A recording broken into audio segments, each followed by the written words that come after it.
This story opens on a rain-soaked night, right in the middle of a brutal battlefield. Corpses were piled high like a mountain beneath the storm, and standing at the very top was Qin Feng.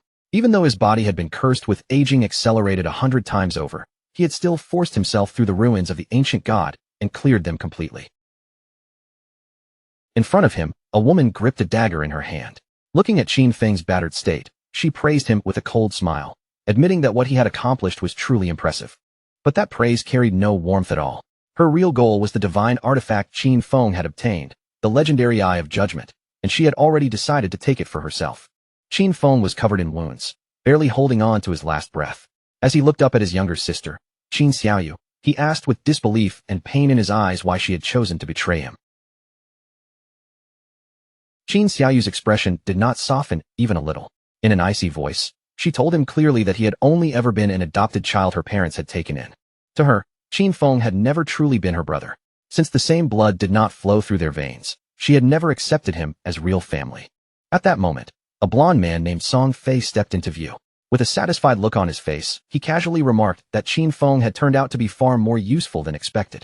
Song Fei rested one hand on Qin Xiaoyu's shoulder while holding the divine artifact in the other, smiling as if everything had gone exactly according to plan.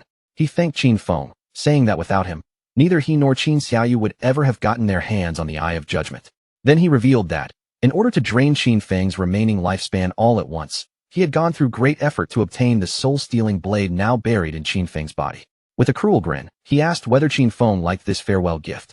After their parents died, it was Qin Feng who had raised Qin Xiaoyu with his own hands. He supported her through school, protected her after the game descended into the world, and risked his life for her more times than he could count. But now, seeing her stand on the side of the people who had ruined him, Qin Feng finally understood that he had been completely wrong about her. Qin Xiaoyu did not show the slightest guilt. Instead, she said that after their parents passed away, Qin Feng had always interfered in her life, constantly ordering her around and trying to control her choices. Back when she and Song Fei still needed his protection, he had at least been somewhat useful. But now that the divine artifact was already in their hands, Qin Feng no longer had any value to them. Song Fei suddenly rushed forward, aiming to finish Qin Feng off once and for all. As he attacked, he even smiled and promised that from now on, he would take very good care of Qin Xiaoyu. With death closing in on him, Qin Feng clinched onto the last trace of his consciousness. Through pain and rage, he swore that he would never let the two of them get away with what they had done. But before Qin Feng could even finish speaking, Song Fei's attack struck him down, cutting off his final words along with his life. Back in 2025, the godforsaken game suddenly descended upon the world. From that day on, lifespan became the only true currency. Whenever a person died, their remaining lifespan was taken away, but whenever players killed monsters, they could gain more lifespan in return. Players could also spend that lifespan to transfer the powers they gained inside the game into the real world, turning their in-game strength into actual abilities they could use with their own bodies. Those who became powerful enough could crush tanks with their bare hands, slice airplanes apart with a single sword strike, and even endure the force of nuclear explosion. From the moment the game arrived, the entire world was thrown into chaos. Qin Feng fought desperately to survive alongside Qin Xiaoyu, enduring one disaster after another, and barely clawing his way into the top 100 powerhouses in the world. After countless near-death battles, endless dangers, and impossible struggles, he finally conquered the ruins of the ancient god and obtained the divine artifact known as the Eye of Judgment. With that artifact in his hands, Qin Feng finally had the qualification to stand at the very peak and challenge the highest level of power. But who could have imagined that the reward waiting for him at the end of all that suffering would be betrayal from the only family he believed he still had?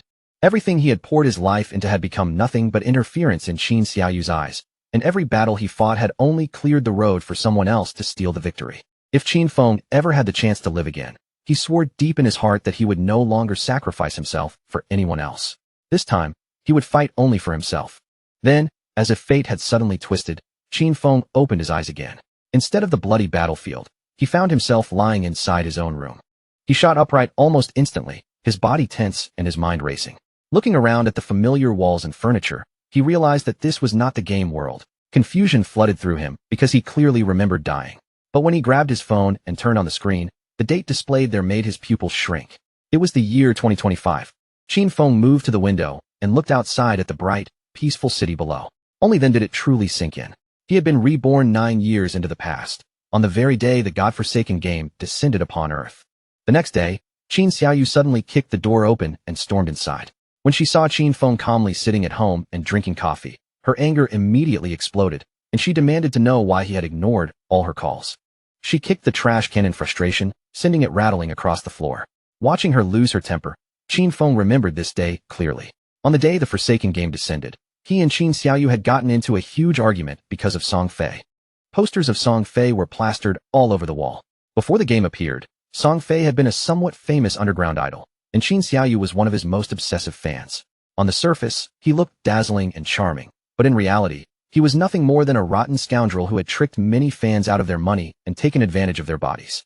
To keep Qin Xiaoyu from being deceived by him, Qin Feng had always forbidden her from getting close to that man. Yet in the end, Qin Xiaoyu accused him of controlling her life. Qin Xiaoyu pointed straight at Qin Feng's face and snapped at him, asking if he had gone deaf. She blamed him for causing Song Fei to lose first place that month, then threatened that if Qin Feng did not hand over money to help Song Fei rise in the rankings again, she would be furious. Before she could continue throwing her tantrum, Qin Feng's expression turned ice cold. Without warning, he raised his hand and slapped her hard across the face, sending her crashing down to the floor. Qin Xiaoyu's cheeks swelled almost instantly, and blood began dripping from her nose. Tears filled her eyes as she stared up at him in disbelief, unable to accept that Qin Feng had actually hit her.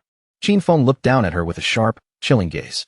He told her plainly that he had neither the interest nor the time to argue with her anymore, and if she kept barking at him, he would break her mouth next.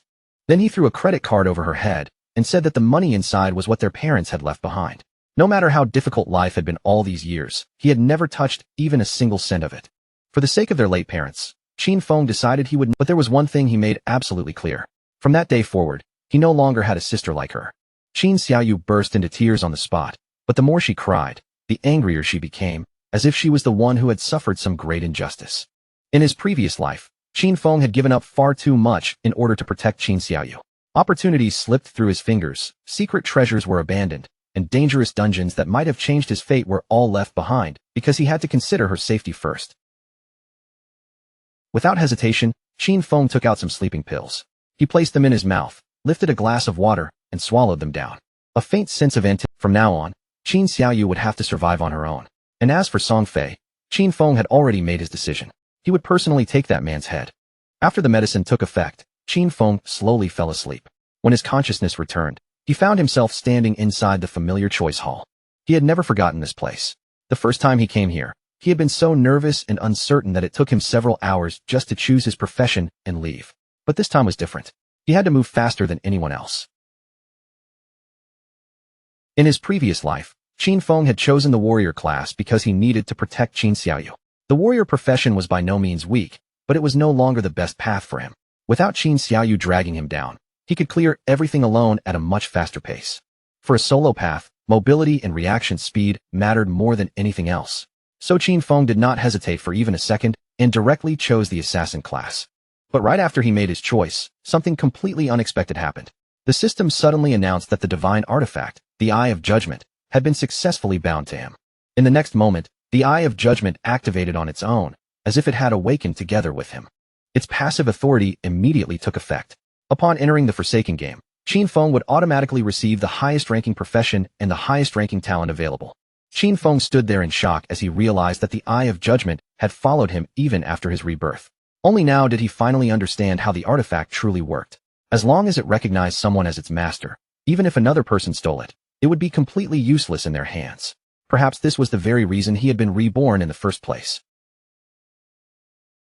Just then, dark shadows began surging toward him, flowing into his body from every direction like living smoke.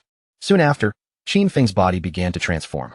His hair gradually turned white, and his entire presence shifted, as if he himself was becoming one with the shadows. Qin Feng's entire appearance had transformed before anyone could even make sense of it.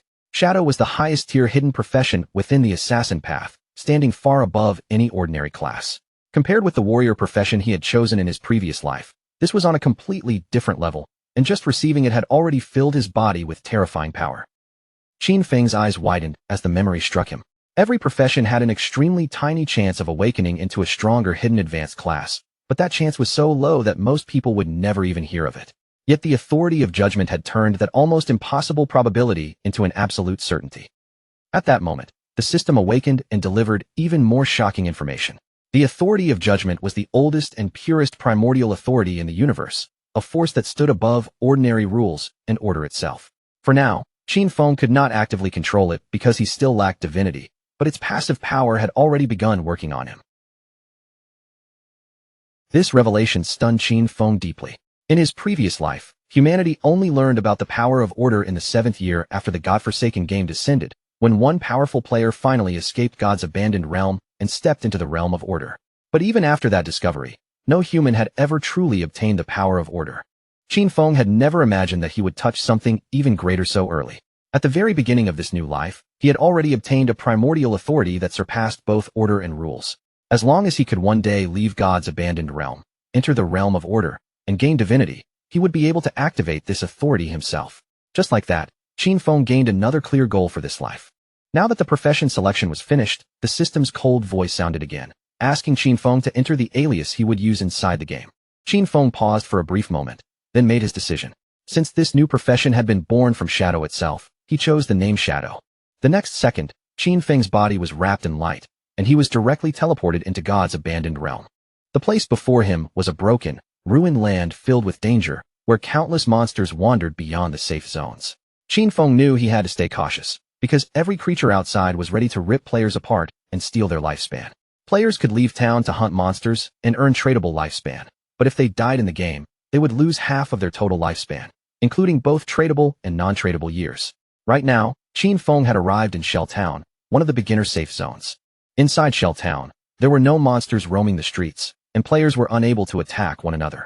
The speed at which lifespan was consumed here was also only multiplied by 1, making it the safest place for beginners to catch their breath.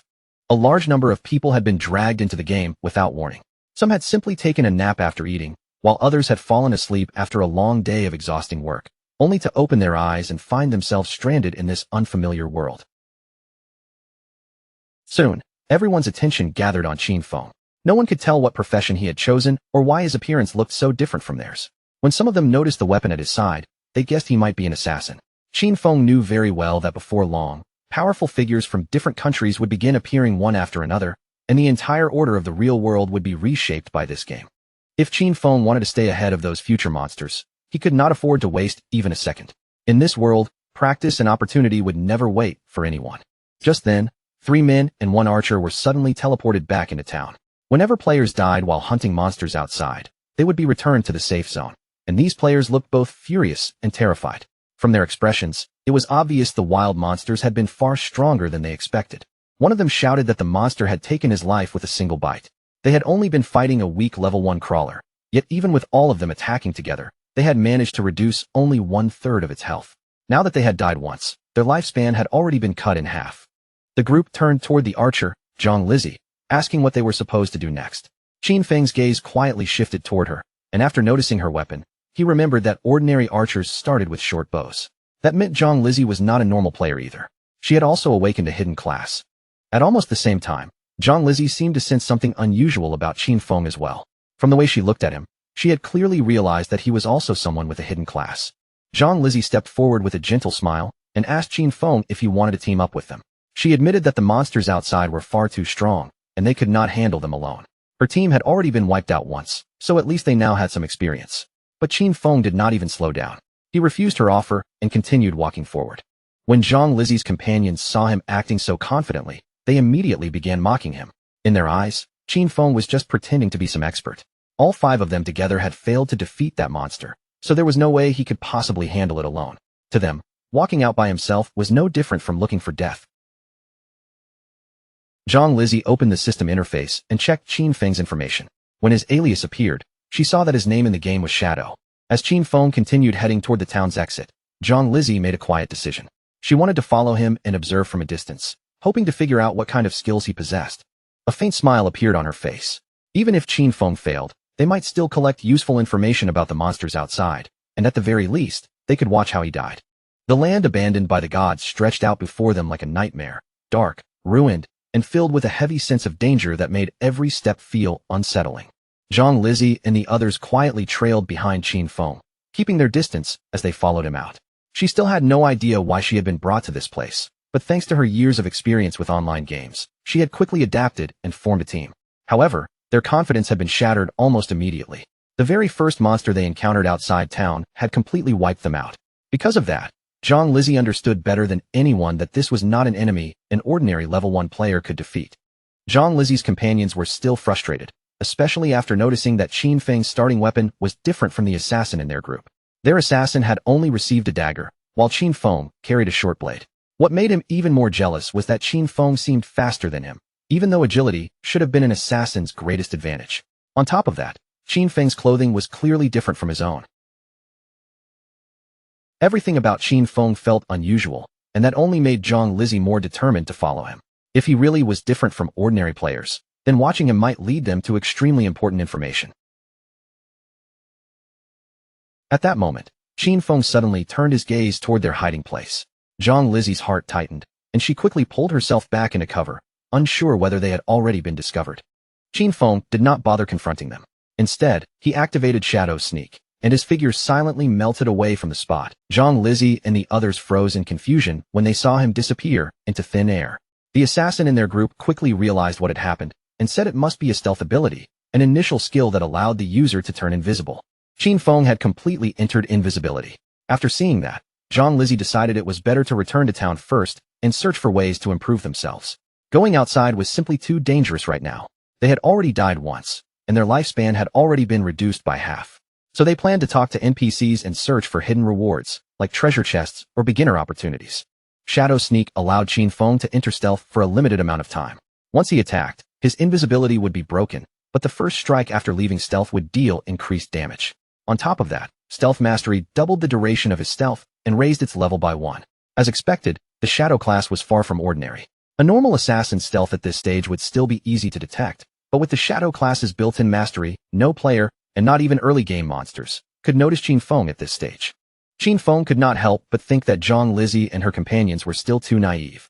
The beginner town might look safe and promising, but in reality, there was nothing there that could truly increase a player's strength. Shell Town was only a temporary refuge for new players. In the godforsaken game, weak players were nothing more than prey waiting to be hunted by monsters. A few seconds later, Qin Feng's stealth finally ended. For now, the duration was not very long, but luckily, the cooldown had started the moment he activated the skill. In just a few more seconds, he would be able to vanish again. Qin Feng opened his status window. His codename was Shadow, and his class was also Shadow. His non-tradable lifespan showed 75 years, while his tradable lifespan was still 0. His strength was 13 points, his constitution was 13 points, his agility had reached 18 points, and his spirit was 15 points. All players began with base stats of 10, and each profession granted different bonuses on top of that. In his previous life, when Qin Feng chose the warrior class, it had only given him 3 extra points in strength and constitution.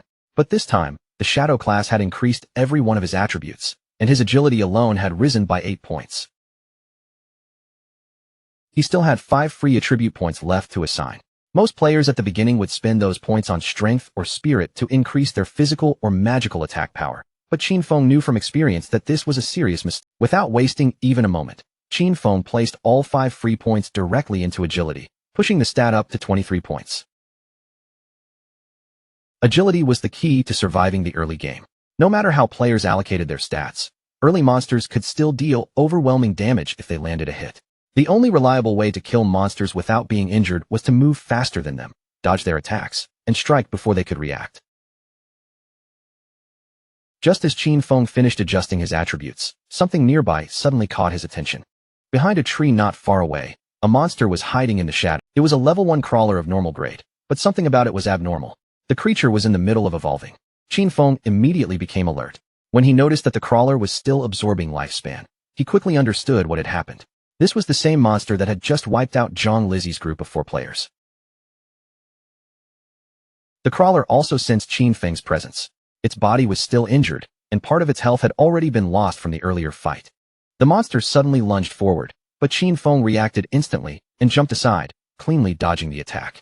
He knew that when monsters killed players, they could obtain that player's lifespan, and once they absorbed enough of it, they would begin to evolve. Qin Feng activated Shadow Sneak and drew his short blade in one smooth motion. Just as the crawler was about to close the distance, his figure vanished from the air again. While the crawler twisted around, trying to locate where Qin Feng had gone, Qin Feng suddenly appeared above it. Using Stealth Break Strike, he dropped down onto the monster and drove his short blade fiercely into its head, dealing 174 damage in a single hit. The crawler was killed instantly, and Qin Feng gained 10 experience points. Even Qin Feng had not expected to kill the crawler with one strike. Then he remembered that attacking the nape of a crawler triggered a critical hit. At that moment, a system window appeared and informed him that the backstab skill doubled damage when the attack came from outside the enemy's field of vision. That explained everything. Backstab had stacked together with several other abilities, creating a terrifying. Qin Feng stood beside the crawler's corpse and stared at it in silence, the short blade still in his hand. He remembered how difficult things had been when he played as a warrior in his previous life. Even when he landed a critical hit back then, he could barely deal 40 damage, and every fight against a crawler dragged on for what felt like ages. He had nearly died just trying to kill one of them. The moment the crawler collapsed, a glowing orb floated up from its corpse, shimmering faintly in the air. That light was not ordinary loot. It was the lifespan the monster had gathered. Qin Feng reached out and clenched his fist around the shining orb. In an instant, the lifespan inside it flowed into his body and was absorbed by him. From that one kill, Qin Feng gained 3 days of tradable lifespan, along with 54 years and 155 days of non-tradable lifespan.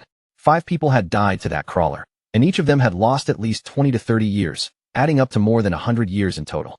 But because the monster had absorbed that lifespan first, Qin Feng only received 54 years from it.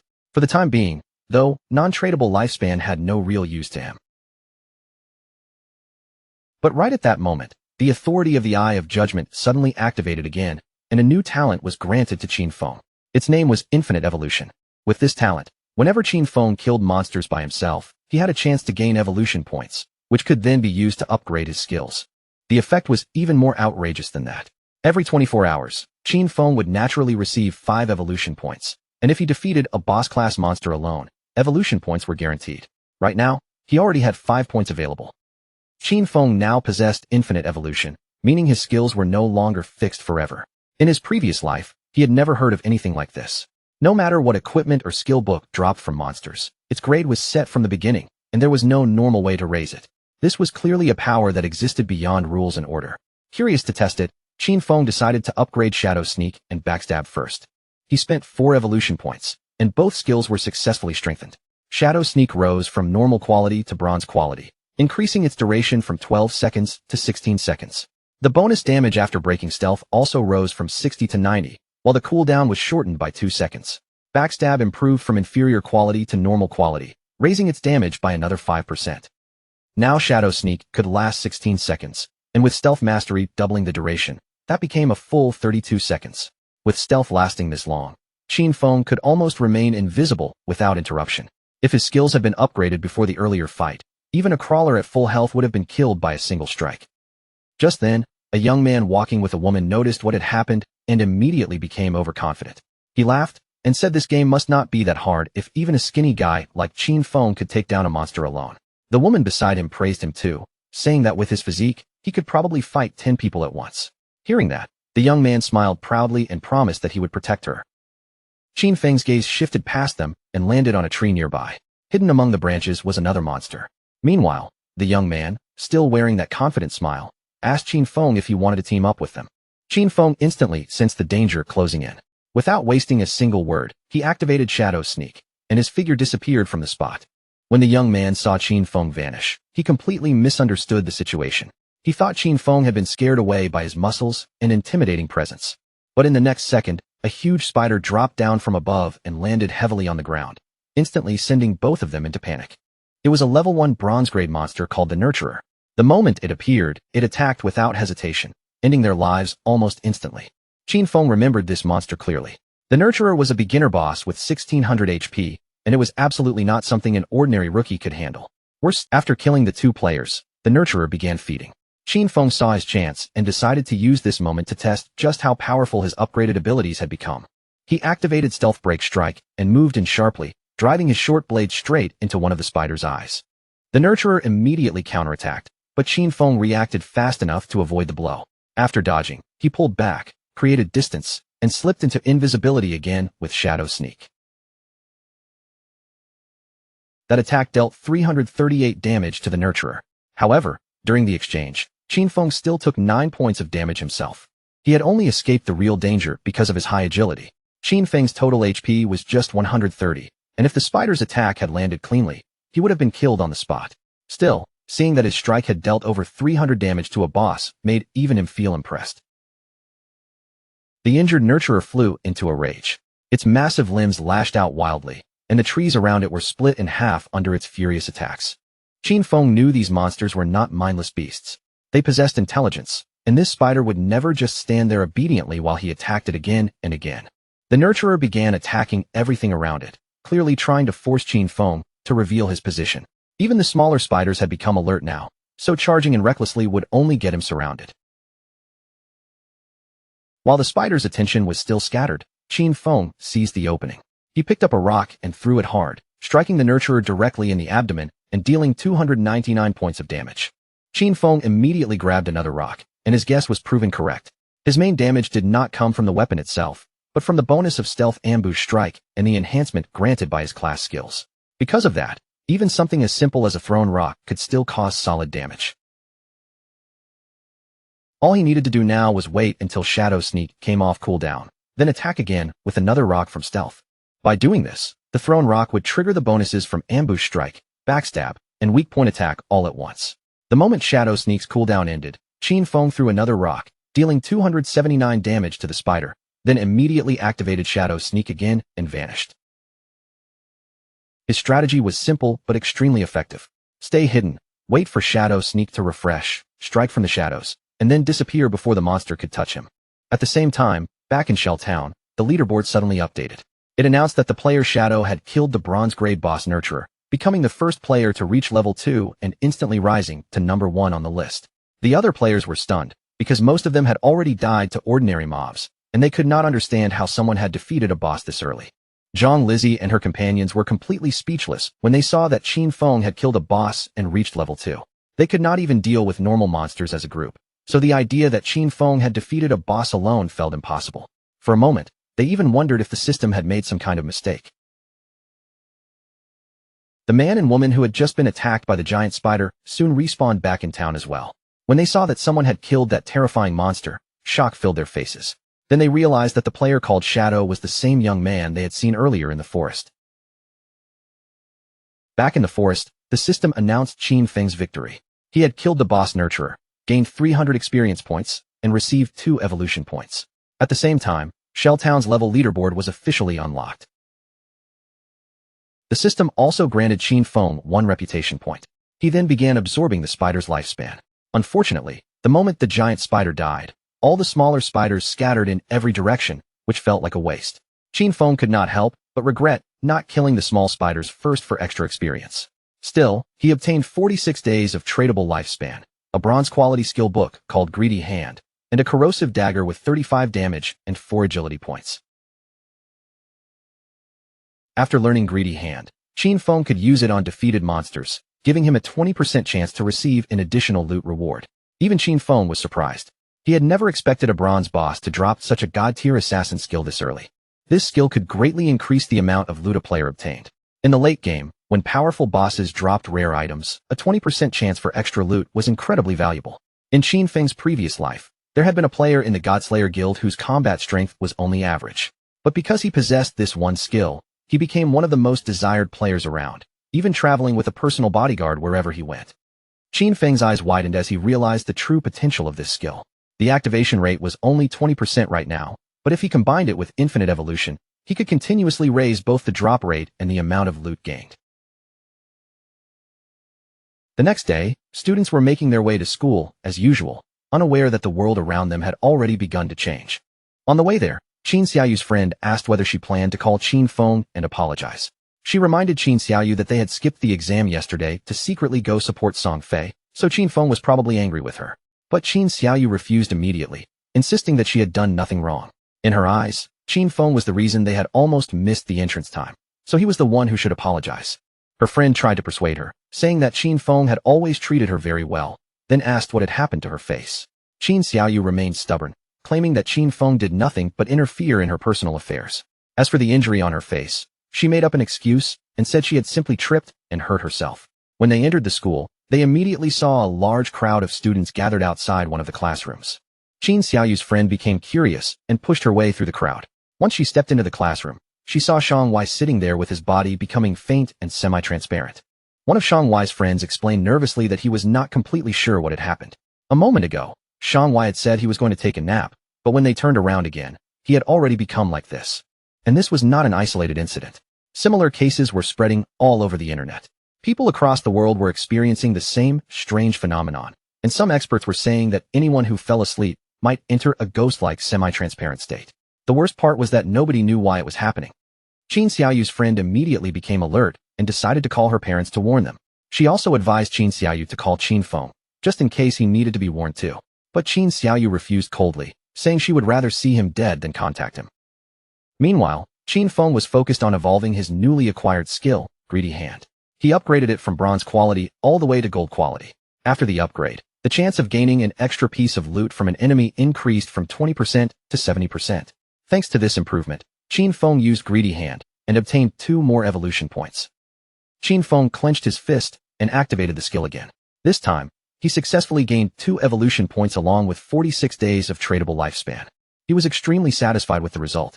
Now that he had gained 2 evolution points, he knew he only needed 3 points to raise Greedy Hand to the next level. Once that happened, the chance of receiving extra loot would soon reach 100%. Qin Feng also understood that the governments around the world must have realized the seriousness of the situation by now.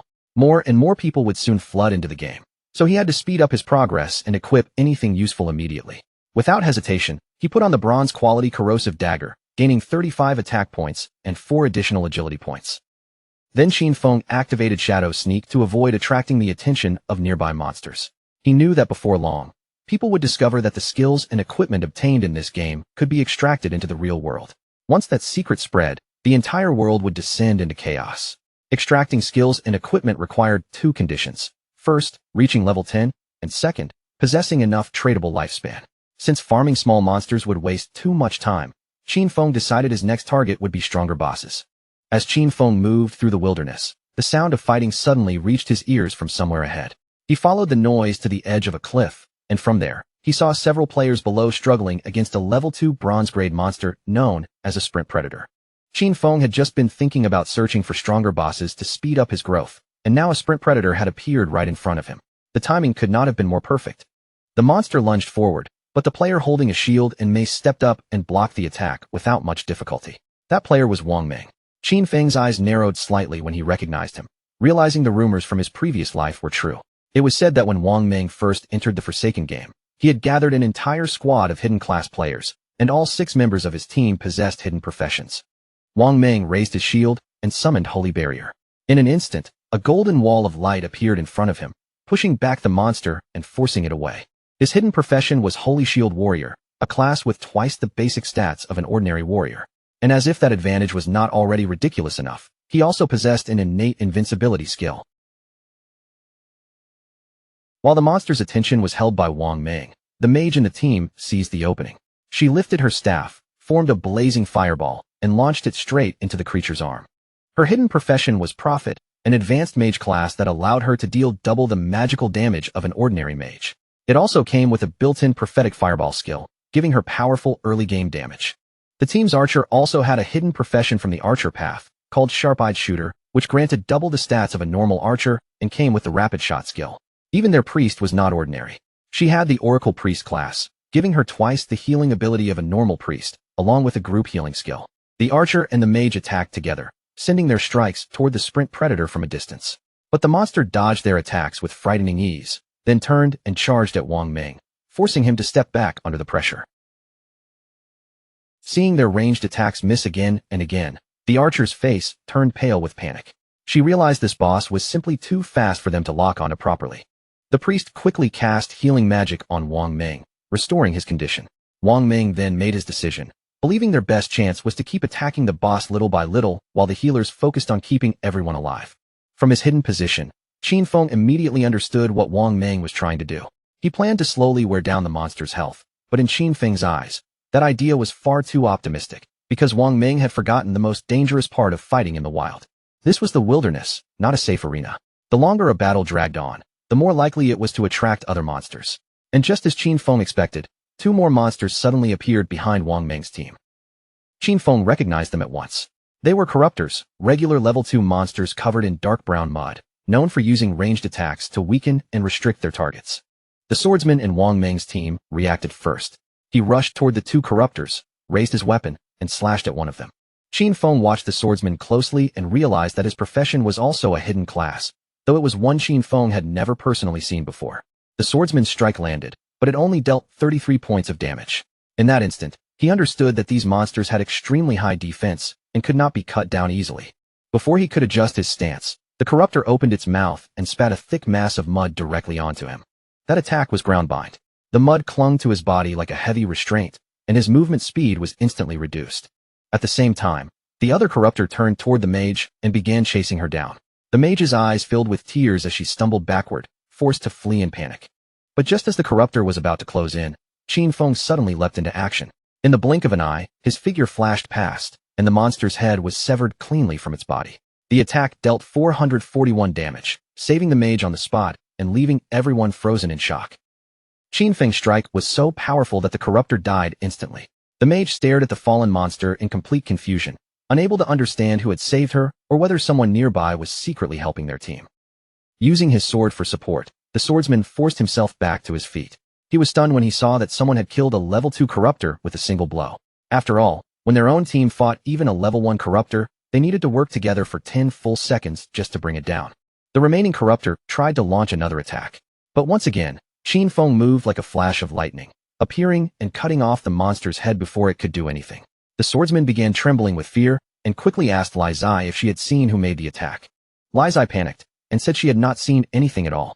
Wang Ming quickly steadied himself and told everyone not to get distracted. Deep down, however, he could only hope that the invisible attacker was on their side. Now, only the sprint predator remained on the battlefield, while Qin Feng quietly watched from a tree branch above. For killing 2 level 2 corruptors, he obtained 40 experience points, 1 evolution point, a common quality skill book called Venom Dart, and 8 days of tradable lifespan. Qin Feng did not hesitate for even a moment. Venom Dart was a perfect mid-range poison damage skill, so he immediately used his evolution points to strengthen it. After the evolution was complete, Venom Dart rose to level 2 and upgraded from common quality to silver quality. The skill now allowed him to throw a deadly poison dart up to 14 meters away, dealing 120 attack damage on impact and applying the Venom status, with only a 5-second cooldown. The Venom status would inflict continuous damage equal to 50% per second, lasting for 5 seconds. Although the poison could not stack, its damage over time was already extremely powerful for this stage. The sprint predator attacked again. Wang Ming managed to raise his shield in time and block the strike, but during the clash, Wang Ming's shield and mace slipped from his hands and fell heavily to the ground. The monster immediately took advantage of that opening, stabbing him again with its other limb and causing him unbearable pain. The archer began shaking with fear at the sight. The priest also panicked, knowing the situation had turned terrible, because her healing could not keep up with the damage Wang Ming was taking. In that desperate moment, Wang Ming gritted his teeth through the pain and shouted for the others to run away. Before the sprint predator could continue its attack, Qin Feng flicked his hand and shot out a poison dart. The dart pierced directly into the monster's head, dealing 845 points of damage in one strike. The mage and the archer stared in disbelief. That single attack had taken away nearly half of the boss's HP, something their entire team had failed to do after struggling for so long. Both the sprint predator and Wang Ming twisted in pain at the same time, one from the poison tearing through its body, and the other from the wound already carved into his stomach. Dark venom began leaking from the monster's wound, spreading through its body rapidly. Then the poison damage triggered again and again, dealing 324 damage multiple times until the sprint predator finally collapsed to the ground. Since Qin Feng had dealt more than 90% of the total damage, all the loot naturally belonged to him. For killing the sprint predator, he gained 600 experience points, reached level 3, obtained 2 evolution points, and received 55 days of tradable lifespan. What surprised him even more was that Venom Dart's damage over time had triggered his class passive ability, with stealth allowing him to stay invisible and poison darts letting him attack from range. Almost nothing in the early and mid-game could stop him anymore. Loot began rising from the sprint predator's corpse. Wang Ming stared at the fallen boss in shock, still unable to process the terrifying amount of damage it had suffered. A few seconds later, the loot vanished from the ground. Wang Ming forced himself back up and turned toward Qin Feng's direction. With a serious expression, he thanked him for saving their lives. But Qin Feng only gave him a calm warning. In the wildlands, people could not trust strangers so easily, and his words immediately left everyone stunned. Wang Ming accepted the warning and thanked him for the advice. He and his team decided not to disturb Qin Feng while he checked the loot. Before leaving him alone, Wang Ming added that if Qin Feng ever needed anything, he could come find him. Qin Feng picked up the loot while quietly judging Wang Ming in his heart.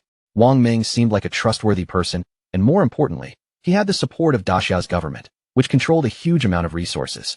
Because of that, Qin Feng began considering whether he could use Wang Ming as a stable channel to sell the loot he did not need. Then Qin Feng used Greedy Hand on the Sprint Predator's corpse. The skill brought him 3 evolution points, another 55 days of tradable lifespan, and a pair of bronze-quality leather greaves from the Sprint Predator. Qin Feng immediately equipped the leather greaves. Once he put them on, he gained 9 points of physical defense, 5 points of resistance to all elements, and a 15% increase in cooldown speed. This loot haul was excellent. Qin Feng still had several pieces of class gear and skill books he could not use, and once his bag was full, he decided he would return to town and exchange everything for lifespan. A confident light shone in Qin Feng's eyes. Compared with his previous life, his growth speed this time was already more than 100 times faster. Not far from where he stood, another group of players was being attacked by more monsters. Seeing the number of enemies increasing around them, the players quickly realized they could not win and decided to escape. But before they could get away, an even larger monster suddenly appeared in front of them, blocking their path like a living wall. And just as the players tried to flee, that massive monster struck first. Sharp vines shot out with deadly speed, piercing through the group and killing every last one of them. After being wiped out, the players respawned back in town, their faces full of frustration and despair. They complained that the monsters outside always moved in groups, and whenever their health dropped low, they would run away instead of fighting to the end. Everyone had heard that players needed to reach level 3 before they could leave the game, but right now, that goal felt almost impossible. Some players believed the answer was simply to gather more people. Since a team of 3 was clearly not enough, they thought they should form groups of 6 or even 10 before heading out again. But another player immediately argued that this would not solve anything. He had personally seen a 10-person team get surrounded and wiped out, and if too many people gathered together, they would only attract a boss. Not long ago, a group of 40 players had triggered something called the Curse Master, and that monster had annihilated more than 30 of them with a single strike.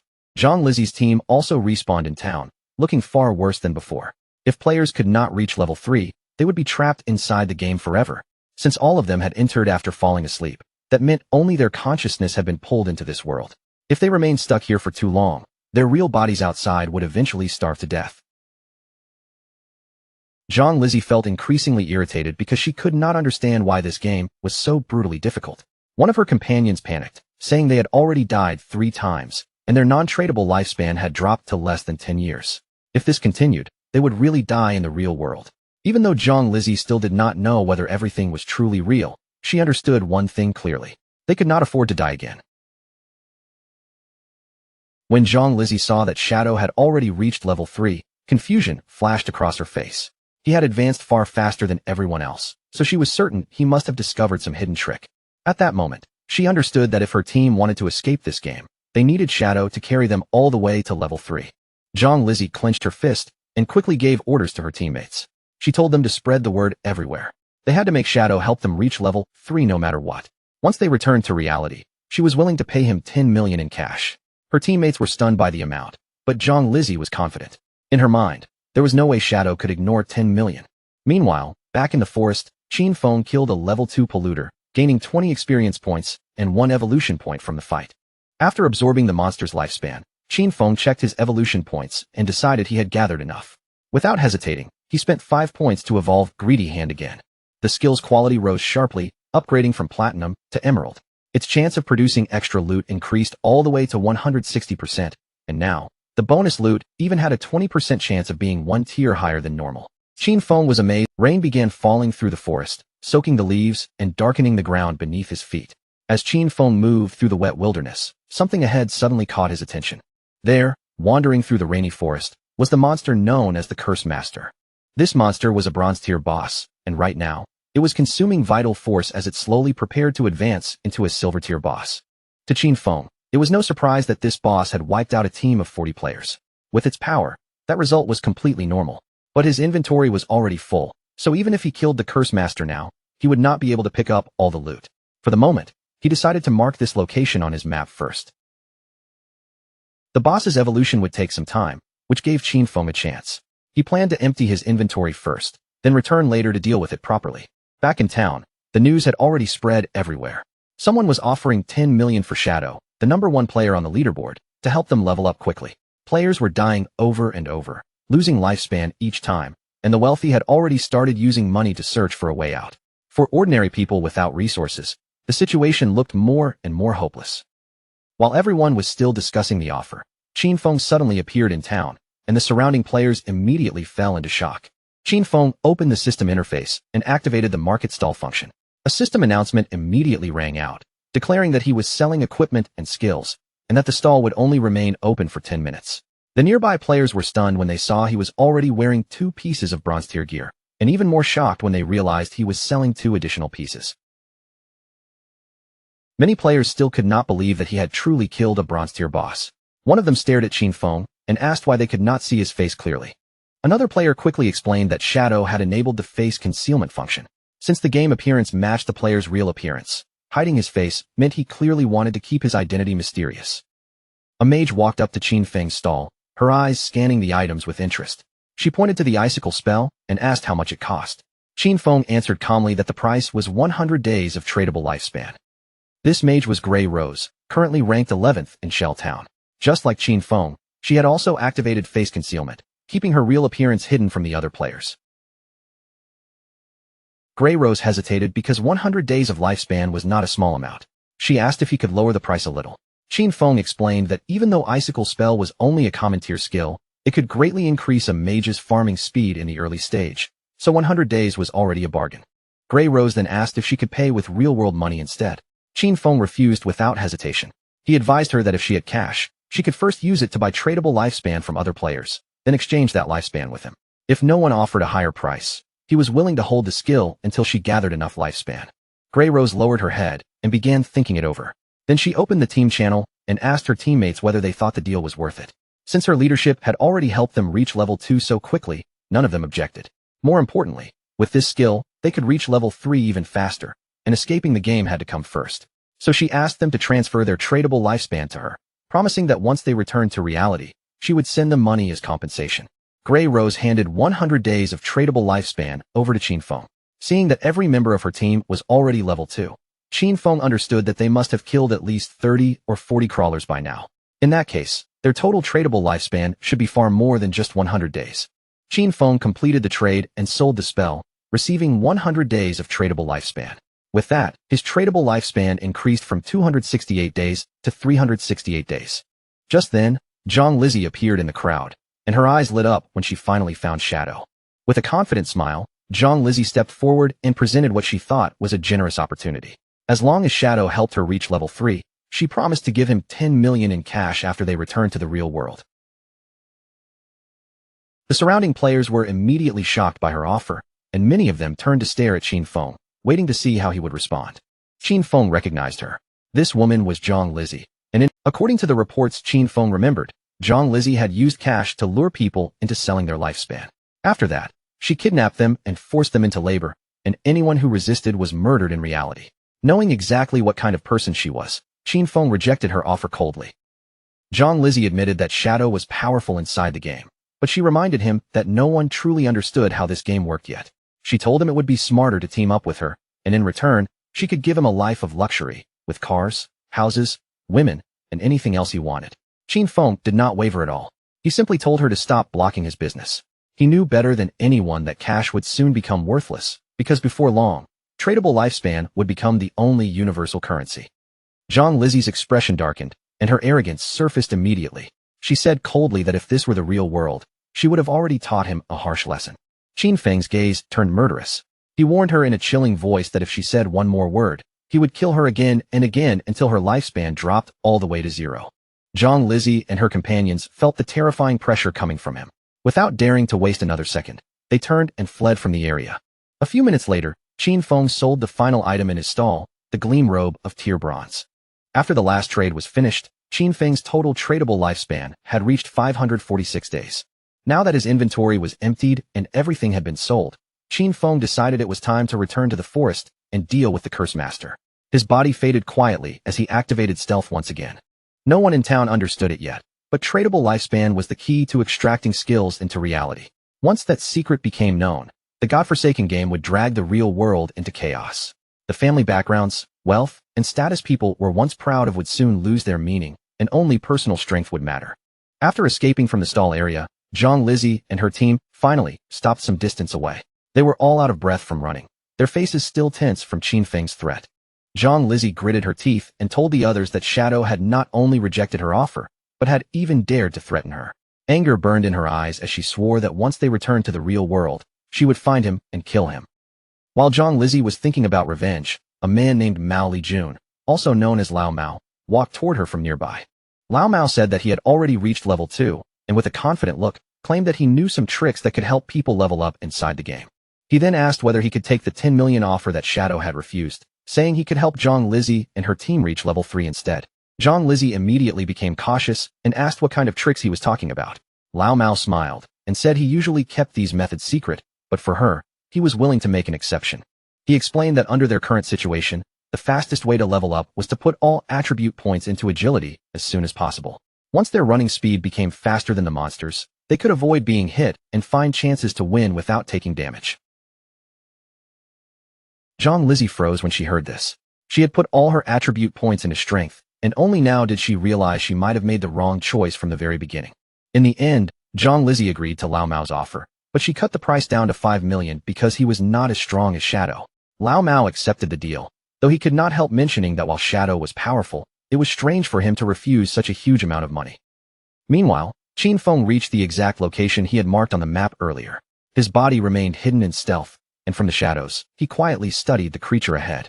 The monster had already broken through into the silver rank, and the thick gray fog twisting around its body made it clear that its evolution still had not finished. Without wasting any more time, Qin Feng activated his venom dart ability. He knew very well that if this creature was allowed to keep evolving until it reached the gold rank, the whole process would still but Qin Feng had no intention of standing there and waiting that long. The moment his chance appeared, he fired the poison dart straight at the monster, and because the strike came from stealth, the attack landed cleanly, dealing 659 points of damage. And that first hit was only the beginning. Once the poison seeped into the monster's body, the damage kept ticking, eating away at its health by 219 points every single second. Qin Feng immediately sprang toward the monster and activated Shadow Sneak, closing the distance in an instant. He understood that a silver boss was on a completely different level, with health that was at least 2 or 3 times higher than a bronze level 1 monster. Right then, the monster suddenly lifted its hands, and a terrifying amount of magical energy began gathering between them. As the power swelled, its already huge body seemed to expand even further, becoming more oppressive by the second. Qin Feng quickly judged the situation in his mind. As long as he could land Venom Dart 2 or 3 more times, this silver boss should be finished before its evolution could go any further. But before he could act again, the monster suddenly released a devastating attack. The blast erupted outward with brutal force, tearing through the surrounding ground and smashing the area around it into chaos. This was a magic-type boss, the kind of monster that could unleash massive area damage in one strike. After throwing out Venom Dart, Qin Feng had already started retreating, and even then, he only barely slipped out of the attack range in time. Still hidden from sight, Qin Feng felt the danger even more clearly. With his current health and defense, taking that attack head-on would be no different from throwing his life away. The fight dragged on, and before long, the monster began preparing another large-scale attack. Magical power once again gathered around it, making the air feel heavy and unstable. Its enormous body slowly turned in Qin Feng's direction, but he did not panic. He kept moving with careful steps across the battlefield, eyes locked on both the boss and his cooldown timer. His hidden shadow ability still was not ready, so he had to stay patient and wait for the boss to expose a weakness. His strategy was simple, but every second had to be perfect. Wait for the right opening, strike exactly where it hurt, then vanish before the monster could counterattack. A moment later, the creature staggered, its focus slipping for just an instant. That tiny opening was all Qin Feng needed. He rushed forward without the slightest hesitation, raised his hand, and released Venom Dart again before the boss could recover. The attack flew in perfectly and struck the monster dead on, bursting against its body and dealing another 659 points of damage. Almost immediately, the venom began spreading through the boss once more. Its health started falling rapidly, with 219 points being drained away every second. Sensing that its life was in danger, the monster actually tried to flee. But Qin Feng had no intention of letting his prey escape now. He chased after it closely, his gaze sharp and steady, completely locked onto the creature. By this point, the monster was already close to death. No matter how desperately it tried to run, its body was weakening too quickly, and its escape attempt had become meaningless. In one swift movement, Qin Feng disappeared from sight and reappeared directly above the creature's head. With a heavy strike, he slammed it down hard into the ground, ending the fight with brutal precision. The system immediately confirmed his victory. Qin Feng had successfully defeated the silver-ranked boss, and a stream of notifications flashed before his eyes. He gained a total of 1,800 experience points, causing his level to shoot up from level 3 straight to level 5. On top of that, he received 4 evolution points and an unexpected 124 days of tradable lifespan. Seeing that one boss kill had raised him by 2 full. As the monster's body collapsed and transformed into loot, Qin Feng immediately reached out and activated his evolved skill, Greedy Hand. The air around the loot shimmered faintly, and a system screen quickly appeared to confirm that everything had been collected. The rewards were even better than Qin Feng had expected, giving him another 4 evolution points along with an additional 124 days of tradable lifespan. With his gains doubled once again, Qin Feng's lips curled into a satisfied smirk. Getting 2 extra bonuses so easily was far better than he had imagined. After adding everything together, he realized this one silver-ranked boss had brought him a total of 12 evolution points and 372 days of tradable lifespan. Just as Qin Feng was still taking in the size of his rewards, another notification suddenly appeared before him. This time, it revealed an unexpected bonus from Greedy Hand's secondary effect. One of the items he had looted had been upgraded from silver rarity all the way to gold. Qin Feng looked at the message with clear interest. A gold-tier item was no small reward, and now he understood even more why Greedy Hand was considered a Jade-level skill. It did not just collect loot. It could actually push the quality beyond its original limit. After that, Qin Feng turned his attention back to the scattered equipment on the ground. 7 or 8 pieces of gear had dropped from the boss, but the problem was that his backpack only had 10 empty slots left. He let out a quiet sigh, already seeing the trouble ahead. If he had to run back to town every time he killed a boss, it would waste far too much time. Something like a storage ring would have solved this problem perfectly. Just as Qin Feng was about to examine one particular item among the loot, the scene suddenly shifted back to Shell Town. Back in Shell Town, the mage from Wang Meng's team appeared in a flash of light. The tension on her face finally eased, and she looked visibly relieved. She had made it back safely, and it was all thanks to Wang Meng. One after another, the rest of the team returned as well. They gathered around Wang Meng and thanked him since the mage, however, still had one regret she could not shake off. She sighed softly, wishing she had managed to add Qin Feng as a friend back in the forest. In her mind, maybe the problem was that she had been covered in mud at the time and looked too miserable. Her teammate grinned and comforted her, saying that now that she had changed into a fresh outfit and looked so good, that mysterious player definitely would not reject her again. While they were still chatting, a system announcement suddenly echoed across the entire town. The leaderboard had been updated, and the name Shadow had risen again, reaching level 5. The news instantly shook the players in town. Someone stared in disbelief, unable to understand how Shadow had jumped from level 3 to level 5 so quickly. The only reasonable explanation was that he must have taken down some powerful boss monster. Another player said that just 10 minutes earlier, he had seen Shadow casually selling gear in the town square, and now the man had already leveled up again. Then another guy suddenly declared that his sister had just turned 18, and if Shadow happened to like her, their whole family would be set, because having Shadow help them level up would completely change their future. His friends immediately shut that idea down, reminding him that Shadow had already ignored 10 million in cash, so there was no way a random matchmaking offer would impress him. Back at Wang Meng's side, the mood in his team quickly became uneasy. They had only just been celebrating the fact that they had reached level 3, yet in the blink of an eye, Shadow had already pulled far ahead of them. Wang Meng, however, remained steady. He told everyone not to panic about it for now. Their priority was to log out, return to the real world, and warn their families and friends about the danger hidden inside this game. As their bodies began fading from the game, the system confirmed that they were logging out. Wang Meng's final words carried a heavy seriousness. If the world was truly moving toward chaos, then they had to make sure their loved ones were prepared. The scene then shifted to the real world. Wang Meng's eyes suddenly opened, and almost immediately, a voice nearby called out anxiously for the captain. It turned out that Wang Meng was not just an ordinary player at all. In reality, he was a police officer. His fellow officers rushed toward him, their faces filled with worry. One of them admitted that they had been terrified, because while Wang Meng was unconscious, his body had actually started turning transparent. The terrifying truth was now impossible to ignore. If a player died inside the game or lost all of their remaining life, they would not simply log out. They would vanish from the real world as well. But even with that horrifying realization hanging over, Wang Ming immediately stood up and ordered everyone to gather. His expression was grave, because something extremely serious had happened. Someone quickly asked Wang Ming for his report. Wang Ming explained that he and his team had formed a party, and every member had awakened a hidden profession, giving them a major advantage inside the game. Even with that advantage, they had still almost been wiped out by a single monster. In the end, they only survived because an unknown player named Shadow appeared at the last moment and saved them. Wang Ming confirmed that every part of his report was accurate. He then described just how terrifying Shadow's growth had been. When Shadow rescued them, he had already been leveled. That information immediately made the higher-ranking officers uneasy. One of them asked the question everyone was thinking.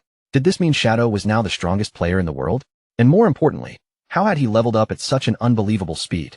The room fell into speculation, and Wang Ming suggested that Shadow might have defeated a high-level boss monster, or achieved something just as extraordinary. Another officer, paying close attention to the details, noticed something strange. According to Wang Ming, Shadow had already been level 3 when he saved them. If that was true, then why had he not logged out like the rest of them? Could it be that Shadow had no close family or friends waiting for him in the real world? At that moment, a female officer suddenly stepped forward with a bold and unexpected theory. She wondered if Shadow might actually be a transmigrator, the kind of person who appears out of nowhere and grows stronger at an absurd speed, almost as if he were chosen by fate. She added that transmigrators were often orphans in stories, which might explain why Shadow had not rushed back to reality. Her words instantly made the entire room fall silent. Realizing how outrageous she had sounded in such a serious meeting, her face turned red with embarrassment. A senior officer, clearly unimpressed, called her NEU and warned her not to crack jokes when they were discussing something this important. He dismissed her idea without hesitation, saying she had obviously been reading too many novels. Then, pulling the conversation back to the real issue, the officer revealed a piece of crucial information. According to secret reports from the higher-ups, researchers had been investigating a disturbing pattern. A large number of elderly people had recently been dying mysteriously in their sleep. When the researchers compared those deaths with information from people who had returned from the forgotten game of the gods, they discovered something horrifying. The elderly people who died in their sleep had also died multiple times inside the game. This pointed to a terrifying truth. If a player's lifespan dropped all the way to 0 in the game, they would not only die there, they would die in real life too. One officer voiced his concern, saying that the forgotten game of the gods was an anomaly far beyond anything they currently understood. The head officer agreed, his expression heavy, and suggested that they might be facing something even worse than a game, an invasion from unknown beings belonging to higher dimensions. The entire room fell into a heavy silence as everyone absorbed that terrifying possibility. But the head officer did not allow the meeting to freeze there. He quickly moved on to the most urgent matter, explaining that the higher-ups, most likely the government itself, had already issued an emergency order. From this point forward, all officers were to form vanguard teams according to their locations, enter the forgotten game of the gods, and gather every piece of information they could find. This situation had already gone far beyond an ordinary police matter. The government was preparing a special force specifically to deal with this bizarre crisis, and the head officer made the scale of the problem clear. Every country in the world was now rushing to explore and understand this new reality, and if they fell behind, their nation would lose ground on the international stage. For the sake of national security, they had no choice but to collect information no matter the cost. The head officer then announced his decision in a firm voice. Anyu would serve as the captain of Team 1. The moment her name was called, she accepted the assignment without the slightest hesitation. Wang Ming was appointed as Anyu's vice captain, and both of them were given the authority to choose their own team members. Wang Ming gave a serious nod, fully understanding that this mission was no ordinary assignment, but something that could affect far more than just their own lives. After that, the head officer shifted the discussion toward Shadow, the mysterious player Wang Ming had encountered in the game. Judging from Wang Ming's account, Shadow did not seem to be someone with evil intentions. Because of that, the head officer ordered Anyu and Wang Ming to do everything they could to befriend him, uncover his true identity, and build a cooperative relationship with him. The head officer also explained why he was placing Anyu in charge of this task. With her deep knowledge of games, stories, and unusual fictional patterns, she was the best person to investigate someone like Shadow, whose abilities and behavior almost felt like something out of legend. If Anyu and Wang Ming could turn him into an ally, Shadow might become their representative force inside the game. If they succeeded, they could gain access to crucial information that might give them a major strategic advantage. Meanwhile, the rest of the police force would be responsible for maintaining public order and preventing widespread panic from breaking out. With those orders given, the tense meeting finally came to an end. As the sun slowly sank below the city skyline, Warm golden light spread across the buildings. Beneath that fading glow, the officers began preparing themselves for the dangerous challenges waiting ahead. The next day, the scene shifted to a high school classroom, where the protagonist's younger sister sat at her desk with her mind clearly somewhere else. Around her, the other students were chatting excitedly about the latest news. A small group nearby brought up a surprising discovery. Xiangwei, the student whose body had once started to fade away, had now reached level 3 in the game and safely logged out. One girl said Xiangwei had revealed something extremely important. If several people from the same district fell asleep at the same time, they would all be sent to the same starter village inside the game. The news immediately stirred both excitement and unease among the students. Another girl became alarmed and insisted that this plan would not work for her, because she had to bring her parents into the game. They had no gaming experience at all, and she was afraid something terrible might happen to them if they entered unprepared. But another student disagreed, saying they should not rush to drag their parents in yet. Their first priority should be getting stronger themselves, so that when the time came, they would actually be able to protect their families. Meanwhile, the protagonist's younger sister lowered her gaze to her phone, her thoughts growing heavier by the second. A small but stubborn frustration kept rising in her chest. Why had her brother still not contacted her? With something as huge as the forgotten game of the gods happening, she had expected him to at least send one message and check on her. But there was nothing. He had not asked if she was safe, and he had not even apologized for hitting her earlier. That kind of cold silence felt completely unlike him. In the past, no matter how badly they argued or how much she annoyed him, he would always find some way to smooth things over. But today was different. There was no apology, no softening, and no attempt to make peace. Even their parents had never laid a hand on her, yet her own brother had actually struck her. Still upset, she tried to defend herself in her own mind. All she had done was skip class to attend Song Fei's concert. Was that really such an unforgivable mistake? She puffed up her cheeks, deciding that unless her brother called her and apologized at least 1,000 times, she absolutely would not forgive him. But that irritation did not last long before her mood suddenly shifted. The moment Song Fei entered her thoughts, her eyes lit up, and her annoyance quickly turned into excitement. Thinking back on it now, she felt glad that she had gone to see Song Fei yesterday. Once the forgotten game of the gods truly took over everyone's lives, she might not get many more chances to attend his concerts. A dreamy smile spread across her face as she remembered the previous night, especially the feeling of being so close to him while he performed on stage.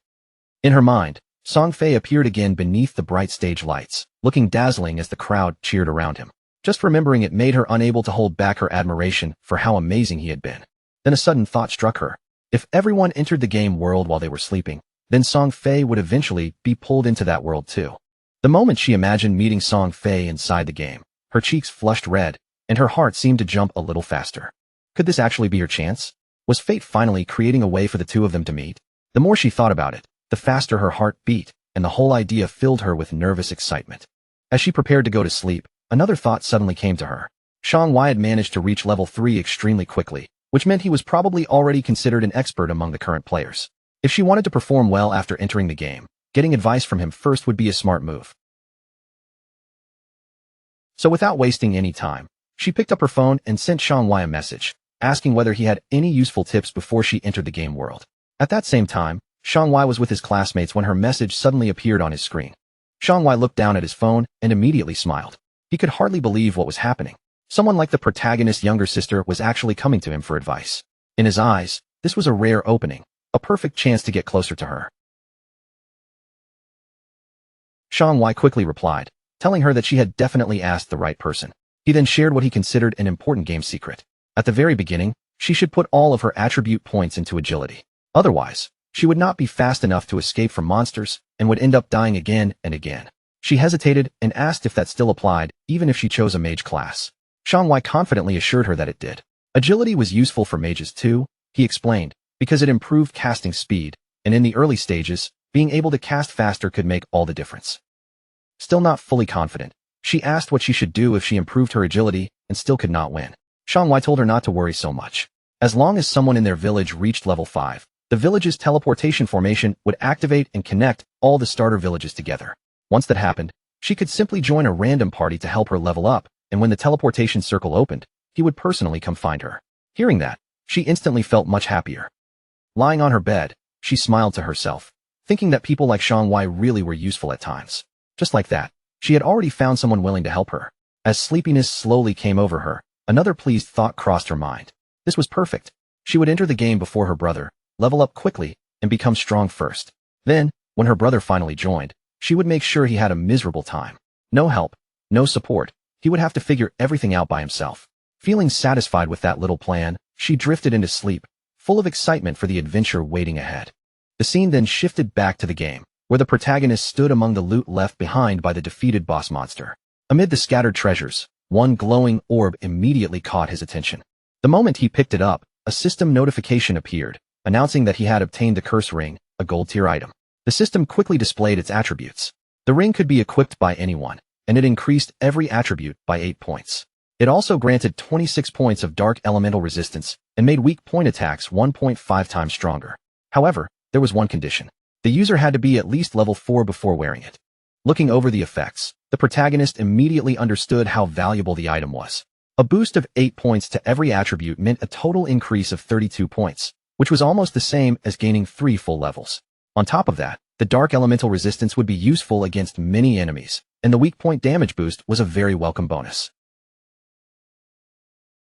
Because of all that, he instantly recognized the curse ring as a valuable piece of equipment, something that could support him greatly on the journey ahead. Before he could spend too much time thinking about the new ring, another system notification appeared in front of him. This time, it informed him that he had learned a new skill called Instant Shadow Slash, a silver-tier assassin-type ability. The system then explained the skill's effects in detail. When activated, Instant Shadow Slash would release multiple slashes in a single direction, reaching as far as 15 meters. It also granted 5 seconds of temporary invincibility, striking every enemy within a 2.1 meter wide path 3 times. Each hit dealt 100 damage and counted as a backstab, though it could not trigger weak point damage. The cooldown was 12 seconds. After seeing the effects, the protagonist immediately understood how practical the ability was. It was a strong area attack, and the temporary invincibility made it even more valuable in dangerous fights. He learned the skill right away. Then, seeing that he still had evolution points left, he decided to strengthen one of his most important abilities, Greedy Hand. The system immediately consumed 8 evolution points, and Greedy Hand was upgraded from Jade rank all the way to Diamond rank. With that upgrade, the effects of Greedy Hand improved dramatically. The chance of gaining extra loot from defeated monsters rose from 160% to 220%, while the chance of upgrading that loot by 1 level increased from 20% to 40%.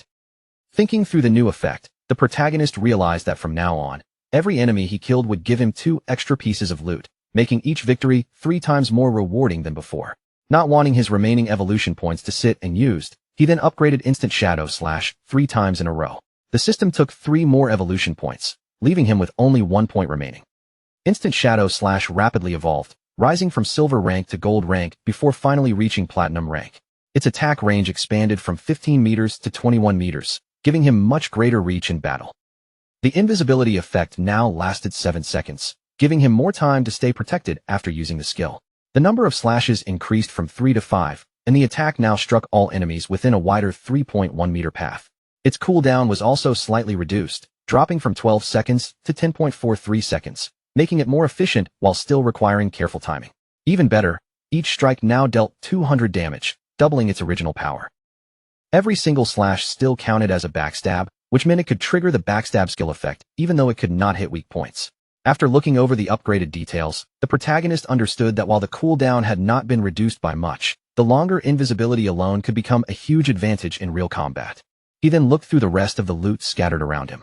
Most of it was not very useful to him, but one item still stood out from the pile, a silver-tier warrior skill book called Battle Roar. He knew that selling Battle Roar would bring him more tradable lifespan. But just as he finished sorting through the loot, he suddenly noticed movement nearby. He turned around and saw 3 massive creatures crawling toward him, their huge bodies closing in with an ugly, threatening presence. Without needing a second look, he recognized them as level 4 limb crawlers, grotesque and dangerous monsters. But instead of feeling afraid, his eyes sharpened with interest. These creatures had arrived at the perfect time for him to test his newly upgraded skill. Without any hesitation, he activated Instant Shadow Slash. In the next instant, his body blurred forward like a streak of darkness. A rapid series of slashes tore through the air, cutting into the limb crawlers with terrifying speed and precision. The limb crawlers were ripped apart before they even had a chance to react. As the dust and broken remains settled, a system notification appeared, confirming that the monsters had been defeated. The system recorded his victory and rewarded him with 80 experience points, along with an additional 5 days of tradable lifespan. Standing in the aftermath of the attack, The protagonist was surrounded by a dark and intimidating aura. He remained calm as he looked over the results, quietly realizing that his ability to kill enemies had improved by a large margin. He quickly began thinking through his battle strategy. If he combined Poison Dart with Instant Shadow Slash, he might be able to end many fights before his enemies even had a real chance to respond. Then he checked his tradable lifespan and saw that he currently had 618 days. However, to bring his game skills and equipment into the real world, he needed at least 900 days, which was about 2.5 years. With that goal in mind, he planned his next move. First, he would sell all the valuable items in his inventory.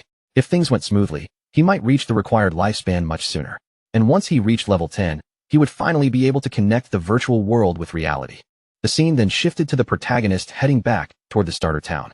Thanks to his latent image skill, his figure stayed hidden as he moved along quietly. While moving in silence, he suddenly heard voices nearby. A man was congratulating a woman for reaching level 3, while also reminding her of a promise they had made. Watching from the shadows, he quickly recognized the two people as Zhang Lizzie and Lao Mao. From their conversation, it became clear that they had struck a deal before. Lao Mao had agreed to help Zhang Lizzie reach level 3, so Lao Mao wore a smug expression as he mocked Qin Feng for being foolish enough to reject Zhang Lizzie's offer. In his eyes, turning down that kind of money was simply stupid, and he casually said they could discuss the deal further once they met in the real world. What neither of them realized was that Qin Feng was already moving silently between them, completely hidden in plain sight. Lao Mao had no idea Qin Feng was right there beside him, and he continued looking down on the value of lifespan inside the game. To him, there was nothing worth worrying about. As long as he kept playing, he believed he could gather tradable lifespan just as easily as earning ordinary game currency. From Lao Mao's point of view, the smartest path was obvious. He could turn his progress in the game into real money outside of it, and that made him feel like he had discovered a brilliant shortcut before everyone else. Back in the starter town, Qin Feng stood before the teleportation gate. As he slowly stretched out his hand toward it, bright blue energy began to surge across the gate's surface, lighting up the area in front of him. The blue light grew more intense, and a system window soon appeared before Qin Feng.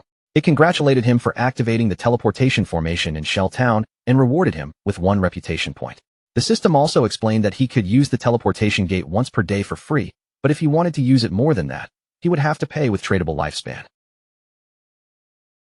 But for now, the gate had almost no practical use. None of the other teleportation gates in the game had been activated yet, so there was nowhere for this one to connect to. Qin Feng understood the teleportation system very well. It worked both ways, which meant activating only one side was meaningless. For the formation to truly function, another player in a different starter town had to reach level 5 and activate their own gate too. He remembered clearly that in his previous life, Song Fei had been in Firefly Town. To make sure he stayed one step ahead, Qin Feng set up an altar that would alert him the moment the Firefly Town gate became active. He was not simply waiting around. He was preparing in advance. The instant that gate opened, he would be ready to face Song Fei. As he moved deeper through the city, his real objective was to reach level 10 and enter the god's abandoned realm. Only there could he finally activate his authority, and only after that would the true trial of the godforsaken game begin. A short while later, Qin Feng opened his shop again. Almost immediately, a system announcement spread to the nearby players, informing them that he was selling equipment and skills for only 10 seconds. It was first come, first served, and the reaction was instant. Players rushed toward him in excitement, shouting that the expert had finally appeared again. Some players shouted that they had been waiting specifically for this moment, saving up tradable lifespan just so they could buy from him. One person proudly said he had already saved 150 days, while another remembered that the last time Qin Feng opened a stall, he sold an icicle spell that helped Gray, the buyer, climb all the way to second place on the rankings. Then another player spotted something that made his eyes light up. It was a silver tier skill book called Battle Roar, and it was a warrior-only ability. Without hesitating for even a second, he decided to buy it. A system notification appeared right after, confirming that the Battle Roar skill book had been sold for a massive 300 days of tradable lifespan. The surrounding players were stunned by the price. One of them could not help but ask whether a single skill book was really worth that much. Another player immediately brushed off his doubt, explaining that Battle Roar could greatly improve a warrior's farming efficiency. With that kind of skill, earning back 300 days of tradable lifespan would take less than 2 days, which made the purchase extremely worthwhile. Once the crowd understood how valuable Qin Feng's items were, the atmosphere became even more frantic. The remaining players surged forward, desperate to grab anything they could before the stall emptied out. In only a few seconds, every item was completely sold out. Qin Feng looked at his system window, and checked the result of the sale. In just 1 minute, he had earned 650 days of tradable lifespan, bringing his total up to 2,174 days. Even so, he was far from satisfied. To bring his attributes, skills, and equipment into the real world, he would need far more lifespan than this. Meanwhile, some unlucky players complained that they had not even gotten a chance to buy anything. They quickly asked whether he would set up shop here again, and Qin Feng calmly confirmed that he would. Just then, a female player suddenly called out to him from the crowd. She said she had a treasure in her possession and asked whether he was interested in making a deal. Qin Feng turned his head toward the voice, and the moment he saw her, he recognized her. She was one of Wang Ming's teammates from earlier. The system quickly identified the item she had brought out.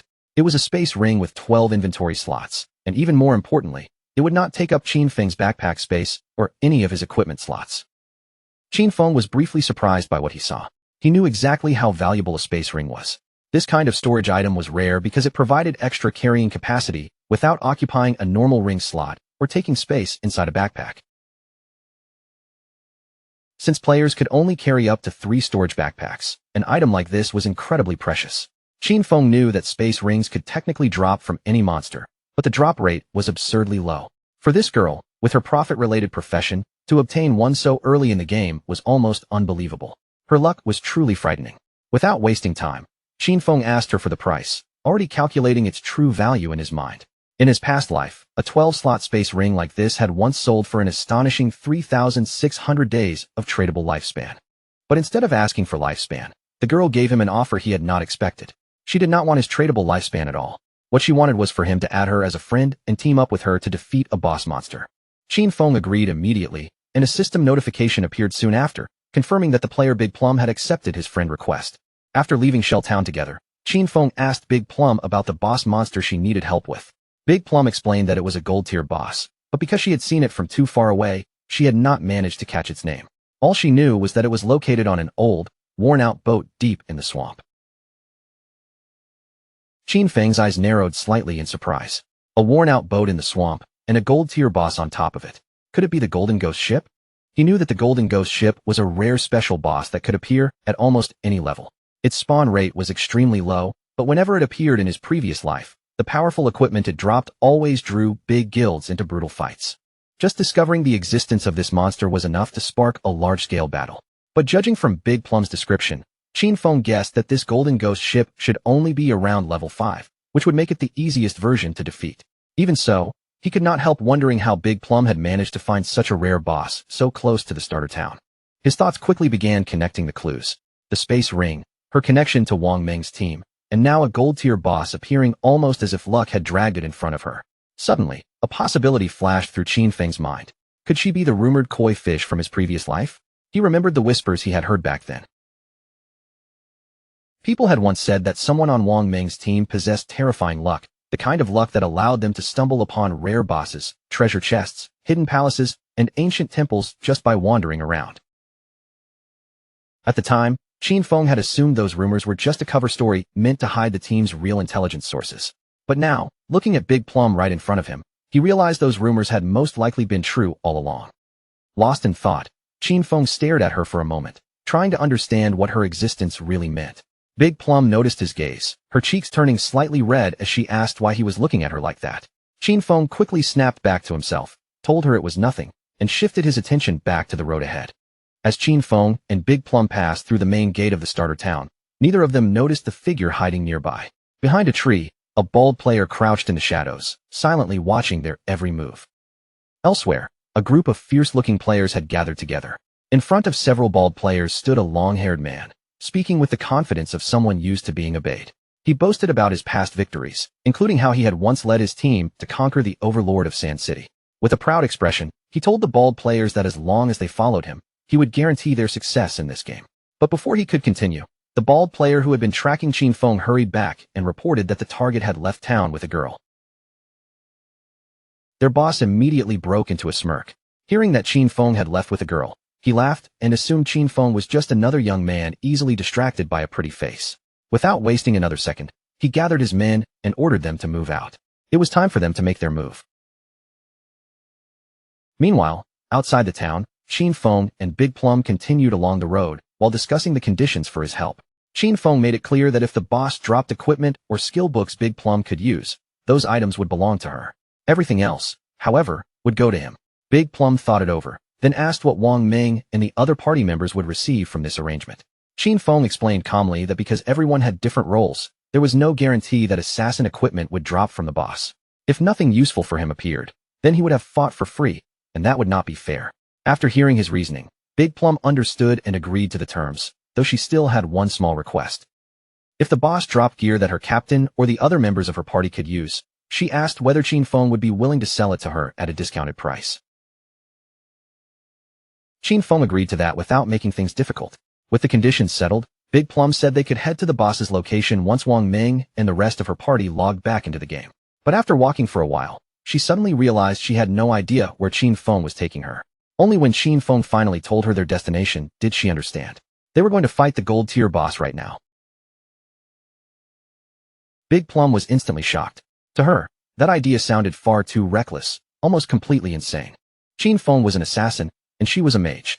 Even if he could turn invisible, she had no way to withstand even one serious hit from a boss that strong. Challenging a gold tier boss this early with only the two of them felt no different from walking straight toward death. But Qin Feng remained perfectly calm. He never intended for her to fight in the first place. His plan was to handle the boss alone while she stayed far back and watched from a safe distance. Even with his confident tone, Big Plum still found it hard to believe. She knew Qin Feng was strong, but soloing a gold-tier boss at this stage of the game was something she had never heard of before. Just as Big Plum was about to question him further, Qin Feng suddenly stopped walking, as if he had sensed something nearby.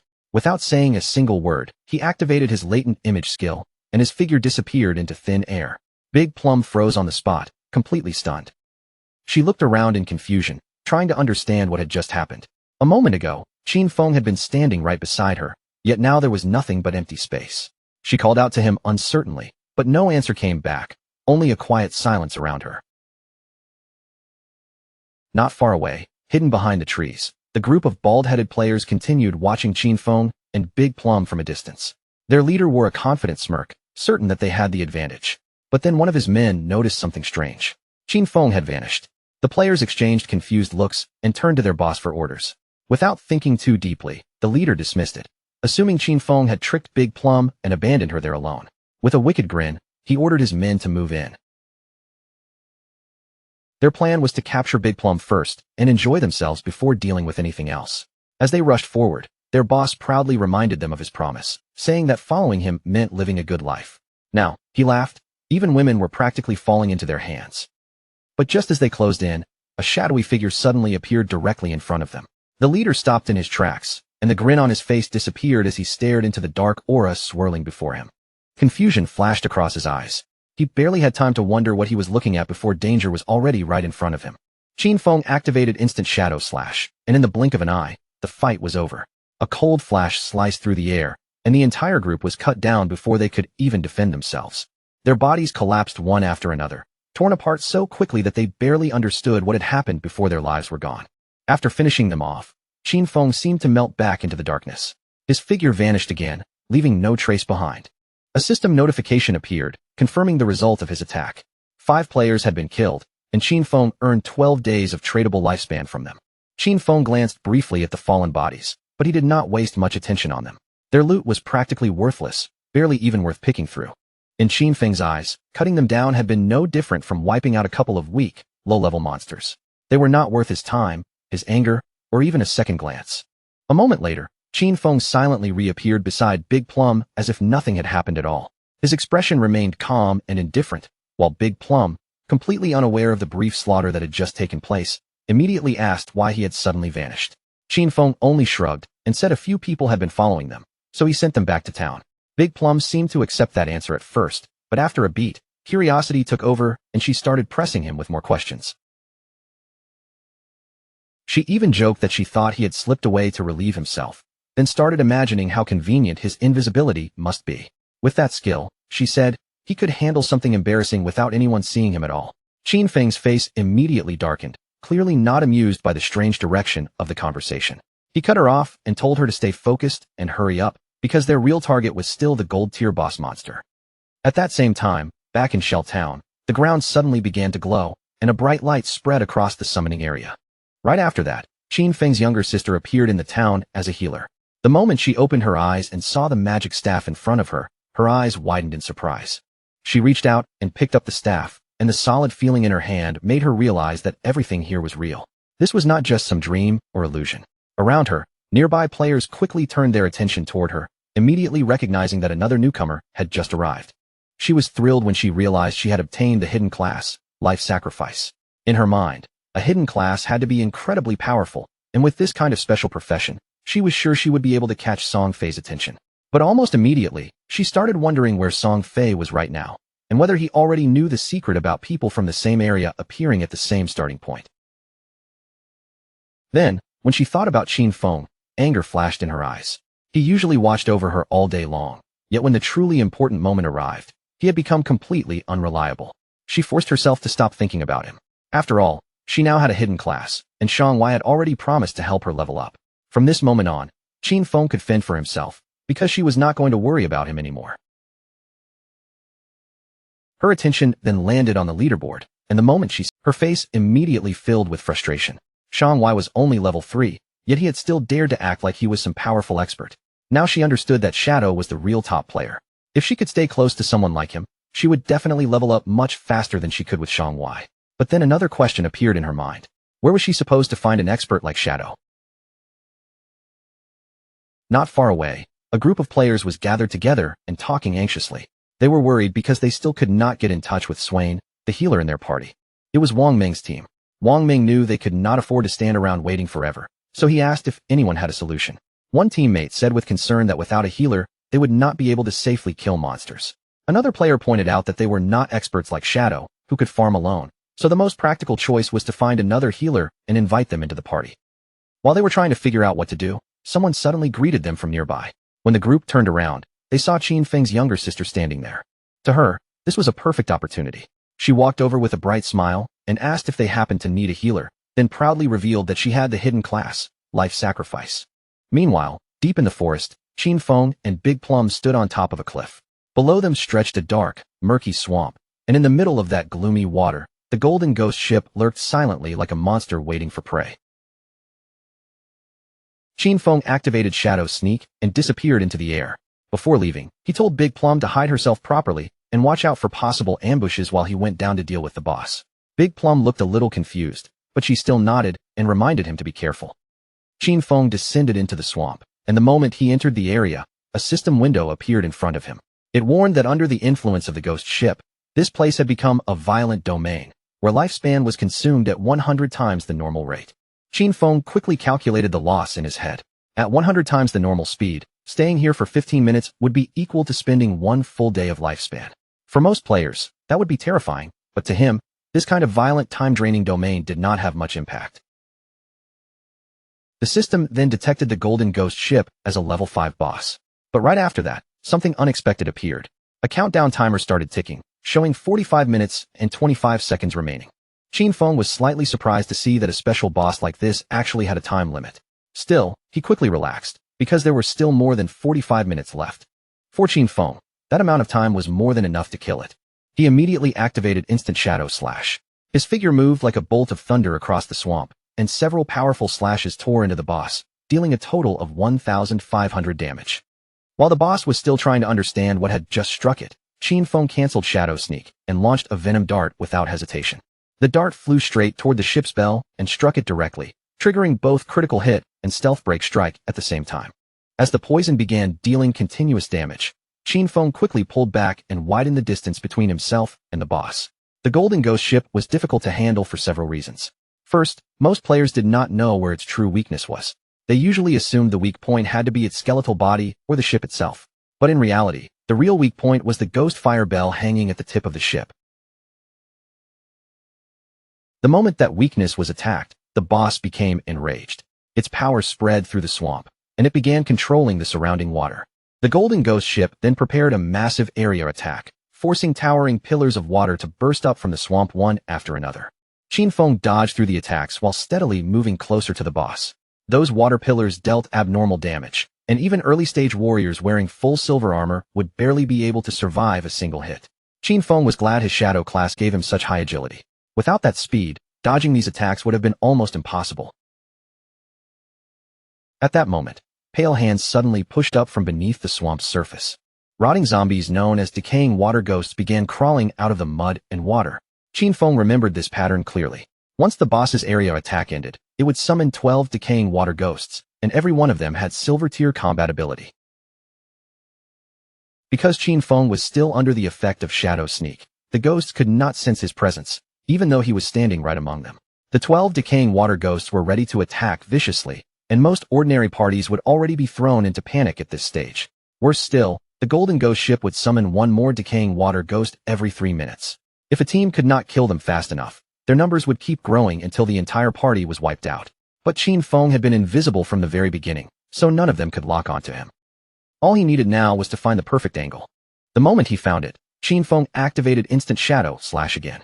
His body flashed through the group at terrifying speed, and the slashes tore through the decaying water ghosts all at once.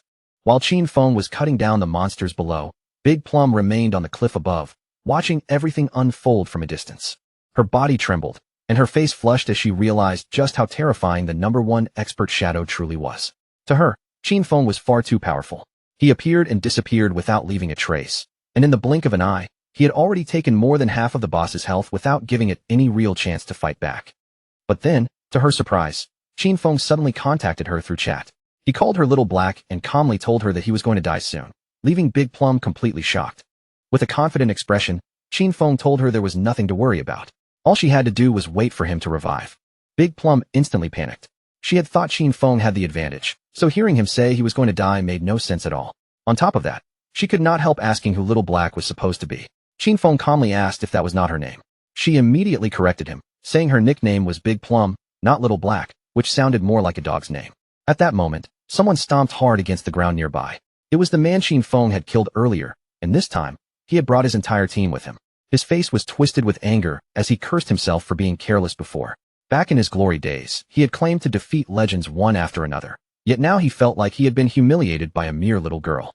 One of his men rushed over with good news.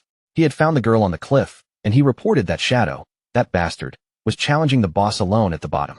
Hearing this, the leader's confidence surged. This time, he had brought his full team, so he believed they had a real chance to kill Qin Feng. Down in the swamp, the Golden Ghost ship was furious, and the ship's bell began shining with an eerie light. Qin Feng had already pushed the fight into its 4th stage, which was also the most troublesome and dangerous part of the battle. The boss lifted its, or high, stirring the swamp into violent waves. Once its health dropped to half, it unleashed its massive skill, Soul Surge. The waves spread rapidly across the swamp, rolling outward with terrifying force. From the cliff, Big Plum's eyes widened in fear as she watched the attack sweep toward Qin Feng. Soul Surge instantly disabled Qin Feng's invisibility skill, and at the same time, something began rising beneath his feet. In the very next second, a giant pillar of water erupted upward and trapped his body inside it. The impact struck him brutally, dealing 1,059 points of damage. A system prompt appeared immediately, confirming Qin Feng's death. Because of that death, Qin Feng lost 326 years of non-tradable lifespan and 1,087 days of tradable lifespan. Up on the cliff, the leader saw Qin Feng fall and looked extremely pleased. In his eyes, Qin Feng had become arrogant just because people kept calling him an expert. To him, Qin Feng was nothing but a fool for thinking he could challenge a gold-tier boss alone. When the leader and his men saw Qin Feng's dropped lifespan glowing on the ground, their eyes lit up with greed. They rushed toward it like madmen, never imagining that Shadow was this rich. A light orb that large had to contain at least 100 days of lifespan. Since the boss was already low on health, they decided to kill it themselves while also grabbing Qin Feng's dropped lifespan at the same time. But the moment the group took another step forward, their surroundings suddenly changed. Instead of landing near the loot, they found themselves appearing high in the air, completely thrown off by the strange shift.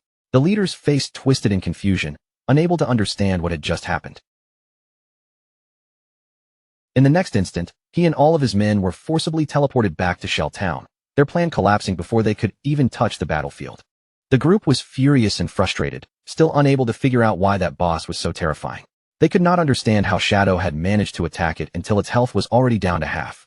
Some of them were especially enraged because the moment they stepped into the swamp, the boss had instantly killed them with a water pillar.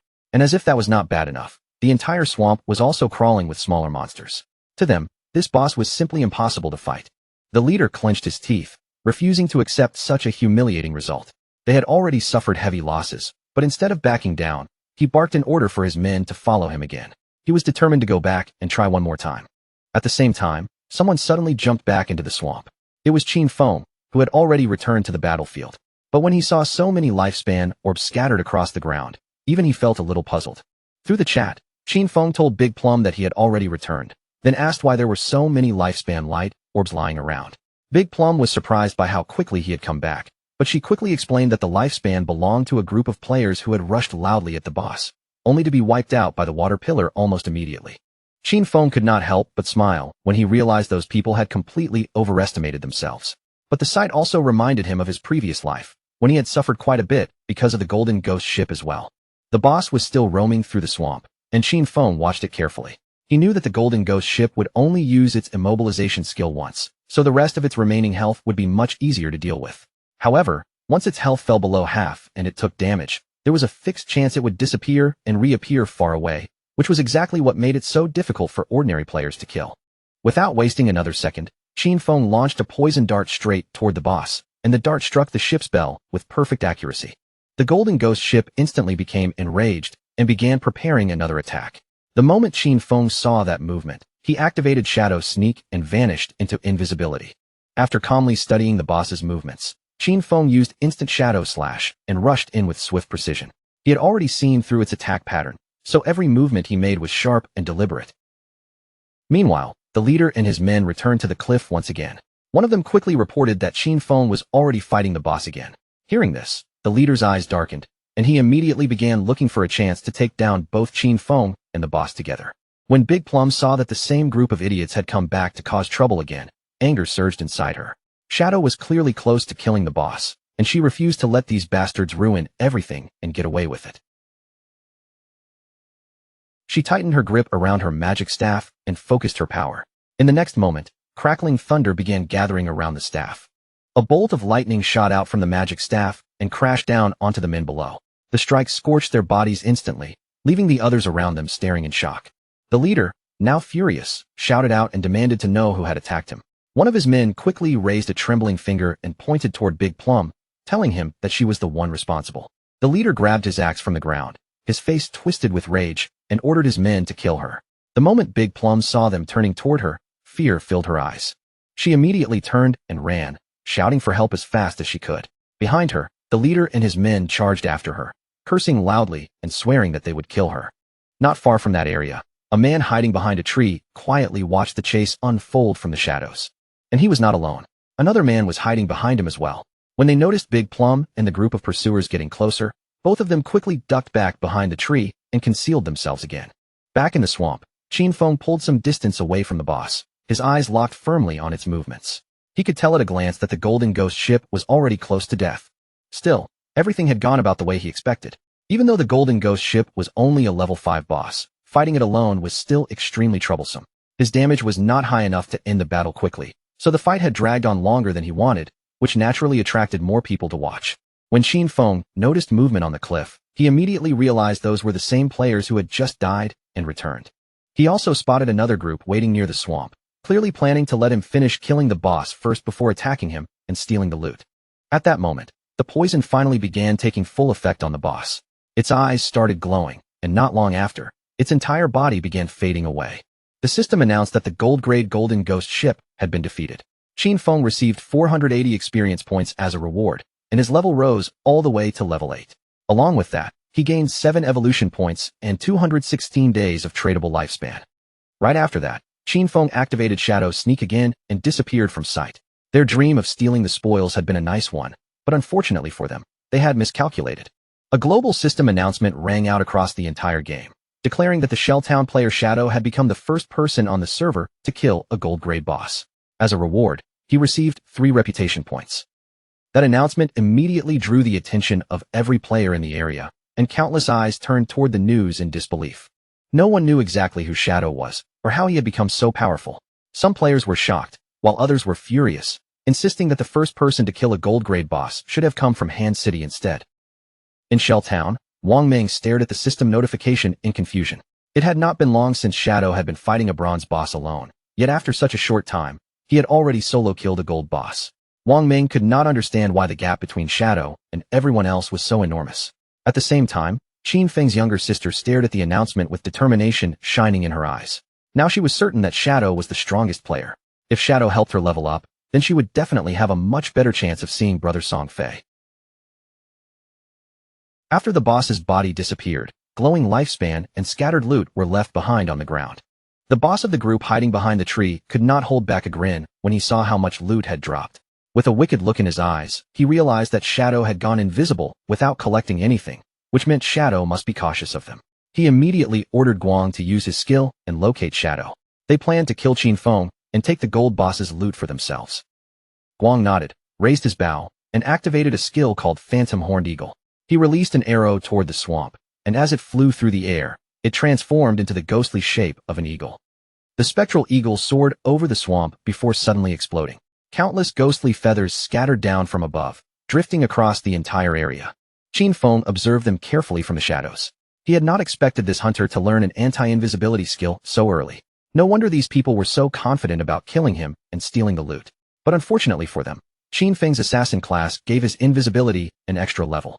Guang's skill was only level 1, so it was not strong enough to break through his shadow sneak. Guang, feeling completely confident, turned back to his boss and reported that Shadow must have run away after seeing how many of them there were. The boss and his men began moving toward the loot. He decided their first priority was to guard it, so he warned everyone not to be careless and to stay ready for battle at any moment. The ownership protection on the boss's loot would last for 5 minutes. Once that time ended, the loot would become theirs. Proud smiles spread across their faces as before they could even react, Qin Feng moved like thunder. His attacks flashed through the group in an instant, cutting them all down before they had any chance to fight back. Once the area finally became quiet again, Qin Feng turned his attention toward the loot. But then a thought suddenly crossed his mind. Where had Big Plum gone? He decided to put that question aside for the moment and look for her afterward. Right now, he had enough evolution points to upgrade Greedy Hand again. So before collecting the loot, Qin Feng chose to upgrade the skill first, making sure he would squeeze the greatest possible value out of the boss rewards. Greedy Hand rose from diamond quality to epic quality. It could still be used on monster corpses, but now its chance of obtaining extra loot increased from 220% to 300%. Even better, any extra loot gained through the skill now had a 100% chance of being upgraded by 1 tier. Qin Feng then began collecting the loot, determined to make full use of that guaranteed upgrade effect. He gathered the glowing drops together, making sure not to waste even the smallest bit of value. As Greedy Hand activated and began absorbing the loot, a satisfied smile slowly appeared on Qin Feng's face. A bright light rose from the forest, and after Greedy Hand finished working, Qin Feng obtained 21 evolution points, 648 days of tradable lifespan, and 2 special items known as Ghost Fire Bells. Qin Feng's eyes widened slightly in surprise when he saw that he had actually obtained 2 Ghost Fire Bells at once. The Ghost Fire Bell was a special item. After equipping it, Qin Feng would not lose lifespan when he died, though the effect had a cooldown of 1,560 seconds. It also came with 2 skills, 1 passive and 1 active. The passive skill, Soul Absorption, increased the amount of lifespan dropped by monsters he killed by 20%, and owning 2 Ghost Fire Bells would double that effect. The active skill, Soul Shock, allowed him to shake the bell and immobilize every enemy within a 100-meter radius for 3 seconds, with a cooldown of 512 seconds. The Ghost Fire Bell was not considered equipment, but a special item, so it did not take up any equipment slots. Even better, 2 Ghost Fire Bells only occupied a single inventory slot, making them extremely convenient to carry. But while Qin Feng was still focused on the new items, Big Plum suddenly contacted him through chat and begged him to come save her. Qin Feng immediately became alert, his expression turning serious as he asked where she was. Qin Feng's heart tightened as he tried to figure out where Little Black had been taken. All he could hear through the voice chat was her panicked screaming, her voice shaking as she begged those people not to come any closer. Little Black was trembling with fear because the leader and his men had already forced her into a corner. They sneered at her, praising her stubborn resistance, but then coldly reminded her that she had nowhere left to run. They told her to come over quietly, promising in a disgusting tone that they would make her feel so good she would practically ascend to heaven. Her fingers curled tightly into a fist, but when she glanced behind her, her heart sank. There was nothing there except the edge of the cliff. Even so, her eyes hardened, because no matter what happened, she was not going to let these bastards be the ones to kill her. Without giving herself even a moment to hesitate, she leaned backward and threw herself straight off the cliff. The leader and the others froze in place, completely stunned as her figure vanished over the edge. Her body dropped through the air at terrifying speed, falling faster and faster until she slammed hard into the ground below. Pain tore through her instantly, and blood began spreading out beneath her, staining the earth around her body. Soon, her body started to fade away, breaking apart and transforming back into lifespan. The leader leaned over the cliff and looked down, his face full of confusion, as if he still could not believe she had truly jumped. In his mind, he had to admit she was far more decisive than he expected. Little Black quickly told Qin Feng that he no longer had to come and save her. She had already died and returned to town, and what relieved her most was that all the tradable lifespan from their party had been placed with Captain Wang Meng. Qin Feng finally let out a breath of relief and told her to wait there for him, because he was going to hand some things over to her. Hearing that, Little Black's mood brightened at once, and she happily praised him for working so hard. After that, Qin Feng swept through the area and collected every bit of lifespan lying around. This time, the harvest was huge.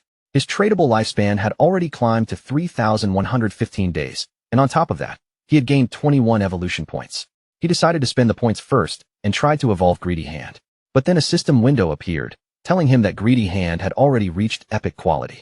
To evolve it any further, it would require 10 times more evolution points, and the system asked whether he wanted to spend 210 evolution points to continue evolving the skill. Qin Feng was not shocked by this at all. In fact, this result was exactly what he had expected. A skill of that level could not possibly keep evolving so easily. The higher a skill climbed, the more evolution points it naturally consumed. So he chose to put that aside for now and focus on improving his attack skills first. After all, the stronger his damage became, the stronger the bosses he could challenge, and that meant the loot he gained would only get better. He focused his attention on Instant Shadow Slash, and in one breath, the skill jumped directly from Platinum Grade to Diamond Grade. Its attack range expanded from 21 meters to 27 meters, and the invisibility duration also increased, stretching from 7 seconds to 9 seconds. The improvement did not stop there. Now, instead of striking enemies along the path 5 times, Qin Feng could unleash 7 slashes in a single sequence. The total duration reached 10 seconds, and even the length of each slash increased, growing from 3.1 meters to 4 meters. With the slash length now reaching 4.1 meters, every strike would also deal 300 additional damage instead of the previous 200. After spending 10 evolution points, Qin Feng was left with only 3 points. Then his starter skill, Backstab Enhancement, also rose from normal grade all the way to gold grade, skipping bronze and silver entirely. From now on, whenever he used Backstab, the damage increase would be 30% instead of only 15%. Qin Feng was extremely satisfied, because after evolving Instant Shadow Slash twice, the skill's damage had practically doubled. Even without entering stealth mode, and without breaking invisibility, he could still deal around 3,000 points of damage. And if stealth was broken while he performed Backstab, the combined damage from all 7 slashes could reach somewhere between 6,000 and 7,000. Through the system window, Qin Feng began carefully checking his skills and loot. He remembered that a gold-tier boss would normally drop only 2 to 4 pieces of silver equipment, with just a small chance of dropping gold equipment. But because of Greedy Hand's effect, he had obtained 11 pieces of gold equipment and skill books, along with 2 platinum pieces of equipment and 1 platinum skill book. This harvest was already very impressive, especially since 3 of those items could actually be used by assassin-type players. Among the equipment was a platinum-grade assassin weapon called the Ghost Ship Dual Blades. Its damage reached 136 points, it added 22 agility, increased attack speed by 24%, and provided 17 points of armor penetration. The requirement to equip it was level 5, and its unique effect was even more eye-catching. Every normal attack would deal damage twice. Qin Feng immediately. Next, Qin Feng was genuinely amazed when he saw the effect. Leveling up had not increased his constitution. Using the system settings, Qin Feng chose to hide the appearance of his defensive equipment and kept the basic starter look of the assassin class on the outside. That way, other players would not be able to judge his equipment just by looking at him. They would have to open the game interface and inspect him properly to see anything. But his upgrades were not finished yet, because there was still one final item waiting in his inventory. When Qin Feng checked his inventory again, he discovered that the last item was a skill book. It was called Ghost Shadow Blur, a gold-tier assassin class skill. This skill was passive, granting a 15% dodge rate, and whenever dodge successfully activated, it would make the user immune to all damage from that attack. Qin Feng was happy at first, because he had finally obtained a survival skill for assassins. But almost immediately, he remembered why this skill was usually considered weak. In this game, increasing dodge rate was extremely difficult. If a player invested too much in a dodge, their other attributes would fall behind. And if dodge failed to activate at the critical moment, the situation could become extremely dangerous. But Qin Feng was different from ordinary players. As his body began to glow with the light of learning the skill, he knew he had an advantage no one else had. He could evolve skills infinitely. For him, raising the dodge rate would not require sacrificing other attributes at all. That meant this skill brought him only benefits, with almost no drawback. After finishing his upgrades, Qin Feng started leaving the area and decided it was time to return. The remaining loot was mostly equipment for warriors, priests, and archers. He could sell those items to Wang Ming at a 10% discount. And although Wang Ming's group probably could not afford everything right now, Qin Feng was sure that with Wang Ming's personality, he would still take them on credit. This huge round of upgrades was all thanks to Little Black. Without that lucky koi, Qin Feng would never have found a level 5 ghost ship to attack in the first place. So he decided he definitely had to thank her properly. As Qin Feng passed by a tree on his way back, several figures suddenly appeared nearby. It was the furious leader from before, and his men had come with him. Qin Feng noticed the moment they saw Shadow standing there, fear filled their eyes. Without even daring to say another word, they turned around and began running for their lives. Of course, Qin Feng had no intention of letting them escape so easily. He activated Shadow Stealth, and as his figure began fading from sight, he let out a quiet sigh. Before those men could even take another proper step, Qin Feng moved like a flash of thunder. In the blink of an eye, he caught up and killed all of the leader's subordinates. When the leader saw his men fall one after another, panic completely took over. He turned and ran with every bit of strength he had, but Qin Feng was never going to give him that chance. Qin Feng suddenly appeared right in front of him and released his invisibility. The leader nearly crashed into him face first, and his eyes were already wet with fear. Trembling, he admitted that he had been wrong and swore he would never do it again. He begged Qin Feng to spare him, saying that he had less than 1 year of lifespan left. Qin Feng looked at him coldly and asked whether he had ever thought about his own fate before attacking other people. Qin Feng showed no mercy. He struck the leader with a poison dart, and as the man collapsed and twisted in pain behind him, Qin Feng simply turned his back and walked away. Because Qin Feng had killed too many players, he gained a layer of a status called Killer. Right now, he was only at the first layer of the Killer status, but if he died, he would lose 75% of his current lifespan. Even so, Qin Feng remained calm. He still had the Ghostfire Bell, and if he accidentally died once, that item would protect him from losing any lifespan. After leaving the area, Qin Feng finally returned to Shell Town. The moment he entered, countless eyes immediately turned toward him. The players around him began whispering among themselves. After all, Qin Feng had just killed a gold-tier boss, and that news alone was enough to leave everyone stunned. But when some people saw that he did not appear to be wearing any impressive equipment, they began suspecting that he must have exploited some kind of bug to defeat the boss. As Qin Feng continued walking through the town, a man suddenly stepped forward and politely asked him to wait. Qin Feng turned back with a curious look. The man smiled and held up a skill book, explaining that they had mistakenly bought an assassin skill book earlier. He asked Qin Feng to accept it, saying they could simply treat everything that happened between them as if it had never happened. The system quickly identified the skill book. It was a common tier skill called Impale, a single target attack. When it hit, it added 20 attack points and stunned the enemy for 2 seconds. Its cooldown was 22 seconds. Qin Feng accepted the skill book, and his eyes widened slightly in surprise. This was actually a control skill. After taking the book, Qin Feng did not say much more and simply continued on his way. The man and his group also turned and left in another direction. One of the men was furious and complained to Zian Xiao that they had been killed by Qin Feng. In his eyes, handing over a skill book like that was far too cowardly. Another man nodded along, saying that no one had ever dared to treat them this way before. Then another one suggested using all of their personal connections to gather people. If everyone contributed, even one mouthful of spit from each person would be enough to drown Qin Feng, so there was no reason for them to fear him.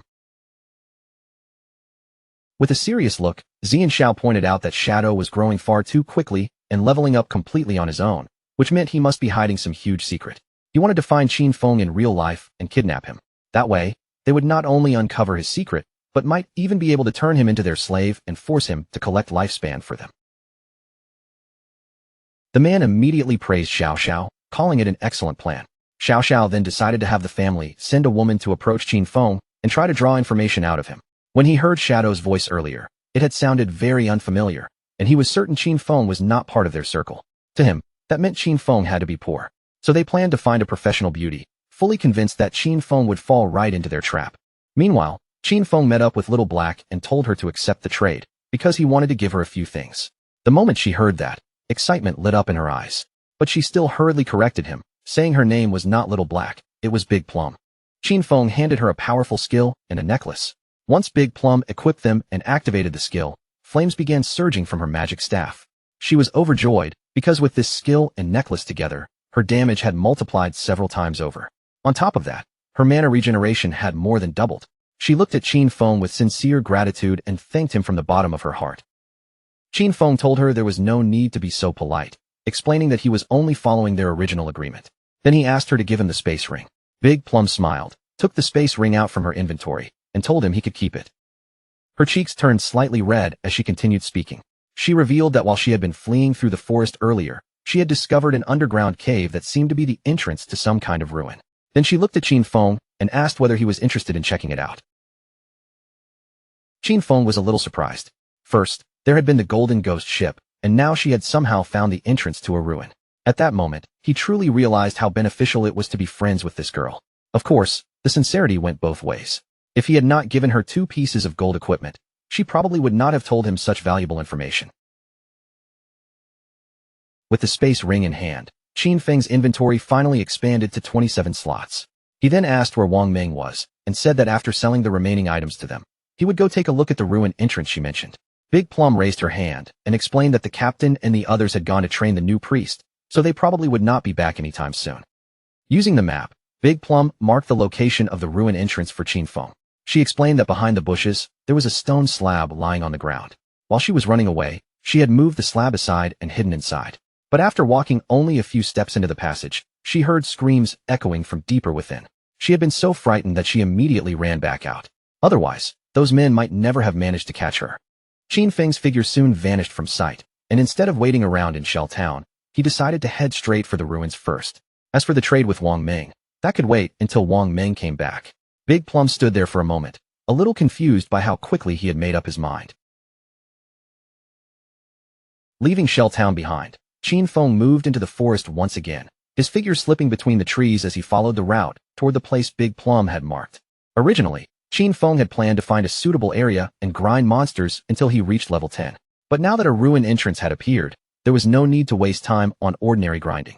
In a beginner town, there were mainly 3 types of ruins that could appear: tombs, cursed ruins, and temples of faith.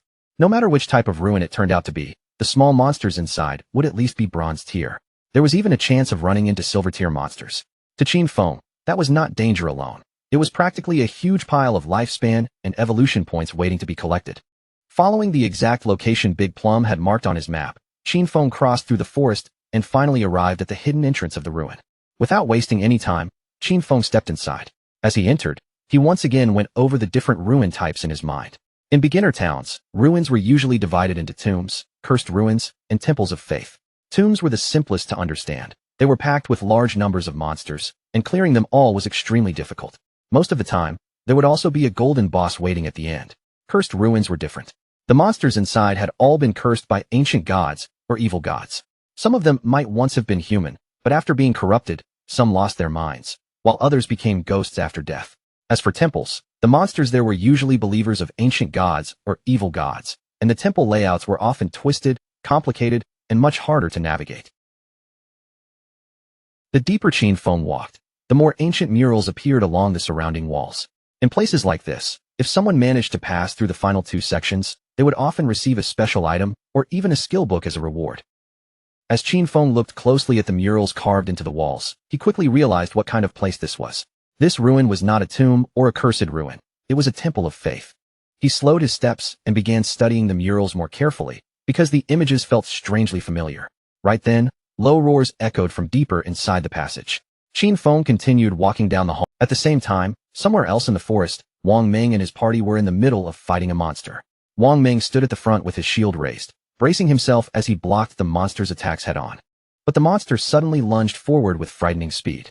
Before Wang Meng could fully react, its sharp claw ripped toward him, striking him hard enough to send his whole body flying through the air and dealing terrifying damage in an instant.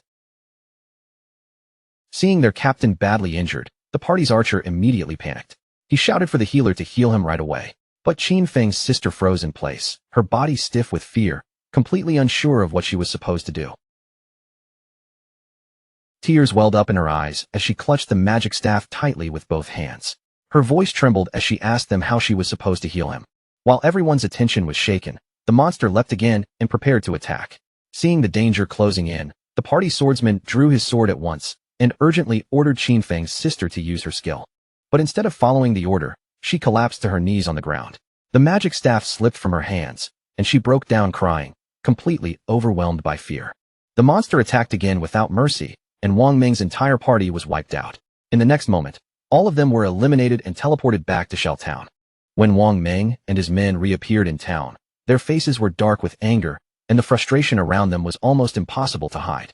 Big Plum happened to be nearby and greeted them as soon as she saw them return. With a smile, she asked why they had come back so quickly, then explained that the expert Shadow still had not returned yet, so they could not buy the equipment for the time being. The archer, still furious, immediately pointed at Qin Xiaoyu and snapped that he had never seen anyone as stupid as her. In his eyes, she did not know how to dodge monster attacks, and she did not even know how to use her own skills.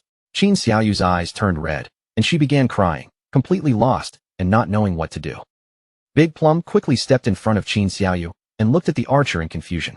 She asked why he had to be so harsh, explaining that Qin Xiaoyu was only a beginner, and since this was her first time playing the game, dying once was perfectly normal. But the archer's eyes burned with rage as he told Big Plum to move aside, saying he was going to scold Qin Xiaoyu to death. The swordsman then explained the real problem to Big Plum. They had not died just once. In less than an hour, they had already died 3 separate times. The moment Big Plum heard that, her eyes widened in genuine surprise. Then Big Plum smiled and proudly showed off the necklace Qin Feng had given her. She decided to go with them herself, saying that she had just received 2 excellent things from the expert. Now that she had become much stronger, she believed that as long as she joined them, they should not die again. Wang Ming stepped forward and firmly ordered everyone to stop arguing. To him, Big Plum's suggestion was actually not bad. With her joining the party this time, things should go much more smoothly, and maybe once they returned, they would be able to meet Shadow as well. Although Qin Xiaoyu was furious deep down, she forced herself to look grateful on the outside. She apologized softly and promised that she would work hard. But in her heart, she could hardly believe these people had the nerve to blame her when they could not handle the fight themselves. If it were not for the fact that they had connections to Shadow, she would not have bothered dealing with them at all.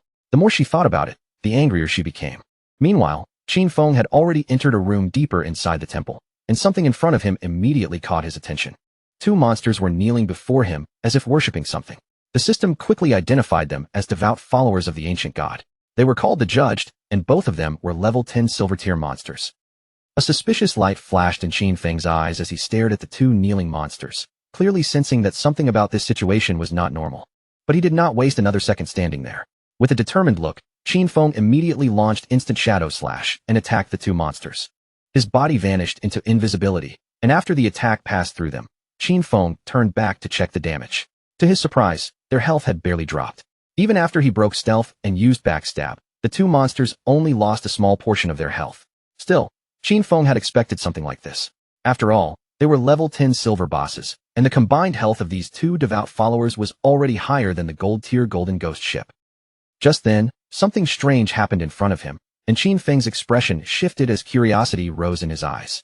The 2 monsters knelt down before him again. Qin Feng was confused, because they were once more kneeling in his direction, even though he was still hidden in stealth.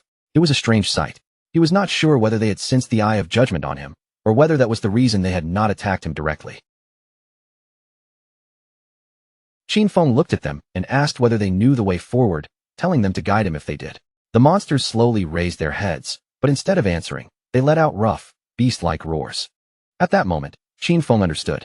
These creatures had already been corrupted, their bodies decayed, and their minds completely broken. They had become nothing more than wild beasts that only knew how to steal lifespan from humans. Right then, the eyes of the 2 monsters began to glow, giving off an eerie light in the dim room. Not long after that, they suddenly turned their backs on Qin Feng, and at the doorway of the room, a group of players had just appeared. The 2 monsters sensed their presence and immediately charged toward them. The players' expressions changed the moment they realized these bosses were silver tier. They knew very clearly that they could not handle even 1 silver tier boss, let alone 2. Without hesitation, they decided to flee from this place as fast as possible. But before they could escape, the monsters launched their attack. A toxic mist spread out and wrapped around the players, melting their bodies with terrifying speed. Their bodies soon disappeared, leaving behind lifespan orbs on the ground. Qin Feng recognized them then. They were the team of the girl named Grey Rose, the one who had bought Ice Spike from him earlier. He had not expected them to find this ruin as well. Judging from the current level of player equipment, Qin Feng concluded that no one was truly prepared to explore deeper inside yet. Qin Feng canceled his stealth and walked over to collect the lifespan that had dropped. As soon as he appeared, The two monsters knelt before him again. Those players had lost more than 100 days of tradable lifespan, and Xinfeng honestly had not expected them to be that rich. After collecting everything, Xinfeng returned to the room and began searching carefully.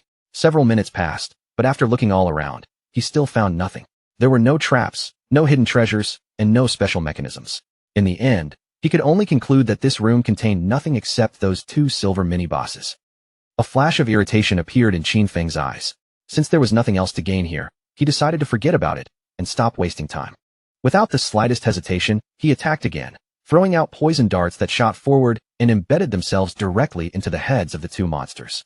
After killing the two silver-tier bosses, Xinfeng received his rewards. He gained 4,000 experience points, rose to level 9, obtained 4 evolution points, and collected 188 days of tradable lifespan. Then Xinfeng activated Greedy Hand. As the skill took effect, the bodies of the two monsters began to disappear, breaking down as the rewards were drawn out. Xinfeng's mood instantly lifted, because Epic Tier Greedy Hand was simply outrageous. From those two monsters alone, he obtained 32 evolution points, 1,504 days of tradable lifespan for gold tier items and 10 silver tier items. He stretched out his hand, and a pendant appeared before him. The moment Xinfeng saw it clearly, he became pleased, because this was actually a gold tier item meant for assassins. The item was called the Pendant of the Faithful, an assassin class accessory.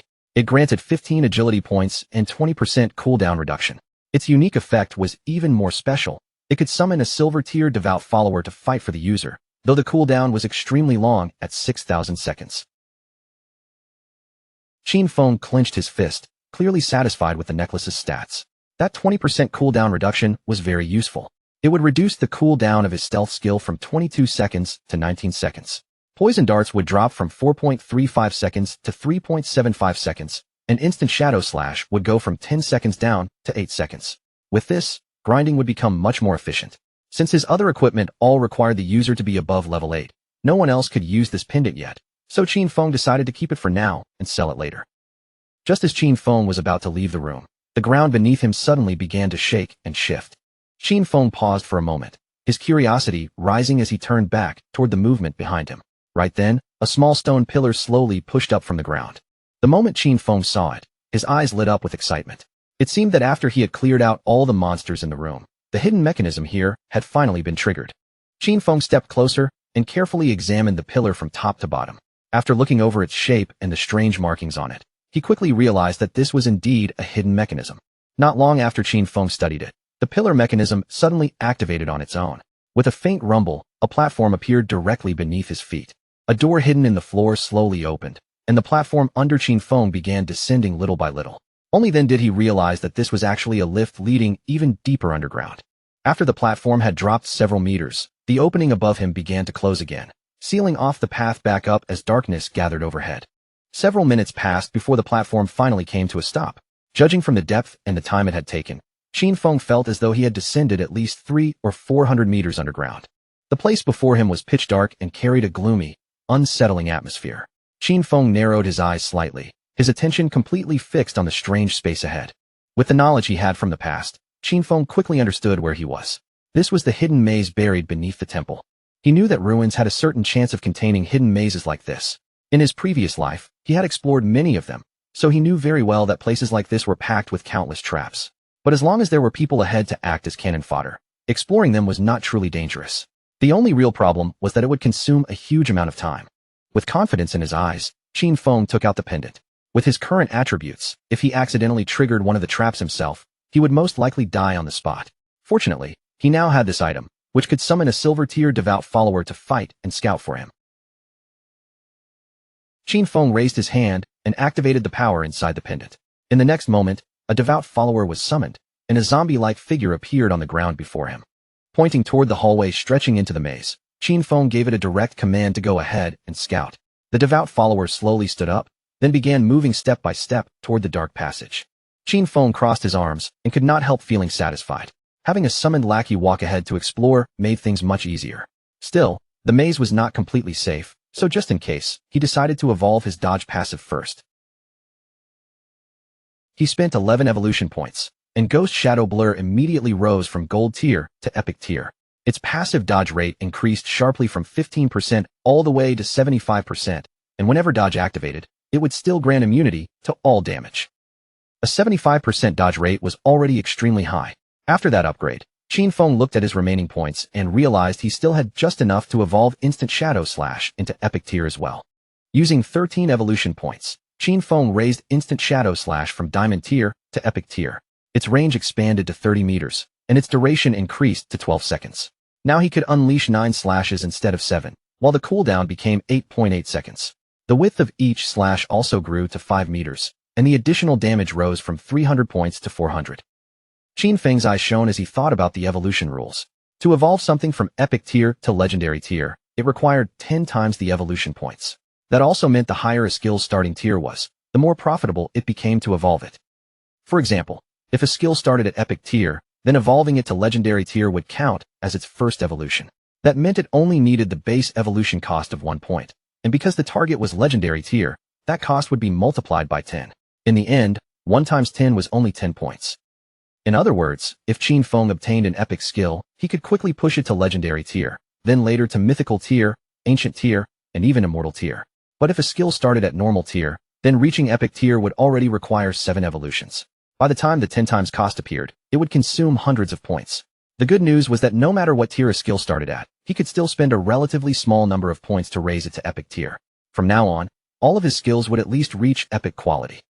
Qin Feng still had 11 evolution points left, and the only skill he could evolve now was his starter skill, Shadow Sneak. He spent 8 points, raising it from Silver Tier to Platinum Tier. The skill duration increased from 16 seconds to 24 seconds, and the bonus damage when breaking stealth changed from 50 to 120. Its cooldown also dropped from 26 seconds to 22 seconds. On top of that, Qin Feng had attributes that reduced cooldown speed by 35%, so the final cooldown of Shadow Sneak became 16.3 seconds. Still, he felt that the cooldown was too long, and the stealth-breaking attack was not impressive enough, so he knew he would have to replace this skill in the future. As the devout follower walked through the hallway, it suddenly stepped on a stone slab. The trap activated instantly, and a massive rock dropped from above, crashing down directly onto its body. The huge stone crushed the summon completely, and its body quickly transformed into light and disappeared. Since the summon had died, Qin Feng could only wait for the cooldown to finish before summoning another one. This maze was complicated and dangerous, so slow exploration was his only option. He could only hope that when he finally reached the end, there would be something valuable waiting for him. Meanwhile, on the upper layer of the temple, a shield-carrying man and a hooded woman cautiously poked their heads through the doorway. The man quickly reported to his captain, Grey Rose, that the monsters inside had disappeared. Hearing that, Grey Rose could not help but show a trace of surprise on her face. They carefully entered the room, and Grey Rose immediately noticed that the lifespan dropped there had also vanished. She understood at once that someone must have killed those monsters and taken the lifespan away, though she had no idea who it was. The shield-bearing man said that only the expert Shadow could possibly kill 2 Silver Tier bosses. Grey Rose felt that he was probably right, but she was also relieved, because at least they would not have to die again here. She placed a hand under her chin and thought back to what they had seen when they first came here. At that time, there had been someone who seemed to be communicating with the monsters. She was not sure whether that person had been Shadow, or whether he possessed some kind of skill that could charm bosses. If that was true, then his power was simply incomprehensible and terrifying. At the same time, down in the second layer of the temple, Qin Feng's devout follower died once again after triggering another trap in the maze. Ahead of Qin Feng stretched a long path that led straight to a door. By this point, he had already explored the maze for 3 full hours, and this place should have been the end. Based on his experience from his previous life, if ordinary players used human lives to explore a maze like this, at least hundreds of people would have died. Qin Feng activated the pendant once more and summoned another devout follower to take the lead for him. The summoned monster began walking ahead, and Qin Feng followed closely behind it, keeping just enough distance to stay safe. When they arrived in front of the door, Qin Feng pointed forward and ordered the devout follower to open it. Following Qin Feng's command, the monster used all its strength to push against the door. But no matter how hard it tried, the door did not move. It strained so much that its whole body began trembling. Seeing that even the summoned monster could not open it, suspicion flashed through Qin Feng's eyes. This door clearly was not ordinary. After a brief pause, Qin Feng stepped forward himself and reached out, placing his hand directly on the door. The moment he touched it, the door slowly began to open. Qin Feng's expression changed at once, and even he was shocked by how easily it responded to him. From the other side of the door, a wave of air rolled outward, followed by a curtain of drifting smoke that spread into the hallway. Cold sweat began to gather on Qin Feng's forehead. Just from that strange reaction, he could tell this was definitely not a good sign. Beyond the door was a large room, filled with pillars. At the very center of the room sat a treasure chest, tightly wrapped in thorn-covered vines. Qin Feng stepped into the room and examined the chest carefully. It was covered from top to bottom in sharp thorns, and it was clearly locked. Beside the chest stood an NPC. The NPC was a woman, and the lower half of her face was wrapped in bandages. Qin Feng tried to use the system to detect her stats, but no information appeared at all. Qin Feng's eyes widened in surprise. This was the first time he had encountered an NPC whose information could not be detected by the system, making her seem even more mysterious. The woman began whispering in a strange language Qin Feng could not understand. Then she slowly knelt down, and her entire body transformed into light, fading away right before his eyes. Qin Feng watched her closely, his gaze fixed on the spot where she had been. He had no idea why she had suddenly disappeared like that. Right after the mysterious woman vanished, the thorny vines wrapped around the treasure chest also began to disappear little by little. Even so, Qin Feng did not lower his guard. Although he could not see the mysterious woman's information, he was certain that she had some kind of connection to the Eye of Judgment. The chest soon began glowing with a golden light. Qin Feng immediately realized that it contained epic tier items, but he remained cautious. After all, there was still a chance that the chest could be a mimic or that a trap was hidden inside. Pointing toward the glowing chest, Qin Feng ordered his summoned follower to go forward and open it. The monster obeyed the command and stepped up to the chest. As it opened the lid, a brilliant light burst out from inside. Qin Feng's eyes widened in surprise as he looked at what had appeared. It was a skill book, and not an ordinary one, but a godly assassin skill that contained both passive and active effects. Inside the chest was an epic tier assassin skill book called Stole of Mercy. Its passive effect was extremely powerful, giving a 100% correction bonus when striking weak points, while also doubling the damage multiplier whenever a weak point was hit. The skill book also carried an active skill called Slit Throat. After activation, Shadow's next attack would apply the Slit Throat effect, causing damage equal to 100% of that attack every second for 3 seconds. Its normal cooldown was 60 seconds, but with Qin Feng's cooldown reduction, it dropped all the way to 44.4 seconds. Qin Feng immediately noticed how terrifying the passive ability was. It directly doubled the hitbox range of an enemy's weak points, making precise attacks much easier to land. But compared to that, the truly ridiculous part was still the active skill, Slit Throat. For example, if Qin Feng's next attack dealt 300 damage, then Slit Throat would continue dealing 300 damage every second for 3 seconds. That meant the debuff alone could add 900 extra damage, bringing the total impact to 1,200 points, which was 3 times more than the original attack by itself. Qin Feng read through the details more carefully. A multi-hit skill like Instant Shadow Slash could land several times, but Slit Throat would only calculate the first strike. Even so, this skill was only epic tier, which meant he only needed 10 evolution points to push it into legendary tier. This harvest was enormous, because his burst damage had just increased by several levels at once. After putting the skill book away, Qin Feng began heading toward the exit.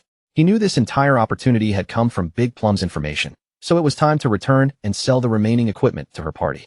Through the chat, he told Big Plum to inform Wang Meng to return to town, because he had items to sell.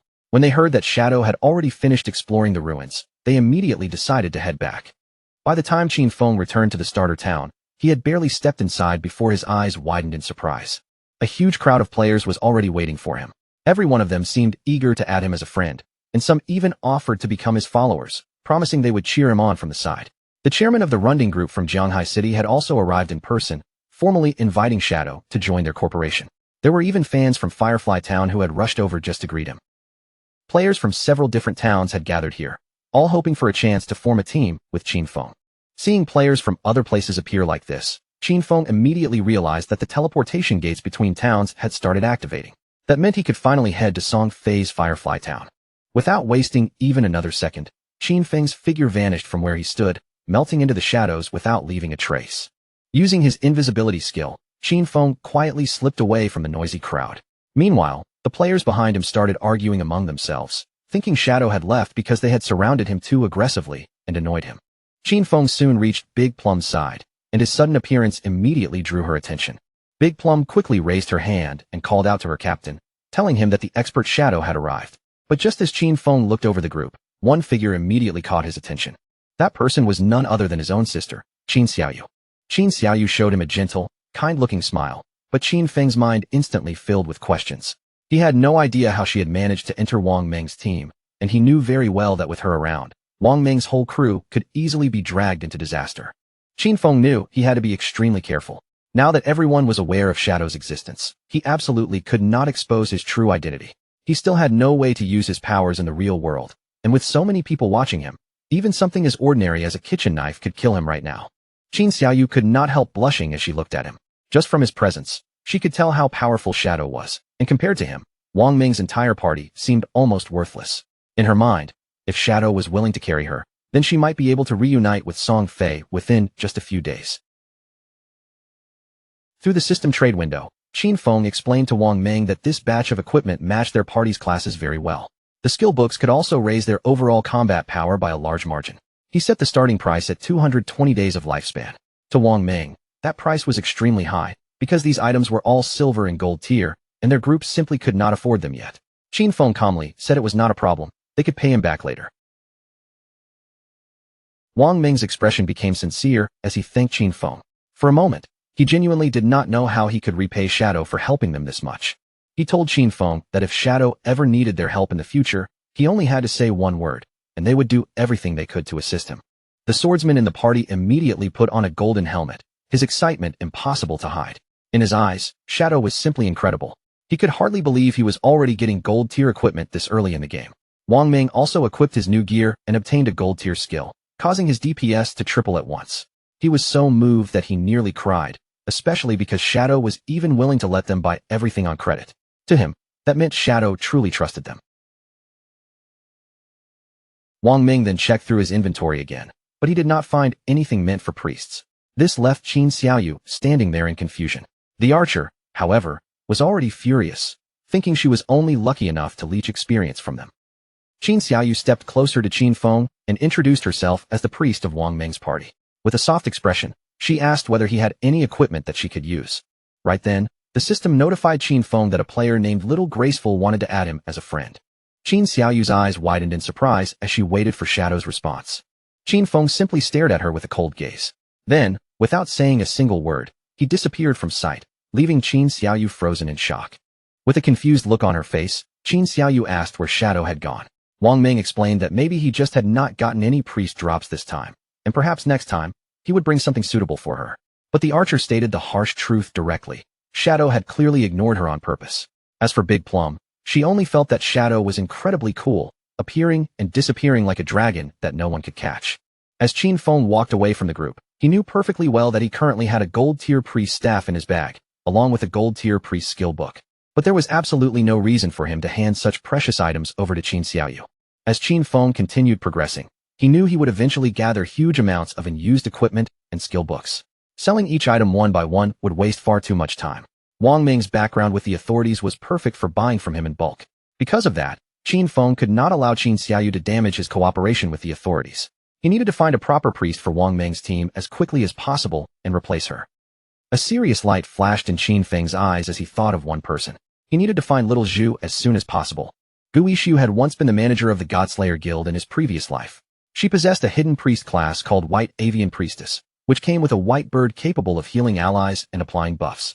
She was the only priest Qin Feng knew who could defeat epic-tier bosses alone. She had been a powerful ally in the past, and compared to her, Qin Xiaoyu was nothing but trash. Qin Feng activated the teleportation gate, remembering that little Zhu was also from Firefly Town. Just like Song Fei, she happened to be there, which made this trip even more perfect. If Qin Feng could find little Zhu, then he would place her directly into Wang Ming's team. Using the teleportation gate, Qin Feng left the starter town and traveled straight to Firefly Town.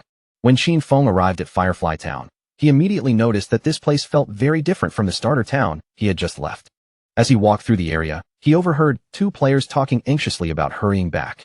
They said the silver boss was already below half health, so they could not let someone else steal it after they had already died for it. One of them cursed Song Fei, saying that bastard had brought a crowd of fangirls with him, making it impossible to compete. He could not understand how some minor celebrity had so many brainless fans following him around. Qin Feng had only just arrived in Firefly Town, yet he had already picked up clues about Song Fei's location. Following those players from a distance, Qin Feng soon arrived at a valley. This was a level 5 area known as Wailing Valley. The monsters that roamed this place were Ember Fiends and Shackles, both dangerous creatures suited to this area's level. After walking a little farther into the valley, Qin Feng began hearing the sounds of players fighting up ahead. He carefully peeked out and saw a large group of players attacking a two-headed monster whose entire body was wrapped in flames. Qin Feng recognized it at once. This twin-headed Ember Fiend was a silver-tier boss, but the battlefield around it was already chaotic because many players were not only attacking the boss, they were also attacking each other.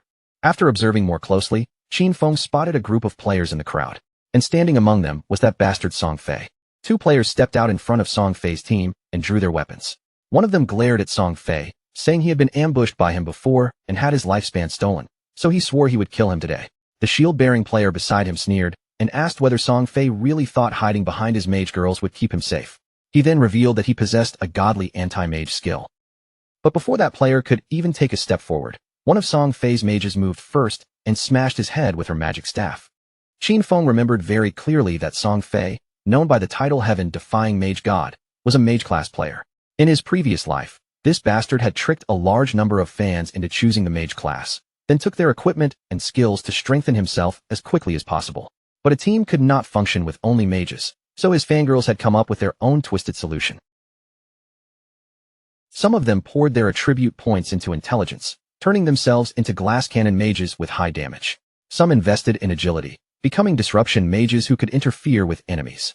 Others placed their points into health, forcing themselves into the role of meat shields for the team.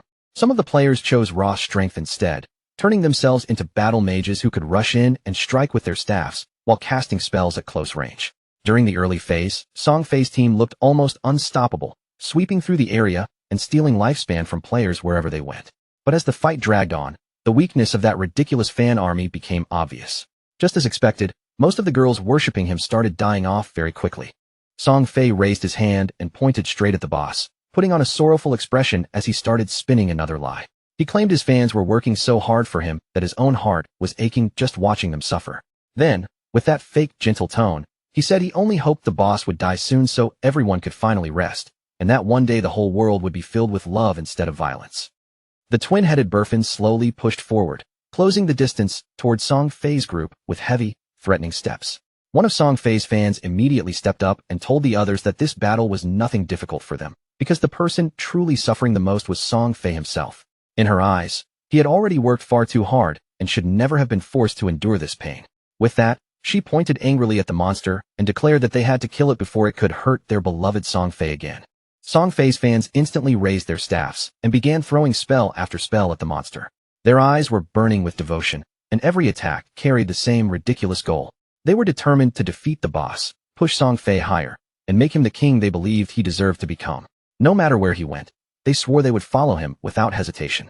The monster suddenly opened its massive mouth, and a blazing wave of fire burst out from between its jaws.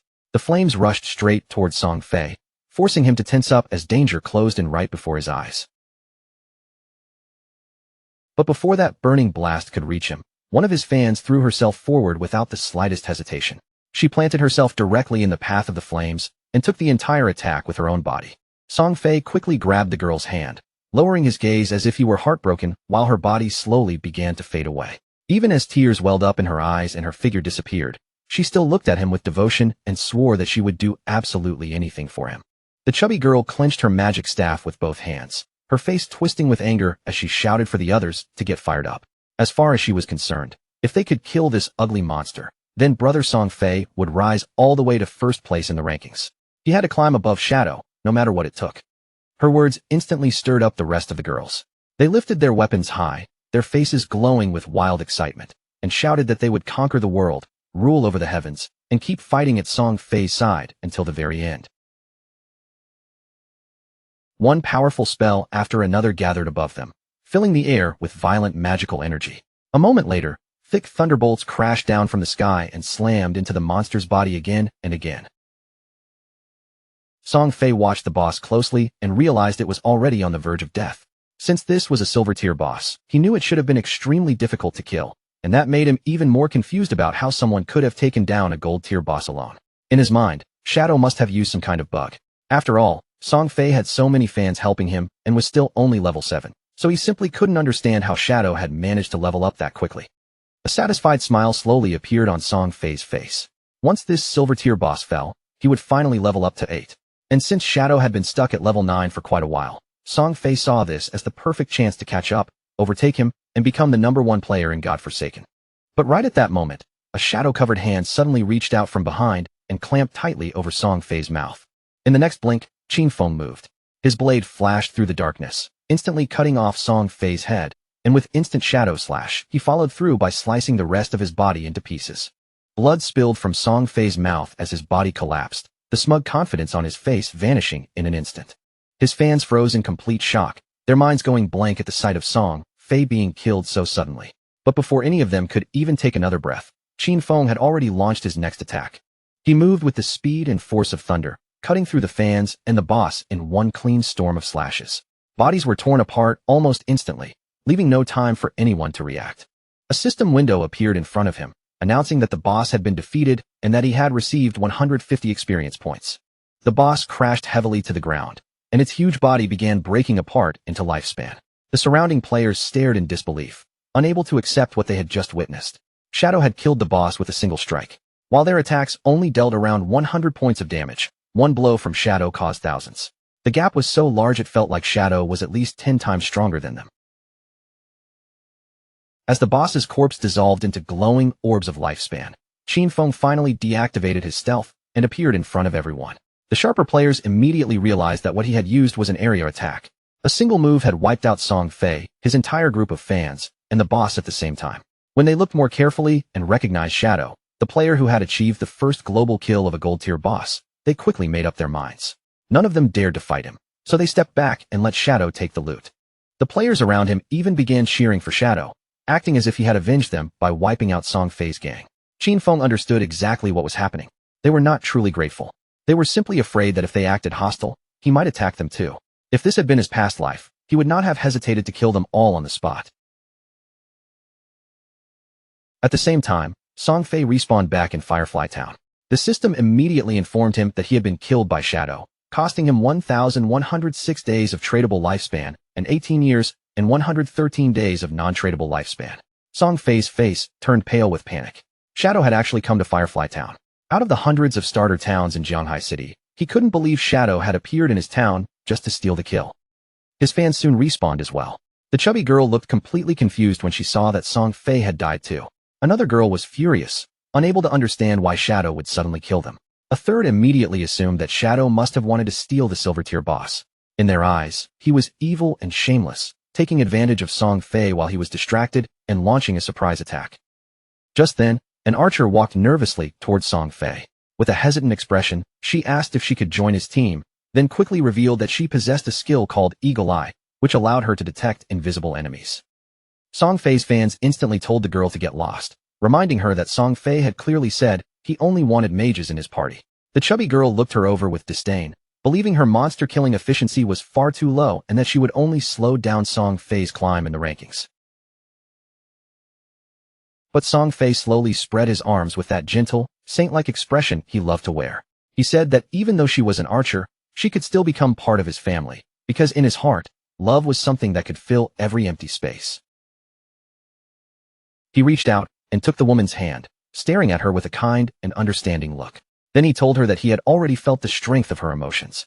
It did not matter that she was an archer. He would allow her to join the team, and from this moment on, they would work hard together and continue leveling up side by side. With Song Fei standing so close and holding her hand, the archer's face turned bright red. Tears of happiness gathered in her eyes and quickly began flowing down her cheeks. An assassin also stepped forward and revealed that she could turn invisible as well. Her eyes were cold as she swore she would make Shadow pay for killing Song Fei. Then one of the mages added that she had just learned a new area skill, and with it, she could freeze Shadow in place. Song Fei once again opened his arms wide, acting as if he were embracing the whole world. He declared that his family was filled with love, and any girl who wanted to join his team would be welcomed with open arms. The girls were instantly moved to tears. One after another, they cried with joy and swore that they would stay beside Song Fei forever, no matter what happened. To them, Shadow had no honor at all, because he had attacked their beloved Song Fei from behind like a coward. They promised that he would pay the price for what he had done. The moment they found Shadow, they would hand him over to Song Fei and let Song Fei kill him personally, so everyone would understand what happened to anyone who dared to mess with him. Not far away, two players turned their attention towards Song Fei and his growing group. They had no idea what he was planning to do next, but they did know one thing for sure. Someone had killed him out there, and honestly, that alone felt extremely satisfying. They remembered that Song Fei had always been surrounded by so many girls protecting him, so they couldn't figure out how he had still managed to get killed.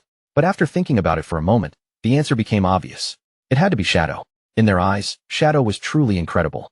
And when they looked at all those girls crying over Song Fei, they couldn't help feeling that something was seriously wrong with their heads. A confident smile spread across Song Fei's face. With so many people watching, he believed that once he defeated Shadow, everyone would finally understand that individual strength was useless when someone fought alone. This was especially true for an assassin. In Song Fei's mind, Shadow was nothing more than a weak, soft assassin who had dared to challenge a great and noble mage like him.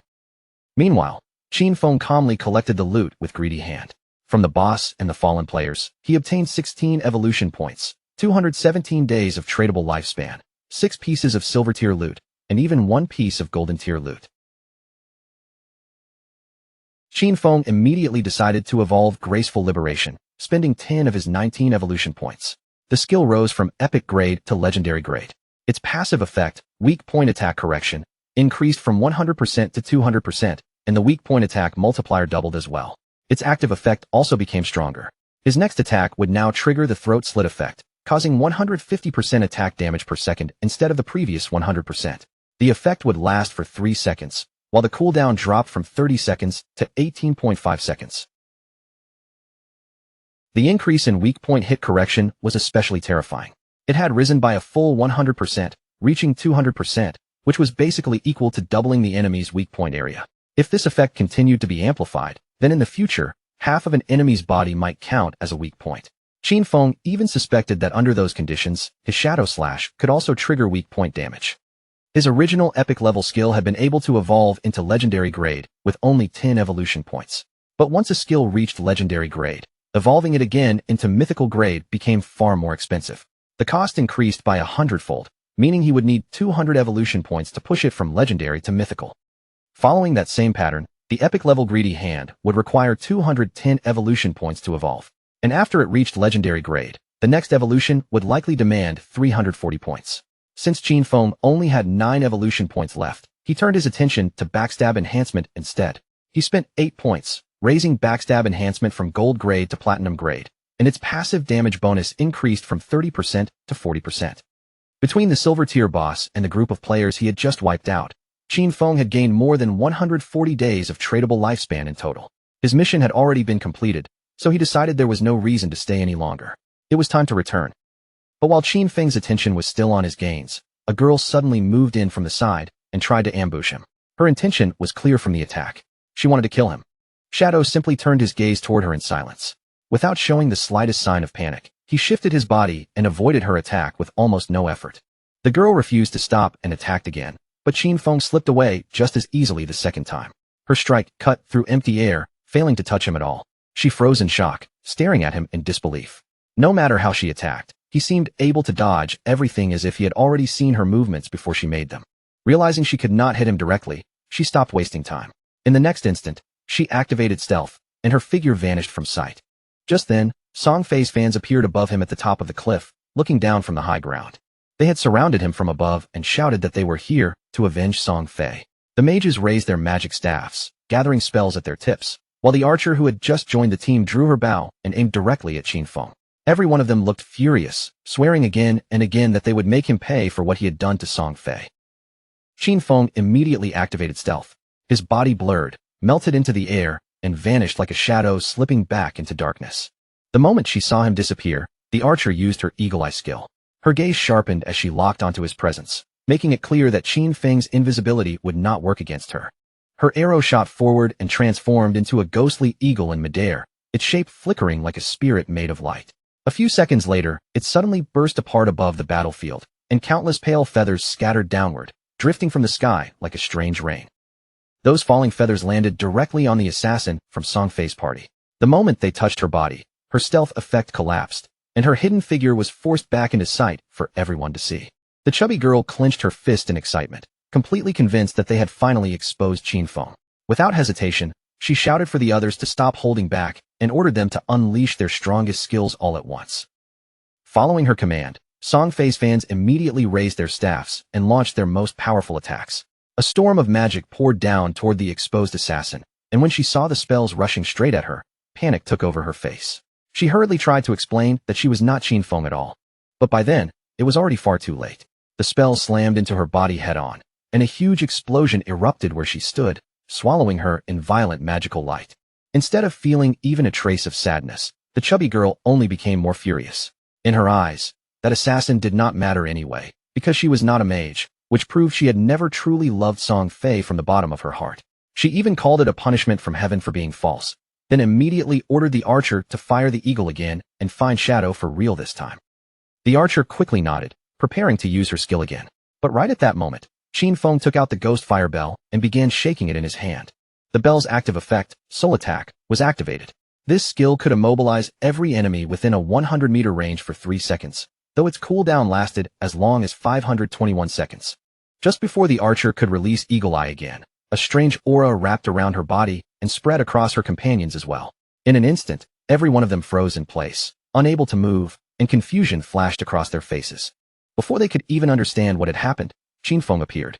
With instant slash, he attacked like a bolt of thunder, his blade tearing through them so quickly that their bodies were cut apart before they had any chance to react. Song Fei, who had been hiding behind a corner, quietly poked his head out and stared in confusion. He had no idea what had just happened or why his fans had suddenly died. At first, he suspected Shadow was responsible, but he quickly rejected the thought, believing that if Shadow had made a move, he should have revealed himself. Qin Feng, still hidden in stealth, silently approached from nearby. With a cold and arrogant look, he made it clear that Song Fei's death was already close. The moment Song Fei heard Shadow's voice, his eyes widened in fear and shock, and his whole body began trembling. Without wasting another second, Song Fei hurriedly activated his magic shield. A powerful barrier appeared around his body, wrapping him in a protective glow. But to his horror, Qin Feng simply threw out a poison dart. The dart pierced straight through Song Fei's magic shield with almost no resistance, shattering the barrier into pieces as if it were nothing. The poison dart struck Song Fei right in the forehead. He dropped to the ground at once, screaming in agony as the pain spread through his body. Song Fei's body quickly dissolved into glowing orbs of lifespan. Qin Feng deactivated stealth, and when he saw how much lifespan Song Fei still had left, he realized that before all this, Song Fei must have originally possessed more than 2,000 days of tradable lifespan. As Song Fei's body disappeared completely, only the scattered lifespan remained behind. Qin Feng looked over it with a trace of confusion, wondering why his fans had no tradable lifespan at all. Then he understood it. They had already handed all their lifespan over to Song Fei. Even after so much time had passed, there were still people who foolishly believed God-Forsaken was nothing more than an ordinary game. Those crazy fans were genuinely terrifying. To Qin Feng, it was a pity, because the tradable lifespan they had gathered added up to several hundred years, yet now most of it would only be absorbed by the nearby monsters. Back in Firefly Town, Song Fei and his fans respawned once again.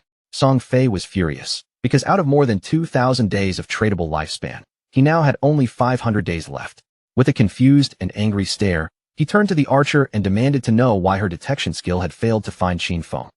The archer quickly explained that she had indeed used the skill, but the only person it revealed was their assassin sister. The chubby girl frowned, and said she could see there was a stealth level listed in the attribute panel. She began wondering if Shadow's stealth level was higher than they had expected. The archer then revealed that her Eagle Eye skill only had counter stealth level 1. That meant she could only detect enemies whose stealth was also level 1. If the opponent's stealth level was higher than that, she had no way to see them. Song Fei became even more frustrated, because Shadow could attack and disappear without leaving a single trace. He had no idea how he was supposed to defend against that. Song Fei touched his face and began thinking it over.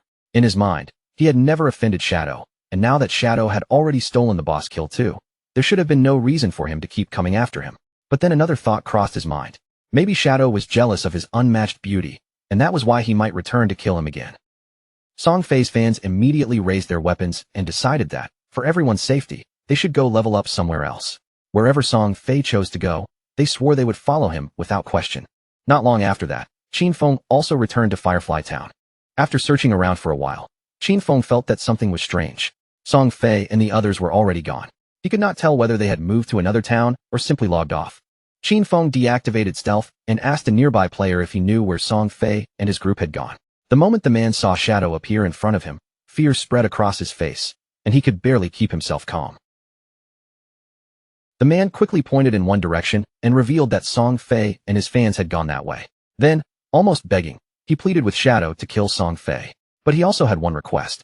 After killing Song Fei, he asked Qin Feng if he could spare his girlfriend, a female hunter named One Flying Treasure Cat. Qin Feng calmly advised him to find another girlfriend, immediately realizing that this girlfriend was the hunter who could detect invisibility. Qin Feng activated stealth again, and his figure disappeared from sight. Behind him, the man kept begging, saying he had worked extremely hard just to get that girlfriend. Although Qin Feng now knew the direction Song Fei's group had taken, he still had no idea where they were actually heading. Searching blindly would waste far too much time. As the man cupped his hands near his mouth and kept calling for Shadow, Qin Feng realized that finding Gu Yishu would make everything much easier. At that very moment, a woman happened to pass by his side. Qin Feng's attention immediately shifted to her, and a hint of surprise appeared in his eyes. That girl was none other than Gu Yishu. Qin Feng deactivated stealth and called out to her with a cheerful look, casually calling her beautiful before asking if she could help him with something. When Gu Yishu saw that the person in front of her was Shadow, she could not hide her surprise. Qin Feng took a golden grade staff out of his inventory and told her that he had heard her class could search for targets across a wide area. If she could help him find Song Fei, he promised to sell her the staff at a bargain price as her reward. The moment Gu Yishu saw the weapon, her eyes lit up with excitement. She opened her system window and asked how he knew she had the ability to search across such a large range, since she was sure she had never told anyone about it. Qin Feng did not answer directly.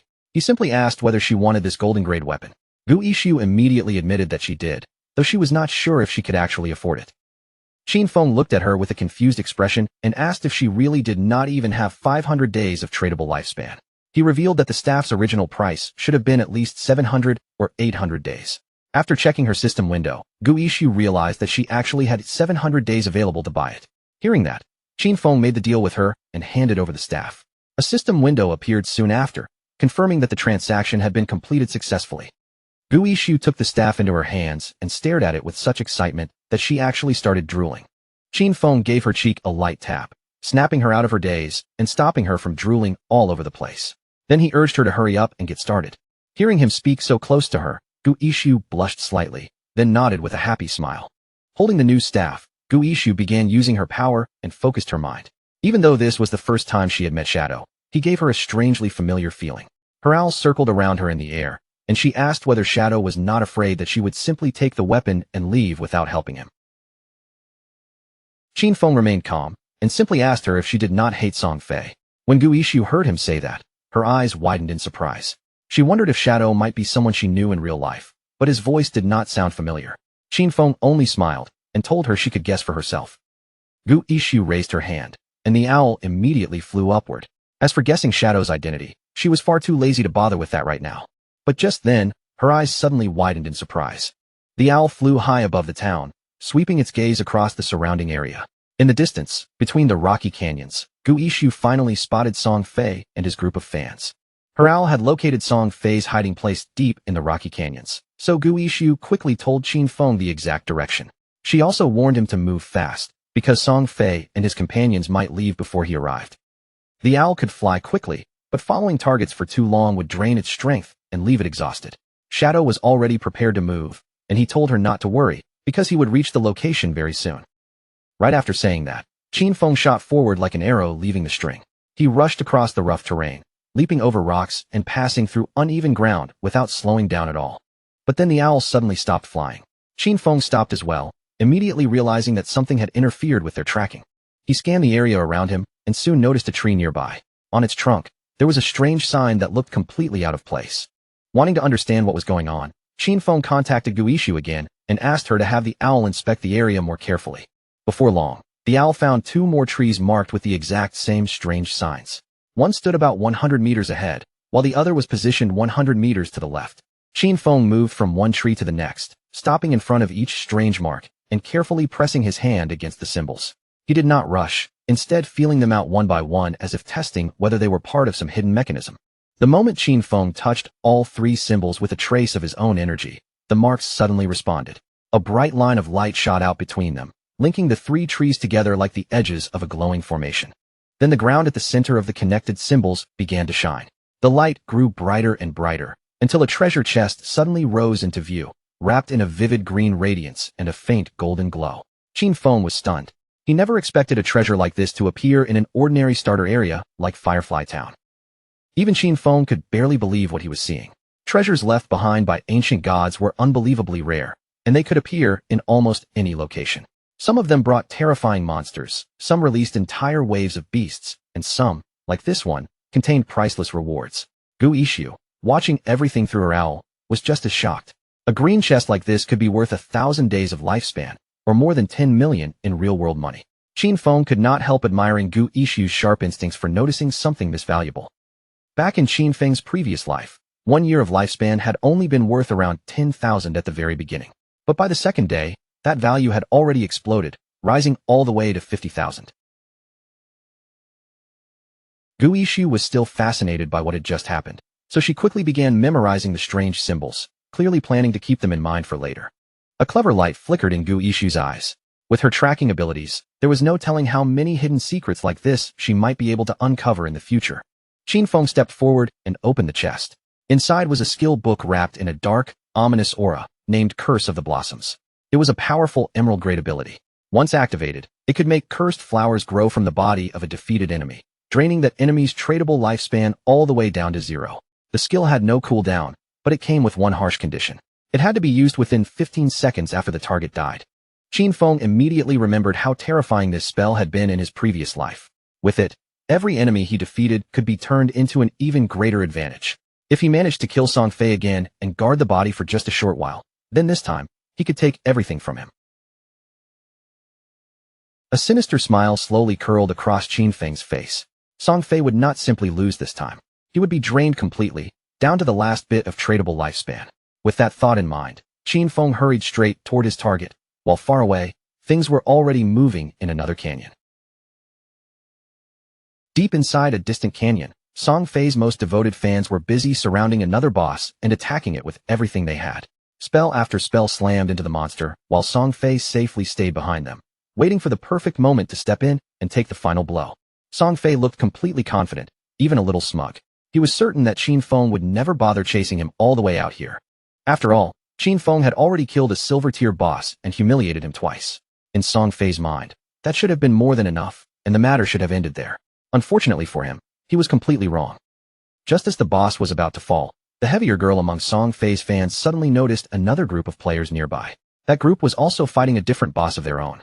Song Fei smoothly slipped into his usual act and started manipulating his fans again. He told them that the other group must be supporters of a rival idol, deliberately trying to steal the spotlight and make him look bad. The moment his fans heard that, their faces twisted with anger. In their eyes, no one had the right to outshine their precious Song Fei. Without thinking twice, the girls charged straight toward the other group. The team nearby saw them approaching and mistakenly thought they had come to help, so they welcomed them with open arms.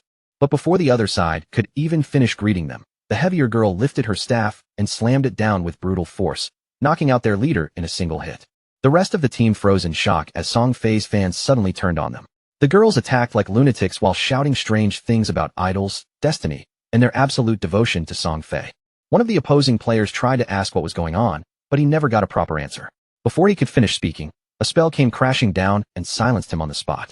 Then the situation became even stranger. Song Fei's fans began reciting bizarre, dramatic lines, praising Song Fei as if he were some divine being who stood above everyone else. After wiping out the other team, the girls obediently stepped aside and cleared a path for their golden prince, Song Fei, to come forward and finish off the boss himself. Song Fei continued playing his role perfectly, putting on a grateful expression and showering the girls with meaningless thanks. He even spun another ridiculous story, claiming he had almost been caught in a dangerous ambush and calling the girls heroes for saving him. His words immediately made the girls blush and giggle. They were completely trapped in the fantasy he had created for them, happily believing every fake compliment he gave. But that moment of celebration was the end of it. At the same time, Shadow had already appeared at the edge of the canyon. Song Fei suddenly felt something was wrong. A cold chill crept down his back, and his confident expression stiffened for a brief instant. But by the time Song Fei finally turned around to look, it was already far too late. Qin Feng's sword flashed through the air like a stroke of judgment, cutting forward with terrifying speed in a single instant. Song Fei's head was severed in one clean motion, and his body collapsed heavily to the ground before he could even understand what had happened. This time, however, Shadow did not simply kill him and walk away. He crouched beside Song Fei's fallen body and activated Curse of the Blossoms. The fangirls stood frozen in place, their faces full of shock. None of them could understand the terrifying thing happening right in front of their eyes. Soon after, Song Fei reappeared at the portal in Firefly Town, both confused and irritated. He still could not understand why Shadow kept targeting him again and again, and in his twisted way of thinking, he decided the reason had to be jealousy. Maybe Shadow was jealous of all the attention Song Fei received from his fangirls. Or maybe one of those girls was secretly someone Shadow liked. Song Fei convinced himself that Shadow's constant appearances in Firefly Town must be part of some complicated revenge scheme. But while he was still lost in those wild thoughts, a system alert suddenly popped up, terrifying him with the news that his tradable lifespan was dropping fast, much faster than a normal death penalty. At first, Song Fei thought this might be some special punishment for dying too many times in a row. But before he could figure out what was really happening, his fan club began appearing at the portal one after another as well. The heavier mage girl was among the first to arrive. She was out of breath as she rushed over and told Song Fei about the creepy red flower that had grown from his body, clearly draining away something extremely important. Song Fei immediately understood. That cursed flower, along with his rapidly vanishing lifespan, had to be Shadow's doing. Shadow had obtained some frightening new ability. The realization struck Song Fei hard, and he suddenly ordered all his fans to log off. He knew that if they kept losing to Shadow like this, their tradable lifespan could be drained all the way down to zero, and that would mean real death. Even then, he still put on the act of a noble leader, calling them his family and promising that he would go into the real world to extend their lifespan. After that, he said they would return with new equipment bought using the lifespan they had saved. The girls were still completely under Song Fei's control, and instead of questioning him, they became excited as they imagined coming back stronger and finally defeating Shadow. Even as Song Fei disappeared from the game, anger and humiliation twisted across his face. He refused to see this as a real defeat. After spending 2.5 years building himself up to this point, he could not accept being crushed by some unknown player who had appeared out of nowhere. In his mind, money could solve everything. As long as he had enough resources, he could smash through any obstacle standing in his way. All he needed was a little more time. Back at the place where the battle had taken place, red flowers had bloomed everywhere. Each one grew from the body of a fallen player, silently draining the tradable lifespan from Song Fei's fans. With Shadow's relentless attacks and repeated kills, his killer rank had already risen to level 4, causing the lifespan lost upon death to reach a terrifying 96.8%. But Shadow was not bothered by that number at all. After calculating his gains, he realized this ambush had added roughly 1,000 days to his lifespan. It was all thanks to Song Fei and his misguided followers. They had done all the hard work of fighting monsters and gathering resources, only to hand the final rewards over to him. But that harvest did not last forever. Soon, the cursed flowers began to fade, and the flow of energy stopped. Shadow immediately understood that the players had logged off to prevent themselves from losing even more lifespan. High above the canyon, the white owl continued circling silently through the air. Gu Yixu had watched the entire thing through the owl's eyes, and even she was shaken by what she had seen. Witnessing the true strength of the top player up close was completely different from just hearing rumors about him. When Shadow asked Gu Yixu whether Song Fei had really logged off, she nodded and confirmed that the whole group had disappeared from the game to buy themselves some time. Shadow calmly told her to continue keeping watch and to let him know right away if Song Fei ever came back online. Gu Yixu wondered if her task was already finished, but Shadow told her to stay on it for a little longer. Then he mentioned that he had just obtained a golden tier priest skill called Sword of Divine Judgment. The moment she heard that, Gu Yixu's interest was instantly sparked. She clearly wanted that skill, and seeing the look in her eyes, Shadow made her an offer. He said he would trade the skill to her for 500 days of lifespan, but if she agreed to one condition, he could cut the price in half. Gu Yixu's eyes narrowed immediately, and she warned him that she would never trade away her dignity, which left Shadow briefly stunned. Shadow quickly explained that she had completely misunderstood him. What he wanted was simple. He needed her to join his team and become their main healer. Once Gu Yixu realized what he meant, she relaxed and laughed. She agreed almost right away, but still warned him that if his team turned out to be a complete disaster, she would definitely hold him responsible. Shadow calmly reassured Gu Yixu that his team was reliable and definitely not some messy group thrown together at random. Since she had agreed, he decided there was no reason to delay any longer and immediately prepared to contact the others. Elsewhere in the game world, Wang Ming was standing proudly over the body of a poisonous monster he had just defeated, clearly pleased with the experience points he had earned. But the poison was still eating away at him, so he quickly called out to Zhu, asking her to heal him and remove the toxin. Zhu, however, froze in place, completely unsure of what she was supposed to do. Wang Ming tried reminding her again that, as a priest, She should have a skill capable of cleansing poison. But before Zhu could properly understand what he meant, she panicked and activated the ability in the wrong direction, accidentally casting it on a nearby tree instead of the poisoned Wang Ming. The remaining time ran out before anyone could fix the mistake. Wang Ming's body finally gave in to the poison, and he collapsed onto the ground, wasting the victory he had just earned over the monster. The rest of the team stared in stunned silence, their frustration almost written across their faces. One by one, they turned toward Qin Feng's sister, unable to believe a healer could be this useless at the moment they needed her most. Later, near the teleportation stone, the team leader stood there with a heavy expression, clearly facing a decision he could no longer avoid. He understood that the team desperately needed a real healer. The problem was that almost every skilled hidden class priest had already been taken by other groups. Even so, they could not keep moving forward with someone who failed at healing at the most basic level. Zhu, on the other hand, had no idea how badly she had failed. She was still lost in her own fantasy, imagining herself as the chosen one, almost like a goddess descending into this new world. Since she had leveled up so quickly, she believed it was proof of her destined greatness, and she was already dreaming about joining her brother Song Fei in glory. But just then, news from Shadow reached Wang Ming, instantly making his eyes light up with excitement. A hidden class healer had agreed to join their team, and she was a white bird priest with strong potential in other roles as well. This was exactly the chance they had been waiting for. The leader immediately asked Shadow where she was, and Shadow told them the new healer was currently in Firefly Town. It was not the best leveling area, but gathering together first and moving as a proper team mattered more right now.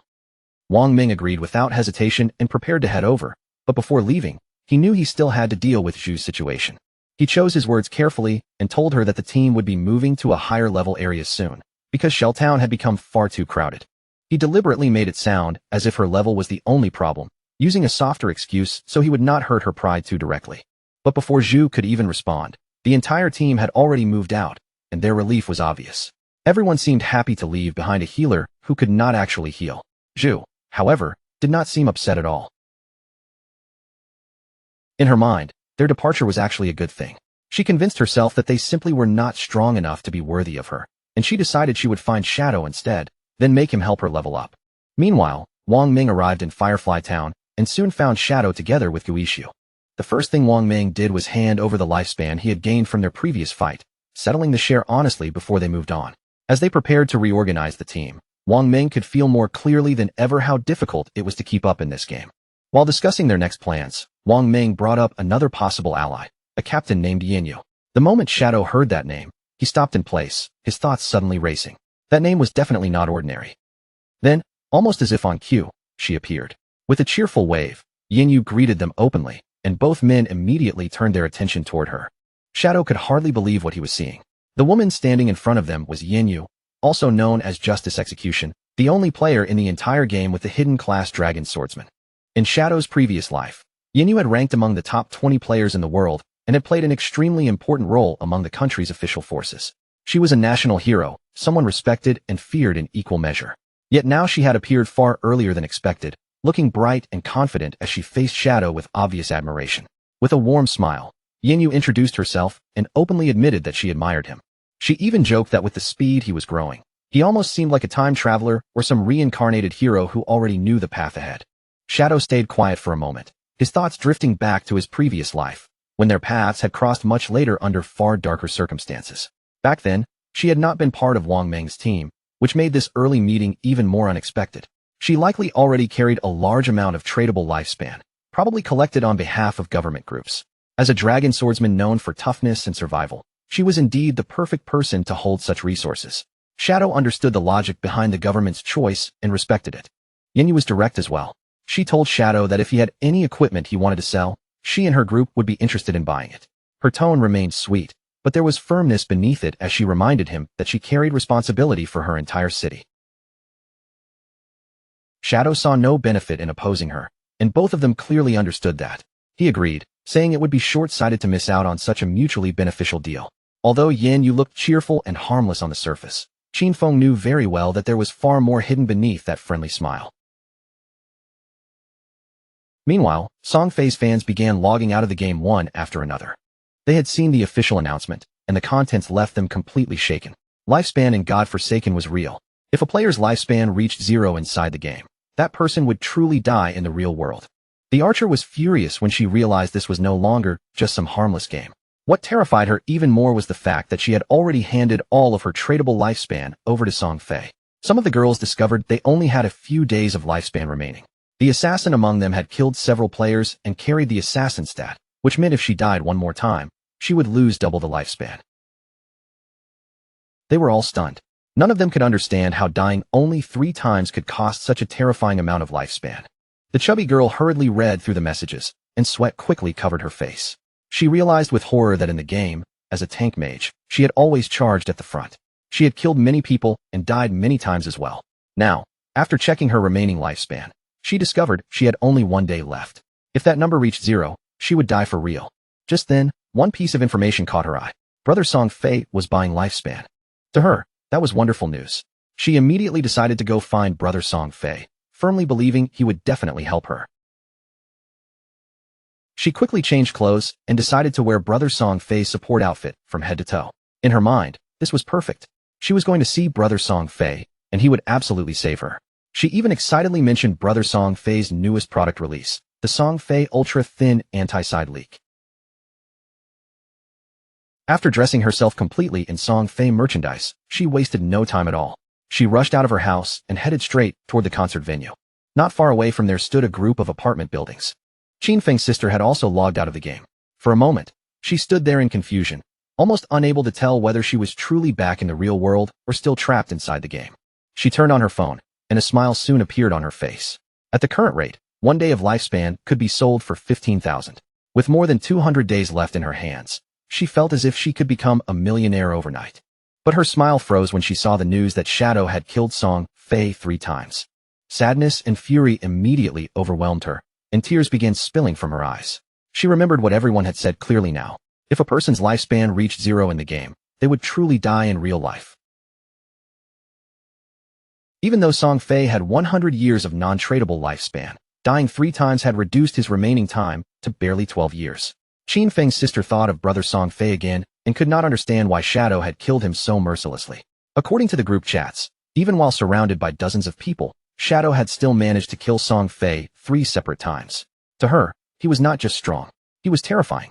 At that moment, the chubby girl began sending frantic messages into the chat, telling everyone that Brother Song Fei urgently needed help.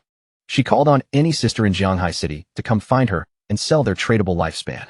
She also revealed that Song Fei was currently at Dajiang Plaza, and the exchange rate for lifespan was 1 day for 10,000. In her eyes, this was the perfect chance to get rich while helping Brother Song Fei at the same time. Qin Feng's sister immediately started putting on her clothes. She could hardly believe Brother Song Fei was at Dajiang Plaza, so close to where she lived. She told herself she could not just stand by and watch his lifespan run out. She had to go help him. Thanks to Shadow and the others, she had managed to save more than 200 days of tradable lifespan, which was just enough to support Brother Song Fei. Without wasting another moment, she made up her mind and rushed off toward Dajiang Plaza. At the same time, back inside the game, Qin Feng was slaughtering monsters one after another with almost no difficulty. A system window appeared in front of him, announcing that he had reached level 10. His attributes increased by 2 points, and he also received 5 free attribute points to distribute. With level 10 reached, Qin Feng unlocked the class promotion function. On top of that, as the first player in the Jianghai City area to reach level 10, he earned 7 reputation points. As the first player in the Great Xia Kingdom area, he earned 14 reputation points. And as the first player in the entire world to reach level 10, he gained 21 reputation points. The system window also revealed that the teleportation. At that moment, the system announcement echoed through every town, telling all players that Shadow had officially reached level 10. The players everywhere were stunned, and excited discussions broke out immediately. Many of them said that, as expected, it was Shadow again. He had already taken the first kill of a gold-tier monster, and now he had become the first player in the world to reach level 10. To them, Shadow was simply far too powerful. Some had even heard that this big shot had recently killed a small celebrity several times, and as far as they were concerned, Song Fei had completely deserved it. Other players were venting their frustration everywhere, cursing in disbelief when they realized Shadow was actually from Great Xia. Some compared his progress to their own, complaining that their hidden class blacksmith was only level 8, while Shadow had already pulled so far ahead that it barely made sense. No one could understand what was happening with him, and some even wondered whether, among the 1.5 billion people of Great Xia, there really wasn't a single person capable of catching up to Shadow. Qin Feng was standing near the shore when he decided to use the evolution points he had just obtained. He consumed all 13 points at once, leaving himself with none. His initial skill, Backstab Enhancement, evolved from Platinum tier to Emerald tier, and its passive effect increased from 40% to 50%. But even after looking at his tradable lifespan, which was now a little over 7,000 days, Qin Feng still felt that it was nowhere near enough. He knew that if players wanted to leave the starter towns, they first needed 7 level 10 players to activate the teleportation portal leading to the continent of Forsaken Gods. But at that moment, the highest level players besides him were only around level 7, so even if he wanted to move forward immediately, he would have to wait a little longer. After thinking it over, Qin Feng decided to return to the real world first and take care of something important. His figure scattered like sand and vanished from the game. A few seconds later, Qin Feng opened his eyes back in the real world, and a system prompt appeared before him, asking whether he wanted to consume tradable lifespan to transfer his skills into reality. Without hesitating for even a second, Qin Feng accepted. When the system asked which skill he wanted to extract into the real world, he immediately stood up and chose to extract his class first. The system consumed 1,000 days of tradable lifespan, and the extraction was completed. Qin Feng successfully obtained Shadow in reality. Its passive effect activated at once, raising his attributes across the board. Strength increased by 3, Constitution by 3, Agility by 8, and Spirit by 5. After that, Qin Feng chose to extract level 2 as well. The system informed him that level 2 extraction had succeeded, consuming another 2,000 days of tradable lifespan. His real-world level instantly rose to level 3, and his stats received another boost. Strength increased by 4, Constitution by 4, Agility by 14, and Spirit by 4. The system then reported that he had consumed 900 days of tradable lifespan to extract the Platinum tier skill Shadow Step. After that, it also informed him that another 2,262 days had been consumed to extract the Silver tier skill Venomous Dagger. Qin Feng was quite satisfied with the result. He still had 1,292 days of lifespan left, though for now, he no longer had enough to extract any other skills. What pleased him most was that he had only paid the price of extracting a low-tier skill, yet he had managed to bring out the Platinum tier Shadow Step. No matter how he looked at it, this was a huge bargain. But when Qin Feng thought of Song Fei, his expression darkened, and he could not help clenching his fist in anger. Right now, his base stats were already twice that of an average person, and his agility had reached 32 points, directly surpassing the human limit. With unlimited invisibility and a poison dagger that could be thrown up to 14 meters, Qin Feng was confident that if he found the right opening, he could finish off Song Fei in the real world. Qin Feng began checking his phone and was surprised to find that Song Fei was aggressively buying up lifespan. He wondered if that bastard was planning to return to the game and come after him. Then he noticed that Song Fei was currently at Dajang Plaza. After calculating the distance, he realized it was only around 7 or 8 kilometers away, and with his current speed, he could reach it in just over 10 minutes. Just then, Qin Feng's hand paused slightly when he saw a message from Hu Cabin, the arrogant and powerful company supervisor. Hu Cabin was furious. In her eyes, after Qin Feng had grown wings, he had become so bold that he did not even answer the phone anymore. She knew the young lady had taken an interest in him, and this was supposed to be his big opportunity. She simply could not understand why he refused to cooperate. Qin Feng did not waste time replying. He blocked Hu Cabin directly, and as he continued walking, he tossed the phone aside and activated invisibility. In his mind, those people would soon understand what the true godforsaken game really was. A few hours later, at Dajang Plaza, Song Fei's concert was already in full swing. The venue was packed with girls, and among the crowd was Qin Feng's sister as well. On the stage, Song Fei was sitting beside a blonde woman, looking calm and confident under the lights. With a smile on her face, the blonde woman said she had heard Song Fei had been killed 3 times by Shadow inside the game. Then she comforted him, telling him not to worry, because she had already sent people to investigate Shadow's true identity. Song Fei looked at her with curiosity and asked how the investigation was going. She revealed that someone had already been sent to Firefly Town to make contact with Shadow. They planned to offer him an amount of money he could not refuse. Once Shadow entered the real world to collect it, they would capture him. And after that, they would make sure brother Song Fei had the chance to vent his anger properly. When Song Fei heard that, a satisfied smile spread across his face, and he told her to make sure she informed him when the time came. Then he asked whether he had heard correctly, that her Dajang Corporation had already used this same method to control several players and force them to work for her for free. Hu Cabin could not help laughing. In her opinion, those players were all idiots, and they were so weak that they could not accumulate much lifespan anyway. To her, standing beside Song Fei was much more valuable, because so many women willingly handed over their lifespan to him, and some were even prepared to die for his sake. Song Fei leaned back and started laughing with a malicious expression, clearly enjoying every word. But among the audience, a man suddenly raised his voice and shouted, demanding that everyone stop recklessly selling their lifespan to other people. He turned his anger directly toward Song Fei, saying that Song Fei clearly knew lifespan was tied to life and death, yet he was still brainwashing his fans and aggressively buying up their remaining time. The man accused him of endangering people's lives and declared that they were going to report him. Song Fei only smiled at that, silently thinking that there was always some fool who had to jump out and cause trouble at the worst possible time. Then he stood up and addressed everyone in public. He said he had noticed the recent arguments and discussions online. He admitted that his actions in acquiring lifespan had taken up certain public resources and caused inconvenience to many people. Because of that, he said he felt deeply regretful and offered his most sincere apology. His fans immediately shouted back that he did not need to apologize at all, because in their eyes, he had done absolutely nothing wrong. Song Fei looked out at them with a sincere smile and said he was truly grateful for all the support and affection his fans had given him. At the same time, he urged everyone with a serious expression to remember that love should always be positive and uplifting. He hoped they could follow their idols rationally. During this special moment caused by the game, while making sure they stayed safe, he said everyone should work together in a more positive way, contribute to society, and spread good energy. Tears filled his face as he explained that while the entire nation was being affected by the game, he had been actively cooperating with the authorities and working hard inside Godforsaken. That was why he had used his own wealth to acquire lifespan. He claimed he only wanted to become a quality idol within the game, someone worthy of being liked. He said he did it to repay his fans, hoping they could gain something outside the game as well, live happy, peaceful, and safe lives, and work together toward a better tomorrow. But he said he had never expected his actions to cause so much trouble for everyone. As soon as his voice softened, many of his fans could no longer hold back their tears. Song Fei apologized again, saying he was sorry for bringing trouble to everyone. His words made the crowd even more emotional, and the fans began shouting that he had not done anything wrong. Their anger quickly turned toward the man who had spoken out. They called him a savage and shouted for him to leave, insisting that they were helping brother Song Fei voluntarily and that he had no right to insult their sincere intention. At that moment, the chubby girl climbed onto the stage and loudly told everyone not to believe those ridiculous rumors spreading outside.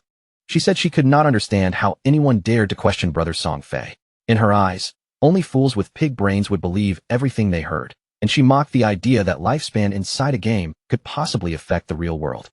Then she placed a hand over her chest and declared that she was someone willing to die for brother Song Fei. She said that after logging out, the system showed she had less than 1 day of lifespan remaining, but she was still perfectly fine.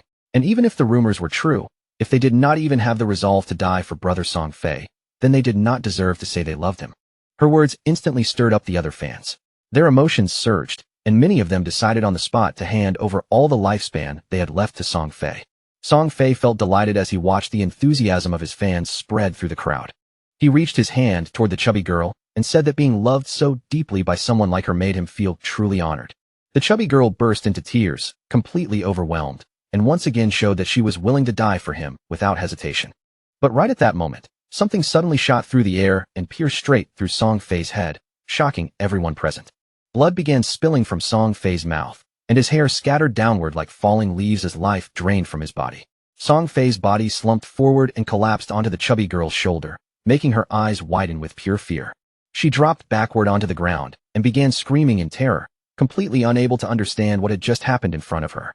Once the crowd realized that Song Fei was truly dead, all of his fans fell into complete panic. The guards immediately began escorting Hu Kabin away, while she cried and screamed in fear. She shouted that she had seen it clearly. When Song Fei died in the game, his body had been surrounded by orbs of lifespan, and now the same kind of thing had happened here. She ordered them to leave immediately, because the person who killed Song Fei had obviously done it using a skill from the game. Hu Kabin was horrified as a terrifying thought formed in her mind. Could the skills from Godforsaken really be used in the real world? How was that even possible? Killing Song Fei in an instant, turning invisible, and collecting lifespan. When she put all of it together, she realized there was only one person who could have done this. It had to be Shadow. At that exact moment, another dart shot through the air and pierced straight into her head as well. She didn't even have time to react before her body collapsed lifelessly, dying on the spot and leaving the surrounding guards frozen in complete shock. And hidden among the gathered crowd, quietly watching everything unfold, was Qin Feng. By the time evening settled in and the sky had already turned dark, the news was spreading everywhere. Superstar Song Fei had tragically died at Dajang Plaza, and the entire city was thrown into panic. The report also said that Song Fei's most fanatical supporters had sacrificed every bit of lifespan they had left. One after another, they dropped dead beside his corpse, and after the police investigated the scene, they confirmed that his death was connected to supernatural abilities. When Qin Feng's sister and her friends saw the news, their faces were soaked with tears, and fear was written all over their eyes. She was devastated, because no matter how hard she tried, she still couldn't accept it. Just the day before, they had gone to Song Fei's concert together, watching him shine on stage, and now he was already gone forever. Her friend, however, wasn't stupid at all. The moment she thought about the throwing knives and the invisibility, she immediately realized those had to be abilities from the godforsaken game. Then a terrifying thought crossed her mind. Could Shadow have been the one who killed Song Fei? After all, she had heard that Shadow had already killed him 3 times inside the game. Qin Xiaoyu was completely confused, her mind spinning as she wondered how skills from a game could possibly appear in the real world. Even then, she still couldn't bring herself to believe that Shadow had really killed Song Fei. But when she remembered that Shadow had killed Song Fei several times in the game, her expression slowly changed.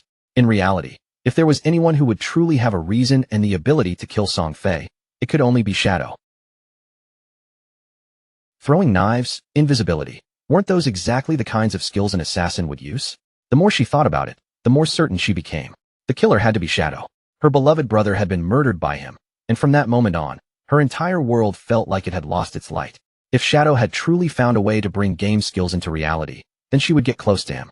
She would approach him no matter how dangerous it was. No matter what price she had to pay, she would become stronger. Starting that day, only one goal remained in her heart. The taxi pulled over at the roadside, and the two of them quickly got out. Her friend looked at her in confusion and asked if she was really okay. But Qin Xiaoyu's eyes were already burning with rage. At that moment, there was only one thought left in her mind. She wanted to kill Shadow and avenge her brother, Song Fei. At the same time, Qin Feng was sitting quietly inside a small restaurant, calmly eating a bowl of noodles as if nothing had happened. In the godforsaken game, even though players had been— Just then, his phone suddenly started ringing. Qin Feng unlocked the screen and saw a new message. Someone told him that Fat, who was furious, had already blocked his phone number and WeChat, and if Qin Feng didn't show up soon, he would be fired and lose his salary for the entire month. The message had come from Yang Xiaoya. In Qin Feng's eyes, she was a kind girl, though a little fragile and often bullied by others. In his previous life, she had also been a member of his Zhanshin guild. Qin Feng simply told her not to worry about him or the job, and instead to focus on leveling up properly in the game. Yang Xiaoya was confused and asked Qin Feng if he had also started playing. She had heard that the game was incredibly difficult, and that many people's lifespan was almost completely drained. Qin Feng explained that no matter what profession she had chosen, in the early stage, she only needed to focus on raising agility. She decided to trust him, but then added that she had heard the lifespan produced inside the game was extremely expensive right now. After that, she asked how his own progress was going and how much he had earned. Qin Feng replied casually that it wasn't much, because he had already spent almost everything. Qin Feng knew very well that Fat, who was nothing more than a lackey. The real trouble was the person standing behind him, Qian Shishir. She was the daughter of the president of Qian Group, and the company Qin Feng used to work for was under that group. That young woman spent her days doing almost nothing except chasing after men. She had once entered a hotel with 6 middle-aged foreign men, and she had even driven a sports car around with 3 African men just for fun. And now, she had somehow started showing interest in him as well. Qian Shishir was obsessed with foreign culture. After the godforsaken game arrived, she left Great Xia and went to North America, where she led the creation of one of the top 3 guilds there, Alice's Wonderland. That woman had always stood openly against Great Xia. In Qin Feng's previous life, she had caused endless trouble for Great Xia and for the Zhanshin Guild. Qin Feng knew he had to find a way to deal with her before she left the country. Otherwise, once she reached North America, handling her would become far more difficult. If Qian Shishir died, then Alice's Wonderland might never be established at all. Rumor had it that the key founders of that guild were all connected to her in some way, and once that woman disappeared, the link binding those founders together would naturally collapse. Before long, Qin Feng's phone rang again. This time, the caller was Qin Xiaoyu. Qin Xiaoyu sounded a little surprised when Qin Feng actually answered the call, because she had assumed he had already died in the game. Since he was still alive, she told him directly that she had earned enough money to buy a house, so he no longer needed to worry about her. Qin Feng decided to go along with it, and calmly asked if she had anything else to say. She told him not to bother her anymore, and said she would not come looking for him either. She even warned him not to try finding out where she lived, because from this moment on, She had completely cut ties with him. Qin Feng hung up the call, and instead of feeling upset, he couldn't help feeling strangely happy. After that, he decided it was time to return to the game and continue leveling up. It wouldn't be long before someone reached level 10 and discovered that game skills could be transferred into reality. And once that secret spread, the world would never be peaceful again. Not long afterward, Qin Xiaoyu and her friend also logged back into the game. Her friend still looked uneasy and asked if cutting ties with her brother was a little too harsh, even advising her to make peace with him. But Qin Xiaoyu's attitude didn't soften at all. She firmly refused and revealed that she had already sold her lifespan to Qian Group, receiving a full 2 million in return. Her friend was shocked speechless. Qin Xiaoyu then said she had already bought a house, and from now on, the two of them would live together. She added that she would soon meet Shadow, and once that happened, Qin Feng would no longer matter to her at all. Just then, a player passing through the area suddenly caught Qin Xiaoyu's attention. The man walked up with a smile and handed her a book, saying this was the assassin skill book she had wanted. He also reminded her not to forget what she had promised him. Qin Xiaoyu smiled brightly, nodded, and said that once everything was finished, she would satisfy his little wishes. But deep down, she was already sneering at him as nothing more than a flatterer, thinking that once she met Shadow, no one would care about a useless piece of trash like him. She quickly informed Wang Meng that she had obtained an assassin skill book, and that it was a control-type skill. Then she asked him to check with Shadow and see whether he needed it, because if he did, she was willing to give it to him. A smile slowly spread across her face. In her eyes, Zhang Wei, that shameless flatterer, was still somewhat useful after all, since he had actually managed to bring her such a good skill book. This book would become the red thread connecting her to Shadow. Soon, she would approach Shadow, stay quietly by his side, heal him when he needed it, help him kill enemies, and level up together with him. She would make sure he clearly felt every bit of help she gave him, until little by little, he began to trust her. Eventually, she wanted him to see her as someone inseparable from him, almost like his other half. But once she became strong enough, and once Shadow no longer had any use to her, she would personally kill him with her own hands. She would even tear out his eyes, all to avenge her brother, Song Fei. But to Qin Xiaoyu's surprise, Wang Ming soon replied that Shadow had said the skill was trash. He didn't need it at all, and told her she could keep it or sell it herself for money. A while later, Shadow also logged back into the game. Almost immediately, he heard the sounds of battle nearby, and judging from the noise, someone seemed to be fighting a boss that was anything but ordinary. Following the fierce sounds of combat, Qin Feng moved closer and saw a man carrying a shield, desperately fighting against a terrifying multi-armed boss. The shield-bearing man suddenly turned and tried to run, but it was completely useless. In the next instant, the monster caught up and sliced him into pieces. Qin Feng immediately recognized the creature. This boss was the Golden Arachnid, a level 8 gold-tier boss. And what made it even more troublesome was that this boss possessed a level 2 anti-stealth ability. That meant that in front of the Golden Arachnid, Qin Feng's invisibility would be completely useless, with no way to hide from its senses. The monster suddenly let out a furious roar. Qin Feng gathered his strength, rushed out from his hiding place, and attacked at high speed. With Shadow Slash, he struck the Golden Arachnid directly and dealt several thousand points of damage. Qin Feng had a buff that doubled his damage whenever he attacked from outside the target's line of sight.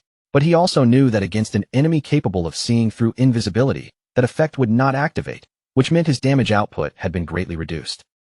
However, the legendary effect of Graceful Liberation had amplified the Golden Arachnid's head and heart weak points by 200%.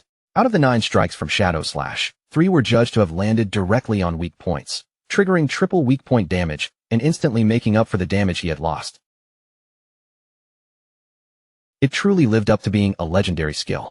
Qin Feng couldn't help thinking that he really had to thank Sister Hai for this, because she was the one who helped him find that faith temple. Not far away, a mage was watching the battle closely. In her eyes, Shadow's damage was simply ridiculous, because with just one skill, he had already shaved off 1/6 of the Golden Arachnid's health bar. Qin Feng followed up by throwing a venomous knife. The blade shot forward and stabbed straight into the monster's head, dealing 1,783 points of damage. Even so, Venomous Throwing Knife was still only a silver tier skill. Its damage was already starting to fall behind compared to the stronger abilities Qin Feng now relied on. Qin Feng knew very clearly that he still had to advance his profession as soon as possible. Only by completing that step could he obtain a higher level invisibility skill and stop being restrained by enemies with anti-stealth abilities. But before he could think any further, the monster suddenly rushed forward.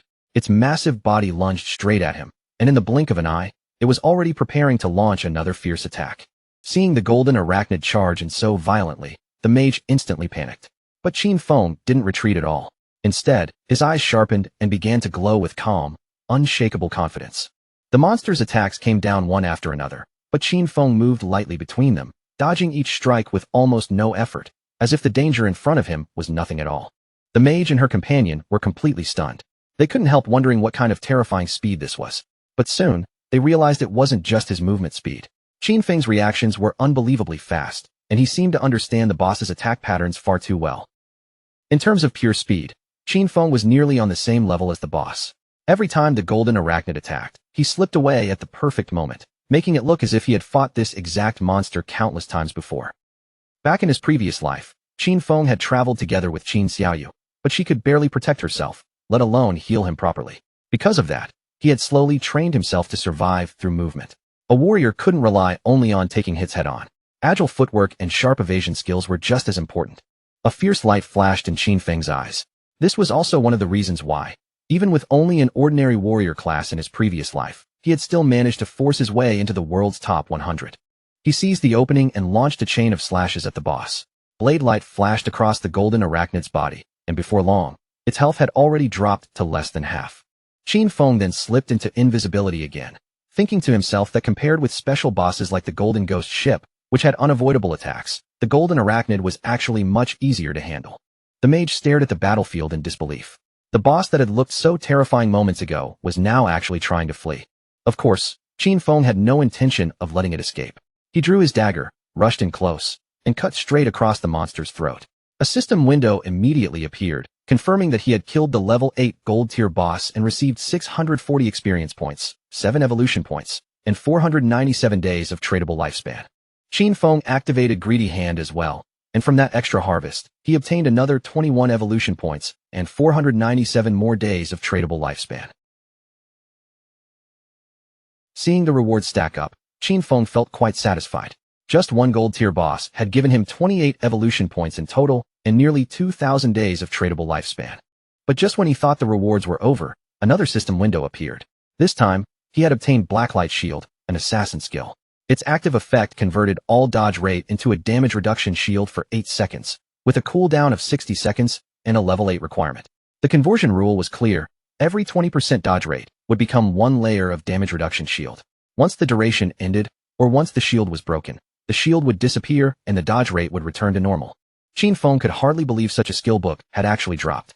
When paired with the 75% dodge chance from the epic skill Phantom Blur, Blacklight Shield could immediately provide 3 layers of damage reduction. With this skill in hand, he would be able to challenge many bosses without taking any real damage. Without hesitation, Qin Feng spent a total of 6 evolution points and upgraded Blacklight Shield from Platinum tier to Epic tier. Its duration increased step by step, going from 8 seconds to 10, then 12, and finally 14 seconds. Even better, its conversion rate improved as well.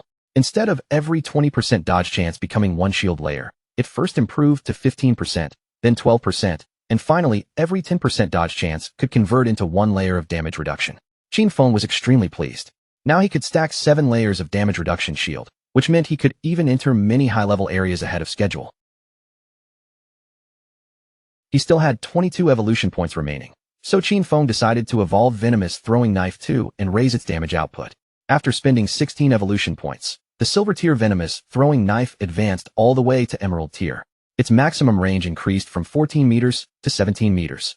Its continuous venom damage still had no weak point bonus, lasted for 5 seconds, and could not stack, but the direct hit damage rose from 120% attack to 240% attack. The poison damage also improved from 50% attack per second to 80% attack per second. Qin Feng understood very well that after 3 evolutions, Venomous Throwing Knife's damage had at least doubled. With its base cooldown of only 5 seconds, it could keep dealing damage continuously, making it no weaker than Shadow Slash. On top of that, he had also obtained 2 pieces of assassin class equipment, so he planned to equip them immediately. One of them was the Platinum tier Agile Ring, an assassin class accessory that granted 20 agility, 20% movement speed, 20% attack speed, and 20% cooldown speed, with a level 8 equipment requirement. The other was the Gold tier Heavy Red Leather Gloves, assassin class armor that gave 18 physical defense, 15 points to all elemental resistances, 12 constitution, and 588 HP, with a level 6 equipment requirement. After putting on these 2 pieces of equipment, Qin Feng's cooldown speed reached 55%. Shadow Slash, which originally had a 12-second cooldown, now only needed 7.7 seconds before it could be used again. On top of that, he had gained 51 constitution, 106 physical defense, and 1,517 HP. These boosts were not bad at all. With his current stats, he could now survive 3 attacks from the Golden Arachnid without dying, and combined with Blacklight Shield, his survivability had improved by a huge margin. The mage and the others finally walked out, still looking amazed as they praised Shadow. To them, that terrifying boss had been almost nothing in his hands, and they couldn't believe he had defeated it alone. Then the mage looked at him and asked if he had any equipment or skill she could use, adding that she was willing to buy them. Qin Feng told her that for a mage, he did have a gold-tier skill book called Frostball Bounce. It was a group attack skill that released ice balls capable of bouncing up to 10 times, and the price was 800 days of lifespan for a direct purchase. The mage hesitated slightly, thinking that 800 days was a bit expensive, since she had just seen someone sell a level 5 gold-tier skill book for only 400 days earlier. Qin Feng looked at her seriously and made the difference clear. Frostball Bounce was a level 7 skill book, and its damage was more than 40% higher than a level 5 skill. With that kind of gap, 800 days was not expensive at all. After hearing that, the mage no longer hesitated. She quickly made the deal with Qin Feng and agreed to buy the skill book for 800 days. The system window confirmed that the transaction had been completed. Qin Feng then gradually faded into invisibility again. At this stage of the game, there were basically no early bosses that could truly threaten him anymore. He decided to return to town and post a message to gather information on the locations of silver tier and gold tier bosses. That way, he would have a steady stream of bosses to hunt, and his leveling speed would be pushed to the maximum. At that moment, Wang Ming sent him a message, saying that Qin Xiaoyu, the priestess from his team, wanted to give him a skill book. Qin Feng found it a little interesting and wondered what kind of skill she was trying to send over. Qin Feng was somewhat surprised when he saw that Qin Xiaoyu really wanted to send him a skill book, and it was even a bronze tier one. He wondered what it could be, but still decided to take a look first. Of course, Qin Feng was not stupid. Right now, everyone was probably guessing that Shadow had killed Song Fei, and immediately after that, Qin Xiaoyu was suddenly trying to send him a skill book.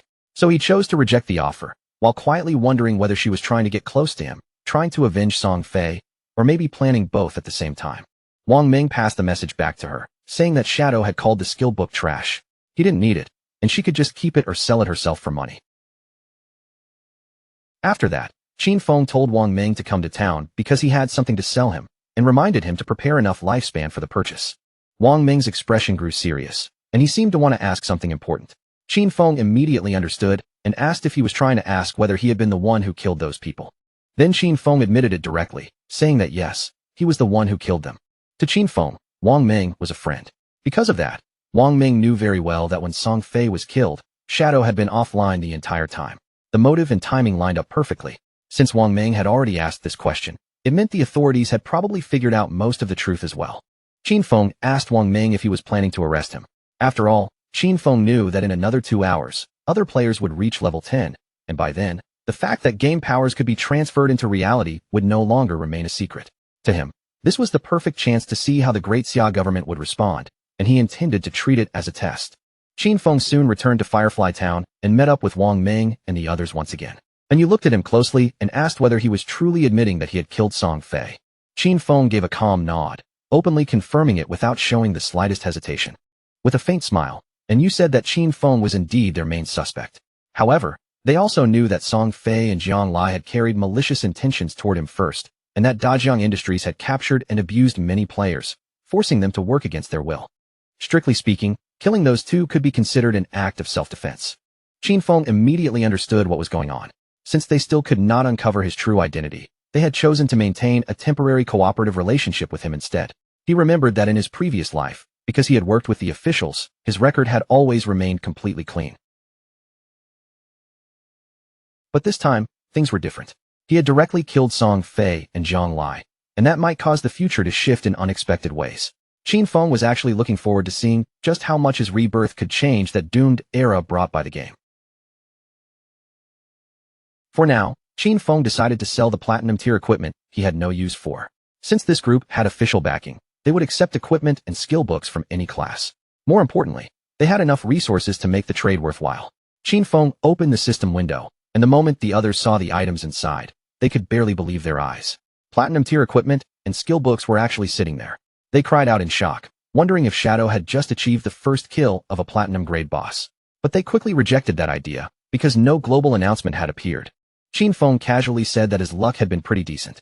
He had found a few treasure chests, and Xiao Zhu could confirm it. Even she herself had obtained an emerald-tier skill book from one of them. The mage immediately nodded and confirmed that she had personally seen Qin Feng open that emerald chest. Little Black couldn't help feeling jealous when she noticed that Qin Feng called the mage Xiao Zhu so naturally. But when it came to her, he only called her Yu. Qin Feng then decided to call her Little Blackie instead of Little Black, which immediately made her angry. She quickly told him that he would be better off just calling her Little Black. Qin Feng then announced the prices. The Platinum Grade Archer skill book was fixed at 2,500 days, the Platinum Grade Berserker weapon was 1,500 days, the Platinum Grade Mage skill book was 3,000 days, and the Gold Equipment and skill book package was 8,000 days. Including the remaining Platinum equipment and skill books, there were 25 items in total. Since they were buying in bulk, he gave them a discount and set the total price at 16,000 days. Wang Ming was completely shocked and immediately told Yu to pay whatever Shadow asked. Then he looked at her again and asked if she wasn't going to bargain at all. And Yu simply smiled and said she felt the price was actually very fair. She would also include what Xiaosu and Wang Ming owed from before in this deal. The transaction was completed smoothly, and Qin Feng couldn't help praising her. He called her a true heroine, straightforward, decisive, and not the kind of person who wasted time. Deep down, Qin Feng knew that once tradable lifespan exceeded 10,000 days, the unit would automatically change into years. 60 years converted into days was roughly 22,000 days. According to the current exchange rate, that was equal to around 400 million in cash. Even for the officials of Zhanghai City, this was still an enormous expense. However, the benefits they gained were far greater than the money they spent. With this batch of equipment and skill books, many teams under Zhanghai City's official support could develop far ahead of schedule. Qin Feng understood that the stronger the authorities became, the more unnecessary trouble could be avoided in the future. They might even gain an advantage later in international confrontations. At that moment, Yu told Qin Feng that several players were still being imprisoned inside Dajang Industries. They were preparing to launch a rescue mission, and she asked him directly whether he wanted to join them. Qin Feng felt a little puzzled by their attitude. He couldn't tell whether the authorities were genuinely trying to recruit him, or whether they were simply trying to make his killing of Song Fei look more acceptable. So he calmly refused to join the rescue mission, but before leaving, he decided to give them a warning in advance. Their guess was right. He had indeed used skills from the game to kill those two people, and the moment those words came out, everyone around him was stunned. Qin Feng then made the key point clear. Once players reached level 10 inside the game, they could consume lifespan to extract their skills from the game and bring them into reality. And Yu immediately understood what that meant. This was probably the reason Dajang Industries had been buying large amounts of lifespan at this time. Once their own people reached level 10 and pulled game skills into the real world, the rescue mission would face far stronger resistance than expected. Seeing that she had grasped the danger so quickly, Qin Feng felt relieved and decided it was time for him to leave. Not long after that, Qin Feng's figure melted into a dark shadow, and in the next moment, he vanished from where he stood. With a serious expression, Yu immediately gave Wang Ming an order. From this moment on, they would stop leveling together as one full group and instead split up.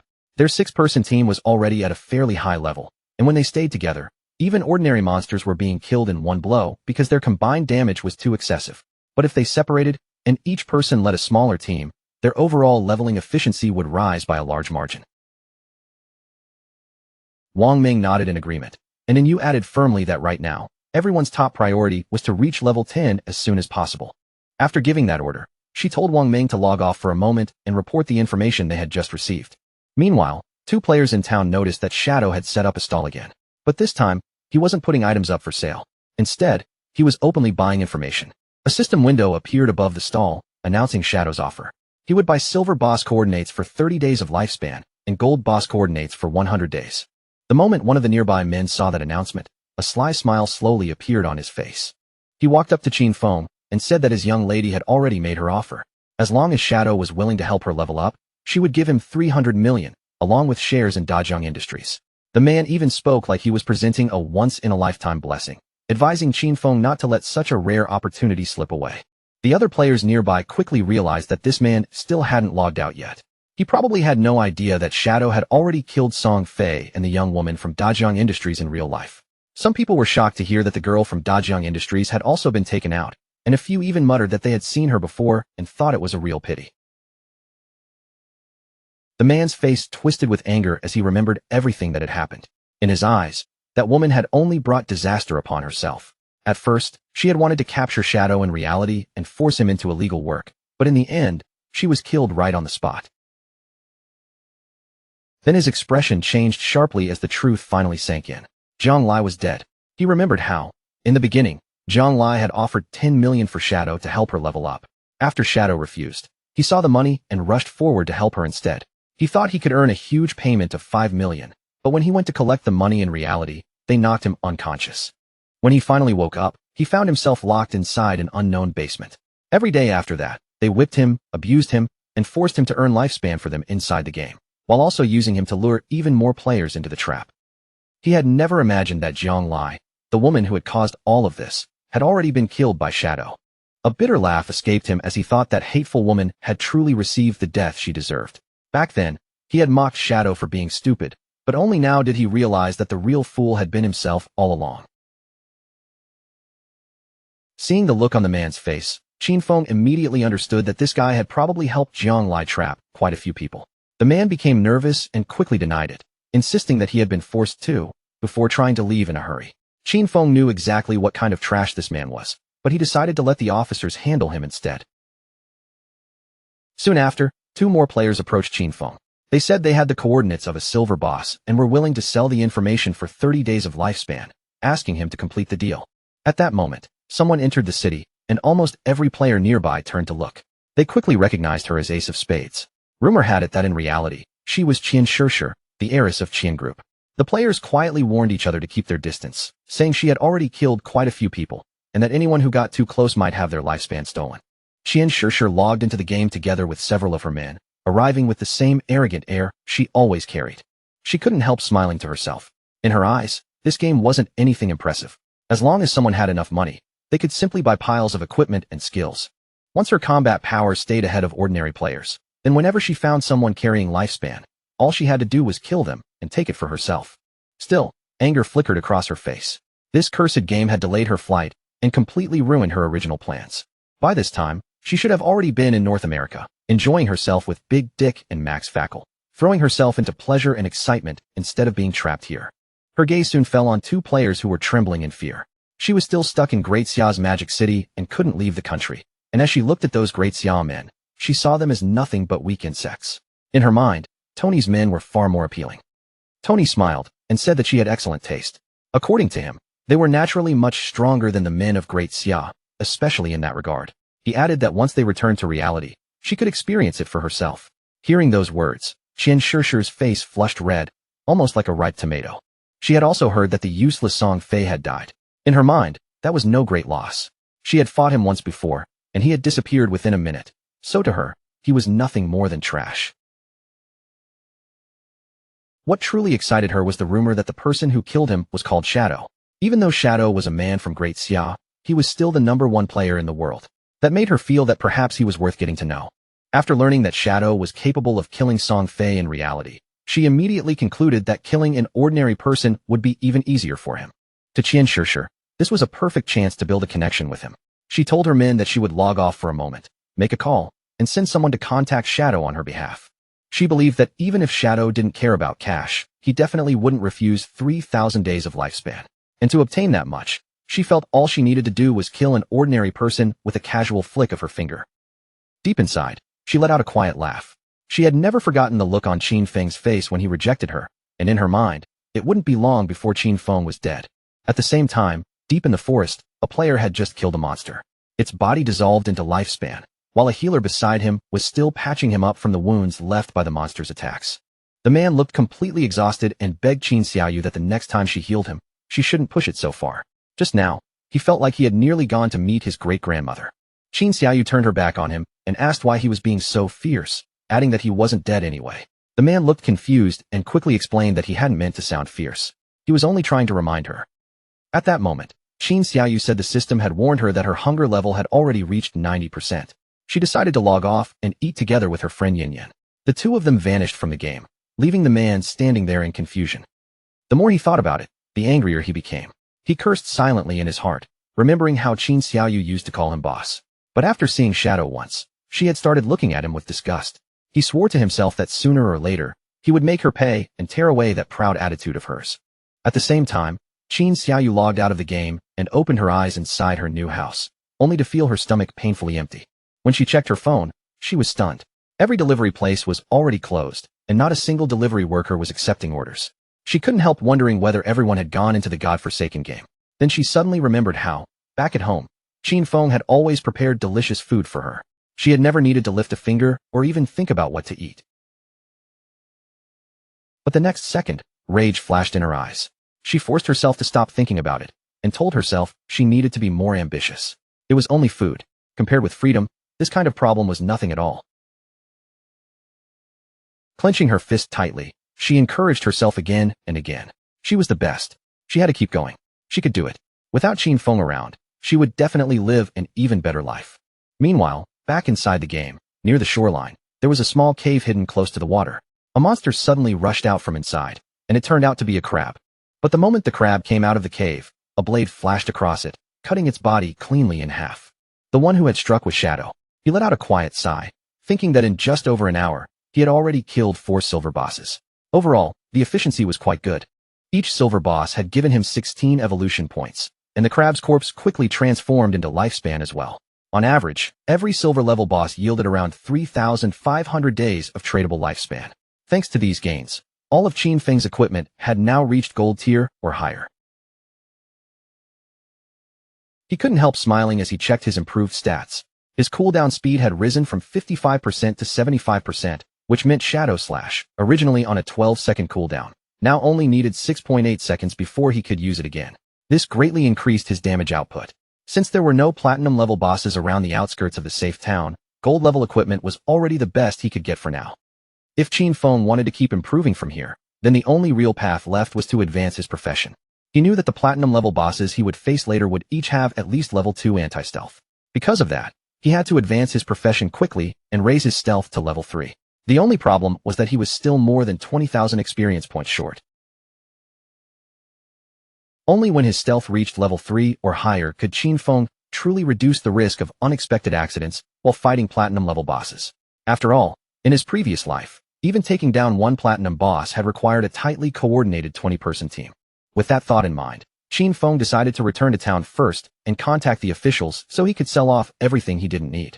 His body gradually faded into invisibility because he wanted to stay ahead of every other player and seize the first solo kill of a platinum-level boss for himself. After Qin Feng returned to town, he now had 105 years of tradable lifespan on hand. As he walked through the area, a player nearby quickly called out to him, asking that the next time he had more equipment to sell, he should give them a chance to buy it. Qin Feng had nearly 40,000 days of tradable lifespan in total, and he knew that with that amount, he would be able to extract quite a few skills from the game into reality. Just then, a man hiding behind a nearby pillar quietly peeked out. The moment he recognized Qin Feng as Shadow, a smile appeared on his face.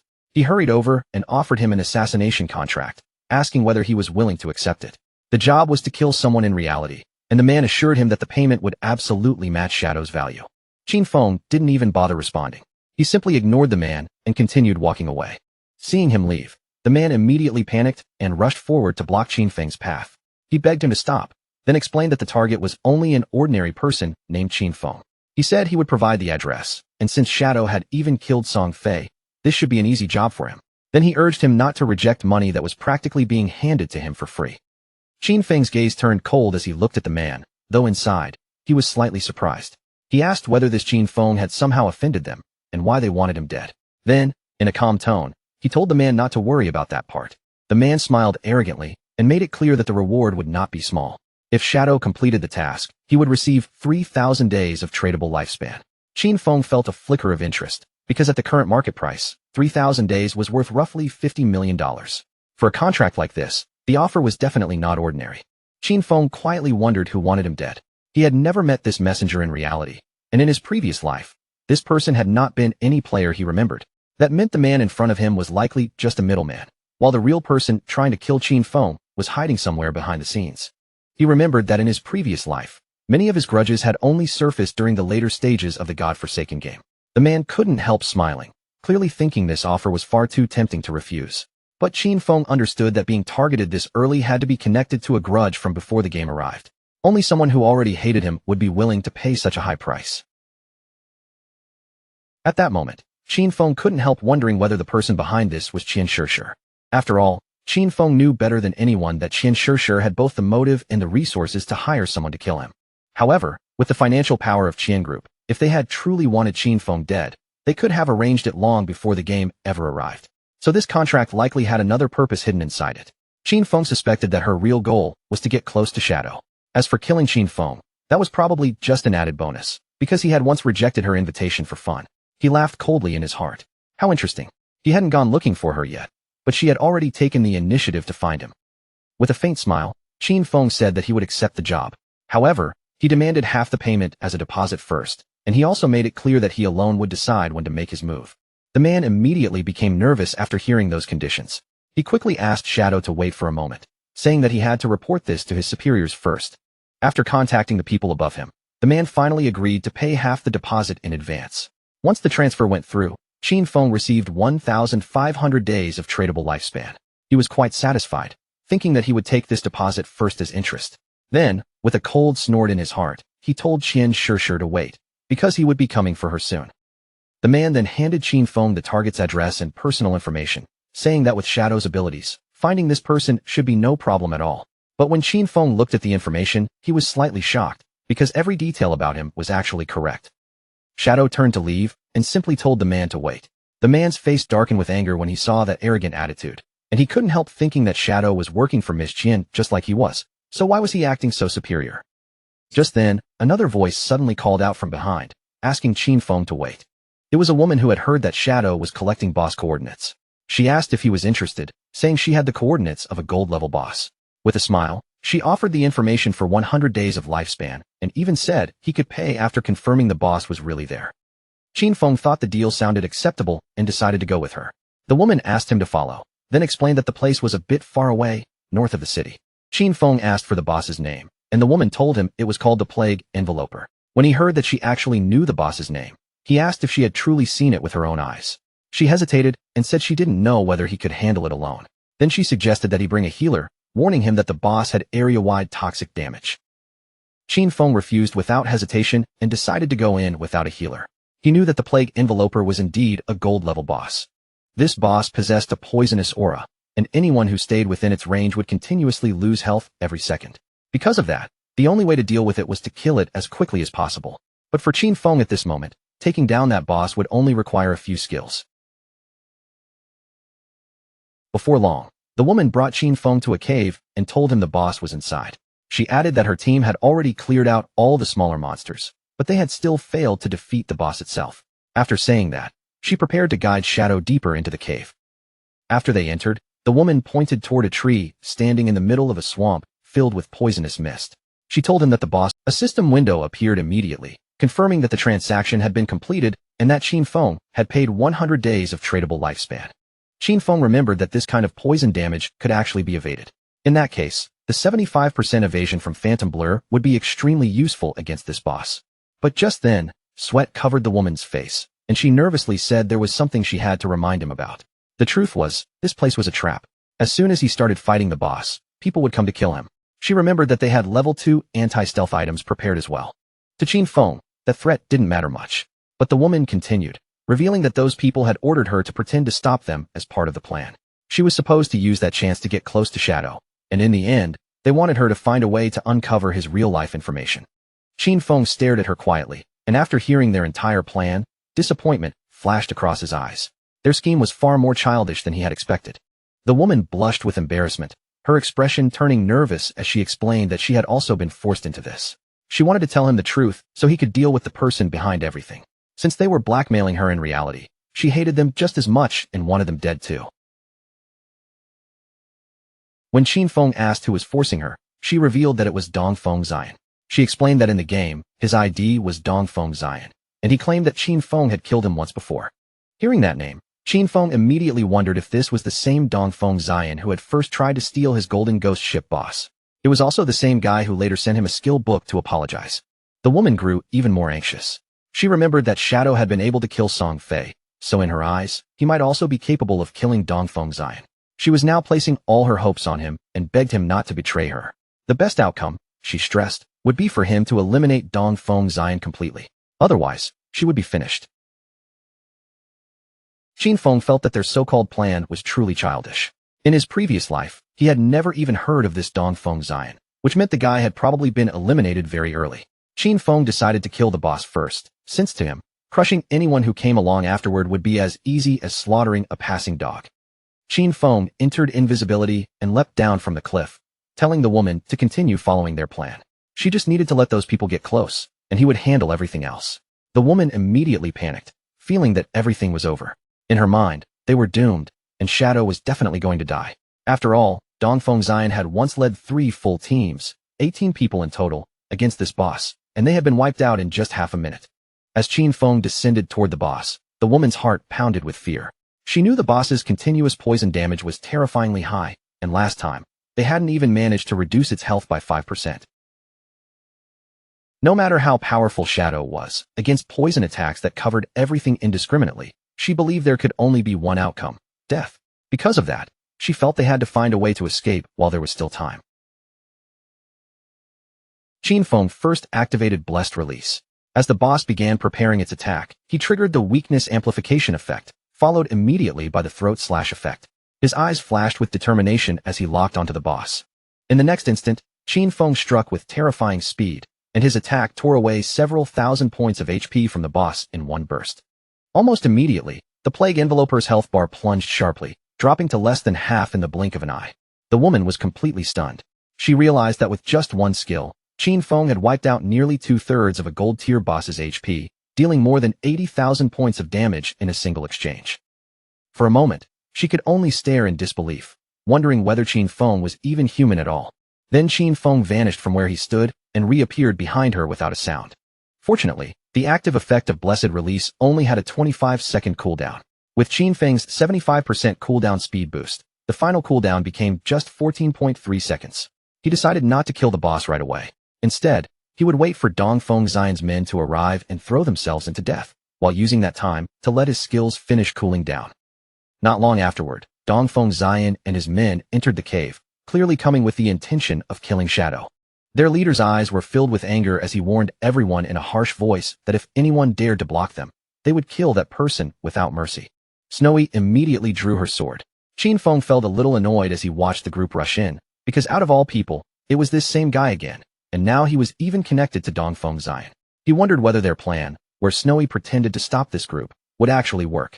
More than 10 people were charging in at once, and Qin Feng wasn't completely sure whether Snowy's combat power was strong enough to hold them back. Snowy immediately activated her power, and a golden shield appeared in front of her like a solid wall of light. The moment Shadow saw that defense take shape, he instantly understood why they had chosen her to put on this act. With a defensive skill like that, there really weren't many players in the early stages of the game who could break through her guard by force. The men rushed forward and began hammering the golden shield with their weapons, trying to smash their way through. Qin Feng immediately realized that Snowy must have encountered an ancient god's blessing out in the wild and obtained a gold-level treasure chest from it. His eyes turned sharp and serious. In the next instant, Qin Feng activated Instant Shadow and moved like a flickering dark blade, cutting through those men so quickly that their bodies were torn apart before they could even react. A cold rage flashed in Qin Feng's eyes as he followed up with Blooming Curse. The corpses scattered across the ground twisted and changed, transforming into strange crimson flowers. Snowy froze in place, her face pale with shock. To her, it was terrifying beyond belief. One skill had killed so many people at once, and now those bodies had turned into eerie red flowers. She couldn't help wondering what those crimson blooms really were. Thankfully, she had not listened to Dongfeng Zion. Otherwise, she would have ended up just as miserable as Song Fei and the others. She quickly asked Shadow to add her as a friend, promising that if she got the chance, she would tell him Dongfeng Zion's real-life location. Qin Feng thought for a moment and decided to accept her request. Snowy's cheeks suddenly turned red, and with a shy little smile, she told him that if he ever needed any special services, he could come find her anytime. For him, she said, they would always be free. Only then did Qin Feng finally understand what she meant, and no wonder the poison had felt so irritating before. After that, he leapt forward and began descending from the cliff again. Qin Feng charged straight at the boss and unleashed a storm of powerful slashes. In his mind, the lifespan absorbed from more than a dozen players could not even compare to the rewards this boss had given him. He remembered how those people could have simply focused on farming safely, yet instead, they chose to run around causing trouble. Since they had gone looking for death, they fully deserved the end they received. Qin Feng turned back toward Snowy, and asked if there was any problem left. Snowy quickly said there wasn't, then chose to leave without wasting any more time. Qin Feng activated Greedy Hand, and a pleased smile appeared on his face. It had been quite a while since he had seen another assassin skill book, and now, one had finally dropped again. This skill book was called Darkest Hour, a platinum-level assassin skill. Once activated, it released a burst of dark light from the blade, blinding all enemies within its range. The skill had a 60-second cooldown, required level 10 to learn, covered a range of 20 meters, and had a base duration of 10 seconds. However, the higher the target's spirit stat, the shorter the blind effect would last. Qin Feng clenched his fist without hesitation and decided to learn the skill immediately. He drew his dagger, already understanding the value of this skill. As long as he could blind the enemy, he could still trigger double damage even without relying on stealth. With Darkest Hour, no matter how high a boss's anti-stealth level was, it would no longer suppress his damage output so easily. The dagger he had obtained was called the Plague Blade. It was an assassin-type weapon that provided 216 attack and 42 agility. On top of that, it increased the weak point attack multiplier by 0.3. The equipment requirement was level 10, and every attack from it applied poison that would detonate after 3 seconds. That poison explosion would deal 50% of the original attack's damage. After checking the effect, Qin Feng decided to leave the cave, feeling that this had been another extremely profitable day. He had already gathered 98 evolution points, which meant he would soon. When he walked out of the cave, the small monsters nearby immediately became frightened. Qin Feng realized he only needed a little over 10,000 more experience points to complete his class advancement, so he decided to farm monsters directly. Qin Feng began slaughtering every monster he saw, cutting through them one after another until the remaining creatures started fleeing in terror. But Qin Feng had no intention of letting them escape. In the blink of an eye, he chased them down and finished every last one. A smile finally appeared on his face, because after all that grinding, he could finally advance his class. Golden energy suddenly rose around his body, wrapping him in a bright glow as the game notified him that his shadow class had advanced. His current class tier changed directly from tier 0 to tier 1. His class attribute bonuses also increased dramatically. Strength rose from 3 to 9, Constitution from 3 to 9, Agility from 8 to 24, and Spirit from 5 to 15. His first class passive now doubled the duration of stealth, and even gained a new effect, allowing him to use stealth skills while already in stealth.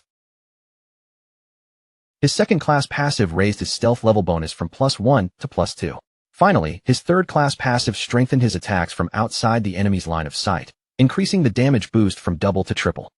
Qin Feng lowered his gaze and looked at his hand, feeling the changes in his body. After advancing to tier 1, his attribute bonuses had tripled. Even more importantly, he could now activate stealth while already hidden, which meant that as long as his cooldowns were short enough, he could stay invisible almost permanently. And now, attacks launched outside an enemy's sight no longer dealt double damage, but triple damage. This was only tier 1, yet it was already this powerful. No wonder Shadow was known as the strongest stealth class.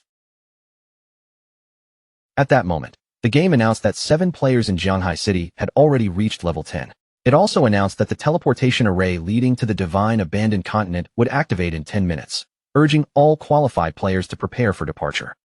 A ranking table appeared in front of everyone. Shadow stood firmly in first place, followed by Gray Rose in second. In third place were Snowy Day, Black Elf, Doll, Lai Zai, and Wang Ming, while fourth place belonged to Huai Yu and Yuhan. Qin Feng noticed that it was already 8:30 p.m. He had not expected so many players in Jianghai City to reach level 10 this quickly. The table was full of familiar names, and he clearly remembered that in his previous life, at this exact time, the entire ranking list had been occupied by foreign players.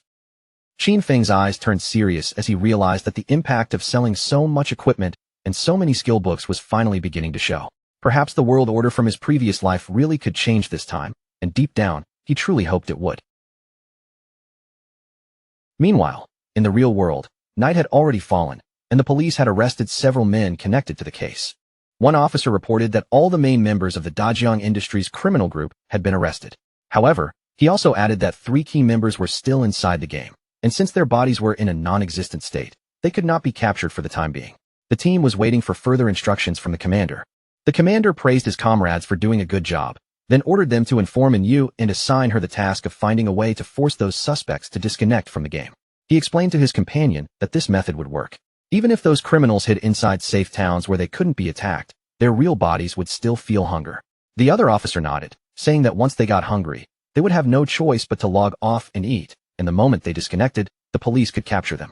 They were both relieved that everything had gone so smoothly this time, and it was all thanks to Shadow. Not only had he provided intelligence about Dajiang Industries' crimes, he had also warned them in advance that skills from the game could be extracted into reality. If his warning had come just a little later, the leaders headed by Zhang Lai would have reached level 10 very soon. By then, they would have already extracted their skills into reality, and any attempt to arrest them would have caused heavy casualties. Several countries had already suffered small-scale uprisings, with death tolls reaching into the thousands. Meanwhile, the squads Great Xia had sent into the game were gradually reaching level 10 as well, largely because of the equipment and skills Shadow had provided. They understood very clearly that Shadow was an irreplaceable talent for Great Xia, and they had to find a way to bind him firmly to their side. At the same time, Qin Feng returned to Firefly Town. Snowy approached him and said she hadn't expected him to be a great hero who freed the town from evil, adding that she admired him. Qin Feng frowned slightly and asked what nonsense she was talking about, telling her to say what she wanted directly. Snowy stuck out her tongue and smiled, telling Qin Feng there was no need for him to be modest. The authorities had already made the news public. According to the official statement, Dajiang Industries and Song Fei had been involved in kidnapping, detaining, and murdering players, and the reason Shadow killed Song Fei and Zhang Lai was because he had been acting under official orders. Qin Feng fell silent after hearing that. He hadn't expected the authorities to clear his name so quickly, and he couldn't help thinking that they were probably doing it to make future cooperation with him easier. When Qin Feng asked whether Snowy had already found Dong Feng Xian's real-world location, she said he still had not logged off yet. She asked him to wait a little longer and promised that once she obtained the information, she would send it to him immediately. Qin Feng continued walking through the town, deciding that everything else could wait for now. The most urgent matter was to head to the Divine Abandoned Continent first. He noticed that many players were already using Firefly Town's teleportation arrays, but so far, no one had been able to use the continent's teleportation array yet. Qin Feng stepped onto the town's teleportation array and chose to go to the Divine Abandoned Continent. In his eyes, the areas around Firefly Town were nothing more than beginner zones. The real game would only begin after arriving on that abandoned continent. The players nearby were instantly stunned. They couldn't see anyone on the array at all, so they started wondering who had just teleported away. One player immediately shouted that it had to be Shadow. Another player, clearly confused, said he had level 2 anti-stealth, so how was it possible that he still couldn't see him? Someone else snapped at him right away, calling him an idiot and explaining that it simply meant Shadow's stealth level was higher than 2. Several seconds later, Qin Feng appeared on the Divine Abandoned Continent. Just as he had expected, everything here was exactly the same as it had been in his previous life. The entire place was silent and empty, with not a single player anywhere in sight. While Qin Feng moved through the broken streets and quietly inspected the area, a pair of eerie glowing eyes locked onto him from the shadows. These were the familiar ruins of Zhonghai City. Whenever players from different cities first entered the Divine Abandoned Continent, they would always appear inside the ruins that matched their own city. Even stranger, the position of each ruined city lined up perfectly with its real-world geography, and to this day, no one had ever truly understood why. The creature finally crawled out from the place where it had been hiding. Qin Feng immediately sensed the movement behind him, and without the slightest panic, he turned his body and looked back. A worm-like monster burst into view, its twisted body rising from the ruins as it let out a harsh, furious roar that echoed through the broken surroundings. The monster rushed forward with terrifying force, slamming into the ground so violently that the surface cracked apart and chunks of debris exploded outward. Qin Feng instantly activated Shadow Blur, and his figure blurred like a streak of darkness, slipping away from the attack just before it could crush him. Right after dodging, he followed up with instant Shadow Slash, flashing past the creature in a single deadly motion and slicing its massive body cleanly in half. A system window quickly appeared in front of him, confirming that he had successfully killed a level 11 Earthshaker.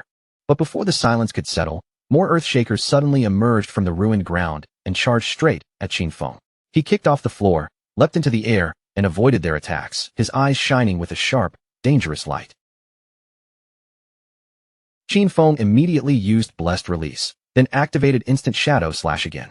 In a flash, his blade tore through the monsters one after another, cutting their bodies into scattered pieces. Their broken corpses began transforming into lifespan, and Qin Feng understood at once that this place was completely different from the starting towns. Out here, there were no safe zones waiting to protect anyone. Monsters were hidden in every direction, buried beneath the ruins and watching from the darkness, ready to launch a surprise attack at any moment. Even so, Qin Feng also knew one crucial secret.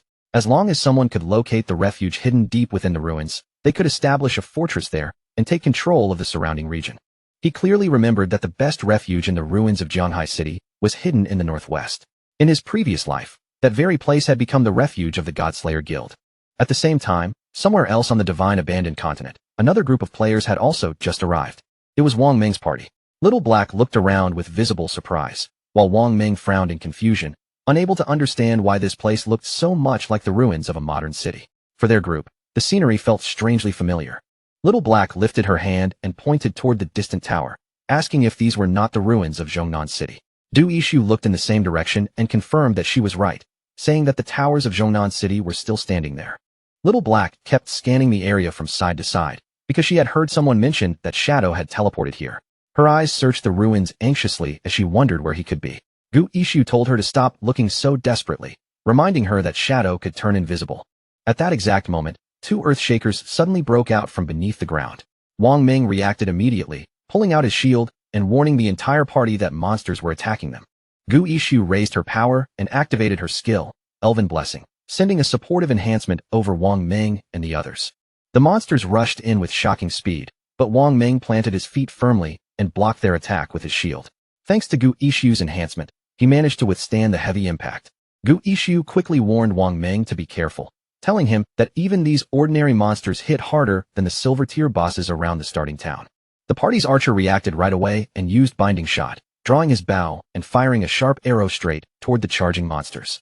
In the blink of an eye, the arrow burst with energy, forming glowing ropes that wrapped tightly around the monsters' bodies and locked them in place. Seeing the monsters restrained, the archer smiled and said that these creatures were weak against control effects. As long as he kept them immobilized, they could pour on their damage and finish them off. Little Black raised her magic staff high into the air, gathering power at its tip before summoning a prophetic fireball.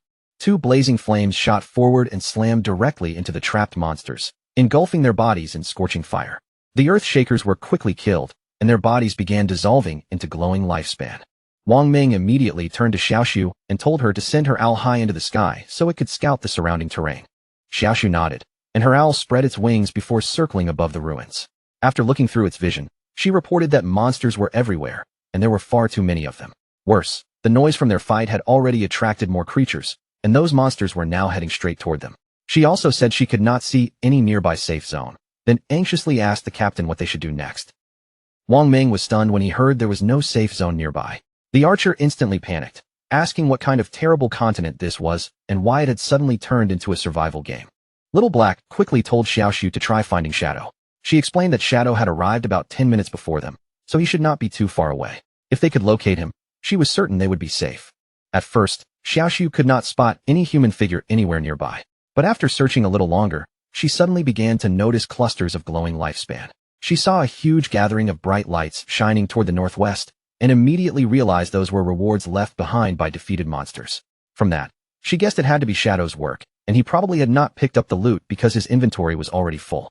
More monsters suddenly crawled out from beneath the ground and started charging toward them. Wang Ming immediately turned and ran, shouting for everyone to hurry and keep moving. Since Shadow had already cleared out all the monsters in that direction, that area should be safe for the moment.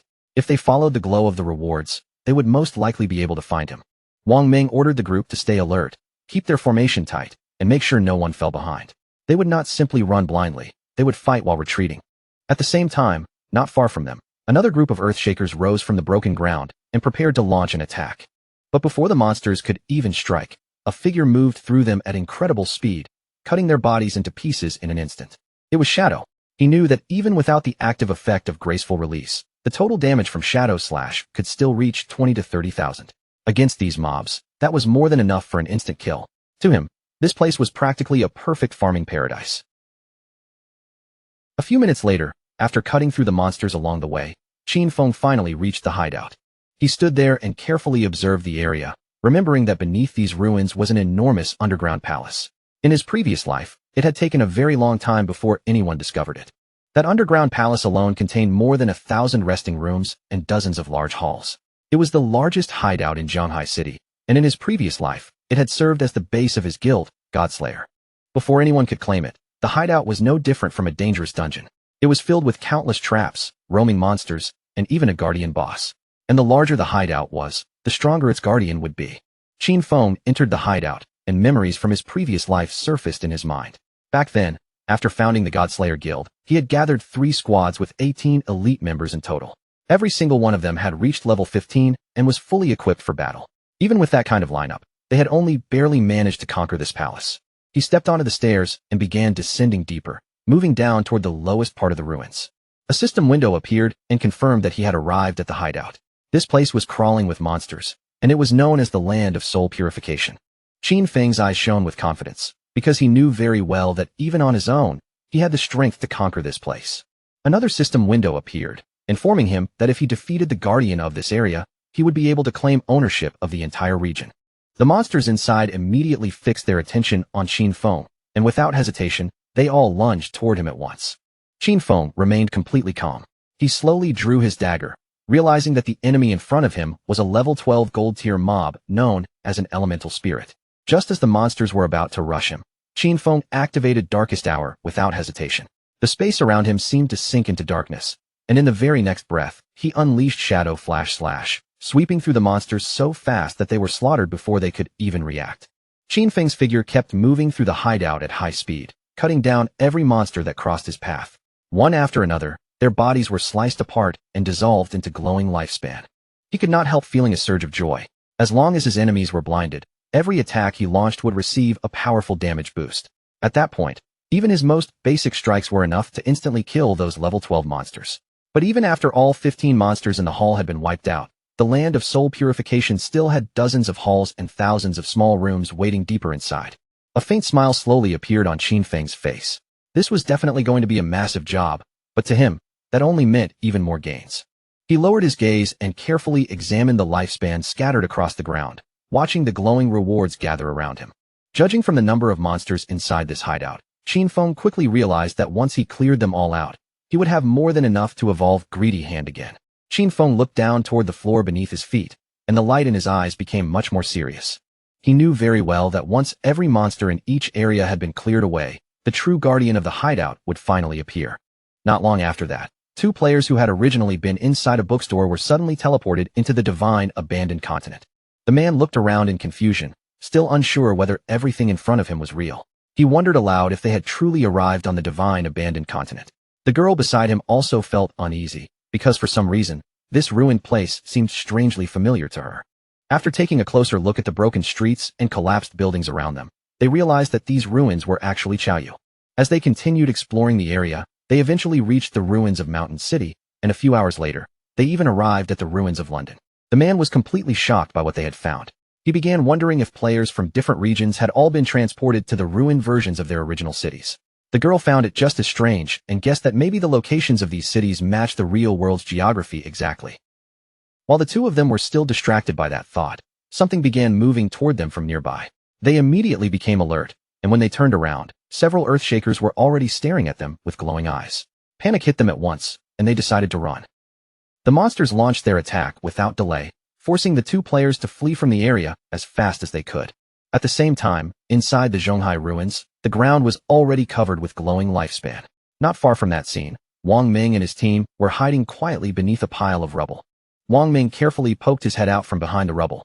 After confirming that there were no monsters nearby, he suggested that everyone should take this chance to rest and recover for a moment. And you could not help blushing as she thought about how incredible Shadow was. She had once believed their team was already strong enough, but in the end, they could only hide here, trembling under the shadow of the boss. Wang Ming coughed awkwardly and told her to watch how she phrased that. And you looked confused and asked if what she said was not accurate. Little Black also poked her head out and said they were lucky Shadow had already cleared this area. Otherwise, with that many monsters roaming around, their whole team probably would have died. Then she added that she was honestly a little curious about where they would respawn if they died in this place. While Gu Yishu controlled the owl to scout the surroundings, Wang Ming turned toward Yu and suggested that the 6 of them should stop exploring for now. He proposed waiting until every member of their team reached level 10 before advancing together, and Yu nodded in agreement. As Xiaoshu's owl flew over the area, she saw monsters dropping one after another like flies. But she could not understand why Shadow had suddenly stopped at that spot, almost as if he had vanished right there. She also noticed that a huge amount of loot had been left behind, including some gold-tier equipment, and she could barely hold back the urge to go pick it up. With a serious expression, Wang Ming decided to contact Shadow first and ask whether he still wanted those items. Meanwhile, Qin Feng sliced another monster apart, and the surrounding area was already filled with glowing lifespan orbs. He finally let out a quiet breath of relief, because he had at last cleared out every mob in the area. By this point, he had swept through more than 40 halls and over 1,000 small rooms, killing more than 400 monsters along the way. On top of that, he had defeated 4 bronze-tier bosses and 2 silver-tier bosses. Those kills had given him more than 80,000 experience points, and his evolution points had risen all the way to an impressive 205. Qin Feng started walking forward, knowing he only needed 5 more points to evolve Greedy Hand. At that moment, Wang Ming contacted Shadow and said they had noticed some loot left behind from the monsters he killed. He asked if they could collect it and pay him the matching value and lifespan afterward. Hearing that message, Qin Feng immediately realized that Wang Ming and his official squad had also arrived. He did not refuse their request, allowing them to collect the loot and adding that he would contact them later, since he had a batch of equipment to sell. Wang Ming thanked him and told him they would wait at coordinates 89,554 and 66,666 inside the shelter within the ruins. At that moment, arcs of electricity suddenly began to appear in the area, and Qin Feng's attention instantly locked onto the strange movement.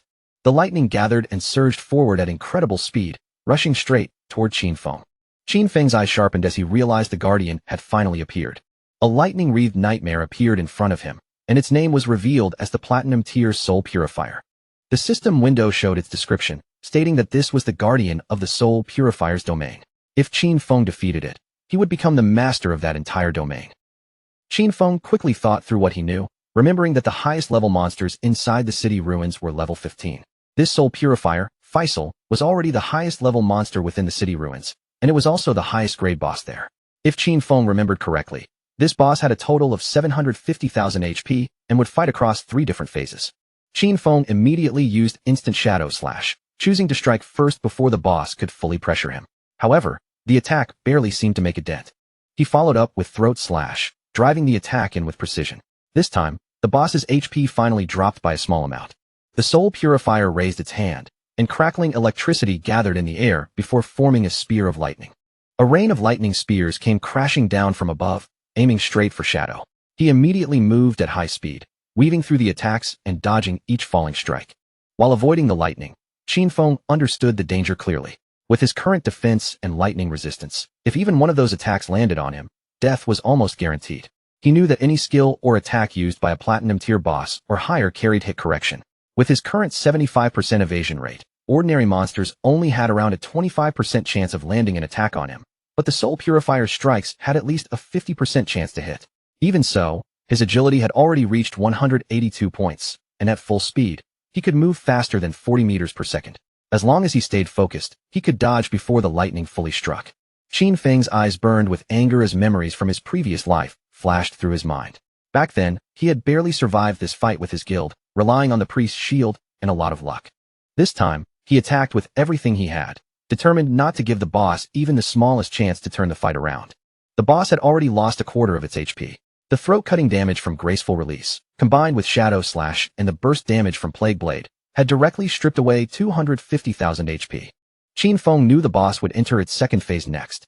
Sure enough, the Soul Purifier began summoning balls of electricity. He understood that in this phase, the boss would become invincible while continuously creating lightning, orbs, and bolts. The top priority was to destroy the 3 lightning orbs first, because if they were left alone, the boss would go berserk. Qin Feng remembered what had happened in his previous life. His team had once been completely wiped out by the boss's frantic damage during this phase. After that, Jin Xiaoyu had thrown a massive tantrum and refused to keep fighting. So when they challenged it a second time, Qin Feng simply did not bring her along, and the team cleared it in one attempt. He used venomous flying darts and launched them toward the lightning orbs. Qin Feng knew that every time one orb was destroyed, the boss would take corresponding damage, and once all 3 orbs were gone, it would be forced into its third phase. Qin Feng threw another dart, and it struck the 3rd orb cleanly. The moment it shattered, the boss's HP dropped below half. The Soul Purifier. Qin Feng stayed calm, because he already knew what came next. In the 3rd phase, the Soul Purifier would continuously unleash wide-area lightning attacks. Qin Feng still remembered how difficult this phase had been in his previous life. Back then, the entire guild had prepared full sets of lightning resistance gear for every participating member, brought 4 priests, and relied on layers of healing shields just to barely endure the boss's attacks.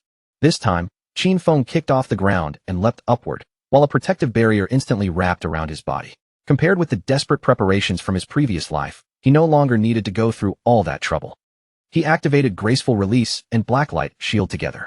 Since lightning continued to surge as he watched the ground being swallowed by continuous lightning strikes, Qin Feng made his decision without hesitation. Staying below would only invite danger, so he would attack from above. Qin Feng's power surged again as he used Graceful Release and Blacklight Shield, covering himself with enough protection to force his way through the boss's final resistance. His eyes shone with unwavering determination, and his entire focus locked onto the soul purifier in front of him. Qin Feng unleashed Shadow Slash at terrifying speed, his figure cutting through the air like a dark blade. In one clean strike, he rushed past the boss and severed its head. After defeating the boss, Qin Feng descended from the air and landed steadily back on the ground. A system window appeared before him, announcing that he had successfully killed the Platinum-tier Soul Purifier Faisal. As his reward, Qin Feng rose to level 11. All 4 of his main attributes increased by 4 points, and he also gained 10 free attribute points. On top of that, he received 20 evolution points and 1,520 days of tradable lifespan. Qin Feng felt a quiet wave of satisfaction. He had achieved the world's first kill of a Platinum-tier boss, earning 10 reputation points for the feat. Even more importantly, he had now become the master of the sanctified grounds. The ground around him was covered with glowing lifespan, and Qin Feng knew very well that the hideout he had just claimed was important far beyond the game itself. A hideout did not only provide shelter and storage. Its true value was that it could eventually be extracted into the real world, and that mattered because once the game descended, real-world weapons would begin to corrode. The strongest weapons would be the first to become useless.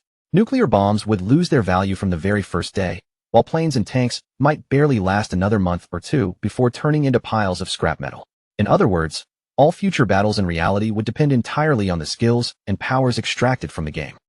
Once a hideout was brought into the real world, it could activate a magical defensive barrier and turn into an absolutely safe refuge.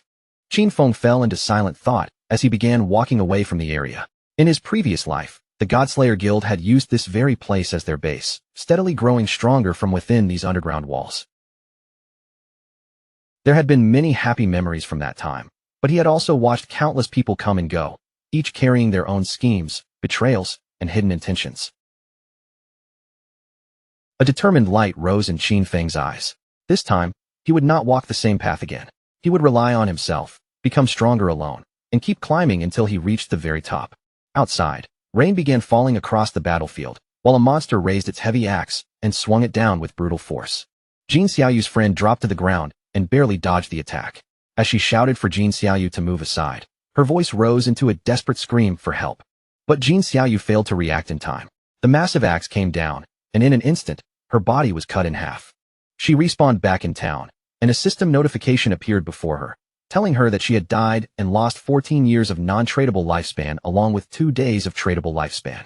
Jin Xiaoyu froze in shock after realizing she had died yet again. Her teammate was furious, calling her an idiot and scolding her for failing to dodge such an obvious giant axe attack from the boss. Jin Xiaoyu immediately snapped back at him, angrily asking who he thought he was insulting. She shouted that he was supposed to be the tank, and if he could not properly draw the boss's attention, how was she supposed to dodge its skills?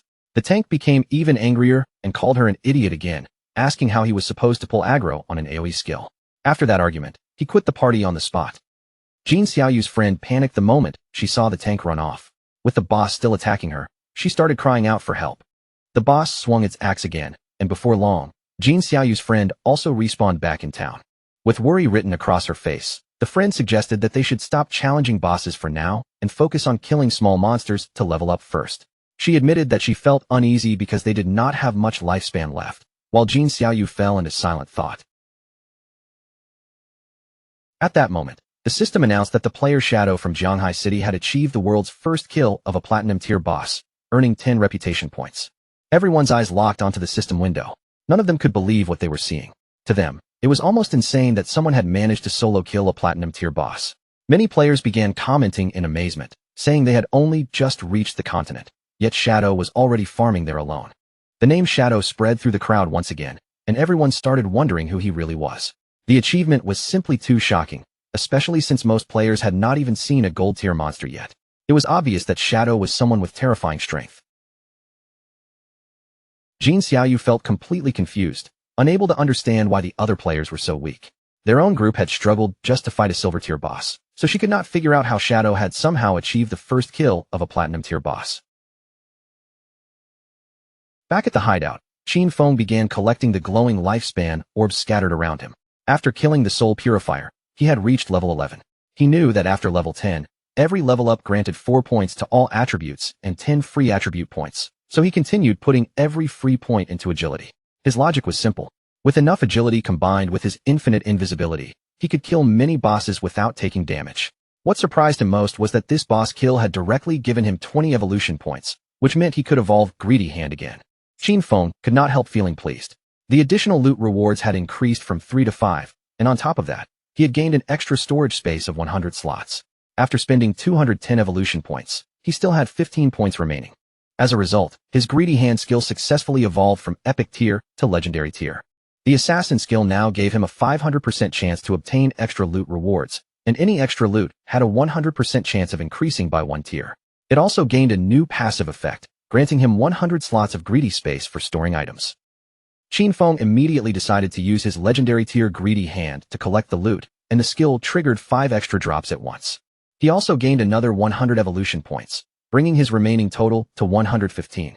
While checking the system window, Qin Feng noticed that 2 pieces of assassin equipment and 1 assassin skill book had dropped. However, since his level was still too low to use them, he decided to place them in the safe house warehouse for the time being. Qin Feng summoned a devout believer and gave it a simple order: collect every piece of loot throughout the palace and pile everything together. The devout believer immediately began working. Qin Feng was in a good mood, because he knew the 115 evolution points he still had could now be used to upgrade the skills that had not yet reached Epic Tier. He first consumed 42 evolution points and evolved Shadow Stealth 3 times in a row, raising it all the way to Epic Tier. After evolving, Shadow Stealth's duration increased from 36 seconds to 60 seconds. The attack that broke stealth now dealt 300 to 500 damage, and its cooldown dropped from 22 seconds to 15 seconds. Next, Qin Feng spent 34 evolution points to evolve Backstab Enhancement twice, raising it to Epic Tier and increasing its backstab damage bonus from 50% to 75%.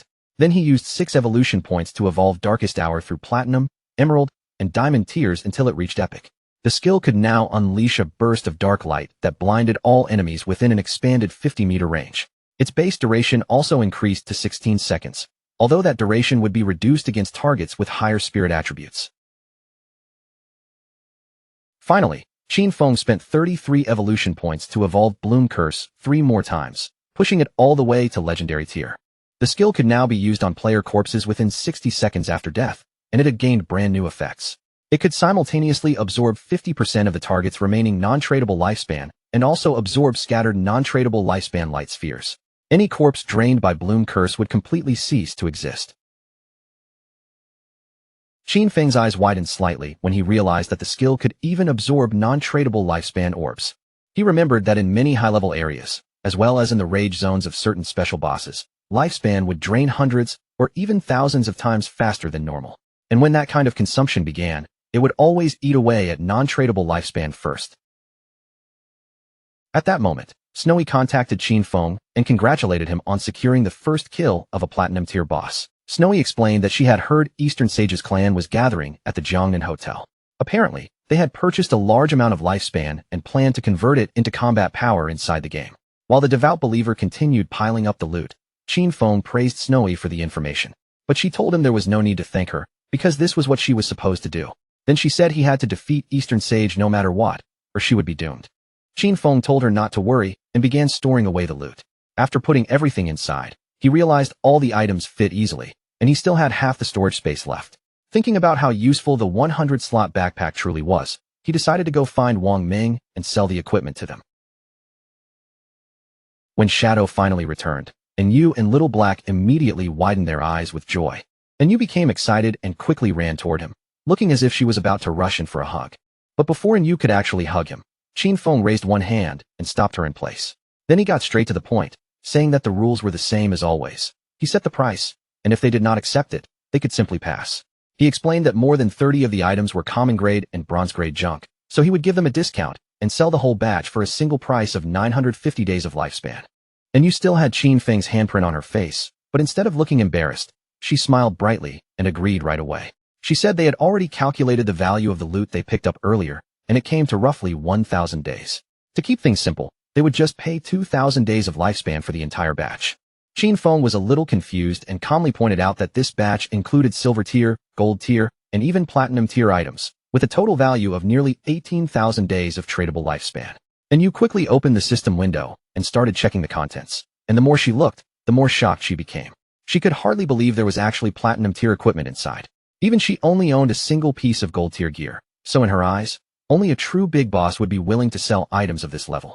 Her excitement rose immediately as she realized this would greatly speed up Zhonghai City's development, and she thanked Shadow again and again. Qin Feng simply said it was fine, since they were helping each other. Little Black looked at him nervously and could not help asking how he had so many inventory slots, even wondering if he was secretly some kind of doorman. Qin Feng guessed their own bags were probably already full, so as a friendly reminder, he told her that beneath the statue in the center of the city ruins, there was a staircase leading to a teleportation portal back to the starting town. Qin Feng then began walking away from them, adding one final warning. If they wanted to return to the starting town, the first teleportation would cost 500 days of lifespan. After that, coming back again would not cost anything, but whether it was worth using or not was something they needed to decide for themselves. After saying that, Qin Feng left the area, and Yu immediately pointed in his direction with a proud smile, saying she had told them so. She was convinced Shadow had to be a reborn player, because otherwise, there was no way he could know such hidden information. Seeing how excited she was, Wang Ming felt a little uneasy, and Yu's face turned red, and she suddenly asked what they would think if she tried flirting with Shadow. After Qin Feng left them behind and moved to a quiet place, the system asked whether he wanted to consume tradable lifespan to extract a skill into the real world. Qin Feng did not hesitate for long. He chose to activate both level synchronization and class advancement synchronization. The system notified him that he had consumed 27,000 days of lifespan, and both level synchronization and class advancement synchronization had been completed. Qin Feng felt a rush of excitement, because the next step was skill extraction. He remembered that he had already extracted Shadow Meld before, but it was only level 1. This time, he not only intended to raise Shadow Meld's level in reality, but also planned to extract several more skills at once. He first spent 1,946 days to raise Shadow Meld to level 10. Then he extracted skill after skill. Backstab Enhancement for 900 days, Greedy Hand for 1,000 days, Shadow Flash Slash for 3,200 days, Ghost Blur for 5,366 days, Bloom Curse for 16,099 days, and Blacklight Shield for 11,313 days. Once all the skill extractions were synchronized, he had 7,480 days of tradable lifespan left. Finally, he spent 3,600 days to extract the gold tier Boots of Concealment, and another 3,394 days to extract the gold tier Pendant of the Devout. Now, it was finally time to bring his equipment into reality. Qin Feng carefully browsed through the system window and quickly understood the real value of the Pendant of the Devout. It did not only reduce cooldown time. More importantly, the silver tier follower it summoned would be almost invincible in the real world. After spending nearly everything in one go, he only had 486 days of tradable lifespan left. But in exchange, his strength in reality had finally become almost equal to what he possessed inside the game. Qin Feng's figure slowly vanished without leaving a trace. He knew he still needed to gain more lifespan, because by the next time he logged out, he had to make sure he could complete full synchronization. Several minutes later, with shadowy energy still fading from his body, Qin Feng woke up in the real world. He sat there in silence for a moment, thinking through the situation. Now that Kai and Shirshir already knew his address, staying here was no longer safe. Extracting the Sanctuary of Soul Purification would require more than 1,300 years of lifespan, so for the time being, he needed to find a temporary place to stay. With a serious light in his eyes, Qin Feng activated Greedy Hand and began absorbing everything inside his room. One item after another disappeared without a trace. Qin Feng felt satisfied, because Greedy Hand's storage space was truly convenient, and all of his belongings fit neatly inside. Then he sprang upward and climbed onto the window with quick, steady movements. He took out his phone and checked the location, realizing that Dongfang Zion was currently at the Jiangnan Hotel, roughly 15 kilometers away from the neighborhood. Qin Feng looked down toward the ground below. Then, after making himself invisible, he descended silently from his apartment all the way to the street. At his current speed, he calculated that he could reach the hotel in about 10 minutes. Under the cover of night, Qin Feng moved quickly through the city, heading straight for the Jiangnan Hotel. Several minutes later, he arrived outside the building. Inside the hotel, several men were gathered around a dinner table. One of them said that, judging from the current situation, the skills and lifespan from the game could already affect the real world. To him, this was a tremendous opportunity for the Dongfang family, and he praised Dongfang Zion for doing well by establishing a faction inside the game from the very beginning.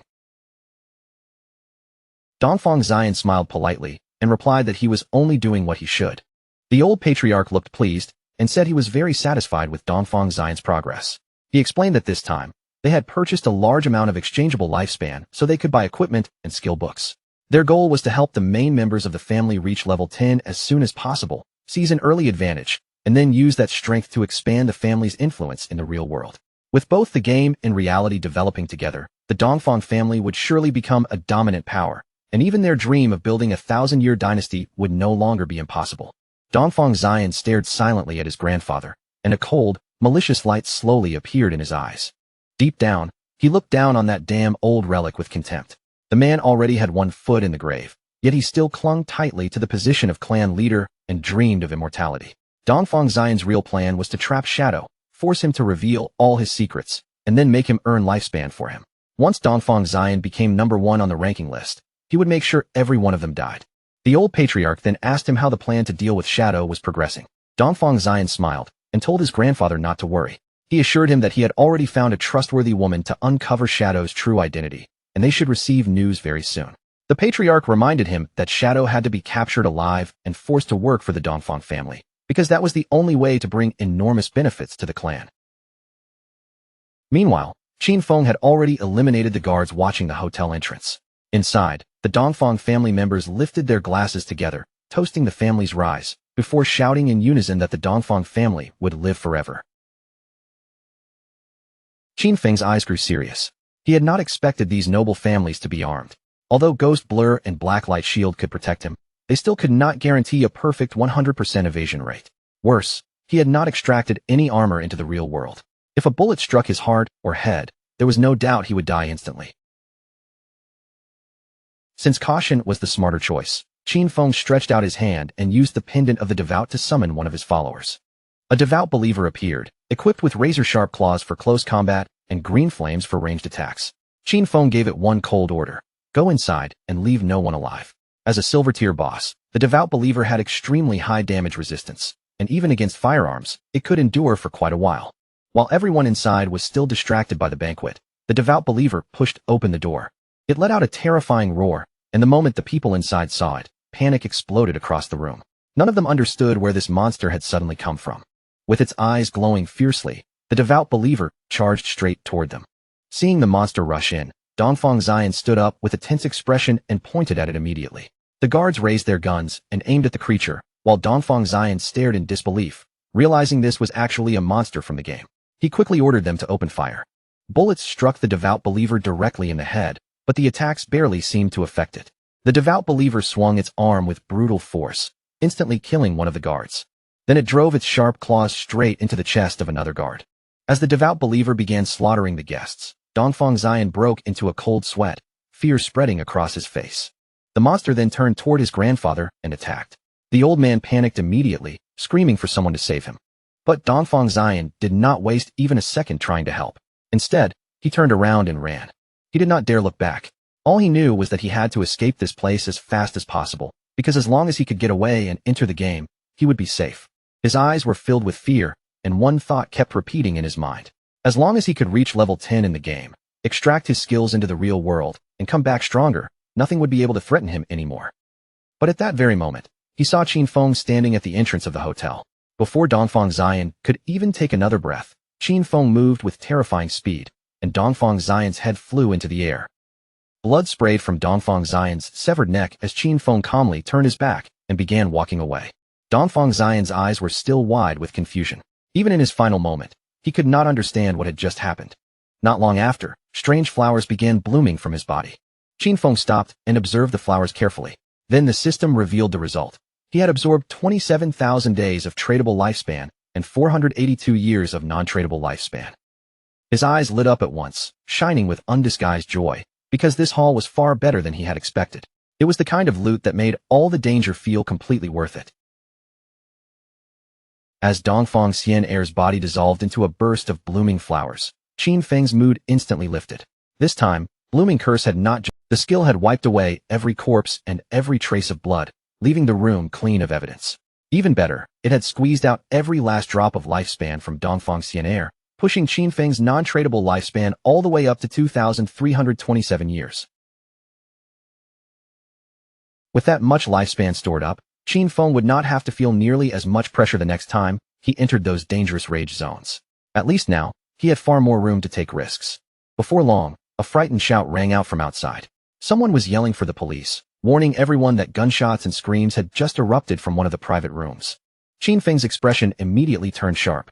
At almost the same moment, several police officers rushed down the hallway toward the private room, clearly remembering that this was where the Dongfang family had been holding their meeting. They were convinced a shooting had taken place, but the moment they reached the room and looked inside, they froze in disbelief. There were no bodies, no obvious victims, and nothing that matched the chaos they had expected. The whole situation felt far too strange. One officer stared around the wrecked private room, his face filled with confusion. Tables and chairs had been smashed apart, and the place clearly looked as if a brutal fight had broken out. But what he could not understand was why there was not a single person left inside. He immediately turned to the others and asked whether anyone had seen people leaving the hotel. Their answers only made the situation even more bizarre. Everyone was left wondering where the entire Dongfang family had vanished to, as though they had disappeared into thin air. In the end, they decided this was no ordinary case and that the investigation unit had to be called in. By then, Qin Feng had already slipped out of the hotel and was putting distance between himself and the scene. His next target was already clear in his mind, the Kane Corporation. However, the Kane Corporation's main headquarters had moved to North America before the game descended. Right now, the only key person still trapped in the Demon City area was the CEO's daughter, Qian Shishir, and Qin Feng had to eliminate her before she could escape the country. From Jianghai City to Demon City, the distance was close to 300 kilometers, stretching far beyond what could be crossed casually. If Qin Feng relied on traveling by foot, the journey alone would take 2 or 3 hours. For him, wasting that much time on the road was completely unacceptable. So Qin Feng prepared to rest for the moment, already thinking that he needed to find a better way to get himself over there. After that, our boy returned to the godforsaken game world. The moment he stood up, he remembered that there were still several silver tier and gold tier bosses left scattered through the ruins, so he decided to clear them out and farm whatever he could. Captain and Yu soon contacted Shadow, her voice filled with excitement as she told him she had great news. Sister Hai had accidentally discovered the entrance to a tomb, but a gold tier vengeful spirit was guarding the place, and their team had no way to defeat it. When Qin Feng heard that, he was genuinely taken aback. He immediately asked how they had managed to find the entrance to a tomb in the first place. Captain and Yu explained that while they were making their way back to the starting city, they had taken a small detour to avoid some minor monsters. But as they kept moving, they suddenly realized one person was missing from the group. After searching around for a while, they finally discovered that Sister Hai had fallen into a pit. Even worse, the place turned out to be a special tomb area where team chat could not be used. When they followed her down into the pit, they came face to face with a level 12 gold boss that immediately started chasing them. Luckily, they reacted quickly and managed to run fast enough to escape.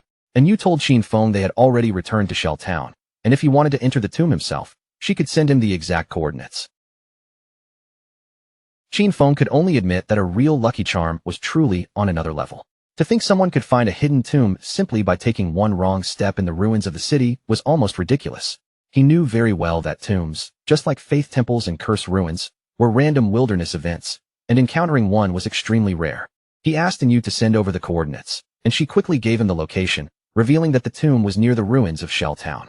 Qin Feng thanked her, then added that if he found anything inside that he could not use, he would sell it to them without hesitation. Qin Feng could not help thinking that Yu really was clever.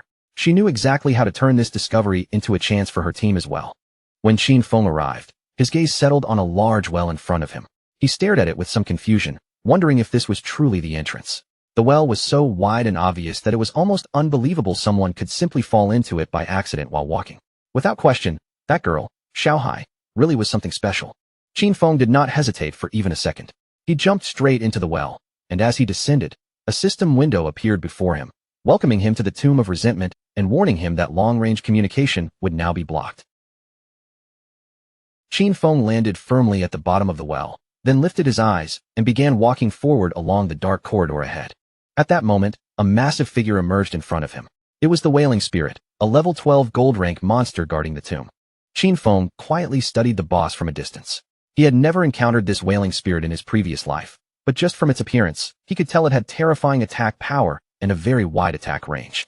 It was clearly a physical damage type monster. No wonder Yu and the others had run for their lives.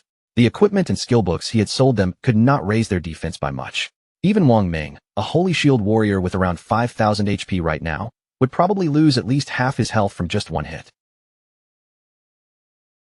Qin Feng continued watching the boss in silence, his expression steady but cautious. He knew very clearly that if that axe landed on him even once, he would be dead on the spot. The next instant, Qin Feng combined Blessed Release with instant Shadow Slash. His figure flashed forward at high speed, and his blades cut cleanly through the monster's arms. He knew this boss had extremely high defense, and instant Shadow Slash could only deal 80% of its normal damage here.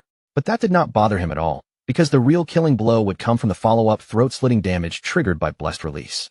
But just then, the monster's severed arms suddenly twitched and moved toward Qin Feng, causing a flicker of alarm to pass through him. A moment later, the arm exploded violently. Qin Feng reacted just in time, leaping out of the blast area before it could swallow him. His eyes narrowed in surprise. It was a corpse explosion. He immediately realized he had been careless by not dodging sooner. Fortunately, Ghost Blur had activated at the critical moment. Otherwise, that sudden explosion would have killed him right there. As the boss's corpse transformed into Lifespan, Qin Feng remembered something similar from his previous life. Back then, a team had killed an unknown boss, and one excited member had rushed forward to loot the body, only for it to explode and wipe him out instantly. Some teams had even been completely annihilated by boss corpse explosions, though that usually happened with platinum-level bosses or higher. He had not expected a mere gold-level boss in this tomb to self-destruct in such a dangerous way. After making sure the danger had passed, Qin Feng used Greedy Hand and calmly collected the loot from the fallen boss. A series of system notifications quickly appeared. For killing the resentful ghost, a gold-level boss, Qin Feng gained 1,010 days of tradable lifespan and 20 evolution points. He also obtained the platinum-level skill book Night Ring Blades. Because he had used Greedy Hand, he received an additional 630 days of tradable lifespan, along with a platinum tier piece of equipment called Resentment Leather Armor. Qin Feng was a little surprised. This time, the boss had actually dropped both a piece of equipment and a skill book that were useful to him. According to the system, Dark Knight Ring Blade was a platinum tier assassin skill. It allowed the user to infuse their blade with dark power, dealing dark elemental damage to every enemy within a 5-meter radius, while adding 500 points of dark elemental attack. The cooldown was 10 seconds, which was reduced to 5.7 seconds, and the skill required level 11 to use. Qin Feng was pleased, because this was exactly the elemental damage skill his assassin class needed. Since the Shadow class had higher spirit than strength, its magic attack power was stronger than its physical attack. That was precisely why elemental skills like Dark Knight Ring Blade suited him so well, and it also made him realize that he should focus more on raising his spirit stats to maximize this kind of damage. At the moment, he had 9 points in strength, 9 in constitution, 24 in agility, and 15 in spirit. Qin Feng let out a breath, then decided to evolve the skill to epic level and see how far it could grow. He immediately spent 6 evolution points, leaving himself with 36. Dark Knight Ring Blade advanced step by step, rising from platinum to emerald, then to diamond, and finally reaching epic. After the evolution, its dark elemental damage range expanded from 5 meters to 12 meters, while the additional dark elemental attack rose from 500 to 1,300 points. With the skill fully evolved, Qin Feng looked over the changes again. The range had more than doubled from 5 to 12 meters, and the bonus attack had increased from 500 all the way to 1,300 points. Even so, Qin Feng's eyes grew serious. He knew better than anyone that because this was an area attack, its bonus damage could not be considered overwhelmingly strong, and a single use still could not compare to the burst power of Shadow Slash. However, when it came to clearing groups of small enemies, this skill was practically divine. Shadow Slash could cut across a 5-meter range, but in the end, it was still a straight-line attack. Dark Knight Ring Blade, on the other hand, struck in an area around him, making it far more effective when enemies surrounded him from all sides. The system then displayed the details of the platinum-level Resentment Leather Armor. It granted 55 physical defense, 45 points of resistance to all elemental types, 42 points of damage block, and a full 777 points of health. The equipment requirement was level 11. On top of that, it came with the Resentment effect, which gave Qin Feng 30 points of base attack power after he was attacked. Qin Feng continued forward toward a massive door, already judging the equipment in his mind. The Resentment effect itself was not especially important, but the armor's base defense, elemental resistances, and damage block were all very high. It was more than enough to replace the level 5 golden Ghostfire leather armor he had been wearing. Altogether, the remaining loot added up to around 20 items, and if he sold them all, he could earn more than 10,000 days of lifespan. Now that he had entered the tomb, he hoped to find even better materials inside, and if he could obtain a mount, that would be the best outcome. At the same time, Somewhere else, a goblin raised its sword and swung down with brutal force, slicing Qin Xiaoyu and her friend in half. A moment later, Qin Xiaoyu and the rest of her party respawned back in town, their failed battle ending in complete defeat. The man was so furious that he completely lost control, shouting at the top of his lungs like a madman. Then he grabbed Qin Xiaoyu hard by the collar, yanking her close as his anger finally exploded. He cursed her as a useless fool who had only grown taller but never grown smarter, blaming her again and again for dragging the entire team into defeat. Because of her mistakes, he said, he now had only 2 years of non-tradable lifespan left. With a rough shove, he threw Qin Xiaoyu to the ground, making her hit the floor in humiliation. Then he pointed at her and threatened her coldly, warning her not to even think about coming to find him at school, because if she did, he would definitely deal with her himself. Her friend hurried over at once, bending down to help Qin Xiaoyu up from the ground. As for the man, he did not bother saying anything else, and simply disconnected from the game. Her friend gently urged Qin Xiaoyu to come with her to her parents' small town. She said she had heard there was a community support group there, specially made to help elderly people and players like them who had no idea how to survive in the game. But as she spoke, Qin Xiaoyu clenched her fists so tightly that her anger almost trembled through her whole body. In the end, Qin Xiaoyu disconnected from the game and rejected her friend's kindness. She told Yin Yin to go by herself, making it clear that she had no intention of following her. Still burning with anger, Qin Xiaoyu opened her eyes in bed. She grabbed her phone almost immediately and sent Han Han a message, asking if he could help her level up. Han Han smiled when he saw the message, and he did not reject her outright. Instead, he gave her a condition. If she wanted him to raise her by 1 level, then she had to spend 1 night with him, because he wanted to see how the famous school goddess acted in bed. Qin Xiaoyu's face twisted with fury as she cursed him as an ugly monster. She snapped at him for actually thinking he had the right to take advantage of her, then angrily ordered him to get lost. But moments later, a smile slowly spread across Qin Xiaoyu's face. Her tone softened as she told Han Han that, in truth, she had always liked him too. She claimed she had only rejected his confession before because her brother, Qin Feng, had been controlling her. Now that she had cut ties with Qin Feng, she said, the two of them could finally be together openly. But Han Han did not fall for her little trap. Instead, Han Han called her an idiot and asked if she was trying to make him laugh himself to death. He reminded her that if she could cut ties with her own brother so easily, then who knew what she might do to him later. In the end, he coldly told her to get lost. After that, Qin Xiaoyu started contacting one person after another. First, she messaged Sharp Young Master, inviting him to come to her house to keep her company and help her level up along the way. But he recognized her immediately and laughed at her instead. He boasted that he now had a platinum-level talent and no shortage of women around him, then bluntly told her to get lost. Then Qin Xiaoyu tried her luck with brother Xiaoma, telling him she was bored and waiting for him in Shell Town. His reply was just as cold. He reminded her that everyone already knew how she had tricked Zhang Wei, then threatened that if she bothered him again, he would use his new skill to beat her up. Qin Xiaoyu sank into sadness and desperation. She cursed those men in her heart, thinking that not a single one of them could be relied on when she truly needed help. But what terrified her most was the fact that she only had 2.5 years of non-tradable lifespan left, and she had no idea what she was supposed to do next. Tears filled Qin Xiaoyu's eyes as the room around her suddenly felt unbearably empty. At that moment, she felt completely alone. Then Qin Xiaoyu thought of Qin Feng. The more she thought about him, the more certain she became that he would not truly abandon her. He had to have a way to solve this crisis, and she had to go back and find him to confirm it. By the time night had fallen, several hours had already passed. Qin Xiaoyu finally arrived outside Qin Feng's apartment. For a brief moment, Qin Xiaoyu imagined that once she entered the apartment, she would see Qin Feng there. She could say a few soft words, pretend to apologize, and he would definitely forgive her. But almost immediately, that thought made her resist inside. She had done nothing wrong, so why should she be the one apologizing? As she raised her hand toward the door, she forced herself to stop thinking that way. Qin Xiaoyu quickly convinced herself that lowering her head was only temporary. First, she would act obedient and let Qin Feng help her level up. After all, since childhood, he had always been the person who cared about her the most, so she was sure he would agree. A confident smile appeared on Qin Xiaoyu's face. Once she leveled up and no longer had to worry about her lifespan crisis, she would cut ties with Qin Feng completely. That was her plan, and in her own mind, Qin Xiaoyu felt like an absolute genius. Feeling satisfied with herself, Qin Xiaoyu knocked on the door and called for Qin Feng to open it. She kept knocking again and again, wondering out loud if he might already be asleep. Then she announced that she had come back, and as no one answered, her voice slowly turned more pleading, begging him to please open the door. At last, Qin Xiaoyu lost her temper and kicked the door open in anger.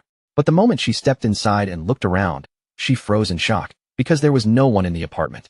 She stood there in disbelief, wondering where Qin Feng had gone.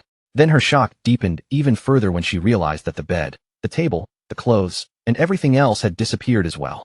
Qin Xiaoyu quickly pulled out her phone and tried calling Qin Feng, but no matter how long she waited, no one picked up. She had no idea where Qin Feng had gone, and the empty apartment gave her no answers at all. At the same time, deep inside the tomb of resentment, Qin Feng was cutting through the monsters one after another, leaving nothing alive in his path. Before long, Qin Feng realized that he had already reached the deepest part of the tomb. Qin Feng summoned a devout follower and looked ahead. Along the way, he had wiped out more than 200 minor monsters, as well as several bronze tier and silver tier bosses, and because of that, he was now close to reaching level 12. In front of him stood the final coffin. He knew that once it was opened, the tomb's last boss would appear, and in his heart, he hoped it would be platinum tier. The devout follower stepped forward and began pushing against the heavy coffin lid. Qin Feng kept his eyes fixed on the coffin, watching every movement carefully. Before long, something strange began to happen. A wave of evil energy suddenly poured out and drilled into the devout follower's body through its eyes and mouth. The system immediately informed Qin Feng that his devout follower had been annihilated. Qin Feng instantly recognized what he was facing. This was Death Miasma, a gold-level boss. He cursed his luck under his breath, because this thing was disgustingly troublesome. It had no physical body, which meant it was completely immune to ordinary physical attacks. Qin Feng still remembered that in his previous life, someone had once released this same kind of boss, and it ended up spreading all the way to a nearby base. Because of that disaster, countless civilians who had no idea what was happening were killed or badly injured. Anyone possessed by Death Miasma was basically marked for death, unless a teammate could dispel it in time, or unless they belonged to one of the rare classes with special invincibility type skills that could help them survive. Qin Feng's eyes sharpened with seriousness, and he immediately activated Dark Knight Ring Blade.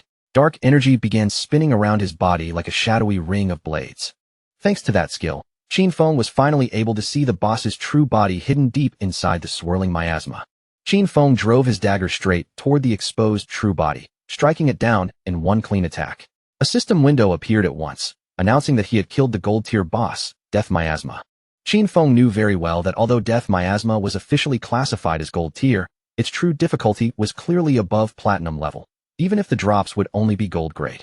Fortunately, the Dark Knight Ring Blade he had just learned dealt magical damage, which happened to counter this type of enemy. As the remains transformed into a lifespan orb, Qin Feng used Greedy Hand and collected the loot. He let out a breath. After spending so much effort to clear this tomb, he truly hoped the final reward would at least drop something worthy of a gold-tier boss. Then Qin Feng obtained a rare item called the Mount Bell, and the moment he saw it, his eyes widened in shock. Qin Feng's mood instantly brightened, because the boss had really dropped a mount. This proved that Lin Lu's famous koi luck was not just some exaggerated rumor, it was absolutely real. According to the system, the Mount Bell, Ghost Night Wolf could summon a level 11 Ghost Night Wolf. The creature could help in battle, and could also be ridden as a mount, as long as the user had reached at least level 11. Qin Feng remembered clearly that the Ghost Night Wolf was one of the fastest mounts available in the early stages of the game. The Ghost Night Wolf was level 11 and belonged to the gold grade. Its stats were impressive as well, with 148 strength, 155 constitution, 135 spirit, and an outstanding 191 agility.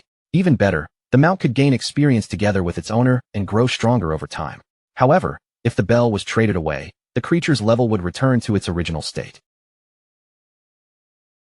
Its skills were just as impressive. While mounted, it increased movement speed by 245%. Its Nightwalk ability allowed it to remain permanently in level 1 stealth during the night. Attacking would break the stealth, but it would also add 120 reveal damage, and the stealth would only return after 60 seconds. Its pounce skill let the mount leap at a single target 3 times in a row, with each strike dealing an extra 267 physical damage and a 12-second cooldown. Finally, Wolf Howl could grant allied units 35 attack, 35 physical defense, and 35 resistance to all elements for 180 seconds, though it had a 600-second cooldown. Qin Feng immediately understood that this was not just a simple mount. It was also a battle pet that could fight by his side. And the fact that it even came with a stealth skill made this reward feel even more valuable. For Qin Feng, this was an enormous gain. Under the cover of night, Qin Feng mounted the Ghost Night Wolf and rode out from the ruins, heading straight toward his next destination. His plan was very clear. He had to reach level 15 and accumulate enough lifespan so he could extract the mount into reality.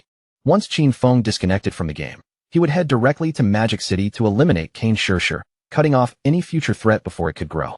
As Qin Feng passed by Jianghai Coliseum, he remembered just how massive the place was. It covered an enormous area, and beneath it were 2 additional underground levels, forming a complicated maze-like structure. The entire place was crawling with monsters, packed so densely that it looked dangerous at a glance. But for Qin Feng, that made it the perfect hunting ground to level up as quickly as possible. With several light but powerful leaps, the Ghost Night Wolf carried Qin Feng up the wall of Jianghai Coliseum. Beyond the high stone edge, powerful monsters were already gathered inside, filling the area with a heavy, dangerous pressure. One by one, those monsters turned their heads and locked their eyes on Qin Feng, as if they had just noticed fresh prey standing above them. The Ghost Night Wolf lowered its body, kicked off the wall, and launched itself forward in a clean, powerful jump. Qin Feng and his beast dropped from the sky together, descending straight toward the crowd of monsters below like a shadow falling from above. Qin Feng's eyes sharpened, glowing with calm determination as he prepared to tear through everything in front of him. The next instant, Qin Feng activated Instant Shadow Slash. His figure flashed through the monster horde, and wherever his blade passed, the monsters were cut down one after another. At the same time, in another part of the ruins, Yu was fighting with her own team. She swung her sword cleanly through one of the nearby monsters, cutting it down in the middle of the battlefield. As the monster's corpse dissolved and transformed into lifespan, Yu finally let out a small breath of relief. At least this battle had not been for nothing. Her teammate, Ma Naoyang, the son of a department head in Jianghai City, immediately started clapping as he praised her with an excited smile. He said that, as expected of Captain Yin, her damage was absolutely insane. The hidden class dragon swordsman was truly powerful, and in his eyes, Yu was definitely the woman he had chosen. But Yu only looked at the fallen boss and said that this golden boss was merely level 8, yet they had still spent more than 10 minutes fighting it. Because of that, she truly could not understand how Shadow had managed to kill a platinum boss alone. Ma Naoyang kept praising her, but when Shadow was mentioned, he quickly brushed off the achievement. In his opinion, Shadow was just a stealth-based assassin who relied on hiding and slowly wearing down the boss over time. Someone who fought that way, he claimed, would never become truly great. Deep down, he felt secretly pleased, because he knew Yu did not have any powerful background supporting her. With his identity as the son of an official, he believed bringing her under his control would be effortless. Yu, however, calmly shot back and asked whether a mediocre archer like him would not be even more suited for slowly grinding down a boss. Ma Naoyang was so startled by her words that he dropped straight onto his backside. Sitting there awkwardly, he quickly explained that he was an upright person and would never lower himself to doing something like that. Then his expression turned serious, and he revealed that he had heard Shadow's character was terrible.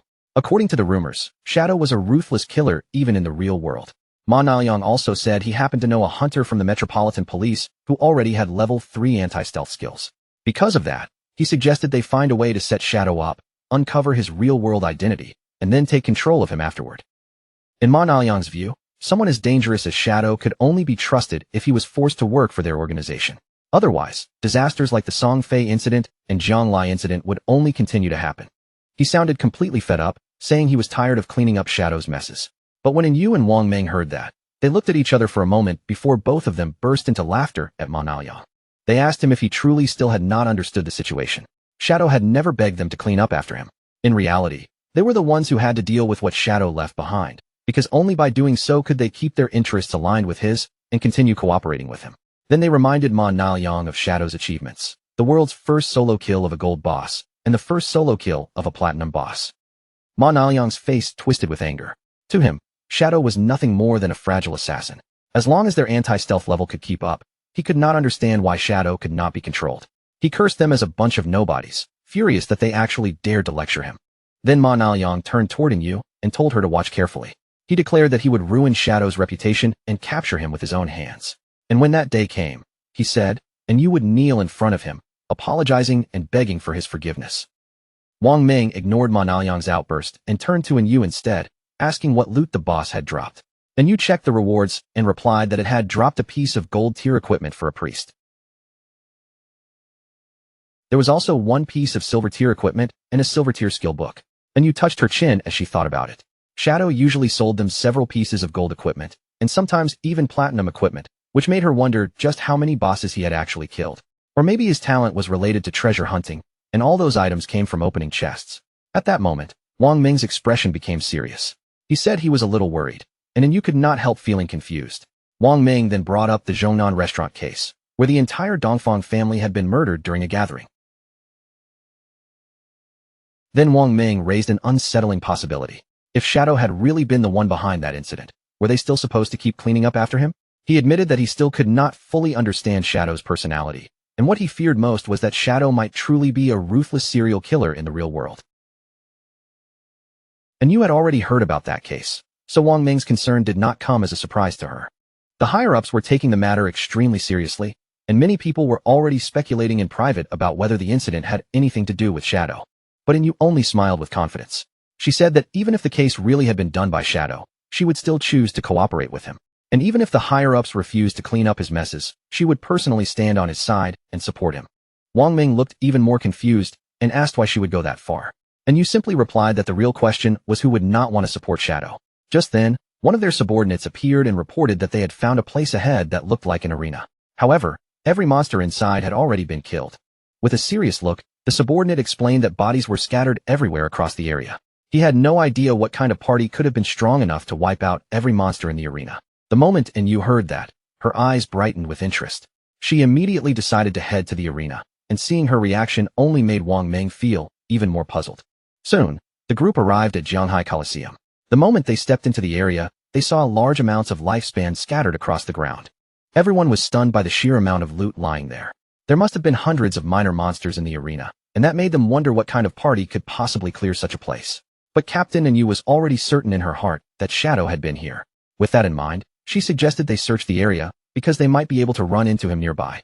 Ma Niaoyang immediately questioned why she was so sure Shadow was the one who had done it. Captain Yu answered calmly that the reason was simple. Shadow was number 1 on the leaderboard, while their party was ranked right behind him. Since even they could not accomplish something like this, then the person responsible could only be Shadow. Ma Niaoyang was furious and insisted that he also had invisibility, so he could do the same thing too. It would only take him a little more time. That was all. And Yu ignored his anger and contacted Shadow with a smile. Since he had cleared out so many monsters, she figured he must have plenty of equipment and skill books he did not need, so she asked if he was willing to sell them to her team. At that exact moment, Ma Niaoyang's eyes suddenly widened in surprise.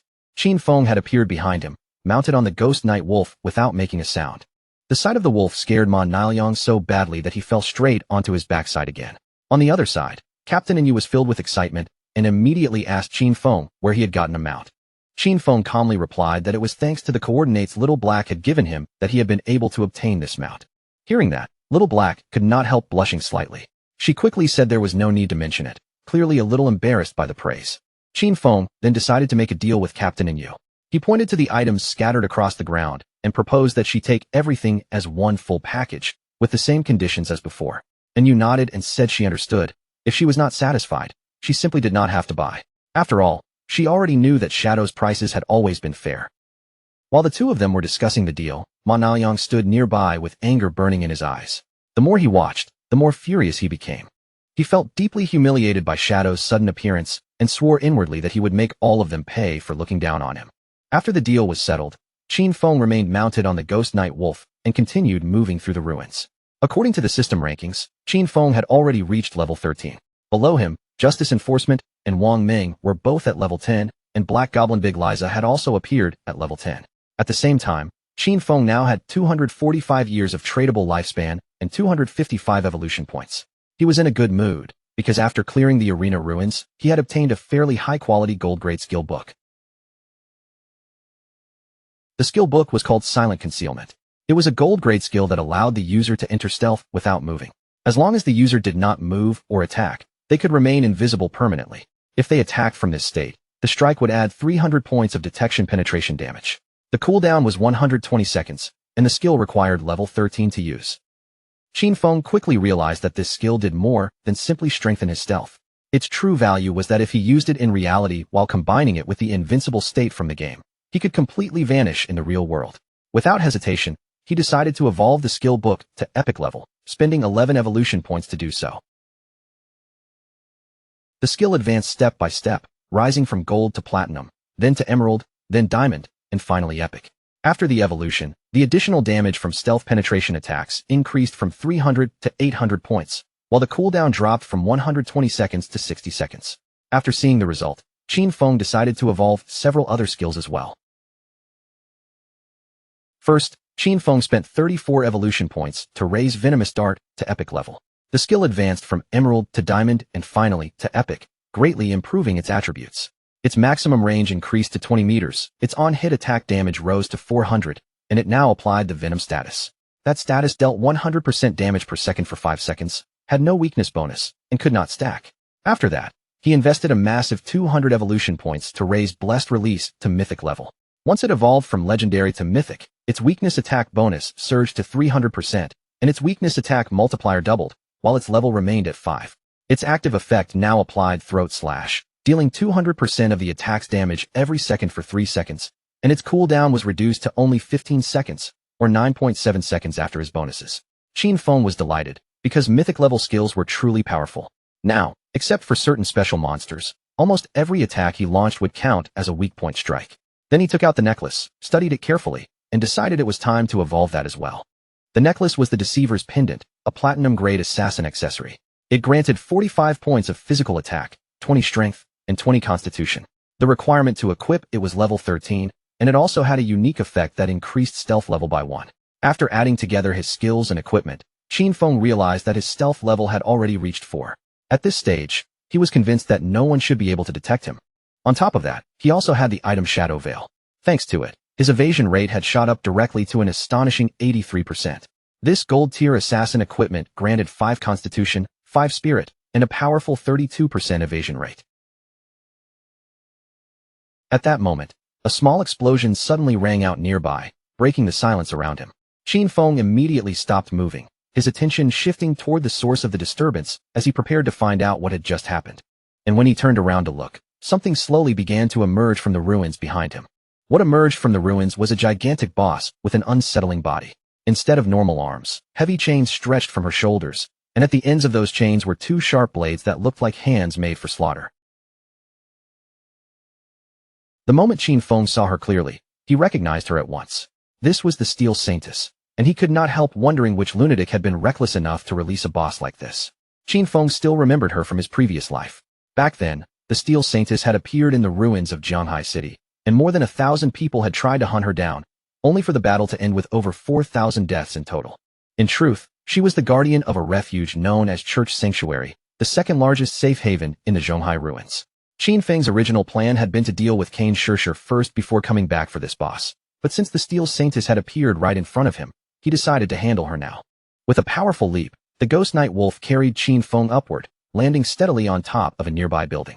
Below them, the Steel Saintess began spinning her chained arms with terrifying force, the blade-like ends tearing through the nearby players as if they were nothing. She cut down one of the players in an instant, and when the others saw how easily he died, they finally realized just how powerful this boss truly was. But before they could even react properly, the Steel Saintess swung her blade-formed arms again with brutal speed, sweeping into the remaining players and beginning another round of slaughter. Watching from above, Qin Feng could tell those players actually wanted to challenge the Steel Saintess. In his eyes, they were clearly overestimating themselves far too much. At that moment, a player riding on a tiger charged forward and started fighting the boss. Qin Feng immediately recognized him as Chen Wuming, the owner of the Hidden Class Paladin. Chen Wuming was an old acquaintance of Qin Feng from his previous life. The two of them had fought for 9 whole years without ever deciding a true winner. This man was cunning, slippery, and full of dirty tricks, and every time he was close to losing, he always found some underhanded way to escape. Qin Feng remembered that in his previous life, the Steel Saintess had eventually been defeated by Chen Wuming's guild, the Night Sanctuary. That victory was what gave rise to the saying, West/God, East Sanctuary, because the two sides controlled the western and eastern regions of the Jianghai City ruins. When the Night Sanctuary Guild recruited its first members, it forced them to sign extremely harsh contracts. On the surface, those contracts guaranteed safety, but the price was a lifespan tax that could reach as high as 50%. Most of the members were reduced to black slaves, basically working under the control of the guild's higher-ranking players. A pleased light flashed in Qin Feng's eyes. To him, this situation was simply perfect. This time, he silently promised himself that Chen Wuming would not be allowed to escape again. While the Steel Saintess continued spinning her chained arms in wide, violent circles, Qin Feng used invisibility and quietly descended near her while everyone's attention was still on the boss. A cold, dangerous gleam appeared in Qin Feng's eyes. Without wasting even a second, he activated Dark Knight Ring Blade, and in an instant, the players standing nearby were caught in the attack and killed on the spot. Wrapped in a red aura, Qin Feng spun through the battlefield at frightening speed, cutting down every player around him. When Chen Wuming saw what was happening, his eyes widened in shock. The moment Chen Wuming realized the attacker was Shadow, he shouted in anger and confusion, asking why Shadow was killing his people when they had no grudge against him. Qin Feng appeared right behind him like a ghost. With a murderous look in his eyes, he answered coldly that it was because he did not eat beef. Hearing such an absurd response, Chen Wuming's eyes widened in fear. With a cold and arrogant expression, Qin Feng activated Instant Shadow Slash. His figure flashed past Chen Wuming, and in that single movement, he killed him outright. Then Qin Feng calmly raised his hand and activated Blooming Curse over the fallen players. Not long after that, the players who had been killed respawned back in their town. Chen Wuming was furious, unable to understand what Shadow not eating beef had to do with any of them. One of his subordinates panicked, saying his lifespan had already dropped to 0. Chen Wuming immediately realized this had to be the effect of one of Shadow's skills. He decided they would gather their people and prepare to counterattack, but before that, they needed to move somewhere else to level up and recover the lifespan they had lost.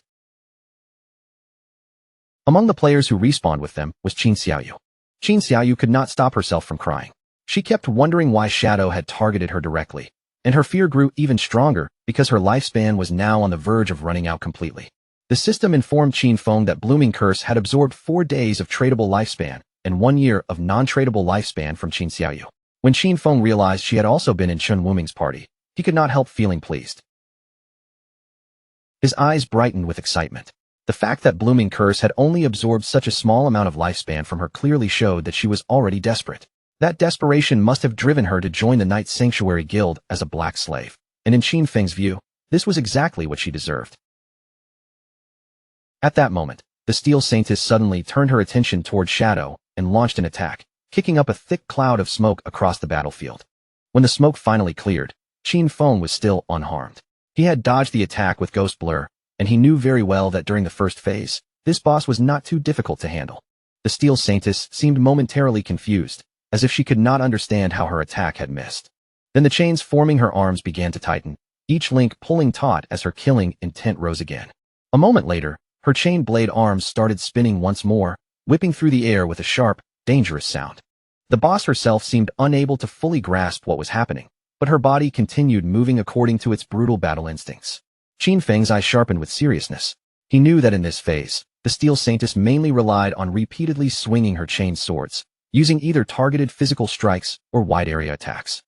Qin Feng appeared above her and immediately chose to combine Blessed Release with Plague Blade.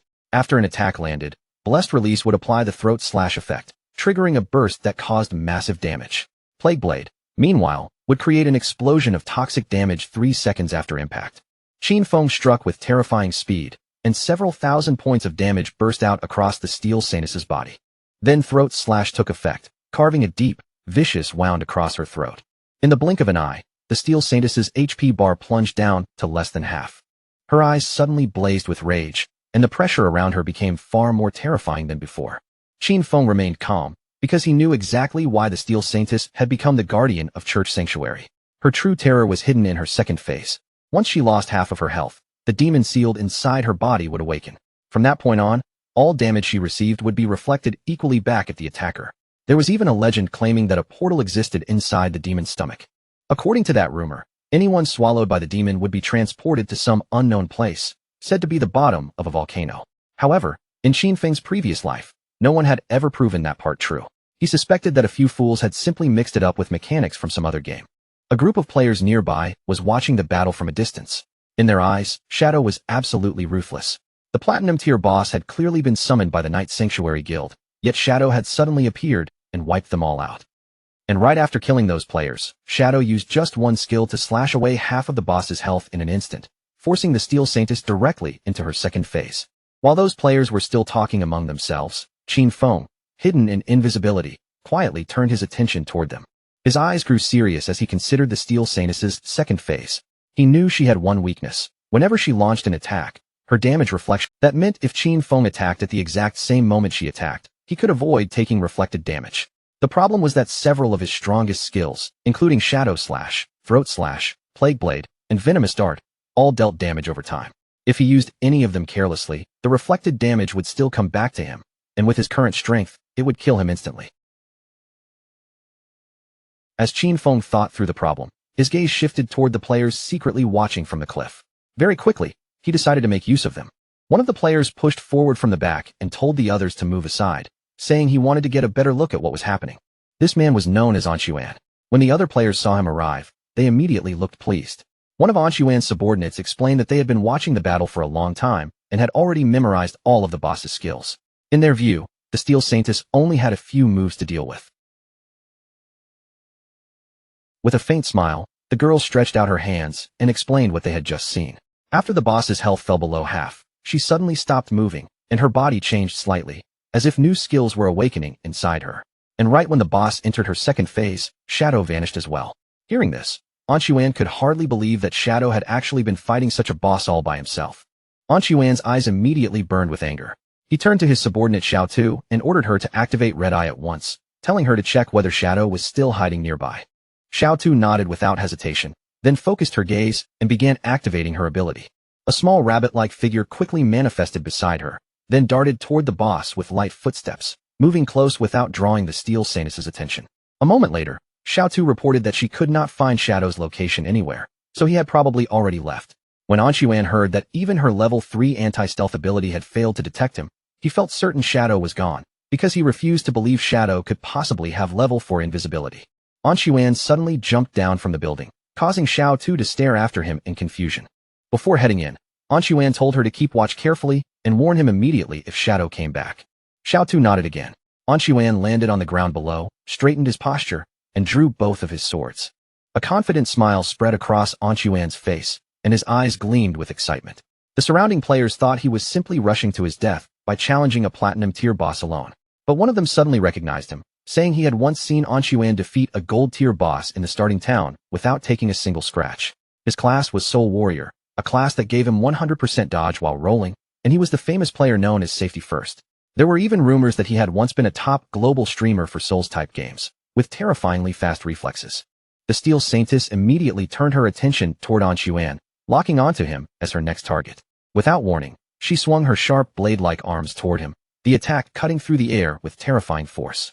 Luckily, Anshuan reacted at the perfect moment. He slid low across the ground, narrowly slipping past the deadly strike by the smallest margin.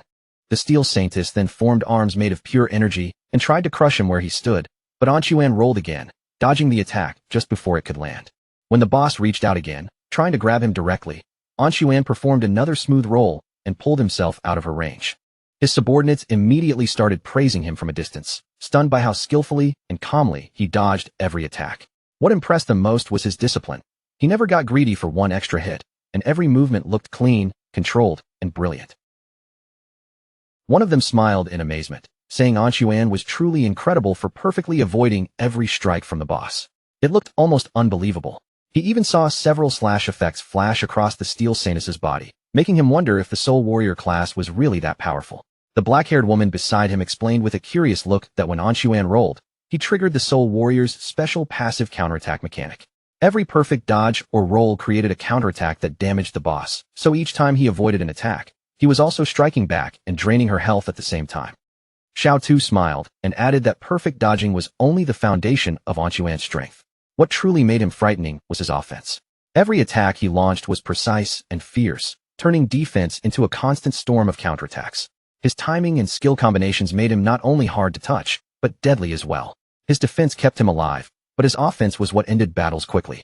The Steel Saintess kept trying to catch Anshuan, her attacks growing more frantic as he slipped away again and again. Xiao Tu's eyes shone with confidence as she revealed another detail. If Anshuan successfully triggered a dodge during a roll, his next attack would ignore 50% of the boss's defense. At that moment, Anshuan suddenly turned back toward the boss, choosing to face her head-on. Blue energy began rising from his body, wrapping around him like a surging aura. The moment his subordinates saw that striking effect, they immediately realized that his next blow would definitely deal 4-digit damage. Anshuan's eyes lit up with excitement as he prepared to unleash the attack he had been building toward. Before the Steel Saintess could respond, Anshuan released the powerful strike he had prepared. His movement looked almost like a graceful dance, a single attack splitting into 3 shadowy flashes, fast and fierce like shooting stars cutting through the battlefield. With practiced mastery, he swung both swords through the openings in the boss's defense, leaving deep cuts across her body. In the blink of an eye, her HP bar dropped again, falling to less than half. His subordinates immediately burst into applause when they noticed that, before they had even fully processed what happened, the boss had only about 1/3 of her health left. Anshuan turned his back on the Steel Saintess, wearing a confident smile, as if the fight was— But at that exact moment, a series of powerful slashes suddenly struck him, dealing more than 34,000 points of damage and killing him instantly. His subordinates instantly panicked. They could not understand why Anshuan had died, because they were certain he had dodged every attack. What confused them even more was that although their skills had clearly hit the boss, her health had not dropped from those blows, even though they had seen her HP fall dramatically just moments earlier. Not far from the battlefield, Qin Feng was standing quietly. He silently looked at the lifespan orbs left behind by Anshuan, then thanked him in his heart, without the slightest trace of sympathy. Anshuan's constant showboating had forced the Steel Saintess to use many of her moves. Qin Feng's eyes shone with satisfaction. During all that time, he had been attacking from the shadows, steadily reducing the boss's health until only 1/3 remained. The Soul Warrior's flashy movements had indeed dealt some decent damage, but in the end, Anshuan had only pushed himself toward his own death. Because of the Soul Warrior class's own traits, defeating the Steel Saintess was simply impossible for him. When he rolled, he could not attack directly, and when he attacked, he suffered reflected damage. Against this boss, that was no advantage at all, it was a curse. The Steel Saintess began turning her body away, and Qin Feng's gaze immediately locked onto her movement. He knew at once that this was bad. With her health already so low, the Steel Saintess was trying to retreat back to the church sanctuary. If she successfully returned there, she would completely recover, and all the damage dealt so far would become meaningless. Qin Feng quietly glanced toward Anshuan's subordinates, watching their frightened expressions for a moment before his eyes grew serious. He understood that the Soul Warrior's sudden death had terrified them, and they probably would not dare attack the boss again. But if the Steel Saintess did not attack, her damage reflection effect would not briefly disappear. At this point, Qin Feng knew it was time to get serious. Qin Feng landed directly in front of the Steel Saintess, blocking her path. No matter what, he could not allow her to return to the sanctuary. When the other players saw Qin Feng appear, they were stunned. In their eyes, Anshuan had only been a clown after all. Shadow was the true monster on this battlefield. Thinking back, it was terrifying to realize that all those cuts on the boss's body just moments ago had actually come from him. Xiao Tu was especially shocked, because her level 3 anti-stealth ability had failed to detect Shadow at all, which meant his invisibility had to be level 4, or even higher. One player's gaze slowly drifted toward Anshuan's lifespan orbs on the battlefield. His mouth nearly watered when he realized that the Soul Warrior's loot was still lying there, and he immediately began thinking of a way to retrieve it. Qin Feng's eyes flashed with determination as he activated Blacklight Shield. A golden shield instantly appeared around him, forming a 10-layer barrier, with each layer capable of blocking one instance of damage. The Steel Saintess focused on Qin Feng, and her chained arms transformed back into sharp blades. She launched her attack, and Qin Feng instantly recognized that this was the exact timing he had been waiting for. Qin Feng activated Instant Shadow Slash and rushed forward, unleashing a rapid series of slashes against the Steel Saintess. He stared closely at the boss as the attack ended. His Blacklight Shield now had only 7 layers remaining. Qin Feng remembered clearly that out of the 9 strikes from Instant Shadow Slash, the final 3 had landed right after her attack ended. During the moment her damage reflection returned. If Blacklight Shield had not blocked those 3 reflected hits, he would already be dead. The Steel Saintess began gathering energy in her abdomen. Then she suddenly leaped up, and streams of purple flame burst outward from her body. Qin Feng quickly stepped back, but by then, every remaining layer of his Blacklight Shield had been destroyed. The Steel Saintess stared at him with eyes full of evil light. Qin Feng immediately understood how dangerous that flame attack was. The damage from the flamethrower came far too frequently. Even with his evasion rate above 80%, it had instantly shattered all 7 layers of the shield. If he had been even half a second slower, he would have been killed on the spot. While Qin Feng's attention was still on the boss, one of the players tried to sneak over and snatch Anshuan's loot. But Qin Feng noticed him instantly and flicked out a venomous dart, sending it straight into the man's forehead. That player was wiped out on the spot, leaving no room for a comeback. Qin Feng made his attitude perfectly clear. Since the loot had already fallen into his hands, there was no way he would let anyone else reach in and snatch it away. Right after that, the system notified Qin Feng of his gains. From safety first, he had obtained 612 days of tradable lifespan, along with 67 years of non-tradable lifespan. At the same time, Blossom Curse had absorbed 355 days of tradable lifespan and 20 years of non-tradable lifespan from clean hands and feet. Qin Feng was a little surprised by the numbers. Safety First actually carried an unusually massive amount of lifespan, which most likely meant he had never died before. That immediately caught Qin Feng's interest, so after thinking it over, he chose not to use Blossom Curse on him. The boss suddenly let out a furious roar, the sound shaking the area around them, but Qin Feng stood there completely calm, without the slightest trace of panic on his face.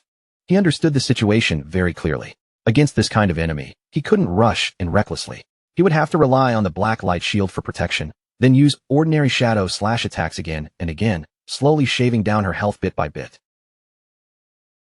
The boss swung at him with terrifying force, but Qin Feng reacted quickly and slipped out of the attack range just in time.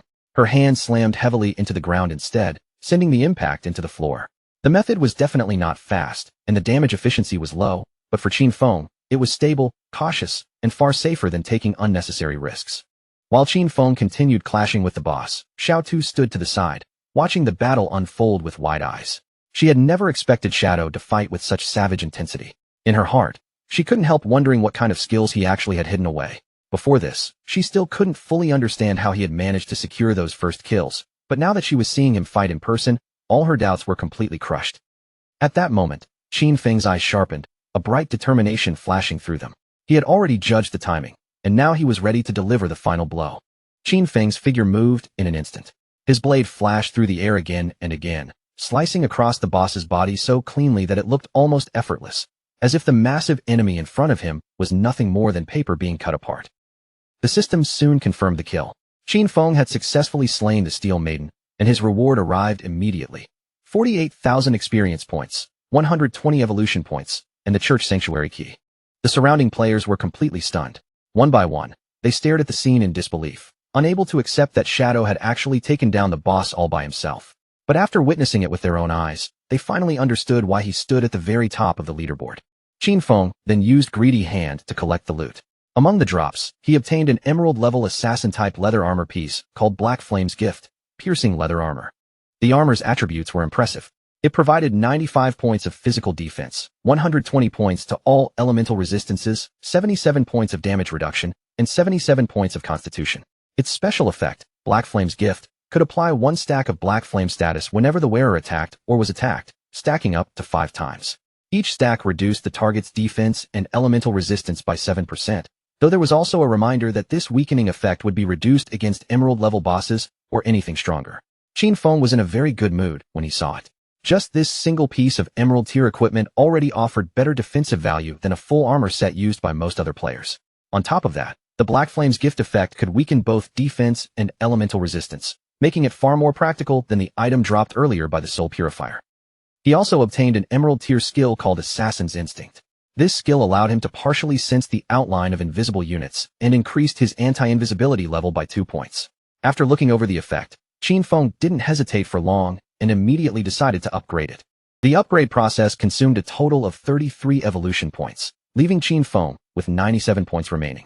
Under the upgrade effect, Assassin's Instinct advanced step by step, rising from Emerald to Diamond, then to Epic, before finally reaching Legendary tier. As the skill evolved, its anti-invisibility bonus also increased from 2 points all the way to 5. Even better, its legendary effect gave him a sharper sense for detecting enemy weak points, adding a 50% modifier to critical hit damage. An anti-invisibility skill raised to legendary tier, level 5 anti-invisibility, and a 50% boost to critical damage. When combined with the passive effect of Graceful Deliverance, his total critical hit damage bonus reached 350%. At this point, even if Qin Feng closed his eyes, he could still strike straight at an enemy's weak spot. Qin Feng still had 97 evolution points left, so he chose to evolve Ghostly Blur to Legendary tier next. This single upgrade consumed 80 points, leaving him with only 17. But the result was worth it. Ghostly Blur advanced from Epic to Legendary, raising its passive evasion rate from 75% to 85%. Even more importantly, every time the evasion effect triggered, he would become completely immune to that instance of damage. Just then, Captain Anyu and the others arrived at the scene. She greeted Qin Feng and casually asked whether any good loot had dropped. Qin Feng looked at her with some confusion, not quite understanding why Anyu was acting this way all of a sudden. Captain Anyu smiled and said she hadn't checked the leaderboard earlier, so she truly hadn't expected him to reach level 13 in just one night. In her eyes, that kind of speed was simply outrageous. Wang Ming also spoke up, saying that their team had been grinding through the entire night, yet they still hadn't even reached halfway through level 11. Compared to them, Shadow's leveling speed was completely unreal. Captain Anyu immediately smacked Wang Ming on the head, scolding him for talking nonsense. In her mind, it was obvious that Min leveled up faster. Qin Feng was still somewhat baffled by her reaction, but he went along with the conversation and told her that he had indeed obtained some loot. He had already appraised the items, and the total value came to 45,000 days of lifespan as one complete package. Captain Anyu accepted the price and chose to hand over the lifespan, and soon after, the system confirmed that the transaction had been successfully completed. Then Qin Feng's expression became more serious. He told her that he still had another valuable item he might sell, and before naming it directly, he asked whether she knew anything about hideouts. Captain Anyu's eyes shifted slightly, and a smile gradually appeared on her face. She said they had already heard some information about hideouts. In the ruins of Zhonghai City, there were no true safe zones, but player groups could occupy hideouts and use them as bases. Inside those places, they could store supplies, and during dangerous moments, they could activate magical defensive barriers to block outside water invasions. Qin Feng understood that what she had probably heard about was the small hideout dropped by the Golden Boss.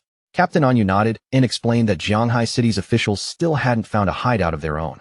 However, over in Modu, the officials had already taken control of a medium-sized hideout, and that was how they first learned that such places existed. Qin Feng then reached into his inventory and took out a golden key. Since Captain Anyu already understood the importance of hideouts, he revealed its identity without hiding anything. This was the Sanctuary Hideout Key, the item dropped by the boss he had just killed. He told them that this hideout covered more than 800 meters of land.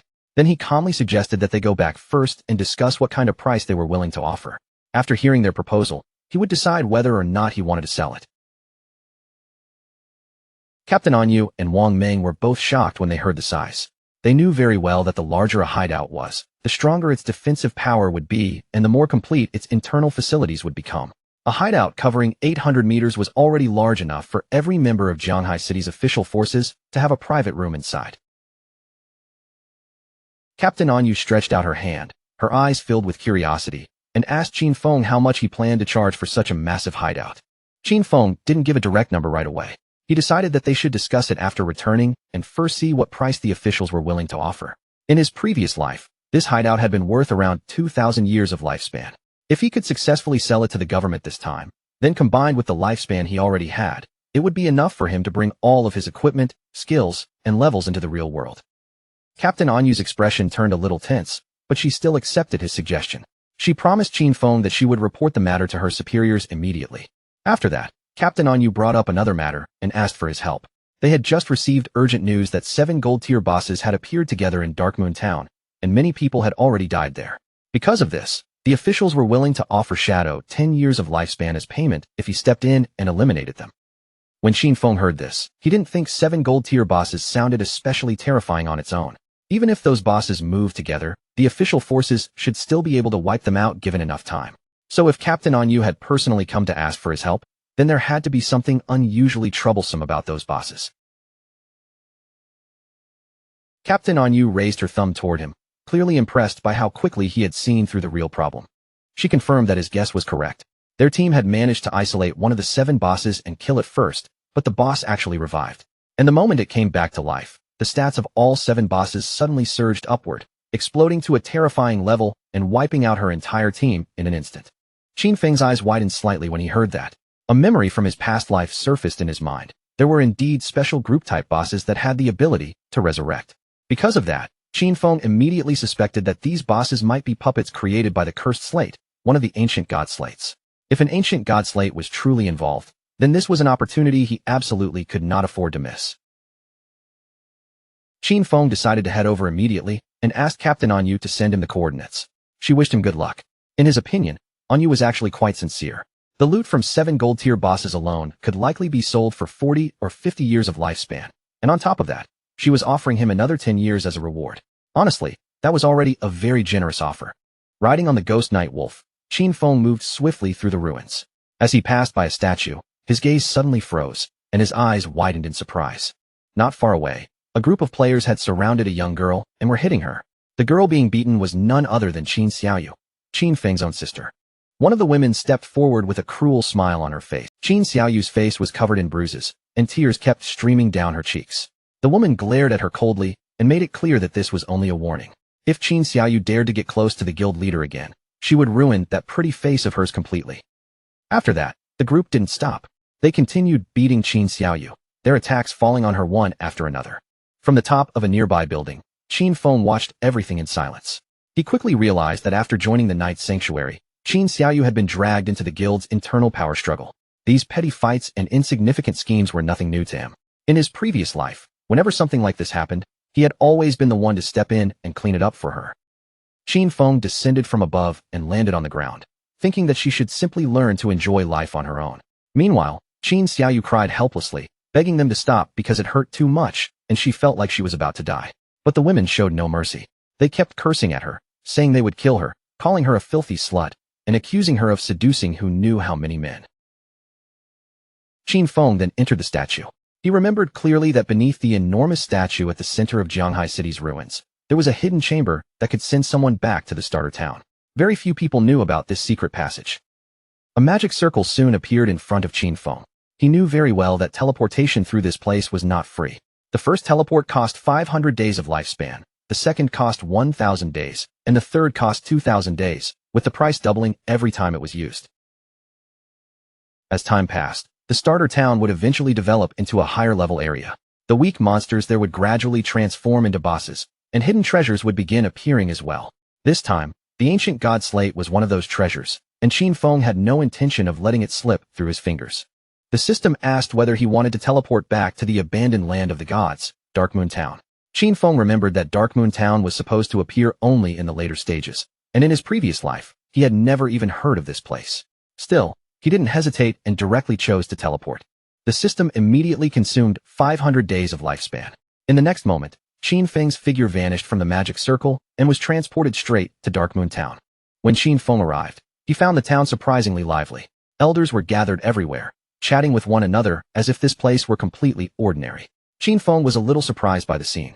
He hadn't expected Darkmoon Town to be so full of life, and what puzzled him even more was why most of the people here seemed to be elderly. Not far away, several players stood together, and one of them helped an elderly woman get back on her feet. The old woman looked relieved, clearly glad that she had finally returned to the safe zone. The players reminded her that, just as they had promised, they had already helped her level up to level 3. During that process, she had gained 72 days of lifespan, and now she only needed to hand over the tradable lifespan to them. The old woman's face immediately twisted with anger. She refused to hand anything over and snapped back at them, asking why they were demanding money from her when they claimed to be a charity organization helping her level up. One of the players kept a gentle smile on his face and patiently explained that they were not asking her for money at all. Earlier, when they formed a party, a portion of the lifespan dropped by the monsters they killed had automatically been shared with her. Another player added that she only needed to return that exact portion to them, just like they had agreed before everything started. But the old woman only grew more furious. She glared at them and shouted that she had no idea what so-called agreement they were talking about. To her, these young people were simply shameless, actually having the nerve to ask an old lady like her for money. The players quickly tried to calm her down, explaining again that she had misunderstood the situation. They were helping her level up for free, and all they wanted in return was the lifespan dropped by the monsters.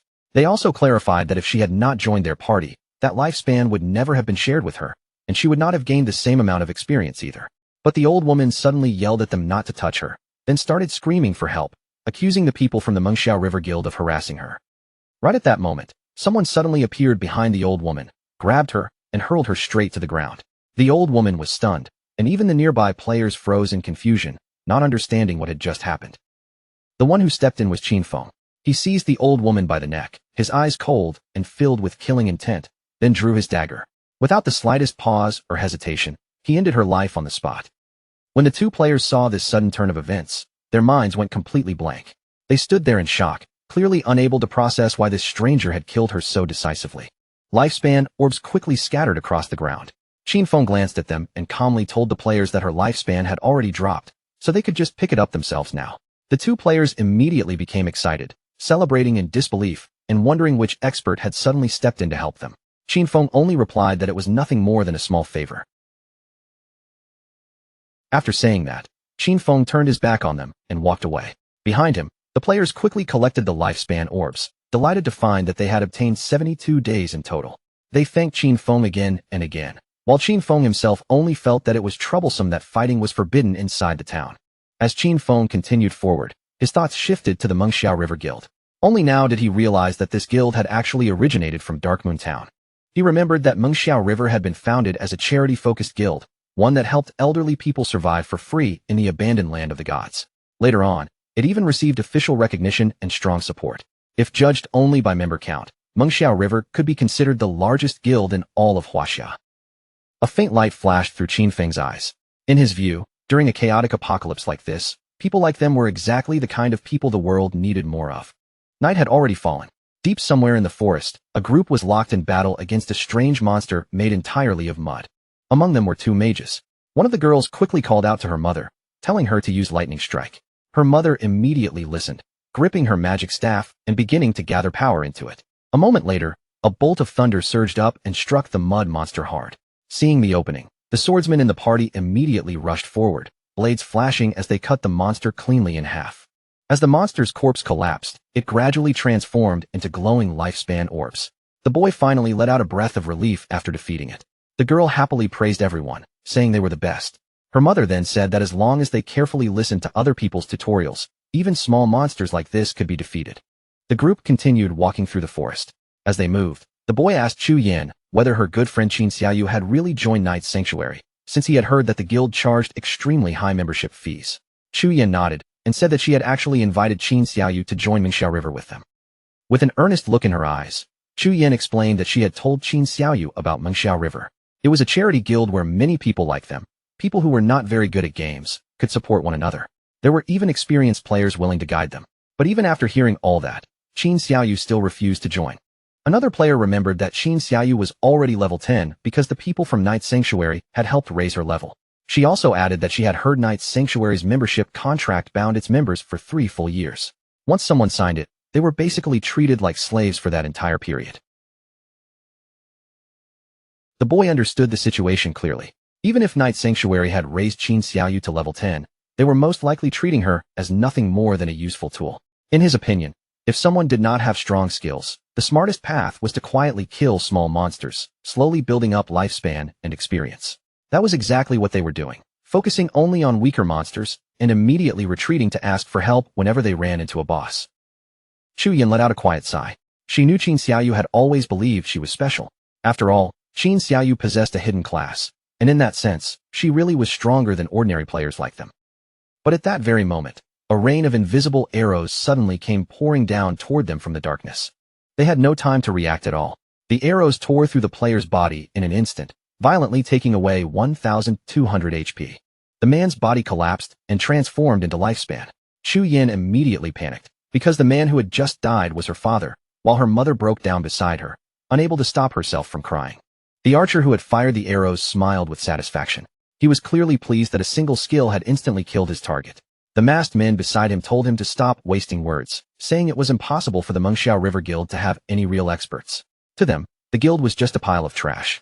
They could not imagine any skilled player willingly carrying a group of elderly people, and they sneered that all of them were nothing but scum. The attackers then closed in on Chu Yan and her mother. With a relaxed smile, the archer told them to hand over. Chu Yan could not stop fear from rising in her chest. She knew the authorities had officially banned killing people in-game, and these attackers were putting themselves at risk of becoming wanted criminals. But the archer simply pointed at her with a mocking smile, making it clear that he did not care about the authorities at all. Then he lost interest in talking and coldly gave them 3 seconds to hand over their lifespan. Chu Yan's mother was about to obey, but Chu Yan stood firm and immediately told her not to even think about it. She urged her mother to quickly call for help in the guild channel while she stayed behind to hold the attackers off.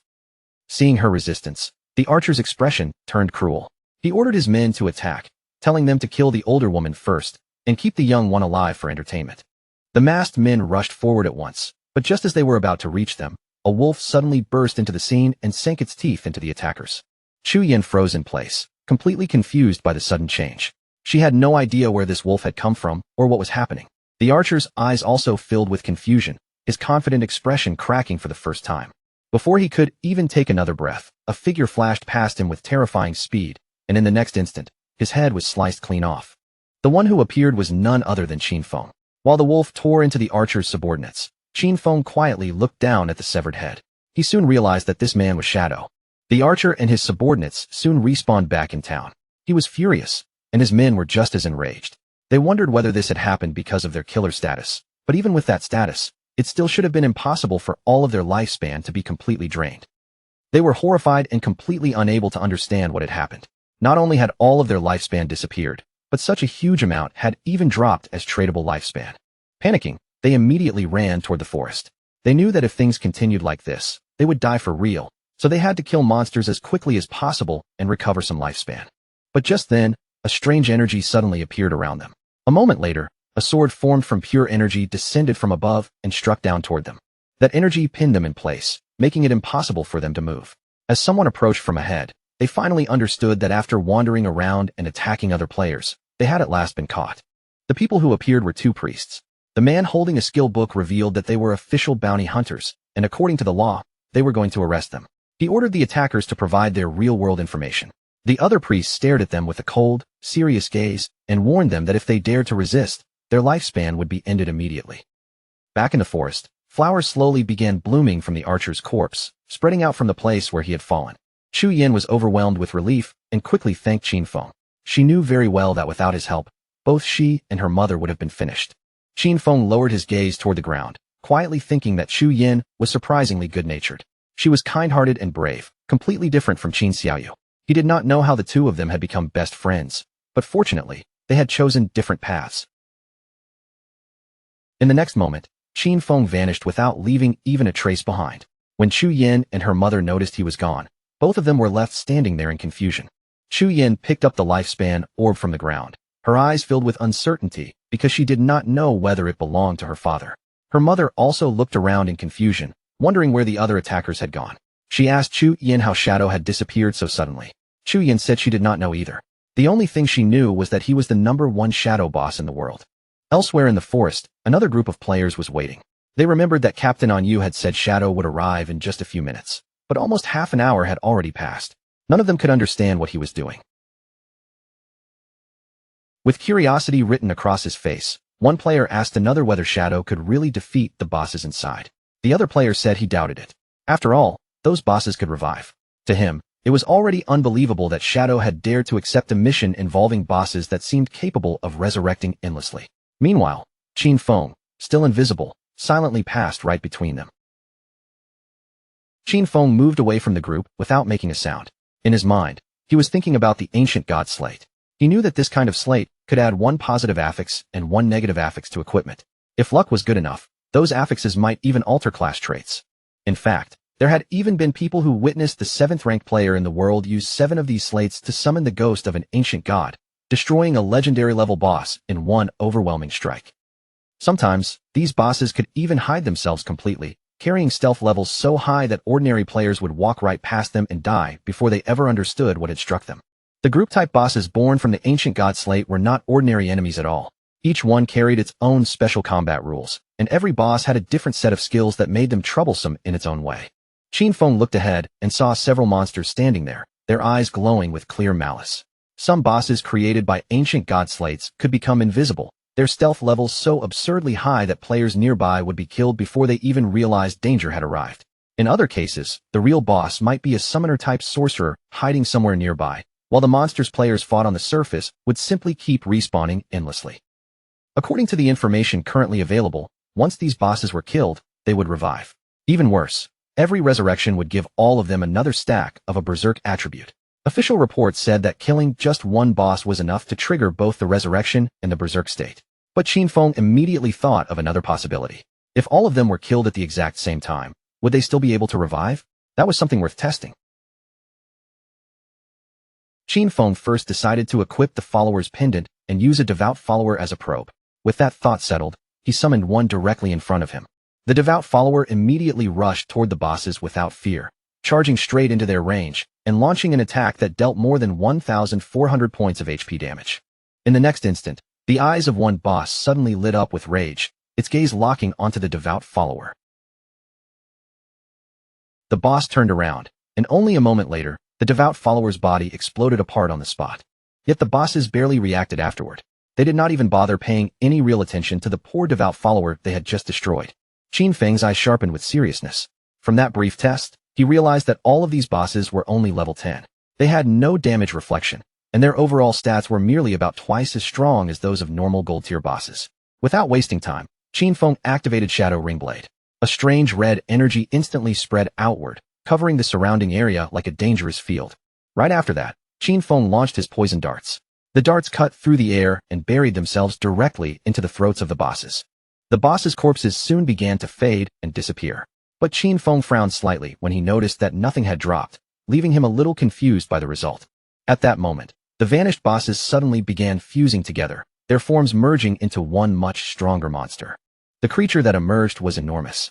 Its huge body towered over the area, and the moment it fully formed, it charged straight toward Qin Feng. Qin Feng immediately became alert. He understood that killing them at the same time had been the correct choice, and now the fight had clearly moved into its next phase. Then his gaze caught the strange symbols covering the giant boss's body. The boss launched an attack, but Qin Feng calmly dodged out of the way. As he moved, he recognized the markings on its body as ancient god characters. By reading the separate words and rearranging them in the proper order, he finally translated the boss's true name, Euthos, the Calamity Ancient God. As the massive boss crept closer step by step, Qin Feng felt uncertain for a moment, unsure how to proceed. Then a thought flashed through his mind. Maybe he needed to strike the different parts of the boss's body in the order of those characters. After all, in his previous life, he had poured a huge amount of manpower and resources into studying the ancient god language just to conquer the ancient god ruins. Qin Feng slipped past the boss's movement and struck the symbol on its leg first. Then he shifted positions, attacking the symbol on its arm, and finally drove his attack into the marking on its chest. Poison suddenly began seeping out from the boss's body. The creature opened its mouth wide and let out a painful roar, the sound echoing through the area. Its body started breaking apart piece by piece before collapsing into the water below. Qin Feng's expression tightened, and he immediately raised his guard, not yet understanding what was about to happen. Then, one coffin after another rose up from beneath the water. At the same time, the boss's body floated back up and began changing shape again. Its body continued mutating, twisting into a more grotesque form. Before long, several monsters burst out from within it, each one roaring fiercely as they emerged. Qin Feng quickly noticed that the raised inscriptions on the coffins matched the monsters one by one. From the look of it, during this stage, he needed to kill each monster near its corresponding coffin. He could already see the ancient god slate waiting ahead. This looked like the final phase of the battle. At that same moment, the monsters rushed toward Qin Feng all at once. Qin Feng stood his ground without retreating. His eyes shone with determination as he prepared to face the final wave head-on. Above the battlefield, crows began circling through the air, flying over the area where Qin Feng was fighting against the power of the ancient god slate. The strange movement immediately drew the attention of all the nearby players. They looked toward the valley with confusion and curiosity, unsure whether the tremors they felt were an earthquake or a sign that the boss inside had entered a berserk state. Because of that, they decided to go over and see what was happening. The mage in the team looked around curiously and asked where Shadow had gone. Her friend said there was no way Shadow could defeat that boss, so he probably would not come at all. But just then, the swordsman's eyes widened in surprise, and he quickly called for the others to come and look. When they arrived, the place was completely empty. There was no sign of Qin Feng, and even the boss had vanished, leaving all the players frozen in shock. They walked around the area, staring at the cracked ground beneath their feet.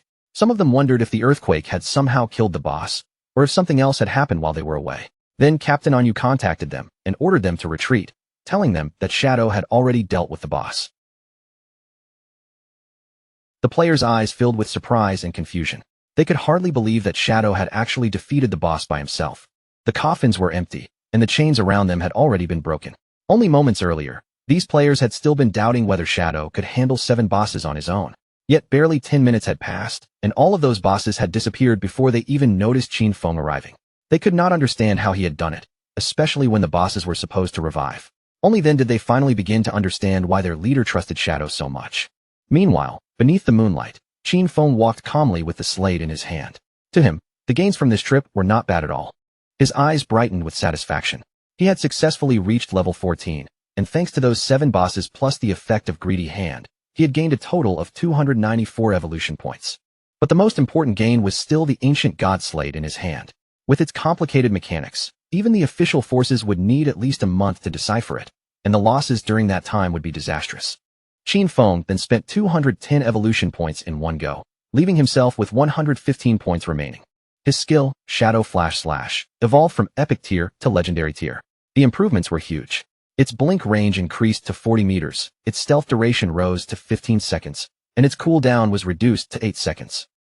The skill could now unleash 9 slashes within a wider 6-meter area, and every hit came with an additional 700 attack power.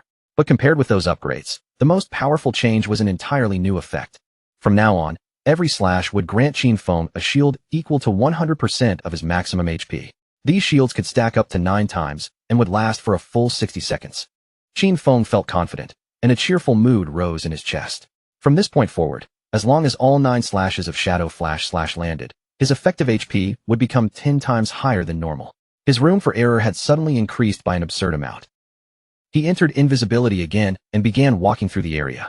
Based on his current leveling speed, he knew he would be able to reach level 15 in about another 5 hours. Once that happened, it would be time to head toward Modu. Several hours later, Qin Feng returned to the ruins. To his surprise, the women from earlier were still there, still beating Qin Xiaoyu.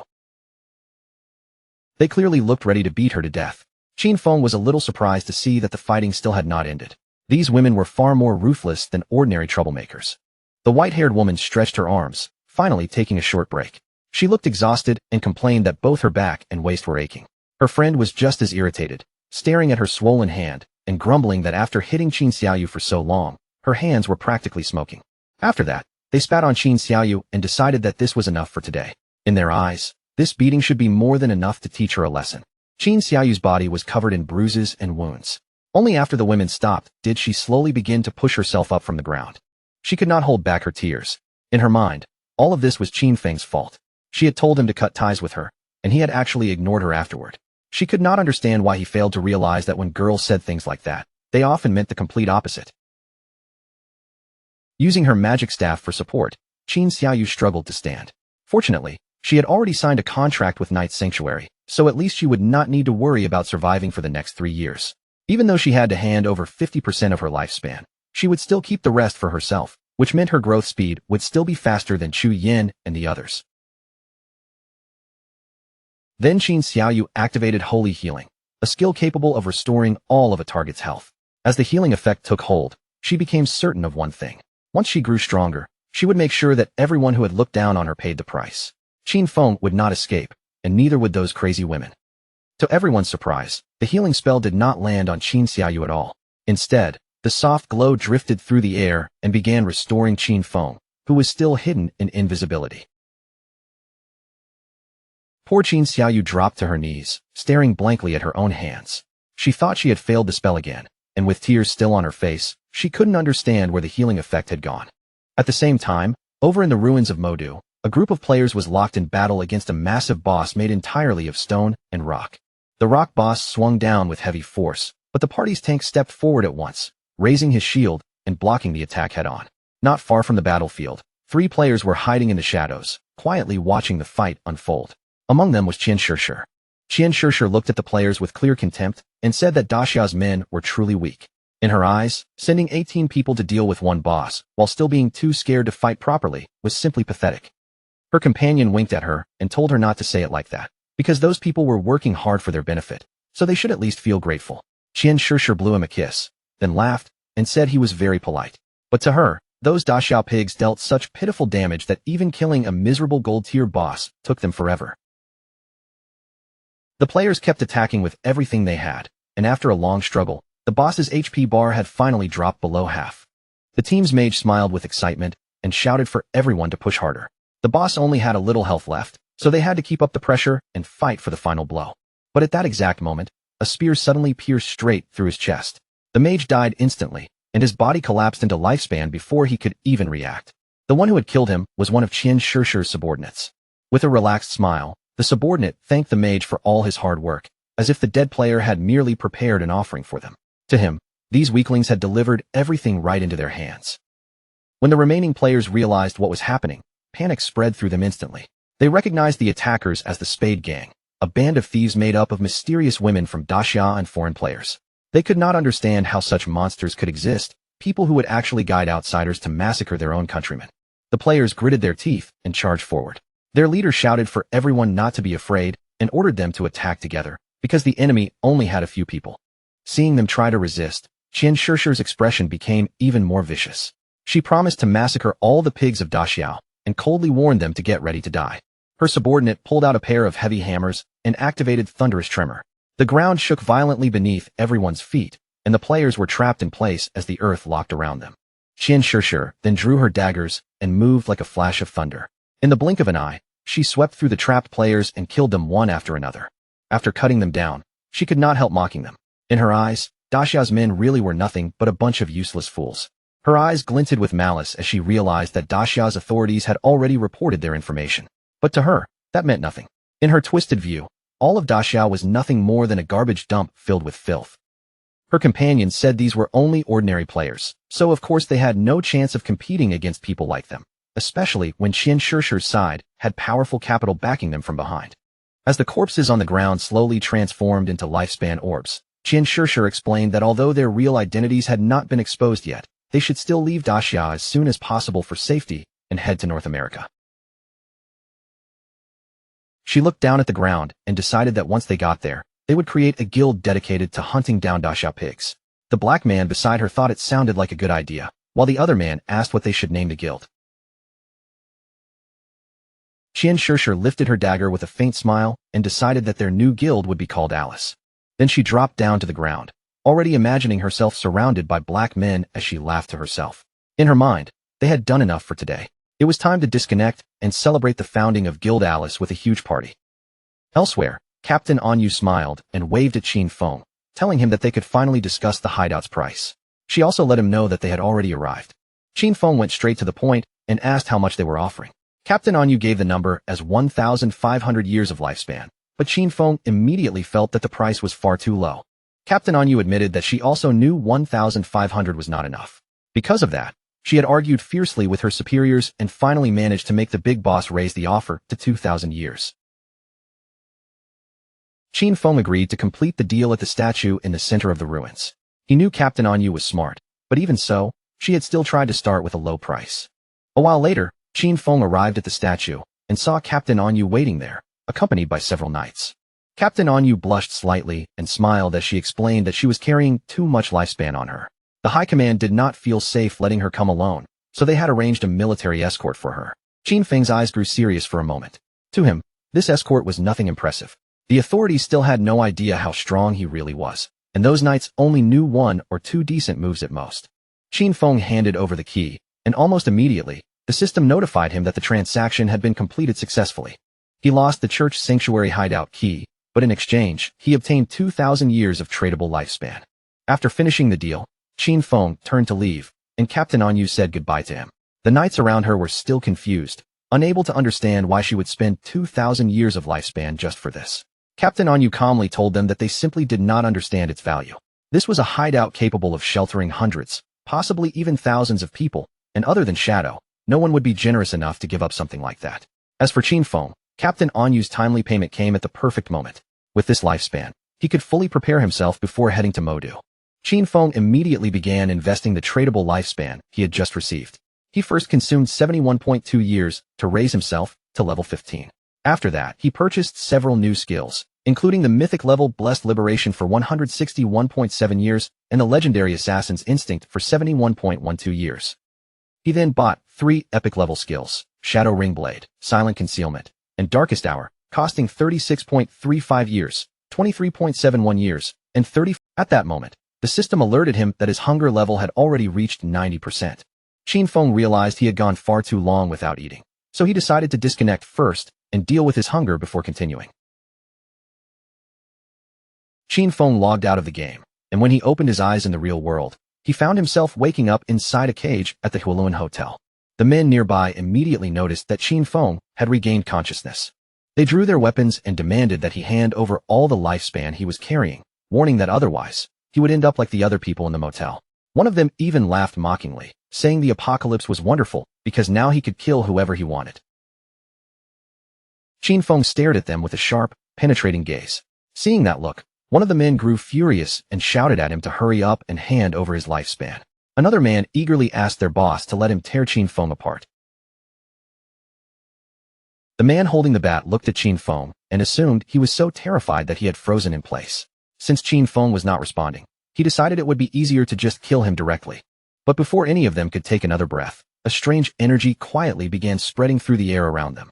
Qin Feng activated Shadow Ring Blade, and soon after, the entire hotel began collapsing apart, breaking down piece by piece under the force of his attack. Afterward, Qin Feng picked up a pack of instant noodles. He realized that the more power he synchronized into the real world, the more energy his physical body would need. At his current strength, ordinary food was no longer enough to properly satisfy him. Qin Feng began eating the instant noodles while thinking ahead. Once he dealt with Qian Shishir and her newly founded guild Alice, he would need to find a way to obtain the divine gifted book. Mounted on his wolf, Qin Feng set off once again. He knew Qian Shishir was extremely cunning, far harder to track than Song Fei. However, he still had one useful method. The mission called Kill Qin Feng that he had accepted earlier could be used as bait to lure her out. Still hungry, Qin Feng headed toward Modu, planning to find something to eat along the way. At the same time in Modu, Qian Shishir was throwing a huge party. In front of her men, she smiled proudly and praised them, saying they had all done an amazing job. Qian Shishir wrapped her arms around the two black men beside her, laughing as she said that after such an intense and exciting battle, falling asleep and entering the game again felt absolutely incredible. The men immediately praised her, saying her skills were completely unmatched, and amid their laughter, they jokingly called her one wildly attractive madwoman. Just then, one of her subordinates stepped forward and informed her that Shadow had sent a message. According to him, Qin Feng was already dead. He wanted to meet her in Modu in the real world, where he would bring Qin Feng's head and collect the final payment. Qian Shishir instantly understood that meeting Shadow offline was too dangerous, so she said there was no need to meet in person and told him to simply send a photo instead. But her subordinate explained that Shadow did not use a phone because he was afraid the authorities would track him. When Qian Shishir heard that, a smile slowly appeared on her face. If Shadow was also wary of the authorities, then that meant he was likely hostile toward them too. Recently, the pressure from official pursuit had grown stronger and stronger, and if she could seize this chance to pull Shadow into Alice, then those Daxia pigs would no longer be much of a threat. Because of that, she decided to put on a small performance and test which side Shadow was really standing on. Qian Shishir decided that before meeting Shadow in the real world, she would meet him inside the game first, so she sent over the coordinates. Then she went to the ruins and contacted Tian Xinjian, calling out to him in an affectionate tone, asking if he was there and saying she missed him. After that, she sweetly asked him for a favor, telling him she needed his help dealing with someone still alive. At that time, Qin Feng was sitting still in meditation. He was using silent concealment, a skill that allowed him to remain in permanent stealth as long as he did not move at all. When he noticed that Qian Shishir wanted to meet in the game first, Qin Feng immediately felt that this woman was indeed clever. The coordinates she gave were at Spectre Academy, and that place happened to be not far from him. Qin Feng logged into the game without hesitation, deciding to personally go over and see what kind of tricks Qian Shishir was planning this time. A few hours later, Qin Feng arrived at Spectre Academy in the Modu ruins. Still wrapped in invisibility, he quietly got off his mount without revealing himself. At that very moment, several government agents appeared in front of Qian Shishir. They announced that the authorities had already located her Spade gang and identified her as Spade A. They advised her to surrender immediately and stop resisting, warning that otherwise, they would be forced to take military action. Qian Shishir only smiled and told Tian Xinjian to go back and make sure the men of Daxiao remembered one thing clearly. They were no longer the Spade gang. From now on, they were the Alice Guild. Then she deliberately showed off her body and declared that their Alice Guild specialized in killing Daxiao dogs. Tian Xinjian and the men beside him could not help blushing for a moment, but anger quickly took over. They cursed Spade A, swearing that the officers of Great Xia would bring her to justice and calling her shamelessly arrogant. Qian Shishir looked even more excited as she provoked those Daxiao pigs to face her. With a teasing smile, she hinted that if they performed well in this little show, she might become even bolder with them later that night. From the shadows, Qin Feng quietly watched everything unfold. Tian Xinjian clenched his fist tightly, clearly seeing that Qian Shishir was still as stubborn and reckless as ever, and he swore that he would arrest her no matter what. Qin Feng recognized him. This man was Tian Xinjian, a well-known informant from his previous life who had provided intelligence to the Alice Guild and had only fallen in the 7th year after the game began. Qin Feng found it interesting that Qian Shishir and Qi Haonan were already conspiring this early. He quickly understood that they had arranged all of this to test him. If he stepped in to help Qian Shishir, he would become an enemy of the... At that moment, Qin Feng leapt down from above, his figure descending from the sky like a dark shadow. He activated Shadow Ring Blade, deciding that this was the perfect moment to show his so-called sincerity. The system soon confirmed that Qin Feng had slain Tian Xinjian and the men with him. Qian Shishir and the others froze for a moment, clearly confused by the sudden change. Once the corpses on the ground transformed into lifespan, Qin Feng finally appeared in front of them, and calmly introduced himself as Shadow. Qin Feng stepped closer to Qian Shishir and greeted her directly, once again giving his identity as Shadow. Qian Shishir's eyes widened, almost glowing with admiration. Excitement rose across her face, and she could not stop herself from blushing. To her, this man was simply too cool, and she absolutely adored powerful men like him. Then she suddenly looked like she was about to cry, saying it was such a shame that Shadow was a pig from Daxia. She could not understand why a man this powerful had to come from Daxia, and she cursed the nation, believing it did not deserve someone like him. Her subordinates were also stunned when they noticed that Qin Feng had dealt more than 40,000 damage. They immediately acknowledged that this was the strength of the world's #1 player and hurriedly greeted him with respect. But in the next instant, Qin Feng moved like a flash of thunder. Before the two men could react, he killed them both, and their corpses quickly turned into glowing lifespan orbs. With a cold expression, Qin Feng casually made up an excuse. He said he had no idea what they were saying, but he assumed they had definitely been insulting him. Qian Shishir stared at him in shock, and quickly explained that they had not been insulting him at all. They had only been greeting him. Qin Feng continued pretending not to understand and offered a calm apology. Then he suggested that, to avoid this kind of misunderstanding in the future, it would be better for everyone to speak the Daxia language while they were in this place. After that, Qin Feng said it was time to begin the exchange. But before they got down to business, he coldly ordered Qian Shishir to put some clothes on. Qian Shishir smiled and covered her chest, then asked about Qin Feng's head. Deep down, she thought Shadow was a strange man, but that only made her like him even more. Shadow told her that Qin Feng's head was indeed with him. However, he explained that he could not bring it into the game, and if she wanted to see it, he could show it to her in the real world. Qian Shishir opened the system window, her expression full of confidence, and decided to believe him. After witnessing Shadow's terrifying strength with her own eyes, she felt that a man like him had no reason to lie to her. Shadow then received 1,500 days of tradable lifespan as payment. Qin Feng was ready to leave after getting the reward, but Qian Shishir suddenly called out and asked him to wait. With a charming smile, she proposed a long-term partnership. She said he had the skills, while she had the money. Then she told him that she already had a new assassination target, and if he was interested, he could come to her place that very night. Qian Shishir stuck out her tongue, blushing so hard her face turned red, and promised that whatever Shadow needed, she would satisfy him completely. Qin Feng became slightly curious and asked who the assassination target was, as well as what kind of payment she was offering. As Qian Shishir began logging out of the game, she suggested that they meet in person to discuss the details. She promised that the payment would be several times more generous than this deal, and told him she would wait for him that night at Modu's port. Qin Feng's expression turned serious. If she was waiting at the port, then there was a good chance her so-called place was actually her yacht. At the same time, not far from the statue, Tian Xingjian and his men respawned. Tian Xingjian was furious and cursed Shadow under his breath, already certain that Shadow would betray the authorities. But to him, this outcome was still a success. Qian Shishir had managed to form an alliance with Shadow. He also believed that the idiots in Jianghai City should be held responsible for constantly clashing with Shadow and pushing things this far. He then ordered Lin Xingyao to lead everyone and collect their lifespan first, since there might be further action soon. The white-haired woman nodded in response. Her in-game nickname was Late Night Drizzle. She silently considered the possibility that Shadow had truly allied himself with Spade A. If that was really the case, then they would have to find a way to eliminate Shadow, even if it cost them their lives. Lin Xingyao lowered her gaze to her hand and sank into thought. She understood very clearly that the gap between herself and Shadow was enormous. During that earlier exchange, she had not even managed to catch a glimpse of his silhouette before everything was already over. A few hours later, deep into the night, a hooded man arrived at Qian Shishir's yacht. He introduced himself as Shadow and said he had come to see Spade A. When the guards noticed that Shadow had arrived, they immediately recognized him. The guards told him that they had been waiting for him and that the yacht was already prepared to set sail. Then they invited him to come aboard, while Shadow remained silent. By then, night covered the sea, and the yacht was already sailing far away from the cities, cutting through the dark water under the open sky. While Shadow seemed distracted, Qian Shishir appeared with a glass of wine in her hand. She was dressed in an elegant red gown, and with a smile, she offered him a drink, saying they were finally meeting in person. She also remarked that she had not expected him to remain this mysterious even in the real world. Shadow had no interest in wasting time. He went straight to the point and asked her who she wanted him to kill.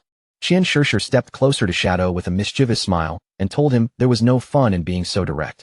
With such a beautiful night and such pleasant company around them, she suggested they leave those boring matters for later. Instead of pressing him any further, Qian Shishir gently invited him to share a drink with her, raising the glass as if they were simply celebrating this beautiful evening together. Shadow accepted the wine glass from her hand, and without showing even the slightest hesitation, he brought it to his lips and took a calm sip. Seeing him drink so easily, Qian Shishir could barely hide the joy spreading across her face, and before long, Shadow had settled himself down on the sofa. Qian Shishir immediately sat down beside him, leaning close as she wrapped her hands around his arm. With a sweet smile on her face, she asked if he was already starting to feel something, then proudly revealed that the wine had been mixed with her own special secret recipe. Her breathing grew heavier as excitement rose inside her, and she admitted that anyone who drank that mixture would end up obeying her every command. In her mind, she was already celebrating, convinced that everything had gone exactly as planned. Even Shadow, in the end, was still only a man. But her excitement quickly turned into stunned surprise when she saw just how intense the reaction seemed to be. Drooling with anticipation, she moved in front of Shadow and softly told him not to be nervous, urging him to relax and enjoy himself. Then she laid out her plan with a thrilled smile. Once they both reached the peak of the moment, she would finally lift his hood and look clearly at his face, certain that he had to be unbelievably handsome. Until then, though, she wanted to preserve the mystery a little longer. Qian Shishir lost herself in the moment with Shadow, amazed that Daxia could actually have such an extraordinary man. Only now did she feel she understood why he was called Shadow. A fierce heat spread through her body, overwhelming her senses as she marveled at the experience. Feeling that scorching warmth swallow her completely, she urged him to keep going, crying out that she was ready and telling him to release himself, until the moment finally reached its peak. But right at that instant, something strange suddenly erupted from Shadow's body. Green flames burst outward and rushed straight onto Qian Shishir, burning across her body. Qian Shishir froze in horror, feeling a searing heat tear through her as panic flashed across her face. In disbelief, she wondered if this was actually fire. Someone appeared beside her in an instant and snatched the protective crystal pendant hanging around her neck. He had not expected her to possess such a valuable item, one that had actually saved her life. It was a gold-tier universal accessory, a protective crystal pendant with a unique effect that granted its wearer a layer of damage immunity once every 300 seconds. The person standing there was none other than Qin Feng.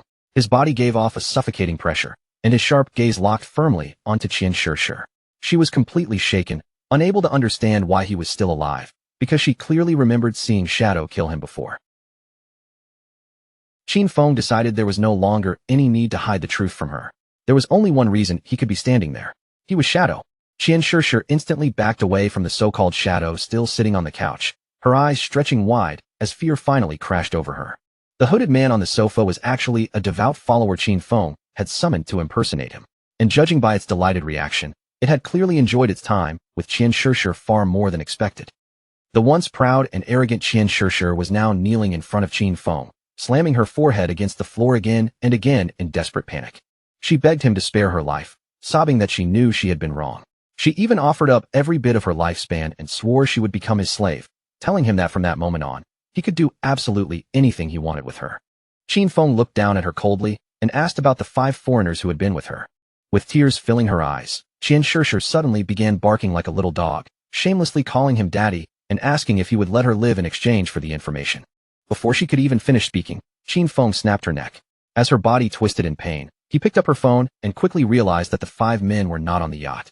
From Qian Shishir's death, Qin Feng obtained 659 years of tradable lifespan. He had originally wanted to catch all of them in one clean move, so this outcome was a little disappointing. Still, he quickly decided his next step. He would use Qian Shishir's phone to contact the authorities, while remaining not far from her luxurious yacht. Soon, police boats began racing across the water toward the yacht. A major murder case had been reported on board, and one of the victims was the heiress of the Qian Group president. According to the informant, the killer's methods were extremely similar to Shadow's skills in the game, making the suspect's identity almost obvious. An investigation team was immediately sent to the scene. Qiu Haonan was also on one of the police boats. In his eyes, Shadow had no respect for the law at all.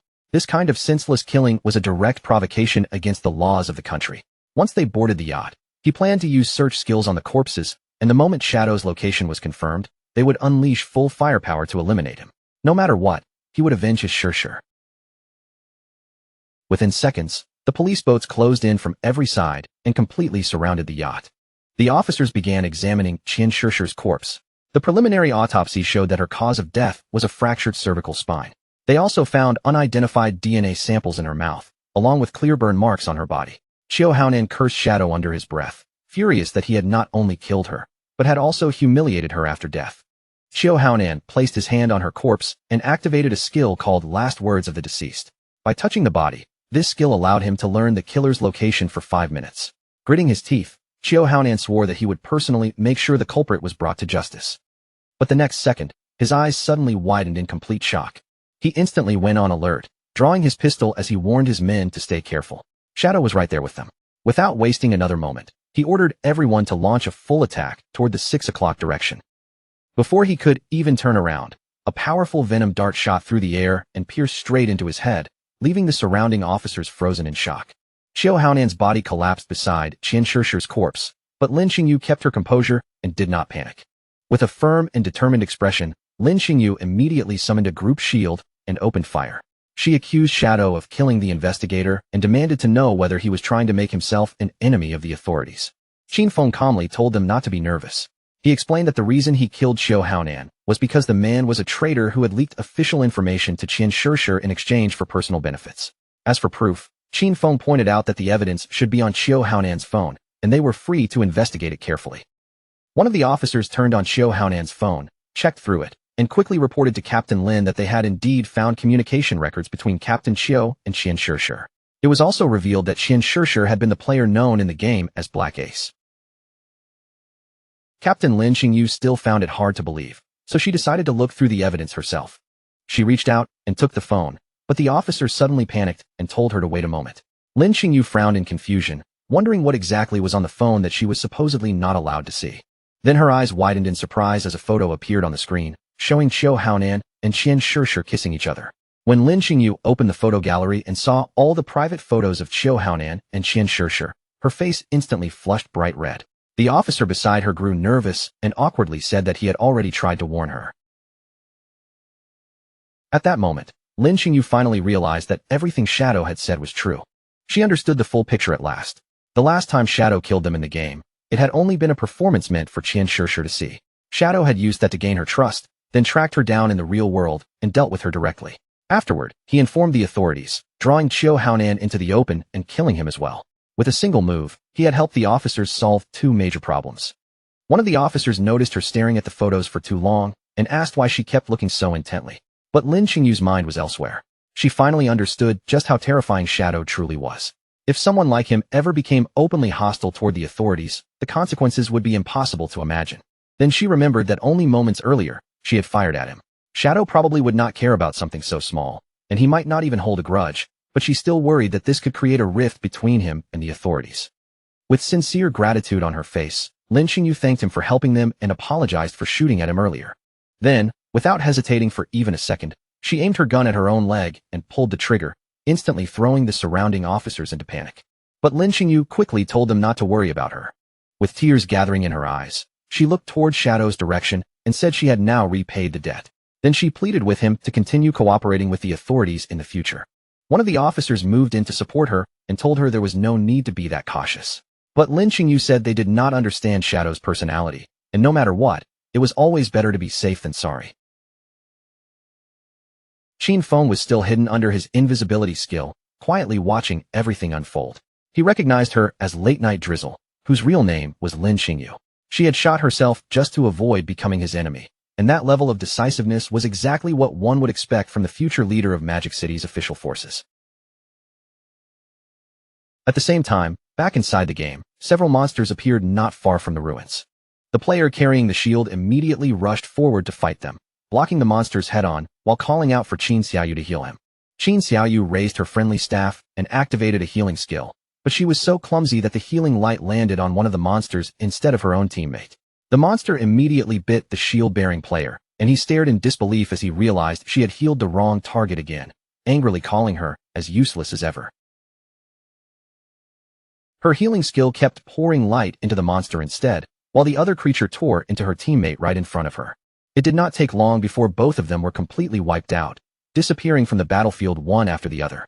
When the two of them respawned again, Qin Xiaoyu stood there with tears welling in her eyes, completely unable to understand what had just happened. She said she had not even seen anyone attack them, so it had to be Shadow. Then she anxiously wondered if he kept targeting her because he had discovered her plan to avenge Brother Song Fei. The man immediately gave her a heavy smack on the head, calling her an idiot and asking why Shadow would ever waste his time attacking someone like her.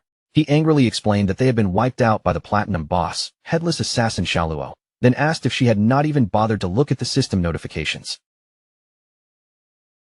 Qin Xiaoyu now had a swollen bump on her head.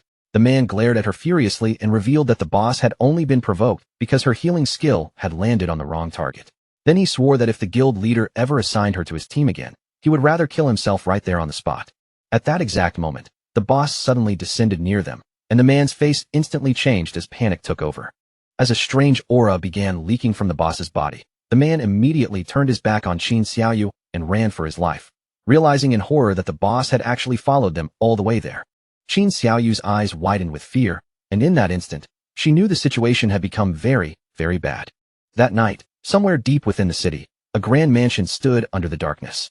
Inside the mansion, someone suddenly hurled a plate of fruit onto the floor, sending everything scattering across the room. It was a red-haired woman on the phone, and her anger was burning out of control. She snapped at the officers on the other end, calling them completely useless.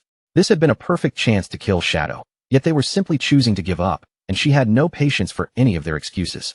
Shadow had slaughtered her entire Dongfang clan, and in her eyes, that blood could never be allowed to go unpaid. After spending years infiltrating the government, those people had still proven worthless at the most important moment. She demanded that, no matter what price had to be paid, Shadow must suffer for what he had done. Behind her stood a boy holding a whip in his hand. The woman reminded him coldly that Shadow had killed his father-in-law, then questioned why he was still hesitating. Behind the boy was a wounded woman, her eyes glowing with both malice and confidence. At that moment, the boy looked toward his mother and revealed that he already had a plan to kill Shadow. His mother immediately became curious and asked her son, Nantian, what kind of plan he had come up with. After all, that godforsaken game was only open to adults over 18, and he still had no way to enter it himself.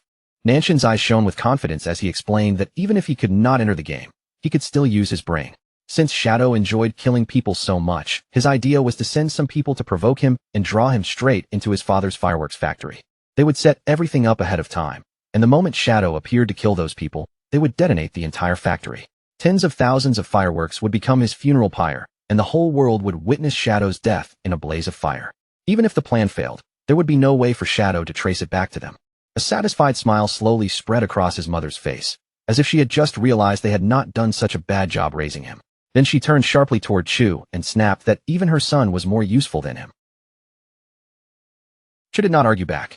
He only reminded her that this matter had to stay secret. The official attitude toward Shadow was still focused on winning him over, and besides that, his eldest and second brothers would never support them taking action like this. After hearing that, the woman ended the call at once and decided she would handle the matter personally. She walked toward her son, glanced at the tied-up woman in front of him, and asked why he still refused to hand over his lifespan. Nantian apologized softly, raising a hand to touch his own cheek as a blush appeared on his face. He admitted that he had lost control for a moment and had accidentally killed her. At the same time, inside the godforsaken game, within the ruins of Magic City, the boss that had chased Qin Xiaoyu and her companion attacked with terrifying speed. Just as the two of them tried to flee, it moved like a bolt of thunder and sliced them apart, killing them instantly. Qin Xiaoyu was completely stunned, unable to believe how fast this boss truly was. Soon after, their bodies turned into lifespan orbs. The nearby players reacted at once, pointing at the sudden deaths in shock. Since the attacker had been invisible and killed them in a single instant, they immediately concluded that it had to be Shadow. But before they could even catch their breath, the boss struck again, cutting them down as well and turning their bodies into more glowing orbs of lifespan. When the remaining players saw this, they immediately scattered in terror, convinced that Shadow had gone completely insane and was now slaughtering innocent players everywhere. Meanwhile, Qin Feng was standing above the sea, casually whistling as he enjoyed the open view around him. Since this place was far away from the city, he felt it was the perfect location to extract the hideout. The system then asked Qin Feng whether he wished to consume 1,315.2 years of lifespan. That lifespan would be used to extract the soul, cleansing land into reality. Since the hideout was an underground structure, Qin Feng also had to mark its exact location on the map. Before the process began, the system gave one final warning. Any material overlapping with the hideout would be completely obliterated, and it asked Qin Feng to confirm the action. Qin Feng lowered his gaze toward the bottom of the sea and calmly confirmed it. Not long afterward, a magic circle began to appear across the water. The sea suddenly split apart, opening a path through the water, and the soul-cleansing land was successfully extracted into the real world. With a calm and steady expression, Qin Feng decided that it was now time to go and search for the divine book. After Qin Feng logged into the game, Wang Ming quickly informed him that someone had reported him for killing players indiscriminately. However, Wang Ming knew it could not have been him, because Qin Feng had not even been online. After looking into the situation, Wang Ming discovered that the real culprit was a platinum-tier boss named Headless Assassin Xiaoluo. Her stealth level was terrifyingly high, and no one could see her at all. Because of that, Wang Ming asked Qin Feng if he could step in and deal with the problem. In the ruins of Magic City, the boss was still massacring every player in the area, leaving nothing behind but lifespan orbs scattered across the ground. Anshuan hid behind a pile of rubble, unable to stop the fear rising in his chest. He wondered what kind of monstrous boss this was, since even his level 3 anti-stealth ability could not detect her. The last time, the Iron Saintess had been overshadowed by shadow, and he had been extremely unhappy about it. With a confident smile, Anshuan claimed that the only real problem was that he could not see the boss. Otherwise, he said he could have contained her all by himself. He even declared that if Shadow appeared, he would be just as helpless against this headless assassin, Xiaoluo. Yin Yin immediately panicked and urged Anshuan to lower his voice before he attracted the boss's attention. Then Yin Yin suggested that they move to higher ground first, since the view from above would give them a much better chance of seeing what was happening. Anshuan began sneaking forward carefully, but in the middle of moving, his foot landed on a banana peel lying on the ground. Poor Anshuan slipped instantly and crashed down, confused about who could have thrown a banana peel there. But before he could even finish his complaint, the boss moved like lightning, slicing Yin Yin and the subordinate clean in half. Their bodies immediately turned into lifespan orbs, and Anshuan was the only one who survived, all because he had accidentally slipped on that banana peel. Anshuan stared in shock, realizing that the boss had wiped out all of his subordinates in an instant. Without wasting a single, Xiaoluo raised her arm, clearly preparing to eliminate Anshuan next. But instead of trembling in fear, Anshuan shouted back at her, boldly declaring that he was not afraid. As the boss prepared to attack, Anshuan quickly rolled away, only to immediately panic when he realized he had rolled far too early. With no time to think of anything else, Anshuan simply kept rolling again and again without stopping. His eyes widened in confusion as he wondered what she was waiting for, and why she still had not attacked him. Anshuan kept rolling around the boss non-stop, circling her over and over until his head spun from reaching his absolute limit. When Anshuan finally stopped rolling, he looked up in confusion and noticed that the boss was beginning to disappear. But by then, he was so dizzy that his vision had blurred, and he could barely see anything clearly at all. After gathering power for her strike, Xiaoluo suddenly unleashed anti-stealth strike. The attack shot straight toward the dizzy Anshuan, and before he could roll away again, the blow landed directly on him. In the very next instant, Anshuan's body shattered apart and transformed into lifespan, leaving nothing of him behind. And while the boss's attention was still caught by that attack, Shadow's figure began to quietly emerge from the darkness. Out of nowhere, Qin Feng appeared above Xiaoluo like a shadow dropping from the sky. Using true anti-stealth strike, he drove his dagger forcefully into her back, dealing more than 28,000 points of damage and killing her instantly. His movement was so fast that Xiaoluo did not even have the chance to turn around or sense him behind her. But when Qin Feng saw the boss's name, he could not help feeling slightly surprised that she was actually called Xiaoluo. A few minutes before Qin Feng showed up, every guild member hiding in the city ruins had started pointing at poor Qin Xiaoyu, blaming her for casting her spell on the wrong target. They said her mistake had awakened the headless boss, causing the monster to notice her and chase her. Qin Xiaoyu's eyes filled with tears, her face full of sadness and helplessness as she quickly explained that she had never meant for any of that to happen. Two of the players were furious and told the guild leader that their teams would never dare accept someone like her. With Qin Xiaoyu around, they said, they might die without even understanding what had killed them. The guild leader quickly told his men to keep their voices down, asking if they were not afraid of drawing the boss over again. The guild leader looked at Qin Xiaoyu with a serious expression and finally understood that she was simply not suited for combat. Because of that, he told her that from now on, her job would be gathering information about hideouts. If she found a gold tier hideout, he would reward her with 3 years of lifespan, and if she discovered a platinum tier one, he would give her 10 years. He could still remember how, back when they first saw her hidden class, they truly thought they had found a treasure. Pointing directly at Qin Xiaoyu, the guild leader then decided that from now on, he would give her 1 year of lifespan every day, since letting her keep dying over and over was far too wasteful. A system window appeared in front of Qin Xiaoyu, informing her that she had received 2 days of tradable lifespan. Her remaining tradable lifespan had now become 2 days, 13 hours, and 32 minutes.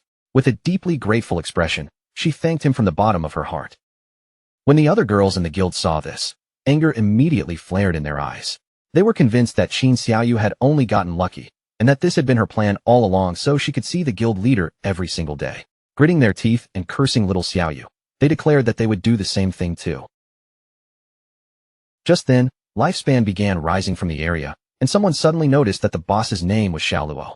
The moment they heard that, the guild leader and his men could not help showing curious and confused expressions. A short while later, the boss's corpse appeared on the ground. Then Qin Feng stepped into view and silently fixed his gaze on the guild leader, and the others stared at him with wide eyes, their mouths falling open as shock washed over their faces. Without hesitating for even a second, the guild leader's face twisted with anger, and he immediately landed a heavy blow on the head of one of his own men. At that moment, a strange energy suddenly wrapped around Qin Xiaoyu, and the space around her began to distort, leaving her standing there in confusion. Her eyes widened with fear and surprise, and neither she nor the surrounding players had any idea what was happening. The guild leader reacted instantly. Without wasting even a breath, he kicked Qin Xiaoyu hard in the backside, sending her flying away. Qin Xiaoyu's body floated helplessly into the air, and she immediately screamed in panic, crying out for someone to save her. At that same moment, 3 headless bosses appeared around her. Seeing this, Qin Feng's attention immediately locked onto Qin Xiaoyu. An Xuan and the others, who were watching from a corner, panicked the moment they saw 3 bosses appear. But then they realized there were actually 4, and soon after, 5, because one of them had just been instantly killed by Shadow. Only then did they understand why it had felt like the boss was everywhere at once. There were multiple clones. With tears in her eyes and desperation written all over her face, Qin Xiaoyu began begging for help. Then she saw Shadow, and hope instantly appeared in her expression as she believed she had finally been saved. She stretched her hand toward Qin Feng and pleaded for him to save her, calling him Brother Shadow. But the moment Qin Feng heard the word brother from the mouth of someone who had once betrayed him, rage began to burn in his eyes. Just before the headless bosses could launch their attack, Qin Feng moved. Qin Feng activated his new shadow dash, his figure flashing forward in the blink of an eye. In one swift motion, he cut through the bosses and poor Qin Xiaoyu together, slicing them all into pieces. Qin Xiaoyu was stunned beyond belief, unable to understand why Shadow had killed her too. The system then informed Qin Feng that he had killed headless assassin Xiaoluo and Qin Xiaoyu, gaining 48,000 experience points, 20 evolution points, and 1,520 days of tradable lifespan. As lifespan orbs rained down from the sky, Qin Feng turned his back on Qin Xiaoyu's remains and coldly said that she was simply unlucky. Qin Feng used greedy hand to collect the loot. He quickly realized that aside from the 1,520 days of lifespan dropped by the boss itself, there were also many glowing orbs of light. Those were the non-tradable lifespans the boss had just absorbed from other players, which it had not yet fully digested. Captain Anyu and Wang Meng soon appeared. With a smile, Anyu greeted Qin Feng and offered to buy the items from him if he had no use for them. Qin Feng felt a little surprised, wondering why Captain Anyu and Wang Meng seemed to show up everywhere. With a calm look, Qin Feng said they had arrived at just the right time, because he happened to know another place with good loot. If the price was suitable, he could take them there. He told Wang Meng and the others to come with him, but Anyu could not join. Captain Anyu immediately became both angry and confused, demanding to know why she was not allowed to go. Shadow raised his finger and pointed toward Wang Meng, then clarified in a calm tone that, to be more exact, women could not go. Anyu's cheeks turned red, and she deliberately showed off her sensual figure while asking the boss why that was. Pretending to be hurt, she accused him of discrimination, saying she had even planned to seduce him, but she never expected that he actually preferred men. Qin Feng lightly knocked her on the head, and then explained the real reason. Outside the north gate of the city ruins, there was a tower of divine authority. After completing its challenge, players could obtain valuable rewards. However, the NPCs inside looked down on women, and if even one woman was in the team, the challenge difficulty would increase by 10 times. Little Black smiled as she said goodbye to Qin Feng and wished him good luck, while her friend looked at him with an expression full of admiration. Captain Anyu, however, turned away in frustration and cursed those NPCs as sexist trash, vowing that once she leveled up, she would kill them herself. Then she told Xiaohei they should go explore the nearby mountain, kill some monsters, and vent her anger. Qin Feng told Wang Meng and his men to follow him, and the system soon informed them that Shadow had sent a party invitation. One of Wang Meng's subordinates became nervous, saying it was his first time teaming up with the great boss. Wang Meng immediately scolded him for being so tense, reminding him that this was a rare chance to learn from the great boss's movements. In the next instant, Qin Feng had already pulled far ahead of them. When Wang Meng and the others noticed, They panicked, completely unable to understand what was happening. Shadow looked like he was walking slowly, yet his speed was still faster than theirs while running. They could only wonder how they were supposed to learn anything like this, finally concluding that his agility was simply too high. As Qin Feng checked his system inventory, he noticed that more than 20 items had dropped, and 2 of them were items assassins could use. The first item was the Emerald Tier Forest Bone Blade, an assassin weapon. It provided 388.125 attack power with armor penetration, while also increasing strength by 39 and agility by 48. It required level 15 to equip, and its unique effect, Qin Feng drew the new Forest Bone Blade, and joy flashed in his eyes when he saw its attack power. Compared to the Plague Blade's 216 points, this weapon was almost 80% stronger. On top of that, it added armor penetration, strength, and agility. This blade was definitely not bad, and it was absolutely worth equipping. The second item was the Platinum Tier skill, Shadow Blade. It could launch a blade of shadow condensed from dark elements, dealing dark elemental damage to a single target within 20 meters, with an additional 600 points of dark elemental attack. On impact, it would dispel one random buff up to Platinum Tier. Its cooldown was 12 seconds, which became 6.49 seconds after reduction, and it required level 14 to use. Qin Feng decided to evolve this skill all the way up to Legendary Tier. Although its single-target dark elemental damage was not especially high, he felt the buff dispelling effect was extremely useful. The evolution consumed 56 evolution points, leaving Qin Feng with 219 points remaining. Shadow Blade advanced through Platinum, Emerald, Diamond, and Epic tiers before finally reaching Legendary Tier. Its added dark elemental attack rose to 1,500 points, and it could now dispel a random buff up to Legendary level. Its cooldown dropped to 7 seconds, with an effective cooldown of 3.78 seconds. Finally, the skill gained a brand new legendary effect. Whenever Shadow Blade struck a weak point, it would refund 3 seconds of its cooldown. Holding the newly upgraded skill in his mind, Qin Feng felt a clear surge of excitement. He realized that as long as he hit a weak point, Shadow Blade would immediately return 3 seconds of cooldown, which meant that for him, the true effective cooldown would be only 0.78 seconds.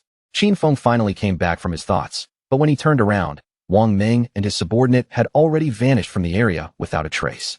At the same time, nearly 2 kilometers behind Qin Feng, Wang Ming's subordinates were gasping for breath, completely exhausted. They complained that Shadow was moving far too fast, and that no one could possibly keep up with him, until one of them finally told their captain that he simply could not continue. Wang Ming grabbed one of the exhausted men by the feet and began dragging him along the ground, telling him to stop talking nonsense and keep moving. Qin Feng and the others eventually arrived at the Tower of Divine Authority, which stood deep in the middle of a forest. The tower rose so high into the sky that from the ground, its top could not even be seen. Qin Feng looked toward Wang Ming and his men, then calmly told them this was the place. Once they stepped inside the tower, an NPC would appear and personally give them a challenge. He warned them ahead of time that this NPC was extremely nasty, because the better they performed during the trial, the higher the prices of his items would become afterward. With a calm expression, Qin Feng advised them to hold back and use only 1% of their true strength. Then he told them to try their best, because in the end, all they needed to do was defeat a gold tier boss. But when Qin Feng turned around, he saw Wang Ming and his men sprawled across the ground, their bodies trembling from exhaustion. Clearly, not a single one of them had been able to keep up with his pace. Wang Ming's face was drenched in sweat, and he was gasping so hard he could barely speak. Even so, he forced himself to raise a thumbs up and told Qin Feng not to worry, confidently guaranteeing that the mission would succeed. As Qin Feng walked toward the entrance of the Tower of Divine Authority, he reminded them to communicate through team. Qin Feng and the others pushed open the massive door of the tower and stepped inside together.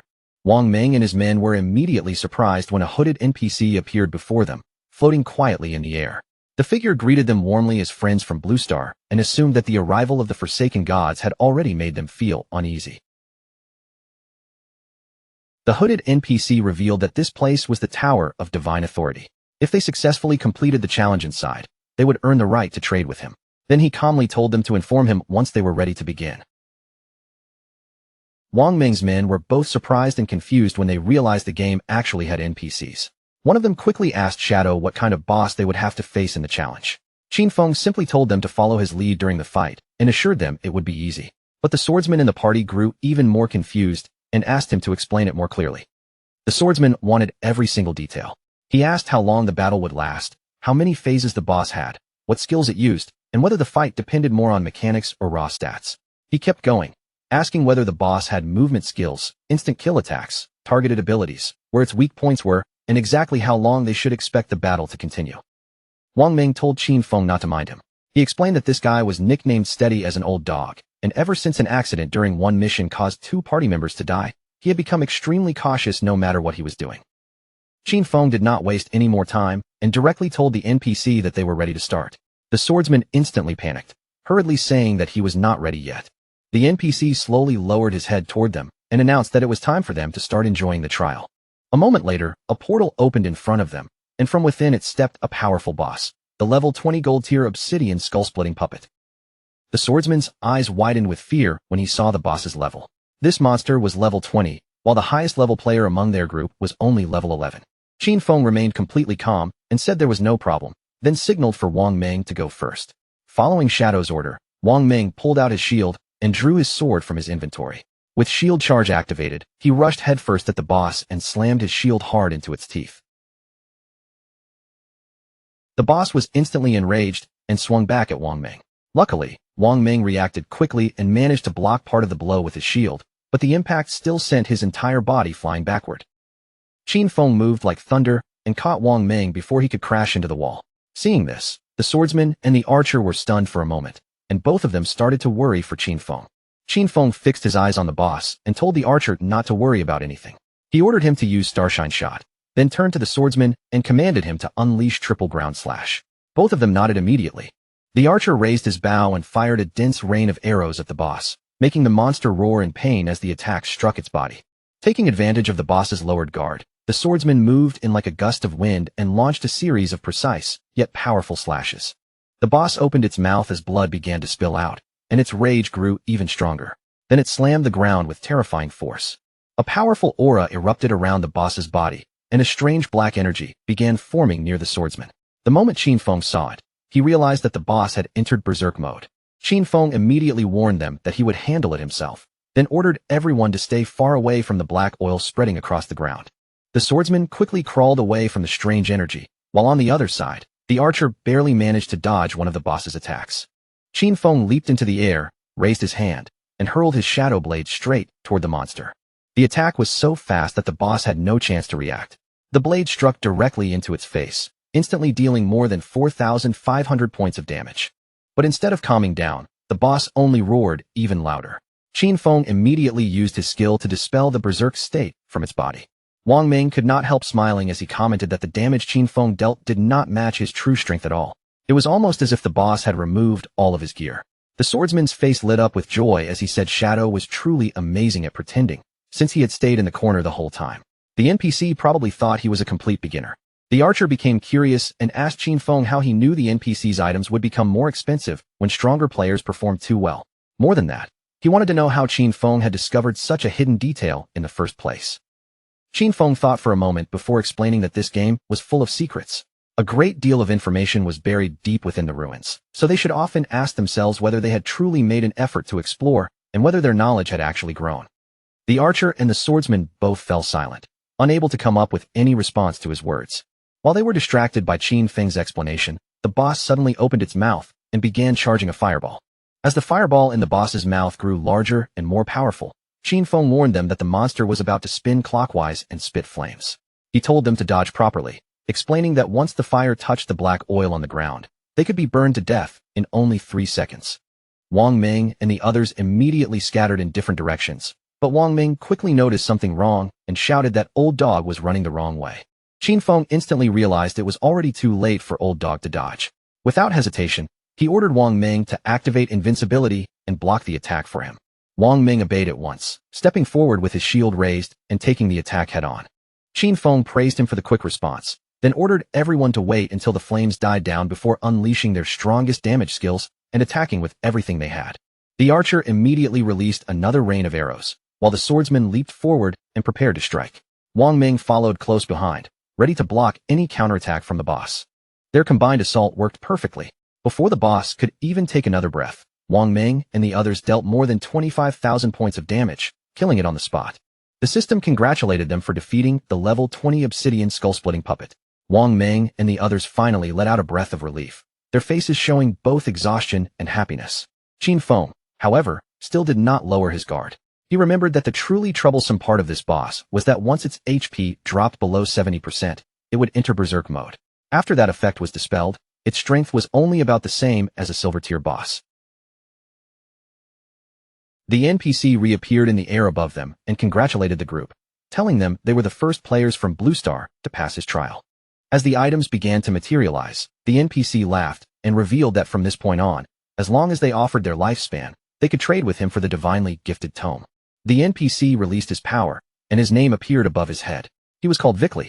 When the swordsman noticed Vickley's hand, he could not help feeling surprised, because this strange NPC actually had 6 fingers. Vickley's eyes suddenly began to glow, and his gaze locked directly onto the swordsman. Without wasting even a second, Vickley summoned a thunderbolt from above. The lightning crashed down onto the swordsman, dealing more than 99,000 points of damage and killing him instantly. The swordsman's body turned into orbs of lifespan, and Wang Ming immediately panicked, completely unable to understand why the NPC had suddenly attacked him. Qin Feng remained completely calm, as if none of this pressure could shake him, and pointed out that the forbidden rule created by this NPC was connected to one very specific thing, his fingers. He then explained the key rule behind these NPCs. Normally, NPCs and players were unable to attack each other directly, unless the player violated the taboo that the NPC had personally set. So as long as they kept their mouth shut and never brought up his fingers again, they would not be in danger.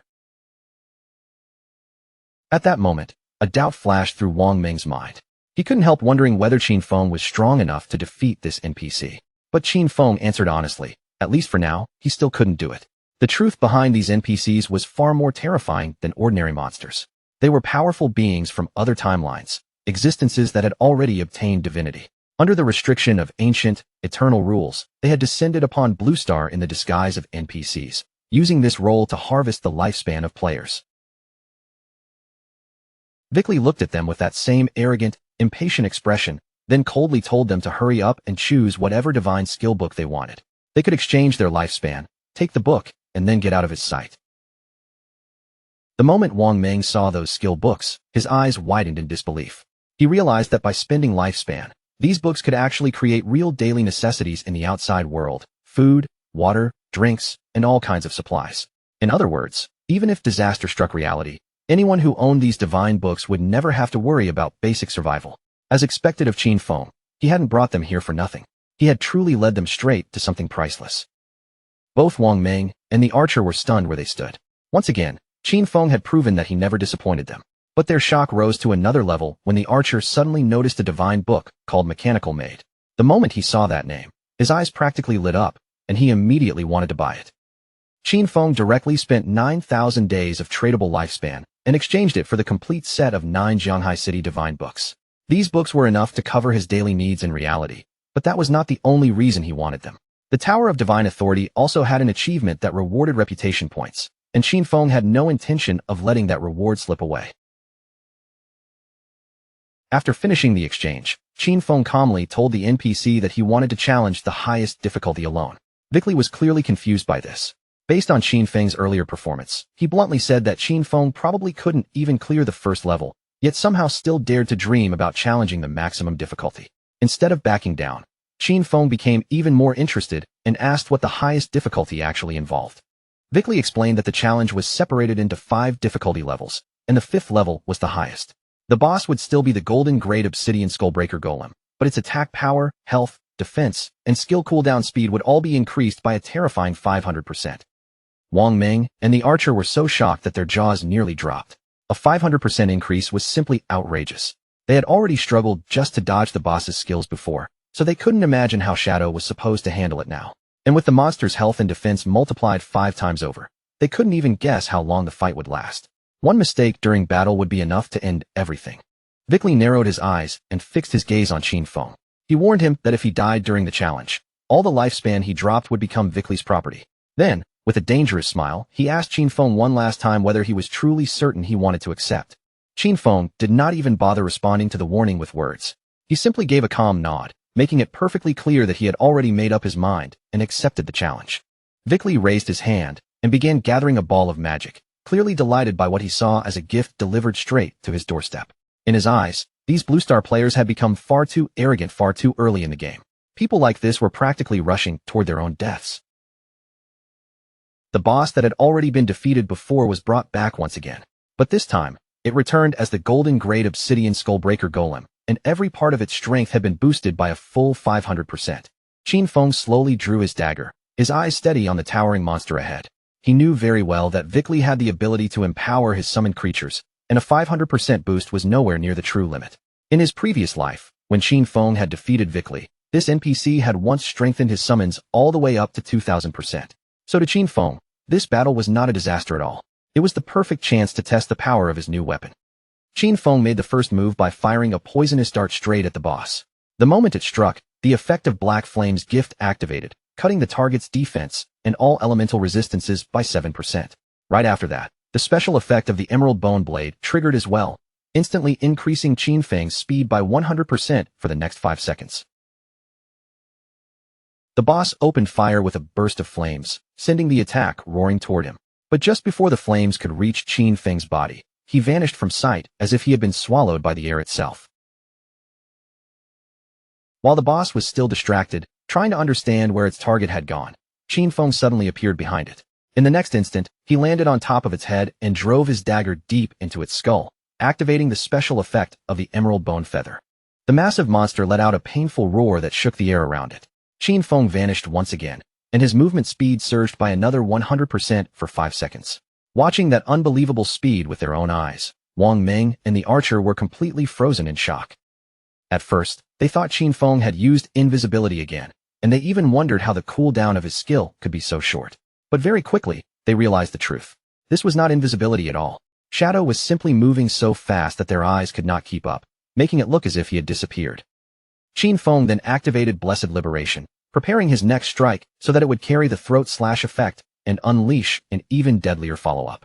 Using Shadow Dash, Qin Feng shot forward like a flash of thunder, cutting through the boss and dealing more than 100,000 points of damage in a single explosive attack. At the same time, Black Flame's gift stacked even further, reducing the monster's defense and all elemental resistances by a massive 64%. Even after Qin Feng used his strongest skills, the monster's health bar had only dropped slightly compared to its enormous total. But Qin Feng was actually pleased with the result, because he knew this was thanks to the buff from the ancient Godstone tablet. Without that item increasing the stacking limit of Black Flame's gift, every hit from Shadow Dash would have dealt only around 18,000 damage at most. Wang Ming stared at the boss's health bar in disbelief. One single strike had carved away nearly a third of its health, and he couldn't figure out what kind of skill Qin Feng had just used. The archer, meanwhile, had finally seen Qin Feng's attack, clearly for the first time. It looked like an instant shadow slash, but the shadow slash he knew should have only had 3 hits. At the same time, Vickley stood silently at the side, watching the entire battle unfold. His expression gradually turned serious as he wondered how someone from Blue Star could already possess this kind of strength when the game had only just begun. What level of talent was this player hiding? Qin Feng's eyes gleamed with satisfaction. The time had come to activate Throat Slash, a skill that would inflict 200% of the damage from his previous attack every single second. In the next moment, blood began gushing out from the boss's body, spilling from the wounds as the effect started tearing through it from within. The monster roared in unbearable pain, its huge body trembling as its HP bar began dropping at a terrifying speed. Within just a few seconds, the powerful monster's life was completely drained away, and its enormous body shattered into glowing orbs of lifespan. A game notification immediately congratulated Qin Feng for completing the 5th level achievement challenge of the Tower of Divine Authority, granting him a total of 15 reputation points for surpassing every difficulty level.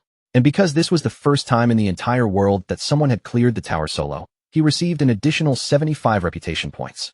Then, an official global announcement rang out across the world. Player Qin Feng had cleared the maximum difficulty challenge of the Tower of Divine Authority for the first time in history. But instead of being shocked by the announcement, most players were completely confused. They had no idea what the Tower of Divine Authority even was. In the ruined cities where they were exploring, they had never seen anything that looked like a tower at all. And because of that, they were forced to admit once again that Shadow was already far ahead of everyone else. Vickley's face darkened with frustration. To him, this whole situation felt like he had been scammed.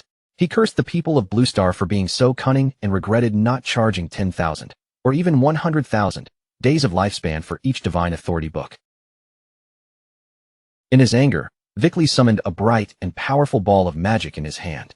Then he roared at them to get out immediately, making it clear that he never wanted to see their faces again. Wang Ming and the archer instantly raised their arms to cover their eyes, afraid that the blinding light would burn their vision. In their minds, they were finished. They thought the NPC had finally snapped and was about to release a devastating attack on them. Vickley's magic came crashing down toward them. Wang Ming and the archer both ducked and covered their heads, bracing themselves for the worst, while Qin Feng stood in place without moving, as calm as ever. But in the next instant, Qin Feng and the others were not destroyed. Instead, they were suddenly teleported outside the tower. Wang Ming and the archer looked around in confusion, still not understanding what had just happened. For a brief moment, both of them panicked, thinking they might have died without realizing it. But after checking themselves, they quickly discovered that they were still alive. Vickley had not killed them at all. He had merely thrown them out of the Tower of Divine Authority. Qin Feng reminded them calmly that there was never any need to be afraid. Just as he had already told them before, these NPCs could not attack players unless the player first violated their taboo. Now that Qin Feng had obtained what he came for, he decided there was no reason to stay any longer. He casually said that it was time to wrap things up and that he was going to log off to eat. Wang Ming quickly thanked him for guiding them through this opportunity and asked Qin Feng to bring them along again if something like this ever came up in the future. Qin Feng gave a simple nod, while the archer also said goodbye. After logging out, Qin Feng woke up back in reality inside his hideout. The system then extracted the 9 divine gift books into the real world, and the process consumed 90 days of his tradable lifespan. Qin Feng then chose to spend 106 years of lifespan in one go, purchasing luxury furniture, all kinds of daily necessities, cooking ingredients, and a multi-purpose mechanical made to help manage his hideout. A maid with dog ears soon appeared right in front of him. After politely introducing herself, she explained that she could take care of everything inside the house, and that from this moment on, she was there to serve him with anything he needed. Qin Feng lay back on the luxurious sofa and immediately gave her the order to begin a full cleaning of the hideout. The maid got straight to work, starting with the floor, while also planning to prepare a lavish feast for him once the cleaning was finished. At the same time, in the real world, over in Shanghai City, the authorities were dealing with a far darker problem. Several murder cases had already drawn their attention, and the investigation was growing more urgent. The officer in charge of the case reported to his superior with a grim expression. This was already the 3rd female corpse discovered that week. Just like the 2 victims before her, all 4 limbs had been severed, and her eyes had been removed. Because the method was almost exactly the same, there was a very high chance that the killer was the same person. Hearing this, the superior immediately asked whether the investigators had found any useful clues. The officer answered that the killer clearly understood how investigators worked.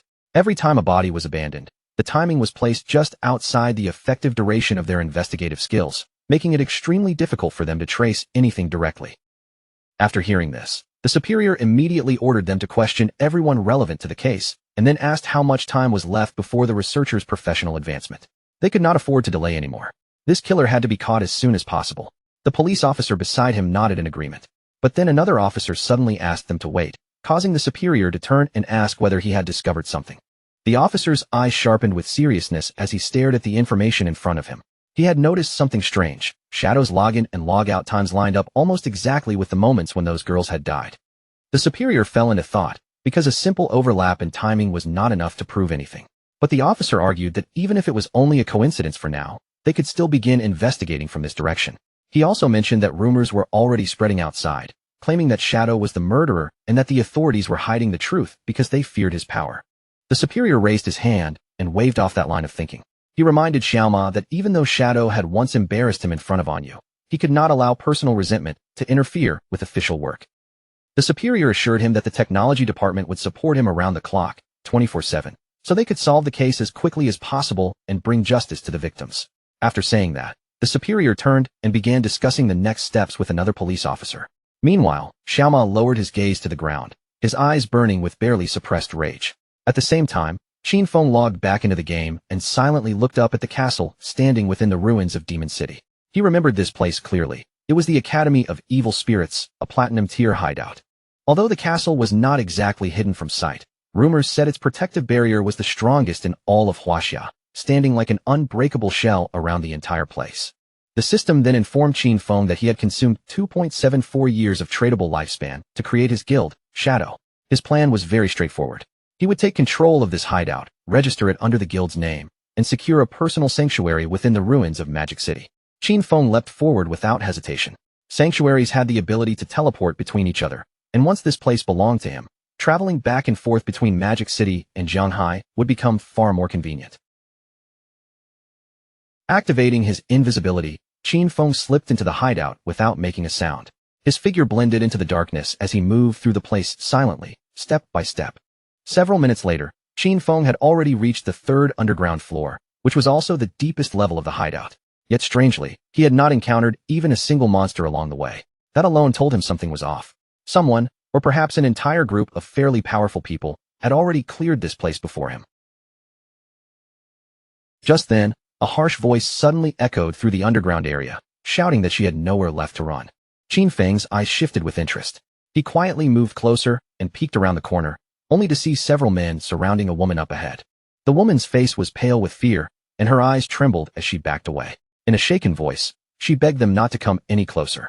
They were standing on a narrow bridge, and the woman had already been forced into a corner with a river of lava burning behind her. One of the men smiled and told her not to worry, saying they would not kill her, at least, not for now. He explained that Dongfang Yu wanted them to bring her back so her son could show her some love. Then he demanded that she reveal her real-world location.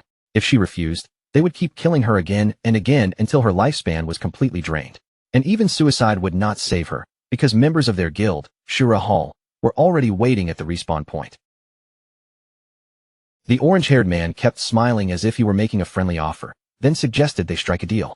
He reminded her that she had killed Dongfang Yu twice in the game, and because of that, he guessed she must have taken at least 30 years from Dongfang Yu's lifespan. The woman said nothing, her expression tense as her thoughts raced. The orange-haired man leaned in and told her to hand over those 30 years of lifespan first. After that, she only had to play with the three of them for a while, and in exchange, they would supposedly let her leave. Tears gathered in the woman's frightened eyes. Her voice shook as she looked at them and asked what exactly they were planning to do to her.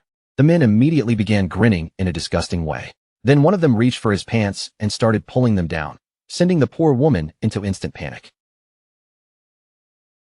The orange-haired man looked at her with a filthy, teasing smile and said that this was exactly how they liked to play. The woman lowered her head and seemed to think in silence for a moment. Then she turned her gaze away, her face flushing as she quietly asked them to promise that they would let her go after it was over. The orange-haired man smiled brightly, acting as if he had already won, and promised her without hesitation. He even told her to start with him first. The bald man beside him laughed and said he would take the next turn. With her body trembling, the woman slowly began walking toward them. But in the next moment, the fear in her eyes faded, replaced by a sharp, determined glow. Her hand moved quietly, and she drew out a poisonous dart, hiding her killing intent until the very last second. She suddenly lunged toward the man, but before her attack could land, the blindfolded man reacted first. He unleashed the skill Golden Cauldron Earthquake and dropped down heavily onto her, smashing her body hard against the ground. Looking down at her pinned body, he coldly remarked that the little one was not behaving herself. At that point, all the woman could do was squeeze her eyes shut in despair as the orange-haired man stepped closer, his expression twisted and his tongue slipping out in a disgusting display. He warned her that this was her final chance, then ordered her in a low, threatening voice to open her mouth. But right then, a confident smile suddenly appeared. In an instant, both the bald man and the orange-haired man were cut cleanly in half. The blindfolded man froze in place, completely confused by the sudden reversal. His eyes widened behind the blindfolded expression, and for a brief moment, he could not process what he had just witnessed. He had no idea what was happening, or how the woman who had just been crushed under him had suddenly turned the situation around. Before he could even take another breath, the strip of paper summoned by the woman wrapped tightly around his neck. Her strength was terrifying, and in the next instant, the man's head burst apart with brutal force. Qin Feng, who had been watching quietly from around the corner the entire time, immediately recognized the girl's profession. It was the chainblade. After killing those bastards, the woman walked over with cold hatred in her eyes and crushed the orange-haired man's groin without the slightest mercy. Their bodies soon dissolved into glowing orbs of lifespan. Looking at what remained of them, the woman's face was filled with hatred as she mocked them coldly. Only then did Qin Feng realize something even more important. This woman possessed the blade of the underworld. Her gaze hardened with fierce determination, and she swore through gritted teeth that she would definitely kill Dongfang Ming.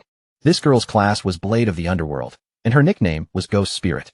Qin Feng stepped out from his hiding place and began walking toward her. Her class, just like Shadow, was one of the only hidden classes in the assassin branch. He clearly remembered that in his previous life, Ghost Spirit had ranked among the 10 strongest powers in the world. But after she became enemies with the Chu family of Magic City, her real identity was exposed, and countless forces joined together to surround and hunt her down. Even then, Ghost Spirit had slaughtered thousands of enemies before finally dying from complete exhaustion. Qin Feng still remembered how deeply her guild members grieved when the news of her death spread. He never expected to meet her here like this. But there was one thing he could not understand. Who exactly was this Dongfang Ming she had mentioned? In his memory, he himself had already wiped out the entire Dongfang family. Qin Feng canceled his invisibility and revealed himself, instantly drawing Ghost Spirit's attention. But the moment she noticed him, her reaction was anything but friendly. Ghost Spirit immediately prepared to attack, clearly assuming that Qin Feng was connected to the bastards she had just killed. Qin Feng calmly denied it, making it clear that he did not know those men at all. But Ghost Spirit had no patience left to listen. With anger still burning in her eyes, she charged straight at him and told him to prepare to die. Qin Feng, however, remained as calm as ever. With a furious expression, Ghost Spirit activated her skill, Underworld Chainblade, and the killing intent around her instantly sharpened. In the blink of an eye, strips of paper shot toward Qin Feng and began wrapping around his body, tightening as if they were about to bind him completely. But at that exact moment, Qin Feng's body melted into shadow and vanished without a trace. Ghost Spirit froze for a second, clearly caught off guard by his sudden disappearance. Qin Feng reappeared silently behind her and decided to play along with the situation. The moment Ghost Spirit heard him so close behind her, her eyes widened with both shock and fear. Realizing she was in serious danger, Ghost Spirit immediately sprang backward, putting distance between herself and Qin Feng. She then activated Shadow Stealth. Her body darkened like a fading shadow, and in the next instant, she disappeared completely from sight. Qin Feng was slightly surprised when he realized that she had also entered invisibility, vanishing so cleanly that an ordinary player would have lost track of her immediately. Since she had chosen to hide, Qin Feng calmly used Shadow Stealth as well, and his own figure disappeared from the area just as silently. Several quiet minutes passed, yet nothing happened. The underground space remained still, with neither side making the first move. Ghost Spirit began to feel confused. She could not see him at all. Her class, Blade of the Underworld, came with a built-in level 4 anti-stealth ability, yet even with that advantage, she still could not detect his presence. This made a chilling possibility rise in her mind. Could this man actually be Shadow? Not long after, Qin Feng canceled his Shadow Stealth and appeared silently behind her once again, deliberately revealing himself just enough to catch her attention. The moment Ghost Spirit heard Shadow's voice behind her, panic flashed across her face. She immediately realized something terrifying. Despite her level 4 stealth, he could still see exactly where she was. Ghost Spirit's expression sharpened, and she finally decided there was no point holding back anymore. With her killing intent rising, she unleashed her strongest technique, a skill known as Evil Ghost Soul Chase. The strip of paper in her hand immediately began to glow with a strange light. At the same time, a small pink flame appeared above Qin Feng's head, and he quickly activated Shadow Stealth once again. Qin Feng did not let his guard down for even a moment. He instantly pulled back to create distance, but to his surprise, the blade did not lose him. Instead, it kept chasing after him, making him narrow his eyes in confusion. After watching its movement carefully, Qin Feng quickly understood what was happening. This locking blade was not just attacking blindly, it could actually pinpoint his exact location. Ghost Spirit's eyes burned with determination. Even if her own eyes could not see through him, her weapon could still find him. Anyone marked by Evil Ghost Soul Chase would be hunted down, and there was no easy way to escape once it locked on.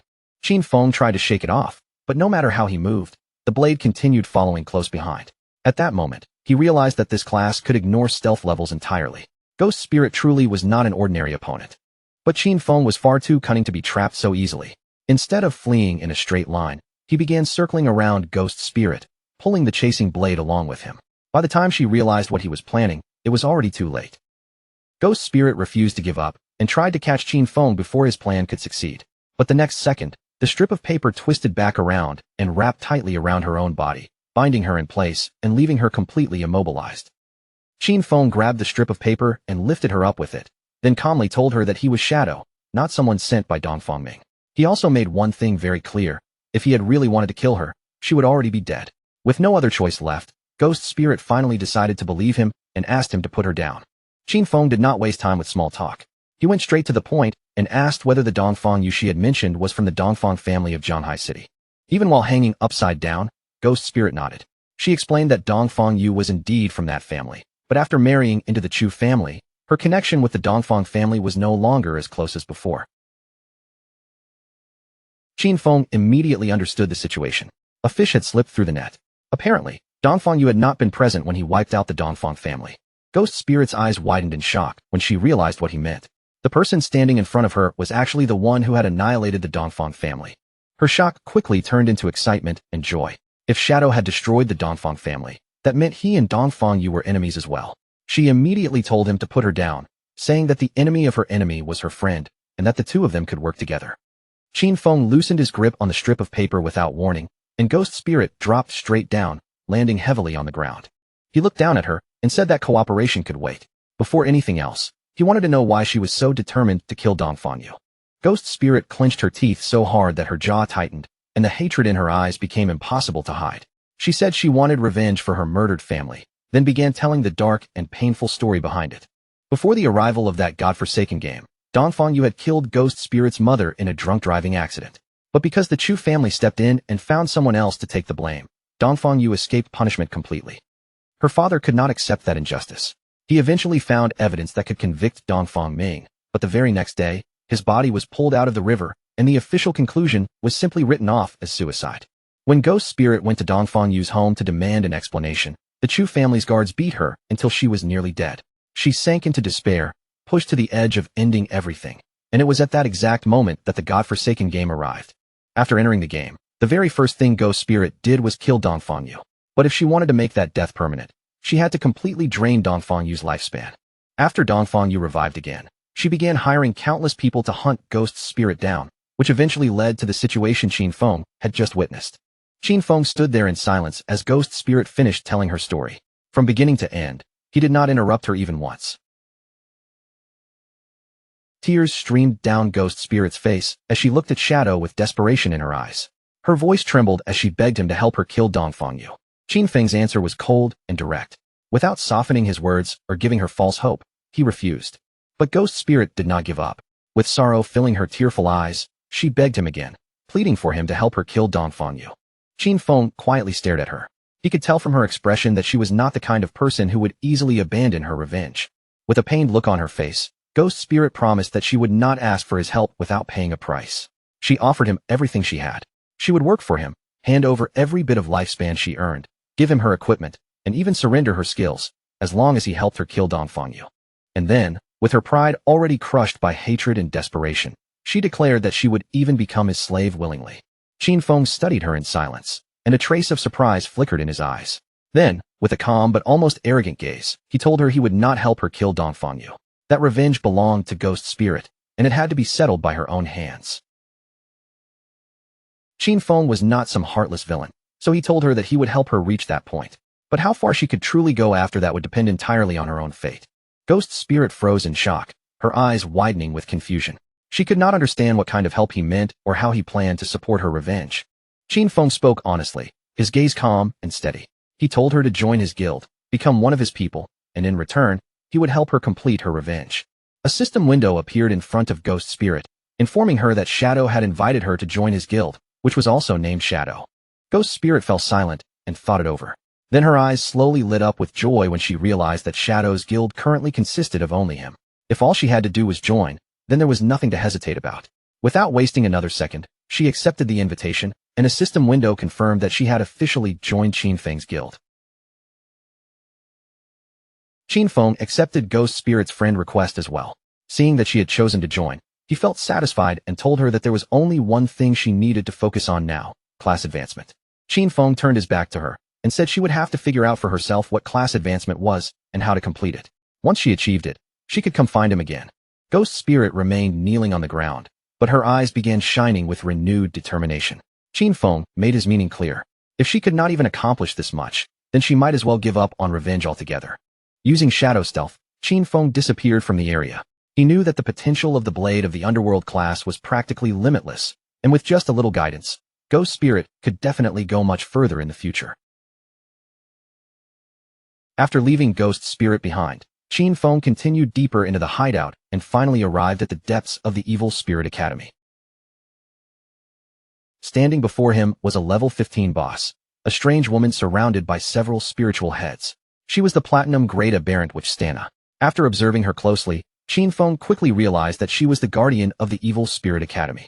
In the blink of an eye, Qin Feng leapt forward and activated Dark Knight Ring Blade against the boss. The attack struck hard, dealing 26,000 points of damage while also triggering weak point strike. As he landed back on the ground, Qin Feng remembered the key detail of this fight. During the first phase, only one of the boss's 4 heads would activate, and she would be immune to physical damage. Because of that, he could only rely on elemental skills for now, even though they dealt slightly less damage. Qin Feng summoned his Shadow Blade, his eyes glowing with confidence. He had the pale white bone blade to increase his movement speed, and his Shadow Blade skill could reset its cooldown whenever it hit a target. Qin Feng began summoning Shadow Blades one after another until hundreds of them filled the air around him. Then he launched them toward the boss, piercing one of her spiritual heads and dealing more than 200,000 points of damage. In that moment, he was like a mobile Gatling gun, unleashing a storm of fire attacks without pause. Before long, the golden head exploded into pieces. Shadow remained completely composed, because he knew the fight was only moving into its second phase, where 3 heads would activate at the same time. Stana's eyes flared with rage, and her furious gaze locked tightly onto Qin Feng as if she wanted to tear him apart. Moments later, her heads began firing bursts of energy from their eyes. At the same time, her body moved in a strange dance, releasing wild, indiscriminate attacks all around her. But for Qin Feng, this kind of attack pattern was not complicated at all. Without much effort, he slipped through the incoming attacks and avoided every dangerous strike. Then he drove his Shadow Blades into the boss's head once again, dealing another burst of more than 200,000 points of damage. As Stana twisted in pain, Qin Feng landed lightly back on the ground. Without even looking back at her struggling body, he turned away as if the battle had already lost his interest, calmly bringing the performance to an end. He released his final Shadow Blade, and the moment it struck, the boss's body burst apart in a violent explosion. The system immediately announced that Qin Feng had killed the aberrant witch Stana, gaining 50,000 EXP and obtaining the Platinum Tier hideout key of the Evil Spirit Academy.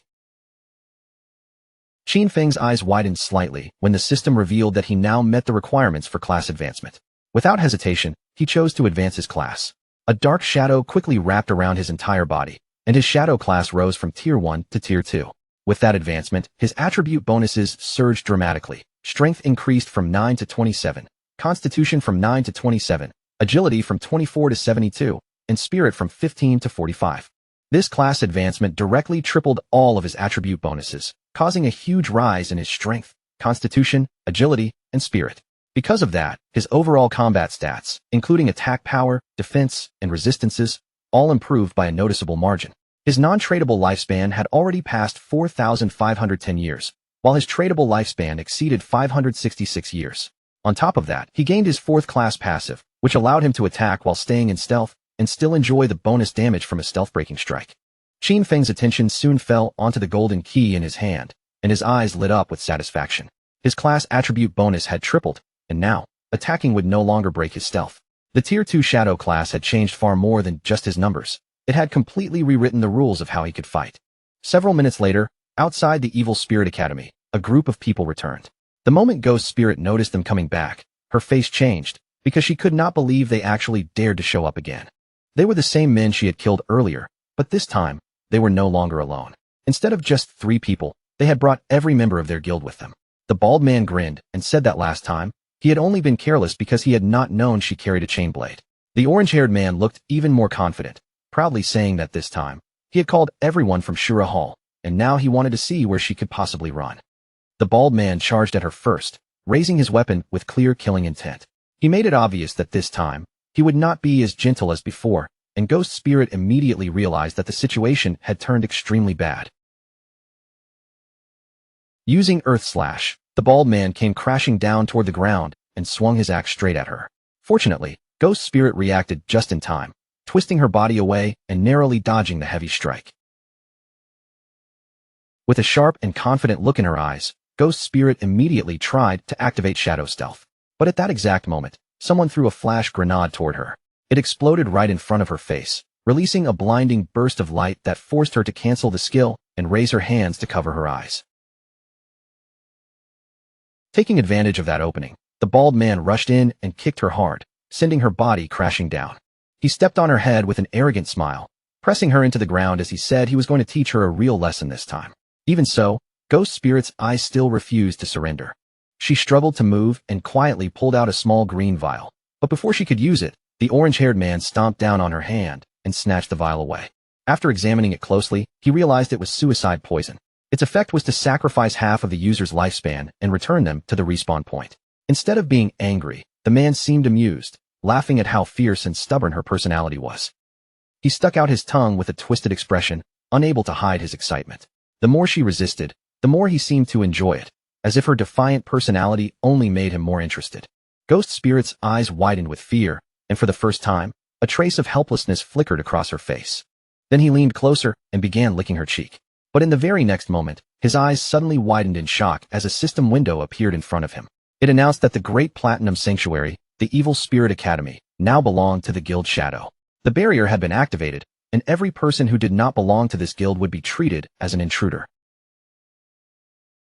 The sanctuary's defense system immediately began eliminating the intruders. A powerful thunderbolt tore down from above, striking the men before they even had time to react. In the blink of an eye, their bodies were reduced to glowing orbs of lifespan, scattered across the ground where they had just been standing. Ghost Spirit stared in stunned silence as she realized what had happened. The Evil Spirit Academy was actually a sanctuary, and now it belonged to her guild. That meant that within just a few minutes, Shadow had killed the Guardian and obtained the key. Qin Feng also obtained the Jade Tier Aberrant Witch's Ring. This ring could be used by all classes starting from level 14, and it increased every attribute by 22 while also raising cooldown speed by 30%.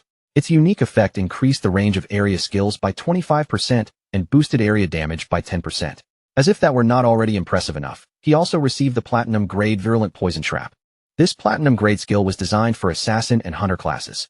It allowed Qin Feng to place a trap with level 5 stealth. Any enemy who triggered it would suffer 500 additional poison damage, be slowed by 50% for 5 seconds, and continue taking poison damage equal to 100% of his attack power.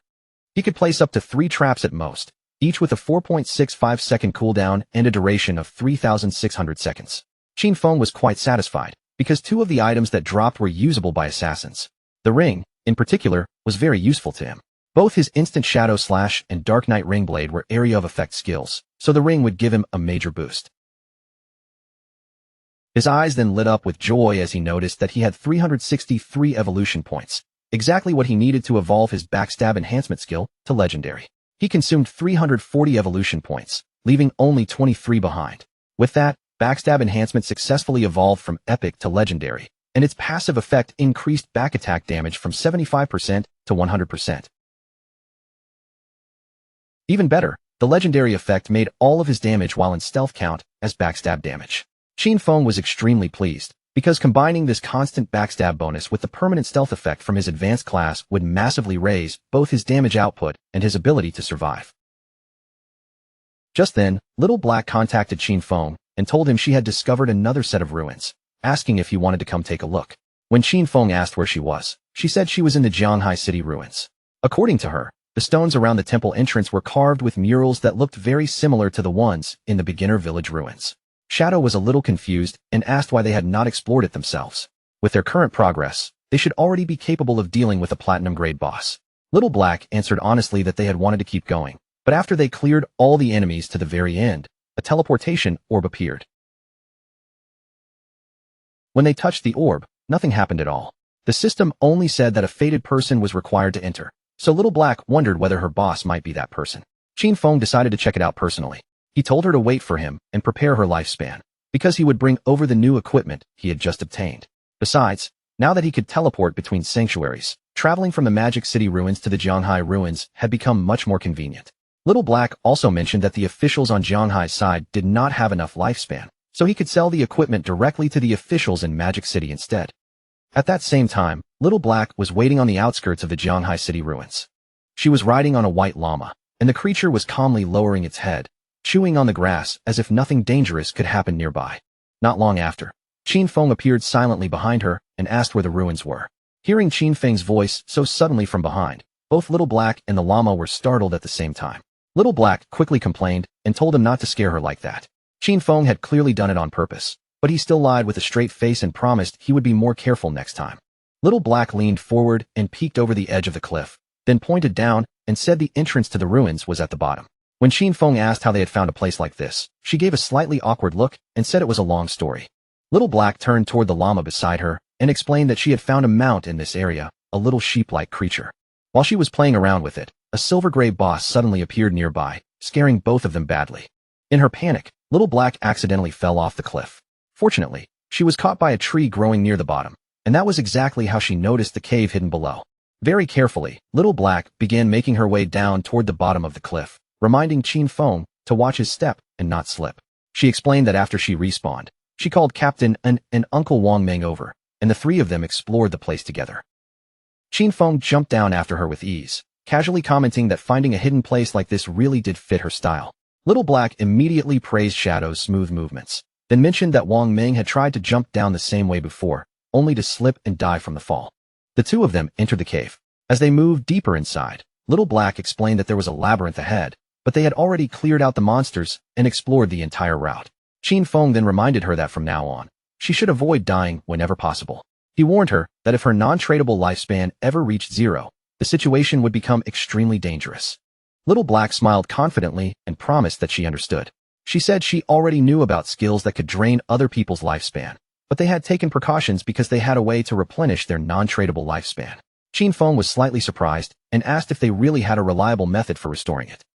Little Black raised a finger and explained that inside the city ruins, they would lure monsters that had absorbed non-tradable lifespan into a secluded area. After killing those monsters, they would gather and store all the non-tradable lifespan that dropped. Then, whenever they needed to restore their own, they could simply return to that place and replenish it. Qin Feng grew interested after hearing that, and said it was actually a pretty good method. Little Black looked shocked, because Qin Feng had guessed it correctly in one try. Qin Feng, however, remembered very clearly that in his previous life, Anyu had been the one who invented this method, and over time, nearly everyone ended up using it. Not long after, they reached the teleportation orb. Little Black placed her hand against it, but the system immediately informed her that she was not the fated person, so the mechanism would not activate. She then asked Shadow to give it a try, explaining that everyone believed this temple might be connected to the one back in the beginner village. Qin Feng became curious as well. He stood in front of the orb and quietly observed it for a moment, watching it without rushing to act. Finally, he reached out and touched it. The instant his hand made contact, the orb began to glow brightly, and a powerful wave of energy started pouring out from within. Little Black quickly raised her arms to cover her eyes, completely confused by the sudden burst of light and not understanding what was happening. When the light faded, she was shocked to find that Qin Feng had disappeared without a trace. Even the orb was gone. Realizing that both her boss and the mechanism had vanished together, Little Black confirmed her suspicion. Shadow really was the fated person. Meanwhile, Qin Feng found himself transported to a new place known as the Cave of the Ice Tide, and the moment he arrived, he realized that all remote communication had been blocked. Qin Feng did not relax for even a second after arriving in this unfamiliar place. His eyes swept across the surroundings, and he immediately activated his invisibility skill, hiding his figure before anything could catch him off guard. Right then, the system assigned him a new mission: protect the Ice Tide crystal. Qin Feng's gaze instantly locked onto the crystal in front of him. He recognized it at a glance and remembered clearly that if this object was struck by any attack, it would erupt with a terrifying icy tide. After observing the area more carefully, Qin Feng noticed that monsters would emerge from the surrounding caves and charge straight toward the crystal. Their goal was obvious. They would do everything they could to attack it. And if he allowed them to succeed, he knew he would be dead. Qin Feng took the virulent poison trap out of his inventory. To him, dying here was not the most serious problem. What truly mattered was the possibility of failing the mission.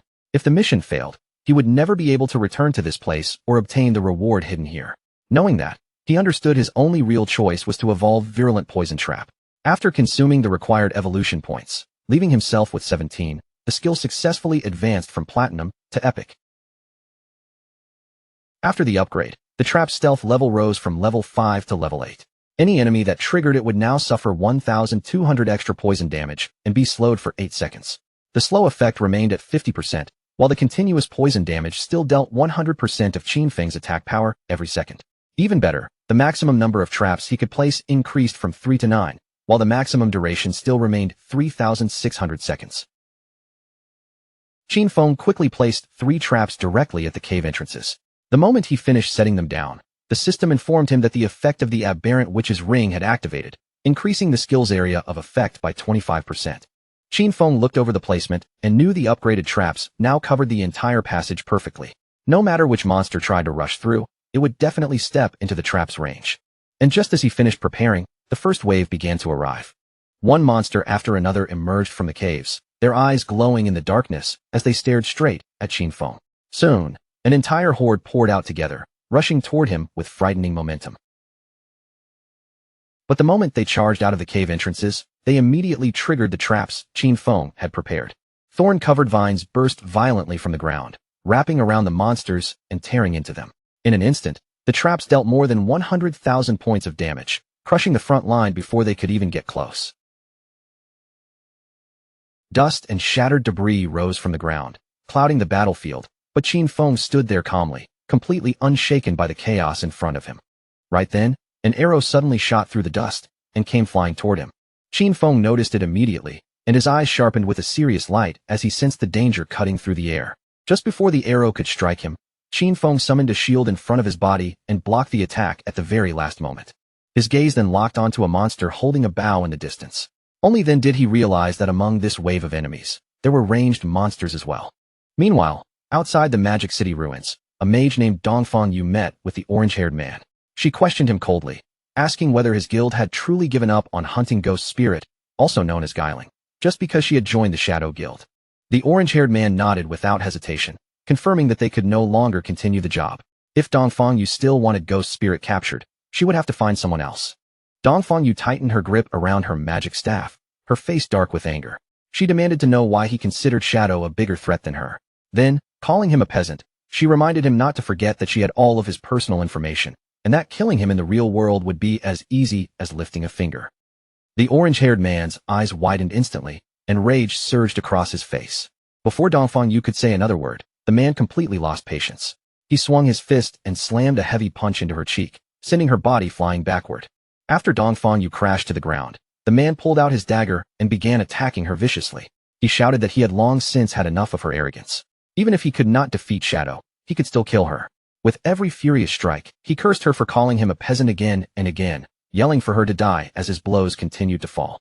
In the blink of an eye, Dongfang Yu was killed, and her body quickly dissolved into glowing orbs of lifespan. A moment later, she woke up in the real world inside the Chu family residence, her gold-encased phone still in her hand.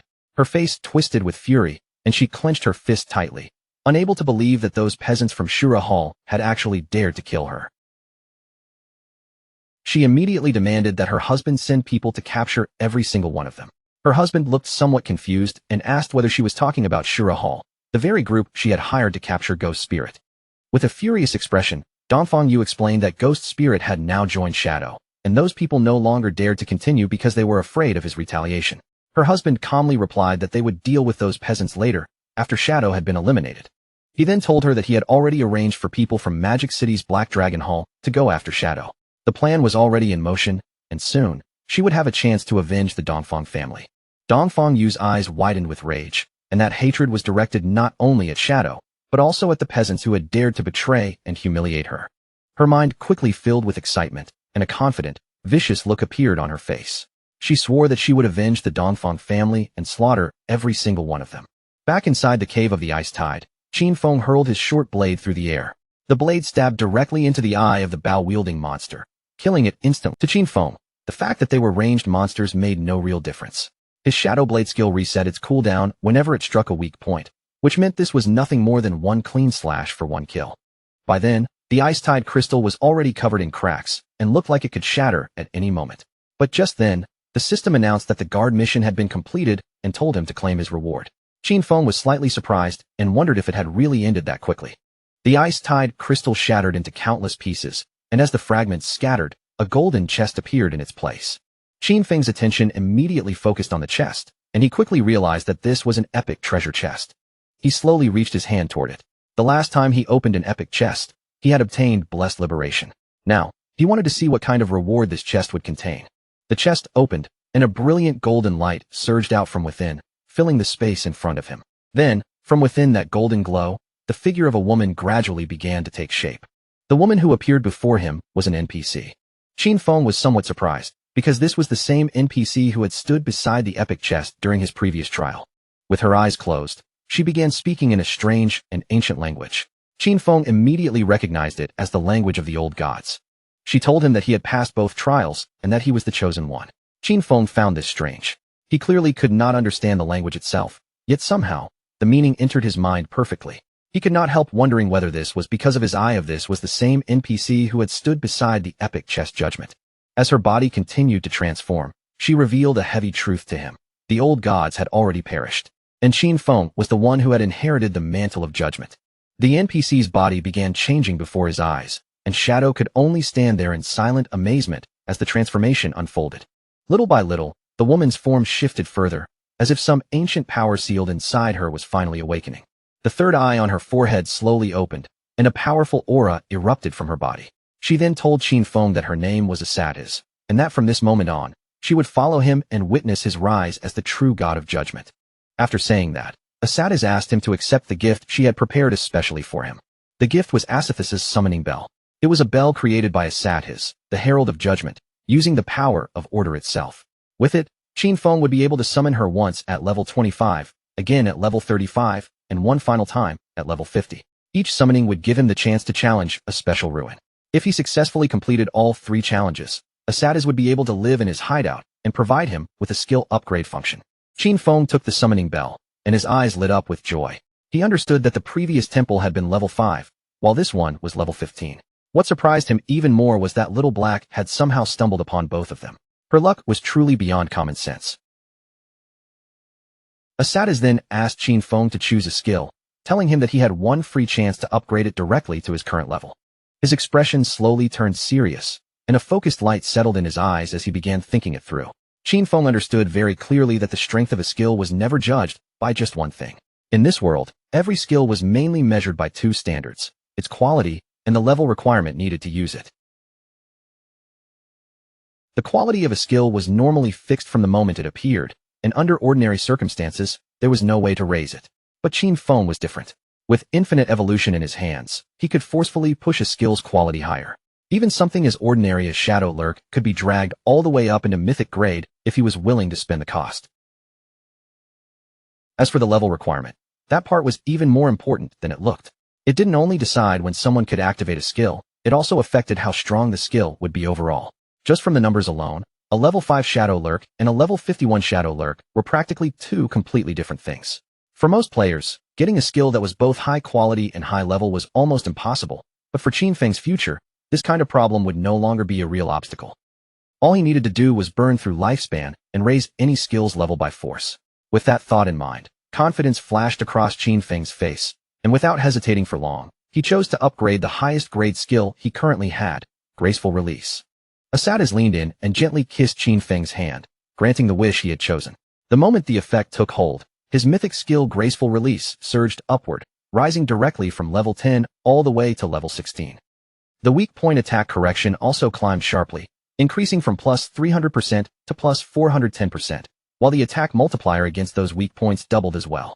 On top of that, when the skill was actively used, it now applied a throat slit effect, dealing 310% of the initial attack's damage every second for 3 full seconds. Even the cooldown had changed, settling at 6.97 seconds. After everything was completed, Asathis's figure began to fade little by little. Before disappearing completely, she left Qin Feng with a soft farewell, saying that she was looking forward to the next time they would meet. Right after that, a blue portal slowly opened in front of Qin Feng. The glowing entrance shimmered quietly in the air, and it was clearly the path leading out of this place. But before stepping through, Qin Feng suddenly paused. He turned back toward the treasure chest, stretched out his hand, and noticed that there was still one more thing left inside. What he obtained was the Epic Tier Baffich's equivalent exchange agreement. It was a pair of epic-grade leg armor made for the assassin class and required level 15 to equip. The armor granted 198 physical defense, all elemental resistance, and damage block, while also providing 19.8% damage reduction and plus 19.8 whispering resistance. Its unique ability, Art of Equivalent Exchange, was even more interesting. It allowed Qin Feng to sacrifice one piece of equipment or one skill book up to epic grade, then randomly receive another item of the same level and same grade that matched his class. The only restriction was its 1-hour cooldown. Qin Feng picked up the skill book, and his eyes immediately brightened with excitement. He quickly realized how useful this ability could become. His inventory still held a pile of jade-grade equipment and skill books, and with this exchange effect, all of those useless items could now be turned into things meant for an assassin. After checking everything over, Qin Feng decided it was finally time to leave. The harvest this time had been far beyond what he expected, and thinking about it carefully, he really did owe Little Black a proper thanks for bringing him here. Outside the cave entrance, Little Black was still waiting there beside her little llama. When Qin Feng finally walked out, he was slightly surprised. She had spent the last hour standing guard instead of using that time to go level up. The moment Little Black saw Qin Feng return safely, relief and happiness showed on her face. It turned out she had been waiting at the exit the entire time, worried that someone might try to ambush him when he came out. As a reward for her thoughtfulness, Qin Feng took out one of the skill books he had obtained from the ruins and handed it to her. Little Black froze in shock the second she saw what it was. This was the level 13 Platinum Magic Shield skill. Her eyes widened, and she hurriedly thanked her boss, fully aware that once she learned this skill, her chances of surviving dangerous fights would rise by a huge amount. After accepting the gift, Little Black climbed back onto her small llama. Sitting on its back, she cheerfully said goodbye to Qin Feng, then slowly rode away from the cave entrance. Qin Feng's own body then began to fade as well. Since everything here had been dealt with, he decided it was about time to log off and fill his empty stomach. Meanwhile, over in the ruins of Jianghai City, the newly claimed silver-grade guild sanctuary of the Knights Templar stood firmly in place. A broad smile appeared on the guild leader's face as he looked over the gathered members. With obvious pride in his voice, he announced that this was a truly important day, because the Knights Templar Guild finally had a home that belonged to them. The members immediately became excited, their voices rising with energy. The leader continued, admitting that although this new home was not especially large, it was still a wonderful beginning for the guild. From now on, they would no longer have to constantly worry about being slaughtered by a boss that suddenly appeared out of nowhere. When they grew tired from leveling, they would finally have a safe place to return to and rest. And for all of this, there was one person they needed to thank most, Qin Xiaoyu. After all, Qin Xiaoyu had been the first one to discover this place. The guild leader raised his voice and asked everyone to welcome her onto the stage with the warmest applause they could give. The crowd immediately began praising Qin Xiaoyu, and wave after wave of applause and compliments washed over her. Standing there under everyone's attention, she couldn't help feeling happy and proud. Qin Xiaoyu stepped onto the platform and began by thanking her master, who had patiently and tirelessly taught her along the way. Then she thanked her friends, because they had extended their hands to help her whenever she was in trouble. After that, she even thanked the people who hated her, because their mockery and contempt had pushed her to become stronger than before. When the women in the guild heard those words, they couldn't help feeling proud of Qin Xiaoyu. Seeing her stand there so confidently made them feel as if she had truly grown. Finally, tears began to gather in Qin Xiaoyu's eyes as she thanked her father and mother. Her voice trembled slightly as she said she wished they were still alive, because then they would be able to see what an excellent person she had become. She believed that one day, she would definitely make them proud. Before Qin Xiaoyu could continue getting more emotional, the guild leader quickly cut her speech short. He asked her to tell everyone directly what kinds of difficulties and obstacles she had overcome in order to find this hidden sanctuary. Qin Xiaoyu did not try to exaggerate anything. Instead, she answered honestly and said that some time ago, she had actually had a dream. In that dream, an incredibly powerful warrior had guided her forward, and together, they had captured this hideout. The memory of the dream was still a little blurry, but the feeling had been strangely real. Because of that, she came here with the attitude of simply giving it a try, never imagining that she would actually find the place. The moment the others heard this, laughter broke out around her. To them, the idea that she had found the sanctuary because of a dream sounded completely ridiculous, and they could hardly believe she was being serious. The guild leader also had to hold back his laughter.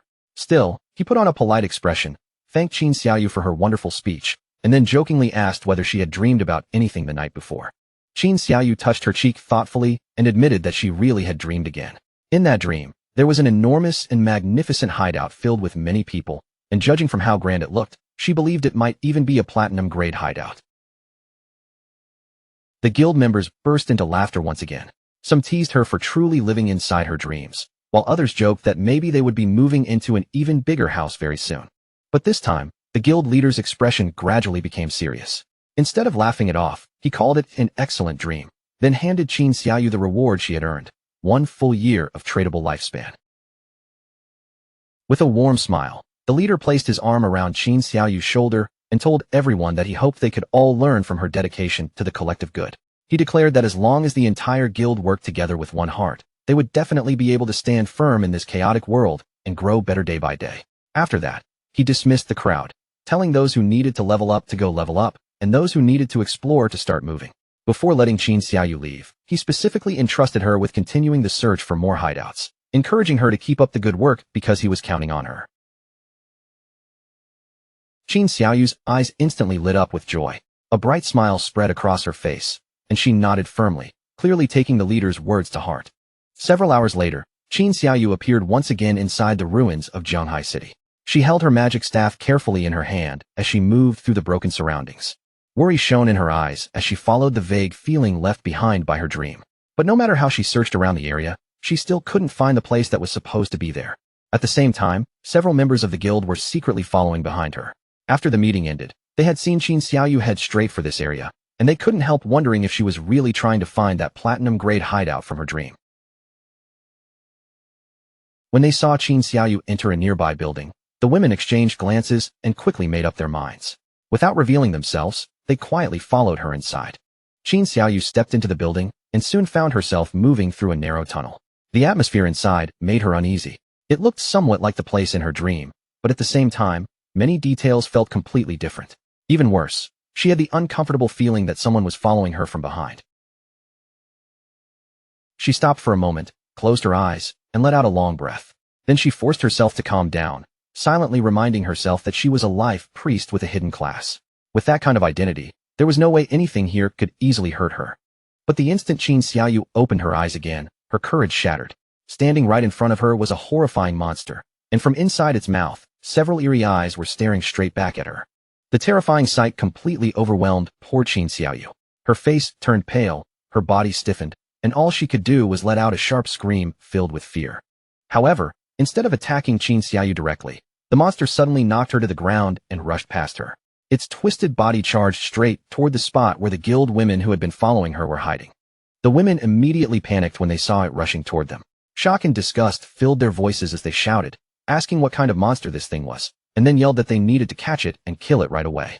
But before they could even come up with a proper plan, the monster struck first. Its tentacles lashed out and wrapped tightly around one of the women. Then the disgusting tendrils extending from its mouth forced their way into her mouth. In just the blink of an eye, the woman's body rapidly weakened. The monster had drained away all of her lifespan, leaving her helpless almost instantly. When her companions realized that this monster could absorb them until they died, fear completely took over. They screamed in terror and, without hesitating for even a second, turned around and began fleeing from the place. But the monster clearly had no intention of letting them escape that easily. Poor Qin Xiaoyu finally woke up from the chaos around her, pulled back into awareness by the women's screams. With fear written all over her face, she turned her head, only to see the horrifying monster draining the women's lifespan right before her eyes. Qin Xiaoyu reacted fast. Without daring to make even the smallest sound, she quickly pushed herself up and fled into the darkness, trying to escape before the monster noticed her again. Before long, she stumbled upon a spiral staircase hidden ahead of her. The moment she saw it, she rushed down the steps without turning back, her footsteps echoing wildly behind her. But in her panic, Qin Xiaoyu missed her footing. Her body pitched forward, and she fell headfirst onto the hard ground with a painful crash. Tears immediately welled up in her eyes from the sharp pain. Gritting her teeth, she slowly lifted her head and looked around the unfamiliar space, trying to figure out where she had ended up. Then, right in front of her, a door appeared in the dim light, standing there silently, as if it had been waiting for her all along. Qin Xiaoyu's eyes suddenly widened, and shock froze her in place. She recognized it at once. This was the entrance she had seen in her dream. After all that fear and confusion, she had actually found it. This had to be the platinum-grade hideout, and she needed to inform the guildmaster immediately. Qin Xiaoyu quickly contacted the guildmaster and told him she had discovered the platinum-grade hideout. The leader sounded a little surprised, but he immediately ordered her not to move, saying he was already bringing people over. He also told her to join his party so they could see her exact location. Qin Xiaoyu joined right away and replied that she would stay there and wait for them. But at that very moment, Qin Xiaoyu's eyes widened with terror. Strange sounds began creeping toward her from behind, and when she slowly turned around, she saw that sinister monster staring at her with a chilling smile. Even though fear was gripping her heart, Qin Xiaoyu clenched her teeth and forced courage into herself. She kept telling herself not to panic. She could handle this. She could definitely defeat this monster if she stayed calm. The sinister monster continued watching her like prey, but Qin Xiaoyu struggled back onto her feet and tightened her grip around her magic staff. She reminded herself that she was no longer the weak girl she used to be, and this time, she had the power to fight back.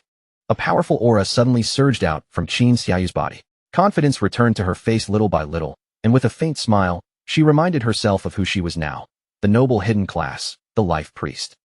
Qin Xiaoyu raised her magic staff and immediately activated her strongest skill, venomous vines.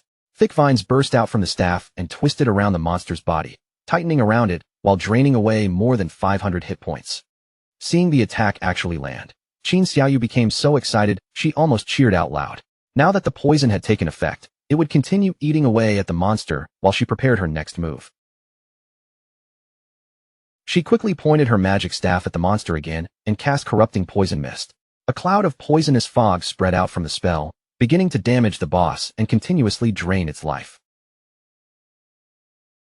This was no ordinary poison. It was a corrupting toxin, far more vicious and dangerous than the usual kind, and its effect was clearly much more brutal.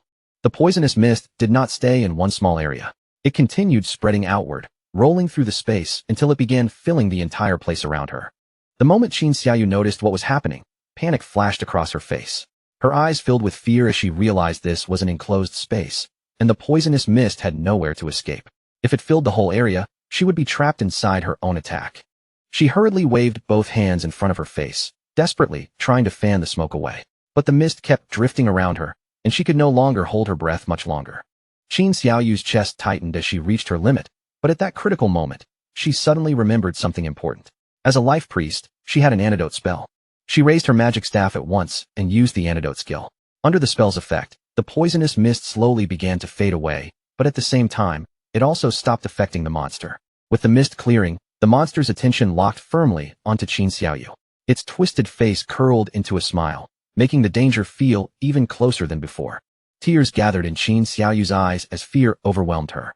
In the confusion, she accidentally inhaled a little of the remaining poisonous mist before it fully disappeared. The effect was immediate. Qin Xiaoyu's body could not withstand the poison at all, and she died on the spot, her figure breaking apart and turning into lifespan. A system message appeared, announcing that the player Qin Xiaoyu had committed suicide. In the next moment, she respawned inside her guild's hideout. Just then, the guild master contacted her through chat and asked why she had suddenly returned. Qin Xiaoyu quickly told him that a monster inside the place had killed her. The leader and his men had already killed the monster by then. He asked if she was talking about the soul-sucking hag, the silver-grade monster they had just defeated. But the more he thought about it, the stranger it seemed. The soul-sucking hag was slow, and its attack power was low, but anyone it caught would have their lifespan completely drained. Because of that, he could not understand how Qin Xiaoyu had managed to survive at all. Hearing his confusion, Qin Xiaoyu's face slowly broke into a smile. She told the guild master that in that desperate moment, she had chosen to kill herself instead, because she knew that if the monster caught her, she would definitely die for real. The leader was stunned for a second, then exclaimed that she was incredible and had actually found the only possible way to survive. When the leader praised her and called her a true genius, Qin Xiaoyu happily thanked him for the compliment. She then told the guild master she was already on her way back. As she moved, excitement rose inside her, because from the looks of it, the three nasty women who had secretly followed her were gone for good. That was exactly what happened when someone dared to mess with her. A while later, Qin Xiaoyu returned to the door of the hideout and told the guildmaster that the platinum-grade hideout was right behind it. The leader patted her on the back with approval, praised her for doing a good job, and promised that once they secured the hideout, her reward would definitely be waiting. Then the guildmaster turned toward his men and ordered Data to take a group out to clear the surrounding area, making sure no other players came to cause trouble. Data nodded without hesitation and told the guildmaster not to worry. He declared that anyone who dared interfere would be eliminated, even if that person was Shadow himself. After that, the leader pointed directly at the hideout's door and ordered his men to charge. As long as they killed the guardian inside, this hideout would officially belong to them. Several men immediately rushed up to the door and prepared to open it, filling the area with excited battle cries. They shouted for everyone to charge in, kill the guardian, and claim victory for the Knights Templar, while urging the men at the front to hurry. But after struggling with it, one of them turned back and reported that the stone door would not open. The guildmaster narrowed his eyes with curiosity and began thinking carefully. He remembered that in this game, every hideout was protected by some kind of guardian. Then, all at once, with a confident expression, the guildmaster raised his hand and pointed at the hideout's stone door. He declared that the door itself was the guardian they had to defeat. Hearing that, one of the men immediately lifted his axe and swung it hard, slamming the weapon directly into the heavy stone door. A damage number appeared above the door, showing that the attack had dealt 320 hit points. That single number confirmed the guildmaster's guess. The stone door really was the guardian. The surrounding members instantly began praising the guildmaster for his brilliance. With a pleased smile, The leader said that this platinum-grade hideout was practically being handed to them as a gift, then ordered his men to bring the door down. The group answered in unison, their voices full of confidence. His men charged the stone door together, striking it again and again. In the blink of an eye, the violent impacts kicked up a thick curtain of dust around the entrance.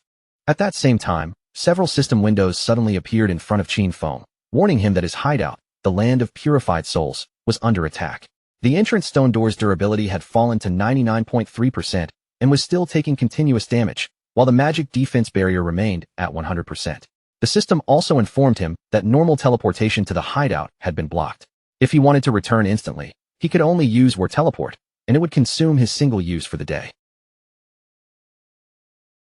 Qin Feng's eyes turned serious, and confusion flickered across his face.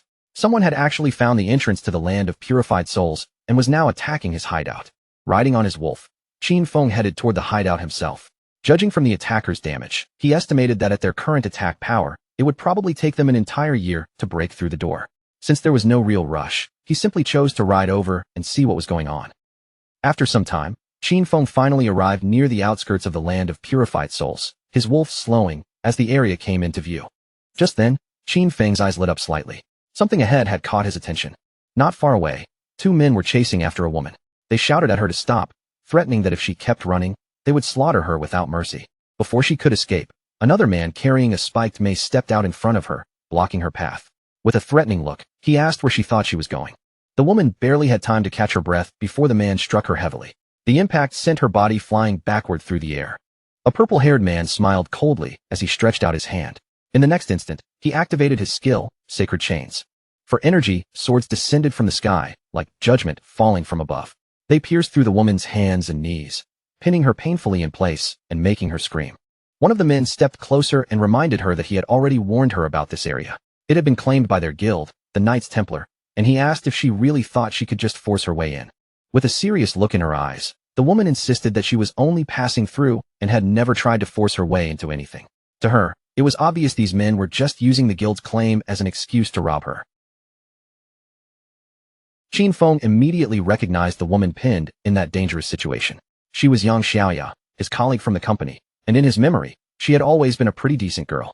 She had even kindly warned him about things before, so seeing her being bullied like this made the scene feel even more familiar. After hearing them claim that the guild had already reserved this area, Qin Feng quickly understood what was going on. The people attacking the land of purified souls were most likely members of the Knights Templar Guild. At the same time, the purple-haired man sneered and said that if they claimed Yang Xiaoya was forcing her way in, then that was exactly what she was doing. With a disgusting smile on his face, the purple-haired man reminded the others that according to their usual rules, he would be the first to enjoy this. Another man laughed along beside him, saying that if that was the case, then he would be right after him. But before their filthy laughter could continue, someone suddenly moved like a streak of thunder. In a single flash, the heads of all three men were cleanly cut off. The one who had appeared was none other than Qin Feng himself. Qin Feng stood there and stared closely at Yang Xiaoya, his eyes beginning to glow with a strange light. Yang Xiaoya froze in shock, wondering for a moment if the person before her was Shadow. But almost immediately, she felt something was not quite right. Those eyes looked far too familiar. They looked exactly like Qin Feng's. Without saying anything extra, Qin Feng simply raised his hand and snapped his fingers, activating one of his skills in an instant. The skill was Blooming Curse. Brilliant red spider lilies suddenly burst out from the corpses of the men Qin Feng had just killed, spreading across their bodies as they drained away the last traces of lifespan left inside them. Qin Feng stood quietly in the middle of that glowing red energy. His face remained calm and cold, as if cutting down those men had not shaken him in the slightest. Not far away, Yang Xiaoya stared at him in complete shock.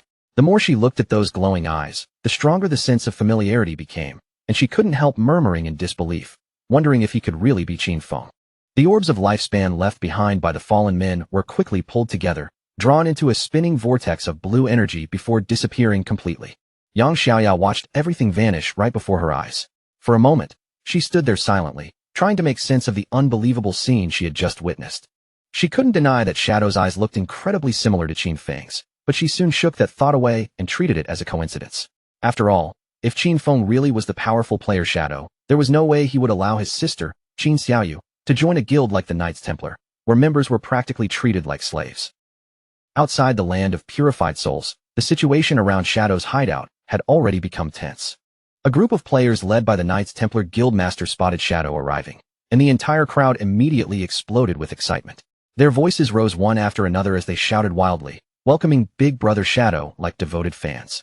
The Guildmaster hurried forward with a flattering smile and explained that his men had only been trying to rob someone. Then he quickly thanked Shadow for appearing at the perfect time and teaching those reckless members a lesson. He went on to say that ever since Shadow had saved them from the headless assassin, every member of their guild had become completely devoted to him. In their eyes, Shadow was already someone they deeply admired. The Guildmaster kept piling on the flattery, claiming that their guild now followed Shadow's positive values and was working hard to become a bright and upright Sunshine Guild. Only after saying all of that did he finally ask, with a careful smile, why Shadow had come all the way here. Shadow had no interest in listening to his sweet talk. He ignored every compliment and went straight to the point, asking whether it was true that they were attacking a hideout. The Guildmaster's expression instantly changed. Surprise and nervousness flashed across his face as he stammered, asking how Shadow knew about that. Then, with visible hesitation, he carefully asked if Shadow was also interested in the hideout they were attacking. Shadow's glowing eyes remained fixed on him. Then, in a calm and steady voice, he made one simple declaration: that hideout belonged to him. The Guildmaster froze on the spot. His entire body stiffened as if he had turned into stone, and for a moment, he could not process what he had just heard. The subordinates around him were no better. One by one, their mouths hung open in disbelief as they stared at Shadow, completely stunned by the sudden truth. Sweat began to appear on the Guildmaster's face as he tried to argue. He carefully pointed out that he had heard Shadow's hideout was located in Magic City, and as far as he knew, a player could only own one hideout. At that moment, one of his men leaned close and whispered an important detail into his ear. If a player created a guild, then the guild itself could also own a hideout. Shadow confirmed it without the slightest hesitation, saying coldly that he had hideouts in both Magic City and Zhanghai City. The moment those words landed, a terrifying realization settled over the entire group. They had not just attacked some ordinary abandoned location. They had been trying to invade the personal territory of Shadow, the most powerful player in the world. Fear swept over them like a cold wave, and as they looked up at him, it felt as if the sky itself was collapsing above their heads. Meanwhile, Qin Xiaoyu stood there in complete disbelief, tears already filling her eyes. She simply could not understand how this hideout could belong to Shadow, because in the dream that had guided her here, Shadow had never appeared at all. Now that the true owner of the hideout was standing before him, the Knights Templar Guildmaster immediately lowered himself and began begging. He bowed deeply in front of Qin Feng, frantically explaining that they had no idea the place belonged to him and begging to know how they could make it right. Shadow glanced at a holographic panel showing the hideout status, then coolly pointed out that they had been attacking his gate for quite some time, and repairing that damage would not be cheap. With a cold look in his eyes, Shadow stated the compensation amount directly: 500 years of lifespan. The Guildmaster screamed in horror the moment he heard that number. The amount was so outrageous that the pressure hit him all at once, and he dramatically fainted on the spot, while his subordinates cried out around him. One of the men quickly caught the unconscious Guildmaster and held him in his arms. Looking up at Qin Feng looming over them, he pleaded in a trembling voice, asking if the price could possibly be reduced. Qin Feng looked at him coldly and asked whether he had any idea how much it cost to repair a gate like that. When the subordinate nervously admitted that he did not know, Qin Feng told him to shut his mouth. A moment later, the Guildmaster finally woke up with a dazed and miserable expression. Still shaken, he muttered to himself about the unbelievable repair cost, wondering what terrible thing he had done to deserve this disaster. But his despair suddenly turned into rage.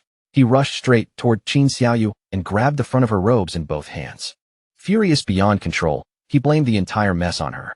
He shouted that she was trying to destroy him, and that because of her, the whole Knights Templar Guild might be dragged into ruin. Qin Xiaoyu lowered her head with a look of shame. Instead of arguing back, she quietly accepted the blame and admitted that it was all her fault for dragging everyone into this situation. Then she turned toward Qin Feng and bravely took full responsibility in front of him. She told him to punish her instead, saying that she would do anything he ordered and was even willing to give her life to him.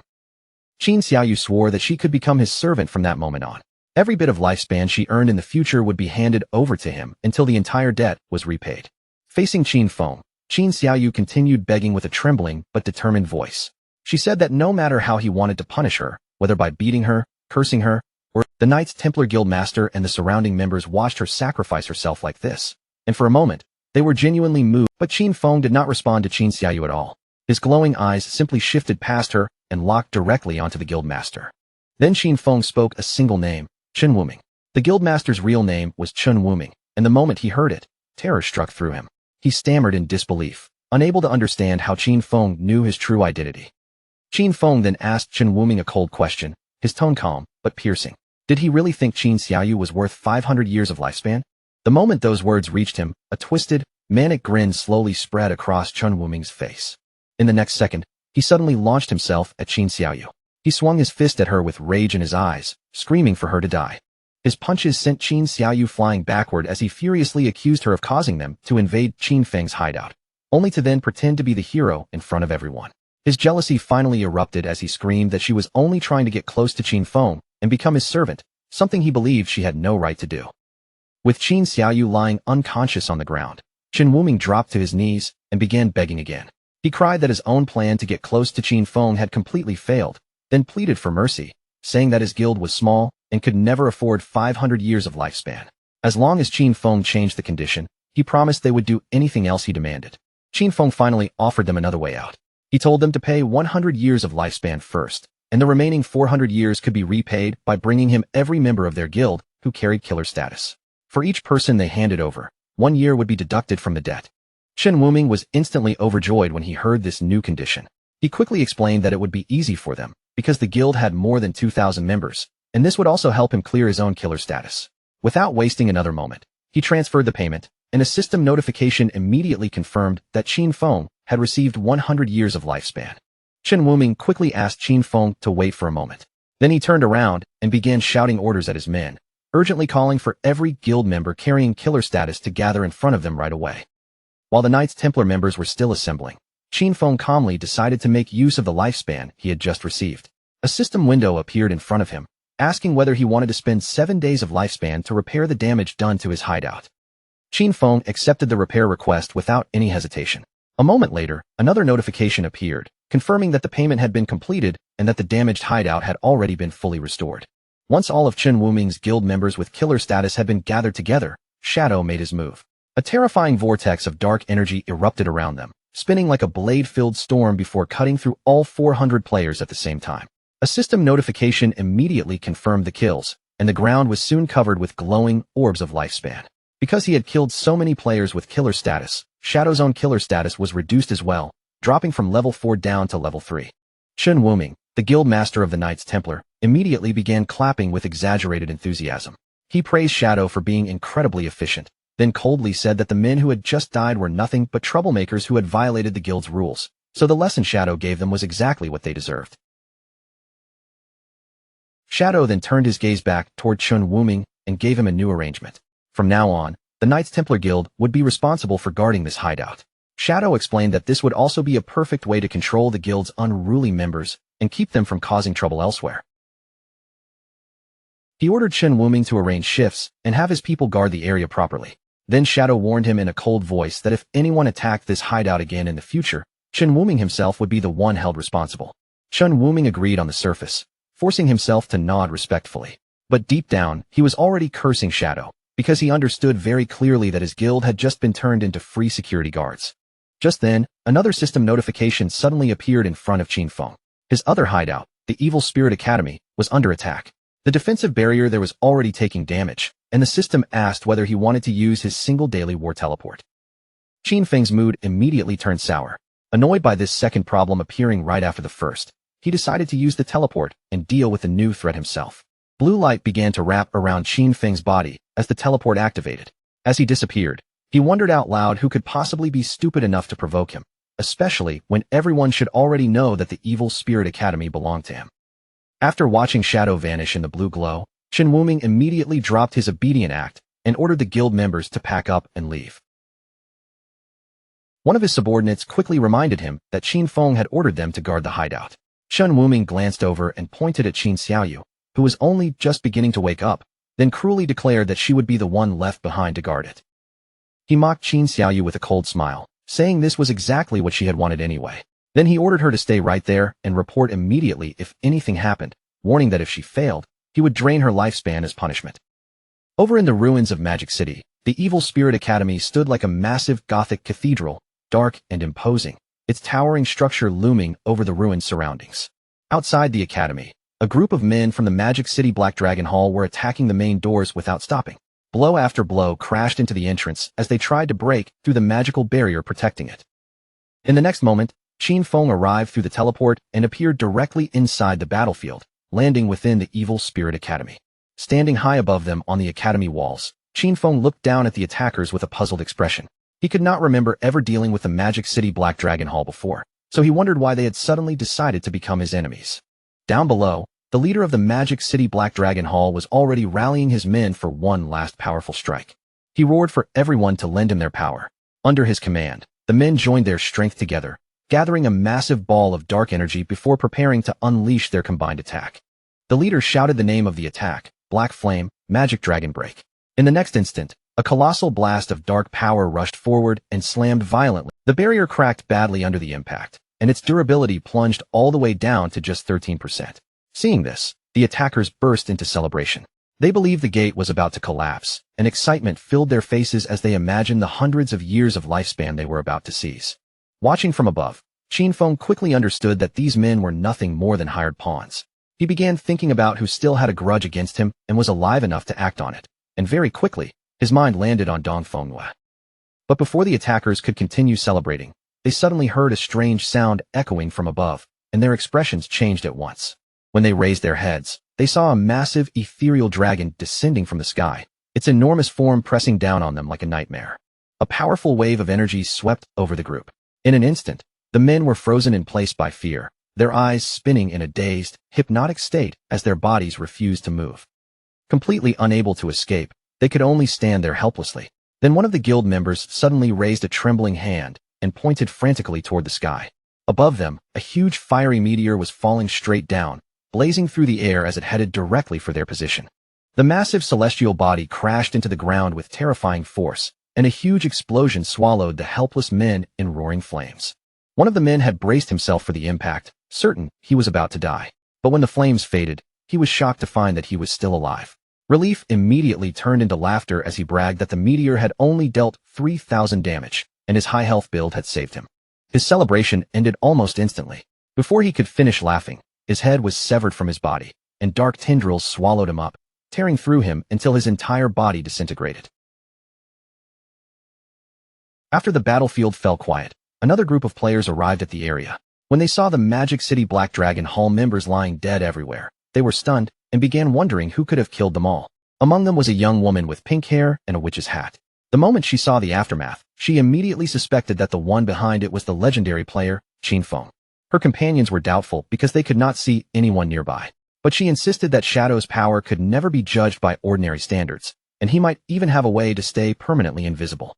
From his unseen position, Qin Feng quietly observed the newcomers. He soon recognized them as members of the Sky Dome Guild. He also identified the pink-haired woman at the front as Zhang Yaoying, a player who possessed the unique hidden class known as Soul Painter. At that point, Qin Feng understood where the dragon and meteor attacks had come from. They had not appeared naturally at all. Zhang Yaoying had painted them into existence with her magical brush. Qin Feng remembered that the Soul Painter class was extremely powerful during large-scale battles. However, despite its terrifying battlefield potential, it also had a major weakness. It was vulnerable to sudden surprise attacks. Sensing that he was nearby, Zhang Yaoying looked around and called out respectfully, asking whether she could speak with Senior Shadow. To the shock of Zhang Yaoying and everyone beside her, Qin Feng's voice suddenly answered from empty air, calmly asking what she wanted. Zhang Yaoying's face flushed slightly as she explained her purpose. She needed to enter his hideout to search for something required for her class advancement, and she promised that she would pay him generously for the chance. Shadow quickly connected the dots. In his previous life, the Sky Dome Guild had controlled this hideout, and now he finally understood why. Zhang Yaoying must have discovered it while doing this advancement quest. Thinking about it, Qin Feng realized that his actions had once again changed the course of history. As he looked at Zhang Yaoying, Qin Feng suddenly remembered the past with a faint sense of nostalgia. Back then, he had often watched the popular gaming streams made by her and her grandfather. Her grandfather, Old Man Zhang, was the founder of the Sky Dome Guild, and under his leadership, that guild would eventually become one of the top guilds in the entire nation. Behind his mask, Qin Feng actually felt a little embarrassed. He admitted to himself that the reason he knew so much about them was simple. He used to be their fan. After pushing those memories aside, Qin Feng made his decision. He told them to come inside so they could talk. As his voice fell, the huge sealed doors of the Evil Spirit Academy slowly swung open, revealing a dark and cavernous entrance beyond them. Inside the Gothic halls of the Evil Spirit Academy, Qin Feng sat on a massive throne while dark energy swirled around him. Facing the members of the Sky Dome Guild, he calmly told them to state their business. Zhang Yaoying stepped forward and explained the situation. Her soul painter class required special materials for its advancement, and those materials could only be found inside the Evil Spirit Academy. She continued by saying that they had heard he had previously sold a hideout for a very high price. Because her class required a large amount of those materials, simply buying this hideout from him would be the most practical solution, so she offered to purchase it outright. Qin Feng was somewhat impressed when he heard her offer. He couldn't help wondering how the Sky Dome Guild had managed to gather so much lifespan in the first place. Qin Feng naturally gave credit to her grandfather, Old Man Jiang, for the Sky Dome Guild's wealth and foundation. However, he made it clear that the Evil Spirit Academy itself was not something he planned to sell. As a compromise, he offered Zhang Yaoying guest permissions instead, allowing her to freely enter and use the ground floor whenever she needed. But Zhang Yaoying was obviously not satisfied with only guest access. After thinking for a moment, she immediately raised a counteroffer and asked if she could rent the place instead. Her proposal was direct and bold: 500 years of lifespan in exchange for a 3-year lease on the first floor. Qin Feng did not answer right away. He sat there quietly, his gaze settling on Zhang Yaoying as he carefully weighed the meaning behind her offer. Very quickly, Qin Feng understood the deeper intention behind it. Since he had already agreed to let her enter for her advancement quest, there was no reason for her to insist on paying such a massive price unless the Sky Dome Guild's true goal was not just gathering materials. They clearly wanted to establish a formal connection with him. As though she had already guessed what Qin Feng was thinking, Zhang Yaoying suddenly smiled and added another condition, making the deal even harder to refuse. With a slightly devious grin on her face, she promised that if Qin Feng agreed, the Sky Dome Guild would personally handle the Magic City Black Dragon Hall, the group that had just dared to attack his hideout. Not only would they deal with them, they would wipe them out completely. Qin Feng was a little surprised by how fearless she sounded. He looked at her and asked whether she could really make such a serious decision, one that could trigger a guild war, without first discussing it with her grandfather. Zhang Yaoying laughed when she heard that, clearly amused that Qin Feng even knew about her grandfather. Then she confidently told him that Old Man Jiang always listened to her anyway, and destroying a small force like the Black Dragon Hall would not be difficult for the Sky Dome Guild at all. Qin Feng admired her decisiveness. Since she had already made the offer so cleanly, he no longer dragged things out and agreed to the deal, casually tossing the rental contract over to her. A system notification soon appeared, confirming that the transaction had been completed. Shadow had officially received 500 years of lifespan. Qin Feng then told them they could use the first floor however they wanted. He also reminded them not to worry too much about the defensive barrier, because the lava in the lower levels would automatically repair the damage over time. With the deal settled, Zhang Yaoying and the Sky Dome Guild members immediately burst into celebration. After the Sky Dome Guild members entered the hideout, Shadow allowed himself a faint smile. He thought Zhang Yaoying was even more lively and energetic in person than she had ever seemed on her streams. Behind his mask, Qin Feng actually blushed a little, but he quickly shook off the thought and reminded himself that he still had proper business to handle. Qin Feng then headed toward his hideout's warehouse. During this time, he had already used his equivalent exchange ability several times, and the results so far had been quite satisfying. Seeing that the skill's cooldown had finished, Qin Feng decided to activate it again. As he used Bafich's equivalent exchange, golden energy began swirling around his hand, and he sacrificed an item that had little value to him. A system message appeared right after, announcing that he had lost a wisdom training scroll but gained the Scarlet Blade, a powerful Jade-tier assassin finisher skill. Scarlet Blade was a high-damage melee attack, and its effect was not limited to just dealing damage. Whenever it struck the enemy, it could also heal Qin Feng for a large portion of the damage he inflicted. Qin Feng was pleasantly surprised when he saw the skill details. Getting a limit break finisher skill at this point was a major upgrade to his combat power. After all, ultimate abilities like this were famous for their explosive strength. In a critical fight, a well-timed finisher could completely reverse the situation. What made Qin Feng even more interested was the base damage. This new Jade-tier skill already had more than twice the damage of his strongest legendary skill. After seeing how much potential Scarlet Blade had, Qin Feng immediately spent evolution points to raise it to legendary tier. Its damage and healing both increased sharply, and after calculating his buffs, he realized that a single strike from this skill could now deal more than 100,000 points of damage. Since he still had plenty of evolution points left, Qin Feng decided to strengthen another core skill. He invested 500 points into his passive stealth ability, pushing it all the way up to Mythic. This evolution not only raised his stealth level, but also gave him a new passive effect. Whenever he remained in stealth, the rate at which his lifespan drained in dangerous areas would be reduced by 90%. Qin Feng's eyes glowed with clear satisfaction. With this new effect, exploring high-level rage zones would become much safer and far less costly for him. Now that Shadow had reached level 17, he could finally equip the new Jade tier gear he had obtained earlier. He equipped several pieces at once, including a new veil, gloves, boots, and a ring. Each item brought him a noticeable increase in stats, strengthening his overall build even further. With the new equipment on, almost his entire set had been upgraded to Jade tier. But when Qin Feng looked at his current appearance, the mismatched gear made his expression twist with disgust. He could not help complaining about how ugly low-level equipment looked. Without wasting another second, he immediately switched his appearance back to his default all-black Shadow outfit. Now that his skills, gear, and combat power had all been strengthened, Qin Feng calmly declared that it was time to conquer the next hideout. Meanwhile, back in the real world, in the suburbs of Magic City, an armored vehicle slowly pulled up outside a grand mansion. One armed guard glanced toward his colleague and asked how many people they had managed to bring back this time. The other guard replied that they had only found 4. The first guard sounded disappointed when he heard the number. His colleague explained that these days, fewer and fewer people were willing to sell their lifespan, then turned toward the new arrivals and ordered them to get out of the vehicle.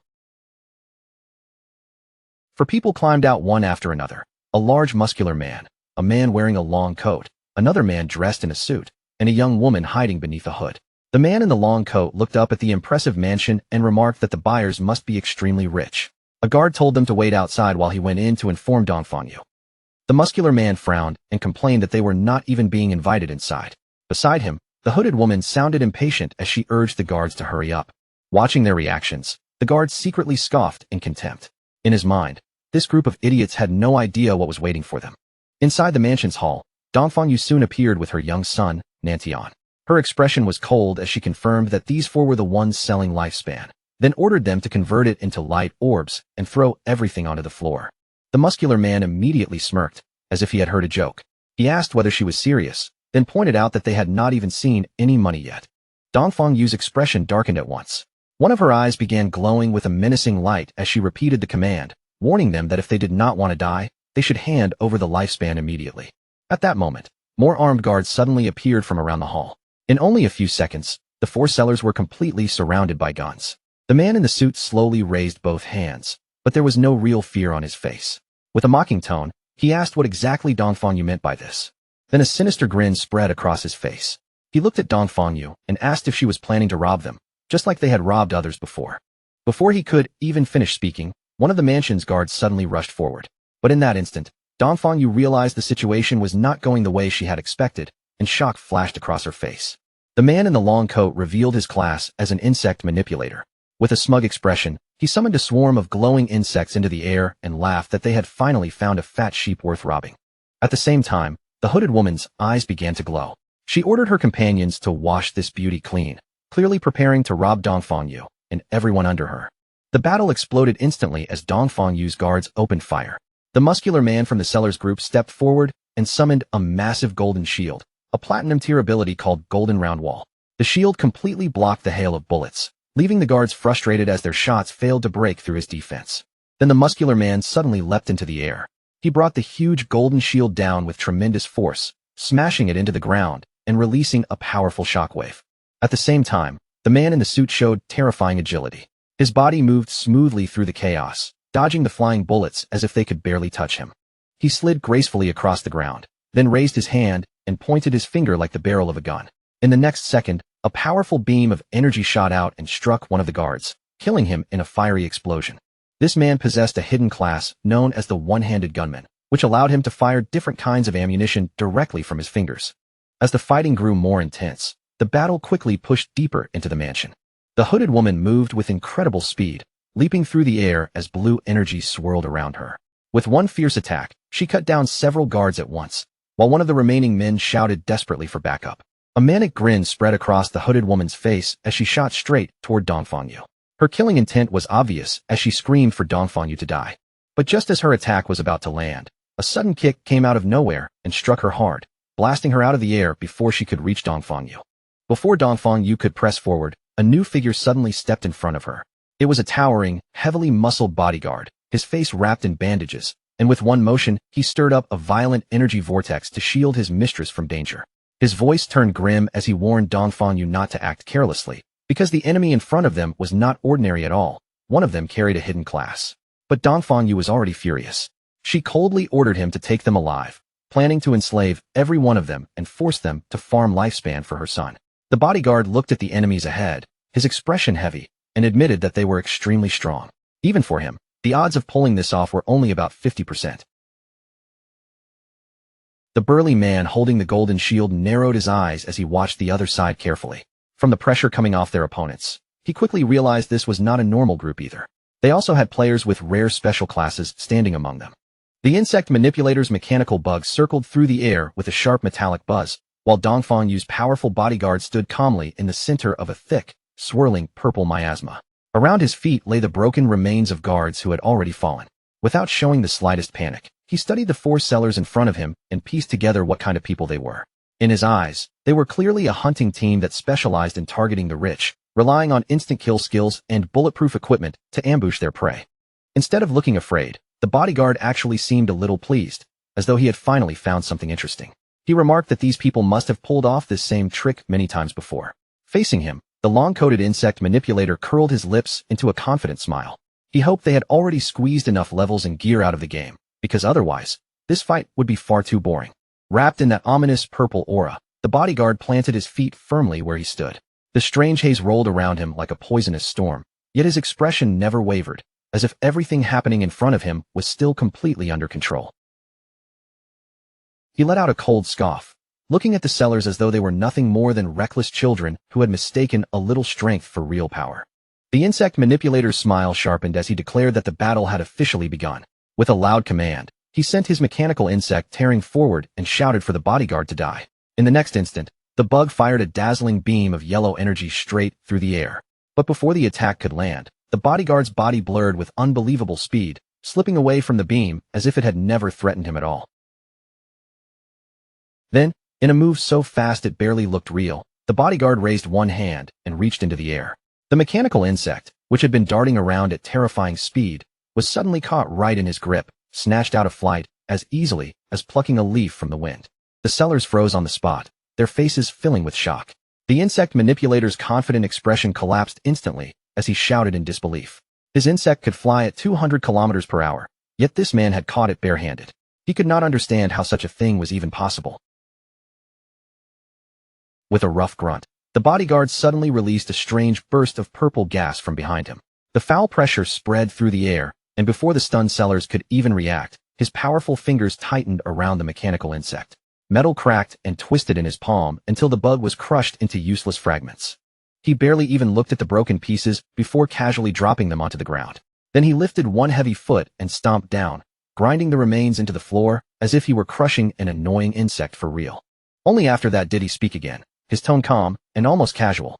He revealed that the area had already been sealed off, and a barrier had been placed around them before the sellers even realized it. The purple aura around the bodyguard surged even more violently, wrapping his massive frame in a sinister glow. He finally revealed the nature of his unique hidden class, Fartmaster, the very source of plague itself. With chilling confidence, he declared that his purpose was to spread pestilence in a way that surpassed ordinary humanity. Then, with the air growing heavier around him, he simply announced that it was his turn to come forward. A dangerous light flashed in Dongfang Yu's bodyguard's eyes. The Fartmaster lowered his stance, his muscles tightening beneath the bandages, and he announced his attack with a menace that made the air around him feel even thicker. In the blink of an eye, he launched himself upward with shocking speed. His huge body cut through the air faster than anyone expected, leaving the muscular man from the opposing group visibly startled as he tried to track the movement. The bodyguard twisted midair and drove a powerful high kick straight toward him. But the muscular man did not back away. Instead, he braced his stance and taunted him loudly, daring him to test the strength of his iron wall defense head-on. Just as the muscular man steadied himself behind his golden shield, the bodyguard's real attack came from an absurd angle.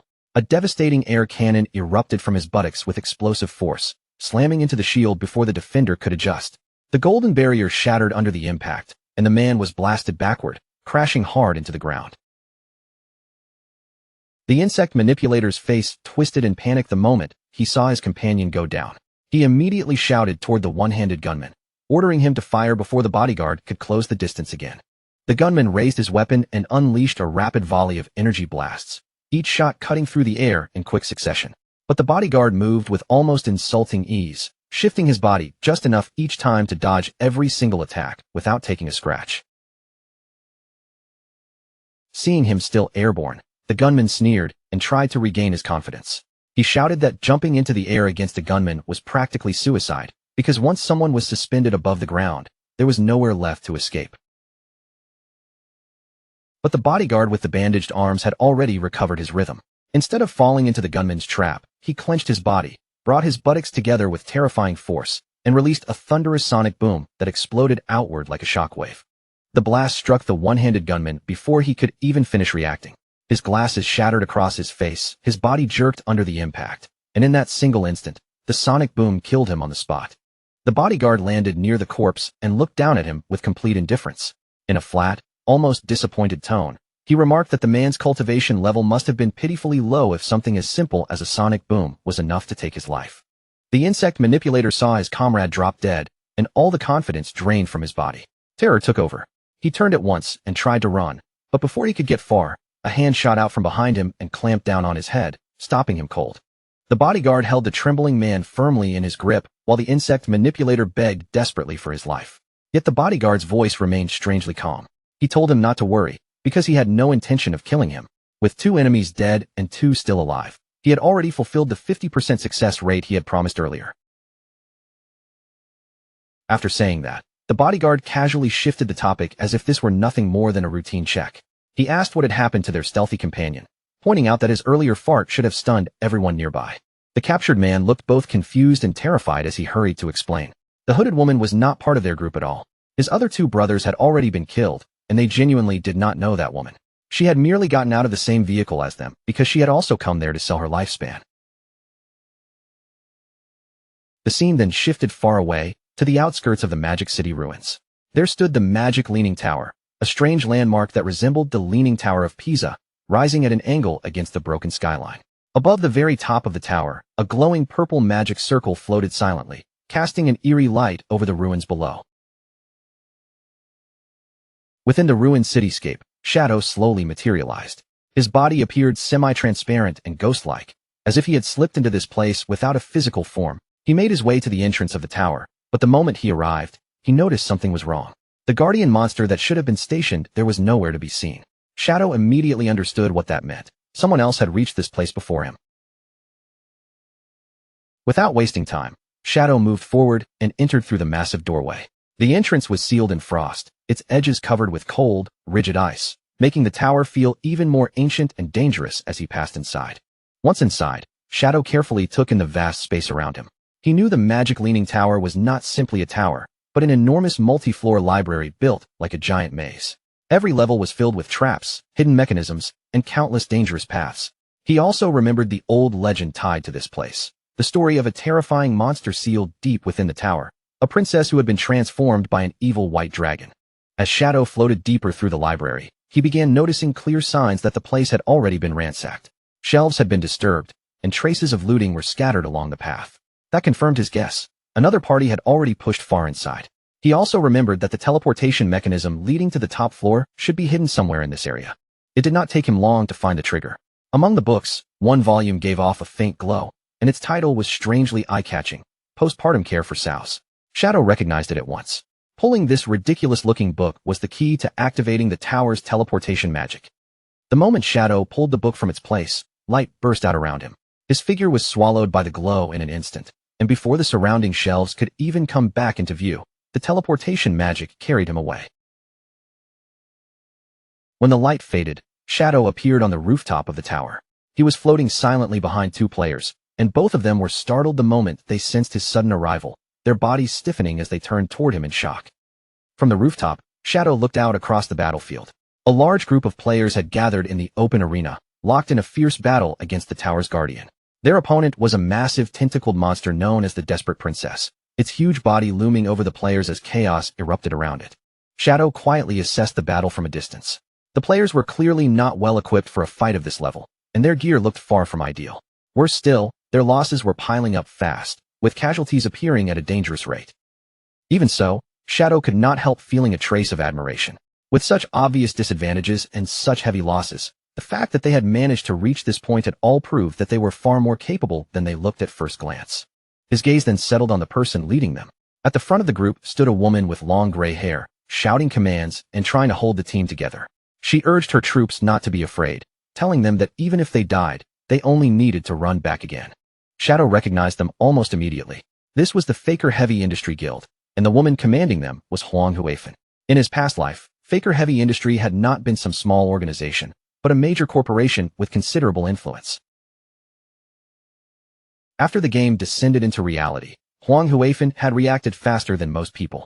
She converted company funds into lifespan and quickly formed a guild using her own employees as the core members. Shadow also remembered her class clearly. She was an illusionist, a powerful support-type class, and her signature skill, Teleportation Gate, allowed her to move forces across the battlefield with remarkable efficiency. Watching from the edge of the rooftop battlefield, Shadow silently broke down the way they were fighting. Their movements were not random at all. The entire group was relying on a very specific strategy to keep throwing manpower at the boss. Shadow knew exactly how powerful Teleportation Gate could be when used properly. The skill allowed its user to set both an entrance and an exit, forming a stable portal that anyone could pass through as long as the gate remained active. By placing the entrance near their respawn point and the exit close to the boss, the guild could create an endless return route. Any player who died could rush straight back into the fight almost immediately, then retrieve the lifespan they had dropped before the battle moved on. In Shadow's past life, this exact tactic had been one of the main reasons Faker Heavy Industry rose so quickly. With that portal strategy supporting their forces, the guild eventually became one of the top 20 guilds in the entire nation. But Shadow also knew the cruel truth.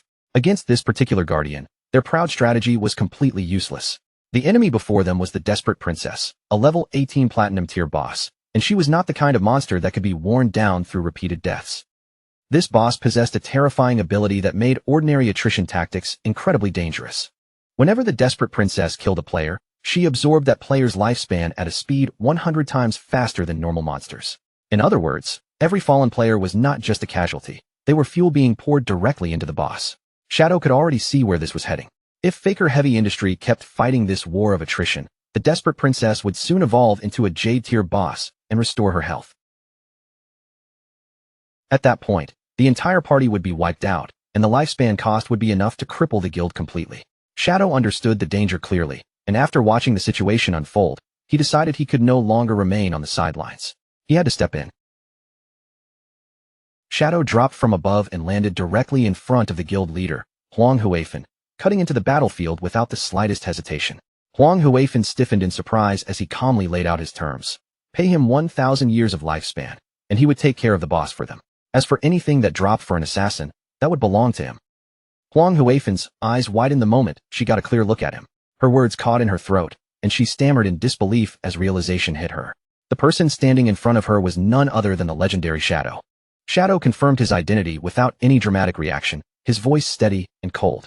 Then he gave Huang Huifan and her guild a direct warning. They had no chance of winning this battle as they were now. Before she could even fully gather her thoughts, he told them they had only two choices: accept his deal or retreat immediately while they still had the chance. But before Huang Huifan could answer, an arrogant young man stepped forward with anger written all over his face. He glared at Shadow and snapped at him, demanding to know who he thought he was to declare that their guild could not win.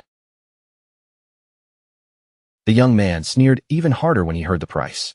1,000 years of lifespan sounded completely insane to him, and he openly mocked Shadow for daring to ask for so much. He barked at him to get lost, while Huang Huifan's expression changed at once. She hurriedly tried to stop him, shouting for Huang Ziqing not to be rude, but her warning came a moment too late. Before Huang Huifan could finish speaking, Shadow had already moved. His hand shot forward with frightening speed and clamped directly over Huang Ziqing's face, cutting off the young man's arrogance in an instant. Then, with one smooth and effortless motion, Shadow swung him away like he weighed almost nothing. Huang Ziqing's body flew straight toward the guild's teleportation gate and was thrown into the glowing portal. The moment Huang Ziqing appeared on the other side of the gate, Shadow raised his power without hesitation. Dark energy gathered around him as he activated his Dark Knight Ring Blade skill. A crescent wave of dark red energy tore forward, slicing through Huang Ziqing and splitting him in half before anyone could react. The same strike shattered the teleportation portal behind him, breaking the guild's return route in an instant. As her subordinates' remains fell, Huang Huifan's face twisted with horror, and she screamed out for her son. Overcome with shock and anger, Huang Huifan turned on Shadow and demanded to know why he had destroyed her portal. She admitted that her son had offended him, but in her eyes, teaching him a lesson would have been enough. There was no need to go so far. Shadow's golden eyes glowed as he looked down at her, his expression unreadable. Instead of arguing, he simply told her that she would understand soon enough. Then he repeated his offer with the same calm certainty as before, 1,000 years of lifespan, and he would solve the boss problem for her. After saying that, Shadow's figure slowly dispersed and vanished from sight, leaving Huang Huifan and the rest of the guild frozen in stunned silence. Shadow knew exactly what they did not. The boss they were fighting was already on the verge of evolving. That was the real reason he had destroyed their portal. Their strategy of dying, respawning, and rushing back into the fight looked useful on the surface, but against this monster, it would only keep feeding the boss more lifespan until the entire guild was wiped out. Of course, Shadow's reason for stepping in was not purely out of kindness. Beneath his calm actions, his true motive was far more practical. He summoned his spectral wolf beside him, its ghostly form taking shape in the ruins. In his mind, the guild being destroyed was only a minor matter. What really bothered him was the thought of losing out on 1,000 years of lifespan. Shadow landed among the ruined streets of the city with quiet confidence. He knew the remaining members of the guild would provide just enough lifespan for the boss to complete her evolution. And the pulsing light rising from the tower was the final sign that everything was moving exactly as expected. His plan was simple, clean, and perfectly timed. Once the boss advanced to the Jade tier, Shadow would return to kill her himself. By waiting until she evolved, he could claim far greater rewards than if he ended the fight too early. Just as Shadow settled in to wait for the right moment, a message suddenly came through from Ghost Spirit. Her voice carried obvious excitement as she reported that she had found Dongfang Yu in a suburban manner. But there was a serious problem. Dongfang Yu was being protected by an incredibly strong player, and that person had nearly killed Ghost Spirit. Shadow immediately told her to meet him at the Withered Bone field and bring every detail with her. At the same time, he felt genuinely impressed. Finding a single person inside the vast magic city was no easy task, which proved that Ghost Spirit was far more capable than most people. Not long afterward, the two assassins met in a bleak wasteland scattered with bones. The air around them felt dry and desolate, and Shadow wasted no time. He asked Ghost Spirit to describe the guard protecting Dongfang Yu. Ghost Spirit explained that the man was a fast and powerful melee fighter, but his main attack method was strangely ridiculous. He fought by farting. She added that he could see through her stealth completely, and that his body was surrounded by a smoky aura spreading about 10 meters around him. Shadow understood the situation at once. He told her that she had run into someone with the hidden class known as Source of the Plague. That smoky aura was one of its first-tier abilities, a plague field capable of sensing any physical body within its range, which made it a perfect counter to her stealth. He also explained that the class could strengthen the user's body and recover through plague-based abilities. At higher tiers, it was even rumored to be nearly impossible to kill. Ghost Spirit's face went pale as she listened. Horror and frustration sank into her eyes, and for a moment, she almost lost hope, wondering whether she would ever be able to take revenge against an enemy like that. But Shadow did not leave her in despair. He calmly revealed that this class had a critical weakness. While the plague power strengthened the user's body, it also ate away at the user's mind. If the person's mentality was weak, that inner corrosion would become their greatest flaw. Then Shadow shifted the conversation to her own class. He told Ghost Spirit that Blade of the Underworld also had an evolutionary path. Once it reached Tier 2, it would advance into the Yellow Spring Evil Ghost. As his words fell, a massive spectral green demon began to form behind Ghost Spirit. Its towering shape rose out of the gloom, and its glowing eyes opened slowly, filling the bone-covered field with a chilling presence. Ghost Spirit stood frozen in awe, staring at the terrifying figure connected to her own future. Her eyes shone with an ethereal light, and in that moment, she finally began to understand just how much potential was hidden inside her class. In the middle of that desolate field of bones, Shadow advised Ghost Spirit to push her class to Tier 2 as soon as possible. Only by advancing could she break through her current limits, and that path, he told her, was the true route she needed to follow. Ghost Spirit looked at him in amazement, still shaken by everything he had just revealed. She could not help asking how he knew so much about her class, especially details that even she herself had never understood clearly. Shadow did not answer her question directly. Instead, he bent his knees and leapt upward, landing lightly on top of a large tombstone overlooking the graveyard. Standing above her, Shadow spoke in a calm and distant tone. He told her that the game was far deeper than most people realized, and that persistence mattered more than quick results. If she wanted to reach true greatness, she first needed to build a foundation strong enough to support it. Ghost Spirit listened quietly, and his words lit a fire inside her.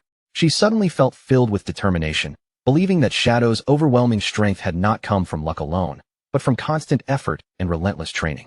Shadow then pointed out that this graveyard was the perfect place for her to level up.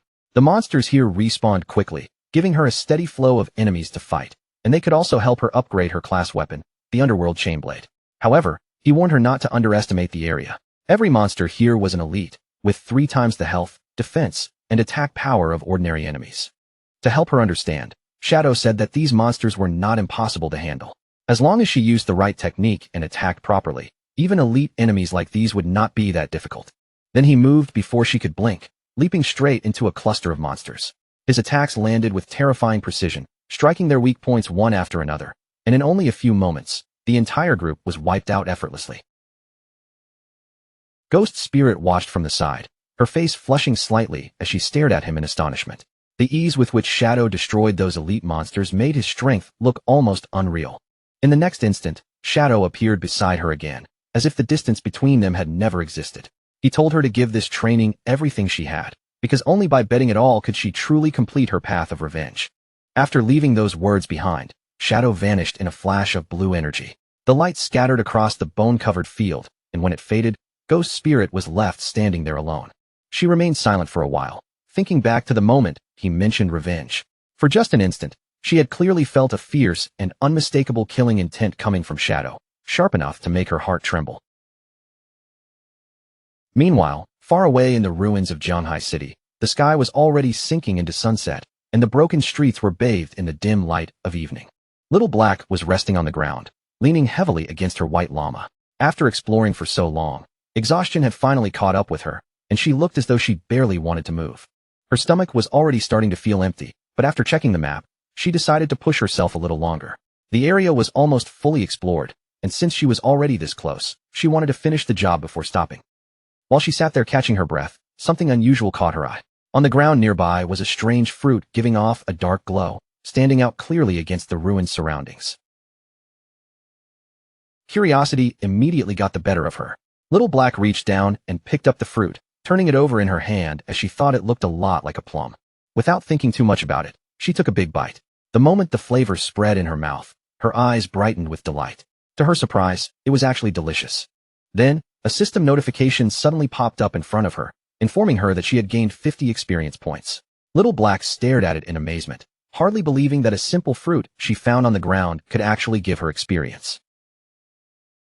When she looked up again, her surprise grew even stronger.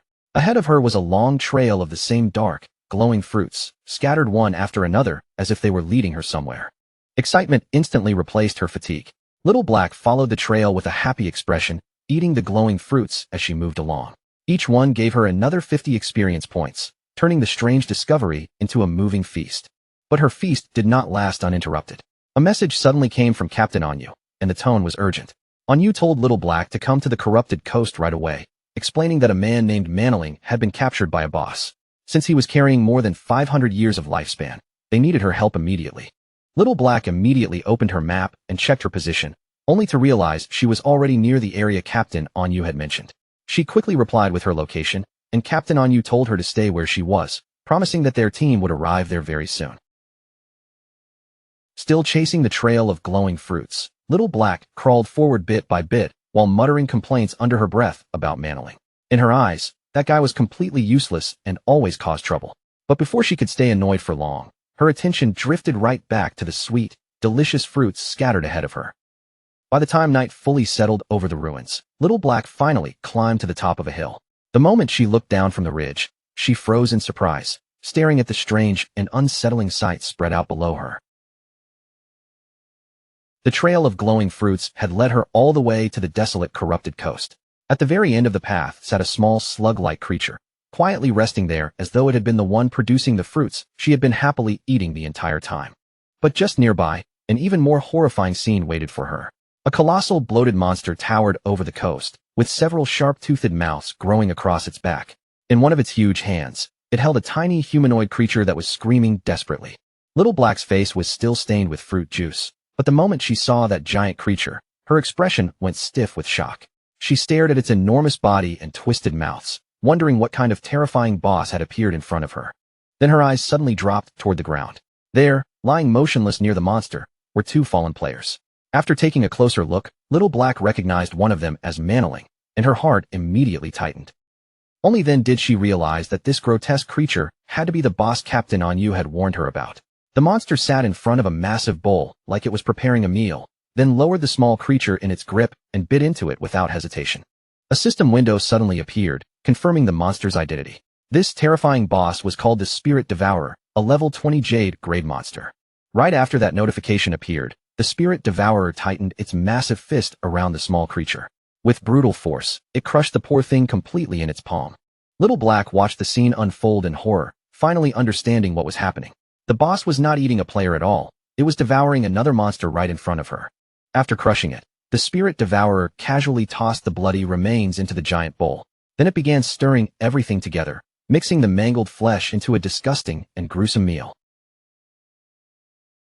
A short while later, Captain Anyu and her party arrived on the hill and found Little Black still watching from above. Anyu quickly stepped beside her and asked whether she had already spotted Manling and the boss. The whole group looked down from the hilltop, and the sight made their faces tense.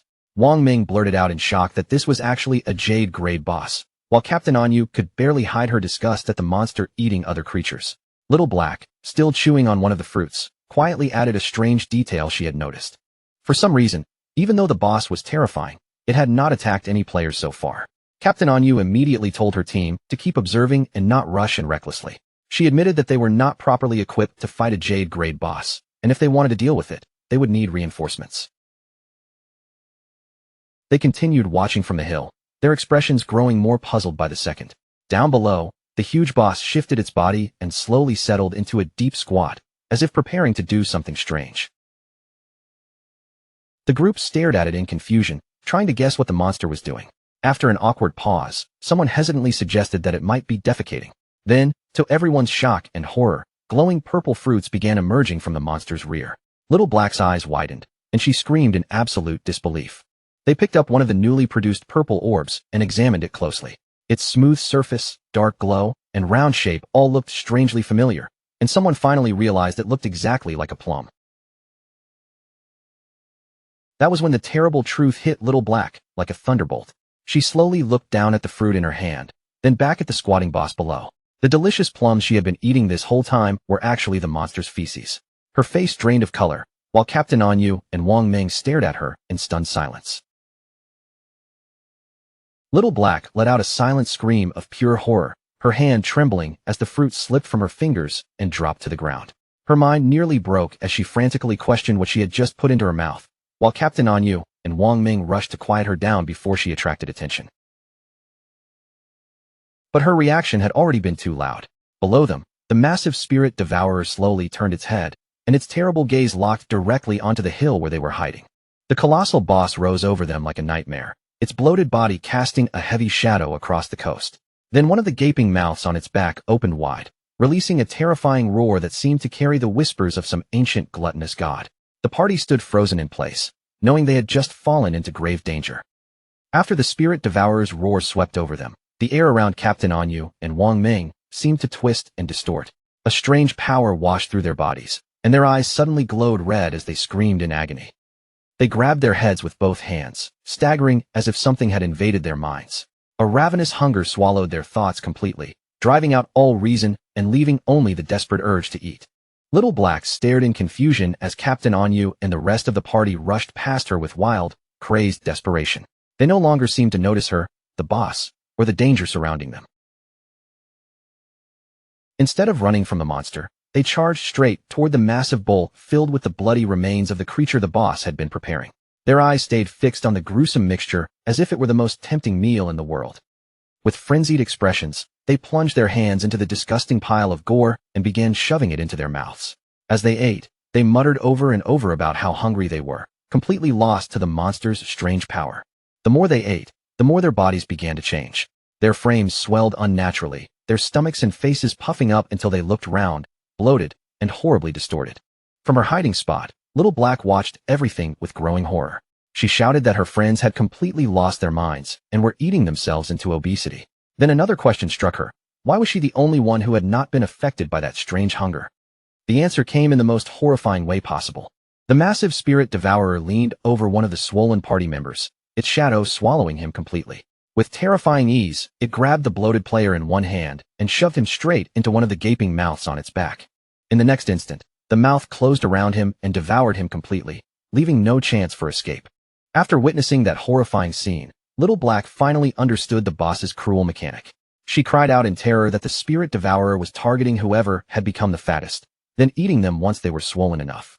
Panic surged through Little Black as she realized Captain Anyu's elite team was nowhere near enough to handle this boss. With no other choice left, she understood that her only hope was to ask that man for help. She quickly contacted Shadow and explained the situation in a rush. They had encountered a Jade-grade boss called the Spirit Devourer, Undali Gyre, and Captain Anyu and Wang Ming were now on the verge of being eaten. The moment Shadow heard that name, his expression changed. He immediately realized this was the bloodline monster he had been searching for, and he could not help thinking that Little Black really was his lucky star. Without delay, he told her to send him the coordinates and said he was coming right away. The scene shifted to Shadow standing at the entrance of a glowing cave. By then, he had already obtained the keys to 3 other platinum hideouts within Magic City. Since the desperate princess should also be close to finishing her evolution soon, he decided this was the perfect moment to deal with the bloodline monster first. A short time later, Shadow arrived at the corrupted coast. The moment Little Black saw him, relief washed over her face, and she hurriedly greeted him. Shadow wasted no time and asked where the boss was, so she quickly pointed toward the area just ahead. Little Black frantically told him that Captain Anyu and Wang Ming had already been swallowed, begging him to rescue them before it was too late. As they looked toward the monster, the giant boss squatted down again, straining in that same disgusting posture as though it was about to defecate. Then, to their absolute disgust, a large translucent purple orb was expelled from the monster. Suspended inside the orb, clearly visible through the glowing surface, was Manoling's horrified face. Both Shadow and Little Black were stunned by what they saw. Little Black cried out that the boss had actually excreted Manoling, and her panic deepened as she worried the same horrifying fate would happen to Captain Anyu and the others. Shadow quickly explained how the monster worked. The Spirit Devourer was a servant of the gluttonous ancient god, and it released a whisper that forced players into uncontrollable gluttony. The more they ate, the fatter they became, and once they were bloated enough, the boss would devour them and slowly digest their lifespan. He went on to reveal that there was only one known way to resist that effect, eating the boss's excrement. Although it was incredibly disgusting, he had heard that it actually tasted good. Then his eyes shifted toward Little Black, and as he began to ask whether that meant she had already, Little Black, mortified and on the verge of tears, cut him off immediately and begged him not to say another word. Still kneeling on the ground in horror, Little Black tearfully begged Shadow to hurry and save her friends. Shadow said nothing in response. He simply moved, launching himself forward at high speed toward the pulsing purple orb that contained Manoling. Shadow snatched the orb out of the air in one clean motion. But instead of breaking it open to free Manoling, he turned and hurled the entire thing straight toward the massive Spirit Devourer. The translucent orb, with Manoling's terrified face still trapped inside it, smashed directly into the monster's soft belly. The impact landed squarely and sent a violent shock through the boss's bloated body. The Spirit Devourer let out a pained roar, its huge body convulsing from the blow. At the same time, thick white viscous liquid erupted from the mouths on its back in a disgusting spray. The force of the impact made the creature violently spit out everyone it had swallowed. Captain Anyu, Wang Ming, and the other party members were expelled from the monster's gullet one after another, crashing down in a messy heap. They were covered in slime, but they were still alive. With his allies finally out of the monster's body, Shadow's eyes began glowing with a brilliant yellow light. A powerful red aura wrapped around him, rising like flames as his killing intent locked onto the Spirit Devourer. Shadow activated his mythic skill, Graceful Release, and immediately followed it with his legendary instant skill, Shadow Slash. In the next moment, a storm of bright blue energy slashes rained down on the Spirit Devourer, cutting into its massive body again and again. Each strike dealt devastating damage, with every hit reaching tens of thousands. Shadow glanced at his finisher skill gauge and saw that it had finally filled to the limit. Since the Spirit Devourer was right in front of him, this was the perfect chance to test just how much destructive power his finishing move could unleash. Without holding back, Shadow released his ultimate attack, Scarlet Blade. In an instant, a colossal blade made entirely of crimson energy took shape above the battlefield, then came crashing down in a vertical slash. The red blade tore straight through the Spirit Devourer's massive body, and one terrifying damage number appeared, 1,032,015 points from a single strike. A system-wide announcement immediately rang out across the world, declaring that the player Shadow from Great Xia had achieved the world's first kill of a Jade-grade boss. On the sidelines, Little Black stood completely frozen, her mouth hanging open as she stared at the unbelievable damage number. Then she finally screamed in shock, unable to understand how Shadow had dealt more than 1,000,000 damage in one blow. The global announcement of Shadow's victory spread like thunder, leaving players around the world in chaos.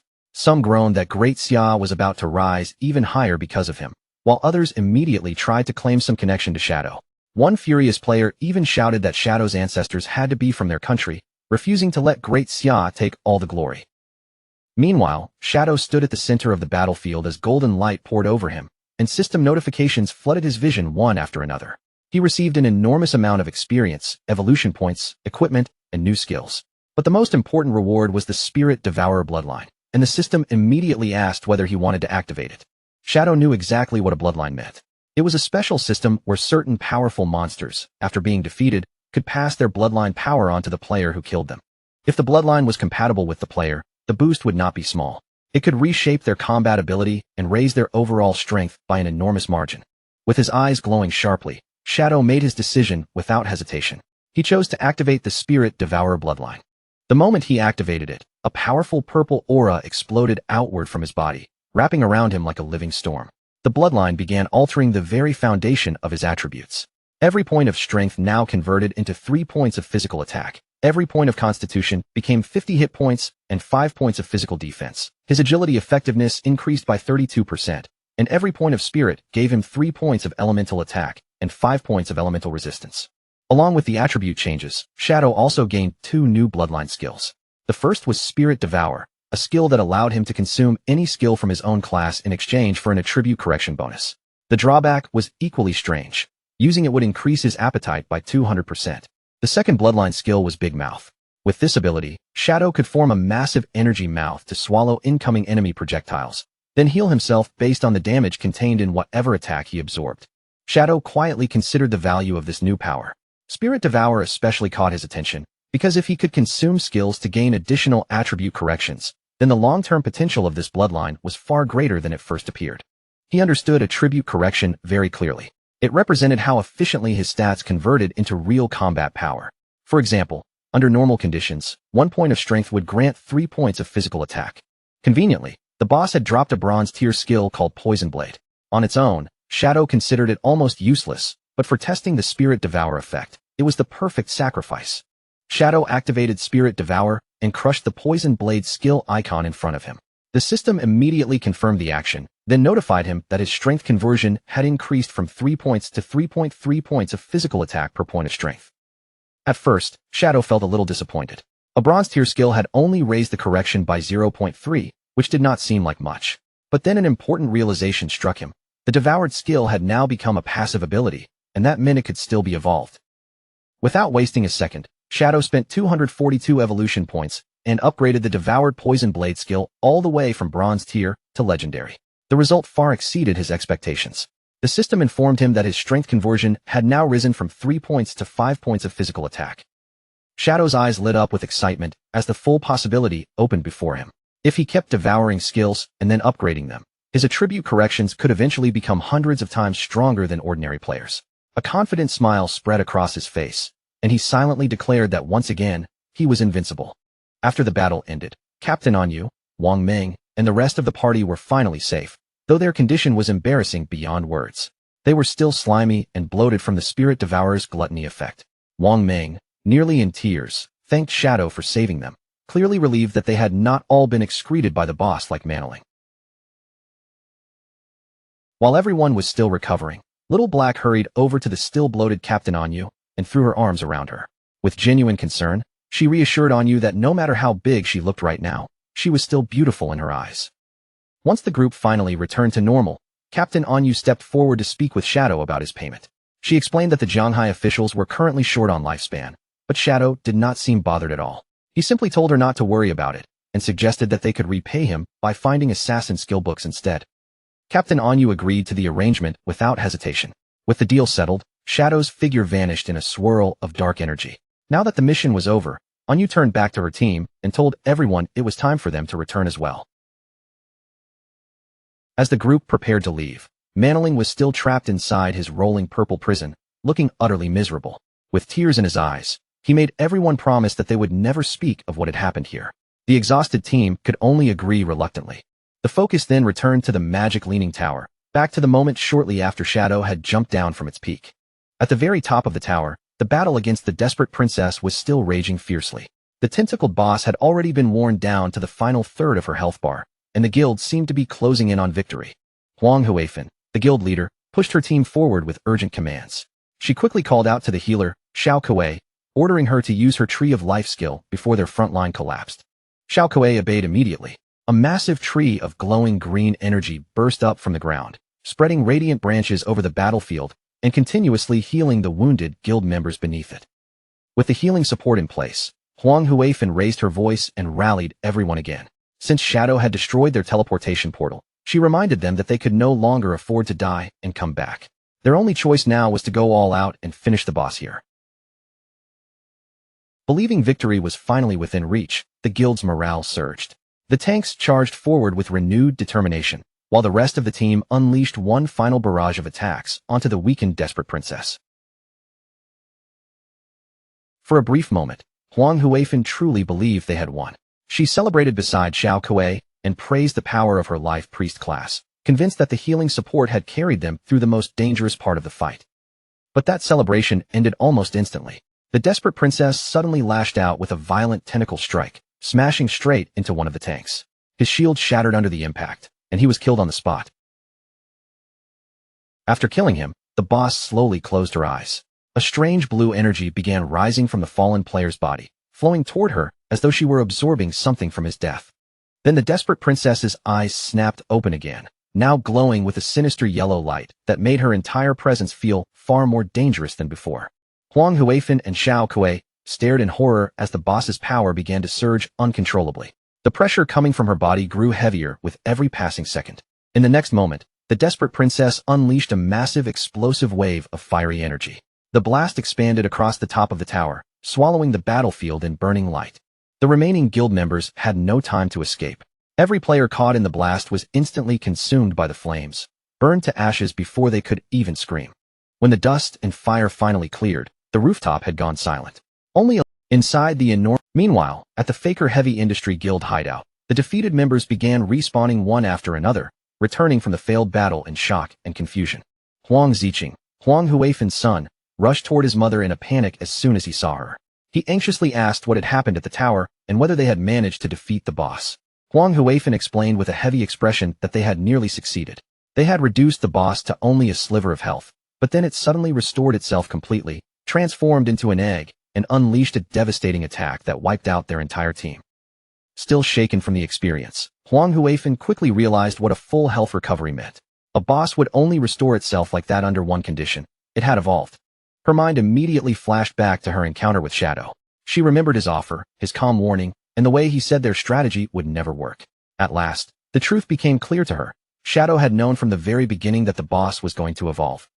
He had predicted that their human wave tactic would fail because every death only gave the boss more power and helped fuel its transformation. Huang Huifan understood now that a platinum boss evolving into a jade-grade monster was far beyond what her guild could defeat. With a bitter sense of resignation, she realized her only remaining option was to seek Shadow's help. Back at the silent peak of the magic leaning tower, Shadow's invisible form reappeared in front of the large blue egg, his presence hidden as he quietly approached the evolved boss. Shadow observed the desperate egg closely and confirmed that it was indeed a jade-grade boss. Still, something about its transformation felt strange to him. A simple evolution should not have caused such an extreme change in form. He noticed that the egg itself did not seem to have any offensive ability. That made him wonder whether this was only a transitional stage, a temporary shell before something even more powerful eventually hatched from within. After a brief moment of thought, Shadow decided to test it directly. He leapt into the air, gathered dark energy around a dagger, and hurled the weapon straight at the glowing blue egg. The dagger struck the egg with a sharp burst of dark power, and a damage number of over 28,000 appeared above it. However, compared to the boss's enormous 10 million point health bar, that attack barely made a visible dent. The desperate egg remained standing there, glowing silently as if the strike had done almost nothing at all. While remaining hidden in his spectral form, Shadow studied the egg and quickly realized just how absurd its durability was. 10 million health points put it on the level of an epic-grade boss, yet the more he observed it, the stranger it felt. Whatever was sleeping inside could not be allowed to keep incubating. But even with that massive health bar, the answer was surprisingly simple. The egg had no way to detect invisibility, which meant to Shadow, it was nothing more than a blind target waiting to be carved apart. So Shadow settled on the most direct plan possible. He would keep circling in the dark, striking it again and again with his skills, using every hit to build up the charge for his ultimate finisher. And the moment that finishing move was ready, Shadow did not hesitate. He raised his weapon and unleashed the Scarlet Blade once more. A huge surge of crimson power tore through the air and smashed straight into the egg. The impact dealt more than 100,000 damage in a single blow, and deep cracks immediately spread across its shell like shattered glass.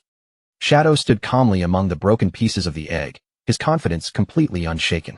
Against an enemy that could not move and could not even see him, victory was no longer a question of if, but only a matter of time. But just as Shadow was preparing to continue, something unexpected suddenly pulled his attention away. When the desperate egg finally broke apart, Shadow expected another monster to emerge from inside. Instead, lying unconscious on the floor was not a beast at all, but a young woman with long, pale blue hair spread around her body. A system window appeared beside her and identified her as the desperate princess, yet her status was shockingly weak. She was only level 1, with just 10 health points to her name. Shadow materialized beside the girl and looked down at her with a puzzled expression. This had to be the princess's true form, which meant the old legend he had once heard was real, the story of a princess cursed by a white dragon. But when his eyes landed on her tiny health bar, he could not help wondering whether the boss fight would only end if he killed this defenseless girl. He summoned his dagger, ready to finish the battle then and there. But with the blade hovering near her, Shadow hesitated, unable to ignore how strange and wrong the situation felt. That brief moment of hesitation changed everything. Above him, the sky suddenly twisted open as a dark vortex began to spin, with violent blue lightning flashing through the center. Shadow looked up in shock as an enormous skeletal dragon slowly forced its way out of the portal, its massive frame casting a terrifying shadow over the battlefield. A system window immediately confirmed the identity of the new enemy. This was the cursed white dragon, Ates, a level 100 mythical grade monster, far more dangerous than anything Shadow had expected to face here. Right after the desperate egg shattered, the gigantic skeletal dragon, the cursed white dragon Ates, descended from the portal in the sky. Without giving Shadow any time to breathe, it launched a devastating attack straight toward him. Shadow's eyes widened as the attack came crashing down. He could not understand why a mythical-grade boss had suddenly appeared in the middle of this battle. As the dragon's roar shook the air, Shadow finally pieced it together. This was a hidden boss, and the legend about the princess cursed by the white dragon had never been just a story. At the same time, down on the ground, the desperate princess stirred from her unconscious state. In her human form, her eyes slowly opened as if she were waking from a long nightmare. Shadow watched closely as the princess rose from the floor, her body drifting upward. Instead of running away, she floated straight toward the enormous skull of the skeletal dragon. She flew directly up to the monster, but there was no attack in her movement. Instead, she reached out and gently wrapped her arms around the dragon's snout. As tears fell from her eyes, she clung to the dragon with heartbreaking tenderness. Then her body began to burn away little by little, and within her chest, a bright red heart started glowing through the light. In the next instant, the princess completely dissolved against the dragon's face in a brilliant flash. That light spread outward, growing wider and brighter until it swallowed the entire skeletal beast. Under the glow, the cursed white dragon's bones began to collapse and crumble apart. Shadow stared in confusion as the enormous body disappeared, leaving only a glowing red heart suspended in the air. As the heart slowly floated toward him, the system informed Shadow that he had stopped the resurrection of an ancient god named Cthulhu and obtained the heart of the curse. The item came with two choices. He could use it and become Cthulhu's servant by devouring lifespan, or he could destroy it and receive a mythical great item instead. Shadow studied the choice carefully, weighing the danger behind each option. Using the heart might grant him powerful new skills, but the description made it sound less like a reward and more like a parasitic curse, one that could eventually lead to him being consumed by Cthulhu. In the end, Shadow decided the power was not worth gambling with his life. Without dragging it out any longer, he chose to destroy the heart on the spot. The moment Shadow crushed the pulsating organ in his hand, it burst apart in a dazzling explosion of light. Even Shadow was caught off guard by how intense the blast was. The radiance surged over him all at once, completely swallowing his body. When the blinding light finally faded, Shadow found himself somewhere else. He was still standing atop the magic leaning tower, but the atmosphere around him had changed completely. Then he realized something even stranger. He was inside the body of a horned knight. As he looked down at the armored hands that now belonged to him, Shadow wondered whether he had triggered some kind of trial or was being pulled into an old memory. Before he could fully understand what was happening, a young princess with long greenish hair ran toward him. Her face lit up with affection as she called him Ates. Shadow saw a young man with white hair and horns sitting on the wall, and he understood that this was the person the princess was speaking to. Looking up at him, she asked Ates whether he was planning to leave again. Ates gave her an apologetic smile and explained that an enemy had summoned a monster to attack the harbor. As one of the kingdom's guardians, he had no choice but to head there and provide support. The young princess immediately grew furious. With her cheeks puffed in anger, she called him a liar and reminded him that he had promised to teach her how to ride the wind that very day. She argued that the coast was 7 days away, so there was no possible way he could come back before the day ended. To her, he was breaking his word and lying to her just like her father always did. Then she pointed at him angrily and declared, with all the outrage she could gather, that men were nothing but terrible liars and shameless scoundrels. Ates looked completely flustered by her outburst. Trying to calm her down, he asked where she had even learned such harsh words in the first place. Then he reached out and presented her with a silver object that looked almost like a dragon scale, calling it the Scale of Promise. Ates explained that under the witness of this scale, anyone who broke a promise would lose their wings and would never be able to fly again. The princess instantly blushed and panicked, pushing the gift away without thinking. She cried out that she did not want Ates to lose his wings, not even as part of a promise. Ates gently reassured her, promising that he would not break his word. Then, with calm confidence, he told her not to underestimate his ability to ride the wind. As he said that, Ates spread open a pair of magnificent white wings, each one large and powerful enough to fill the princess's eyes with wonder. The princess stared up at him with sparkling eyes, completely captivated.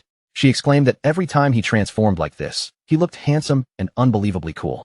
Before leaving, Ates promised her that he would be back in time for dinner. He also told her that his 3 shadow guards would stay behind to keep her company while he was gone. With that promise made, Ates launched himself into the open sky and flew away on his white wings. Below him, the princess waved with both excitement and worry, wishing him a safe journey. After watching him disappear into the distance, the princess clenched her small fists with determination. Since Ates was working so hard for the kingdom, she decided she could not afford to fall behind either. She turned to the shadow guards and ordered them to follow her. With bright enthusiasm, she announced that she would gather ingredients and prepare a grand dinner for Ates when he returned. By then, Shadow understood what he was seeing. This was a memory sealed inside the heart of the curse, revealing the past shared by the desperate princess and Ates, the white dragon. From there, the memory unfolded into warmer moments from the princess's day. She spent her time with the shadow guards, cheerfully picking mushrooms in the forest, running into a strange rabbit, and fishing beside a quiet lake, all while the magic leaning tower stood in the distance over their kingdom. Later, worn out from all her preparations but glowing with happiness, the princess finally presented the large feast she had worked so hard to make. With obvious pride, she began listing the unusual dishes one by one, including steamed rock and volcanic ash pizza. To her, there was nothing strange about them at all, because she happily announced that every dish was one of Ates's favorite foods. After setting everything out, the princess waited with bright, expectant eyes, fully believing that Ates would come back at any moment and sit down to dinner with her. But time kept passing, and as the sky outside sank into night, her excitement slowly turned into exhaustion. Still waiting at the table, she eventually rested her head down and fell asleep beside the untouched food. An elderly attendant approached her gently and woke her with a soft voice, telling her that it was already very late and she needed to rest. He glanced at the dishes spread across the table and quietly reminded her that the food had long since gone cold. The princess jolted awake in shock, her sleepy eyes widening the moment she realized how much time had passed. In a panic, she immediately asked the attendant where Ates was, unable to understand why he still had not returned. The attendant's face turned heavy as he continued speaking. According to the reports from the front line, the battle had become extremely dangerous, and General Ates would most likely be delayed. The princess refused to accept that answer. She insisted that Ates was the kingdom's mighty guardian, and no matter what enemies stood before him, they would be nothing more than lambs waiting to be slaughtered. But the attendant's expression only grew more serious as he explained the true scale of the crisis. The enemy nation had sacrificed tens of thousands of lives to summon a horrifying monster from the sea, a colossal creature as large as a city, covered in countless tentacles and eyes, so terrifying that even one glance could drive a person insane. Hearing those words, the princess's confidence finally began to waver. Her proud certainty faded from her face as she realized that even someone as powerful as Eights might be locked in a desperate battle. Suddenly, her eyes widened in pure fear as the scale of promise in her hand shattered apart. She instantly understood what it meant. Eights had broken his promise to return. If he failed to come back before midnight, the curse would take his wings from him. Panicking, she grabbed the attendant, Scholar Lu Wan, and begged him to take her to her father at once. As a dragon knight, her father might know a way to remove the curse from the scale. She ignored the old man's startled complaints and pulled him along with all her strength. Her voice trembled as she explained that if Eights lost his wings in the middle of battle, he would be finished. But the moment she burst through the door, she froze in place. Standing right in front of her was Eights, completely unharmed, as if nothing terrible had happened at all. Eights looked at her calmly and asked why she had rushed in with such panic written all over her face. Overwhelmed by relief, the princess ran straight into his arms and hugged him tightly. Tears spilled from her eyes as she cried that she was so glad he had come back safely. Eights wrapped his arms around her in return and gently told her that of course he came back, because they had made a promise. Still clinging to him, the princess admitted that she had been terrified after hearing how terrible the situation on the front line had become. Scholar Lu Wan then stepped forward carefully, his voice cautious as he asked General Eights what had happened during the battle. Eights answered with a confident smile, saying that the fight had been troublesome and had taken some effort. But the main problem was already solved, and the army would be able to handle the rest of the cleanup. Scholar Lu Wan praised him as truly worthy of being the kingdom's guardian. Meanwhile, Eights walked toward the feast on the table, his attention immediately caught by the food. He said he was starving and asked the princess if she had prepared all of it herself. She proudly said she had, though her shoulders drooped a little as she added that it was probably cold by now. Eights began eating with great enthusiasm, declaring that it did not matter if the dishes were cold because they were still delicious. Watching him eat so eagerly, the princess smiled warmly and told him to slow down before he choked, while Scholar Lu Wan stood nearby, looking at them with a gentle, fond expression. Later, at the top of the magic leaning tower, Eights turned to the princess and announced that it was finally time to teach her how to ride the wind, just as he had promised. But before the lesson could even begin, the princess opened her mouth and let out a long, heavy yawn. Eights noticed right away and asked if she was sleepy. Rubbing away her tiredness, she admitted that she had spent the whole day preparing his feast and suggested they could learn tomorrow instead. Even so, she still wanted to experience flying. She sat down on the ground, hugged Eights' leg, and pleaded for him to transform into his true form and take her for a ride. Eights hesitated, reminding her that the king had strictly forbidden him from letting her do anything so dangerous. The princess instantly grew upset again. She grabbed at his armor and blamed him for coming home so late, reminding him how much work she had put into his dinner. Then, with a frustrated sigh, she called him a faithless scoundrel once more. Eights finally gave in, but only on one condition. She had to promise not to tell the king, or else he would be scolded badly. The princess's anger vanished in an instant, replaced by a bright, satisfied smile. Eights closed his eyes, and blue energy began swirling around his body. The glow wrapped around him like wind and light, signaling the start of his transformation. In a brilliant flash, Eights transformed into a magnificent white dragon. The princess stood there in awe, staring up at his enormous, shining dragon form with wonder in her eyes. She stepped closer to the massive white dragon and gently placed her hand against his snout. In a soft, loving voice, she told him to stay safe. Then a stream of green energy lifted the excited princess from the ground. She floated upward with delight before settling carefully onto Eights' head. With one powerful beat of his wings, Eights launched into the night sky. Carrying the princess with him, he soared high above the land beneath the moonlit darkness. The memory then shifted to a quieter moment, where Eights gently tucked the sleeping princess into bed with a teddy bear beside her. Nearby, the king watched with a grave expression that made the peaceful room feel heavy. The king revealed that he believed the enemy empire was carrying out a dark ritual. He could sense a terrifying wave preparing to sweep across the entire continent, and he warned Eights that they had to be ready. Even Eights, as a member of the dragon race, would not be spared from the danger that was coming.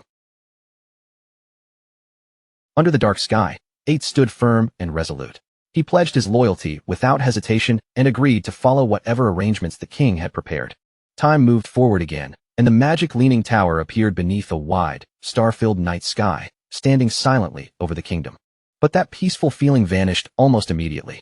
The next sight was grim and bloody. Broken pieces of Eights' armor scattered across the floor, with dark splashes of blood marking the aftermath of a terrible battle. The kingdom had been dragged into a brutal war, suffering relentless attacks from a horrifying army that gave its people no chance to breathe. Soldiers and civilians screamed in terror, crying out that an enemy nation had invaded with an army of monstrous, inhuman creatures. People ran through the streets in panic, begging for help as the invaders crushed everything in their path, without mercy. The city was soon overrun by feral red monsters with skinless bodies, their savage forms tearing through the streets as chaos spread everywhere. From a high balcony, the king looked down over the burning chaos below, watching as the monsters flooded through his city like a living nightmare. With a grim expression, the king took in the overwhelming number of creatures and said the Moraga Empire had truly gone mad. As their dark banner rose over the battlefield, he realized the enemy was not just trying to win a war, they were trying to drag the entire world into destruction with them. Amid the collapsing city and the screams echoing from every direction, the desperate princess ran desperately through the chaos. She screamed Eights' name again and again, shouting that the enemy had already broken through the city walls. Then she found him sitting silently on a high wall, with two of his shadow guards standing beside him. Looking down at the massacre below, the princess rushed toward him and begged him to move. She told him the enemy army was filled with inhuman monsters their soldiers could not possibly fight, and she could not understand why he still had not stepped in when the kingdom needed him most. Eights turned toward the desperate princess with a strangely calm expression and told her that he had actually been on his way to find her. He ordered her to stay inside the magic leaning tower, telling her that it was safe there and that she must not go anywhere else. The princess agreed, but immediately urged him to hurry out and destroy the enemy army. But Eights refused. He said he would stay right there to protect her. Confused and furious, the princess demanded to know what he was talking about. She reminded him that he was the guardian of the kingdom, and his duty was to protect the entire nation, not only her. She threw her hand toward the city below, where the soldiers were being overwhelmed and slaughtered. With desperation in her voice, she shouted that the capital was about to fall, and that his role was to transform into a dragon and burn their enemies to ashes. The princess insisted that she did not need Eights himself to guard her. Just like before, his shadow guards were enough to keep her safe. Eights said nothing. He only lowered his head in silence, avoiding her desperate gaze as the war continued raging below. After lowering his head in silence, Eights finally began to speak, his voice heavy as he revealed the history behind the terrifying power their enemy was using. He explained that 5 years earlier, they had discovered the Moraga Empire was carrying out a mysterious ritual called Forsaken by the Gods. And despite the frightening name, the basic method behind it was horrifyingly simple. By sacrificing their own lifespan, someone could summon inhuman creatures into the world. The more years of life they offered up, the more monstrous and terrifying the creature they brought forth would become. Eights said this ritual was ancient, but under normal circumstances, no sane person would ever trade away their own life just to call forth a monster. For the Moraga Empire, however, this desperate ritual had become the only hope they had left. As he explained, he showed her a map of the region. The Moraga Empire was an inland archipelago, blessed with a rare magical plant known as the blood flower. This plant grew only in their homeland, and the powerful magic it released had extended the lives of their people to an average of 700 years. But thousands of years ago, conflict began spreading outward from Moraga, slowly dragging the rest of the continent into war. To bring those endless wars under control, the Moraga Empire sent powerful envoys like Eights into other nations. Bound by contracts, these envoys served the kingdoms they were assigned to, lending their strength to the weaker side whenever conflict broke out, so no single power could dominate the continent and peace could be maintained. But after that, suffering descended upon Moraga like a slow-moving disaster. Curses, plagues, and internal division tore through the empire, leaving its people weakened and desperate. Then the final petal of the last blood flower withered and died, triggering a devastating avalanche. In that darkness, as the people of Moraga faced extinction, they reached for one last desperate hope. That final hope was the ritual known as Forsaken by the Gods. With sorrow in his eyes, Eights revealed that he could no longer transform into a dragon, and as smoke and rubble surrounded him, he continued speaking the painful truth he had kept hidden. Leaning heavily on his sword, Eights seemed to sink into the weight of the years. Time had passed far too quickly, and everything around him had changed before he could stop it. That change had created a deep rift between them, because Eights could never fully understand the difficult choices the king had been forced to make after taking the throne. The king could only conclude with sadness that Eights would never truly understand humans, just as humans could never truly understand someone like Eights. Even so, through their shared affection for the child, the king had found a fragile new hope, something gentle enough to soften the distance between them. Then the king faced forward with a calm expression, accepting the fate that was now coming for him. In the next moment, the monstrous creature unleashed a devastating blast of energy directly toward him. As the blinding light swallowed his body, the king vanished within it. His final thoughts were filled with bitter regret, realizing too late that he had been wrong about everything. A massive explosion tore through the castle, shaking the entire area and marking the king's defeat with a burst of destructive light. From the magic leaning tower, the desperate princess saw the distant blast erupt across the capital. Her eyes widened in horror, and she cried out in shock. Beside her, Eights remained strangely calm as he stated that the capital had fallen. Then he quietly predicted that the monsters would be coming for them soon. As if answering his words, a swarm of dark-winged creatures suddenly descended from the sky. One of the shadow guards shouted a warning, announcing that monsters were approaching. The creatures slammed hard against the tower, only to crash into a powerful blue barrier that flared to life around it. Eights reassured the princess that the magic leaning tower was protected by a strong barrier. With that shield in place, he told her it would be nearly impossible for ordinary monsters to break through. Then, without warning, an injured Scholar Lu appeared on the tower wall. The princess turned toward him in surprise, calling out his name the moment she saw him. Leaning weakly on his staff, Scholar Lu told Eights that he had come under the king's orders to escort the princess away from the tower. The princess immediately noticed how badly he was wounded and cried out in alarm. Eights accepted the plan without hesitation, saying he would use his wind magic to send them to the designated location. When he asked whether their contacts were ready, Scholar Lu confirmed that everything had already been prepared, but the princess quickly interrupted them. With a heavy heart, Scholar Lu finally delivered the news she feared most. Her father, the king, had fallen. The princess froze in shock as he explained that the king had arranged for her to escape to a neighboring country for safety. Trembling with anxiety, she immediately asked whether Eights would be going with them. Eights turned to her with a sad smile and asked where he could possibly go. The monsters swarming below were his own people, the Moraga, and to the rest of the world, he was now an enemy. No matter where he ran, humans would hunt him down and kill him. Kneeling at the edge of the wall, Eights looked down at the horde below and accepted the fate waiting for him. He declared that where a knight fell would become a dragon's tomb, and this place was where he belonged. Until the last of his lifespan drained away, he would remain here and protect it. After hearing that solemn promise, the princess's grief slowly hardened into determination, and the look in her eyes changed completely. Without warning, she used her wind magic to break away from Scholar Lu and leaped straight back toward Eights. She landed in front of him and declared that if he was staying, then she would become his dragon knight. This was her home too, and she would protect it by his side. With proud confidence, she added that her wind riding skills were already perfect. Eights looked up at her in stunned silence, completely shaken by the unwavering loyalty shining in her eyes. Moved by her resolve, Eights reached out and took the princess's hand in his armored one. With a gentle but sorrowful smile, he finally agreed to her request. Then he presented the silver scale of promise to her, explaining that it would serve as their contract, just like it had in the old days. The princess smiled brightly, relieved that the contract was so simple. Happily, she began sealing their pact, starting to promise that the two of them would remain together forever. But Eights cut her off before she could finish. With a heart-wrenching twist, he completed the promise himself, saying that their vow was to never see each other again. The princess's smile vanished instantly. Her eyes widened in shock and disbelief, as if she could not understand the words she had just heard.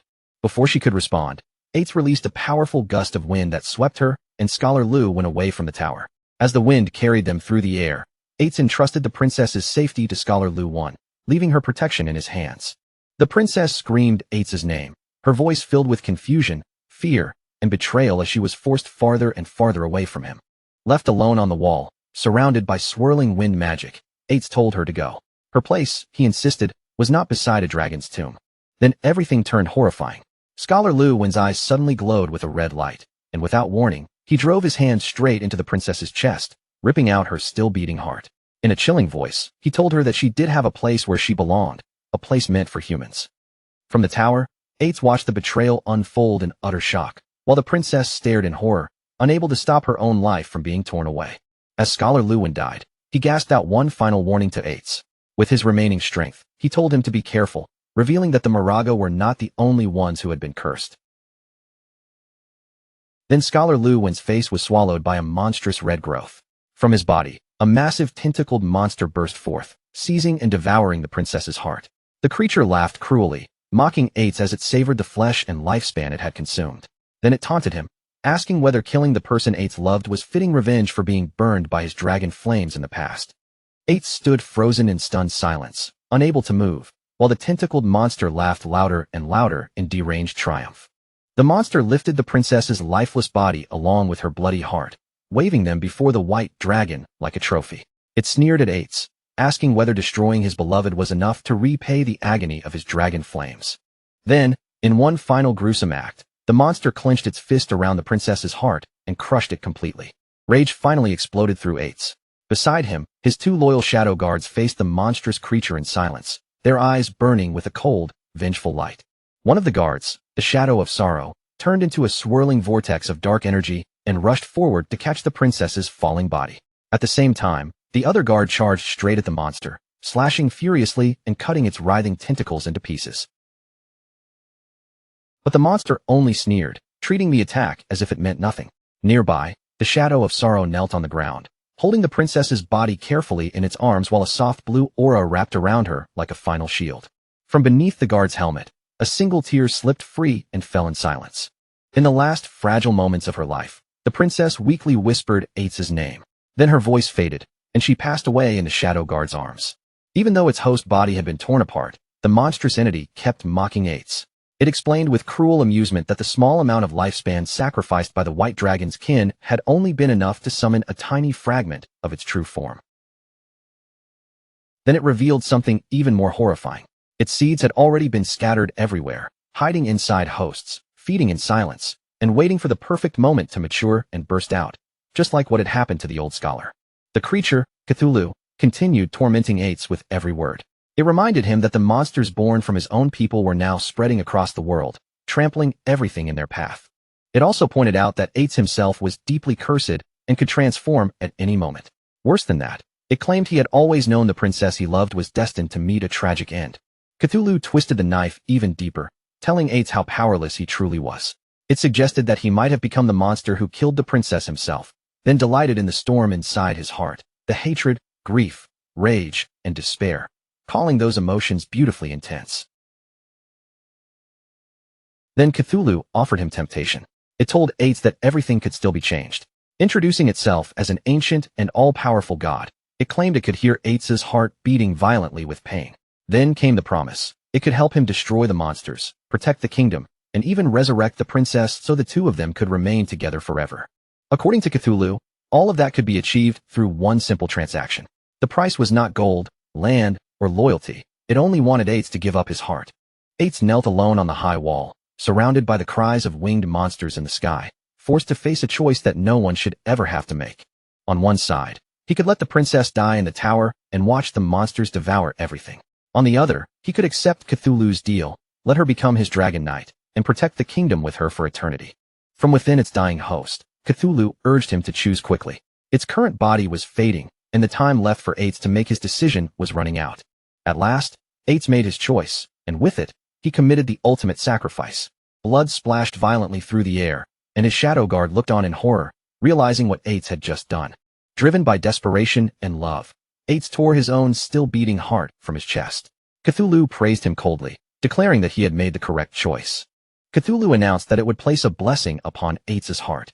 The glowing organ rose into the sky, surrounded by a brilliant explosion of energy, destined to keep beating for all eternity. Then the entity explained the terms of their pact.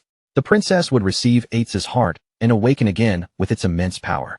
As for Ates, even without a heart, he would not die, nor would he become a mindless monster. The radiant heart descended from the sky and entered the princess's body. Cthulhu then proclaimed that Ates would be transformed into a guardian dragon, bound to remain by her side forever. Ates groaned in agony as the transformation began.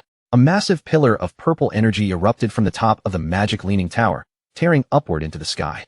His body twisted and changed under that cursed power, bones reshaping and flesh withering away until he had become a massive, terrifying skeletal dragon. Ates released a thunderous roar, his new skeletal form surrounded by a swirling aura of blue flame. With that cursed body, Ates leaped from the tower wall and threw himself toward the battlefield below. Now transformed into a guardian dragon empowered by Cthulhu, Ates soared above the chaos and unleashed a devastating torrent of fire onto the swarming monsters beneath him, beginning his eternal watch over the resurrected princess. As the skeletal dragon Ates poured his blazing wrath over the battlefield, Cthulhu's voice echoed through the destruction like a curse. The dragon's flames burned everything beneath him. The monstrous invaders were incinerated, but so were the remaining people of the kingdom, swallowed together in the same merciless fire. Cthulhu told him that his power was now strong enough to wipe out the entire kingdom. And under that terrible influence, Ates continued his assault, setting the capital ablaze from above. Only then did Cthulhu reveal the true horror hidden inside their bargain. Every lifespan harvested from those burned in the flames would be gathered and funneled toward one single point. As purple lightning struck the scorched magic leaning tower, the real purpose behind the slaughter was finally exposed. Back on the tower, the resurrected princess screamed in unbearable agony. With Ates's cursed heart inside her chest, her body began to change as dark power spread through her. Shadowy energy erupted from her body, twisting and swelling around her like a living nightmare. Monstrous appendages grew from the darkness, and she was swallowed whole by a massive tentacled beast, becoming its new living core. With the princess transformed, Cthulhu reflected on its weakened state with frustration. Its power was still too diminished to directly parasitize the mighty dragon race, forcing it to use a human as a temporary host instead. But it remained confident, believing it only needed time to use the white dragon and gather the lifespan required for its full return. The monstrous princess looked up at skeletal Ates as he circled high above the ruined kingdom. Since the land had already been purged, she could not understand why he had not returned to her, and his behavior began to feel strangely wrong. Suddenly, two glowing silver scales appeared before her. Cthulhu immediately recognized them as the scales of promise and realized they were vows Ates had made before accepting the deal. The first vow was that he would never see the princess again. The second was that he would protect the kingdom's high tower forever. In a flash of rage, Cthulhu understood Ates's final act of defiance. He had seen through the entity's plan and used his own vows to bind himself to the magic leaning tower, sealing himself away from the transformed princess.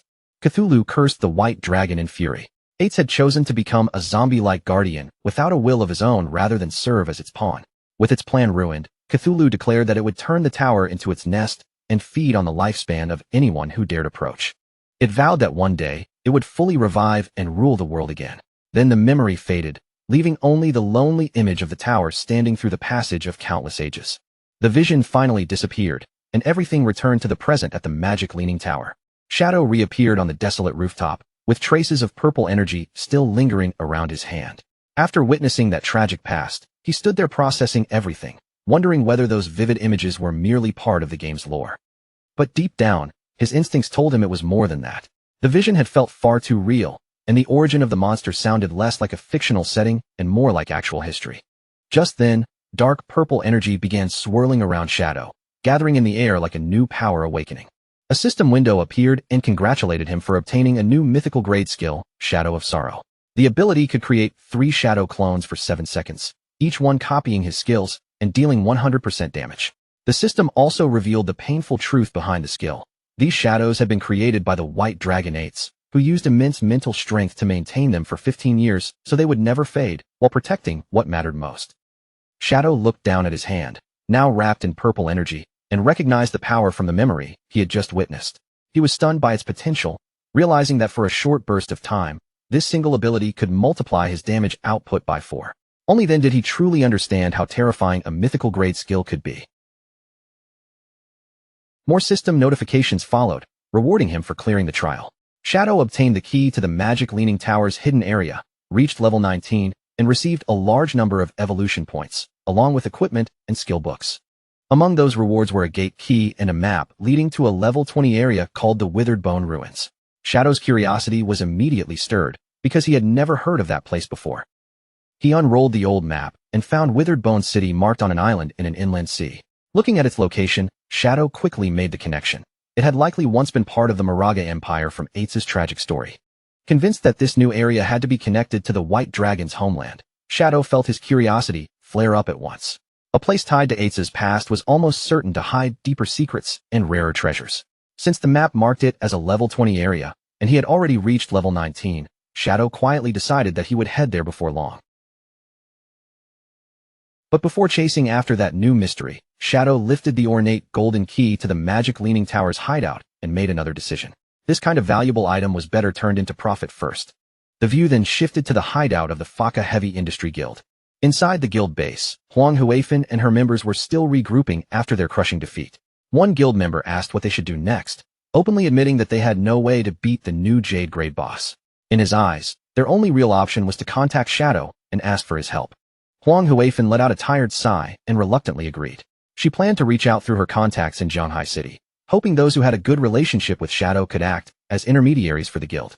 But just as she was considering that approach, Shadow suddenly materialized directly behind her. Before anyone could react, he calmly told her there was no need to go through all that trouble, because they could simply trade face to face. The guild members froze in shock, and Huang Ziqing was especially startled by Shadow's silent arrival. Several people cried out Shadow's name in alarm, while Huang Ziqing angrily accused him of sneaking around and demanded to know what he had come for. Shadow simply walked a few steps away, calm as ever, and reminded them that if he had come with hostile intentions, they would already be dead. Then he casually pointed out that the barrier around their hideout could be opened, which was exactly how he had entered. Still shaken, Huang Huifan forced herself to stay composed and asked what kind of trade he meant. Shadow turned back toward her and raised the ornate golden key in his hand. He offered to sell them the key to the magic Leaning Tower's hideout, then asked if Huang Huifan was interested in buying it. The guild members were completely stunned. They recognized the key almost immediately, and that meant Shadow had somehow defeated the Jade Grade boss they had failed against, something they could hardly believe. Huang Huifan's eyes lit up, and she accepted the offer without hesitation, asking Shadow to name his price. Shadow answered just as calmly as before, saying the price remained the same, 1,000 years of lifespan. While Huang Huifan was ready to agree, Huang Ziqing exploded in anger. He shouted at Shadow, calling him shameless and accusing him of setting this whole situation up from the very beginning. Pointing straight at Shadow, Huang Ziqing laid out his accusation with growing fury. In his mind, Shadow had attacked him first, used that chance to destroy their portal, cut off their reinforcements, and caused their whole team to be wiped out. Now Shadow was pretending to be their savior while selling them the key at a ridiculous price. Huang Ziqing declared he had never seen anyone so vile. Huang Huifan sternly ordered her son to stop, but Huang Ziqing refused to back down.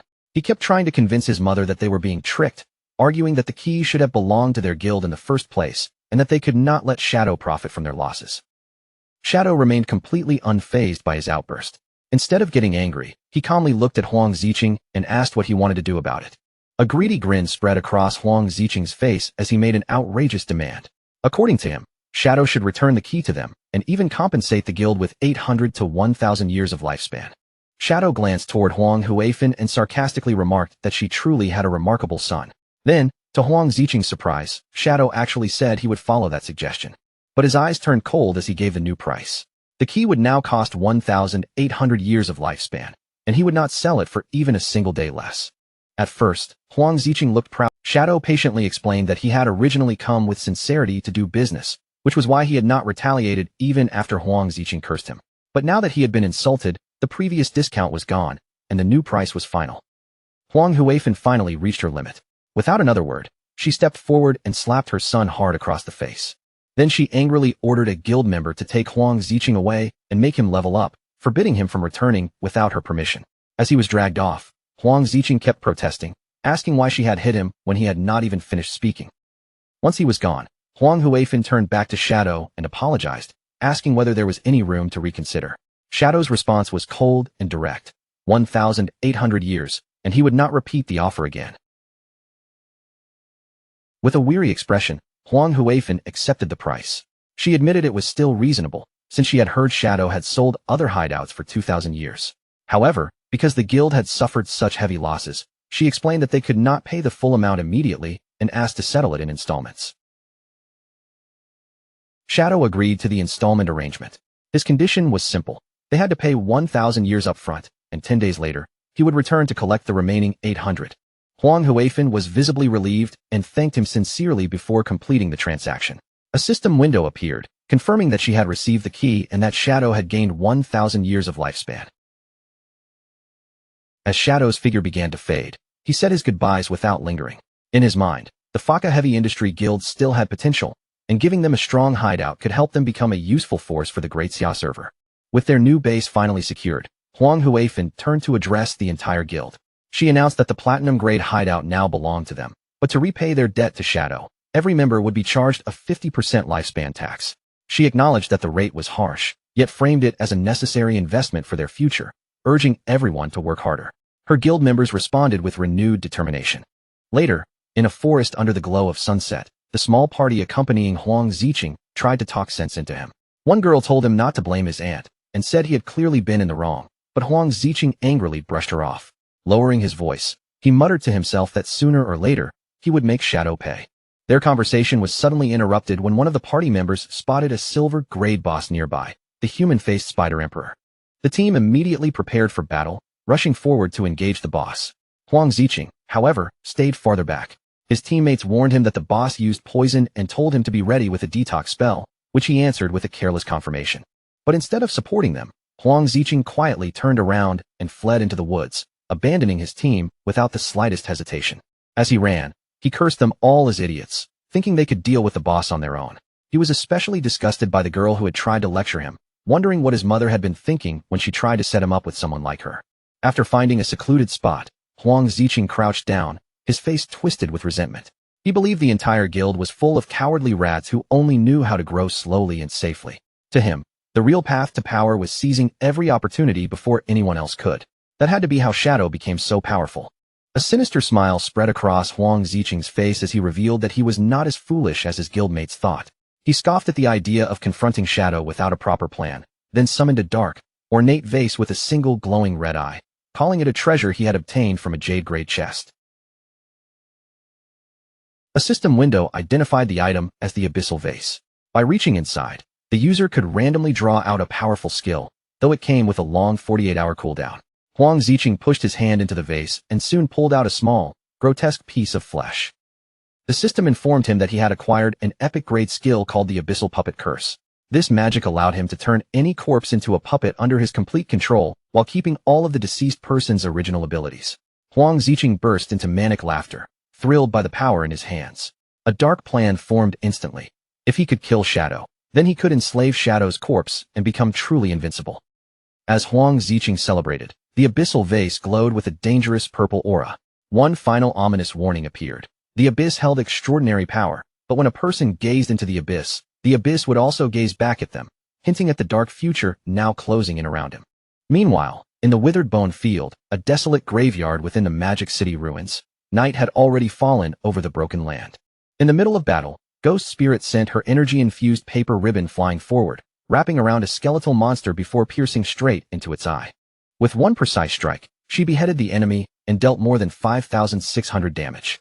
System notifications appeared right after, informing her that her weapon had upgraded to gold and that she had gained enough experience for a class advancement.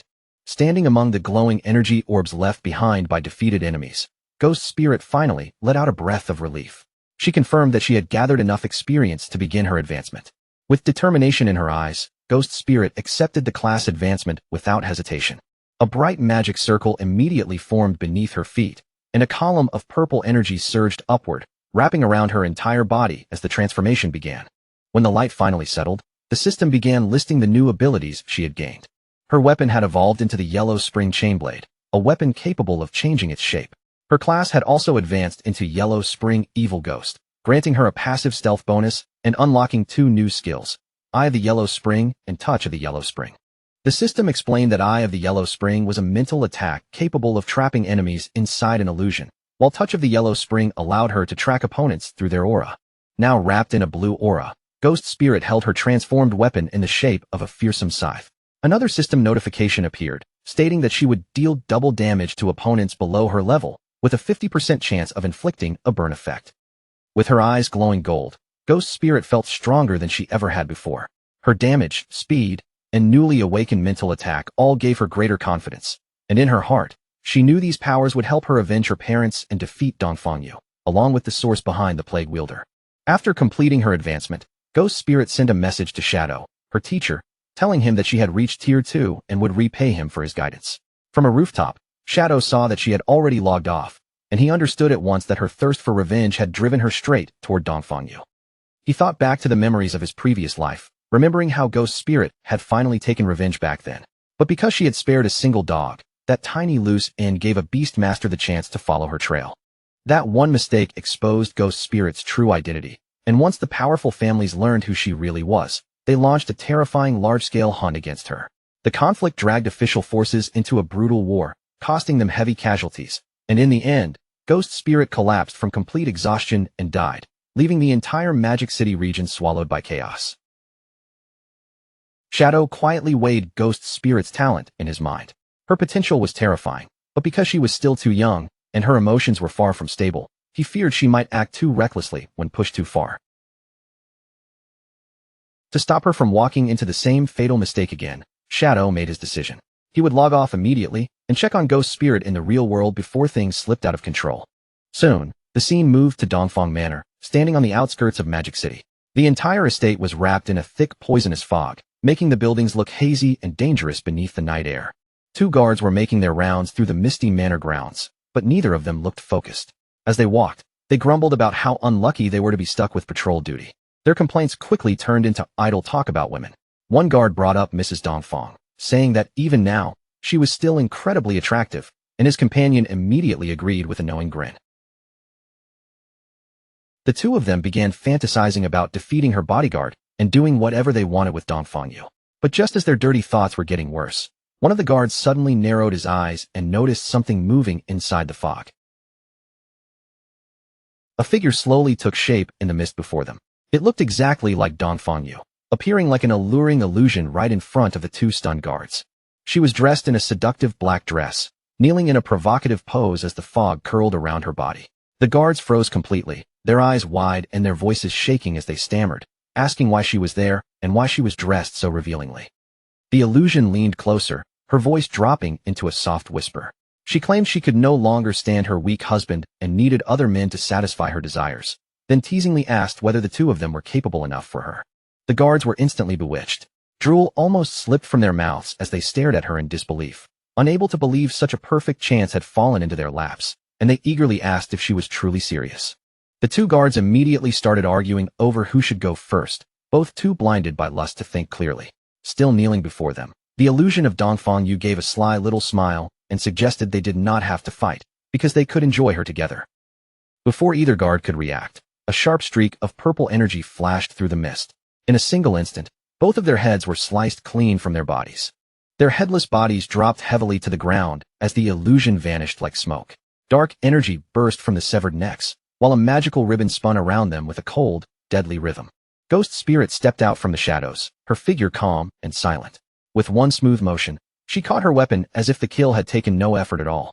Without wasting even a second, Ghost Spirit kicked off the ground and leapt high into the air, swiftly escaping from the manor grounds before anyone else could notice her.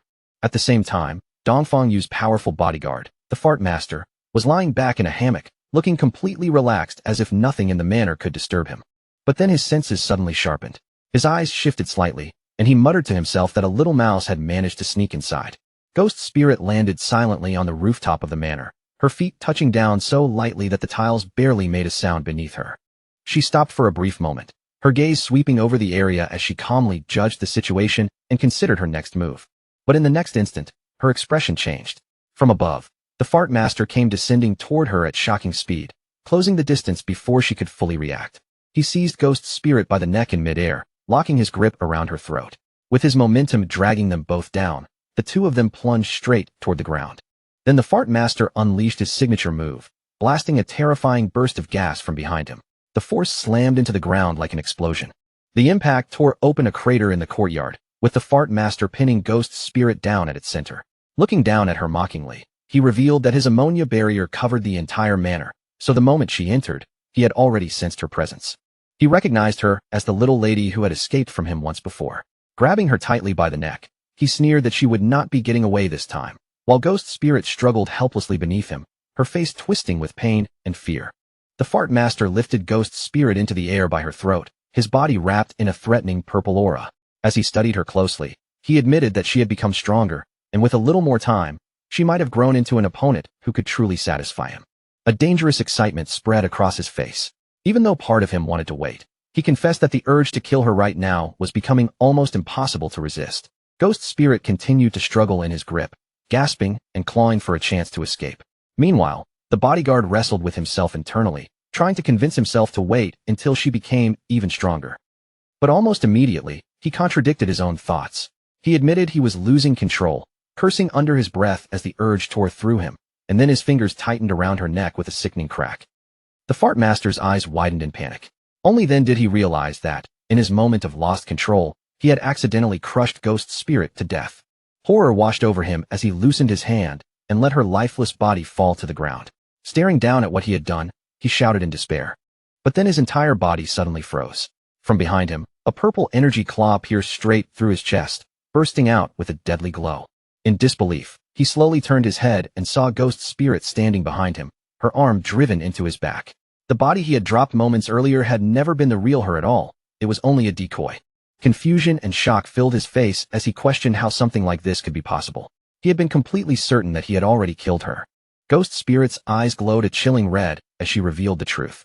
From the very beginning, he had been trapped inside her illusion, created by her new skill, the Eye of the Yellow Spring, and with a cold voice, she told him to die.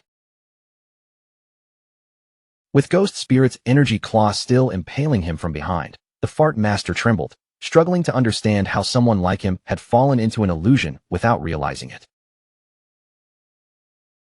Ghost Spirit kept her glowing red eye locked on him and calmly explained that his fate had already been sealed the moment he looked into her eyes.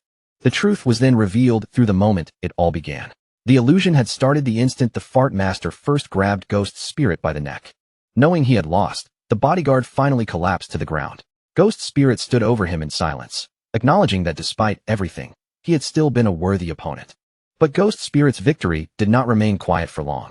A sudden commotion erupted from inside the manor, and Dongfang Yu threw open a window, angrily shouting about all the noise and threatening to fire everyone responsible.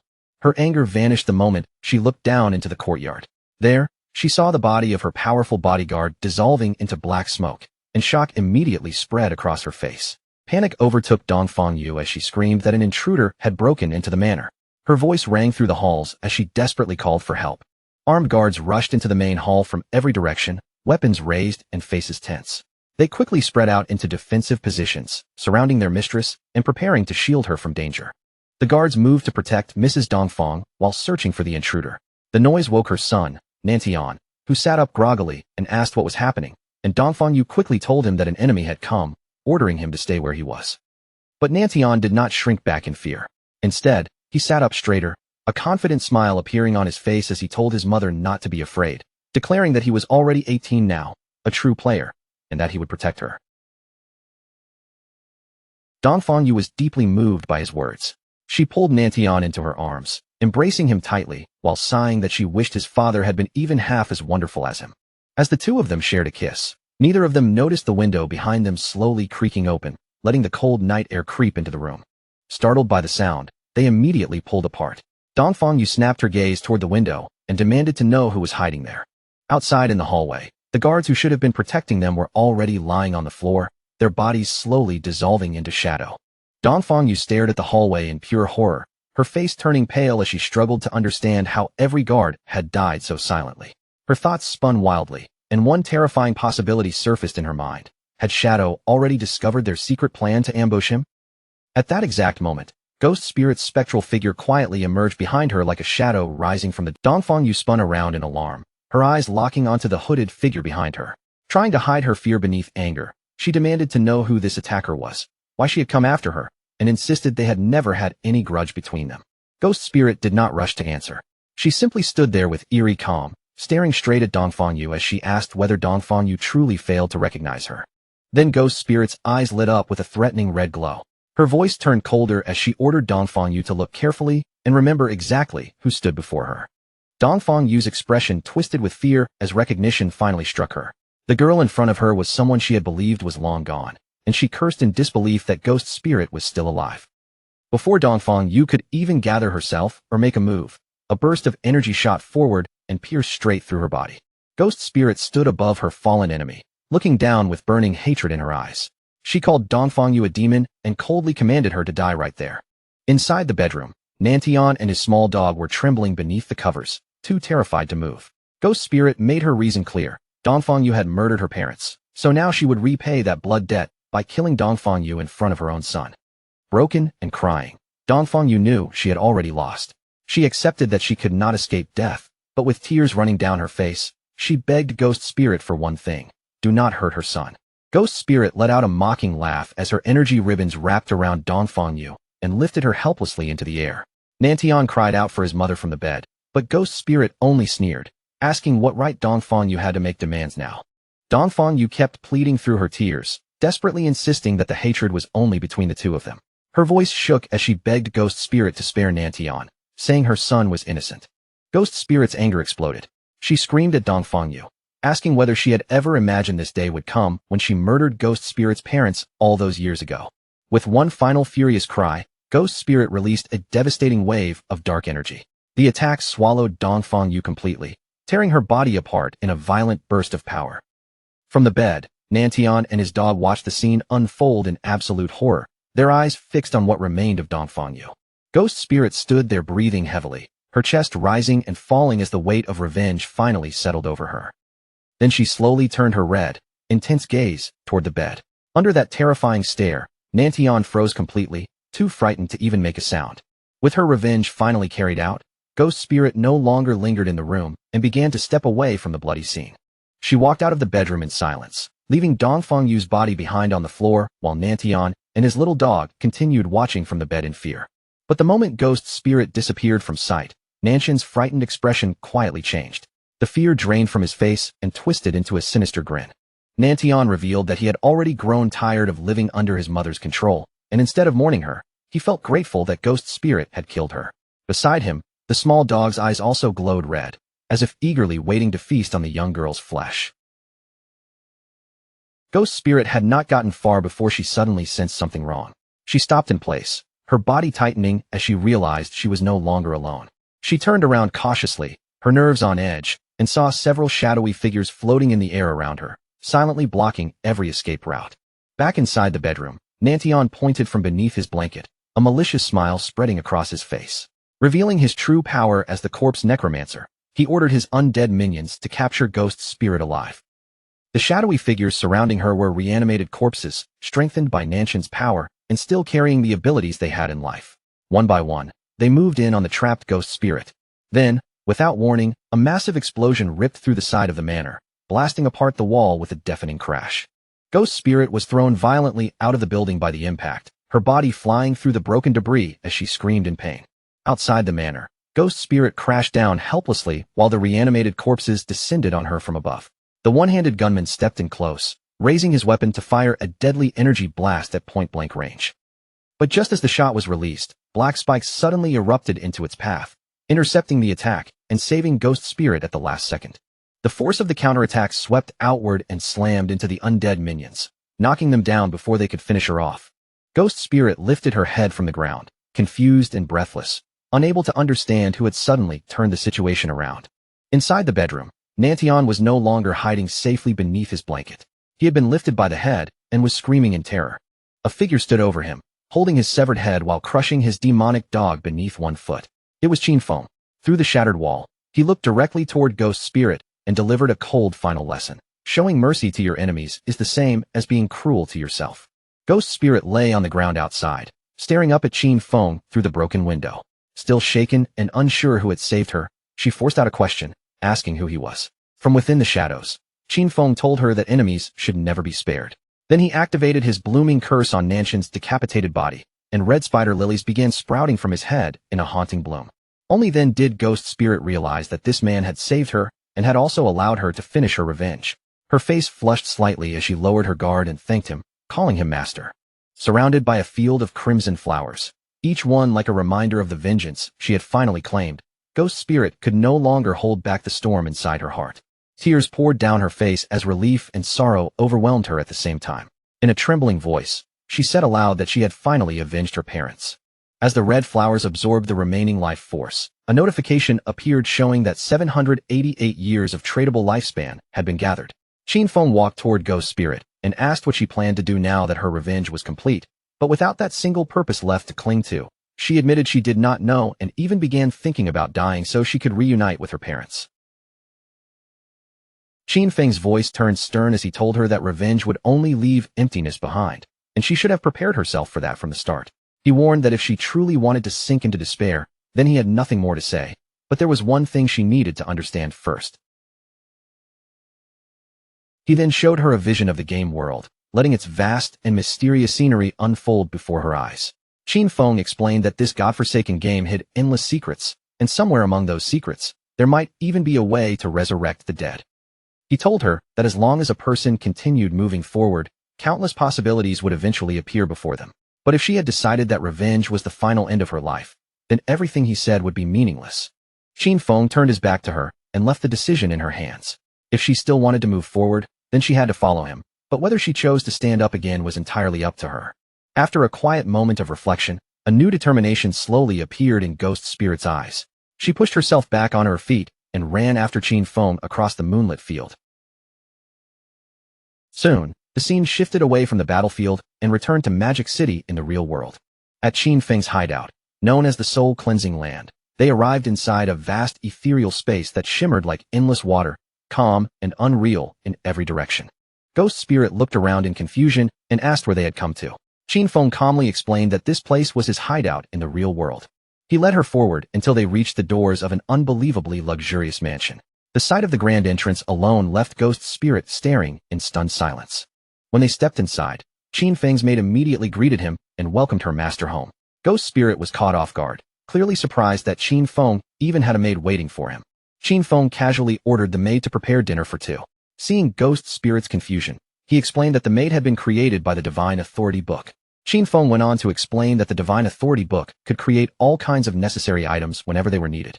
He then promised that he would take Ghost Spirit to challenge the Tower of Divine Authority in Magic City, so she could obtain a book of her own. Hearing this, Ghost Spirit lowered her head gratefully and thanked her master once again. Sometime after Qin Feng and Ghost Spirit had already left, the scene shifted back to Magic City, where the Chu family manor stood under a tense and uneasy atmosphere. A man came rushing into the manor in a panic, shouting at the people around him to move faster with the rescue. His voice was filled with urgency as he declared that absolutely nothing could happen to his wife. This man was Chu Kunshan, Dongfang Yu's husband and a military staff officer. He looked completely confused and unsettled, remembering the desperate call for help his wife had made, and wondering who would dare attack them so late at night. The first person who came to Chu Kunshan's mind was Shadow. As he hurried deeper into the manor, he worried that their secret plan involving the fireworks factory might have been exposed, though he quickly tried to push that thought aside. Inside the manor, his personnel were already combing through the scene. Some examined the huge crater left behind in the courtyard, while others searched the empty bedroom for any trace of what had happened. One officer stepped forward and reported to the stunned Chu Kunshan that the signs of battle were obvious everywhere. But despite all the destruction, they had not found a single person inside. Chu Kunshan's panic grew even worse as he demanded to know where his wife, his son, the guards, and the servants had gone. The officer could only give him the grim truth. No one was there, and rage surged through Chu Kunshan as he realized this was exactly like what had happened to the Dongfang family. Everyone had disappeared without leaving behind even the slightest trace. The terrifying thought that his wife and son were both gone hit him like a heavy blow. Chu Kunshan staggered backward, his face filled with denial as if he could not accept what was right in front of him. His grief quickly twisted into tearful fury. Chu Kunshan screamed that Shadow had killed his family, then roared for an immediate arrest warrant to be issued against him. Lin Qingyu, who had been quietly watching the situation unfold, finally stepped forward and asked how he could be so certain Shadow was responsible. Chu Kunshan snapped back furiously, saying it was obvious because his wife's family, the Dongfangs, had also been wiped out by Shadow. Lin Qingyu remained completely calm. She pointed out that there had never been solid evidence in the Dongfang family case, so using that incident to connect Shadow to his wife's disappearance was far from convincing. Her gaze sharpened as she pressed him further, asking whether he knew something others did not. She suggested that maybe his family had some hidden grudge with Shadow, and if so, this could simply be revenge coming back to them. Those words hit Chu Kunshan's sore spot instantly. His expression darkened with anger as he warned Lin Qingyu to watch what she said, then demanded to know if she thought she could interrogate a military staff officer. Lin Qingyu did not show even the slightest fear. In a calm, steady voice, she told Chu Kunshan that threats like that would not work on her. She then revealed that not long ago, the Sky Dome Guild had captured members of Magic City's Black Dragon Hall and handed them over to the authorities. During interrogation, those men confessed that Chu Kunshan had personally ordered the attack on Shadow's hideout. They also admitted there had been a plan to lure Shadow to a fireworks factory and kill him there with a massive explosion. Lin Qingyu explained that the authorities had originally planned to arrest everyone involved at the factory itself. But now that Dongfang Yu had disappeared, she was officially suspected of fleeing justice. Then Lin Qingyu turned her accusation directly on Chu Kunshan, stating that he had abused his authority and conspired to commit a terrorist act, so he needed to come with them for investigation. Two officers immediately stepped forward and grabbed Chu Kunshan from both sides. Shocked and furious, he struggled hard, shouting at them and demanding to know what they thought they were doing. He turned his anger on Lin Qingyu, yelling that she had some nerve colluding with a trashy guild and using that as an excuse to arrest an official like him. Even as he fought against the officers restraining him, Lin Xingyu's expression remained cold and unmoved. She told him that his official status meant nothing to her, because she only stood on the side of justice, while Chu Kunshin continued screaming for them to let him go. Lin Xingyu simply advised him to cooperate. If the investigation proved he was innocent, she said, then he would be free to settle the score with her afterward. Then Lin Xingyu gave him one final piece of chilling information. He would be taken to Magic City Prison for interrogation, a place where lifespan drained 100 times faster than normal, and she told him ominously to prepare himself. As Chu Kunshin was forced into an armored truck, he screamed and thrashed in protest. He shouted that they had no right to do this to him and threatened that he would report every one of them. Without anyone noticing, two figures watched the arrest from a nearby tree. One of them confirmed that the noisy man being dragged away was indeed their target, Chu Kunshin, the military staff officer. The two figures smirked at each other and bumped fists. Purple energy began surging around them, showing that they were already prepared to make their move. Later that night, a convoy of armored trucks drove along a dark forest road, their headlights cutting through the trees as they transported the prisoner away. Inside the lead vehicle, Chu Kunshin still refused to accept his arrest and kept protesting to Lin Xingyu. One guard calmly told him that the order had come from above, leaving Chu Kunshin stunned into silence. Then, out of nowhere, a brilliant blast of energy tore through the night and came hurtling straight toward their vehicle. The blast struck the armored truck with terrifying force.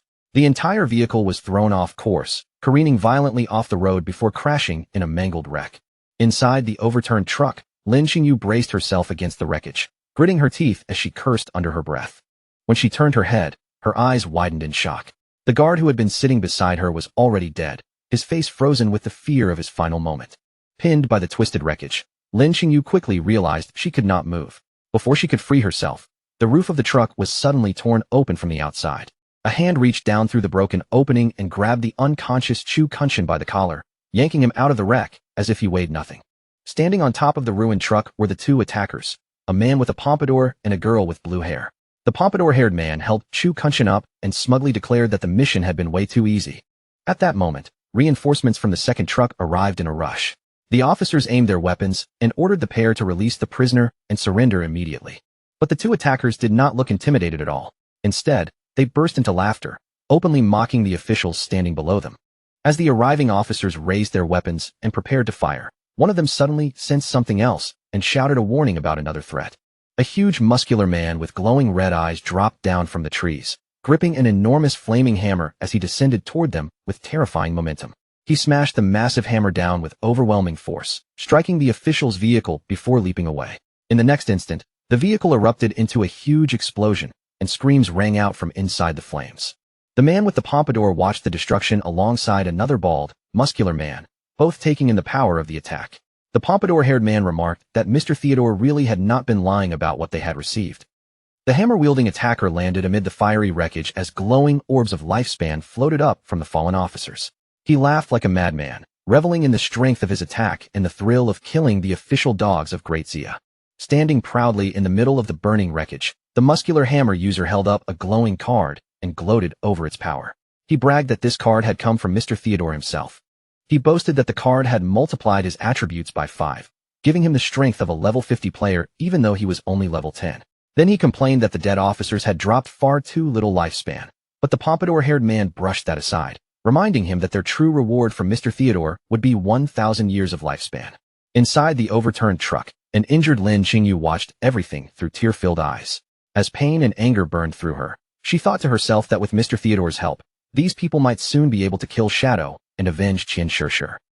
Just as the attackers were getting ready to leave with Chu Kunshin, the blue-haired girl suddenly paused and told the others to wait. A sinister smile slowly spread across her face as she announced that she could still sense a little mouse hiding somewhere inside the wrecked truck.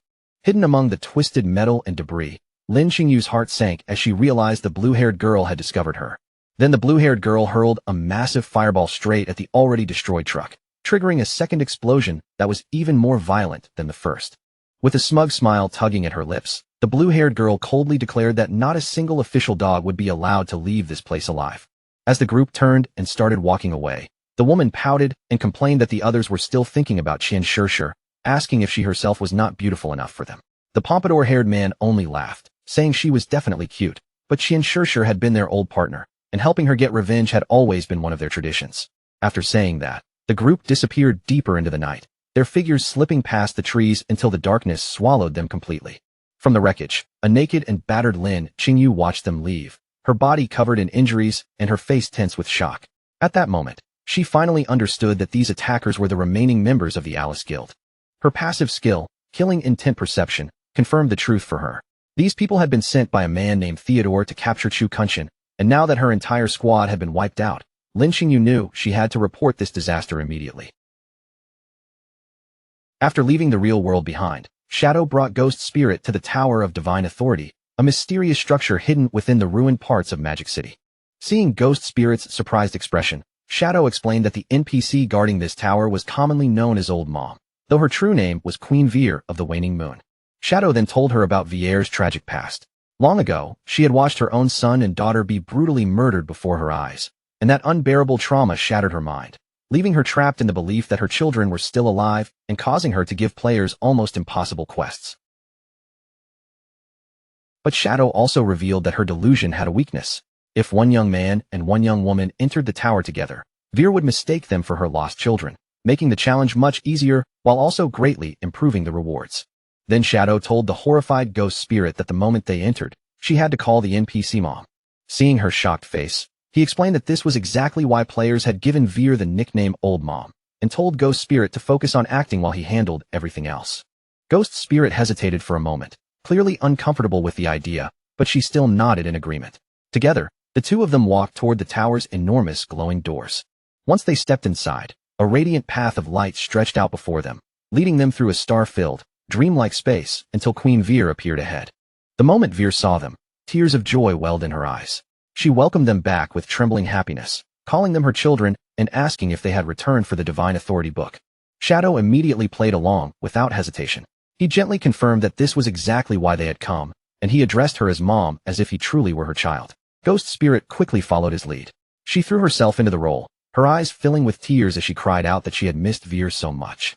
Veer was instantly overwhelmed with emotion, her expression softening as she said she had missed her child as well. But even though she wanted to hand over the book immediately, she explained that the rules of the tower required them to complete a challenge first. With a wave of her power, Veer summoned her avatar before them, a massive level 20 Jade tier entity, and told the two of them that they had to defeat it to pass. At the same time, a system notification appeared, confirming that they had received Mother's Blessing, which increased all of their stats by 20%. Before Ghost Spirit could even recover from the pressure of the boss appearing, 3 shadowy figures suddenly materialized around her like silent blades in the darkness. These figures were the clones created by Shadow's skill, Shadow of Sorrow, each one carrying the same cold killing intent as their master. In the next instant, the clones moved as one, unleashing a terrifying storm of slashes. Hundreds of thousands of damage points erupted across the avatar's body, and the massive enemy was obliterated before it could even fight back.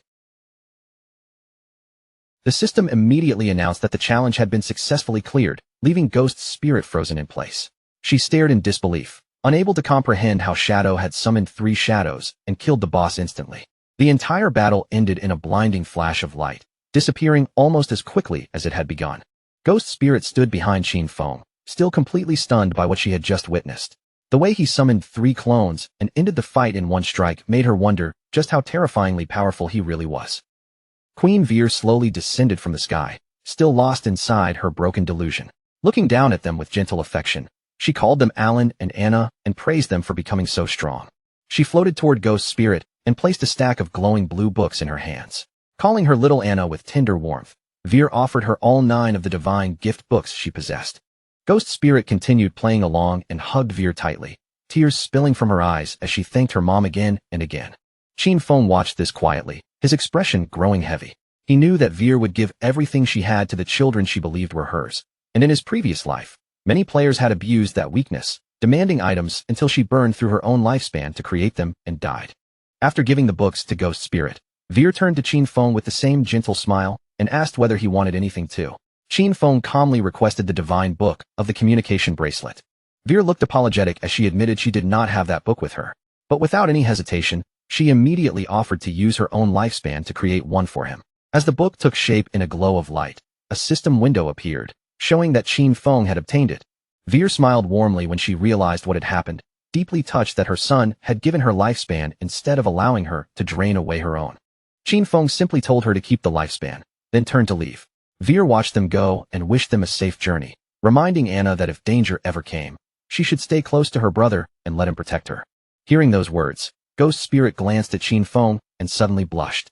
In her mind, his age and presence really did make him feel like someone who could be an older brother. She quickly ran after him, her mood turning a little playful as she asked whether she should call him master or brother from now on. Qin Feng stopped immediately. When he turned back, his gaze was terrifying, and his eyes glowed with a pressure that made the air around him feel cold. His voice dropped as he told her coldly that she could call him anything she wanted, anything except brother. Ghost Spirit was startled by his harsh reaction and froze for a second. As Qin Feng walked away, she awkwardly agreed, wondering why he hated that title so much and whether some painful past was tied to the word. Soon after, Captain Anyu contacted Shadow through voice chat and asked him to share his friends list with her. Shadow was confused by the sudden request, so Anyu quickly began explaining the situation. A serial killer had appeared in Zhanghai City, leaving 7 victims behind. Even worse, rumors had begun spreading through the city that Shadow was the one responsible. Anyu explained that the victims' times of death happened to match Shadow's login times. Since the killer had acted with extreme precision, many people were starting to believe that Shadow might truly be involved. Still, Anyu added that she and her team did not believe he would ever do something so low and cruel. Shadow immediately understood the key point. If someone was framing him based on his login times, then that information must have leaked from someone on his friends list. Shadow began listing the possible suspects: Anyu's squad, Radiant Martial Virtue, Milky Snow, Old Man Zhang, and his granddaughter from the Sky Dome Guild, as well as his own guild member, Ghost Spirit. Then he asked where the bodies had appeared, and Anyu replied that they were scattered throughout Zhanghai City before asking whether he would investigate. Shadow confirmed that he would, and Anyu sounded relieved as she said she would send over the case files, confident he could catch the real killer within minutes. After ending the call, Shadow immediately ordered Ghost Spirit to log off as well, telling her they had a mission to handle. Back at his mansion hideout in the real world, Qin Feng handed Ghost Spirit the Divine Book, communication bracelet, so they could contact each other between the game and reality. He also gave her the Ghost Knight Wolf mount to help track down the killer, leaving Ghost Spirit shocked by the value of the items, though she honestly admitted she had no idea how to investigate a crime. Qin Feng explained his reasoning calmly. He had already checked his friends' list and did not believe any of them were the culprit, but since Wang Meng and the others had reported to the officials, he suspected there might be a mole inside the police leaking his login times. He told Ghost Spirit that she was the best person for this job because her skill, Touch of the Yellow Spring, allowed her to track targets through aura or scent. After sending her the case files, he reminded her to use her abilities flexibly. Ghost Spirit's eyes filled with determination as she accepted the mission. No matter what it took, she vowed to find the true culprit behind the murders. Meanwhile, inside a hotel in Magic City, Tony and the blue-haired girl dragged the bound Chu Kunshin in and threw him roughly onto the floor. Tony stepped forward and announced to the man waiting in the shadows that he had brought the target. From the darkness, an older bald man slowly turned around, a cigar held between his fingers as smoke curled around his face. The bald man praised Tony for completing the job so cleanly. The moment Chu Kunshin saw him, fear rushed across his face as he recognized him as Mr. Theodore from the embassy. Theodore smiled with a chilling calm, saying he was pleased dear Chu still remembered him, then claimed he simply could not bear to watch Chu suffer such injustice. So he had asked a few friends to rescue him. Chu Kunshin's face stiffened as he looked around at the group. Even through his fear, he pointed out that Theodore's so-called friends were all wanted criminals. He stared at Theodore with suspicion and asked him directly what his real goal was. Was he trying to deal with Shadow, or was he aiming at the Great Xia government itself? Theodore burst into laughter, as if Chu Kunshin's question amused him. With a casual smile, he asked whether there was really any difference, since the officials and Shadow were already standing so close together. Chu Kunshin's anger finally spilled out. He ranted that his wife and son had died, yet instead of arresting Shadow, the authorities had arrested him, a military officer. Then he looked up at Theodore with a grim expression, admitting he knew this rescue was not free, and asked what Theodore wanted him to do. Theodore answered in a calm, measured voice that his divination had pointed him straight toward Chu Kunshin. According to that result, Chu could help him find something he desperately wanted, and with that, Theodore asked what profession Chu used in the game. At first, Chu Kunshin looked confused by the question, but a moment later, he seemed to understand why Theodore had gone so far to capture him, and with his head lowered, he revealed his secret. He held the only hidden class in the priest system, the Feng Shui Master. Chu Kunshin explained his abilities in a low voice. Yin-Yang Harmony allowed him to manipulate an enemy's emotions and inflict extra damage on ghosts, while Leyline Perception allowed him to locate treasures and monsters. Still, Chu Kunshin could not hide his frustration. He bitterly admitted that although his hidden class sounded special, it was mainly a support role and would not be very useful in a direct battle against someone like Shadow. But just then, a sinister glint flashed through Chu Kunshin's eyes. A yin-yang symbol appeared around him as he secretly activated his yin-yang harmony skill. The effect spread instantly through Theodore's subordinates.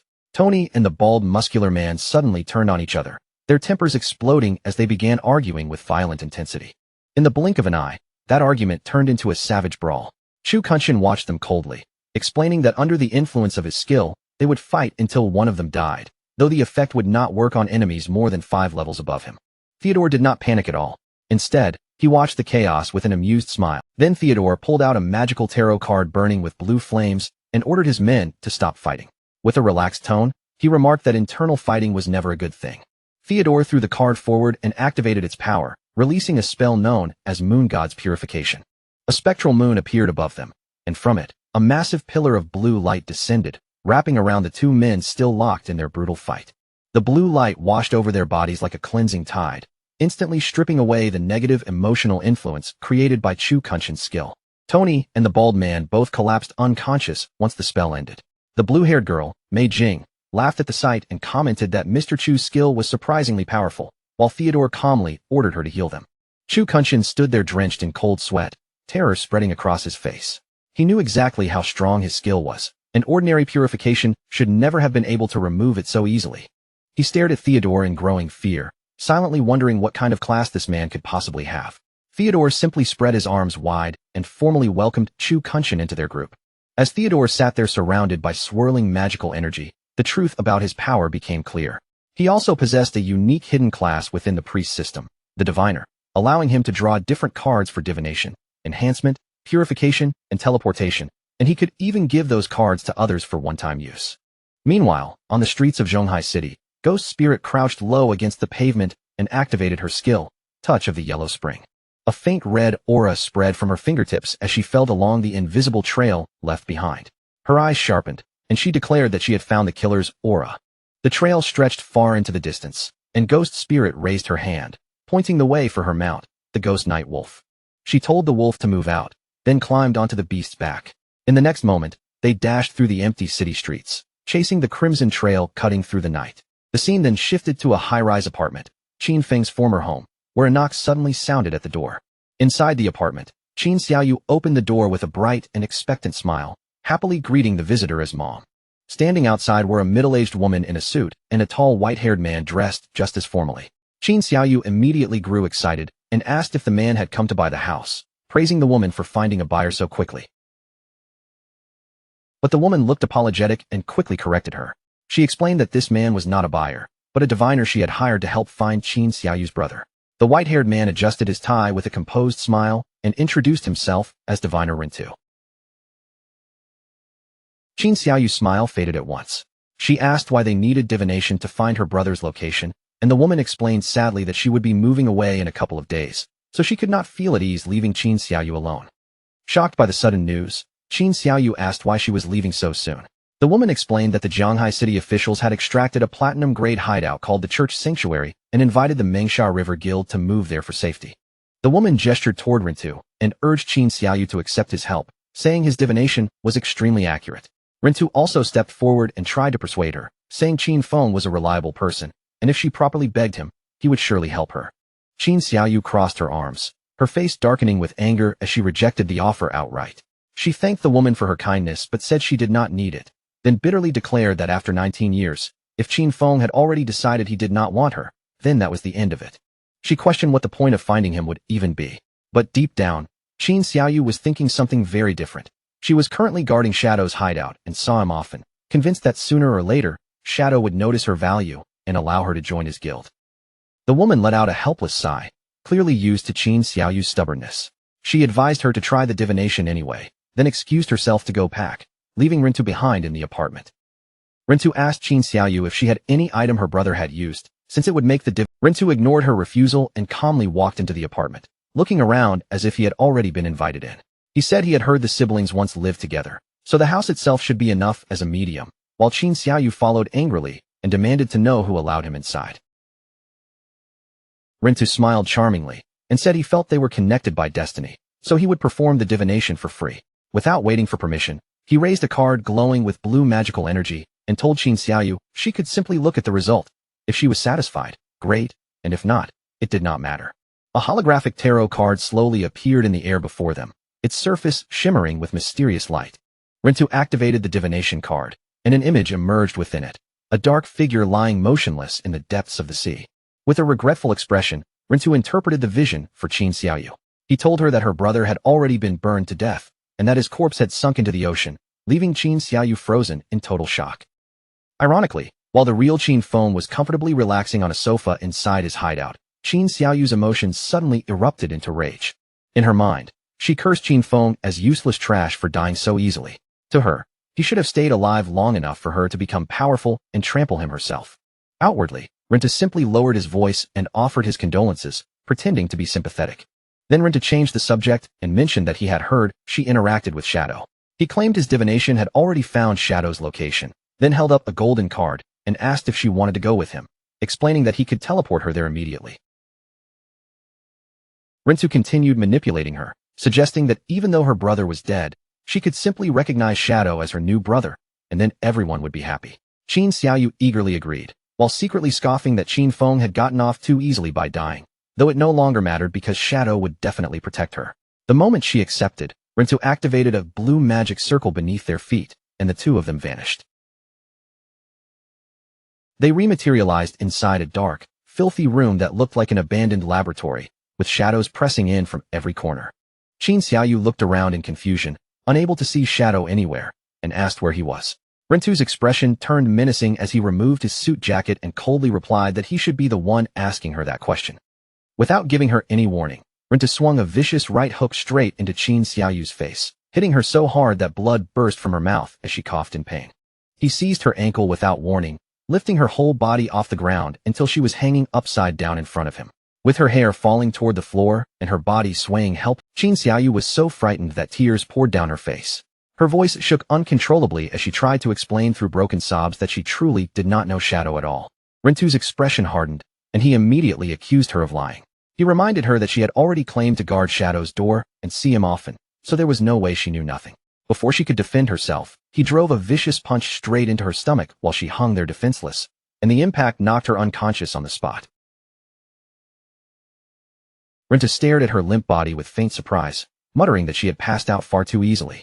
What shocked him even more was that Qin Xiaoyu had not extracted even a single useful ability from the game to protect herself in the real world. He grabbed the unconscious Qin Xiaoyu and dragged her across the floor like discarded prey. While pulling her along, he spoke into his phone and told the person on the other end that everything was ready. His tone grew hungry and cruel as he asked when he was finally allowed to act, complaining that his blade had been thirsty for far too long. Rintu hauled Qin Xiaoyu's limp body onto a cold metal table and let her fall there without the slightest care. Then he checked his phone and saw a message from his boss, clearly ordering him not to kill her until further instructions arrived. Rintu clicked his tongue in irritation, unable to hide his disappointment. But that disappointment did not last long. A sinister smile slowly returned to his face as his eyes began glowing red. He drew out a scalpel, and since he was not allowed to kill her yet, he decided he would simply take his time and play with her slowly instead. Meanwhile, inside a restroom, Officer Xiaoma stood in thought. He realized that there had been no report of Shadow logging off for 2 whole days, which made the situation feel increasingly suspicious. As he walked out of the restroom, Officer Xiaoma continued piecing the facts together in his mind. After extracting game stats, a person's need for food would rise sharply, so there was no realistic way Shadow could remain online for such an unusually long time without logging out. That led Officer Xiaoma to one conclusion. Captain Anyu had most likely stopped reporting Shadow's activity because she had already begun suspecting that someone was deliberately trying to frame him. Sayama stepped into the main police office with a tense, calculating look in his eyes. Deep down, he knew he could no longer move slowly. His plans needed to be pushed forward as quickly as possible. A malicious darkness spread across Sayama's face as he imagined the perfect outcome. If the public could be convinced that Shadow was a vicious serial killer, fear and hatred would spread like wildfire. He laughed to himself, believing that once public opinion erupted, even the officials would have no choice but to move against Shadow and eliminate him. Elsewhere, the ghost night wolf moved through the streets with eerie silence. Its paws touched down softly against the pavement, each step light and controlled, leaving almost no sound behind. Seated atop the mount, Ghost Spirit looked ahead with calm focus. After following the trail this far, she quietly declared that she had finally arrived. A thin stream of red energy twisted through the air like a trail only she could see. From her higher vantage point, Ghost Spirit looked down at the concrete facility below and confirmed that the killer's aura led directly into that building. Ghost Spirit wasted no time. She leapt down from above, her figure dropping through the darkness as she activated Shadow Sneak, blending into the surroundings until her presence became nearly impossible to detect. She landed lightly on a narrow window ledge, her feet touching down without a sound. Her body stayed low and steady, perfectly hidden outside the room. Ghost Spirit leaned close to the glass and peered inside. At first, a small smile appeared on her face, relieved that she had finally tracked down the culprit. But the moment her eyes took in what was happening beyond the window, that smile vanished completely. Her expression froze, then twisted into pure shock and horror. Inside the room, Qin Xiaoyu was suspended from the ceiling by her wrists, her body hanging weakly in the air. Her legs had been severed at the knees, and dark blood continued dripping steadily onto the floor beneath her. Below her, Rintu knelt with his head tilted back, his face twisted in sick enjoyment as he declared that it had been a long time since he had enjoyed himself this much. At that moment, the system coldly informed Qin Xiaoyu that her logout request had failed. Because she was still considered to be in combat, there was no way for her to escape by leaving the game. Tears streamed down Qin Xiaoyu's face as that cruel reality sank in. She finally understood that even logging out was impossible, and there was nowhere left for her to run. Her wrists remained bound above her head, forcing her broken body to hang from the ceiling. Every slight movement pulled at her arms and made her tremble helplessly. Both of her legs had already been severed, and the wounds were wrapped in crude, rough bandages. The sight made her body look even more fragile, like she had been kept alive only for Rintu's amusement. Qin Xiaoyu screamed in unbearable pain, while Rintu's wild laughter echoed from below. Her mind could not make sense of any of it, and through the agony, she could only wonder why something so horrible was happening to her. All she had ever wanted was to sell a house. Yet somehow, from that simple goal, she had been dragged into this nightmare and trapped inside a living hell. She could feel death creeping closer with every passing moment. Completely swallowed by despair, Qin Xiaoyu cried out with all the strength she had left, begging for anyone at all, to come save her. In the deepest point of her fear, Qin Feng's face suddenly appeared in her mind. She thought of her brother and clung to the painful belief that if Qin Feng were still here, he would definitely save her. But that thought only made her grief even sharper. Qin Xiaoyu cursed her brother in her heart, wondering why he had to die and leave her behind to face this horror alone. Then, without warning, a bright green light spread over her broken body. The glow wrapped around her wounds, bathing her in a strange and gentle radiance. Qin Xiaoyu stared in confusion as magical energy began stitching her flesh back together. She realized someone was using a healing art on her, and for one brief moment, hope returned to her tear-filled eyes. She thought someone had finally come to rescue her. But that fragile hope shattered when Rinta looked up at her with a twisted grin. He introduced himself once again and revealed the truth. His game ID was Human Butcher, and his profession was actually a priest. Rinta stepped closer beneath the green glow of his own healing spell, looking almost delighted by her confusion. In a calm, cruel voice, he told her not to worry, promising that he would not allow her to die so quickly. He covered his face and burst into uncontrollable laughter, openly revealing his sick way of thinking. To him, pushing prey to the limit and killing them slowly was the only way to create a truly wonderful experience. That was exactly why he had chosen to become a priest.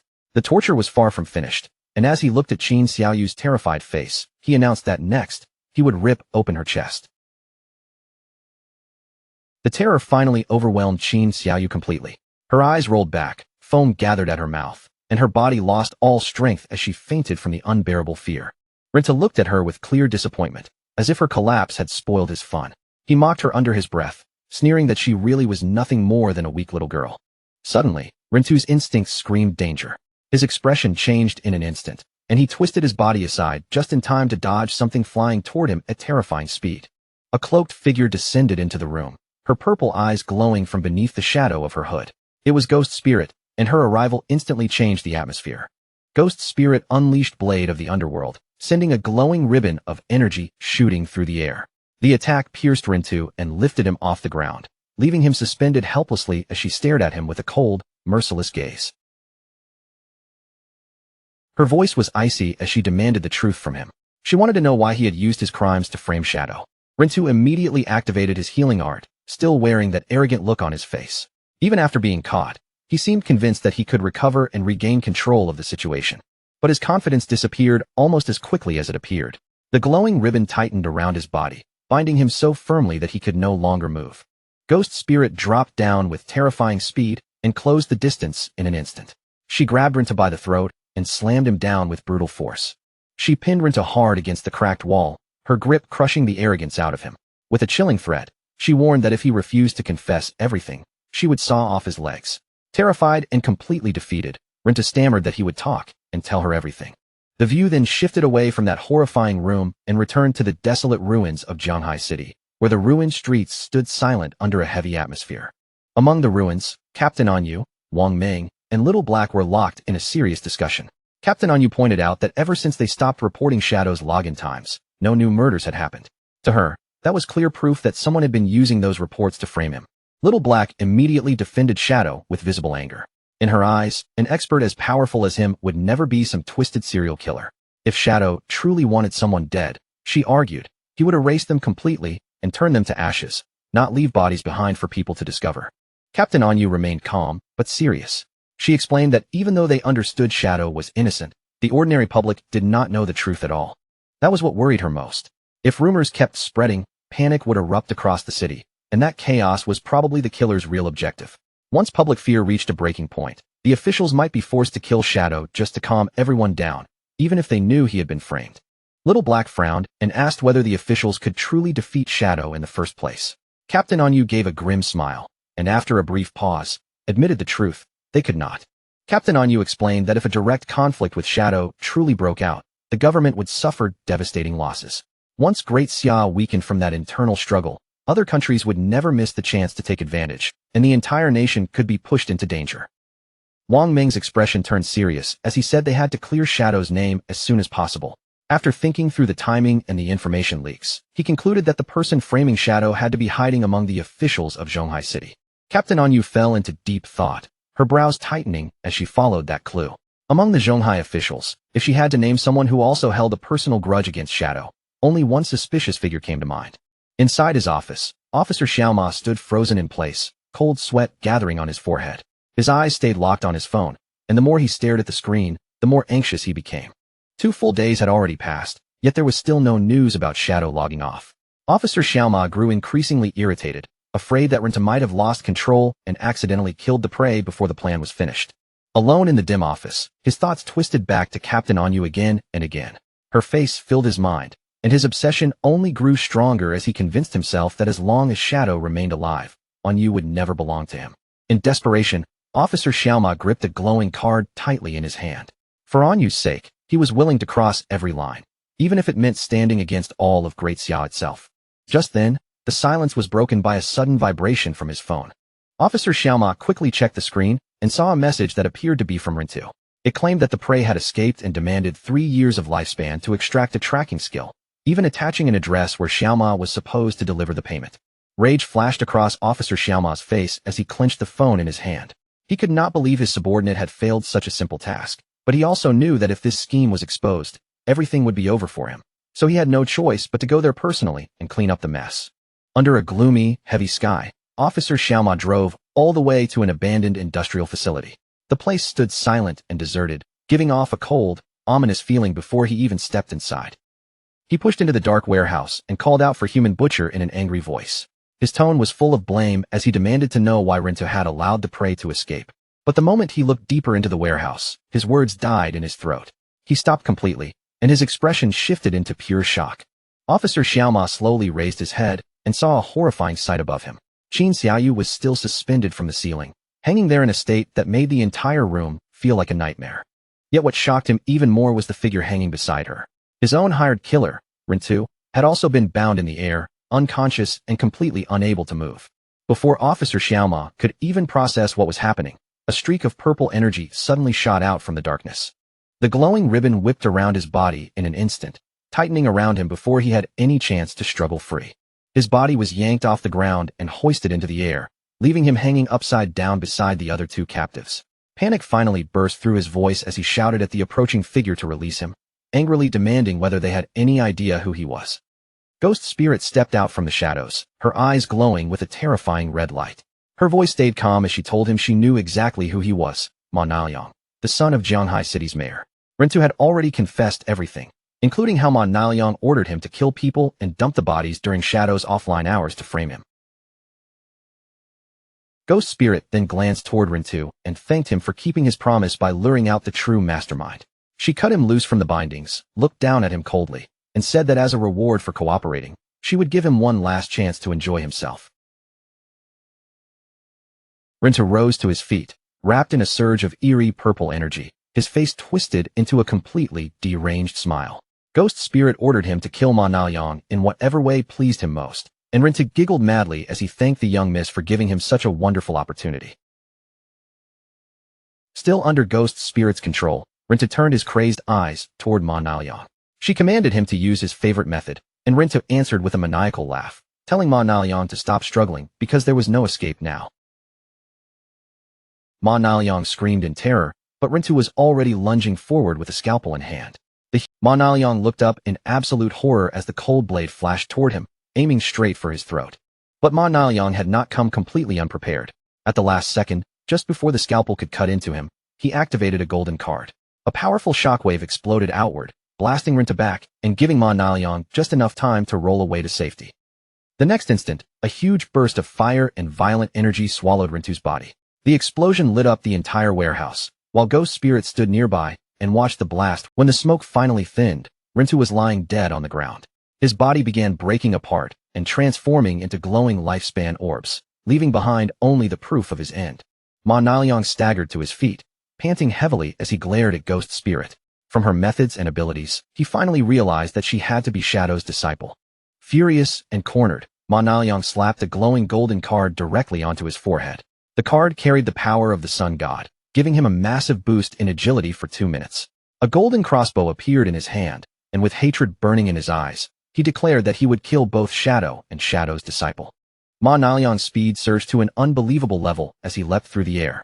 While moving, he fired one glowing energy arrow after another at Ghost Spirit, filling the warehouse with deadly flashes of light.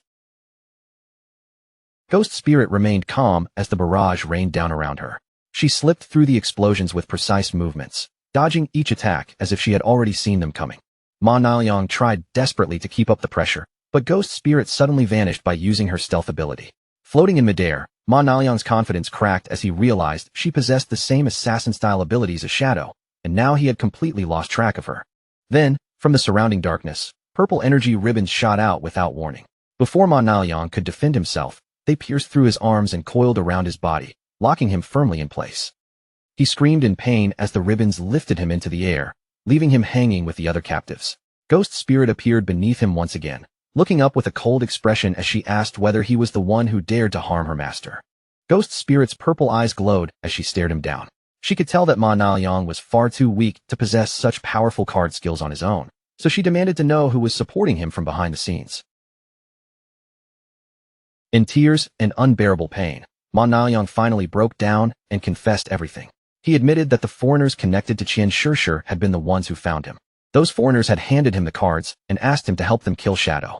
They even promised that a powerful big shot was standing behind them, making him believe the plan would succeed. Sobbing uncontrollably, Ma Naoyang insisted that this was all he knew. His voice cracked as he claimed he had no deeper information about the people behind the plot.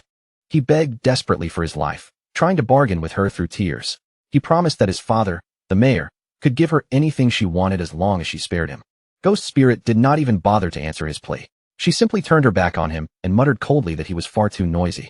Behind her, the purple ribbons suddenly constricted with brutal force. Ma Naoyang's screams were cut off as his body burst apart in a violent spray of blood, killing him on the spot. With her eyes still glowing a cold red, Ghost Spirit walked away without looking shaken. In her mind, she recalled her master's words clearly: never allow a single enemy to escape. As she prepared to leave, Ghost Spirit glanced back at Qin Xiaoyu. The girl was still hanging from the ceiling, unconscious, badly wounded, and missing both legs. For a moment, Ghost Spirit felt pity for her. But instead of staying, she left Qin Xiaoyu for the authorities to rescue, silently deciding that whether the girl survived or not would depend on her own fate. Not long after Ghost Spirit disappeared, the police arrived at the abandoned facility after receiving an anonymous tip. The officers rushed into the warehouse, only to freeze in shock at the gruesome scene before them. When they spotted the injured girl hanging there, someone immediately shouted for a healer. They quickly identified one of the bodies as Ma Naoyang, while the other dead man was confirmed to be the unidentified killer, Rin-tu. As for Qin Xiaoyu, she was still in a coma, but thankfully, her life was no longer in immediate danger. Then a captain suddenly raised his voice, calling everyone's attention to a message left behind at the scene. Embedded directly into the concrete wall were two phones, and above them was a written statement. It declared that the serial killings had been committed by these two men in order to frame Shadow. The evidence was stored inside the phones, and Qin Xiaoyu was the surviving witness. At the end, the message was signed with one strange line: doing good deeds without leaving a name. The officers checked the phones and soon found records that confirmed the entire truth. Ma Naoyang had conspired with Rin-tu to murder victims and frame Shadow for the crimes. They also discovered that someone inside the department had been secretly leaking Shadow's login times to Ma Naoyang, and the captain erupted in fury, immediately ordering the traitor's arrest. Meanwhile, back in the real world, Qin Feng was sitting in front of a huge meal and eating comfortably when his phone suddenly began to ring. He glanced at the screen and saw that the call was from Captain Anyu. The moment the call connected, Captain Anyu's voice came through with obvious excitement.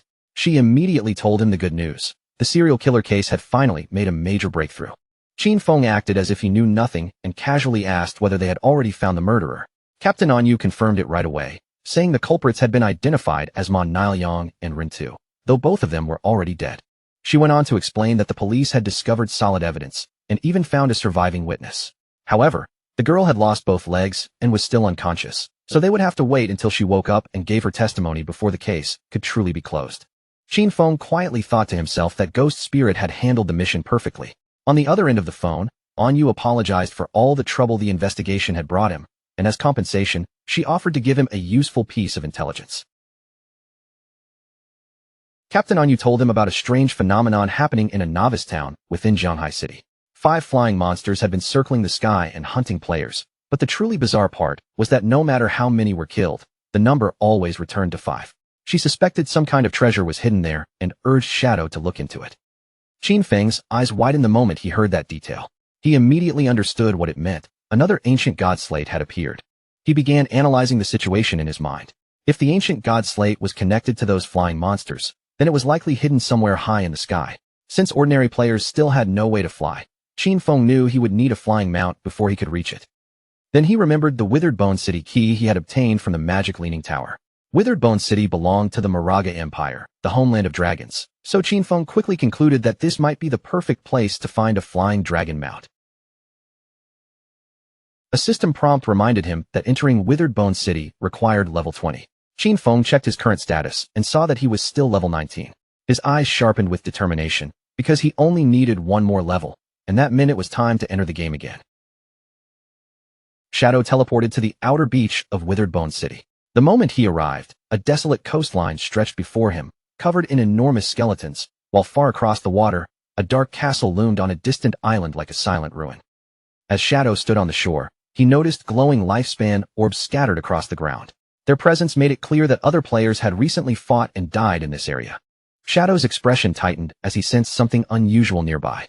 Without making a sound, he slipped behind a massive skeleton and concealed himself in its shadow. In the distance, a huge skeletal lobster monster stood upright on its hind legs. Its body towered over the battlefield as it spat streams of green acid toward a group of struggling players. Among those players were Lin Xingyu, Late Night Drizzle, and a large bald man. Lin Xingyu's face changed in shock as floating bubbles of green acid drifted toward her, each one looking ready to burst at any moment. The bald man in the party stepped forward with complete confidence. He raised his posture as if he had everything under control and told the others to watch closely. A ghostly green aura wrapped around his body. The system identified his class as Soul Walker, a hidden support class capable of turning both himself and his teammates into spirit forms.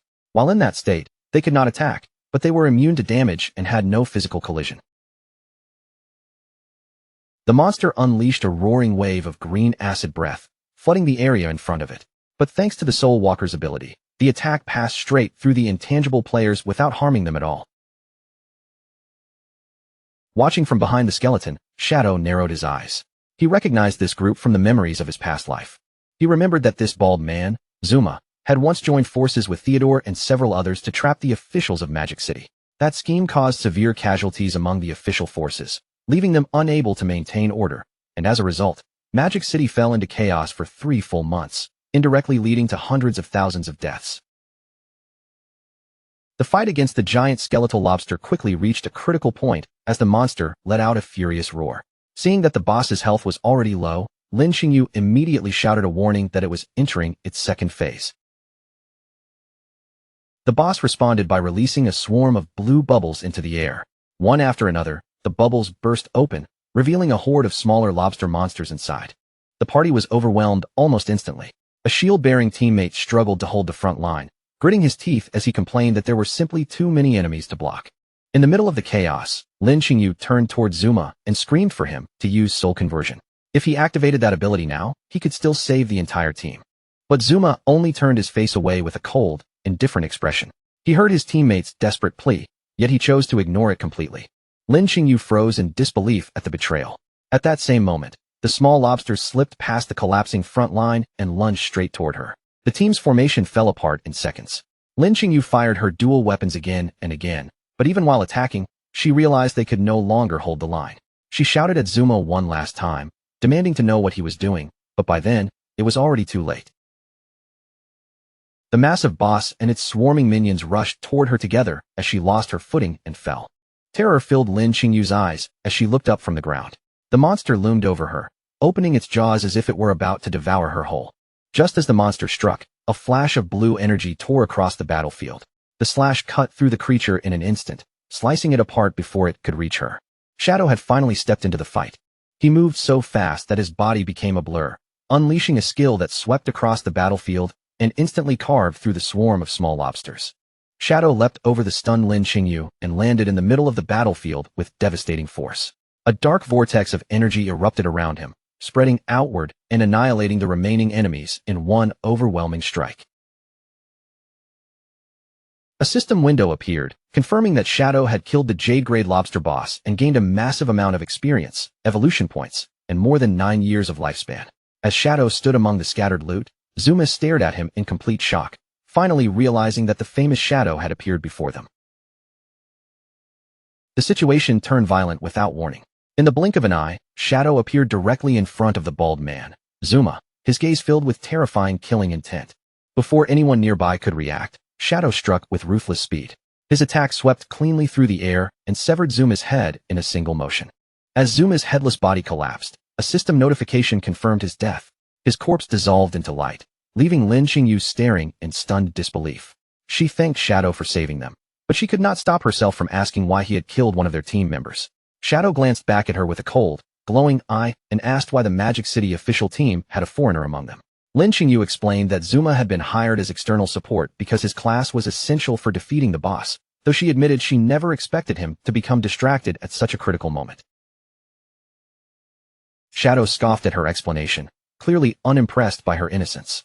He told her that Zuma had not been distracted at all, then quoted the old warning that those who are not of one's own kin will have different hearts, making it clear that Zuma's betrayal had been intentional. Cold sweat broke out across Lin Xingyu's face as she asked whether Shadow meant Zuma had done it on purpose. She could not understand what he would gain by letting the team die. Shadow turned his back as his cape stirred behind him and told her that investigating the motive was their job, not his.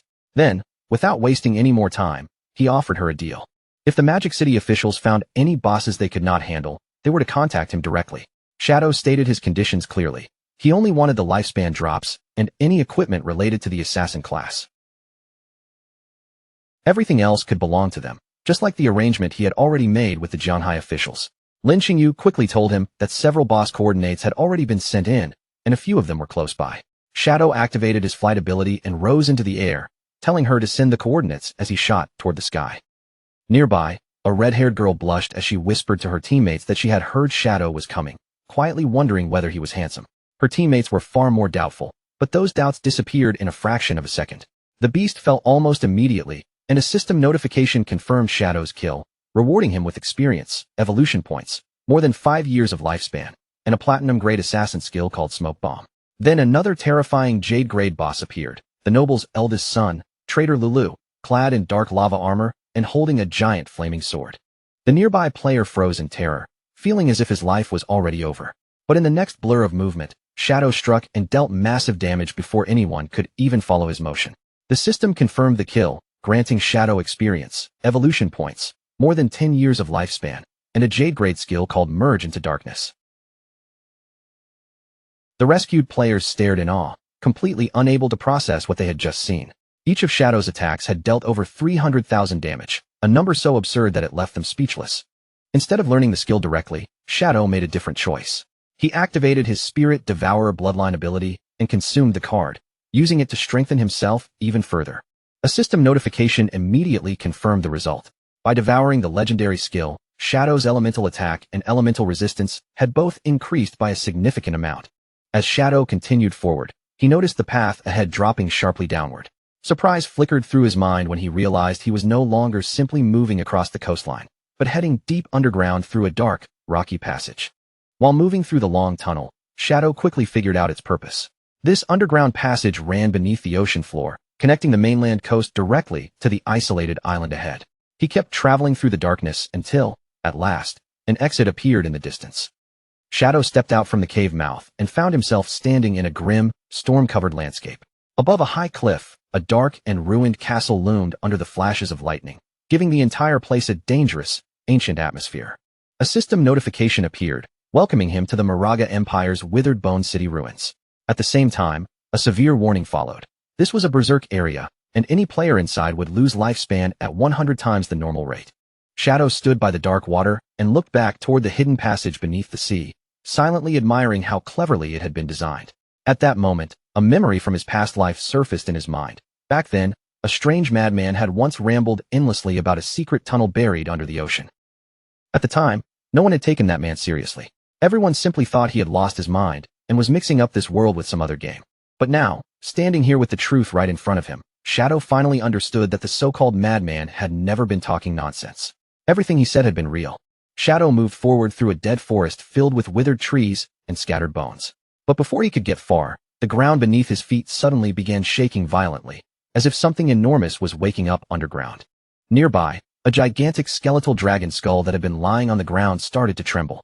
Cracks spread across its surface, and the bones groaned as if they were about to break apart. Then, without any warning, a colossal creature burst out from inside the skull. The impact shattered the ancient dragon remains into fragments, sending bone pieces and dust flying everywhere. Shadow did not retreat. He stood firmly in place as the dust slowly cleared around him, and the horrifying shape of the monster finally appeared before his eyes. It was a giant skeletal centipede, and above its monstrous body was a stitched-together female torso with a single red eye glowing eerily. The system identified it as the guardian of the withered bone ruins, Thousand-Blade Centipede Moire, a powerful diamond-grade boss. Shadow calmly studied the enemy in front of him. Her upper body still vaguely kept the shape of a human woman, but everything below had been twisted into the body of a terrifying monster. Then his gaze fell on the festering wounds spread across her body. Those scars looked almost identical to the ones he had once seen on the white dragon, Atesh. As the terrifying creature lunged toward him, Shadow immediately understood what had happened. She had once been a citizen of the Moraga Empire, only to be corrupted by Cthulhu's curse. He dodged as the massive centipede body swept through the air, and while avoiding the attack, he looked at the scars across her human torso. From those wounds, he could tell she must have suffered inhuman torture while she was still alive. The skeletal legs stabbed toward him again and again, but Shadow kept weaving between them with sharp, controlled movements. When the monster brought down a crushing strike, Shadow kicked off the ground and leapt high into the air, narrowly avoiding the blow as it smashed the earth beneath him into broken pieces. Then Shadow launched his counterattack. He activated his skills in quick succession, summoning his Shadow clones while using Blessing of Release to stack a massive amount of additional damage onto his strikes. In a flash of purple energy, Shadow and his clones moved at the same time. Their synchronized Shadow Flash slash struck the boss 4 times in an instant, cutting through the air with terrifying precision. One of the blades swept cleanly across the monster's neck, leaving a sharp line of damage across her twisted body. Shadow's eyes glowed as the system showed that his skill cooldowns had instantly reset. Without hesitation, he steadied his stance and prepared to unleash another round of attacks. He activated Blessing of Release once again, and a chaotic red aura surged around Mowire's body, wrapping her in the energy of his next devastating strike.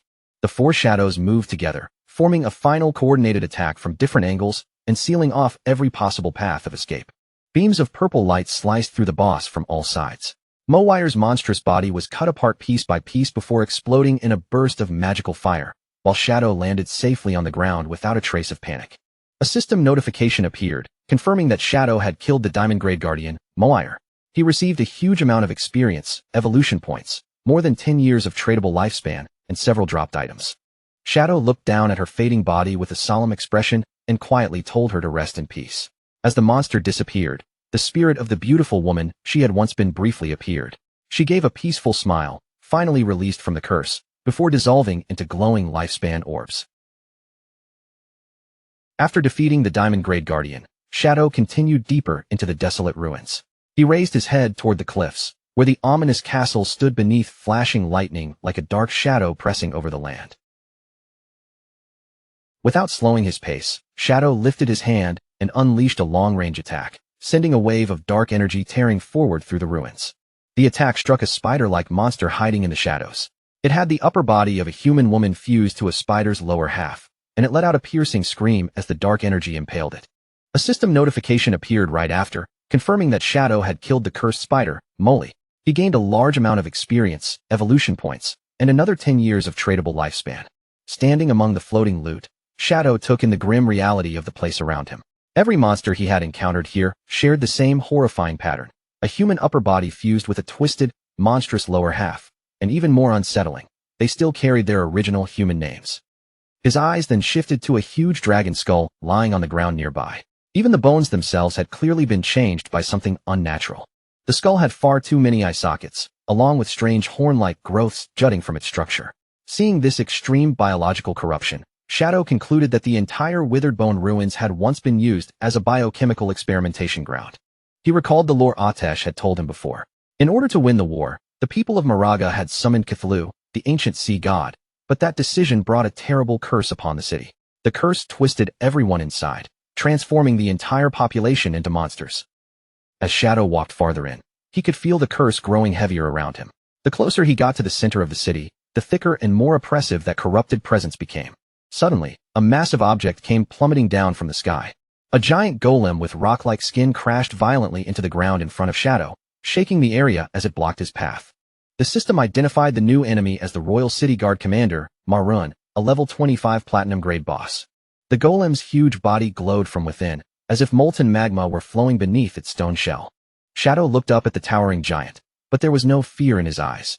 Instead, he seemed almost unimpressed, wondering why a Royal Guard Commander was only a low-level platinum grade boss. The Guard Commander raised one massive stone arm, and red energy began gathering around its fist like burning heat.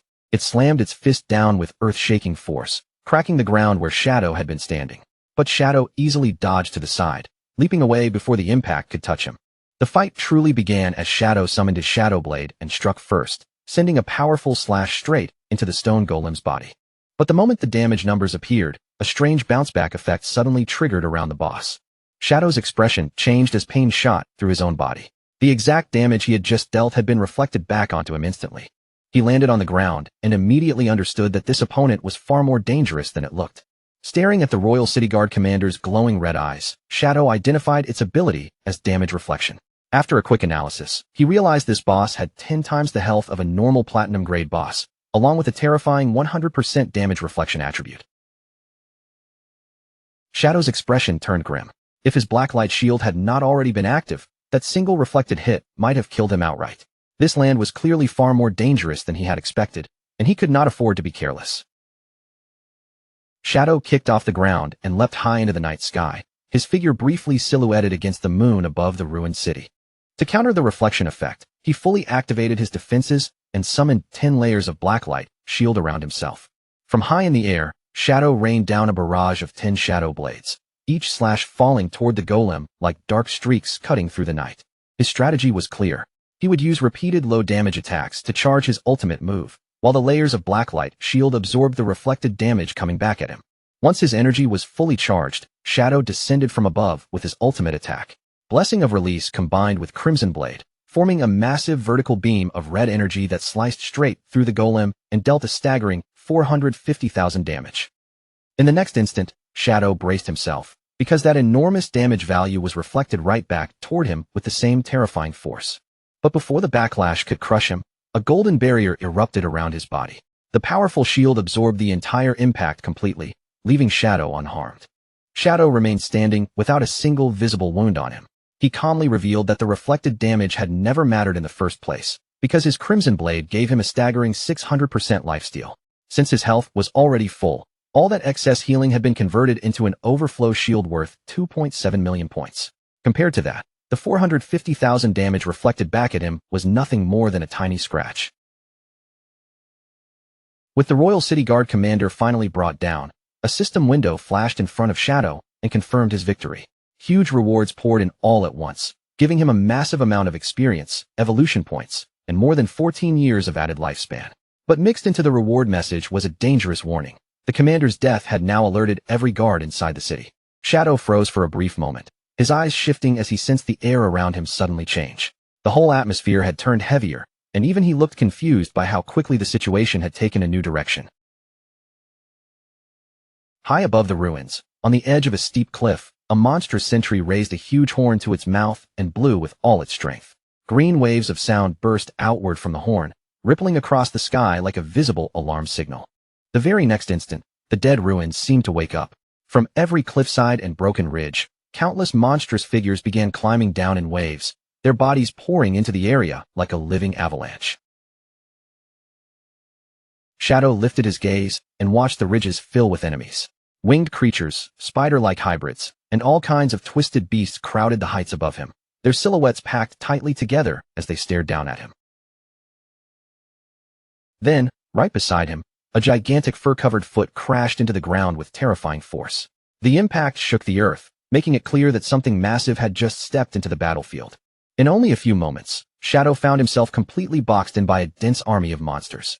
A giant white bear towered among them, while terrifying centipede-like creatures crawled through the crowd around him. Then a system notification appeared, announcing that Shadow had triggered the Monster Horde event. The requirement to continue was simple, but merciless. Every single monster had to be killed. Shadow looked up at the towering wall of enemies pressing in from every side. Their red eyes glowed through the darkness like countless burning embers. But instead of showing fear, a laugh slipped out of him as he took in the situation. To Shadow, being surrounded by this many enemies felt strangely refreshing, almost exactly like the kind of chaos he had been hoping for. The monsters noticed their supposed prey laughing in the middle of the encirclement. For a moment, they turned their heads toward one another in confusion, unable to understand why this human was not shaking in fear. Then Shadow moved like a storm breaking loose. His Dark Knight ring blade flashed through the air, tearing into the first wave before the monsters could react. With just one sweeping strike, a system notification appeared and confirmed that 32 monsters had already been killed. Shadow gave the horde no chance to recover. Before the enemies could even regroup, he activated Shadow of Slaughter, and dark clones began rising out of the ground around him, ready to fight at his side.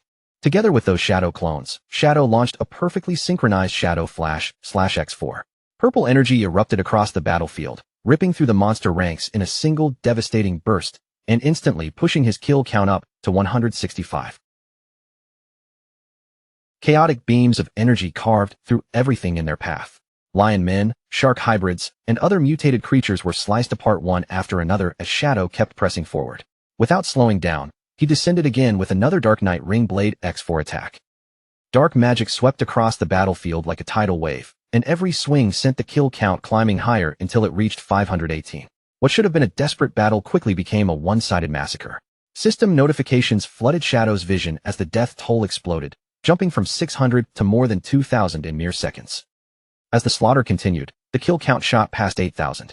The entire battlefield began glowing with thousands of floating lifespan orbs left behind by the fallen army, lighting the ruins with an eerie, otherworldly shine. At last, silence settled over the battlefield again. Shadow stood alone with purple light glowing in his eyes, having wiped out a total of 10,086 monsters. A system window appeared and confirmed that every monster had been killed, unlocking the road to the Withered Bone City ruins core. After annihilating an army of more than 10,000 monsters, Shadow remained standing in the middle of a vast sea of glowing particles. Another notification confirmed that the path to the Withered Bone ruins core had opened, while countless lifespan orbs drifted around him in the air. But when Shadow looked at the rewards surrounding him, disappointment crossed his face. He wondered why there was so little after such a massive battle. Then he realized the truth. The curse had been draining the citizens' life force non-stop, even after they had already turned into monsters. Suddenly, the floating orbs began to move. They swirled around Shadow in a bright magical current, gathering together in midair as their light started forming the shape of a new structure. The gathered light stretched across the enormous chasm, shooting forward like a path being forged in the air. In moments, it became a radiant bridge leading directly toward the ominous castle waiting in the distance. Shadow stepped onto the bridge formed from the light of the dead, but as soon as his foot touched it, a golden aura suddenly wrapped around his body, causing him to pause in surprise.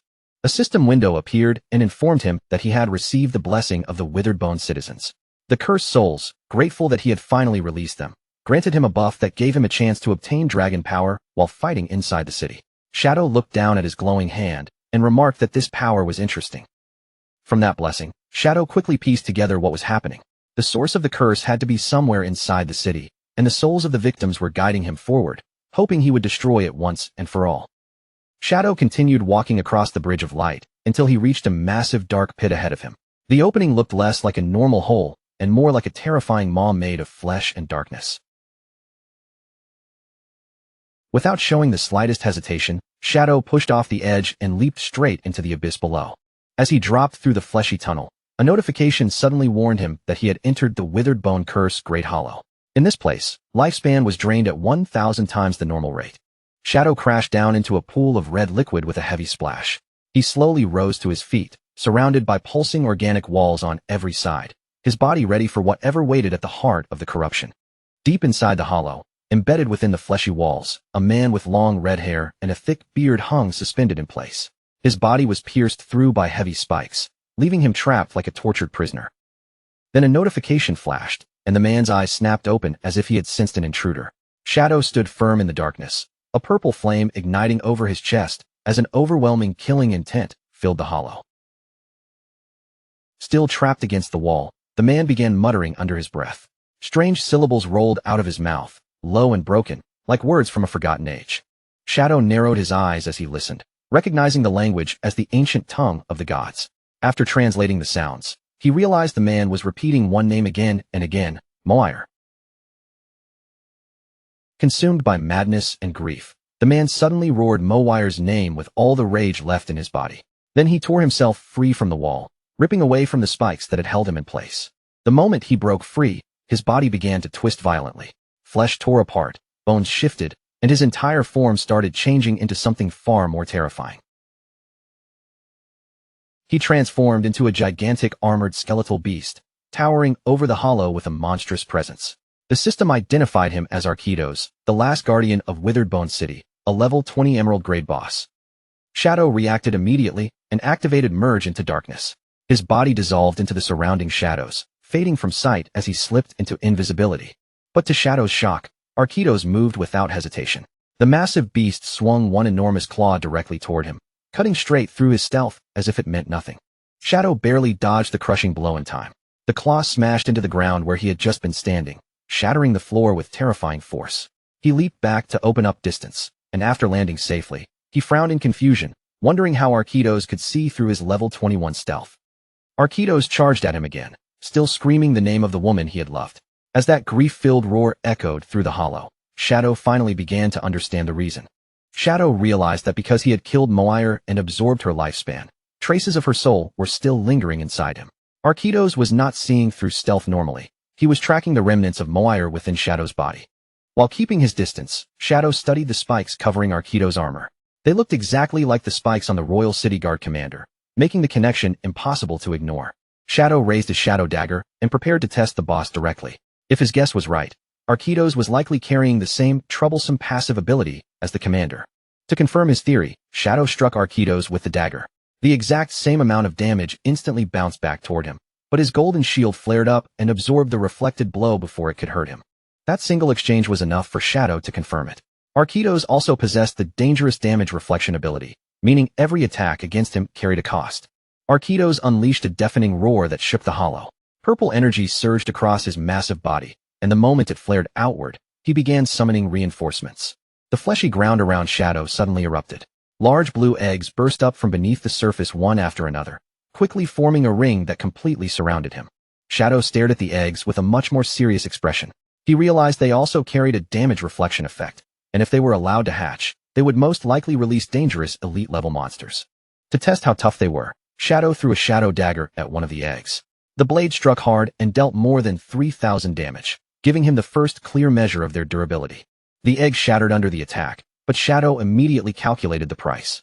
Breaking just one egg required 3 daggers, which meant he would lose 3 layers of his blacklight shield to the reflected damage. Since each shield layer needed 2 seconds to regenerate, he quickly concluded that there was no way he could destroy all the eggs in time. With no better option left, Shadow chose to let the eggs hatch instead of wasting time trying to destroy them. He kicked off the ground and shot high into the air, taking the higher position so he could watch the battlefield clearly and prepare for whatever monsters were about to break free. As Shadow began dropping back down toward Arquitos, his gaze sharpened. At that moment, he noticed his ultimate skill had finished charging, giving him the perfect chance to strike before the situation spiraled further out of control. Without holding anything back, Shadow unleashed the Crimson Blade. A massive beam of red energy tore down from above and slammed directly into Arquitos, exploding against his body with terrifying force and dealing a staggering 450,000 damage. Shadow touched down without making a sound, his posture steady and calm. Around him, the overwhelming healing from his lifesteal had formed a huge golden barrier, wrapping his body in a thick protective glow. The chaos around him could not injure him at all. At the same time, the blue eggs finished hatching in an instant. A swarm of cursed young dragons ripped free from the eggs and soared into the air. Each one was a level 20 emerald-grade monster, screeching sharply as their wings spread and they prepared to dive toward Shadow. Shadow dropped back into the pool of red liquid and landed in a low crouch. With the newborn dragon horde gathering in front of him, he raised his head and faced them without a trace of panic. Shadow did not hesitate for even a second. He released his Dark Knight ring blade, and a swirling vortex of dark energy roared outward, tearing through the young dragons and dealing nearly 30,000 damage to each one it touched. The battle was over almost as soon as it began. Shadow stood calmly inside his golden barrier while a notification confirmed that 9 dragons had been killed. Seeing the reflected damage fail to threaten him, he remarked that as long as his blood shield remained, their damage reflection was nothing to be afraid of.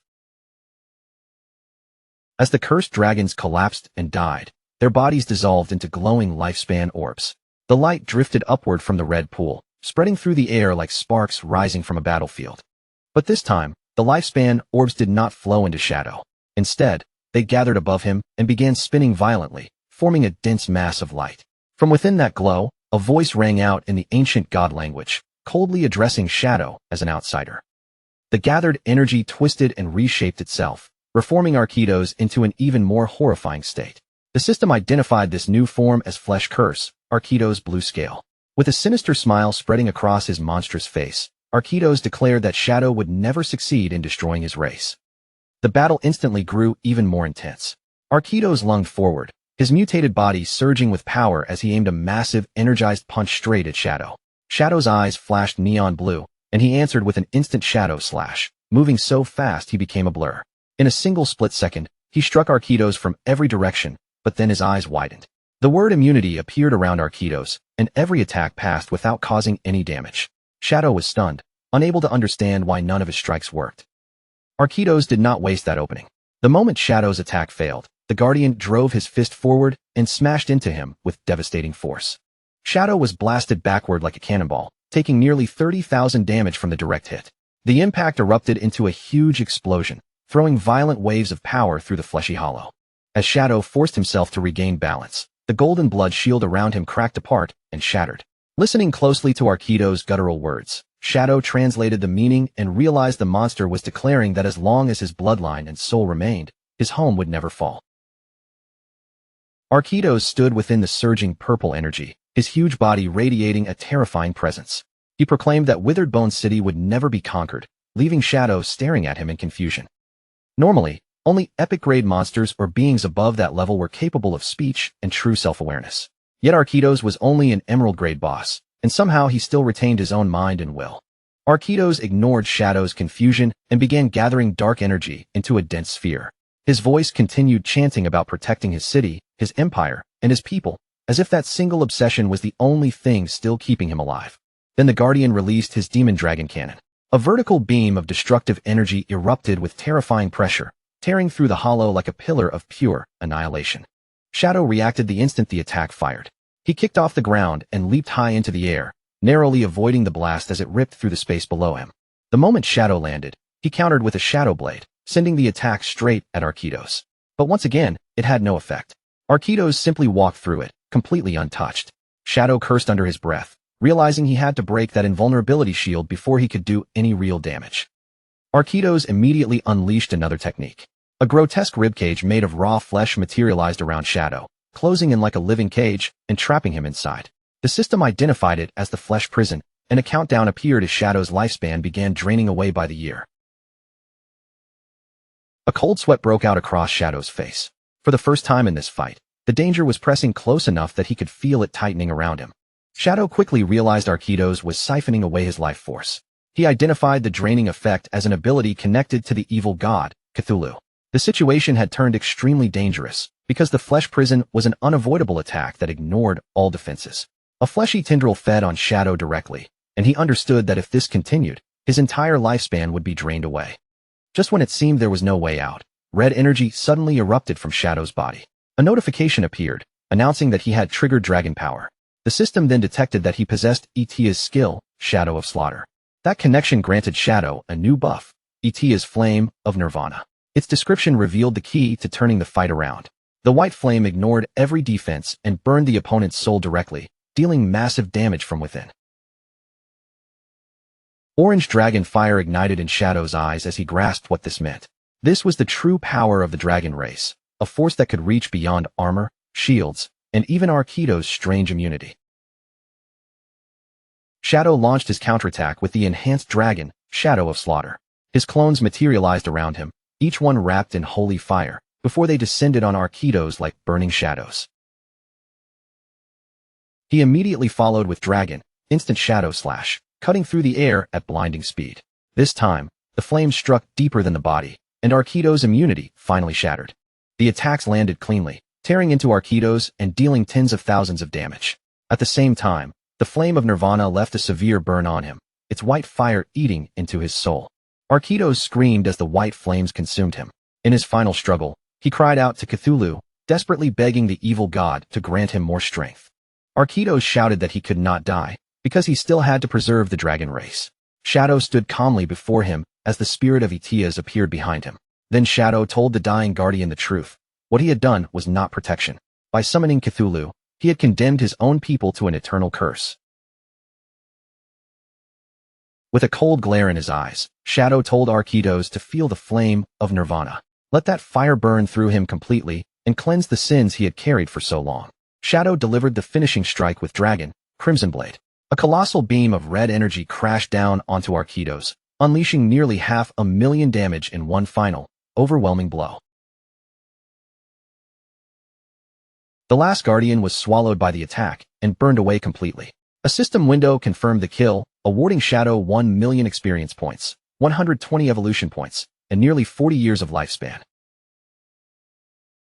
Shadow slowly descended as victory notifications glowed around him. The system continued listing his rewards, including 60 evolution points, nearly 40 years of lifespan, and a diamond-grade item known as the Bone Spike. As the dragon power buff faded from his body, Shadow calmly reviewed the rewards. The 1 million experience points proved that the city's monsters had funneled a huge amount of resources into Arquitos. But the lifespan reward was strangely low at only 39.8 years, making Shadow suspect that most of it had already been stolen away by the evil god, Cthulhu. Suddenly, the red liquid on the ground began to stir. A grotesque chest slowly emerged from the pool, and a system message informed Shadow that using dragon power had unlocked a hidden reward.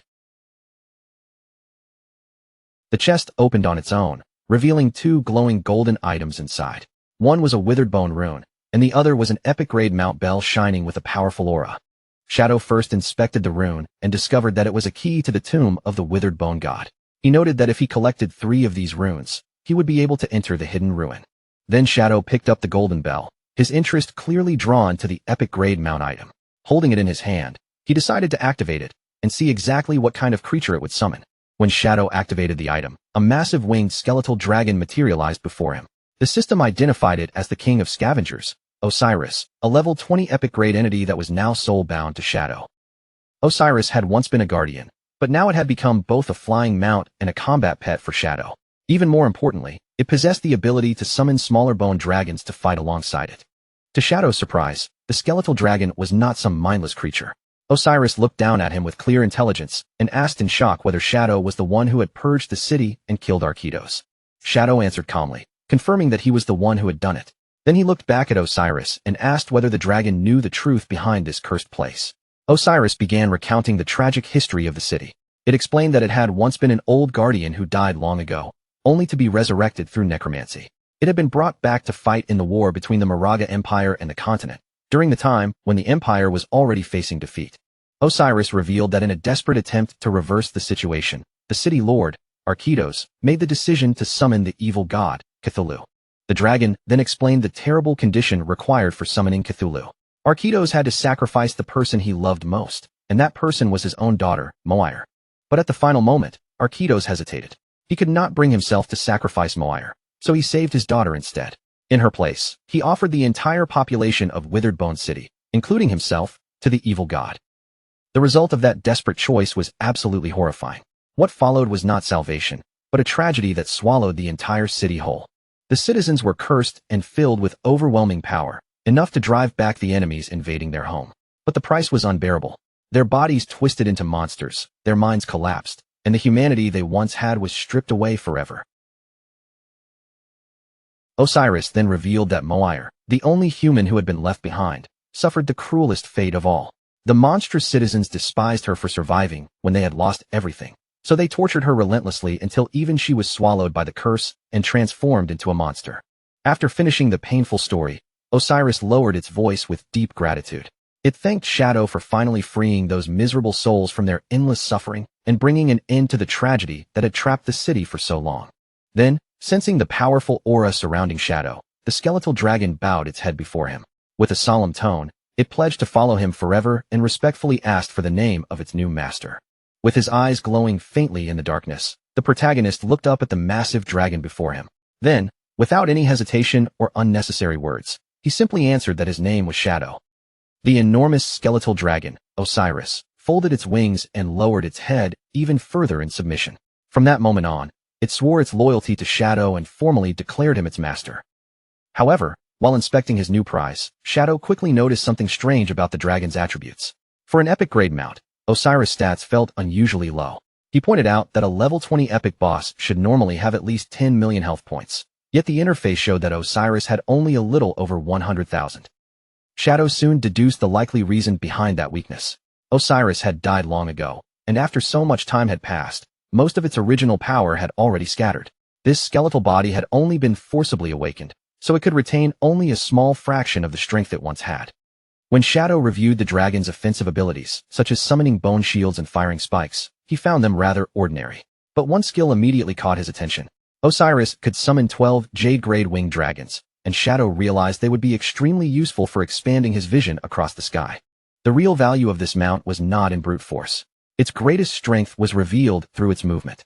Shadow noted that because the dragon's entire body was made from lightweight bone, its flight speed was shockingly high. It could reach 360% speed, roughly 450 meters per second, fast enough to break through the sound barrier. Shadow concluded that even if Osiris lacked strong combat power, its supersonic travel speed alone made it a very satisfying acquisition. For movement and long-distance travel, this mount was already more than worth it. Just then, a system window suddenly appeared in front of Shadow, notifying him that he had met the conditions for a class advancement. He was surprised at first, then quickly realized that clearing the Withered Bone ruins had given him more than 1 million experience points, enough to trigger the upgrade immediately. With a firm, determined look in his eyes, Shadow chose not to delay. He directly activated the advancement. A vortex of dark energy began spinning around him, wrapping his body in a growing storm of power. Magical runes appeared in the air one after another as the energy around him became stronger and more violent. Shadow stood at the center of the swirling chaos, his eyes glowing with intense power. A red ring of energy formed around him, circling his body as the advancement reached its peak. The system confirmed that the advancement had succeeded.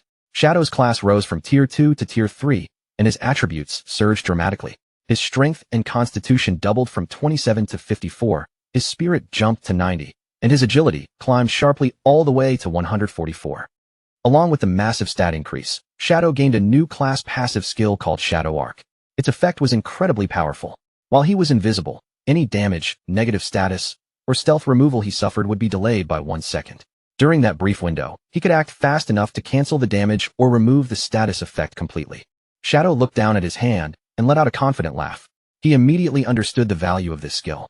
As long as his reaction speed was quick enough, he could use that 1 second gap to nullify almost any attack that hit him while he was in stealth. Thinking about his new advancement, Shadow felt deeply satisfied. He was certain that in his previous life, no Shadow class player had ever managed to survive the 3rd advancement. Otherwise, a skill as powerful as Shadow Arc would have become famous for greatly reducing the class's death rate. He also reasoned that while 1 second might sound extremely short to ordinary people, it was more than enough for high-level players. With their reaction speed, that tiny opening could allow them to activate multiple skills and completely reverse the outcome of a battle. After that, Shadow turned his attention to the rest of his rewards. A glowing red energy gathered in his hand, and within that light, a diamond-grade weapon he had obtained began to take shape. The system identified the weapon as the Spike of the Skeleton, a powerful dagger that greatly increased both physical and elemental attacks. Even more importantly, it had a unique effect that could break through an enemy's defense and resistance. Shadow equipped the dagger without hesitation. Between his successful class advancement and this new weapon, he could clearly feel that his overall strength had risen by a massive amount. With the ruins cleared and his rewards collected, Shadow prepared to leave. Osiris sprang into action, and Shadow moved smoothly with it, landing gracefully on top of the skeletal dragon's head. Before departing, Shadow decided to test how his stealth would work while riding the mount. He activated Merge into Darkness, letting the shadowy power spread over both himself and Osiris. As dark energies surged around them, Shadow was taken aback by what he saw. Osiris' stealth level was actually level 21, which was even higher than his own current stealth level. Impressed by the unexpected discovery, Shadow gave the dragon the command to take off. He wanted to experience Osiris' speed for himself and see just how fast this skeletal mount could really fly. Osiris obeyed immediately. Its skeletal wings spread wide, and with explosive force, the massive dragon launched into the air. They shot upward from the depths of the underground hollow at incredible speed, cutting through the darkness like a streak of purple light. The surroundings blurred around them as they climbed higher and higher. In the next moment, the skeletal dragon burst out of the ruins completely and soared straight into the open sky. The speed was so intense that even Shadow was left briefly speechless. Wind roared past him with crushing force, and as his eye glowed against the rushing air, he had to admit that Osiris was unbelievably fast. After testing the terrifying speed of his new mount, Shadow burst out of the underground tunnel and shot high into the sky above the ocean, leaving the ruined depths far behind him. As he flew through the air, Shadow quickly formed his next plan.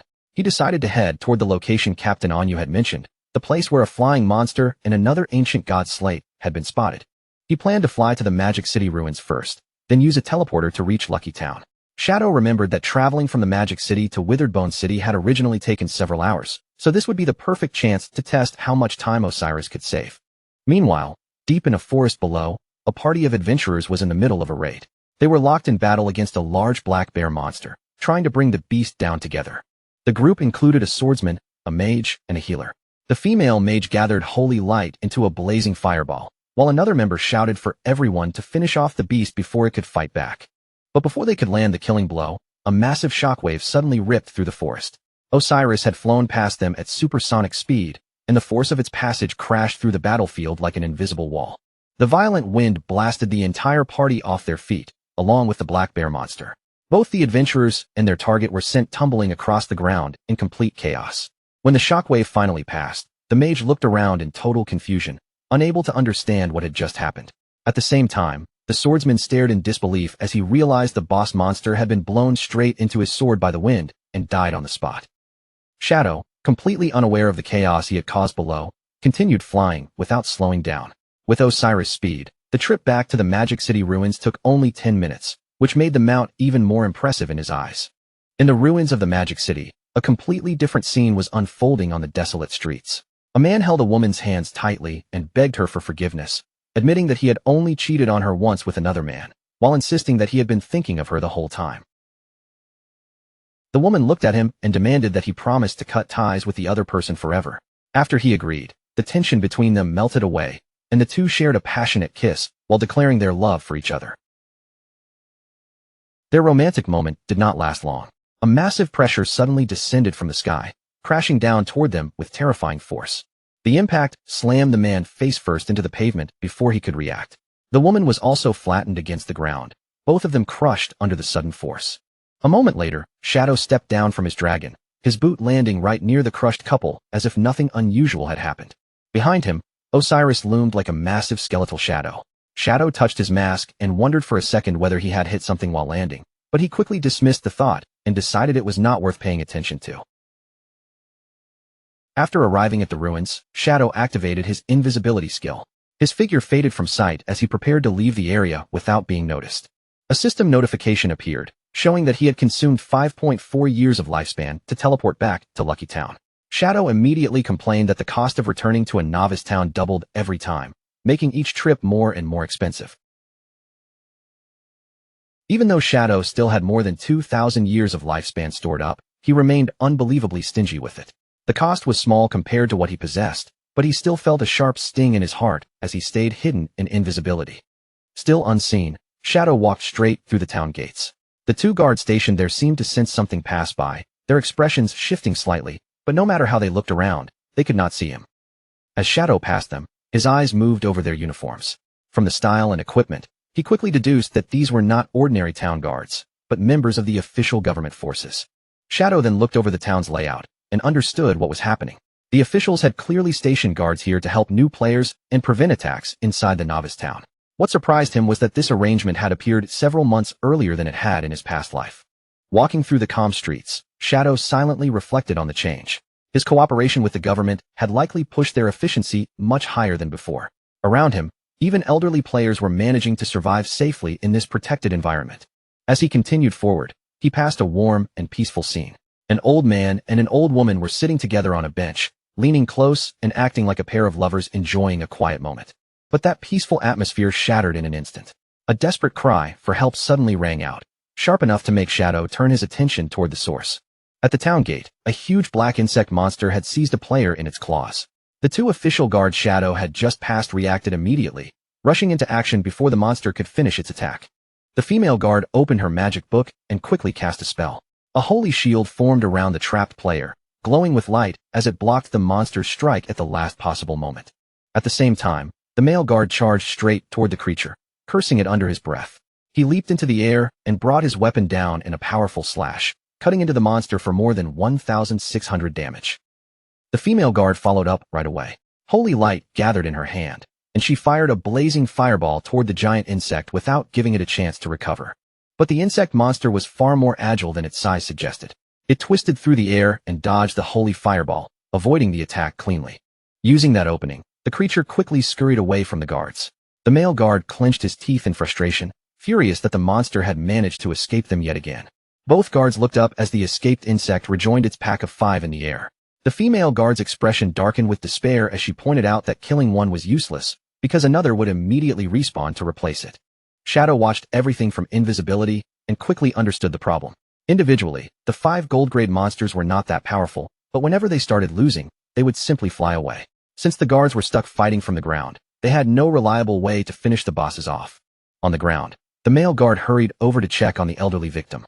The old man was kneeling in the dirt, trembling badly as tears ran down his face. But that fear vanished almost instantly. Instead of thanking the guards who had just saved him, the old man's expression twisted with anger, and he screamed at them for being useless. Still sitting in the dirt, the old man kept berating his rescuers without shame. He complained that these flying monsters had blocked the town for days, making it impossible for him to go out and hunt. Then he accused the guards of failing to care for the elderly, and even threatened to file a complaint against them.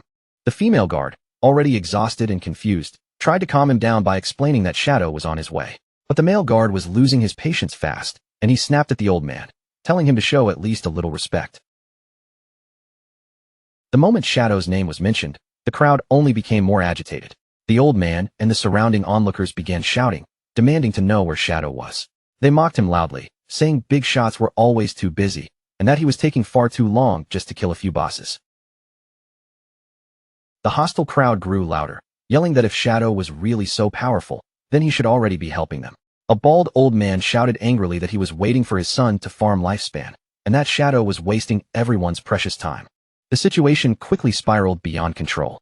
The female guard tried to reason with the angry mob, assuring them that Shadow would arrive soon and suggesting that anyone who could not wait should simply log off. but the male guard could already tell words were useless, so he urged his partner to leave. The crowd immediately blocked their path, accusing the officials of trying to run away from their responsibilities before solving the monster problem. The mob screamed that the guards were wasting taxpayer money, called them useless for failing to kill a few bugs, and demanded an explanation on the spot. Finally pushed to his limit, the male guard erupted in anger. He reminded the crowd that the officials had already spent time and effort power leveling them to level 3, then asked what more they expected from them. But the ungrateful mob immediately fired back, claiming that level 3 was still completely useless. The elderly players then began using their age as a weapon, jeering at the guard and accusing him of wanting to beat up old people. When the male guard tried to move forward, the same ungrateful old man from earlier suddenly stepped into his path. He deliberately bumped into the guard, as if he had been waiting for the perfect chance to cause trouble. The old man threw himself to the ground in an exaggerated performance, wailing that the officials were beating the elderly. He even clutched his chest and claimed his heart disease was acting up, shouting that he was about to die. The male guard stared down in panic, desperately insisting that he had not touched him. The mob seized that excuse instantly. They surrounded the two guards, daring the officials to beat them to death. Some shouted that their old lives were worthless anyway, while others accused the government of not only refusing to help them, but actively harming them. In the middle of the chaos, one perverted old man in the crowd tried to take advantage of the female guard. He reached out toward her chest, and the sudden shameless action made her freeze in shock and embarrassment. Acting purely on instinct, the female guard swung her hand with all her strength and slapped the man hard across the face. The result was immediate and far more violent than she expected. Because the difference in their stats was enormous, that single slap launched the old man through the air like a rag doll. The crowd watched in horror as his body broke apart into golden lifespan orbs before it could even hit the ground. The female guard had accidentally killed him, leaving the surrounding elderly players frozen in terror. That accidental death instantly triggered mass hysteria. The crowd began screaming that the government was murdering elderly people. The female guard, her face flushed with humiliation and panic, tried to explain that the man had groped her, but her voice was completely drowned out by the mob roaring for everyone to fight back. Seeing the crowd turn violent, the male guard immediately deployed a protective barrier around them. He muttered that these people had completely lost their minds, but decided to let them tire themselves out, confident their weak attacks would never break through his shield. Then the harassment became even more disgusting. A glob of spit suddenly flew through the air and landed directly on the shocked female guard's face. The one responsible was the same ungrateful old man from earlier. He laughed wildly after doing it, clearly enjoying the humiliation and disrespect he had caused. Emboldened by the chaos, the mob began hurling filth at the barrier. Shoes, rocks, women's underwear, and even feces splattered against the golden shield while the two guards were forced to remain huddled inside. Then, without warning, a terrifying presence descended over the area. The noise of the mob seemed to falter as a heavy pressure settled down from above. Shadow materialized behind the rioting crowd while mounted on his skeletal dragon, Osiris. In an instant, silence spread through the area as the massive dragon loomed over everyone like a creature of death. Shadow and Osiris both stared down at the crowd with glowing eyes. The aura radiating from them was cold and suffocating, making the air feel as if death itself had arrived. Without saying a single word, Osiris released a tremendous gust of wind. The force burst outward from the dragon like an invisible wave. The impact was catastrophic. The elderly players were blasted away like dry leaves caught in a violent storm, with no strength at all to resist the force. Their bodies were flung hard into the surrounding trees, crashing with bone-crushing force. In the next moment, the forest fell silent again. Inside their protective barrier, the two guards stared out in complete disbelief. Where the furious mob had been standing moments earlier, only dozens of golden lifespan orbs remained, showing that Shadow had wiped out the entire group in an instant. High above the town, Shadow and his skeletal dragon Osiris soared upward, rushing into a swirling orange vortex that twisted across the sky. From above, Shadow quickly spotted his targets. 5 winged insect monsters were flying in formation, connected by strands of magical energy to a floating stone tablet. The moment he recognized the object, Shadow ordered Osiris to chase them down. On the ground, the two official guards looked up in awe. Against the backdrop of a red, eclipse-like sun, they watched the enormous skeletal dragon pursue the flying monsters across the sky. Shadow stood firmly on Osiris' head as dark purple energy surged around him. His body remained steady even in the rushing wind, readying himself for an attack in midair. The 5 insect monsters realized they were being hunted and frantically tried to escape with the slate. But no matter how hard they beat their wings, their speed was nowhere near enough to outrun Osiris. Shadow's eyes glowed with intense purple light as he locked onto his prey. From atop the dragon's head, he focused on the fleeing monsters, preparing to strike them down before they could get away. In the blink of an eye, Osiris twisted through the air and launched a devastating slash. The strike was clean, sharp, and terrifyingly precise, cutting through all 5 gold-grade insect bosses at once and splitting their bodies in half before they could even react. Down on the ground, the 2 guards could only stare with their mouths hanging open. They had struggled with those monsters for so long, yet Shadow and Osiris had ended the fight in a single instant. Meanwhile, back on the ground, the situation with the elderly mob took an absurd turn. The old players who had just been wiped out by Shadow's gust of wind had already respawned and marched right back to the scene. Furious and shameless, they started screaming at the guards again, accusing them of attacking old people and playing the victim once more. The mob quickly surrounded the exhausted male guard, shouting over one another as they demanded compensation for the lifespan they had lost. The guard looked completely overwhelmed, realizing this harassment was not going to end on its own. Then, all of a sudden, a huge shadow fell over the entire group. The male guard slowly looked up, only to see the massive corpses of the 5 insect bosses falling from the sky, dropping straight toward the crowd below. Before the mob could even understand what was happening, the giant carcasses smashed down with brutal force. The impact crushed the elderly players flat, killing them for the second time and turning their bodies back into glowing lifespan orbs. The stone slate fell after them and landed upright in the dirt. Around it, golden lifespan orbs floated everywhere, left behind by the old man and his companions after their second ridiculous death. Osiris landed gracefully beside the fallen rewards, its skeletal wings settling behind it. Shadow looked around in genuine confusion, wondering why there was suddenly so much loot when he had only killed 5 bosses, completely unaware that he had accidentally farmed the annoying mob as well. The ungrateful old man, who had just been crushed under a falling monster corpse, crawled across the ground after respawning again. Instead of feeling any fear or gratitude, he pointed an accusing finger at Shadow and screamed about falling objects being dangerous, demanding to know if there was still any law left in the world. Shadow paid no attention to his shouting and calmly crouched down to pick up the slate. But the old man staggered to his feet and marched right up to him, yelling that he was talking to him and demanding respect. He even used the excuse that he had eaten more salt than Shadow had eaten rice, acting as if age alone gave him the right to be arrogant. Just as Shadow reached for the slate, the old man grabbed the other end and tried to snatch it away. He shouted at Shadow, asking if he was deaf, while Shadow looked at him in clear surprise, as if he could not believe someone this weak actually dared to rob him. Shadow's answer was instant and deadly. Without saying a single word, he flicked out a dagger at point-blank range, and the blade pierced straight through the old man's neck, cutting off his complaints immediately. The force of the strike sent the old man flying backward, dealing more than 13,000 critical damage. As he died yet again, the slate slipped from his hand, and his body dissolved into scattered light. Shadow calmly caught the falling slate before it hit the ground. With the nuisance finally removed, he glanced toward the scattered lifespan orbs and gave Osiris the order to summon the small bone dragons. The massive skeletal dragon obeyed him immediately, lowering its head as dark energy gathered around its body. A swarm of small black skeletal dragons then descended from the sky. They swooped low over the ground, their claws reaching out as they began collecting the countless lifespan orbs dropped by the mob that had been killed twice. The female guard and her partner looked up at the sky in confusion. Seeing so many summoned creatures suddenly appear, they had no idea what Shadow was planning to do next. Meanwhile, back near the town gate, the ungrateful old man had respawned for the 3rd time. Standing in front of the mob and the guards, he pointed his finger dramatically and shouted that he had figured everything out.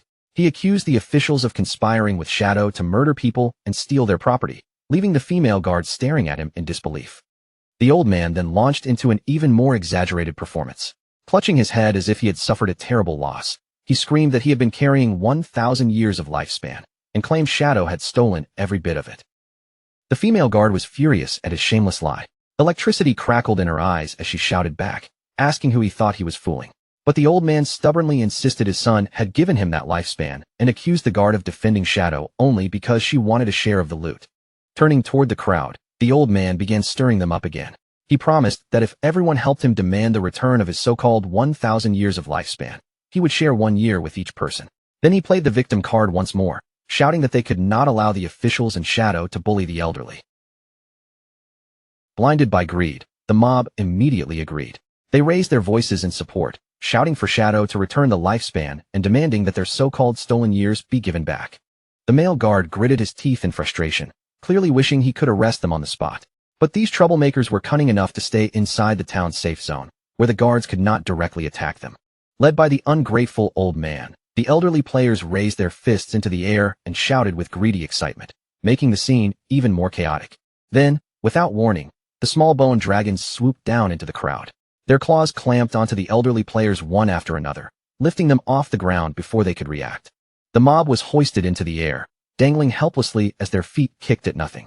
The old man looked up in terror, completely confused as he screamed about where these monsters had suddenly come from.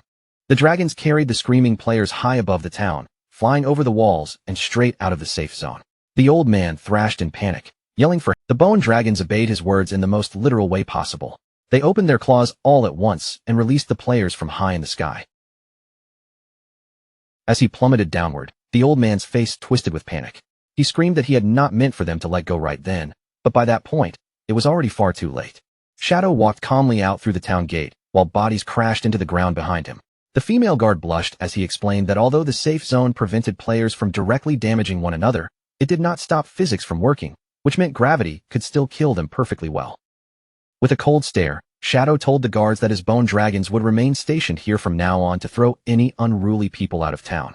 Whether the guards chose to catch and imprison them or let them fall was their decision. He then confirmed that the bosses in the sky had already been cleared and prepared to leave. The male guard quickly called out to him, pointing out that Shadow had not collected all the scattered loot. But as Shadow's body began dissolving into the light of teleportation, he simply told them to keep it as a gift, leaving both guards stunned in place. The male guard stared at the glowing ground in awe. Lifespan orbs were scattered everywhere like treasure, and he could hardly believe that an expert like Shadow had casually left so much behind. He turned toward his partner and called her Electric Fox, telling her to stop standing around and help him collect the loot before it went to waste. But the female guard was not listening at all. She stood frozen in place with a dreamy look on her face, making the male guard stare at her with a mix of confusion and disgust as he asked what she was doing. Completely infatuated, she clasped her hands together against her chest and declared that her heart had already left together with Shadow. To snap her out of it, the male guard picked up a lifespan orb and tossed it straight at her. The glowing orb struck her forehead with a solid thud. She cried out in pain and immediately flared up in anger. The male guard scolded her to stop daydreaming, then bluntly reminded her that a big shot like Shadow would never look at a small-time figure like her, saying she was nothing but a toad wishing to eat swan meat. Triggered by the insult, the female guard snapped back at him, shouting that he was the real toad. The male guard playfully accepted it and joked that if he was a male toad, then she must be a female toad, which meant the two of them belonged together. Holding the glowing orbs in her hands, the female guard blushed deeply. His teasing left her flustered, and for a moment, she did not know how to respond. While the skeletal dragons continued dropping screaming elderly players from the sky, the two guards kept bickering in the middle of the chaos. The male guard teased her by asking if she secretly had a crush on him, and she immediately denied it, calling him disgusting. But when he casually asked whether she wanted to have dinner with him that night, her attitude changed instantly, and she excitedly asked if he was serious. In the real world, at Jianghai City Hospital, Qin Xiaoyu sat up weakly in a hospital room. Her face was pale, her body looked drained, and misery hung over her like a heavy shadow. A male official standing beside her bed expressed sympathy for what she had suffered, especially after losing both legs during her ordeal. But the conversation soon shifted away from comfort and turned toward the cost of her treatment. A female official then informed Qin Xiaoyu that her medical treatment had cost 50 years of lifespan in total. The government would reimburse 10 years of that amount, but Qin Xiaoyu herself still had to pay the remaining 40 years. Qin Xiaoyu panicked the moment she heard the number. She cried out that she did not have that much lifespan, then desperately asked whether she could mortgage her 2 houses to cover the debt. The female official answered coldly that they had already evaluated her properties. In this new world, those houses were no longer worth much at all, and together they were valued at only 3 days of lifespan. Qin Xiaoyu was completely stunned. She screamed that she had spent millions in cash and 200 days of lifespan on those properties, unable to accept that their value had collapsed so brutally. In desperation, she hurriedly offered 500,000 in cash instead, but the officials explained that old world currency was now useless, and only lifespan could be accepted. Qin Xiaoyu trembled as she admitted she did not have enough to pay. The male official then gave her a firm ultimatum. She had only 3 days to gather the required lifespan, or the hospital would stop all of her medical treatment. Then the officials offered her one possible solution.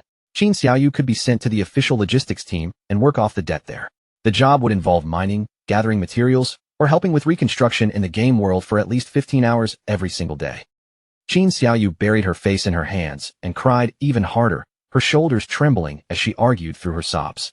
She kept insisting that she was disabled, that her body could not handle any kind of hard physical labor, and that forcing her into that kind of work was simply impossible for someone like her. The official did not soften at all. He calmly reminded her that her real-world body might be crippled, but inside the game, her body was perfectly complete. And since powerful healing abilities might appear as players grew stronger in the future, there was even a chance her ruined legs could one day be restored. Hearing that, Qin Xiaoyu completely lost control. Her fear was not really about the work itself, but about being branded with that humiliating status. She screamed that she did not want to become a laborer, did not want to stand among sweaty, foul-smelling people every day, and cried out that just thinking about it made her feel sick. She threw herself into a louder tantrum, wailing as if the whole world had wronged her. With tears covering her face, she shouted that she was already pitiful enough and demanded to know why everyone still wanted to treat her so cruelly, insisting again and again that none of this was her fault. The two officials simply stood there in silence, their expressions cold. After a moment, the female official finally offered her another possible path. She asked Qin Xiaoyu whether she had any relatives or friends who could act as a guarantor for her. If someone was willing to vouch for her, then they could approve a loan covering the 40 years of lifespan, and with a low interest rate, she would be able to avoid being. Tears kept rolling down Qin Xiaoyu's cheeks as she desperately searched through every overwhelmed by pain and fear. Qin Xiaoyu slowly curled into herself, hugging her trembling body as she lowered her head. Her loud cries faded into broken little sobs, the kind that sounded even more helpless in the quiet room. Left alone in that dim, oppressive room, Qin Xiaoyu finally admitted the truth to herself. She could not think of a single person who would step forward to help her, and that realization made her feel as if the entire world had abandoned her. But at that exact moment, the door was suddenly kicked open with a heavy bang. The sound tore through the room, and a bold voice rang out from the entrance, loudly announcing that help had finally arrived. The two officials turned toward the doorway at once, clearly caught off guard by the sudden intrusion. Qin Xiaoyu also lifted her tear-streaked face in confusion, staring toward the entrance as if she could not understand who had come for her. A tall, muscular man strode into the room with a powerful presence, while one of his subordinates followed behind him, holding up a phone to record everything. The man was none other than the leader of the Knights Templar Guild.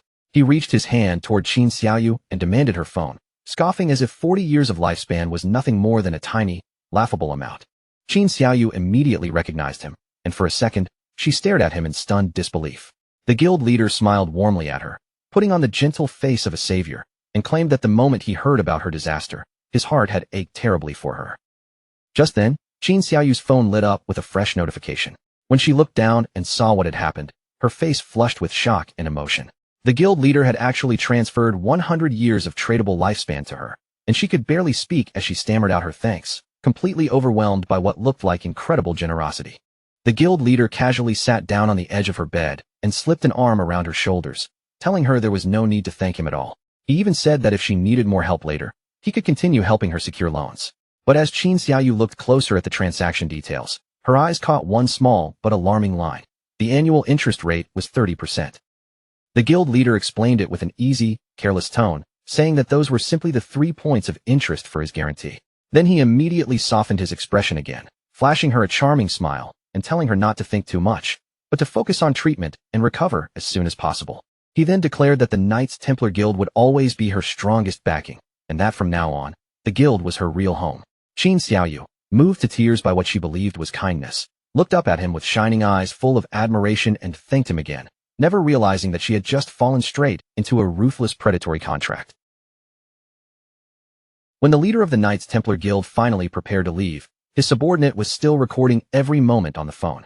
The guild leader raised his hand in a friendly farewell, telling Qin Xiaoyu to rest properly, because he still had important business waiting for him elsewhere. Before stepping out, he left her with one final carefully chosen line, assuring her that no matter when it was, the Knights Templar Guild would always be waiting for her to return. The words sounded warm, but every bit of it was meant to pull her in deeper. Qin Xiaoyu was left sitting there alone, tears still sliding down her cheeks, but the despair in her eyes had now turned into a fragile kind of determination. Her face flushed with emotion, she clenched her fist tightly and vowed that she would do her best, completely fooled by the guild leader's performance. The moment he stepped outside the room, the guild leader's gentle expression vanished. His subordinates quickly showed him the recording, and after looking it over, He nodded with satisfaction, ordering them to edit the footage properly before releasing it to the public.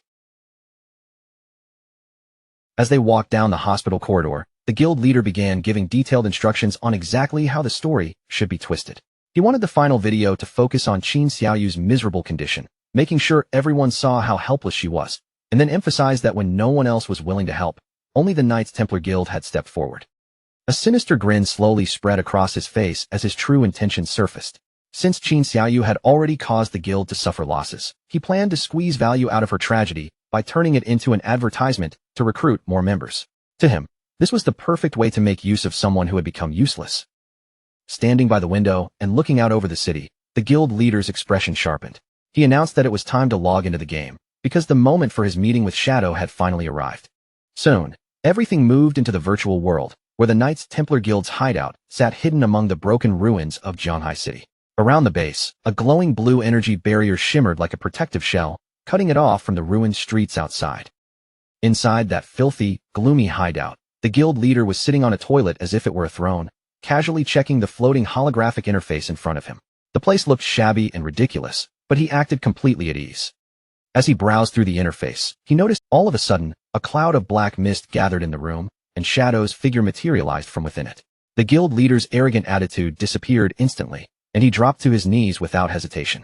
Shadow asked coldly whether the slaughterers were ready, and the guild leader eagerly answered that they had been prepared for a long time, and that he had been waiting for Big Brother Shadow all along. Trying desperately to flatter him, the guild leader even gestured toward the toilet and invited Shadow to take a seat.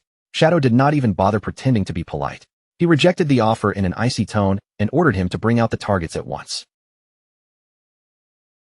The guild leader quickly motioned toward a large crowd of bound players gathered nearby.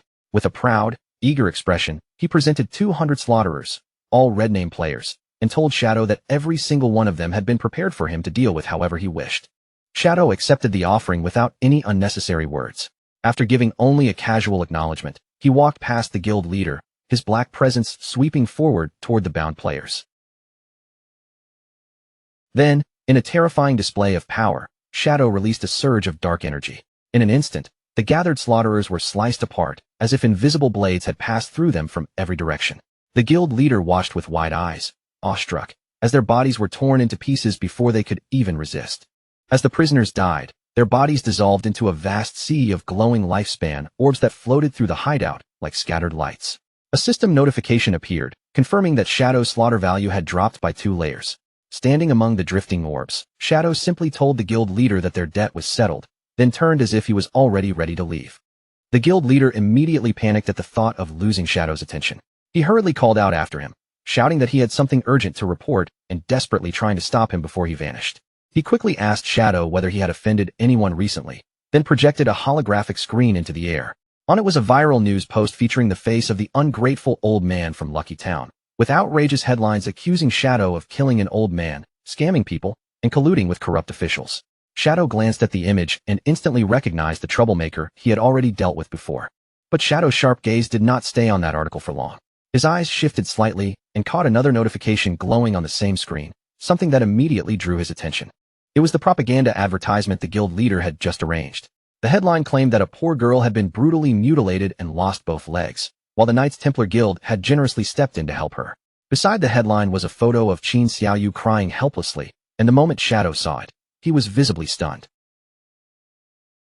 He blurted out her name in surprise, finally realizing that the victim ghost spirit had rescued from the serial killer Rintu was actually his own sister, Qin Xiaoyu. A faint chuckle escaped him as he thought about how small the world truly was, and how unbelievably coincidental this whole situation had become. Shadow kept that discovery hidden and said only that he understood. Then his figure disappeared without another word. The guild leader, completely unaware of what Shadow had just realized, stayed beside the toilet and bowed with exaggerated enthusiasm, shouting for his big brother to take care and come back often. High above the city, Shadow flew through the sky on his skeletal dragon, Osiris, and contacted his disciple. He ordered Ghost Spirit to investigate and eliminate the person spreading those slanderous rumors online, deciding that such a small matter was not worth handling personally. In the communication window, Ghost Spirit appeared furious, enraged that someone dared to smear her master's name, and she immediately vowed to take care of it. On a high rooftop in Zhanghai City, Ghost Spirit stood against the wind while staring at a holographic screen in front of her. Her face tightened with disbelief and anger as she wondered who could possibly be bold enough to spread such vicious rumors about her master. The screen displayed a news article plastered with the face of the ungrateful old man from Lucky Town, claiming that Shadow had plotted against an elderly person. The accusation alone disgusted Ghost Spirit, and the old man's face only made her expression colder. With a sharp, icy resolve, Ghost Spirit raised her hands and pulled her hood over her head. Her eyes narrowed beneath the shadow of the hood as she declared that she had already memorized the culprit's face. Without wasting another second, she sprang from the edge of the building. Purple energy trailed behind her like a comet as she vowed to bring him to justice, diving through the air and gliding between the skyscrapers straight toward her target. At the same time, the focus moved to a residential complex known as Lakeview Garden, stopping outside the home of a man named Feng Xiaoying. The quiet entrance was about to be shattered by a very different kind of confrontation. A hand slammed against the door in a series of violent knocks, each blow loud enough to echo through the hallway. Outside the door stood a young man named Ma Dagon, accompanied by a woman and their injured child, who drooled helplessly beside them. Ma Dagon shouted in fury for Feng Xiaoying to come out, accusing Feng's dog of knocking his son down the stairs and leaving him paralyzed. His voice rose with rage as he screamed that Feng could not possibly escape responsibility for what had happened. Still burning with anger, Ma Dagon slammed his fist against the door again. The impact shook the doorframe as he demanded that Feng Xiaoying come out and give them an explanation immediately. At last, the door swung open, revealing Feng Xiaoying standing inside with an irritated, aggressive look on his face. He was the same ungrateful old man from Lucky Town, and instead of showing guilt, he snapped at the family to stop bothering him. Feng Xiaoying raised his hand and pointed straight at Ma Dagon, immediately turning the accusation back on him. With a hostile glare, he accused Ma Dagon of using his perspective eye ability to spy on his wife while she was showering, then threatened to call the police on him. Feng Xiaoying sneered at the family with open contempt, throwing insults without the slightest guilt. He claimed Ma Dagon's son was simply stupid and had fallen down the stairs by himself, then arrogantly demanded proof that his dog had anything to do with it. Ma Dagon immediately raised his phone in front of him, his hand shaking with anger as the screen played a clear video. In the footage, a monstrous dog could be seen kicking his son down the stairs, and Ma Dagon shouted that this was ironclad evidence Feng Xiaoying could not deny. But before Ma Dagon could say anything more, Feng Xiaoying suddenly exploded with violence. He lifted his leg and kicked hard, sending the phone flying straight out of Ma Dagon's hand. The phone crashed away, and the evidence was gone in an instant. With a shameless look on his face, Feng Xiaoying acted as if nothing had happened and coldly demanded to see this so-called proof again. Ma Dagon's anger finally reached its limit. His eyes sharpened as he activated his eagle eye skill, locking his gaze directly onto Feng Xiaoying like a hunter marking his prey. He warned Feng Xiaoying through gritted teeth that he could release poisonous fog at any moment. If Feng Xiaoying kept acting this unreasonable, Ma Dagon swore he would hunt him down no matter where he tried to hide. Feng Xiaoying did not look frightened at all. Instead, he stared back with a mocking expression, as if Ma Dagon's threat was nothing more than a pathetic joke. With the old man daring him to make a move, Ma Dagon clenched his jaw and prepared to use his skill. A blue glow lit up in his eyes, making his furious stare look even sharper. The system immediately marked Feng Xiaoying as a target. But while the old man kept shouting accusations and pushing the situation further, a sudden notification appeared in front of Ma Dagon. At that moment, Ma Dagon realized something was terribly wrong. No matter how hard he tried, he could not release a single skill. He froze in place, staring blankly ahead in complete confusion. His anger was still there, but now it was mixed with a cold, creeping fear. Feng Xiaoying suddenly let out a sinister little laugh, and his entire demeanor changed.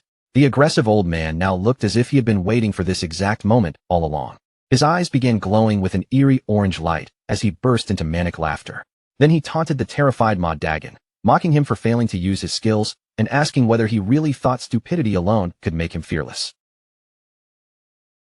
Ma Dagon immediately panicked and turned toward his wife, shouting in alarm. His voice shook as he told her that he could not use his skills at all. Feng Xiaoying grinned wider, enjoying Ma Dagon's fear. At the same time, the shadow of a massive man appeared in the doorway behind him, and the old man finally revealed the truth. His son possessed the hidden class magic forbidden warlock, and he had already set up a magic forbidden barrier that prevented anyone inside from using skills. The figure behind him stepped into the light, revealing a tall, muscular man with a poodle peeking out from inside his shirt. Feng Xiaoying instantly switched into the role of a victim, crying that Ma Dagon had sexually harassed him and frightened him terribly. With a cold expression, the son moved so fast he nearly became a blur. Before Ma Dagon even had time to defend himself, the Sun grabbed him by the throat in one brutal motion. Then he drove a vicious kick straight into Ma Dagon's stomach. The impact was terrifying. Ma Dagon's body flew backward and smashed into the wall on the opposite side, and blood burst from his mouth as he collapsed in agony.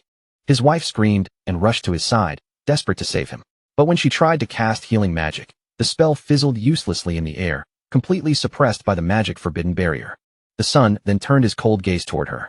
Without hesitation, he reached out, grabbed the wife, and lifted her off the ground as if she weighed nothing. Holding her there, he flatly stated that he did not hit women. Then he ordered her to take her husband and get lost, warning them that they had better never appear in front of him again. Tears poured down the wife's face as she trembled in his grip. Even through her fear, she sobbed that this was their fault and cried out that they had to take responsibility for what happened to her child. The Sun stared at her in silence for a moment, his expression unreadable. Then his hand loosened, and he released his grip. But the contempt in his eyes did not disappear.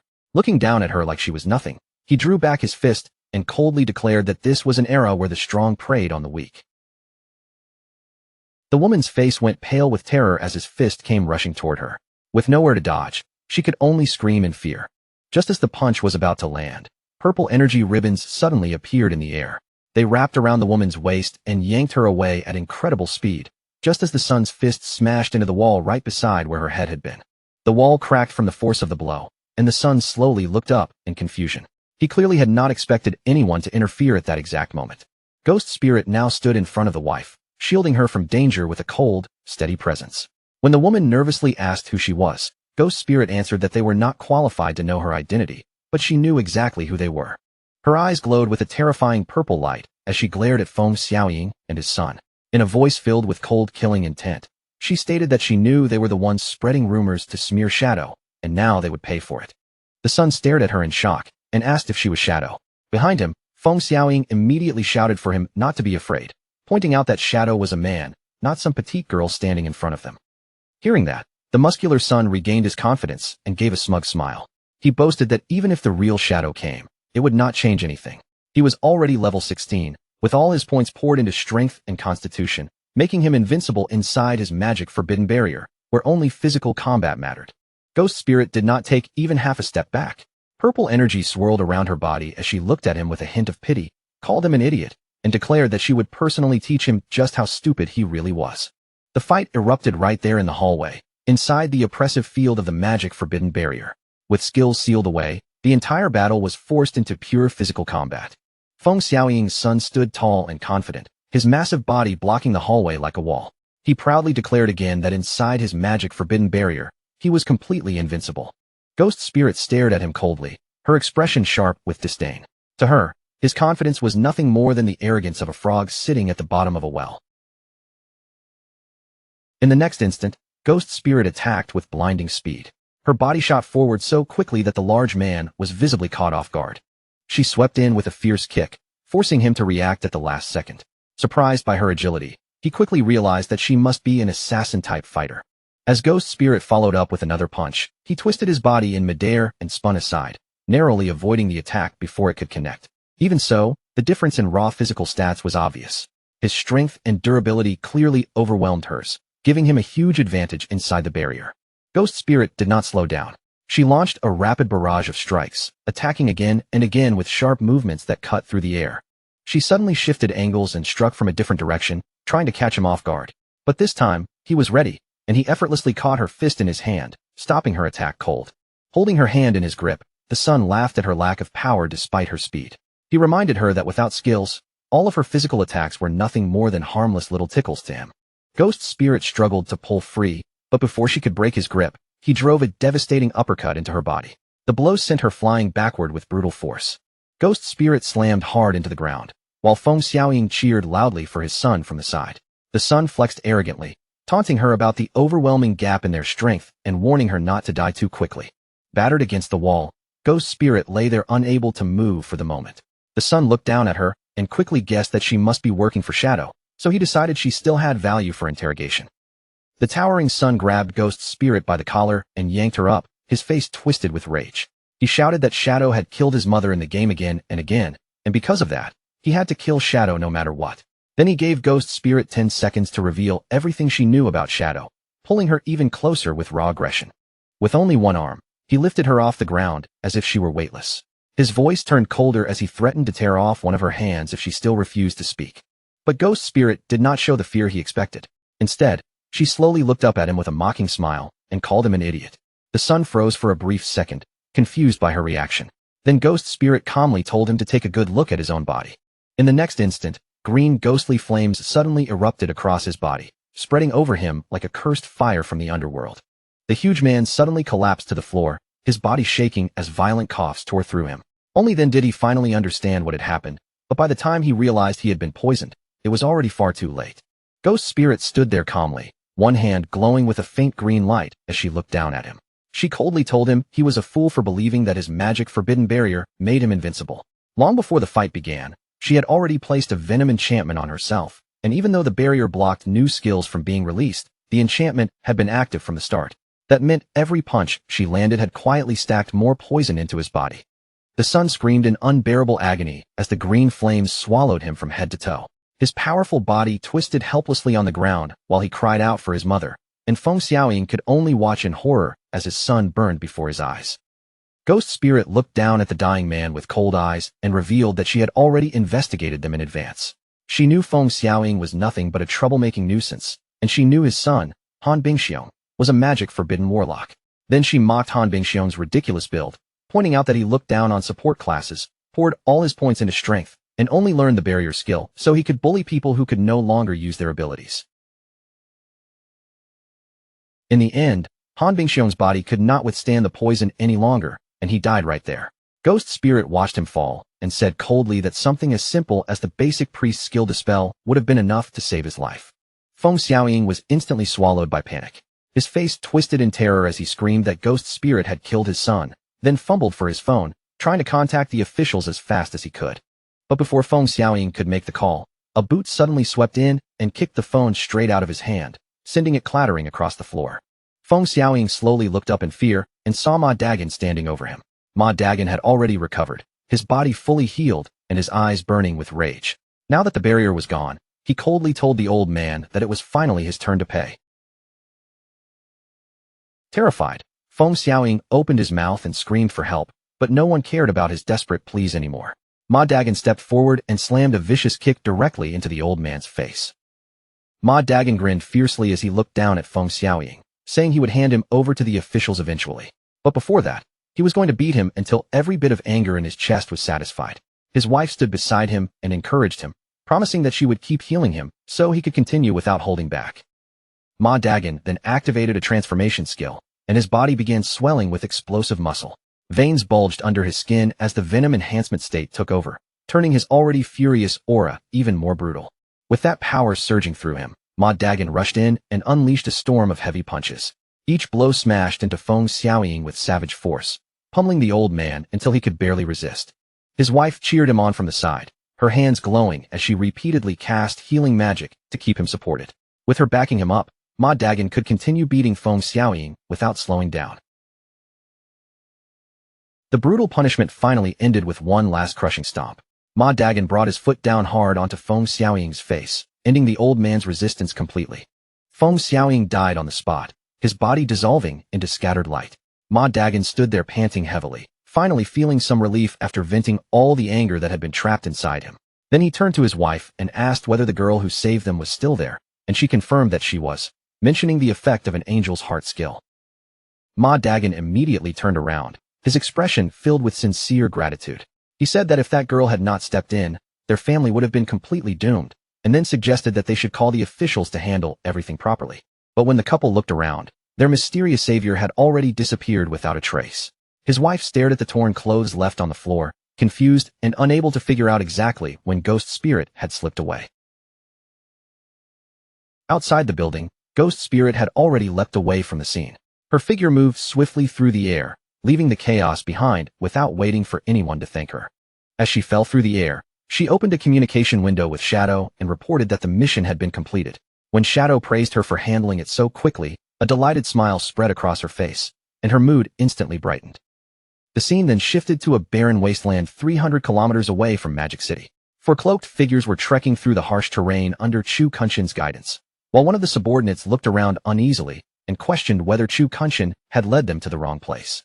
The entire area was filled with poisonous gas and thick volcanic fumes, constantly eating away at their health.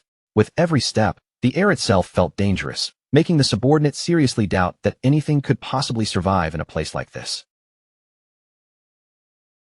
Theodore, however, remained completely confident. Chu Kunshin also trusted his own ley line perception and calmly assured the others that the treasure they were searching for was hidden inside a nearby cave. Before long, the group arrived at the entrance of an enormous cave. Dark red energy poured out from inside like a burning mist, making the opening look less like a cave and more like the mouth of some sleeping monster.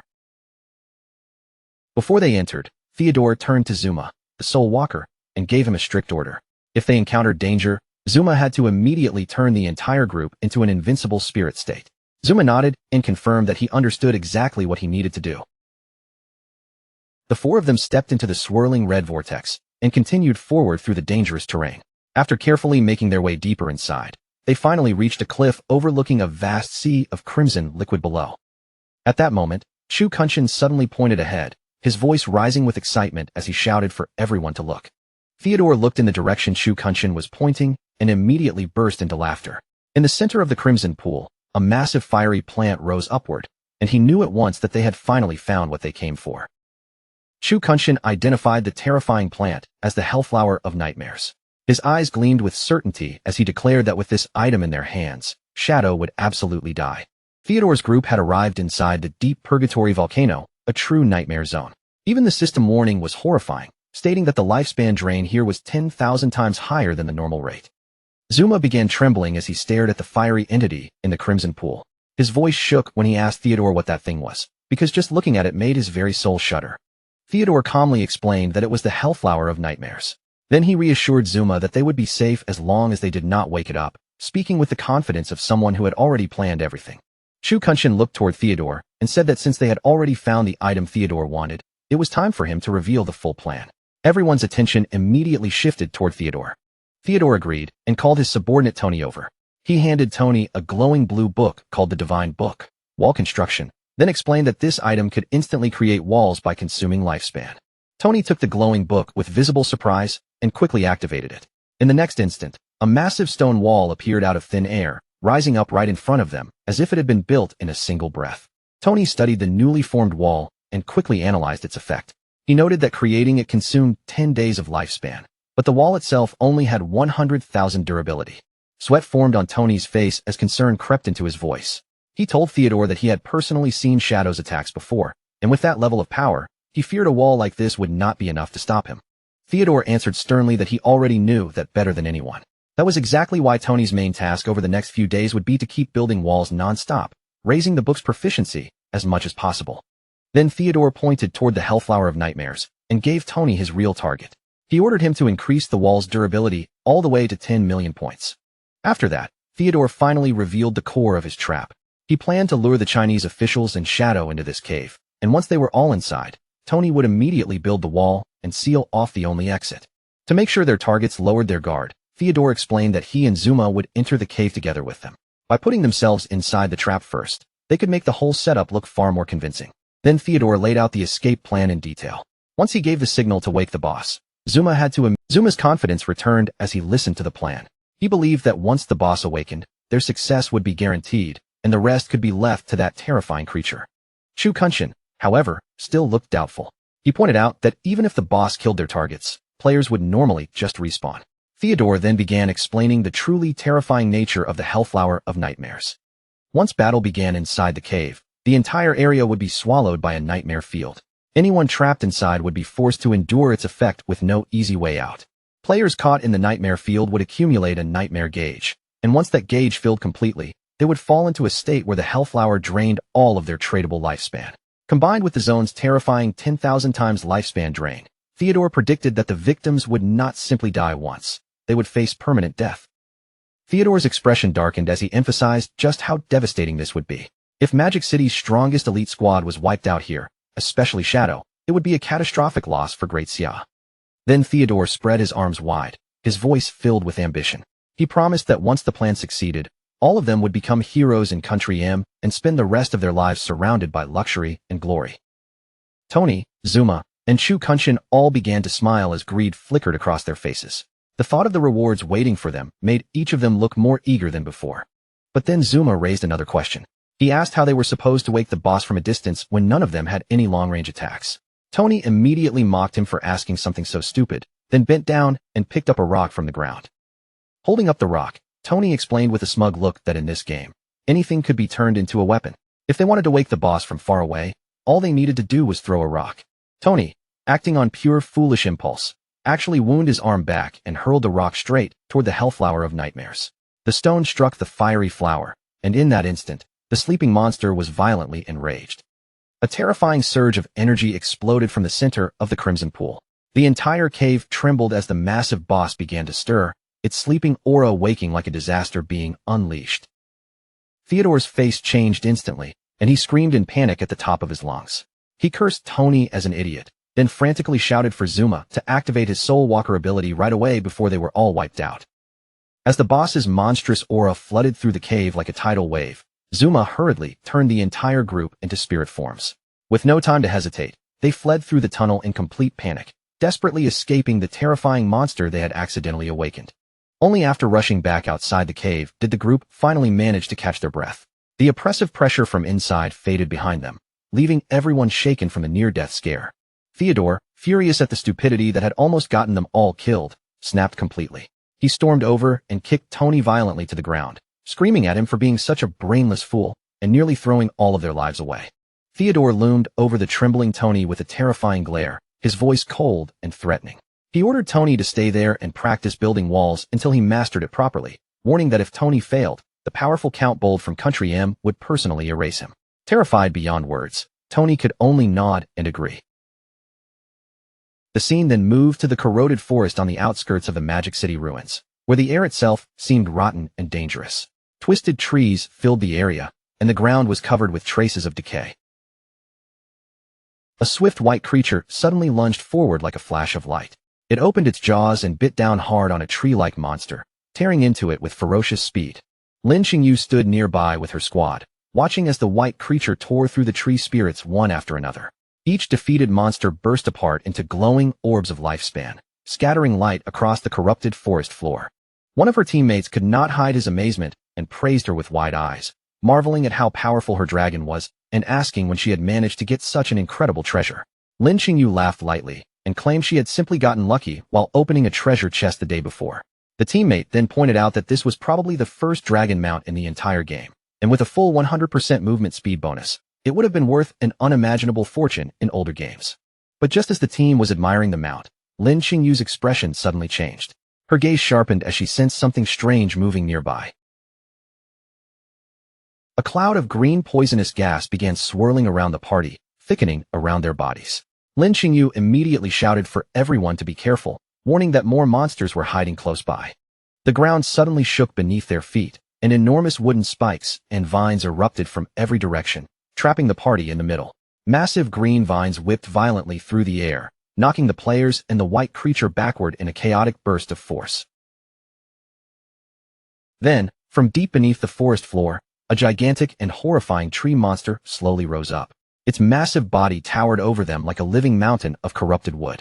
The creature was revealed as the corroded ancestor, Azura, a level 25 emerald-grade boss. Just its name and rank were enough to make the situation feel hopeless. The entire squad was pinned down under the boss's pressure. One male teammate lay on the ground in despair, quickly calculating that the boss had 1 million health, while his own damage was only around 1,000 per second. His voice shook as he frantically asked what they were supposed to do now. Lin Xingyu immediately opened her interface, her face tense as she shouted the only solution she could think of. They had to invite Big Brother Shadow over and let him save them. She sent a message to Shadow at once, desperately reporting that a massive emerald-grade boss had appeared and inviting him into her party so he could track their location. Far away in the city ruins, Shadow received the message and accepted with calm certainty. Shadow glanced at the coordinates and sent a reply to the team. He told them that he was more than 10 kilometers away, but he would head over immediately. Back in the corroded forest, Lin Xingyu looked at the map, and her heart immediately sank. She shouted to her teammates that even though Shadow was on his way, based on the distance, he would probably need almost half an hour to arrive. Her teammates cried out in panic, warning that the poison damage was far too high and their healing could not keep up. Realizing they could not survive that long, Lin Xingyu cursed under her breath and ordered everyone to retreat. But the very moment she gave the command, Osiris descended from the sky above the giant tree monster, and Shadow calmly announced that he had arrived, leaving Lin Qingyu completely stunned. A tremendous gust of wind swept through the forest as Shadow landed, blasting through the poisonous mist around them. A notification immediately informed the squad that the wind had scattered the poison gas and removed their negative effects. Lin Qingyu and her team stood there with their eyes wide in ridiculous shock, while the male teammate stammered, asking why the captain had said half an hour when it had only taken half a minute. Another teammate stared upward in awe, trembling as he asked whether the creature Shadow was riding was actually a flying dragon. High above them, Shadow stood atop the skeletal dragon Osiris, looking down at Lin Qingyu's squad as they stared back in complete disbelief. His arrival alone had completely changed the atmosphere of the battlefield. Osiris's purple eyes glowed as it lowered its gaze toward Lin Qingyu's mount. After staring at the white creature for a moment, it wondered aloud whether that little thing below was a hybrid dragon. The instant Lin Qingyu's mount heard Osiris speak, its entire body began trembling violently. The creature shrank back in pure terror, completely overwhelmed by the presence above it.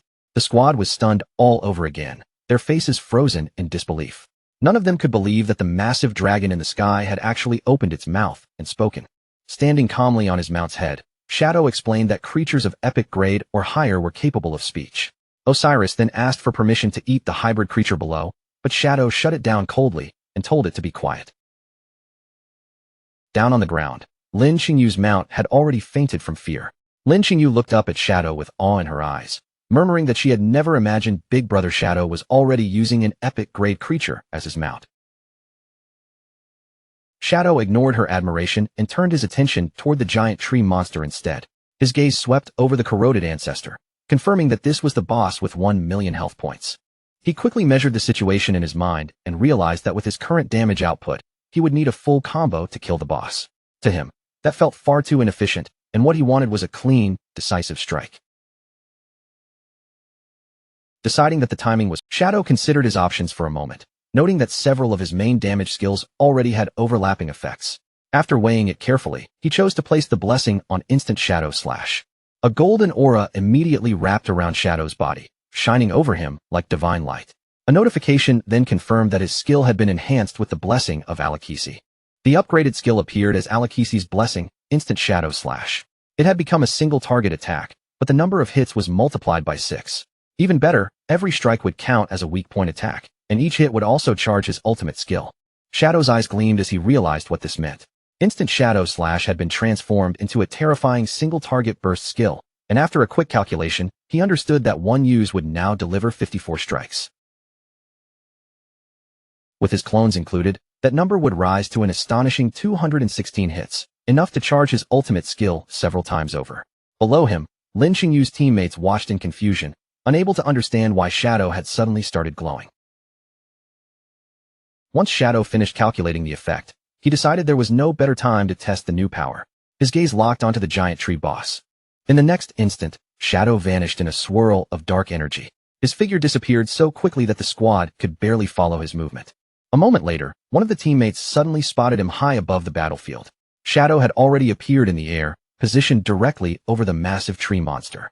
The teammate shouted in shock that Shadow was about to fight the boss alone. Before anyone could react, Shadow moved at incredible speed and unleashed the empowered instant Shadow Slash against the giant tree monster. The boss was immediately swallowed by a devastating storm of attacks. Dozens of damage numbers erupted at once, and every single one was over 10,000, flashing wildly across the battlefield. That single attack instantly filled Shadow's ultimate skill meter. A red glow lit up in his eye as he realized that just one basic skill use was now enough to fully charge his ultimate. Without wasting even a breath, Shadow charged straight forward. His blade burned with crimson power as he unleashed Crimson Blade. A massive red slash tore through the boss's body, cutting across it with overwhelming force and dealing a final 450,000 damage. The system confirmed that Shadow had killed the Emerald Grade boss, and his rewards appeared one after another. The watching squad was completely stunned. The male teammates screamed in disbelief that Shadow had just instantly killed an Emerald Grade boss.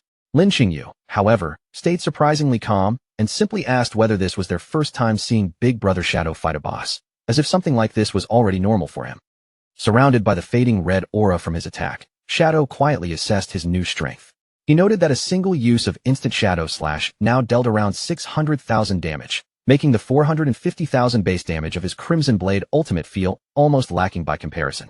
Shadow landed among the glowing lifespan orbs scattered across the battlefield, thinking over the way his power had changed. Compared with this new burst potential, his previous battle methods now felt clumsy and inefficient, especially in high-level fights where every move mattered. Gripping his sword, Shadow realized that the slate had created a powerful connection between his skills. It did not just raise his damage, it also improved the flow of his combat and strengthened his ability to survive dangerous battles. Even so, Shadow understood that this was only the beginning. The true potential of the Shadow class had barely started to reveal itself. Lin Xingyu hurried over with excitement written all over her face, unable to hold back as she exclaimed how incredible Shadow was. Shadow only acted casually, dropping the loot from the defeated boss in front of her team and telling them they could take it. The group was instantly overjoyed and thanked him again and again. After handing over the loot, Shadow did not waste any time celebrating.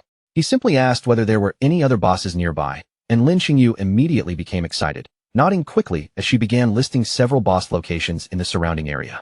Before Lin Xingyu could finish naming every location, Shadow cut her off directly.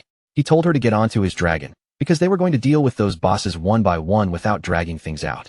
Lin Xingyu was so thrilled that she could barely contain herself. In the next moment, Osiris shot straight into the sky, carrying Shadow and a screaming Lin Xingyu away at high speed, leaving only their fading voices behind in the distance. The two remaining male members of Lin Xingyu's squad were left standing there like abandoned statues. They looked up at the sky in stunned silence, and one of them finally asked with a defeated expression, what exactly were they supposed to do now? Meanwhile, in the real world, inside a conference room in Magic City, the atmosphere was tense and serious. On the large screen at the front of the room, Theodore's image was clearly displayed for every official present to see. One official reported that Theodore, a man connected to the Country M embassy, had offered them intelligence about the first diamond grade boss. Another official immediately frowned and questioned whether such valuable information was really being given for free. The first official quickly clarified Theodore's condition.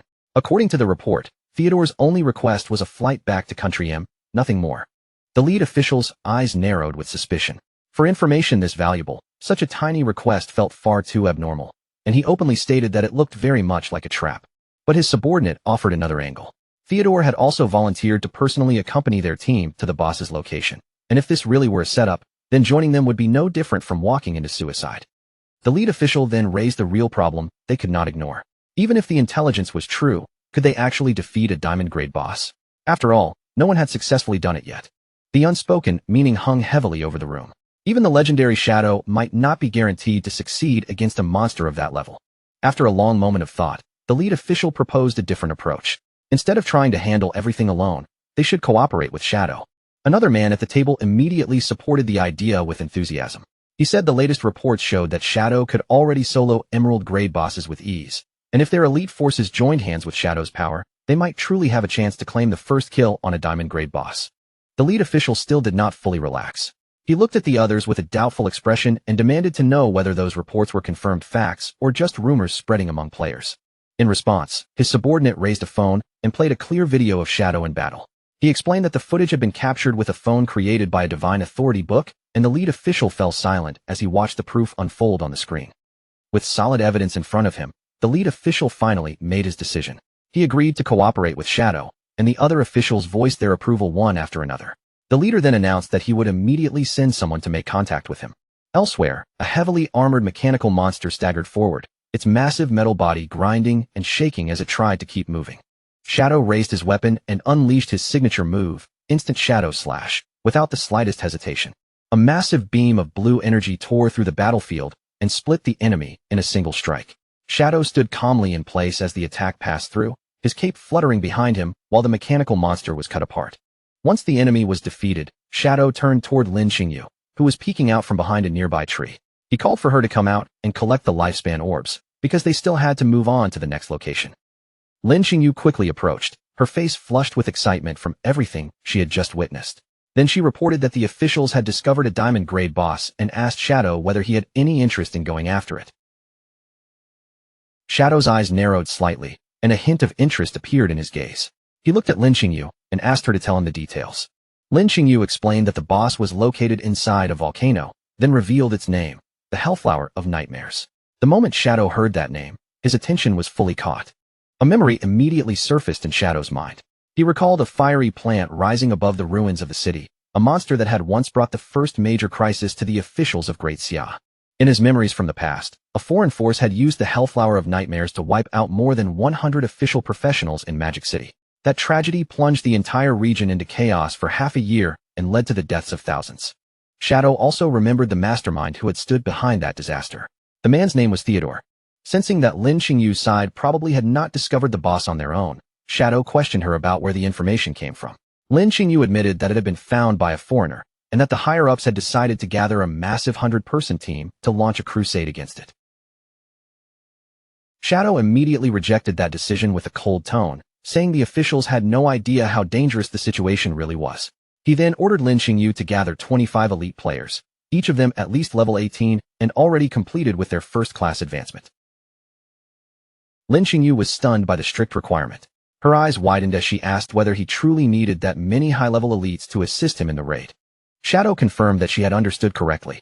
He explained that although the Hellflower of Nightmares was classified as a diamond-grade boss, its real stats were already close to an epic-grade monster. There were only two ways to defeat it, and the first was overwhelming power, which he admitted he did not currently possess. Because of that, they had to use the second method. It was a proper strategic raid, and at minimum, it required a coordinated team of 25 people. Lin Qingyu could not help questioning him again. If a team was needed, then why not simply follow the official plan and send 100 people? In her mind, having more players should make the fight easier. Shadow did not explain the hidden danger behind it. He only stared at her with an intense, icy gaze and told her that she could either trust his instructions or ignore him and do whatever she wanted. Under Shadow's cold stare, Lin Qingyu immediately broke into a nervous sweat. The pressure in his gaze made it hard for her to say another word. Still, Lin Qingyu forced herself to think carefully. Shadow might be unpredictable and difficult to understand, but everything he had done so far had ultimately benefited the officials. Maybe this time, he was right again, and the higher-ups truly did not understand what they were walking into. After making up her mind, Lin Qingyu agreed to help him. However, she also admitted that his requirements were far too high, and with her connections, she could only gather 10 qualified people at most. Shadow accepted that without hesitation, saying that 10 would be enough, and he would find the rest himself. As his body began dissolving into blue energy, he told her to meet him at the Magic City ruins in 3 days. Lin Qingyu was left standing alone, staring at the empty spot where Shadow had vanished. A wave of uncertainty crossed her face as she quietly asked herself whether she could truly trust him. In a vivid dream from the past, a warrior in blue armor, King Feng, stood firmly in front of his sister. Holding up a golden shield, he blocked an incoming attack and warned her to be careful. Then Qin Feng moved with incredible speed, his figure cutting through the battlefield like a flash. He sliced down the monsters one after another, protecting her from every danger around them. When the danger finally passed, Qin Feng reached out his hand toward his sister. With a warm, reassuring smile, he told her that everything was all right now. But the dream suddenly began to twist. Qin Feng's gentle smile darkened little by little, and his familiar face slowly transformed into Shadow's cold, masked expression. In that dream, the masked figure looked toward her and called out one name, Qin Xiaoyu. Qin Xiaoyu's eyes snapped open in an instant, shock pulling her violently out of the dream. She woke up on her hospital bed, drenched in sweat and tears. Her chest rose and fell as the lingering fear and emotion from the dream still clung to her. Sitting up in the dark hospital room, Qin Xiaoyu realized she had dreamed the same thing again. Ever since she lost her legs, the figure appearing in her dreams had become clearer and clearer. She remembered how that man had taken her to level up, protected her from danger, and given her everything she needed. Through her tears, a shocking realization struck her heart, because this time, she had finally seen his face clearly. That man was her brother, Qin Feng. Her eyes began to glow as the truth crashed over her. Qin Feng was not dead. The realization thundered through Qin Xiaoyu's mind again and again. Her brother Qin Feng was actually the legendary player known as Shadow. Qin Xiaoyu knelt stiffly on the bed, her whole body shaking as the memories of those strange dreams pressed down on her. The more she thought about it, the clearer it became. Every place she had seen in her sleep, every terrifying monster that had appeared before her eyes, had later shown up inside the game. And if those dreams had truly been real, then one question kept pounding in Qin Xiaoyu's mind. Was Qin Feng really Shadow? Desperate to know the truth, she slowly lay back down, forcing herself to calm her trembling body. No matter what, she had to enter the game right away, find him with her own eyes, and confirm whether the bond between them was real. Qin Xiaoyu lay quietly in her hospital bed, staring into the darkness while doubt wrapped around her like a heavy fog. Tears kept slipping down Qin Xiaoyu's cheeks, as she remembered how many times Shadow had ignored her. If he really was her brother, then maybe he had chosen not to recognize her at all. That thought hurt so badly she could barely breathe, and what scared her even more was that no one might believe her if she said it out loud. Worse than that, chasing this truth might even cost her life. The horrific moment when she lost her legs flashed through her mind again, sharp and unbearable. Under the blanket, Qin Xiaoyu's body curled up and trembled, as if that pain had returned all at once. But as she lay there in the silent darkness, another thought slowly rose inside her. This might be frightening, and it might be dangerous, but it was also the last hope she had left. With that tiny spark of resolve burning brighter in her chest, Qin Xiaoyu made her decision. Even if she had to use the last bit of strength in her body, she would hold on to this chance and try to reunite with him.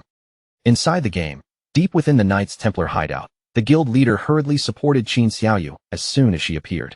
He looked her up and down in surprise, asking why she had logged in so suddenly.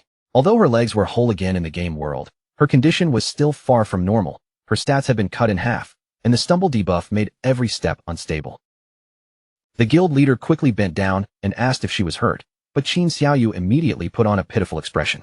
Her eyes filled with tears as she cried that she only wanted to repay the guild for all the kindness they had shown her. With a weak, pleading voice, she begged him to let her keep doing the one job she could still handle, standing guard at the door and watching for Big Brother Shadow. The guild leader's face softened as if her loyalty had deeply moved him. Playing along, he carefully helped Qin Xiaoyu toward the door, telling her that since she already knew the task so well, she could continue watching the entrance. But at that exact moment, a system notification suddenly flashed before him. It was a private message from Shadow, sent directly to the Knights Templar Guild leader, Chen Wuming. Shadow asked if he wanted to take the first kill on a diamond-grade boss, and the instant Chen Wuming read those words, his calm expression shattered into wild excitement. Chen Wuming shouted that this was the kind of chance he had dreamed about, and in his frenzy, he completely forgot Qin Xiaoyu was still leaning on him. He dropped her on the spot and rushed away, yelling that he had urgent business to handle. As he ran, Shadow's next message arrived, telling him not to get ahead of himself. Shadow ordered him to find 2 specific people, Safety First and Grey Rose, and then meet him at the Magic City ruins in 3 days. Chen Wuming accepted immediately, his whole body practically buzzing with excitement. In a bright, comfortable room, several pieces of magical food created by the Divine Gift Book were already arranged across the table. Among them sat an enormous fortress burger, stacked so high it looked almost impossible to finish. Little Black stared at the food with sparkling eyes, drool nearly spilling from the corner of her mouth. She praised the Divine Gift Book's creations with complete sincerity, already reaching forward and preparing to enjoy the feast. Just as she was about to dig in, Captain Enyu suddenly kicked the door open with a loud bang. She shouted for Little Black to come with her immediately, because Shadow was recruiting team members. Little Black didn't even get the chance to take a single bite. Captain Enyu grabbed her as she was pulled farther and farther from her precious burger. Little Black wailed in grief. Through her tears, she suddenly realized how serious this was. After all, this was the very first time Shadow had ever taken the initiative to ask them for help. Elsewhere, Shadow sent out another message, calling the team back to Magic City. He ordered everyone to gather at the Evil Spirit Academy, a massive Gothic cathedral standing among the ruined remains of the city. Inside the hideout, a heavy door slowly swung open, and Zhang Yaoying, the witch, rushed in with quick, eager steps. She looked toward Shadow with a bright smile on her face, her tone playful as she asked whether the big boss had been looking for her. Shadow gave a simple confirmation. He needed her strength for a boss battle that would take place in just a few days. But when Shadow looked at her more closely, something immediately fell off. His eyes narrowed slightly as he asked why she was still only level 10. Zhang Yaoying answered casually, explaining that she had poured all of her experience into advancing her class tier instead of raising her level. Shadow was stunned when he realized what she had done. At such a low level, Zhang Yaoying had already completed 3 class advancements. Even he couldn't help commenting on how daring that was, while she simply giggled as if it were nothing. Suddenly, magical energy began to twist and swirl through the room. From the shifting light, a figure stepped out, white hair, red skin, sharp horns, and a demonic aura surrounding her. It was Qin Xiaoyu. She walked straight toward Shadow with steady confidence and announced her arrival, respectfully calling him master. Shadow was shocked all over again. He stared at the demon girl in front of him and couldn't hold back his disbelief, asking why she was also only level 10. Qin Xiaoyu answered seriously, saying she remembered her master's teaching. That class advancement mattered the most, so she had completed her 3rd advancement as well. Shadow let out a helpless sigh and turned away, telling both of them to follow him. Over the next few days, he would help them raise their levels properly. The 2 girls immediately lit up with excitement. cheering at the thought of finally seeing their master's true abilities up close. 3 days later, at the wild volcano in the Magic City ruins, Captain and Yu, Wang Ming, and Little Black arrived at the meeting area. Little Black was still mourning the burger she never got to eat, her voice full of resentment. Captain and Yu ignored her complaints completely and focused her gaze toward the meeting point ahead. Then, all at once, Captain and Yu's expression stiffened, and her step slowed as if she had seen something unexpected. She looked down into the valley, and surprise flashed across her face. There were not exactly countless people gathered there, but the strange part was that almost every face looked familiar. The people standing in that valley were all elite players. Among them was Safety First, the perfect evasion swordsman, known as the only man besides Shadow who could take on a boss alone. Not far away stood the arrogant leader of the Knights Templar Guild, carrying himself with the same proud attitude as always. Then there was Dongfang Yu, the #1 mage on the rankings, whose presence alone was enough to draw attention. Wang Ming began to sweat as he recognized more and more famous names in the crowd. Every person here was a top-ranking player, and he quickly understood that all of them had answered Shadow's summons. Away from the main group, Theodore and Zuma stood off to the side, quietly watching everything unfold. The Chinese players nearby began whispering among themselves, clearly wondering who those two foreigners were. Zuma looked uneasy as he leaned toward Theodore and pointed out the obvious problem. This small group was nothing like the army they had been promised. His voice tightened with worry as he wondered whether their plan to trap everyone had already been exposed. Theodore, however, remained perfectly calm. He reassured Zuma that the people gathered here were not ordinary players, but the very best among the elites. In his eyes, quality mattered far more than numbers, and this small, powerful team only proved that the officials were taking the diamond grade boss fight extremely seriously. Then Theodore revealed the reason for his confidence. He had already used his Omen of the Star God skill to divine the outcome, and according to what he had seen, victory was certain. Theodore stared into the darkness ahead, silently recalling the prophecy. In that vision, a flower would bloom, pulling its victims into a nightmare, while he alone, the one lucky survivor, would be guided safely back home. Because of that prophecy, Theodore was convinced that everyone else gathered here would die, giving him the chance to escape back to Country M. As he glanced at Zuma and the others beside him, he apologized to them in his heart, already believing they would not share his luck. Just then, a massive shockwave suddenly tore through the gathering. The force exploded outward, blasting players off their feet and sending bodies flying in every direction. One player crashed hard onto the ground and struggled to lift his head. The moment he looked up, horror filled his eyes as he saw a gigantic creature descending from the sky above them. Through the rolling dust and shaking air, a colossal skeletal dragon slowly emerged. Its enormous bone frame cast a terrifying shadow over the valley, and the name Osiris appeared before everyone. The players stared upward in complete shock, their faces paling one after another. Screams broke out across the crowd as people wondered in panic whether this terrifying dragon was the diamond-grade boss they had been summoned to fight. Then someone suddenly pointed toward the dragon's head. Standing above the beast was Shadow, his yellow eyes glowing with overwhelming power. The entire crowd erupted in disbelief as they finally realized the massive bone dragon was not the boss at all, it was Shadow's mount. Theodore and Zuma stood frozen where they were, cold sweat sliding down their faces as neither of them could move or speak.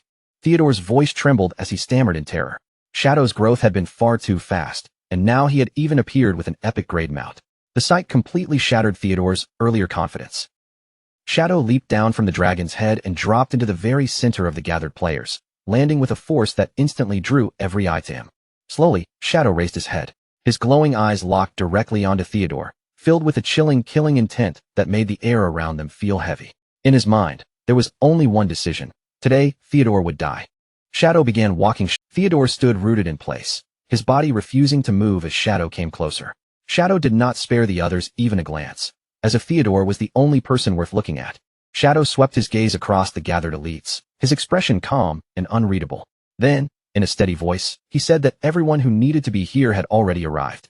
Right after that, Shadow turned his attention back to Theodore and gave him a direct order. Theodore would be the one to lead the way. Theodore's body went stiff as Shadow stepped behind him, that overwhelming presence pressing down on his back like a blade. Sweat streamed down Theodore's face, and fear crawled through him as he realized something terrifying. Shadow had called out his name even though the two of them had never met before. Forcing himself not to panic, Theodore tried to steady his breathing. He guessed that someone on Shadow's level probably had some kind of skill that could identify other players. Turning toward the crowd, he forced a bright, fake smile onto his face and invited everyone to follow him to hunt the diamond-grade boss. Deep inside, He kept repeating to himself that his divination was absolutely accurate, and that there was no way his plan could fail. Soon, the group reached the mouth of a dark cave, where an ominous red glow spilled out from within like the entrance to some burning underworld. Inside the cave, Chu Kunshin glanced back with an irritated expression and warned the others that their targets had already entered.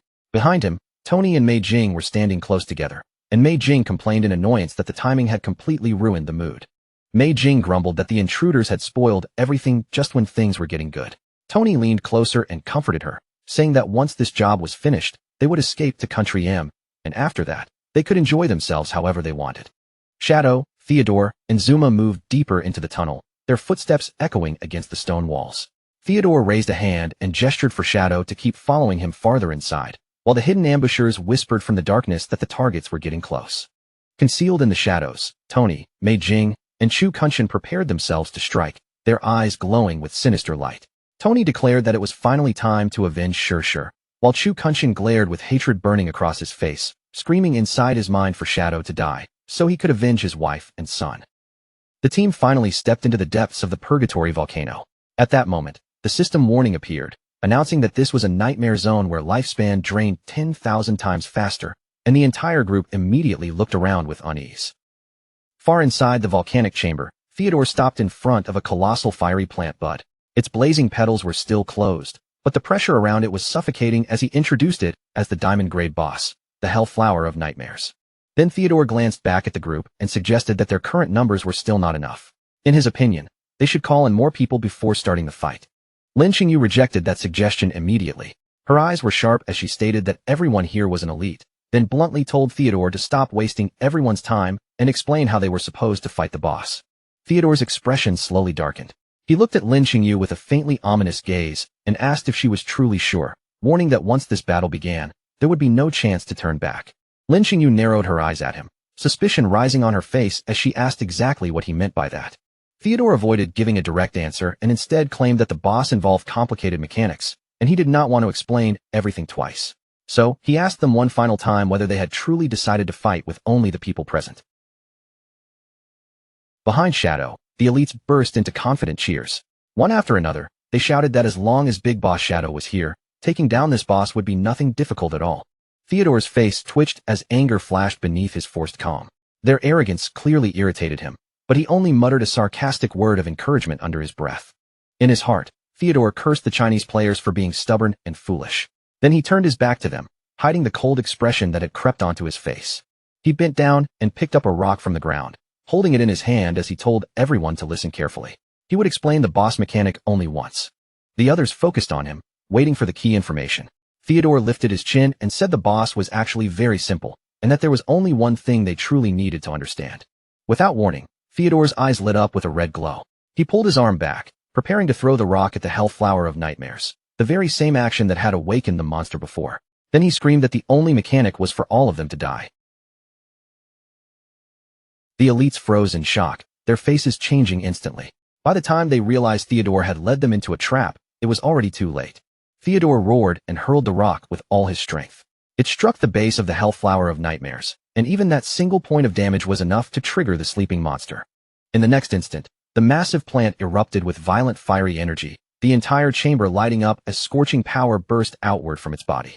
A terrifying atmosphere swallowed the cave.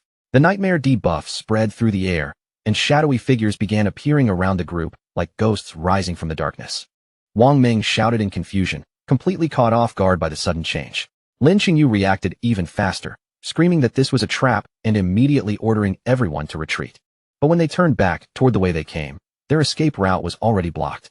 Three sinister figures stood waiting in front of them, cutting off the path. Tony stepped forward, his body glowing with blue energy as a cruel laugh left his mouth. He mocked them as great Xia pigs and told them there was no way out anymore. Then Tony activated his wall construction skill. A massive stone wall slammed down with a thunderous crash, sealing the cave entrance completely. Even with the entrance blocked, Theodore remained calm. He had never planned to leave the same way as everyone else, because he believed he still had his own escape route. With a sinister grin, Theodore ordered his subordinate Zuma to use his Soul Walker ability. As long as Zuma activated it, they would be able to phase through the walls and leave the others trapped behind. But before Zuma could even make a move, an energy arrow shot through the air and pierced straight through his head. In an instant, Zuma was killed on the spot. Theodore whipped around, cold sweat breaking across his face. At that moment, he finally understood that his escape plan had already been seen through. Lin Qingyu stood with a glowing crossbow aimed directly at him, admitting that Shadow had been right all along. Her eyes were filled with killing intent as she declared that those who were not of their race would always hide treacherous hearts, and Theodore's sentence was death. Without hesitation, Lin Qingyu fired her demon-breaking arrow, unleashing it straight toward the traitor to carry out his execution. But Theodore only sneered, calling their attempt far too naive. He raised a glowing blue card in his hand and activated a skill that allowed him to swap positions. In a flash, Chu Kunshin suddenly appeared in front of the arrow. He had been forcibly teleported into Theodore's place, thrown directly into the attack's path. The arrow drove into Chu Kunshin's chest with a brutal impact, piercing through him before he could even understand what had happened. As Chu Kunshin collapsed, his eyes filled with confusion and disbelief, as if asking why he had been sacrificed. At the same time, Theodore's body dissolved into light, successfully escaping by trading places with him. Outside the sealed cave, a pair of feet suddenly landed on the ground, touching down safely beyond the stone wall. Theodore appeared there unharmed, now standing safely behind the barrier. Mei Jing and Tony stared at him in surprise, clearly not expecting him to come out alone like this. Above Theodore's head, a card floated into view, revealing the true nature of his trump card, the Dark Star Boundary. It allowed him to swap positions with anyone carrying his card, and he had given one to Chu Kunshin from the start, so he could use him as a scapegoat at the critical moment. Tony frantically asked where Zuma had gone, while Mei Jing quickly noticed that Chu Kunshin was missing too. Misunderstanding what had happened, Tony's anger exploded, and he concluded that Chu Kunshin must have betrayed them, cursing Great Xia people as completely untrustworthy. Theodore had no patience for their confusion. He ignored their questions and coldly ordered Mei Jing and Tony to log out of the game at once, telling them it was time to flee the country immediately. As Theodore's avatar began to fade, Lin Qingyu's words echoed in his mind. If they were not of the same race, their hearts would surely be different. He silently admitted that she had been right, using that thought to justify the betrayal he had just committed. Meanwhile, in the real world, inside a dark apartment late at night, a horrifying scene was already unfolding. On their beds, the physical bodies of Zuma and Chu Kunshin began shaking violently. The consequences of their deaths inside the game had now reached their real bodies, and the nightmare was no longer confined to the virtual world. Theodore looked down at his fallen comrades, his expression dark and unmoved. In a grim voice, he stated that because they had died within the boss's territory, their souls had been dragged straight into the nightmare. Then he coldly declared that there was no saving them anymore. His face showed only the faintest hint of pity, not for their lives, but for the loss of a useful asset like Zuma. But that tiny trace of regret disappeared almost immediately, replaced by a deep sense of relief. To Theodore, their sacrifice had been worth it, because Shadow and every elite trapped inside the cave should already be as good as dead. As Theodore walked through the room with Tony and Mei Jing, the words of his prophecy returned to him. The flower had bloomed, the victims had been pulled into a nightmare, and he alone was the fortunate survivor, guided back toward the home he had waited so long to return to. While preparing to leave, Theodore was already thinking several steps ahead. This disaster would deal a devastating blow to Great Xia's strength, and once he returned to Country M, they could send out their own elites to strike while Great Xia was still weakened. With one eye glowing fiercely and malice twisting across his face, Theodore silently vowed that Great Xia would be completely destroyed. Back inside the cave, the situation had already become critical. The massive hell flower of nightmares fully opened its burning petals, flooding the entire cavern with a dangerous, blood-red light. The players instantly fell into chaos as a red bar appeared above each of their heads, marking them with the nightmare status. Panic spread through the elites as they realized this was far worse than an ordinary boss fight. Wang Meng's face turned tense as he quickly explained the terrifying truth to Little Black. Once players entered the nightmare state, they could no longer revive or log out, which meant that dying here would be permanent. Those words crushed the group's morale in an instant. They were trapped with a diamond-grade boss, inside a nightmare zone where their lifespan was draining 10,000 times faster than normal. Just when despair began closing in around them, a party invitation from Shadow suddenly appeared in front of everyone, making the entire group freeze in surprise. Shadow stood ahead of them with his back turned, his cape shifting in the heated air. His voice remained calm as he told the frightened group that since he had gathered them here, he would not allow them to die in this place. Then Shadow turned his head slightly, one glowing eye cutting through the darkness. He ordered everyone to follow his commands exactly, promising that as long as they listened, they could defeat this boss. With no other, one by one, The system list began filling up as the elites accepted Shadow's invitation. Dongfang Yu, Safety First, Qin Xiaoyu, Zhang Yaoying, and the others all joined the party. Once their trust was placed in him, the terrified crowd finally found a bit of courage again. Voices rose through the cavern as they cheered for Big Brother Shadow. Shadow wasted no time and immediately began giving tactical orders.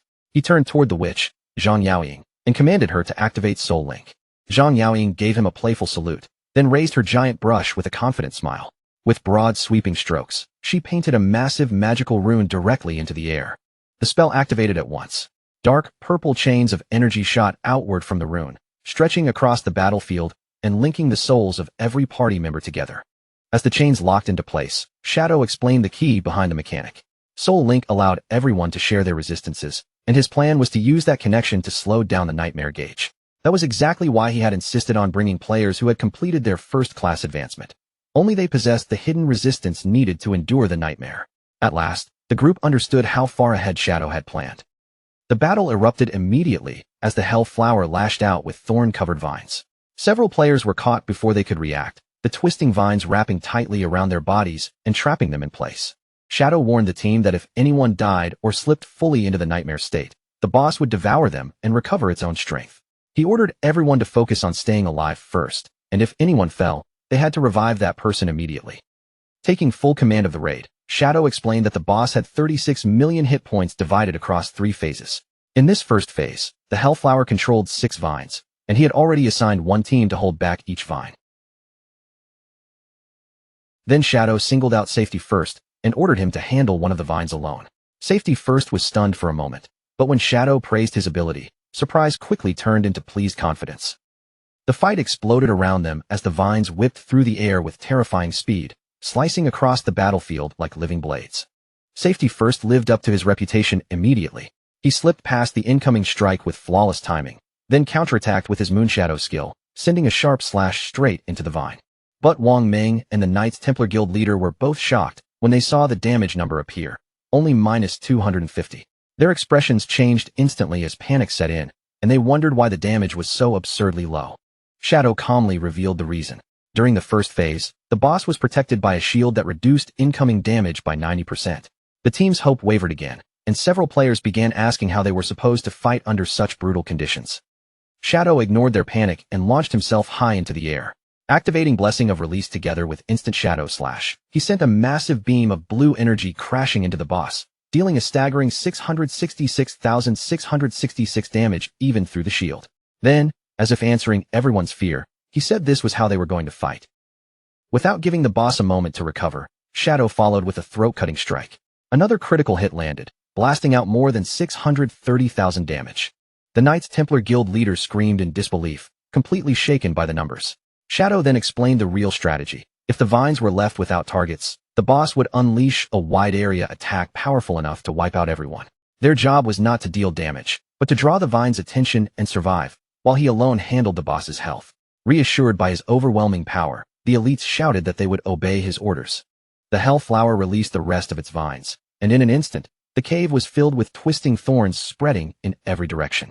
The raid team tightened their formation, raising shields, weapons, and magic as they braced themselves for the incoming storm. Shadow moved first, stepping directly into the path of the attack. With overwhelming force, he struck the first vine before it could reach the others. Then he leaped into the air, his blade flashing again and again in a rapid storm of slashes. One vine after another was shredded apart, and Shadow's raw power became the shield protecting the entire team. But Little Black completely lost focus in the middle of the fight. Instead of guarding herself, she stared at Shadow with sparkling admiration, cheering about how handsome he looked and how unbelievable his damage was. That moment of distraction immediately cost her. A vine slipped past her guard from the side and coiled around her before she could react. Little Black was yanked straight into the air, her body dangling helplessly as she screamed for someone to save her. Shadow reacted without hesitation. In a blur, he appeared behind the vine, and with one slash of blue energy, he cut the twisting monster cleanly in half. As Little Black fell, Shadow caught her before she hit the ground. At the same time, his attack finished off the vine completely, saving her life in one smooth motion. With the first phase finally cleared, Shadow stood over the shaken Little Black and scolded her in a stern voice. He warned her that if she kept daydreaming like that, she really would die next time. Embarrassed, hurting, and close to tears, Little Black sobbed out an apology. After the first phase ended, the Hellflower began to pulse violently, as if something deep inside it was waking up. One of the players noticed movement within the burning petals and shouted for everyone to look at the center of the flower. From the heart of the blazing flower, a humanoid silhouette slowly rose, wrapped in flames as it emerged from the monster's core. The entire raid team stared in shock as a beautiful woman with long, fire-like hair and glowing eyes appeared from within the boss. For a brief moment, some players were stunned by her appearance, only to snap back to reality when they remembered how deadly the situation still was. The boss's new form attacked almost immediately, raising its power and launching 3 large orbs of fiery nightmare energy into the battlefield. Shadow shouted a warning to the team, announcing that the second phase had begun. He quickly explained that the 3 orbs were made of nightmare energy and would randomly lock onto 3 players. He warned them that if anyone touched one of those orbs, their nightmare gauge would instantly rise by 10%, and the orb would split into 2. Before he could finish, one of the fiery orbs slammed into a player. Just as Shadow had said, the orb split apart on impact, turning into 2 new orbs that shot off in different directions. The players panicked as the danger multiplied before their eyes. Shadow remained calm despite the spreading chaos and immediately told everyone not to lose their heads. Since the orbs were moving slowly, Shadow ordered the targeted players to kite them away from the main group, while everyone else handled the vines that were starting to appear again. Then he added the most important detail for this phase. The boss's damage reduction had now dropped to 50%. With the plan finally set, Shadow left the rest of the team to handle the battlefield hazards. Then he lowered his body, gathered his strength, and charged straight toward the boss's main body alone. Shadow came dropping down from above, cutting through the heated air as he aimed directly for the Hellflower's human form. In his mind, this diamond-grade boss was the perfect opponent. If he wanted to see just how far his current firepower could go, there was no better target than this monster. Shadow immediately activated Shadow of Slaughter, and dark silhouettes began forming around him like blades emerging from the night. In the next moment, 5 figures descended together, Shadow himself and 4 Shadow clones. They dropped around the boss from different angles, surrounding her completely. All 5 of them moved at once and unleashed the Crimson Blade Ultimate. A towering pillar of crimson energy erupted through the battlefield, striking the boss again and again with overwhelming force. Each of those 4 heavy hits dealt more than 1.5 million damage, and the numbers exploded across the battlefield like a warning of how terrifying Shadow's burst power had become. Without giving the boss time to recover, Shadow instantly followed with a throat cut, carving in another brutal attack that left a massive bleeding effect on the monster. Shadow pulled back for a brief moment to check the result. Even with the boss still protected by 50% damage reduction, that single burst had nearly shaved off 6 million health. And since Crimson Blade became stronger the lower the enemy's health dropped, he quickly calculated that only a few more full rotations would be enough to finish it. But just as he was preparing his next move, Shadow suddenly froze. A terrible feeling surged from behind him, as if the battlefield itself was about to collapse. His eyes widened sharply, and he immediately turned away from the boss to look back at the rest of the team. Behind him, the entire battlefield had fallen into chaos. Nightmare orbs had multiplied out of control, filling the air with red lights. Wang Ming was shouting desperately, telling anyone locked onto by an orb to run away from the crowd before they caused even more orbs to split. Players scattered in every direction, running for their lives as the red orbs chased closely behind them. Their formation completely broke apart under the panic. Some players fled blindly toward the teams still holding back the vines, and the defenders yelled at them to stay away, but the whole situation was already spinning out of control. Shadow looked down and immediately caught the hidden danger. Whenever the boss's vine struck one of the orbs, that orb gained a sudden 3-second burst of speed, making it nearly impossible for ordinary players to dodge. Realizing the team would not last much longer, Shadow clenched his teeth and shouted for everyone to hold on just a little longer. He only needed 5 seconds to force the boss into its third phase. Shadow focused completely, his glowing eyes sharpening with determination as he prepared to unleash his strongest burst rotation. While stacking his buffs, he silently complained about how many layers he had to activate at once. Even so, he triggered Silent Concealment and Dark Depth, pushing both his stealth effect and damage potential even higher. Then he activated the Black Light Shield as well, forcing his attack power to rise by another 30%. Finally, Shadow used Shadow of Slaughter again, summoning clones that inherited every buff currently wrapped around his body. With all preparations complete, Shadow shot forward at blinding speed, his figure cutting across the battlefield like a streak of darkness. He unleashed his modified skill, Instant Shadow Slash, aiming the full force of the attack straight at the boss. Shadow and his clones blurred together, striking at the same time from every direction. Blue energy slashes flooded the area, and in just a split second, the system registered a terrifying total of 216 hits. But Shadow was far from done. With a sharp shout, he and his clones followed up immediately by unleashing the Crimson Blade Ultimate once again. For massive pillars of red energy crashed down onto the boss, tearing through her defenses and shaking the entire volcanic chamber. The boss's human form staggered violently, then vomited green blood as the devastating damage tore through her body. Shadow did not stop for even a heartbeat. He followed with another throat cut, landing a critical blow that dealt more than 18 million damage to the monster. Nearby, the other players could only stare in horror and awe. They had been struggling just to deal a few hundred damage at a time, yet Shadow had unleashed nearly 20 million damage in a single wave, making them wonder if he was even human. The boss reeled backward, her body convulsing in agony as the force of Shadow's attacks overwhelmed her. Then the giant flower stalk began twisting violently, its color darkening into a deep purple. Shadow immediately warned the team that the boss had entered Phase 3. The boss let out a scream, filled with both pain and rage. Her human form became wild and unstable, as if she was preparing to unleash everything she had left. The entire cave shifted with her. The blazing battlefield was swallowed by an ominous purple glow, and the atmosphere turned heavier and far more dangerous than before. Wang Ming looked up in terror as the vines began weaving together overhead. In the next instant, they twisted into enormous wooden pillars that erupted from the ground like monstrous roots. Shadow recognized the danger at once and immediately shouted orders across the battlefield. He explained that those wooden pillars were magnets for the nightmare orbs. If even one orb was absorbed by a pillar, the boss would recover 10% of its health. Shadow commanded the team to destroy the pillars as quickly as possible and stop the monster from healing. Then he laid out the new rules of Phase 3. The red orbs would no longer multiply, but every single one had become much more deadly. He warned everyone that touching an orb now would instantly drag a player into the nightmare state. Even worse, if someone already trapped in that state was hit again, the orb would transform into nightmare bugs that devoured lifespan until the victim died. The players stared at the floating red orbs in fear, fully understanding that one mistake could mean permanent death. Behind his mask, Shadow's eyes narrowed. He roared for the team to stay focused and avoid the orbs at all costs, urging them to hold the line for just 10 more seconds. At the same time, he calculated the path to victory. The boss had less than 10 million health remaining, and his skills needed only 3 more seconds to come off cooldown. One more full-power instant Shadow Slash would be enough to kill it. But before Shadow could act, the battlefield worsened again as a scream tore through the chaos. Shadow turned in shock and saw one player's nightmare gauge fill completely. The man's eyes glowed red, madness flooding his expression. Wang Ming shouted in horror as he watched a teammate fall apart before his eyes. He screamed that someone in their squad had already succumbed to the nightmare state. The player collapsed to the ground, writhing in agony while a red orb hovered above him like a death sentence waiting to fall. Then, in a gruesome instant, the red orb sank directly into the player's body. The change happened so fast that no one had time to stop it. The player's body burst open as hundreds of red nightmare bugs erupted from his flesh, devouring him from the inside out. The system confirmed the result in cold terms. Summer Horse had lost all lifespan and suffered a permanent death. The terrified guild leader lost all composure and began running blindly through the battlefield. Wang Ming tried to shout for him to stop moving so recklessly, but fear had already swallowed his reason.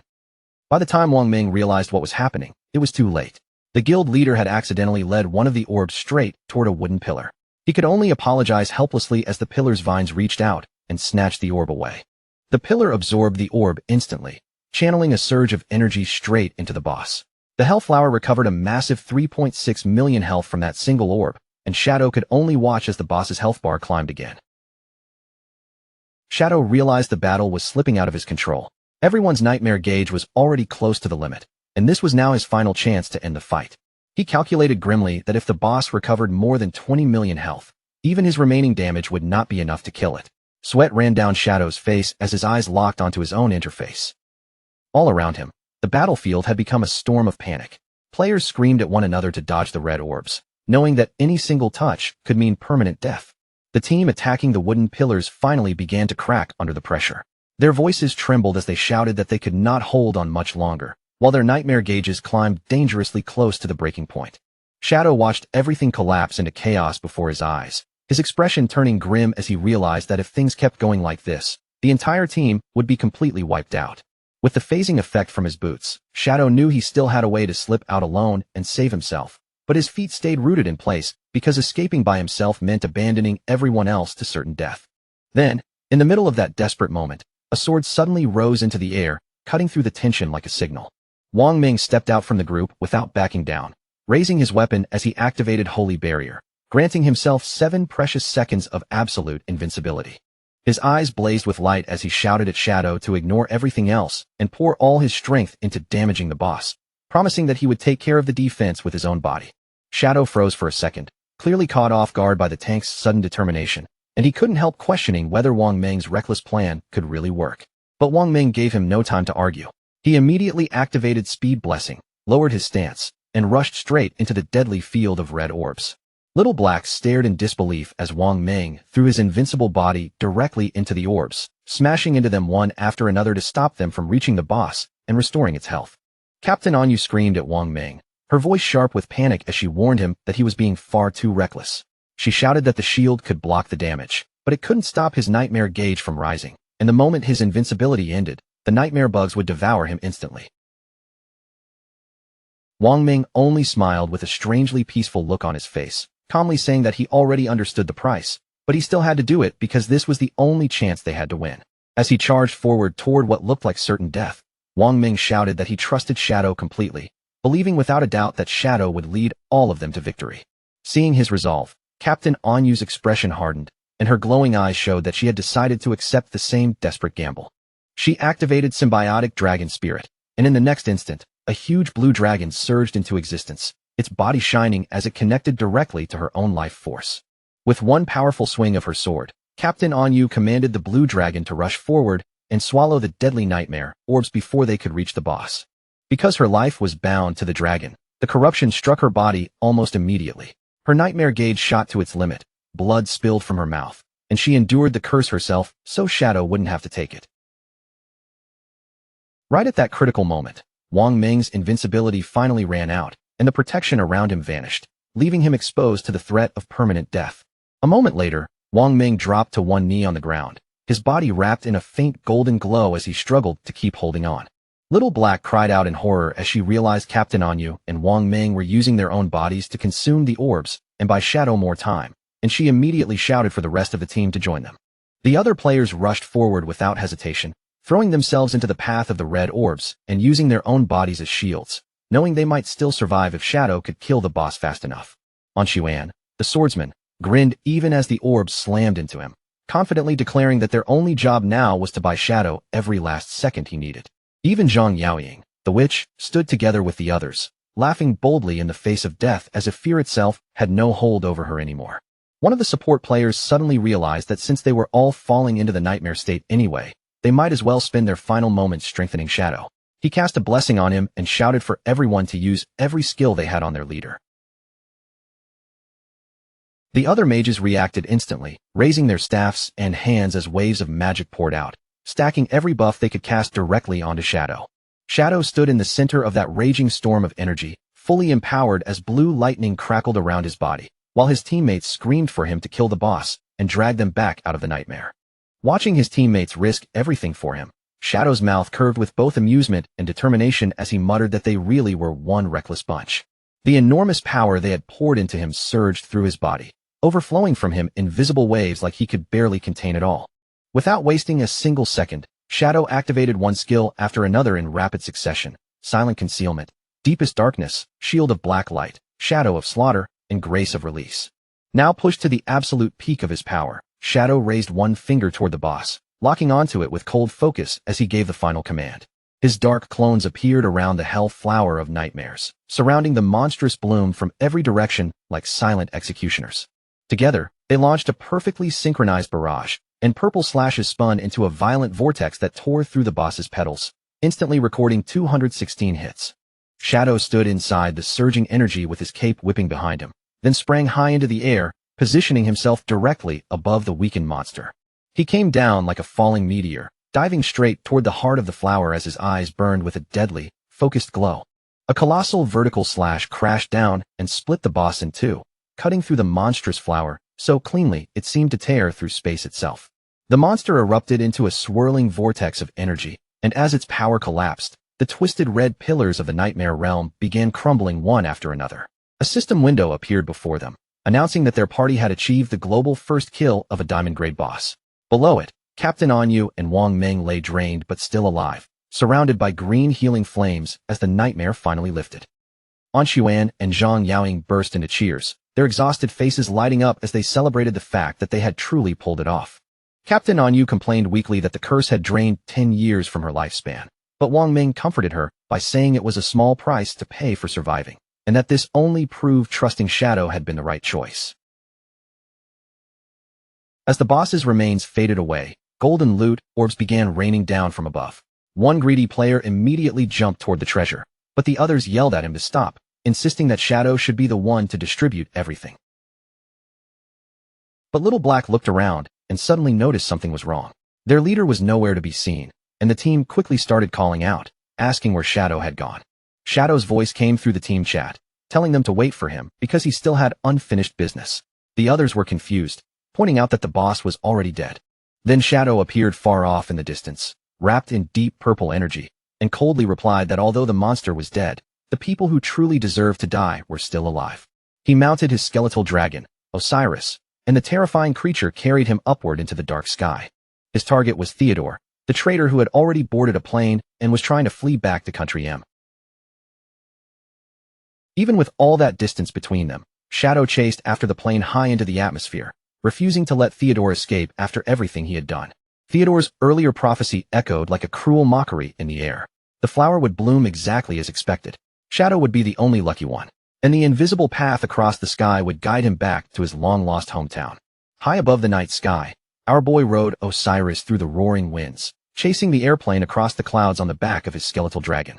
To make this possible, he had consumed more than 3,500 years of tradable lifespan to synchronize his game abilities with reality, bringing over his stats, his equipment, and even his epic-grade mount into the real world. With Osiris's terrifying speed, Shadow finally closed the gap and caught up to the aircraft slicing through the sky. Then Shadow leapt from the dragon's back, diving through the violent high-altitude winds before landing firmly on top of the speeding jet. He slowly stood upright on the aircraft, his eyes glowing yellow as dark energy surged around his body, making it clear that his revenge was about to begin. Inside the plane, the mood was completely different from the battlefield. The cabin felt relaxed and triumphant as two crystal champagne glasses lightly clinked together in a clean, celebratory toast. Theodore and Mei Jing exchanged satisfied smiles across their seats, both acting as if everything had already been decided. Mei Jing warmly congratulated him on finally returning to his homeland in Country M. Theodore leaned back with a pleased look on his face, clearly enjoying the moment, and formally welcomed Mei Jing and Tony as new official members of Country M. While Mei Jing politely asked Theodore to take care of them from now on, Tony lounged nearby with his phone in hand.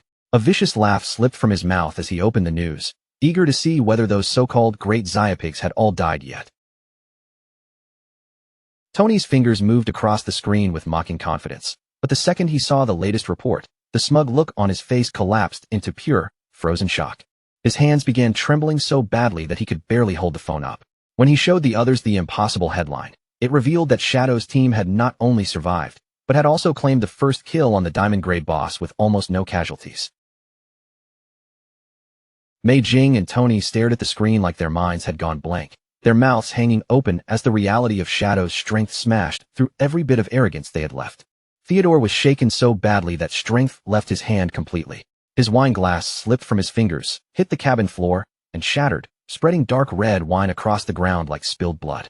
He stammered in disbelief, his voice breaking as he tried and failed to understand how anyone could. Sitting there in the dim cabin, Theodore frantically turned the prophecy over in his mind, and the more he thought about it, the colder his expression became as he realized he might have understood it completely wrong. The true meaning of the omen of the star god finally locked into place. The pitiful ones were never Shadow's team at all. They were Theodore's own subordinates. His eyes slowly shifted toward Tony and Mei Jing, and an icy chill crawled down his spine as the final line came back to him. If he was truly the only lucky one, then the two people beside him were already doomed. As though his fear had pulled it into reality, Theodore looked beyond them and saw something that should have been impossible. Outside the plane window, Shadow's masked face appeared in the darkness, his glowing yellow eyes staring straight at Theodore. Theodore screamed on the spot, his face twisting with terror as he pointed a shaking finger at the window and shouted that Shadow was right outside the plane. Tony, completely confused by his boss's sudden breakdown, leaned forward and pressed his face against the glass to check for himself. Then he turned back with a puzzled look, saying there was nothing outside except empty sky, never realizing death was only inches away. Theodore stared down at his phone with horror written all over his face, and in a trembling voice, he confirmed to his panicked subordinates that Shadow really had tracked them down. Tony finally pieced together the impossible situation and screamed that Shadow must have extracted the skeletal dragon into the real world. Theodore instantly understood what that meant. To extract an epic-grade mount would require a terrifying cost of more than 1,000 years of lifespan, and beside him, Mei Jing broke down crying, convinced that they were finished. But Theodore forced himself to breathe and think logically, his eyes darting around the cabin as he pointed out that this was still a civilian flight packed with ordinary passengers. He quickly reasoned that if Shadow tried to force his way inside, the entire plane would be destroyed, and every innocent passenger would die with them. Regaining his confidence, Theodore declared that Shadow would never dare kill civilians, so they would be safe until the plane landed. Then Theodore revealed the card he had been keeping hidden. He had already contacted reinforcements and prepared a backup plan. Meanwhile, at the airport in Country M, a group of elite-powered individuals had already begun assembling. On the ground, a cybernetic soldier received the message that Shadow was on his way. The elite fighters, including a white-haired woman and a hooded figure standing among them, shifted into combat readiness, their focus sharpening as they prepared for battle. Two other agents quickly confirmed that the mission had changed, making it clear that their target was no longer just a threat to monitor. Above the airport, a massive magic circle lit up the night sky, spreading its glow over the runway as the new objective became clear: kill Shadow the moment he landed. High above the clouds, Theodore convinced himself that all they had to do now was wait until the plane reached Country M. He calmly reassured Mei Jing and Tony that Country M never abandoned its citizens. Mei Jing, relieved enough to breathe again, thanked him, and Tony immediately pledged their loyalty, completely unaware that their so-called safety was nothing more than an illusion. Behind Theodore's calm expression, his true nature was far colder. He already believed Tony and Mei Jing were destined to die, and deep down, he had accepted that he alone was the lucky one who had to survive. He began planning his escape, remembering the special cards he had handed out to informants before. If he gave one of those cards to someone on the plane, then the moment danger came close, he could use Dark Star Boundary to swap positions with that person and protect himself.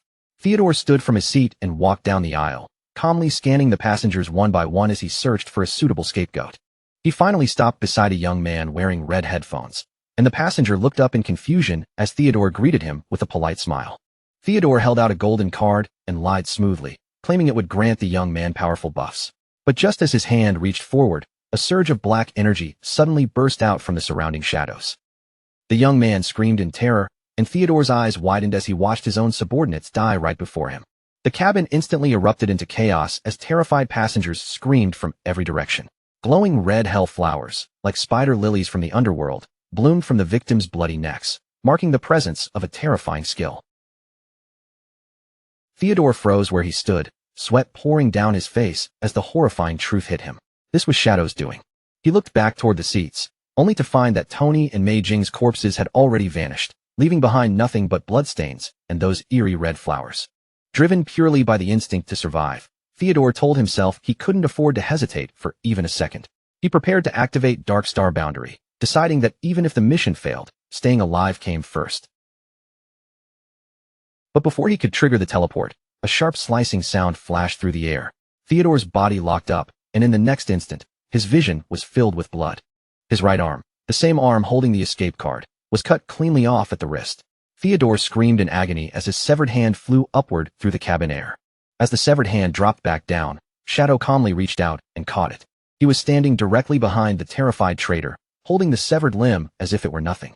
With his yellow eyes glowing coldly, Shadow mocked Theodore and assured him that he would indeed return to Country M, then invoked the Great Z, saying that fallen leaves return to their roots, making it clear he meant to send Theodore's corpse back home.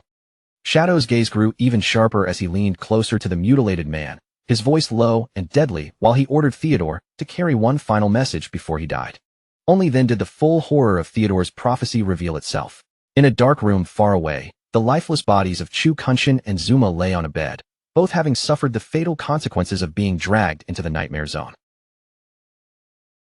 Around their corpses, ghostly red spider lilies bloomed in silence, as if mocking Theodore's belief that he alone had been the lucky one. Back on the airplane, Shadow delivered the final killing blow without mercy. His hand drove straight into Theodore's chest and tore out his still-beating heart. Theodore's face froze in utter shock as he stared at Shadow. A massive bloody hole opened in his chest, his prophecy fulfilled in the most brutal way possible.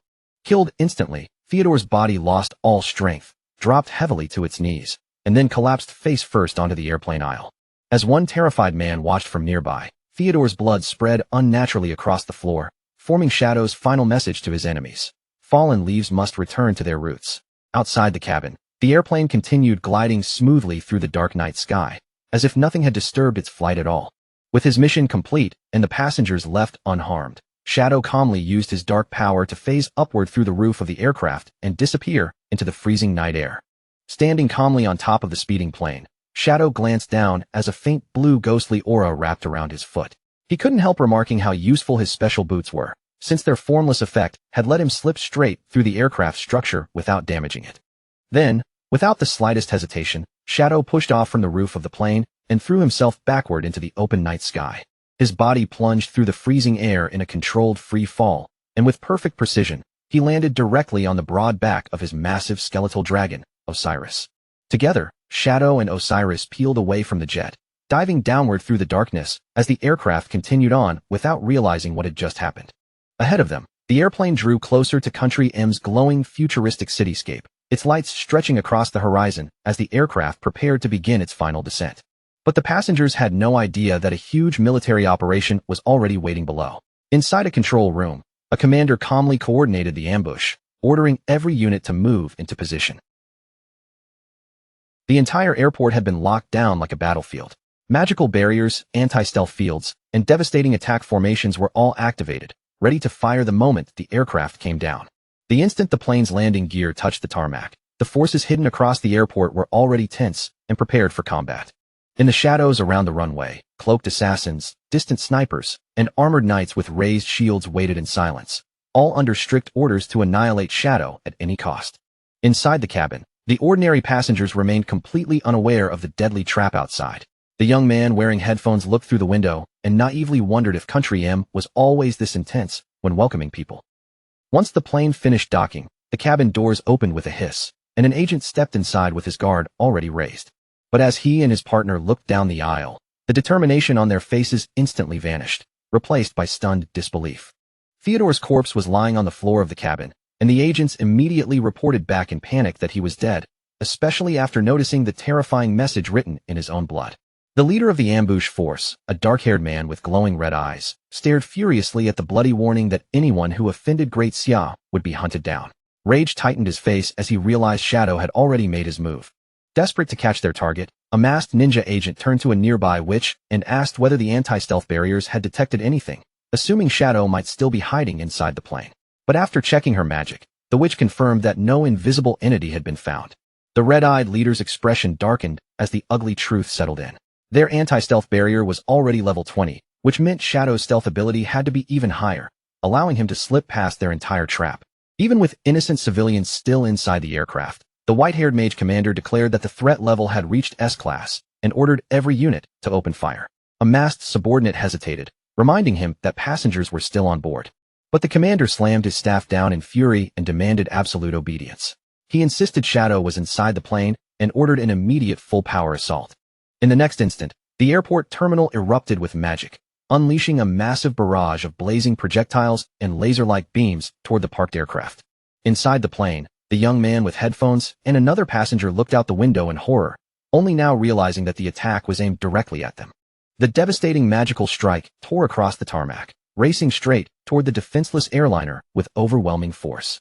Finally, an enormous sun-like spell descended from above, crashing down in a massive fiery explosion that swallowed the entire airplane and obliterated it completely.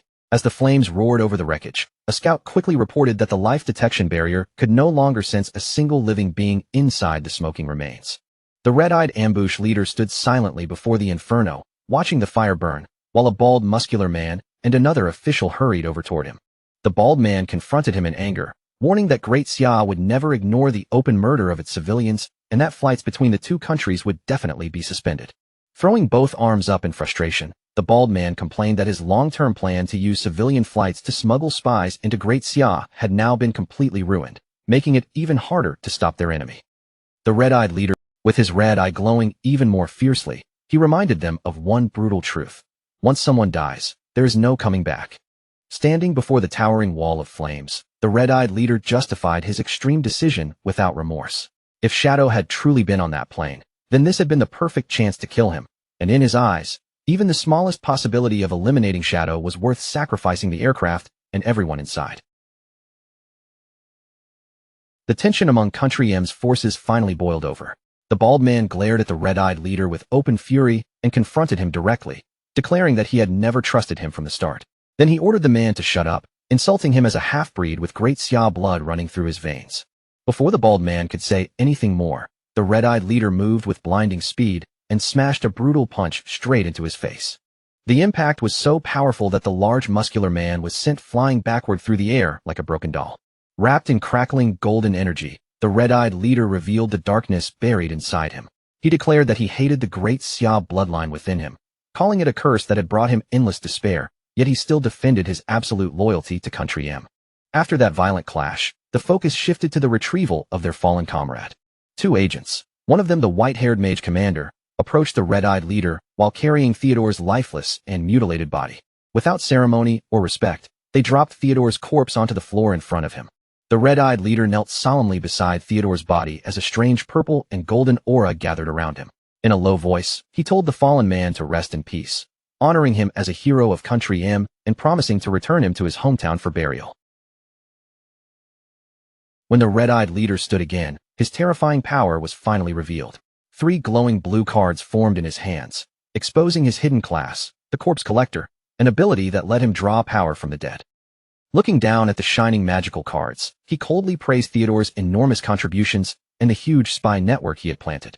At the same time, a system notice revealed that by touching a corpse, he could obtain that person's professional skills, while duplicate skills would strengthen and level up. Holding one of the glowing blue cards, his single red eye burned with malice as the system confirmed that he had successfully obtained Theodore's core abilities, including the divinatory omen of the star god and the spatial dark star boundary. Armed with his fallen comrade's powers, the red-eyed leader made a chilling vow to personally ensure Great Xia's complete destruction. The red-eyed leader lifted his arm high, gripping the glowing blue card as bright light began radiating around his body. He used his newly gained divination skill to search for a way to defeat Shadow, and a cosmic vision appeared before him, a mother desperately reaching out to save her falling child from a starry abyss. Watching that image, the leader began considering how to use this maternal bond against his enemy. Meanwhile, 2 of his subordinates, including the white-haired mage, reviewed the intelligence Theodore had left behind. From the clues in the prophecy, they deduced that a guild in Great Xia called Fika Heavy Industries, its leader Huang Huifan, and her son Huang Ziqing all matched the key information. The red-eyed leader confirmed their deduction, explaining that one of Theodore's informants was already inside that guild and carried a special card. A holographic map appeared in front of him as he revealed his plan to use Dark Star Boundary. Then the red-eyed leader summoned another glowing blue card into his hand. He handed the magical cards to the white-haired mage and her partner, ordering both of them to protect the cards carefully and absolutely not use them. He announced that he would enter Great Xia alone first and told his subordinates to wait for his signal. Once everything was ready, he would use his power to teleport Country M's elite forces into enemy territory in one massive strike. Staring at the glowing card while the red scars across his abdomen pulsed with light, the leader vowed to prove that Country M would conquer the entire apocalyptic game. With that declaration, he activated the spatial skill, and a towering pillar of blue light erupted around him before his body vanished from the spot. In the exact spot where the red-eyed leader had vanished, another man suddenly appeared out of thin air, awkwardly crouching there with a roll of toilet paper in his hand. The poor man stammered in panic that he had just been in the bathroom, but one of the agents calmly told him not to be nervous. Addressing him as Theodore's friend, the agent welcomed him to Country M, leaving the young man completely stunned by his sudden relocation. Meanwhile, back inside the Nightmare Hellflower Boss area, the surviving members of the team were still gathered together, waiting after the brutal battle had finally ended. A flash of digital blue light began to form in the air, and moments later, Shadow logged back into the game. The players spotted him right away, and one of them immediately shouted with excitement that their leader had returned. The Knights Templar Guild leader smiled warmly at Shadow and told him that everyone had followed his instructions perfectly, leaving every piece of loot untouched so he could collect it personally. Shadow raised his hand as yellow energy crackled around his fingers, then thanked the team for all their hard work and told them to use the rewards to strengthen their combat power. Then he released a powerful ability, summoning a gigantic golden fist known as the Greedy Hand, which slammed into the ground with dazzling light and began gathering the scattered spoils. 2 team members watched the scene with wide eyes, amazed as they realized this ability would massively increase the total rewards they could receive. After quickly sorting through the items, Shadow handed a glowing spatial ring to Lin Qingyu. He explained that he had only taken the lifespan rewards and the assassin class equipment he needed, leaving everything else for her team to divide among themselves. Lin Qingyu blushed as she looked inside the ring, clearly overwhelmed by the sheer amount of treasure stored within it. Then, still trying to calm herself, she asked Shadow what had happened to Theodore and his companions. Shadow glanced back toward the sealed cave entrance, his eyes shining with a cold yellow glow, and answered her in a blunt, emotionless tone. They were all dead. Lin Qingyu gasped in shock before she could even process his answer, and in the very next moment, Shadow leaped into the air, turning into a dark blur that shot away from the group. He flew toward the red-lit cavern ahead, where two players were struggling to break through a massive stone wall. They were already frustrated, complaining that after all their effort, they had barely taken away 10% of the wall's health. Suddenly, the axe-wielding player sensed something and looked back in shock, just as a streak of blue energy flashed past him. Shadow landed in front of the wall, and a storm of blue slashes erupted around him, shattering the massive stone barrier almost instantly. Without saying a single word, Shadow stepped into the newly opened red tunnel and casually waved his hand, signaling the stunned players to stay back. The two players remained frozen where they stood, staring after him in awe as they recognized the legendary player and marveled at the overwhelming power he had just displayed. Riding atop his dragon, Shadow began reviewing the loot he had received from the boss fight. He discovered that he had obtained 3 major treasures, including 2 legendary grade items, an ultimate skill book, a weapon, and a bracer. Satisfied with the haul, he decided to spend his evolution points right away to upgrade the skill book. The system displayed his newly evolved ancient grade ultimate skill, Endless Nightmare. Its effect was terrifying, creating a wide area nightmare descent state that rapidly stacked a nightmare gauge on enemies with every attack, while its passive effect increased his damage against targets already afflicted. Shadow quickly understood just how dangerous the nightmare attribute was against other players, because once it took hold, it could stop them from logging off. With a blooming curse added on top, he realized he could permanently kill players from inside the game itself.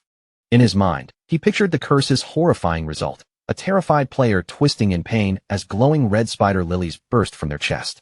Still, Shadow also noted that the nightmare status was not completely unbeatable, since purification skills or certain special items could remove it. After that, Shadow moved on to his new weapon, summoning a sinister red and black sword that materialized in his hand with a menacing glow. The system identified it as an assassin-class blade called the Starkiller Blade. It granted huge stat bonuses, greatly increased backstab damage, and carried a special effect that gained stacks whenever he killed other players, raising his physical attack even further.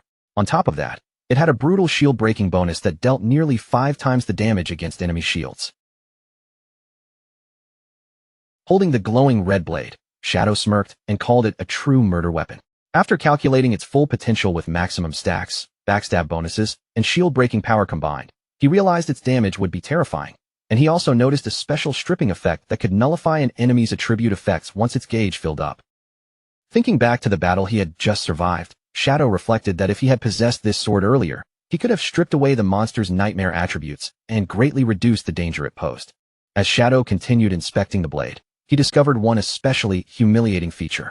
Any player killed by this sword would receive a permanent title above their head that could never be removed, making him amused enough to admit its nickname, Grand Sunmaker, was well-deserved. Finally, Shadow examined the last piece of loot, a diamond-grade bracer. The moment he equipped it, a powerful golden geometric shield formed around his body, and he noted its impressive passive effect, which automatically generated a magic blocking barrier every 30 seconds. Extremely satisfied with everything he had gained, Shadow mounted his skeletal dragon, Osiris, and rose into the orange-lit sky. He calculated that the FICA Heavy Industries Guild should still have the remaining 800 years of lifespan they owed him, so he decided his next destination would be their magic Leaning Tower hideout to collect the debt. As he soared over the ruined cityscape, Shadow also planned ahead, deciding to grind his way to level 25 so he could begin a new trial using the summoning bell item. A few days earlier, in a desolate, corrupted village that had already been reduced to ruins, a group of players suddenly fell into an ambush. 2 players were violently skewered through the chest by sharp, bloody tentacles, their screams tearing through the ruined village as the attack struck without warning. The creature behind the attack was a horrifying floating monster with glowing orange eyes, a level 18 emerald grade boss. The surviving players immediately panicked under the pressure of the high-level enemy, shouting for everyone to run. Suddenly, a hand wrapped in intense purple flames reached in and stopped the monster with shocking ease. A commanding voice cut through the panic, ordering the terrified players to stay calm and hold their formation. The figure who stepped forward was Huang Ziqing, cloaked in black and surrounded by swirling purple abyssal energy. With complete confidence, he declared that he would control the boss himself and ordered the team to attack, promising they could win. But the party members shouted back at him, telling him to run instead. They reminded him that this was an emerald-grade boss and mocked him for acting as if he were anywhere near Shadow's level. Huang Ziqing remained completely unfazed, his lips curling into a dangerous smirk. His eyes glowed with sinister purple light as he told them to watch carefully and witness the true power of the abyss. The party members stared in shock as the dark aura around Huang Ziqing suddenly erupted outward. He unleashed a massive wave of purple magic, corrupting the ground beneath them into an abyssal mire. As the darkness spread, he arrogantly declared that Shadow only hid within darkness, while he himself represented the true, overwhelming darkness of the abyss. Huang Ziqing stood with both arms raised high as crackling purple abyssal energy exploded from the ground around him. The dark magic rapidly formed into an abyssal mire, swallowing the terrifying multi-eyed monster and crippling its movements so badly that it could barely break free. Seeing the boss trapped by his dark magic, Huang Ziqing urgently shouted at his party to stop hesitating and start dealing damage immediately.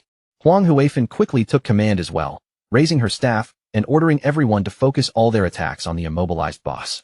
The party members finally moved together, unleashing a coordinated barrage of colorful spells and projectiles straight at the helpless creature. Their combined magical attacks slammed into the boss one after another, carving away large chunks of its health with visible force. For a brief moment, two of the party members celebrated the massive damage they had dealt, but that fragile relief vanished the instant one of them noticed something beginning to change. The boss broke free from the mire and floated upward, gathering an intense blue glow around its body as it entered its second phase and prepared to unleash a devastating ultimate attack. Panic swept through the entire team. A hooded player frantically ordered everyone to activate defensive barriers against the incoming area attack, while another armored player ran in terror, screaming that barriers would be useless. Just as the boss was on the verge of releasing its attack, the entire battlefield tightened with dread, and every surviving player braced for the impact. Just before the boss could release its ultimate attack, a hand wrapped in dark energy suddenly appeared, and glowing purple chains shot out like living serpents, instantly binding the monster and cutting off its skill. Huang Huifan and the hooded player stared with complete confusion, their eyes widening as they watched the boss's terrifying attack get stopped so easily, as if all that gathered power meant nothing. Then Huang Ziqing's cold voice echoed across the battlefield, filled with contempt as he insulted the entire party and called them a pack of useless trash. With his eyes glowing in a sinister purple light, Huang Ziqing pointed straight at his mother and mocked her for bringing a group of cowards who only knew how to run, completely ignoring the fact that with him there, victory was already guaranteed. His dark aura flared violently around him as he broke into a crazed laugh, declaring that he would force their true potential to awaken and show them the terrifying reality of FICA Heavy Industries. Then he raised one hand high, his entire arm swallowed by swirling purple energy. Suddenly, ominous red flames began appearing around the confused party members, and even Huang Huifan was caught off guard as the strange fire wrapped around them. The dark skill revealed itself as abyssal sacrifice, and a terrifying demonic face emerged from the corrupted magic. The spell seized the party members by force, making them scream in agony as their eyes burned with a sinister red glow. Like a curse from the abyss, it drained their lifespans to temporarily boost their attributes by 99%, driving them into a frenzied berserk state as they charged toward the boss. Empowered by the dark buff, the team finally stopped retreating and held their ground. Their voices rose together in a rhythmic chant, and in one coordinated burst, they unleashed torrents of elemental magic that crashed down onto the chained monster. Their overwhelming combined assault detonated in a massive fiery blast, shaking the entire battlefield and tearing apart the ruined structures around them. When the smoke finally began to clear, the boss monster's body broke apart and dissolved into countless particles of golden light. A game alert quickly appeared, confirming that FICA Heavy Industries had successfully defeated their first emerald-grade boss. The surviving party members instantly erupted into wild cheers, shouting with ecstatic joy as they celebrated the guild's massive achievement and treated Huang Ziqing like their undisputed hero. The excited guild members chanted Huang Ziqing's name over and over, triumphantly tossing him into the air, while his mother stood at a distance and watched in silence.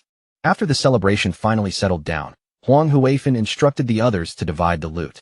Then her expression turned stern as she ordered Huang Ziqing to come with her, with his cousin standing nearby.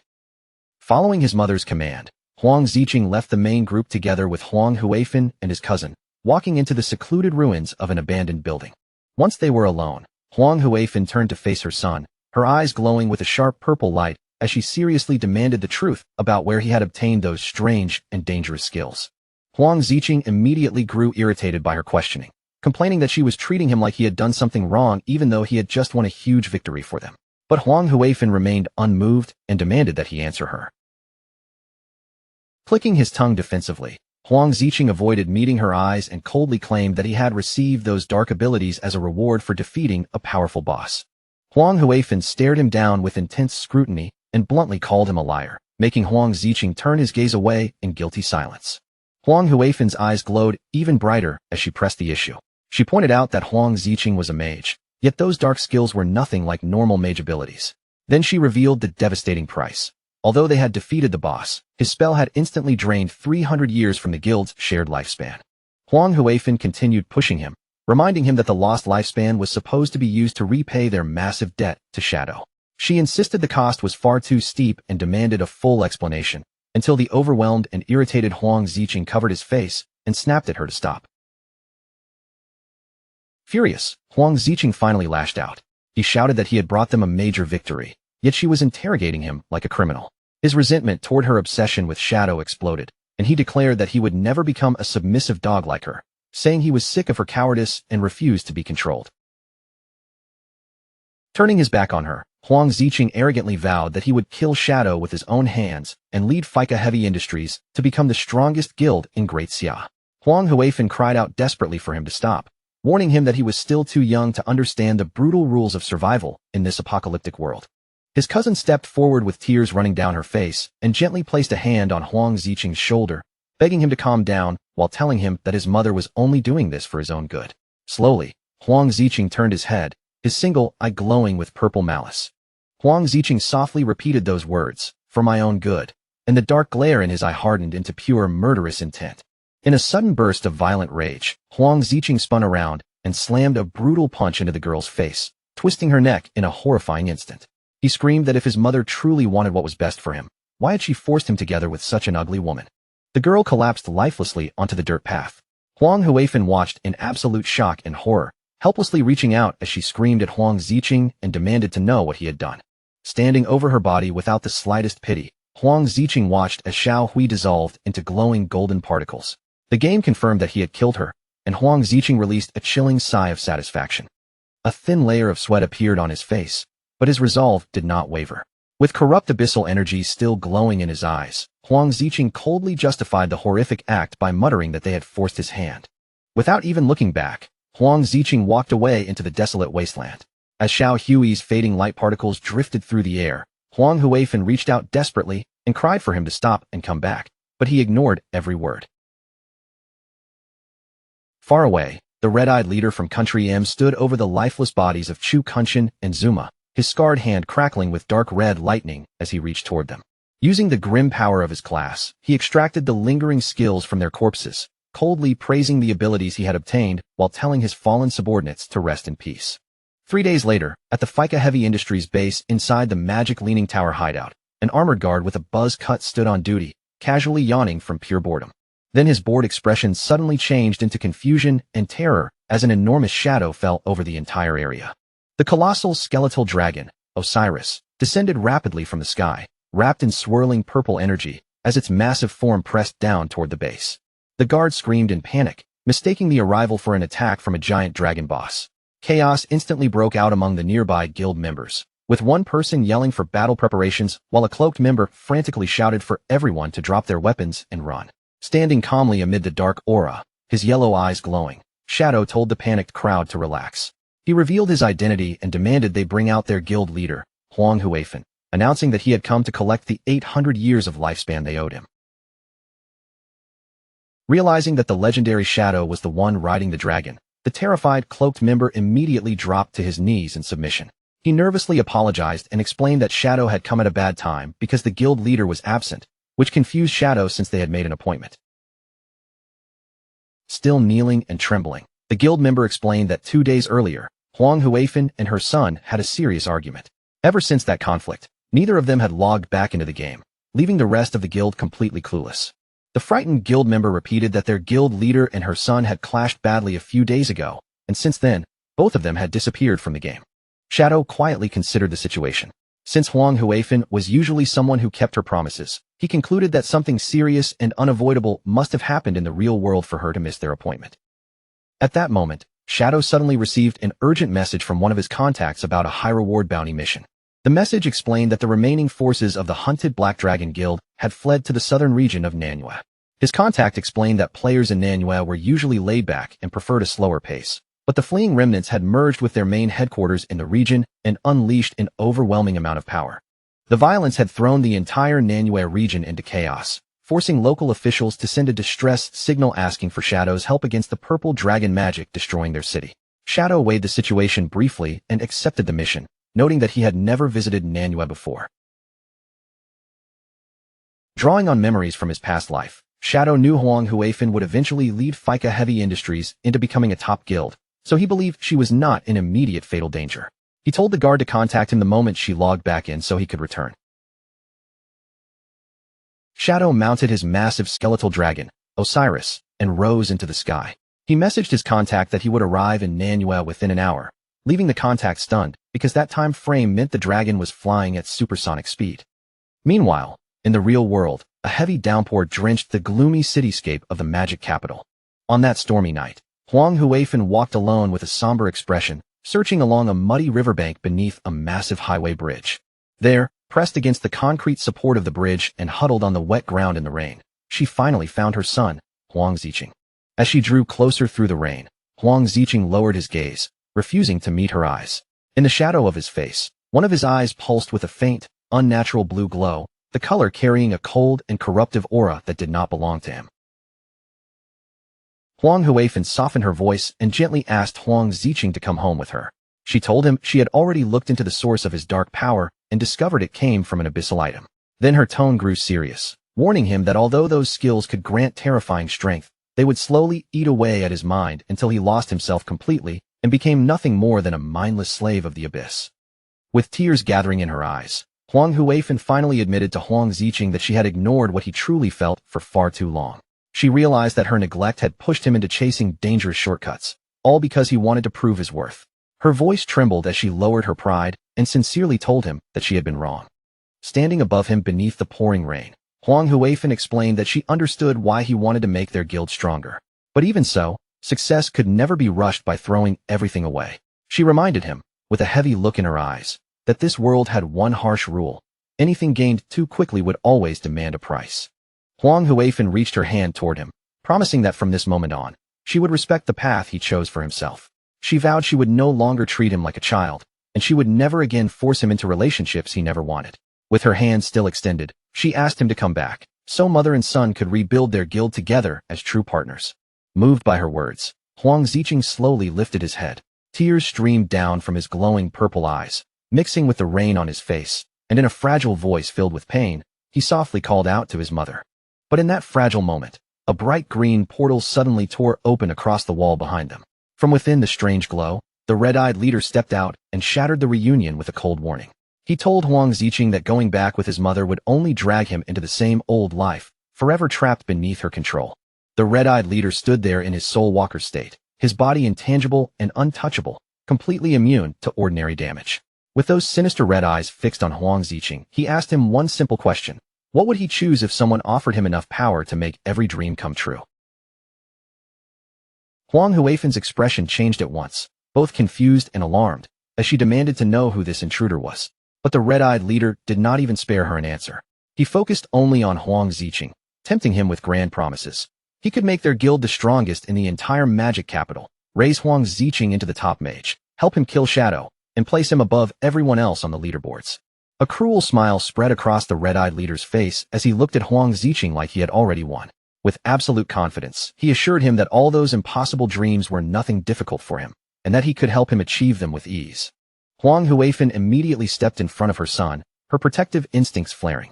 She shouted that she would never allow some unknown stranger to deceive Huang Ziqing, then raised her power as glowing purple magical chains formed around her. With a sharp command, she ordered the intruder to freeze where he stood. The phantom chains surged forward under Huang Huifen's control, cutting through the rain like streaks of purple light. With fierce force, she hurled them straight at the red-eyed leader, intending to bind him before he could take another step. But the red-eyed leader did not move at all. He simply stared back with a cold, almost bored expression as the glowing chains passed straight through his intangible body, failing to touch him in the slightest. Huang Huifen froze in disbelief as she watched her attack miss completely. The chains that should have captured him slipped through empty air, and for a brief instant, the failure left her utterly stunned as his intangible form remained unharmed. In the next breath, the red-eyed leader moved. His figure lunged forward with terrifying speed, crossing the distance in a blur before violently seizing Huang Huifen by the head. Using an epic-tier warrior skill that he had most likely stolen from a corpse, the red-eyed leader unleashed a devastating heroic throw. He slammed Huang Huifen headfirst into the ground with brutal force, cracking the concrete beneath her as the impact exploded through the rain-soaked floor. The red-eyed leader stood over the injured Huang Huifen, looking down at her with open contempt. He taunted her for being part of a top guild in Great Xia, yet having strength this disappointing. Then he mocked her ambitions, saying that with such pathetic power, she would never be able to reach the dreams she chased. After crushing Huang Huifen's pride, the red-eyed leader turned his attention back to Huang Ziqing. In a calm, poisonous tone, he admitted that his mother had not lied about everything. The abyssal vase really did corrupt the minds of those who used it over time. But then he revealed the part Huang Huifen had left out. The abyssal corruption was not truly permanent. It could be purified. The moment those words reached Huang Ziqing, his eyes widened in shock, and the red-eyed leader's manipulation sank even deeper. The red-eyed leader claimed Huang Huifen had hidden that truth from him for one reason only, to keep him obedient and under her control. He warned Huang Ziqing that as long as he remained beneath his mother's shadow, he would never gain real freedom, real respect, or the life he deserved. Lying on the broken ground with blood spilling from her wounds, Huang Huifen desperately begged Huang Ziqing not to believe him. She admitted that a purification method did exist, but insisted it required a unique hidden class known as exorcist. Her voice shook as she declared that the only known exorcist had already died. At that moment, glowing red, star-shaped scars suddenly appeared along the red-eyed leader's arm. The marks burned brighter and brighter, until his hand was wrapped in fiery red energy that lit up the dark rain around him. The red-eyed leader lowered his gaze toward Huang Huifen, his red eyes burning with chilling pressure. Then he asked her, in a voice as cold as the night itself, who had ever told her he was dead. Without waiting for an answer, the red-eyed leader poured that burning red energy into Huang Ziqing and activated the exorcism skill. The powerful ability immediately took effect, cutting the buildup of negative status effects in half, including the dangerous abyssal corruption eating away at him. Huang Ziqing quickly checked his system interface, his eyes locking onto the abyss gauge. As he watched the corruption value drop before him, his breath caught in disbelief. The purification was real, and the proof was right there in front of him. Huang Huifen was left completely paralyzed by shock. Her face drained of color as she stammered that this should have been impossible, because she was certain the exorcist had died. Trembling with disbelief, she demanded to know who this man truly was. The red-eyed leader ignored her questions entirely. Meanwhile, Huang Ziqing clenched his fists in ecstatic excitement, realizing that if purification was possible, he could draw even more power from the abyssal item without fearing the consequences. Huang Huifen tried to warn him again, shouting that the real exorcist had been a woman, which meant this man had to be a fake. But the red-eyed leader simply told Huang Ziqing to trust his own judgment and decide for himself what was real. Then the red-eyed leader activated a skill called yin-yang harmony, quietly seizing control of Huang Ziqing's emotions. His voice dropped into a whisper as he told him that his mother's love was nothing but another chain, something used to bind him and deny his true worth. He urged Huang Ziqing to kill her, promising that once she disappeared, no one would ever control him again. Under the pull of that emotional manipulation, Huang Ziqing's expression went blank.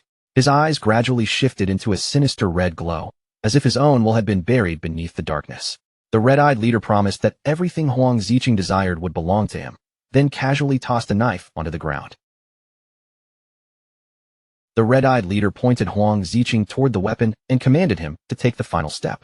With a calm, wicked certainty, he promised that once his mother was dead, absolute freedom would finally be his. Wrapped in a corruptive red aura, Huang Ziqing bent down and picked up the knife. From the ground, Huang Huifen looked up at him in terror and desperation, begging him to realize that he was being controlled by magic and that these thoughts were not truly his own. Huang Ziqing stood over his helpless mother, gripping the glowing blade tightly in his hand. Huang Huifan pleaded with him to wake up, to break free from the stranger's grip before it was too late. But her cries could no longer reach him. Deaf to her desperation, Huang Ziqing slowly raised the knife, choosing to sink fully into the darkness before him. As Huang Huifan weakly called his name one final time, her voice nearly swallowed by the rain, Huang Ziqing brought the weapon down without mercy. Huang Ziqing delivered a brutal slash, the blade cutting down with cruel force and ending the last trace of hesitation in his heart. With the bloody knife still in his hand, Huang Ziqing turned toward the red-eyed leader. There was no remorse on his face, only a cold hunger for what had been promised. He demanded to know whether the man would truly help him obtain everything he wanted, and the leader answered calmly that he would.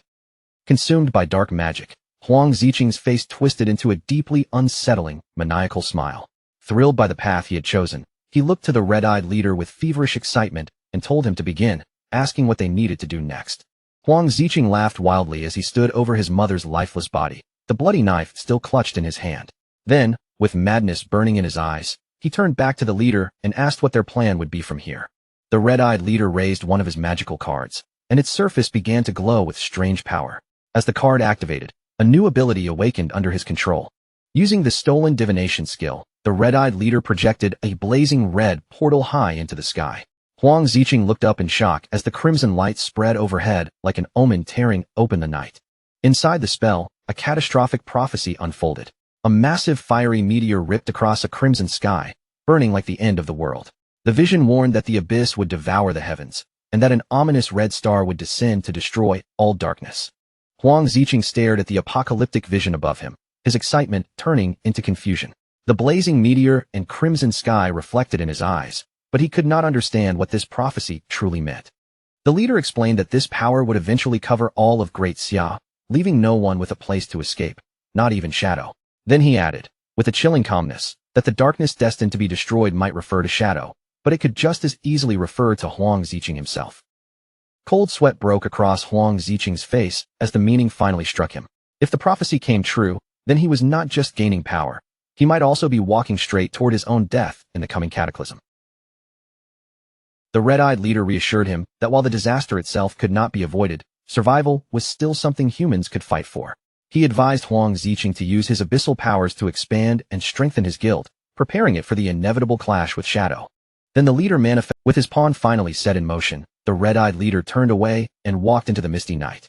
Before disappearing into the darkness, he promised that when the proper time arrived, he would come find Huang Ziqing again. Left alone in the darkness, Huang Ziqing no longer resisted the corruption inside him. His eyes glowed a deep red as he accepted the mission that had been handed to him, embracing the path of abyssal power without looking back. Huang Ziqing raised his hand and channeled his dark magic over his mother's corpse. Red energy began to swirl around Huang Huifan's body, wrapping her in an eerie glow as the abyssal puppet spell slowly took shape. The dark magic forced its way into Huang Huifan's body, and a scream tore from her as her eyes ignited with a red glow. The skill dragged her back from death as an undead puppet, bound completely to Huang Ziqing's will while still retaining all the abilities she had possessed in life. Standing behind his reanimated mother, Huang Ziqing watched as Huang Huifan lowered herself and asked for her master's instructions. Lost in madness and corruption, he smiled and declared that from now on, they would build their guild together. Meanwhile, far away in the southern region of Nanyu, a completely different scene unfolded. Above the ruined city streets, a massive tower pierced the skyline, standing like a silent landmark over the broken roads and abandoned buildings below. True to the relaxed nature of the local players, work was never allowed to swallow up their leisure time. With steaming baskets of dim sum spread across the table and fresh tea poured beside them, one player calmly announced that it was time to stop working and take a proper break. By the riverbank, a group of players had already settled into their easygoing routine. Fishing rods rested in their hands, the water shimmered quietly in front of them, and they casually reminded one another to enjoy the tea first before worrying about anything else. But that peaceful afternoon was suddenly shattered. Behind them, a gigantic level 18 two-headed bull boss spawned out of nowhere, its massive body looming over the riverbank as both heads released a deafening roar. Instead of screaming in fear, one irritated fisherman snapped his head around and yelled at the monster to shut up. To him, the real problem was not the boss itself, but the fact that its thunderous roar was scaring away all the fish. The players' relaxed mood vanished the moment their precious break was ruined. Annoyed, they set down their drinks, stood from their seats, and began channeling their magical auras, shouting for everyone to charge at the monster together. The team moved into formation with practiced coordination. One player immediately fired a freezing beam at one of the bull's heads, locking it down with crowd control so the monster could not smoothly synchronize its spells. An armored warrior and a mage rushed at the front of the assault, taking command as the fight began. They called for the armor-breaking team to strike the boss's weak points first, while the main damage dealers followed up right behind them, urging everyone to finish the battle as quickly as possible. Their attacks landed one after another, tearing through the boss's defenses and rapidly draining its health bar. But as the damage piled up, the monster's eyes suddenly burned brighter, flaring with an intense fiery rage. Forced to the edge, the two-headed beast entered a berserk state. It slammed its power outward in a massive shockwave, cracking the ground beneath everyone's feet and blasting one of the fishermen through the air. The frontline players instantly realized the enraged boss had become far too dangerous to handle directly. Panic spread through the group as they turned and ran, shouting for their guild leader to step in and deal with the beast. Hearing their cries, a tan-skinned young woman with white hair dropped her boba tea without hesitation. Her eyes sharpened into a focused glare as she stepped forward, gripping her fishing rod like it was a deadly weapon. Wearing nothing more than simple sandals, she kicked off the ground with explosive force.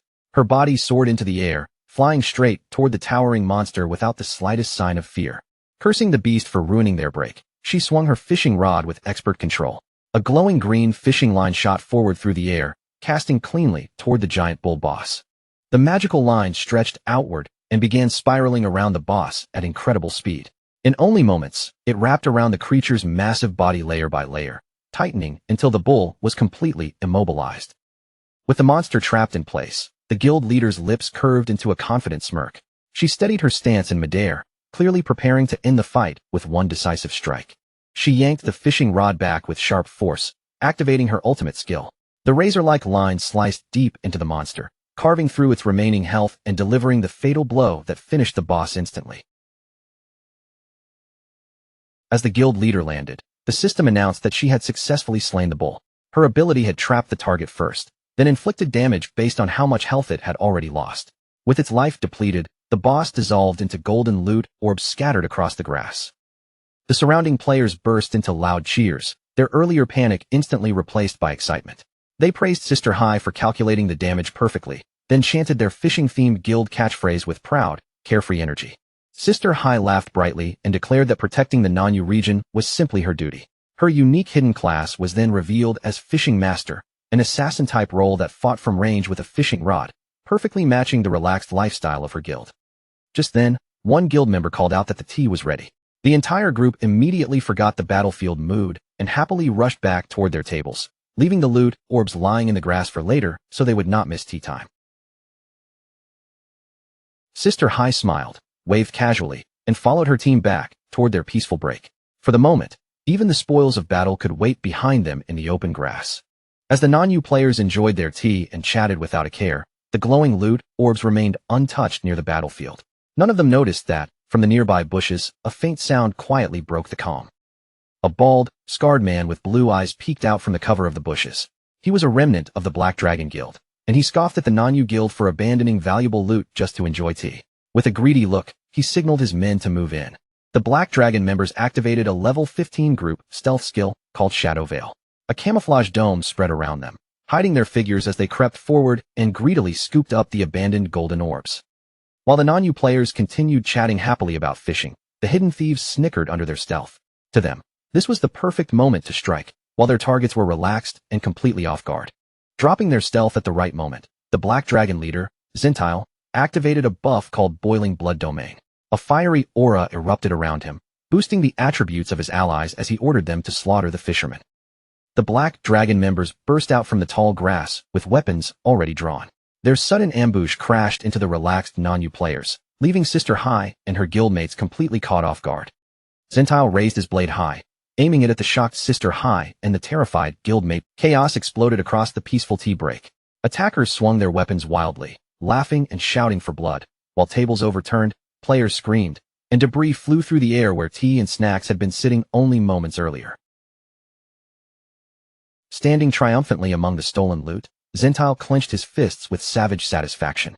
He declared that this brutal ambush was exactly how the pigs of Great Xia deserved to be hunted. But his celebration did not last long. One of his subordinates suddenly called out in alarm, warning Xintile that something was approaching from the sky at terrifying speed. Xintile looked up, and panic flashed across his face the moment he recognized the incoming threat as Shadow. Realizing that the intelligence from the magic capital survivors had been true, he immediately ordered his men to cast Shadow Veil again and retreat. High above the battlefield, Shadow's massive skeletal dragon, Osiris, descended like a falling nightmare. Its huge body plummeted from the sky before crashing heavily into the ruined city below. Standing atop his dragon with glowing yellow eyes, Shadow scanned the empty battlefield around him. Seeing no enemies in sight, he wondered whether he had arrived a step too late. When Shadow noticed the uncollected orbs still scattered on the ground, he quickly understood that the enemy must have fled in a panic after receiving an early warning of his arrival. What puzzled him was how they had detected him at all, since his entire approach had been hidden under absolute stealth. The non-Yu players reacted with furious outrage. One member cursed the foreign war god guild for using such filthy tactics, raging that their brothers had been attacked and their hard-earned boss loot had been stolen. Sister Hai was just as enraged. She tightened her grip around her weapon and called the attackers nothing but animals, furious that they were too cowardly to face anyone head-on and only knew how to rely on sneak attacks that made retaliation nearly impossible. Then a guild member brought a spark of hope back to the group. He announced that the official forces had sent the legendary Shadow to support them, and with Shadow's strength on their side, he assured everyone they finally had a chance to catch those foreign culprits. A short while later, the same member rushed back with fresh news. Shadow and the officials had already arrived at the riverbank, the very place where their guild usually gathered to drink tea. The moment they heard this, the excited non-Yu players took off through the ruined city streets. They were eager to reach the riverbank and meet the famous player they had only ever dreamed of seeing in person. Shadow's enormous skeletal dragon, Osiris, descended before them with overwhelming pressure. Sister Hai and a female official looked up in awe, both terrified and deeply impressed by the sheer presence of his epic great mount. The long dark-haired female official, a wisp of smoke, greeted Shadow together with Sister Hai, who introduced the Kaizui alliance. A wisp of smoke then pointed out a strange detail. The attackers had fled so hastily that they had not even collected the lifespan left on the ground. Shadow confirmed her observation, his gaze lingering on the abandoned rewards. He stated that the enemies had retreated so decisively because they knew he was coming, which meant his stealthy approach had somehow been exposed. From atop his dragon, Shadow calmly analyzed the situation. If his arrival had been leaked, then either there was a mole hidden among the official forces, or the enemy possessed a hidden class capable of tracking him.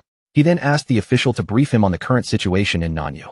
A wisp of smoke explained the local power structure in a steady voice, saying that the official forces and Sister Hai's guild were the strongest groups in the region.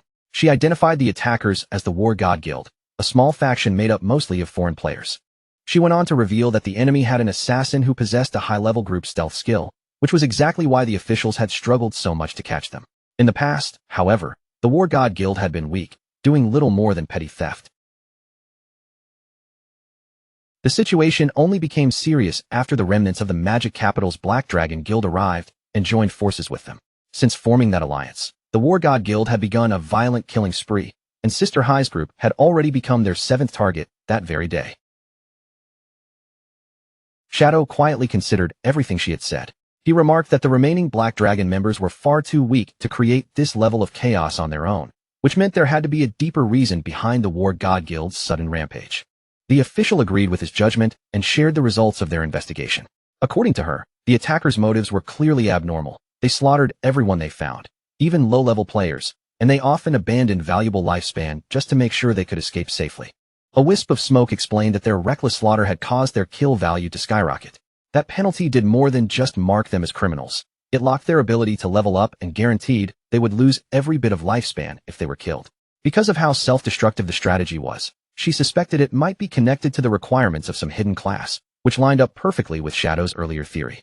As Shadow listened, he quietly thought through the consequences the game imposed on murderers.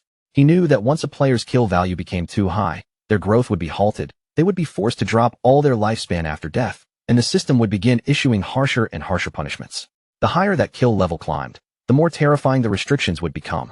What concerned Shadow the most was one specific punishment. If a player's kill value reached a truly dangerous level, it could draw out the Executioner, a horrific multi-armed demonic entity that existed purely to punish killers. And once the Executioner appeared, Escape was almost impossible. It would hunt the marked player without rest, chasing them down until they were completely and permanently erased. Shadow silently wondered whether the War God Guild was deliberately trying to summon the executioner, though he still could not understand what they would gain from doing something so suicidal. What troubled him even more was the enemy's timing. They had predicted his movements and pulled off a clean retreat before he ever reached the battlefield. Digging through his memories, Shadow realized there was only one class he knew of that could foresee the future, the Diviner. And the only known Diviner had been Theodore, the very person Shadow had personally assassinated during the airplane ambush. Then a chilling possibility flashed through Shadow's mind. Back then, he had not used his weapon's special curse to make Theodore's death permanent. That meant someone from Country M might have possessed a rare item or hidden class capable of using the dead, allowing them to steal Theodore's divination power even after his body was gone. Determined to trace the source of the leak, Shadow looked down from his dragon toward a wisp of smoke and Sister High. In a calm but firm voice, he asked them for the exact location of the War God Guild's hideout. A wisp of smoke told him their base was an underground. Shadow remained completely unfazed by the warning. He simply told her to lead the way, saying that if they wanted to uncover the enemy's true motive and learn how their foresight worked, they only needed to break into the base and capture one member for interrogation. Deep underground inside the Blood Slaughterhouse, a sinister industrial facility glowed beneath harsh red lights. Metal corridors stretched through the hideout, while armed guards moved through the facility on active patrol. Far deeper within the base, a dark-skinned man with tribal tattoos and glowing red eyes approached Zentile, the leader of the Black Dragon remnants. With a confident look, he asked whether the intelligence he had provided had proven useful. Zentile confirmed that the information had been completely accurate. Shadow had descended from the sky exactly as predicted, and Zentile admitted that without the tattooed man's warning, his entire group would have been slaughtered before they even knew what hit them. The tattooed man smirked as his red eyes glowed brighter.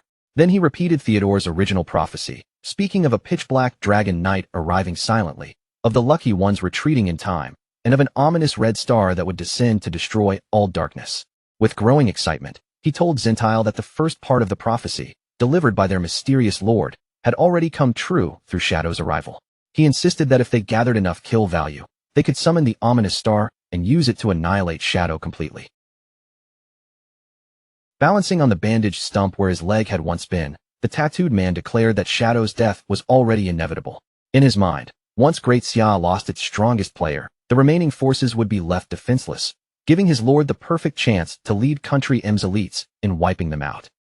His voice grew heavier with resentment as he recalled everything that had happened to them. Shadow and the Magic Capital officials had driven their guild all the way to the Nanyu border, killed Theodore, and now cornered them again in Nanyu with nowhere left to run. The more he spoke, the more twisted his expression became.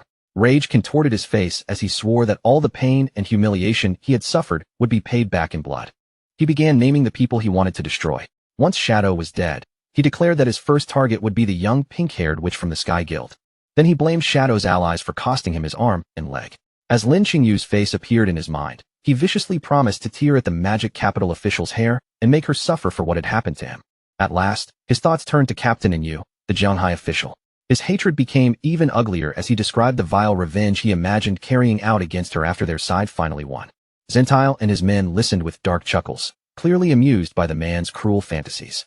Zentile even admitted that the violent speech had stirred their blood. But soon after, his expression hardened, and suspicion crept back into his eyes. Zentile questioned him directly, pointing out the obvious flaw in the story. If Theodore the Diviner had already been killed by Shadow, then there should have been no way for them to receive any new prophecies. His distrust only deepened as he demanded proof that the prophecy was real. Zentile warned that he would not let himself and his men be used as disposable pawns while the foreigner escaped safely back to his own homeland. The tattooed man merely smirked at the accusation. He said he understood Zentile's doubts perfectly because he had once questioned everything the same way before he personally met their lord. To prove his words, the tattooed man pulled out a magical card. Red flames immediately ignited across its surface, and he told the cautious Zentile to watch carefully. Then, declaring that he would return to Country M immediately, he activated the card. A red spatial portal opened above him, its glow spreading across the hideout like burning blood. One of the bald guild members stared at the spell in shock. He recognized it at once as one of Theodore's abilities. But what happened next stunned everyone. Instead of simply transporting the tattooed man away, a figure wrapped in dark, fiery energy stepped out from the portal. The tattooed man froze in disbelief. instantly recognizing the newcomer as the very lord he had been talking about. The new arrival was the red-eyed leader. He turned his gaze towards Zentile, and as he addressed him, a glowing blue holographic screen materialized in front of the Black Dragon leader. Zentile stared at the floating screen, his eyes widening in complete shock. On the screen was a live feed of the tattooed man, standing at the Statue of Liberty. A message beside the image confirmed that he had already returned to Country M. As Zentile watched the broadcast, tears welled in his eyes. Continental teleportation magic was real. The red-eyed leader had not only crossed impossible distance, he had used the skill to swap places with the tattooed man. Overwhelmed by this almost godlike power, Zentile and his subordinates dropped to their knees without hesitation. Filled with awe and desperation, Zentile pledged absolute loyalty to the mysterious man and begged him to take them back to their homeland. The red-eyed leader agreed, but only under one condition. Before they could return home, they had to summon the ominous star and kill Shadow. As he spoke, he quietly activated Yin-Yang Harmony, the powerful spell that twisted and controlled emotions. The mind-altering magic took hold almost instantly. Zentile and his men's eyes flared with a fanatical red light, and their faces twisted with manipulated bloodlust. Consumed by the artificial rage, they roared their desire to kill, becoming perfect pawns for the red-eyed leader's plan. Meanwhile, back on the surface beneath a cloudy reddish sky, Shadow arrived at the target location with Sister Hai and another non-U player beside him. The group looked down into a sunken area filled with ominous red mist. The player pointed toward a massive concrete bunker below and told Shadow that this was the War God Guild's hideout, the underground base known as the Blood Slaughterhouse. The male player quickly warned Shadow to stay cautious. The enemy's hideout was extremely dangerous, and once someone entered, the layout became difficult to navigate safely. He explained that the War God Guild deliberately kept the outside barrier turned off to lure enemies inside. Once intruders stepped in, they would be trapped in a maze full of deadly mechanisms. During a past raid against the Black Dragon leader Zentile, those hidden traps had caused heavy losses for their forces. Shadow corrected him calmly, saying the hideout did not have an outside barrier at all. Its defense depended entirely on traps built inside the base. After acknowledging the danger, Shadow looked at the player and asked for his name. The player introduced himself as Unlucky Agwang. Despite the gloomy nickname, he insisted that his luck was actually pretty good, even though some strange curse seemed to follow him everywhere. Teams around him often died. Bosses went berserk, and teammates always managed to trigger traps, but he explained that a wisp of smoke had sent him as a guide in exchange for a generous reward. Sister Hai gritted her teeth and angrily added that the War God Guild itself was not truly strong. The real problem was their fortified bunker and their cowardly hit-and-run tactics, which made it nearly impossible for the authorities to wipe them out in a fair fight. On top of that, the base's internal alarms were always active. The moment anyone broke in, Zentile would be alerted, giving the Black Dragon leader more than enough time to escape before they could reach him. Shadow brushed aside their worries without hesitation. He revealed that hideouts like this were powered by a central crystal. If he could seize that crystal, the entire base would become his property, leaving the enemies with no shelter and making them much easier to crush. Shadow told Sister Hai and Unlucky Agwang to remain safely outside on the cliff while he entered alone. He had only taken a step forward when Unlucky Agwang hurriedly stopped him. Sister Hai immediately volunteered to guide Shadow herself, warning that facing the hidden traps alone would be a terrible idea. Unlucky Agwang agreed, saying her experience from the previous failed raid could help them avoid danger. After a brief pause, Shadow accepted and allowed her to lead the way. Shadow then turned to Unlucky Agwang and said he did not want his bad luck ruining the mission. Embarrassed, Unlucky Agwang quickly defended himself, insisting that his unlucky name was just a joke.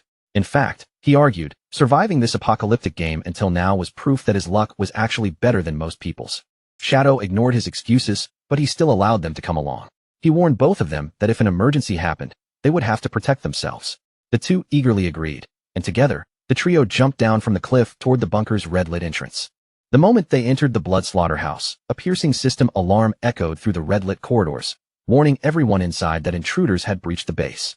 Zentile, the leader of the Black Dragon remnants, slowly lifted his head toward the blaring alarm. The moment the warning echoed through the Blood Slaughterhouse, his expression tightened, and the confidence on his face hardened into caution. The red-eyed leader glanced over and asked what was happening. One subordinate casually guessed that the local officials had simply come back to throw their lives away, but Zentile narrowed his eyes. His instincts told him the intruder was probably Shadow, and he silently wondered whether the traps inside his base could truly stop that famous monster. Wanting certainty before making his move, Zentile turned to the red-eyed leader and asked him to use his foresight. He needed to know how this situation would end, because that answer would decide whether they should stay and fight or abandon the hideout and run. The red-eyed leader agreed without hesitation. Drawing on the stolen power under his control, he summoned a glowing red magical card, its surface burning with ominous light, and activated the skill known as Omen of the Star God. A vision unfolded above them, revealing the exact same prophecy once again. A black dragon knight would arrive in silence, a lucky one would escape, and a red star would descend to destroy the darkness. Zentile frowned in confusion, realizing this was the same prophecy the tattooed man had just repeated earlier. The red-eyed leader calmly twisted the meaning to guide Zentile's thoughts. He explained that visions only revealed major turning points, and until those turning points truly arrived, the image would not change.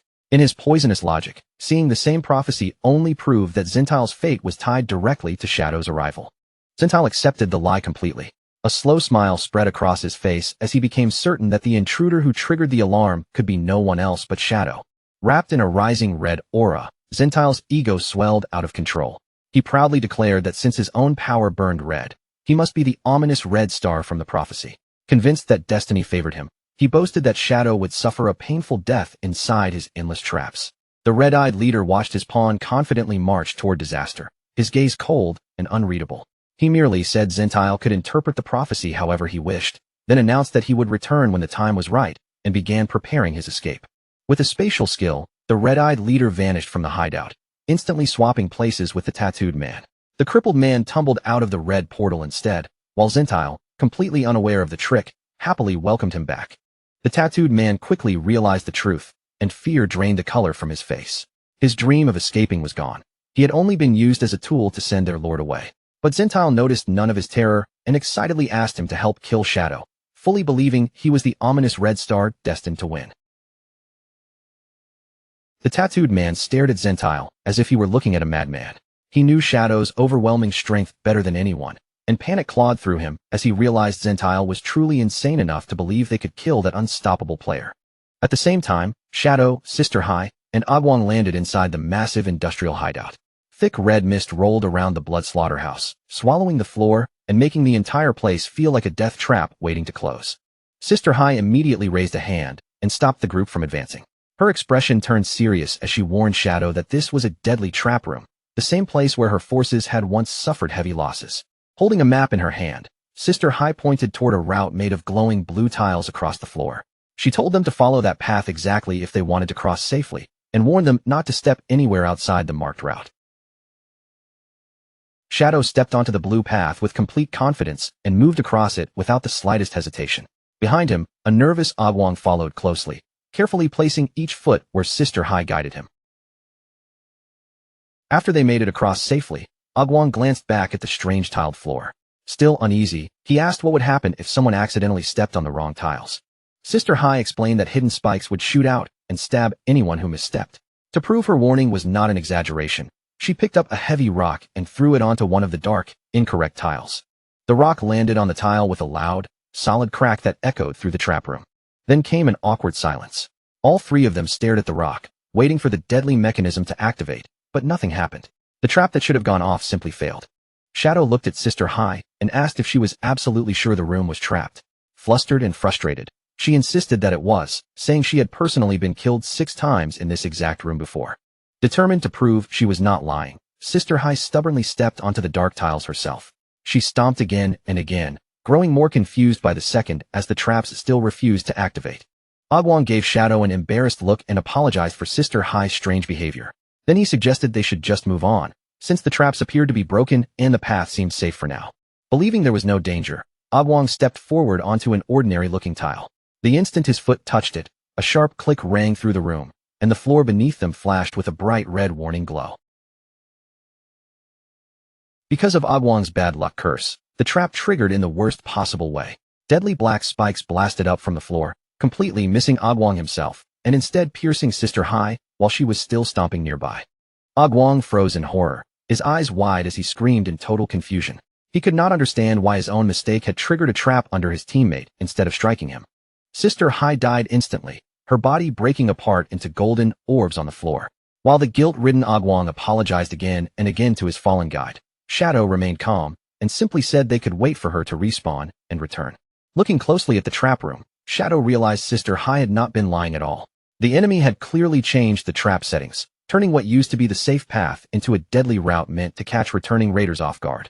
Since their old information was now useless in this shifting maze, Shadow immediately told Agwong to collect Sister Hai's orbs and leave the bunker right away before more traps could activate. Far above them, Zentile and his men watched everything unfold from a hidden monitoring room. Seeing Shadow on the screen confirmed that their real target had finally entered the trap.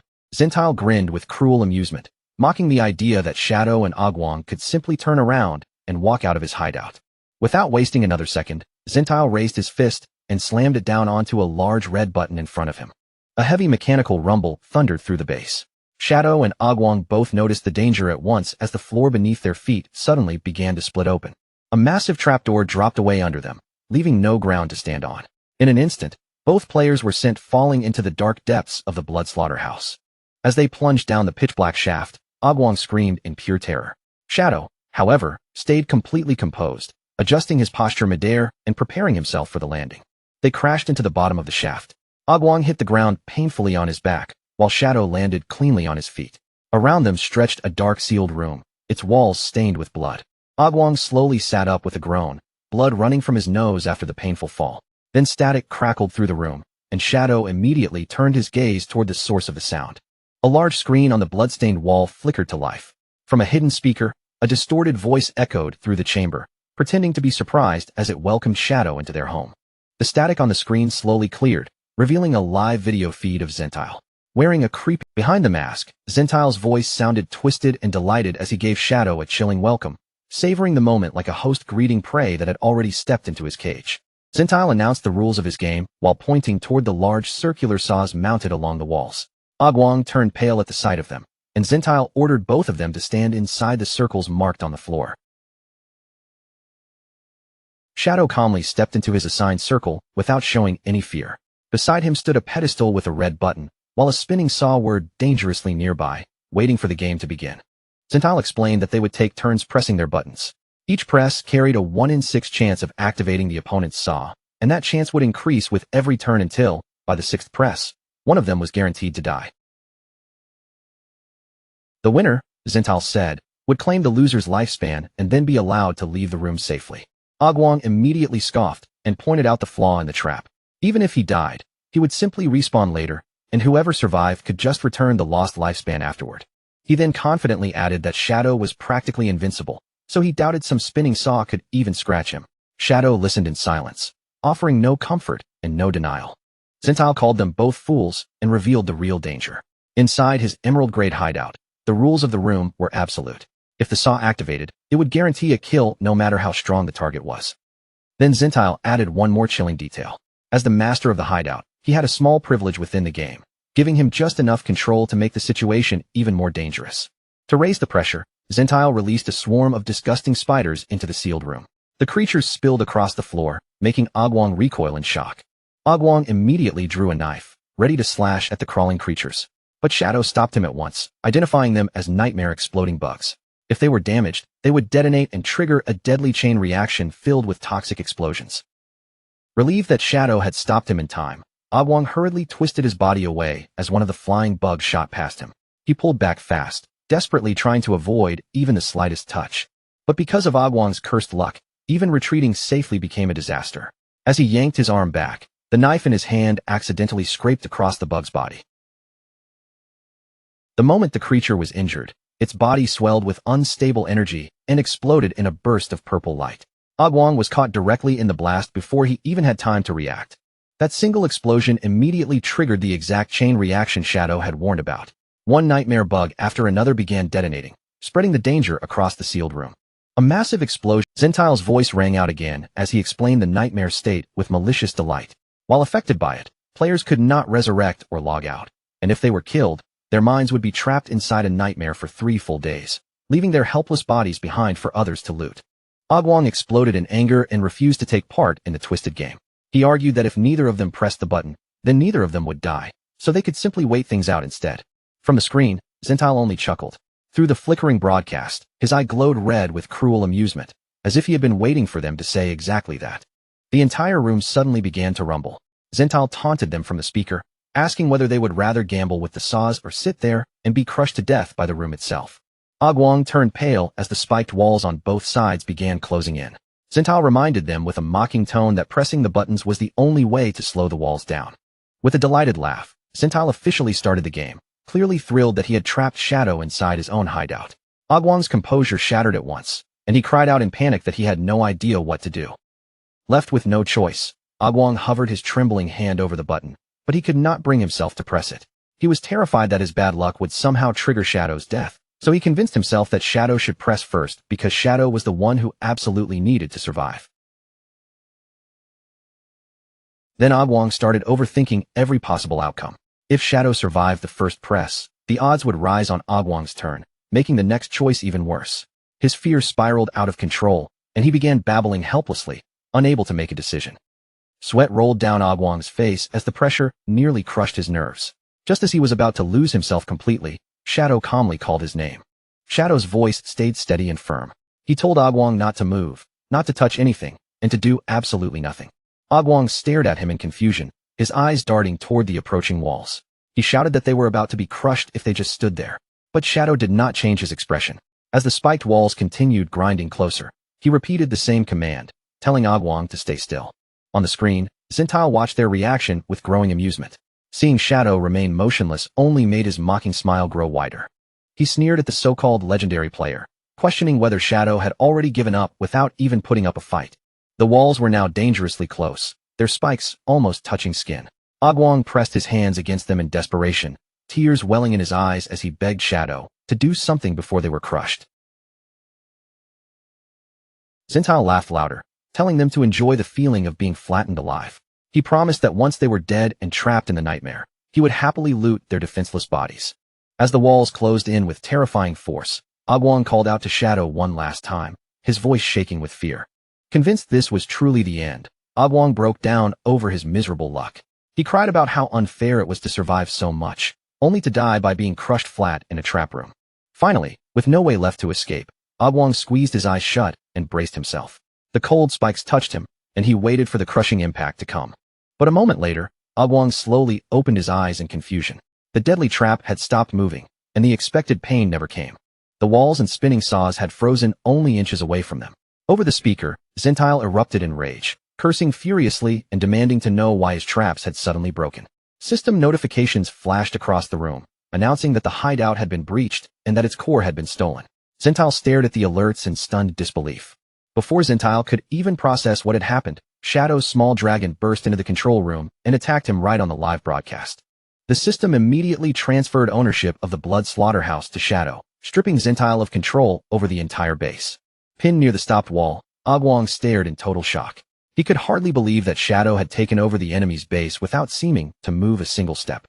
Shadow remained completely unfazed, his eyes glowing faintly as he contacted his mount through their telepathic link. In a calm tone, he asked why the plan had taken 1 minute longer than he had calculated. Only then did Shadow's real strategy become clear. While Zintal was distracted by the deadly game, Shadow had secretly summoned 12 spectral wyverns to carry out the true operation. Those small dragons had slipped past the hideout's traps and quietly made their way into the control room. By the time Zintal realized anything was wrong, they had already ambushed his guild from behind. Outside the bunker, the giant skeletal dragon Osiris apologized through the link.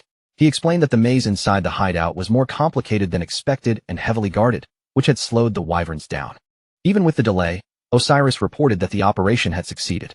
Inside the base, one wyvern carried the stolen core crystal, while Zintal had been captured alive without triggering the remaining alarms. Shadow ordered the wyvern to disable every trap and open a safe path through the base. The small dragon obeyed at once, while Agwang stared at it in shock, still trying to process where it had come from. As the wyvern began guiding them forward, Agwang finally understood what had really happened. Shadow had planned this infiltration before they had even stepped into the bunker. Agwang realized the deadly game had only been a distraction. He and Shadow had acted as bait in the trap room, while the dragons silently infiltrated the hideout and seized the core. Shadow confirmed Agwang's conclusion, but added that the operation would have gone much more smoothly if Agwang's bad luck had not caused the nightmare bugs to explode. Agwang could only give an embarrassed smile, knowing he had no real defense. Shadow then turned his attention to their nightmare status, since dying now would still be extremely risky. He ordered one of the wyverns to fly Agwang out of the bunker and told Agwang to hide far away. so his terrible luck would not cause any more disasters. As the wyvern carried the protesting Agwong away, Osiris contacted Shadow again with bad news. Shadow sighed, already sensing trouble, and asked what had gone wrong this time. Osiris explained that Zentile's group had used a self-destruct skill to escape capture and respawn safely. However, their mass suicide had left hundreds of years of lifespan scattered across the floor as loot. Shadow immediately understood that his near-perfect plan had been ruined at the very last second. He could only conclude that Agwong's bad luck was not just unlucky, it was a truly terrifying force. After respawning, Sister Hai found Shadow waiting outside the bunker. She looked at him in amazement and confusion, asking how the blood slaughterhouse had somehow become his property during the short time she had been gone. Then Sister Hai started to ask about the unlucky Agwong, but Shadow quickly cut her off. With a serious look, he warned her not to say that name out loud, just in case it brought more bad luck. Shadow tossed a golden key towards Sister Hai, and her eyes lit up with excitement as she caught it. He explained that he had already reached his personal hideout limit, so he was handing this base over to her and the Nanyu officials. Overjoyed, Sister Hai immediately promised to treat him to tea. Shadow instantly crushed her excitement by clarifying that the hideout was not free. Once they finished collecting the loot, he expected a payment of 1,500 years of lifespan. Sister Hai burst into comedic tears over the outrageous price, but she still thanked him sincerely. At that moment, the female official, a wisp of smoke, hurried toward them and called out to Shadow from a distance. A wisp of smoke thanked Shadow for his help and presented him with a glowing blue skill book as a reward. It was the best assassin skill Nanyu had to offer, and she had personally brought it to him after exiling Agwong to the border, knowing Shadow wanted him as far away as possible. The system displayed the gold tier skill, Shield of Shadow Dance.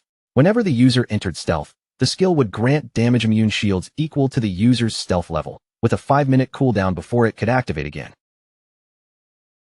Shadow felt a quiet rush of satisfaction, because damage immunity was basically a short window of invincibility. Against ordinary monsters, it was useful, but against real bosses, it could decide everything, especially when their attacks could punch straight through even his massive lifesteal shields. Without wasting any time, Shadow opened his system panel and poured his saved evolution points into the skill book. In a flash, the book's rank climbed from gold tier all the way up to epic tier. The upgrade immediately paid off, cutting the skill's cooldown down to just a little over 20 seconds. Shadow activated the skill, and a cold blue aura instantly wrapped around his body. Since his stealth had already reached level 21, it gave him 21 separate layers of damage immunity, making it an ideal defense against enemies that relied on brutal, single-hit attacks. A wisp of smoke reminded him that Zentile and the War God Guild had managed to slip away. Her expression turned uneasy, because after this failure, those enemies would definitely become more cautious, and probably even more dangerous. Then she complained that Nanyu players were peace-loving people who absolutely hated being dragged into stressful conflicts. The more she thought about it, the darker her imagination became. She pictured Nanyu's relaxed players being forced into a miserable future, fighting monsters 6 days a week just to stay alive, with no room left for their easygoing lifestyle. That horrifying grinding routine instantly terrified Sister Hai. She cried out that she would rather die than lose her precious 3 o'clock tea time, while the official beside her also broke down, mourning the peaceful days they were about to lose. Watching the two of them weep as if hard work were the end of the world, Shadow suddenly recalled a secret from his past life. The reason Nanyu players could remain so relaxed during the apocalypse was that their region had some of the strongest hidden classes. If they were not so unbelievably lazy, Nanyu might have become the most powerful region of all. Shadow finally spoke up and settled them down. He promised that he would stay in Nanyu until Zentile was caught, and while he remained there, he would also help raise their combat strength so they could protect themselves when trouble came. Sister Hai and a wisp of smoke quietly celebrated behind their tearful faces. The official even felt secretly proud, thinking that no matter how powerful Shadow was, even he could not withstand crying women. Their fake sadness had worked perfectly and successfully won his help. The women immediately brightened up, cheering with excitement and thanking Shadow again and again. They quickly brought up the idea of teaming up to fight bosses, but even then, they shamelessly laid out their lazy schedule first. They wanted to work only from 9 to 6, keep their tea break, and still take weekends and holidays off. Shadow was left speechless by how casually lazy they were. In the end, he simply told them to form a party so he could carry them through leveling. At the same time, he ordered their subordinates to start scouting for any bosses ranked Emerald tier or higher. The girls burst into celebration, absolutely thrilled that a top-tier player would be doing the difficult fighting for them while they got to enjoy the game with almost no effort. Shadow summoned his skeletal dragon, Osiris, and the massive creature lifted the women up as they took to the sky. While flying, a wisp of smoke reported that an emerald-tier boss had been found, the highly toxic Blackfish King. The creature hid beneath layers of black water slime, which made it immune to ranged attacks. Shadow told them to guide him there, and also ordered them to keep him updated on Zintile's movements. Before long, they arrived at a quiet riverbank near a ruined city, surrounded by thick forest and heavy silence. At the river's edge, Shadow paused in confusion when he saw Sister Hai sitting there calmly with a fishing rod. Instead of preparing for a boss fight, she looked like she had come for a peaceful afternoon by the water, so he asked what exactly she was doing.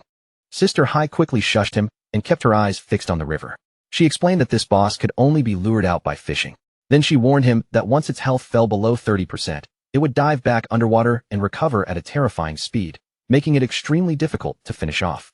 A wisp of smoke suggested that Shadow should first clear out the low-level monsters nearby and use them to build up energy for his stronger attacks. Shadow glanced at her in surprise, not expecting her to understand the details of his energy-gathering mechanics. Her face turned red, and the official shyly admitted that she was actually a huge fan of his.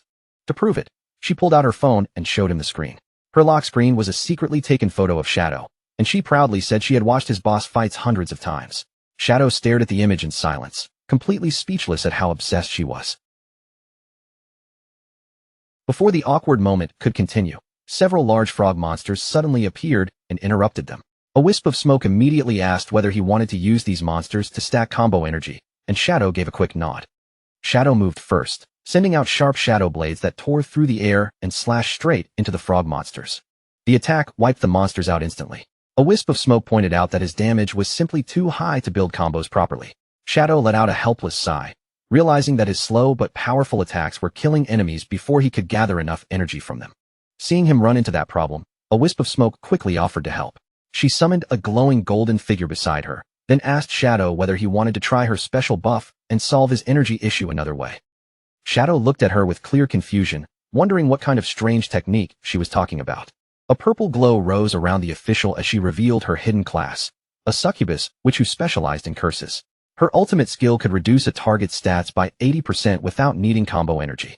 But then she added a suspicious condition, saying the casting time was long and they would need to be completely alone in private. With her cheeks flushed, she leaned closer and boldly told Shadow that she only wanted to use this intimate technique on him. Then she asked, with barely hidden expectation in her eyes, whether he would agree. Shadow showed no interest at all. He rejected her flatly, turned around, and walked away, leaving her standing there in obvious disappointment. Shadow calmly declared that he already had his own method for gathering energy. He looked toward his dragon and commanded Osiris to gather all the remaining monsters together in one place.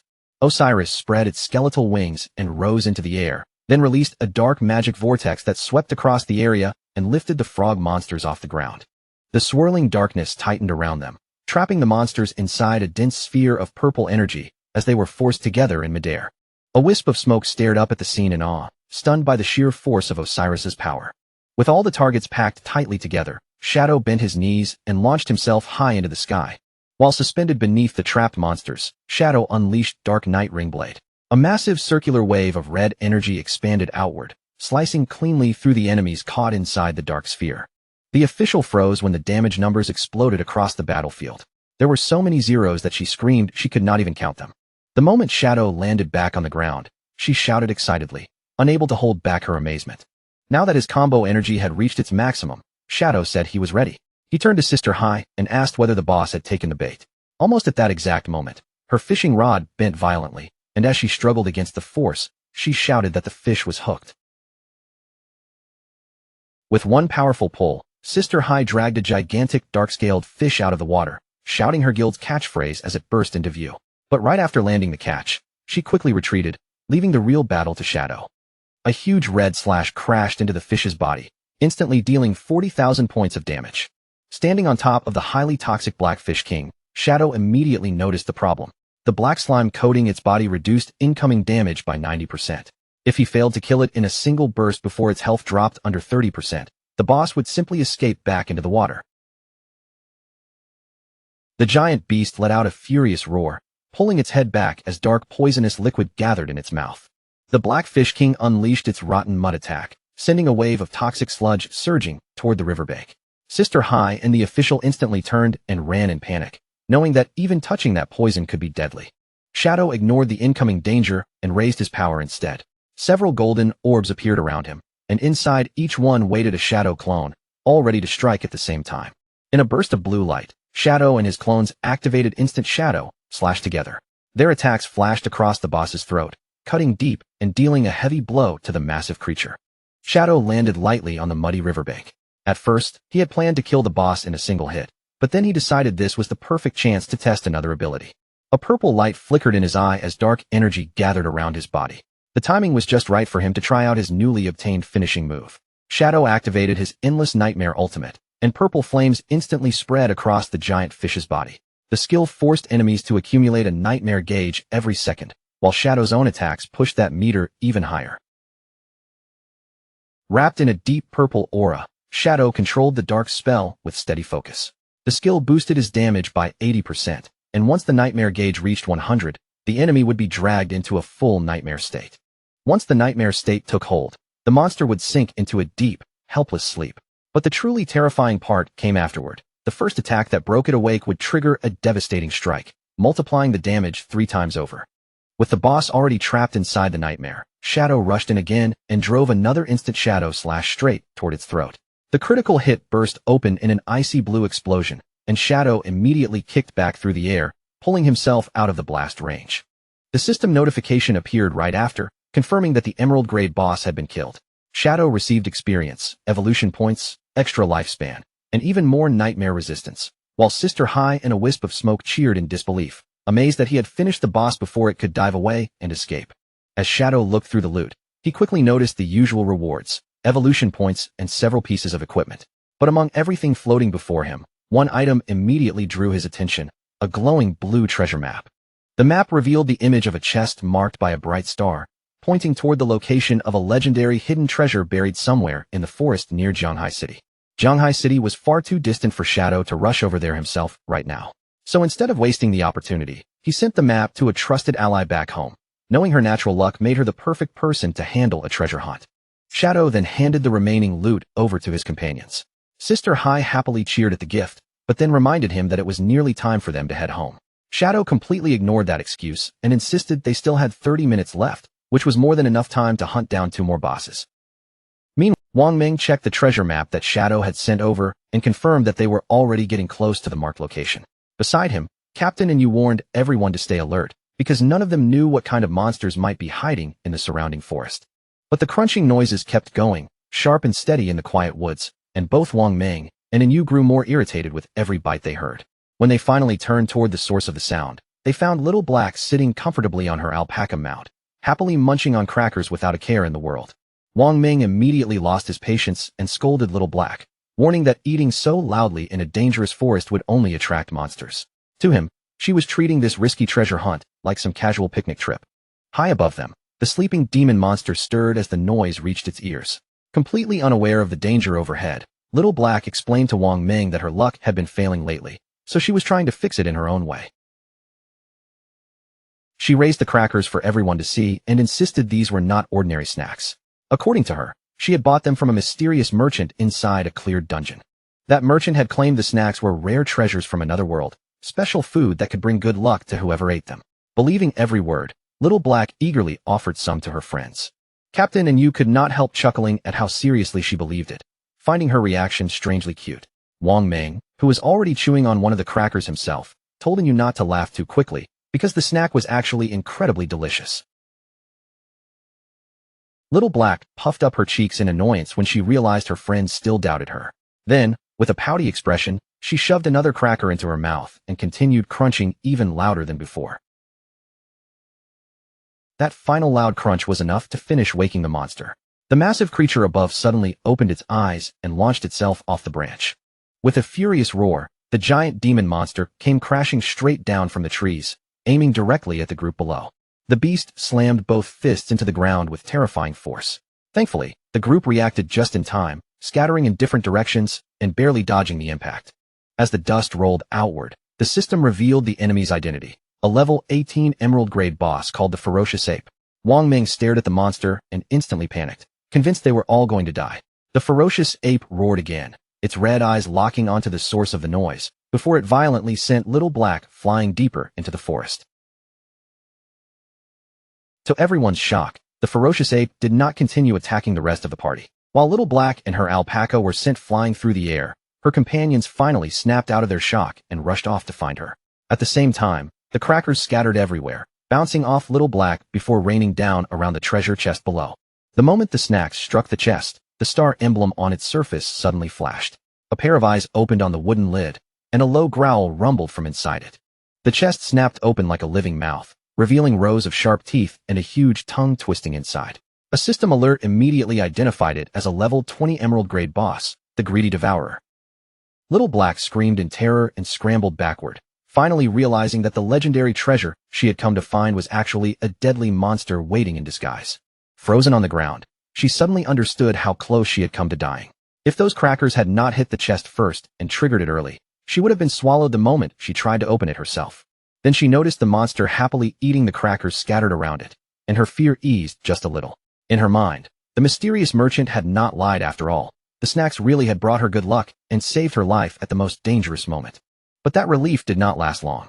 Little Black quickly realized she had no chance of defeating an emerald-grade boss by herself, so without wasting another second, she decided to summon Shadow for help. Back at the riverbank, Shadow's battle had just reached its final moment, ending with him unleashing a devastating blue slash that completely finished off the boss. From the cliff above, Sister High and the official, a wisp of smoke, cheered loudly for Shadow's overwhelming power as he stood victorious beside the glowing loot. Shadow told his companions to hurry up and collect the drops so they could move on to the next boss. The women looked at the treasures in front of them and could not help marveling at the rewards. Then a timer appeared, showing that it was already 8 o'clock in the evening. Exhausted, a wisp of smoke and Sister High immediately protested, saying it was time to clock out and firmly refusing to work overtime. Living up to Nanyu's famously relaxed playstyle, the two women cheerfully said goodbye and told Shadow they would see him again at 9 in the morning, then left him standing there all by himself. Shadow's brief moment of solitude was suddenly interrupted by an urgent message from Little Black. She said she had found a legendary treasure, but it turned out to be a powerful mimic monster that she could not beat, and now she was desperately begging for rescue. Shadow immediately asked for her coordinates. Once he received the location, he mounted his skeletal dragon, Osiris, and flew straight toward her without delay. Deep inside the dark forest, a nervous Little Black sat there clutching a cracker, carefully nibbling on it, while keeping her eyes fixed on the glowing purple Greedy Devourer chest boss. Shadow arrived from above, descending with a heavy strike. His crimson blade tore through the air and slashed straight across the monster's body. The system instantly confirmed the boss's defeat, rewarding him with massive experience and tradable lifespan, and his level rose all the way to 25. As loot orbs floated around them, Little Black praised Shadow in amazement, saying he had found her so quickly and even killed the boss in one hit. Shadow ignored her praise and went straight to the important question. He asked how she had managed to discover the mimic without being caught by its trap. Little Black explained that she had accidentally fallen into the pit and almost touched the chest herself. But just before she did, one of the crackers she dropped hit it first, waking the monster in her place. When Shadow asked about the cracker, Little Black explained that she had bought the snack from a mysterious merchant, and according to her, it could turn bad luck into good fortune. Shadow held the snack between his fingers and looked at it with deep skepticism. Even with all the knowledge he had carried over from his past life, he had never heard of an item that could actually alter someone's luck like that. Little Black watched him with sparkling anticipation, secretly hoping he would finally take off his mask to eat the cracker, giving her a chance to see his real face. Shadow seemed to sense exactly what she was thinking. Before she could get her wish, he activated his stealth skill and vanished into dark blue flames, leaving Little Black staring blankly at the empty space in front of her. A moment later, Shadow reappeared with his mask still perfectly in place. He gave her a casual thumbs up and said the snack tasted good, making Little Black pout as she playfully accused him of being far too shy. Turning his attention to the real blue chest, Shadow explained just how dangerous the mimic had been. Any player swallowed by it would be trapped inside its stomach, unable to log out, and could even starve in the real world. Only after defeating the mimic safely would the actual treasure reveal itself. Shadow opened the chest and received a fresh wave of rewards, including evolution points and several pieces of equipment. Among the loot, 2 items stood out immediately, a map and a key connected to the city of unjust death. Shadow's eyes widened in genuine astonishment the moment he recognized the key, because this was an artifact so rare that even he had to stop and take it seriously. Shadow stared at the rare drop in disbelief, his gaze lingering on it for a long moment. For the first time, he seriously wondered whether Little Black's strange cracker had actually improved her luck. The name immediately brought back his memories of the city of unjust death, a terrifying forbidden zone where the living were never meant to set foot. In his past life, only one person had ever managed to enter that place. At the same time, Shadow's sister, Qin Xiaoyu, was also pulled into the maze. Her body appeared inside the cold blue glow of the transfer spell as the light slowly faded around her. The moment Qin Xiaoyu landed, she spotted her friend nearby and quickly called out to her. But when the woman only stared forward with empty eyes and gave no response, Qin Xiaoyu's expression tightened with worry, as if she were looking at a lifeless phantom. High above the maze, the system's voice echoed across the entire trial ground, announcing the rules of the fair judgment trial. Among the 100 targets hidden inside the maze, only one was truly guilty, and Shadow had to find that person and execute them. But the rule came with a deadly restriction. If Shadow killed even one innocent target by mistake, the trial would end in immediate failure. Shadow turned to Asatiz and asked how he was supposed to tell which target was guilty. Asatiz gave him only a cryptic answer, telling him to rely on his own eyes and use them to see the truth. A golden light slowly ignited in Shadow's eye as his confidence returned. With that gaze shining brightly, he stated that no guilty person would be able to hide from him. Lu Jianfeng smiled with complete confidence as he listened to the rules. To him, this setup was perfect for his side, because their overwhelming numbers could finally become a real advantage. Without hesitating, he immediately began shouting orders to his men. He ordered the first team to keep Shadow trapped in endless duels. Winning did not matter at all, they only needed to stall him, and the moment one challenger fell, the next would step in right away. Meanwhile, the second team would sneak around the battlefield and steal the enemy flag. His men roared in agreement and charged forward all at once. The system quickly announced the first challenge, declaring that a player named Mountain City Bear King had initiated a duel against Shadow. The huge man rushed forward with a loud battle cry, trying to overwhelm Shadow from the front. But Shadow barely moved, simply flicking out a poison dart that struck straight into the man's face. The player gasped at the terrifying speed, and before he could react, the system had already announced his defeat. The instant the first challenger collapsed, the system announced the next duel without pause. Shadow did not look troubled by the endless line of opponents at all. He simply turned his head and calmly told Chun Wuming to protect their flag. Chun Wuming barely had time to understand the order before one of the enemy's sneaking squad suddenly jumped at him. Pink hearts floated around the man as he lunged forward, trying to grab the guild leader in a tight and extremely creepy hug. The guild leader screamed in pure terror, begging the man to stop touching him. Shadow, however, only stepped to the side and watched the bizarre struggle unfold with no intention of getting involved. At that moment, Shadow's current opponent charged at him, shouting angrily for Shadow to stop looking elsewhere and focus on their duel. Shadow dodged the clumsy attack without even breaking a sweat, then ended the fight instantly with another poison dart. The defeated player rolled away as his armor vanished, leaving him in heart-patterned underwear, while Shadow coldly called the whole attempt pathetic as the system confirmed his victory. The system immediately moved on to the next duel, this time against a player named Sichuan Chongqing Dual Realm Walker. The new challenger stepped forward aggressively, warning Shadow not to interfere with his struggling teammate. At that same moment, several of Lu Jianfeng's men closed in around Chun Wuming, tightening their formation and cutting off his path. Chun Wuming's face was covered in embarrassing lipstick marks from that strange hug, and the humiliation finally pushed him past his limit. Furious, he screamed at them to take him seriously, then activated his holy shield art, causing golden light to flare around his body and making him completely invincible for 8 seconds. Using that brief window of invincibility, Chun Wuming swung his weapon with all his strength, releasing a powerful shockwave that blasted his attackers backward. He then struck a dramatic pose in the golden glow, proudly declaring that he would hold the line and protect Shadow's base no matter who tried to break through. But instead of looking frightened or preparing for another attack, the enemies who had been knocked down simply sat on the ground and burst into laughter.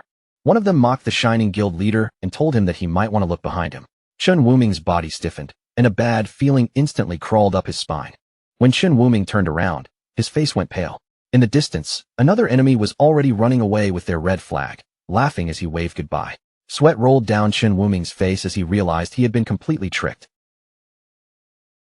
The enemy team had successfully grabbed the red flag, and one of Lu Jianfeng's men sprinted back with it, cheering loudly that they had secured the prize.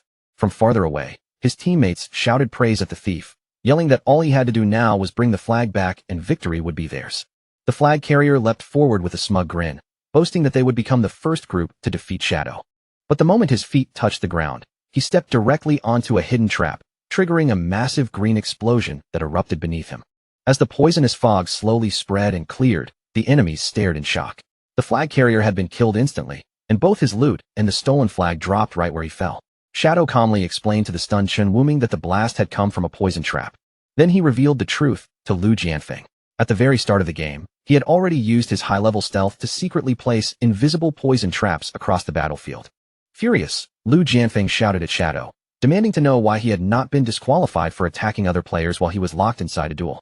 Shadow summoned a glowing trap into his hand and pointed out the loophole with a smug calmness. The rules only banned active attacks outside a duel, but if the enemies stepped on his traps by themselves, that did not count as him attacking them directly. Right after saying that, Shadow swiftly finished his current opponent with a clean strike to the head. As the system announced another victory, he looked ahead coldly and called for the next challenger. One enemy named Mule refused to believe Shadow could keep defeating everyone in a single hit, so he rushed forward and forced another duel. But before he could even react, Shadow struck him straight in the face and instantly ended the match. After that, the system's announcements came one after another, rapidly declaring a chain of duels that were initiated by different players and then lost almost immediately.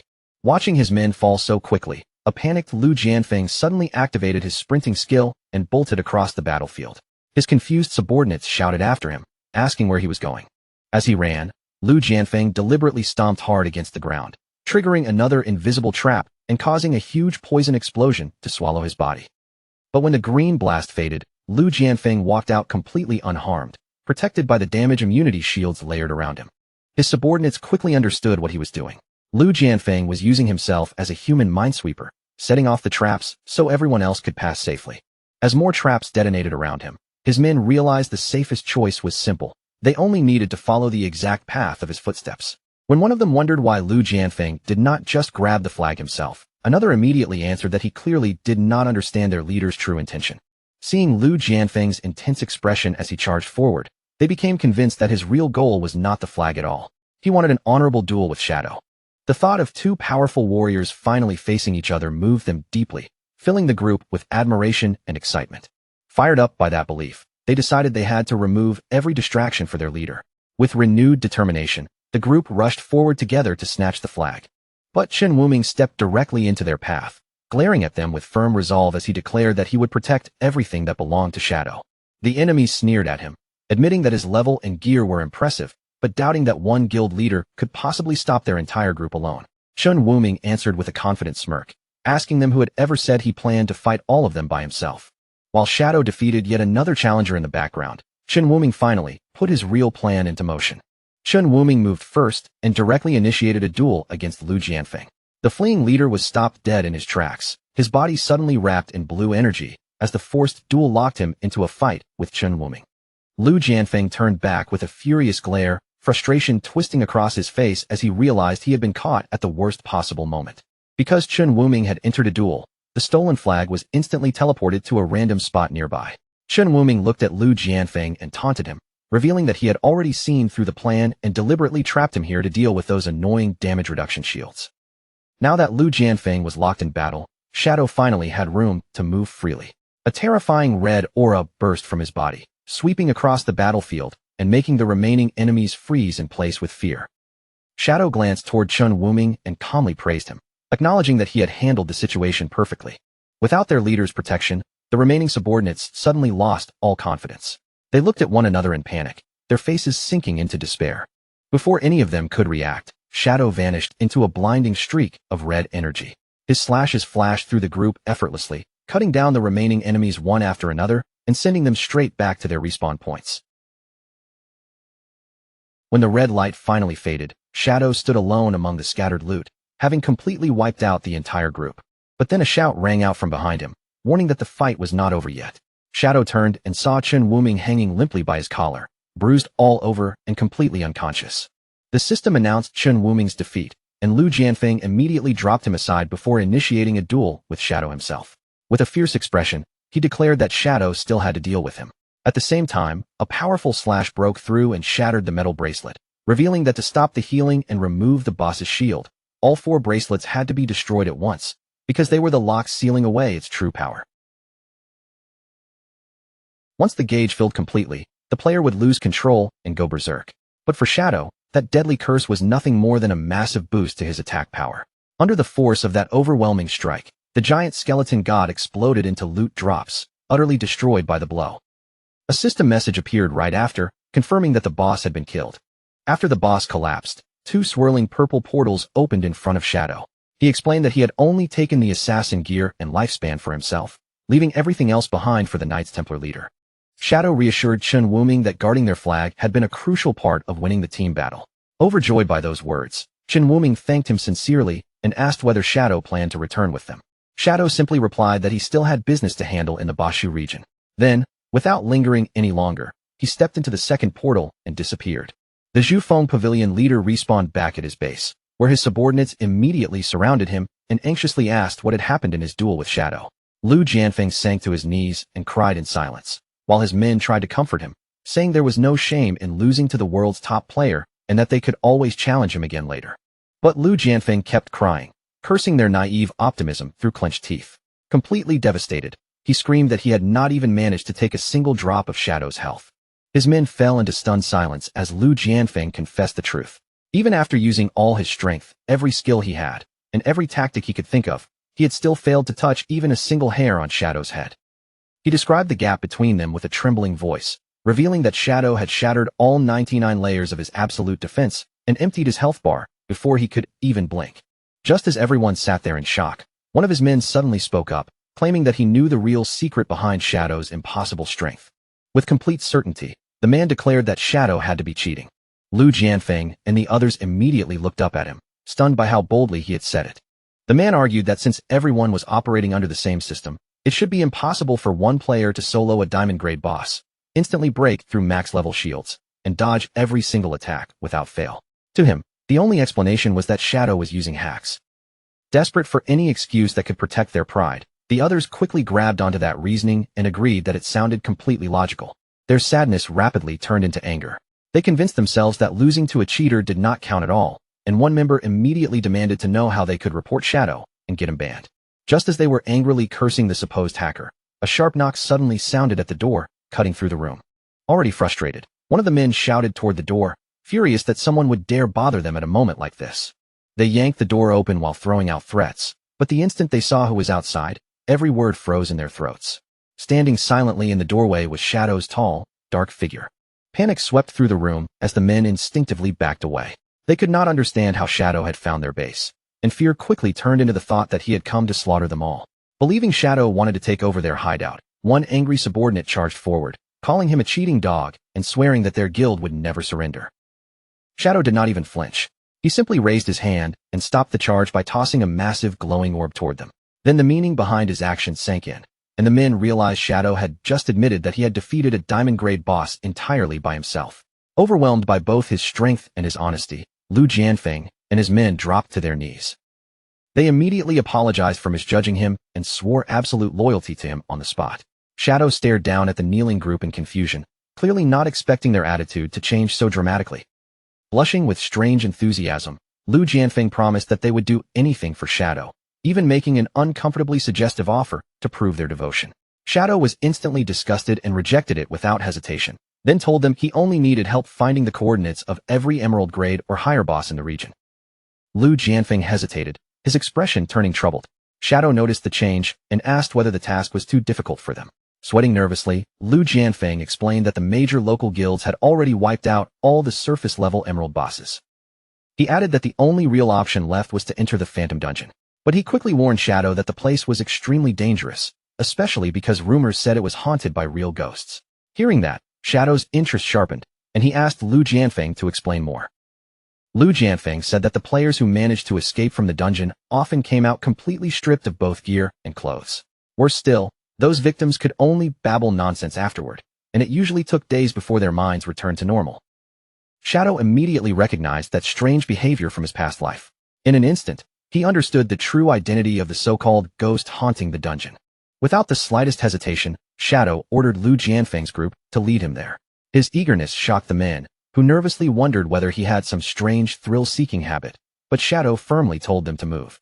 At the eerie entrance of the Phantom Dungeon, another group of players was already marching inside. Those players laughed at the local rumors as they walked, claiming the traumatized survivors were simply paranoid and that ghosts could not possibly be real. The confident trio belonged to the Shu Dao Mountain Guild, led by a bald man wearing sunglasses, with two women following beside him. They strode forward arrogantly and boasted that they would uncover the dungeon's secrets once and for all. The Shu Dao Mountain Guild pushed deeper through the pitch-black corridor, their footsteps echoing against the cold stone walls. At the front, the bald guild leader walked with total confidence, laughing off the rumors as nonsense and insisting ghosts did not exist. Behind him, the Cheongsam girl and the player in the panda onesie quickly backed him up, proudly claiming that with consciences as clean as theirs, no monster or ghost could possibly touch them. Then, without the slightest warning, the ceiling above them exploded apart. Broken stone rained down through the darkness as a gigantic purple demon with curved horns came crashing straight into their path. The monster standing before them was none other than the Jilin Jiangjin Dragon King, a terrifying level 18 platinum boss radiating pressure from its massive body. But instead of retreating, the bald guild leader's eyes lit up. He threw his head back and laughed with excitement, already imagining the rare treasure and valuable loot that would drop from such a powerful boss. He tightened his grip on his weapon, raised it toward the monster, and barked the order for his team to attack. In an instant, countless glowing blue swords formed around him, spreading out like a storm of blades ready to tear into the boss.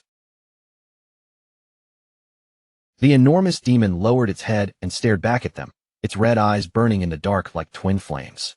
Its body tensed, claws flexing as it prepared to answer their attack with a crushing strike of its own. The guild leader suddenly noticed a gap in the monster's guard.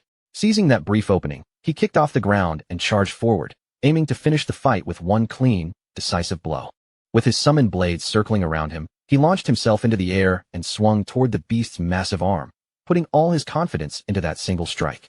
But at the worst possible moment, while he was still suspended in midair, the sword in his hand simply disappeared as if it had never existed. His confidence shattered instantly. Eyes wide with panic, he shouted in confusion, unable to understand how his weapon had vanished from his grip. Now completely defenseless in front of the boss, he had no way to block the incoming blow. The Dragon King swatted him aside like an insect, sending him flying backward while his guildmates screamed in horror. He slammed hard onto the stone floor right in front of the two girls, skidding to a painful stop. And when they looked down at him, every piece of his gear was gone, leaving their proud guild leader lying there in nothing but his underwear. The panda girl froze on the spot, her face turning red as she stared in stunned silence. Beside her, the Cheongsam girl flushed bright crimson and shouted that the guild leader's equipment had completely vanished into thin air. Before either of them could even recover from the shock, the same nightmare happened to them. Their own outfits disappeared one after another, throwing both girls into complete panic. Left exposed on the cold dungeon floor, the bald guild leader finally lost every bit of his earlier courage. He screamed at the top of his lungs that the rumors had been true all along, and this dungeon really was haunted. The two girls, already furious and humiliated, turned on their guild leader immediately. Even with danger still nearby, they shouted at him in outrage, completely scandalized by his embarrassing physical reaction to the situation. With their weapons gone, their armor gone, and no way left to fight, the naked trio had only one choice: run. The girls shrieked about being seen like this, while the guild leader yelled for them to keep moving, swearing he would not look back at them. Unfortunately for him, neither girl believed a single word. Meanwhile, at the entrance of the dungeon, Shadow and Lu Jianfeng stepped through the portal and arrived inside the eerie underground space. A system warning immediately flashed before them, announcing that they had entered a frenzy zone where their lifespans would drain 100 times faster than normal. Lu Jianfeng, already terrified of anything ghost-related, paled on the spot and begged Shadow to be extremely careful.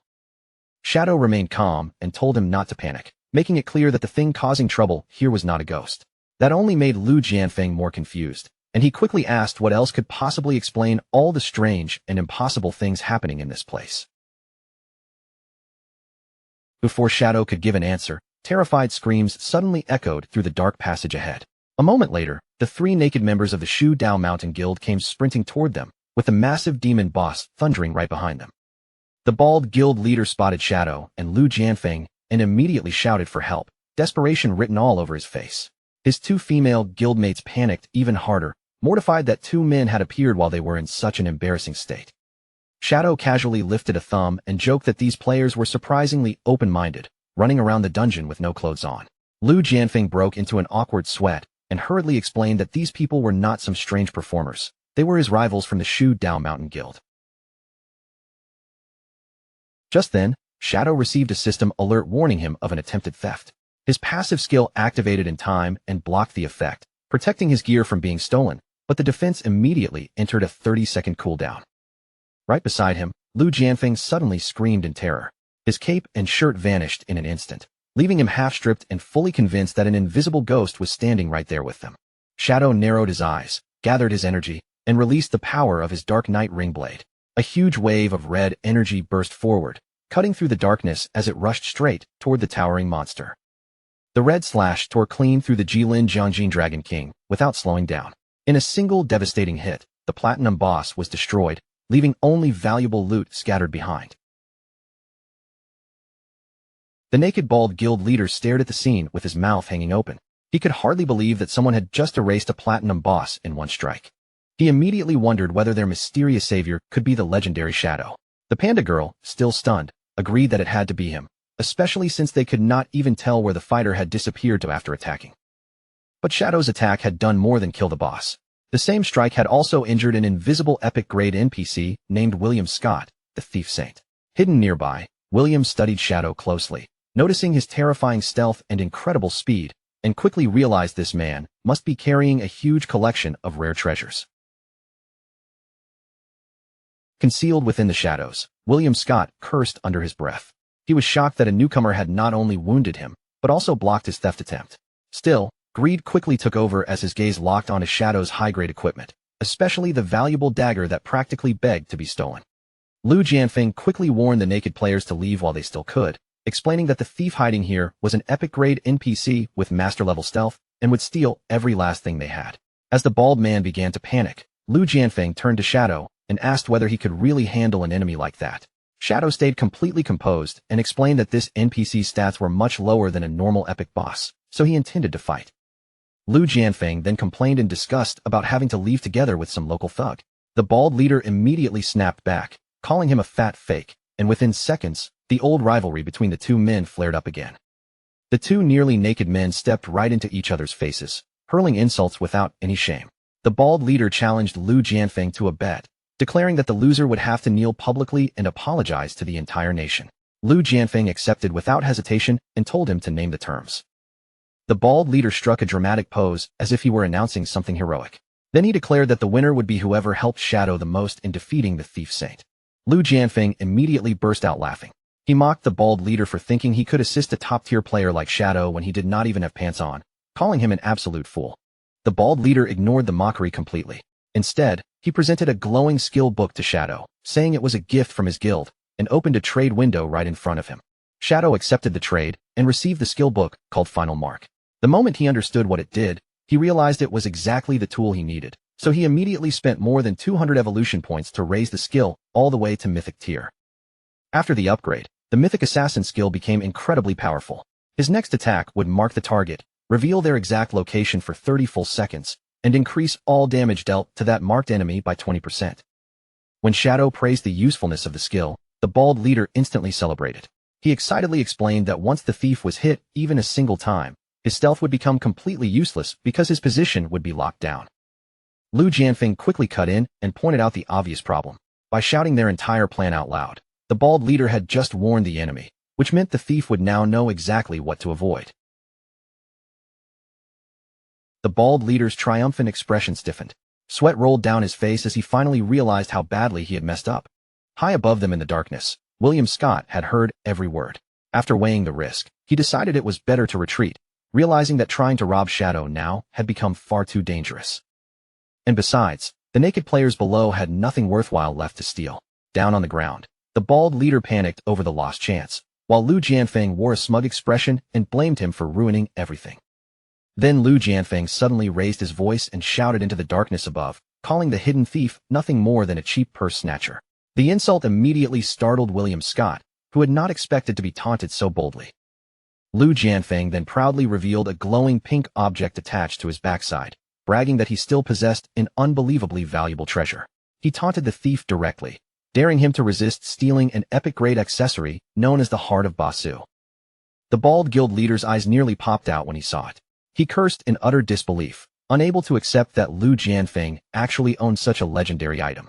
The girl in the panda onesie quickly explained just how powerful the accessory was. It could reduce back attack damage by an astonishing 90%, making it the ultimate symbol of glory for their entire region. High in the shadows, William Scott looked down at the glowing gem and instantly became entranced. The light reflected in his eyes as if the treasure had completely captured his soul. To William Scott, possessing that artifact was proof of who truly deserved to be called the king of Bashu. It shone in his eyes like a blazing sun, so beautiful and priceless that no true collector could ever ignore it, even if he had to steal it directly from another man's body. The legendary thief Saint finally lost the battle against temptation. Without making even the faintest sound, he slipped down from the ceiling like a shadow, his gaze glued completely to the glowing treasure in front of him. Of course, he understood the situation perfectly. Everything about this setup screamed trap, and he knew they were all waiting for the exact moment he reached out and made his move. But even knowing that, the thief's greed still won. In his mind, a treasure like this was valuable enough to gamble his life on. In one lightning-fast motion, his hand shot forward, and he ripped the shining treasure straight off Lu Jianfeng's back before anyone could blink. The instant Lu Jianfeng felt that sudden pull behind him, his eyes flashed a furious red. Without wasting a second, he gave Shadow the signal to attack. Shadow reacted immediately. He surged into motion and shouted that this was the moment they had been waiting for, unleashing the full force of his Dark Knight ring blade. A huge crimson slash tore through the air and slammed directly into Lu Jianfeng's back with terrifying force. Lu Jianfeng collapsed face first onto the ground, tears streaming down his cheeks as he cried out in agony, wailing that his precious heart of Bashu had been stolen. The bald guild leader stared toward the attack in shock, wondering if Shadow's sudden strike had actually managed to catch the thief Saint. Panda Girl shouted back that she could not see clearly either, but she desperately hoped their whole plan had not just fallen apart. At the same time, the thief Saint was already sprinting away through the dungeon at full speed, completely unaware that a massive red crosshair had locked itself right onto his head. As he ran, he burst into wild laughter, clutching the glowing pink heart of Bashu tightly in his hands and celebrating the fact that he had really pulled off the ultimate theft. He quickly realized that taking Shadow's attack head-on had drained a large chunk of his health and slapped him with an irritating tracking mark. Even so, he stayed confident, because the dungeon was full of complicated paths and twisting routes that would make him almost impossible to chase. Then a system window appeared, showing that only 23 seconds remained on the tracking mark. The thief Saint pushed his speed even harder, forcing himself to move at the absolute limit. As long as he could stay out of sight for just 20 more seconds, he was sure Shadow would lose him for good. But right as the system timer dropped to exactly 20 seconds, the thief suddenly stopped cold. His instincts screamed at him as he sensed someone closing in on him at frightening speed. Without warning, a Shadow clone burst into the hallway directly in front of him. The thief's face twisted with panic, completely stunned that his pursuer had somehow caught up this quickly. The clone fixed him with a pair of glowing white eyes, then rushed straight toward him without the slightest hesitation. But after that first shock passed, the thief quickly noticed something was off. This was not the real Shadow at all. It was only one of his Shadow clones. The clone launched a fierce barrage of purple slashes, sending the attacks ripping through the corridor. The thief reacted instantly, springing high toward the ceiling and slipping past every strike with ease.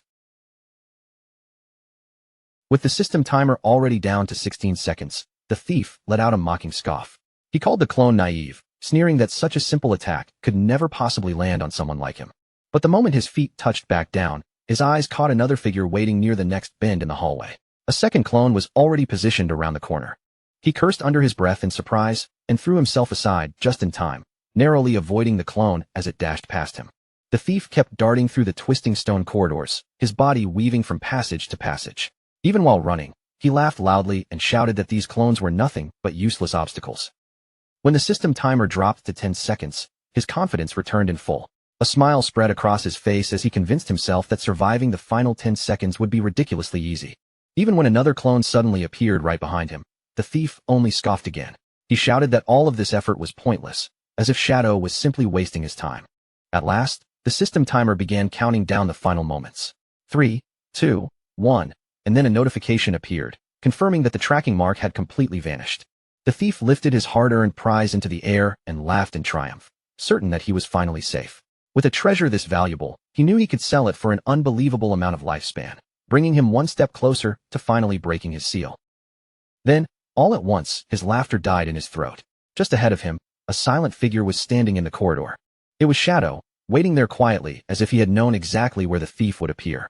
At first, the thief tried to convince himself it was just another clone. But after looking again, his heart sank, because this time it was unmistakably the real Shadow.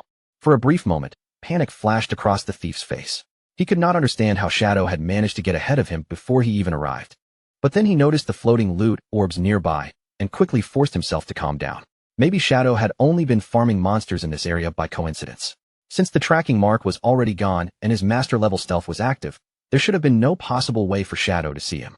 But in the next instant, Shadow slowly turned his head and looked straight into his eyes, with his combo energy fully charged and ready. The thief saint froze in total disbelief. That single stare told him everything. Shadow could see him clearly, as if his stealth meant nothing at all. Terror flooded through him under Shadow's cold gaze. He stumbled backward in blind panic, his only thought now being that he had to escape this place immediately. But before he could run, he stopped dead again. A towering wall of purple flames erupted throughout the corridor, and several Shadow clones stepped out from the darkness, sealing off every possible exit. Caught inside the ring of fire, the thief finally understood the horrifying truth. Shadow had not simply chased him down.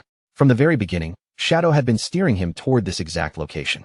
The real Shadow stood over him like a nightmare made flesh and unleashed his ultimate skill, Endless Nightmare. A massive wave of dark purple magic crashed down over the trapped thief.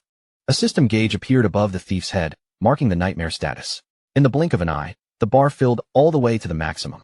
The thief was dragged into a horrifying illusion. He screamed in pain as grinning demonic shadows swarmed around him, tearing into his mind from every direction. His mask had been knocked away, and his eyes spun wildly from the unbearable mental torture. Completely broken, he begged for mercy, promising that he would surrender and become Shadow's loyal servant if only he was allowed to live. Standing calmly amid the purple flames, Shadow merely observed that he had finally seen the famous thief saint's real face beneath the mask. Under the crushing force of Shadow's ultimate attack, the thief's will shattered completely. He screamed again and again, begging to surrender and pleading for his life. Then a system notification appeared, asking Shadow whether he wanted to accept this epic-grade NPC as a subordinate of his guild, and Shadow chose to agree. With the submission confirmed as a huge success, William Scott officially became a loyal member of the Shadow Guild. In an instant, his equipment changed into a sleek black ninja outfit marked proudly with the Shadow Guild crest. Suddenly, the bald guild leader came sprinting down the hallway completely naked, shouting in panic and demanding to know what on earth was happening. Shadow answered as casually as if it were nothing, explaining that he had just turned the thief into his new subordinate. The bald leader immediately lost his mind, shouting in complete disbelief. Before long, the rest of the players caught up as well and crowded around the disgraced thief, who was curled up miserably on the floor. They hurled insults at him, calling the legendary thief saint nothing more than a pathetic pickpocket, and demanded that he return all their stolen gear. When one of them asked if they could simply beat him half to death, Shadow stepped in and told everyone to calm down. Shadow explained that since the thief was now a friendly NPC, they could use their lifespan to purchase rare goods and skills from him. The moment Lu Jianfeng heard that, his interest was completely captured. He immediately barked at the sobbing thief, ordering him to stop crying and show them what goods he had for sale. William Scott reluctantly pulled open his cloak, revealing a set of incredible items hidden inside. The first was the Thief Saint Talisman, which allowed someone to steal a random item from another player at the cost of 20 years of lifespan. But the true treasure was the Thieving Sacred Hand skill book. Its price was a terrifying 500 years of lifespan, but in exchange, it could permanently steal core stats from monsters. The crowd exploded when they took a closer look at the display. Lu Jianfeng screamed the loudest, because his underwear and his precious heart of Baishu were both pinned inside the cloak like shop items. The naked players were furious, angrily demanding their clothes back and threatening to kill the miserable thief on the spot. After everyone finally settled down, the bald leader and Lu Jianfeng began to understand just how valuable the items really were. The bald leader pointed out that even if the talisman seemed situational right now, it could become a fortune-making tool in the late game. And as for the thieving skill, a permanent stat boost was so powerful that even a 500-year lifespan cost felt worth paying. As the clues came together in his mind, Lu Jianfeng finally realized what had happened. The thief must have been stealing the intelligence stats from the dungeon's previous victims, leaving them temporarily mindless and unable to think properly. Hungry for another boost in strength, the players still chose to purchase the skill book in the end. The moment the deal went through, the system immediately recorded the Blue Chongsam martial artist girl and Lu Jianfeng, each paying 500 years of lifespan to learn the new skill. Right after that, a huge jackpot alert suddenly landed in front of Shadow. His newly recruited subordinate had just earned a full 1,000 years of lifespan from the transaction, and because the guild tax rate was set at 50%, 500 years were instantly funneled straight into Shadow's guild pool. Shadow's eye sharpened as he realized the loophole. If he sent this thief out to target other players, the lifespan gains would keep flowing back to him. And even better, since half of his own payment returned as a rebate. Learning the skill himself would only truly cost him 250 years. Shadow didn't waste even a second. He immediately poured 88 evolution points into the skill book and upgraded it all the way to mythic tier. The improved thieving sacred hand became far more terrifying than before. Now it could steal 5 attribute points from each target, stacking up to a maximum of 3,000, while also granting a massive 20% passive increase to all stats. And the scariest part was that the skill was no longer limited to specific enemies. It could be used on anyone. A faint smile spread across Shadow's face. A percentage-based stat increase might not look insane at first glance, but the stronger he became, the more ridiculous that 20% bonus would grow. In other words, this skill would only become more broken with every level he gained. William Scott stood there completely frozen, his eyes wide as he stared at Shadow's hand. Mythical energy was glowing from it in brilliant waves, and the sight hit him so hard that he could barely believe what he was seeing. His voice trembled with disbelief as he asked how Shadow could possibly have mastered the ultimate mythic skill of the Starry Sky Thief clan. To William, this was not just some ordinary technique. It was supposed to be the highest inheritance of his clan. But before Shadow could even give him an answer, William suddenly dropped down and smashed his forehead against the stone floor again and again. With each heavy thud, he swore that he would follow Shadow for the rest of his life, begging with complete desperation for Shadow to pass that skill down to him one day. Shadow looked down at him with a calm expression and simply told him to get up. Then, in a steady voice, he promised that as long as William behaved himself, he would eventually teach him the skill. Just as the tension seemed to settle, the roof above them suddenly began collapsing with terrifying force. The stone ceiling cracked apart, chunks of rubble burst downward, and enormous glowing chains, tangled together with purple tentacles, came crashing into the room. From within the falling dust and shattered stone, a thunderous voice rolled through the chamber. It roared at them with pure hatred, calling every one of them despicable humans. Then, through the smoke, a gigantic and horrifying eyeball monster slowly appeared. Its enormous body was wrapped in glowing chains and twisting tentacles, making it look even more monstrous as it let out a furious roar. The beast demanded that they release William Scott at once. William's face instantly changed. He rushed to stop his friend, shouting in panic that she had misunderstood everything. But no matter how desperately he cried out, the monster refused to listen. The giant eye began gathering terrifying energy, and in the next instant, it unleashed a devastating petrification ray straight at the group. Lu Jianfeng and the bald leader had no time to dodge at all. In the blink of an eye, both of them were turned into solid stone statues. Shadow, however, did not panic in the slightest. He calmly raised his magic resistance shield, and the deadly beam slammed into it only to be blocked with ease. The eyeball monster froze in confusion. Its ultimate attack had just been stopped head-on, and it could not understand how something as simple as a shield had managed to withstand its power. But right after firing that attack, the giant eyeball monster's body suddenly began to distort violently. Yellow electrical energy crackled across its surface, making its massive form flicker and glitch as if it were being torn apart from the inside. The glowing chains wrapped around its body tightened at once, squeezing down with brutal force. The monster let out a piercing scream, its pain echoing through the broken chamber. William completely panicked and rushed toward the struggling beast. His voice cracked as he begged her not to use her power anymore, crying out that she couldn't die here. Shadow watched the scene with sharp interest. This dungeon had somehow produced not just one, but 2 epic-grade NPCs, and that was far from normal. He turned his gaze toward the sobbing thief and demanded an explanation. Through his tears, William finally revealed the truth. The giant eyeball monster's name was Aristotle, and to him, she was not some enemy or random dungeon creature. She was his closest friend. Many years ago, back when William was still nothing more than a low-level thief, he met Aristotle by chance. From that moment on, the two of them grew close quickly and soon became best friends. Aristotle possessed vast knowledge of the cosmos and had the ability to locate almost any rare treasure. William, on the other hand, relied on his god-tier stealing abilities to snatch those treasures away once she found them. With Aristotle guiding him and William stealing what they discovered, the two of them gathered a mountain of legendary loot over time. That incredible treasure haul was exactly how William eventually earned the famous title of Thief Saint. But their good fortune did not last forever. One day, Aristotle sensed the presence of a legendary supreme treasure hidden deep inside the Phantom Dungeon, and that discovery changed everything. Filled with excitement, the two of them entered the ancient ruins and pushed deeper into the dungeon. Eventually, they arrived before a massive chest glowing with mysterious light. William, feeling generous toward his closest friend, smiled, and told Aristotle that she should be the one to open it. After all they had been through together, he wanted her to have that honor. But the instant the chest lid began to rise, what waited inside was not gold, treasure, or any kind of reward. Instead, blinding golden pillars of light erupted from the opening, followed by a storm of enormous chains bursting out with terrifying speed.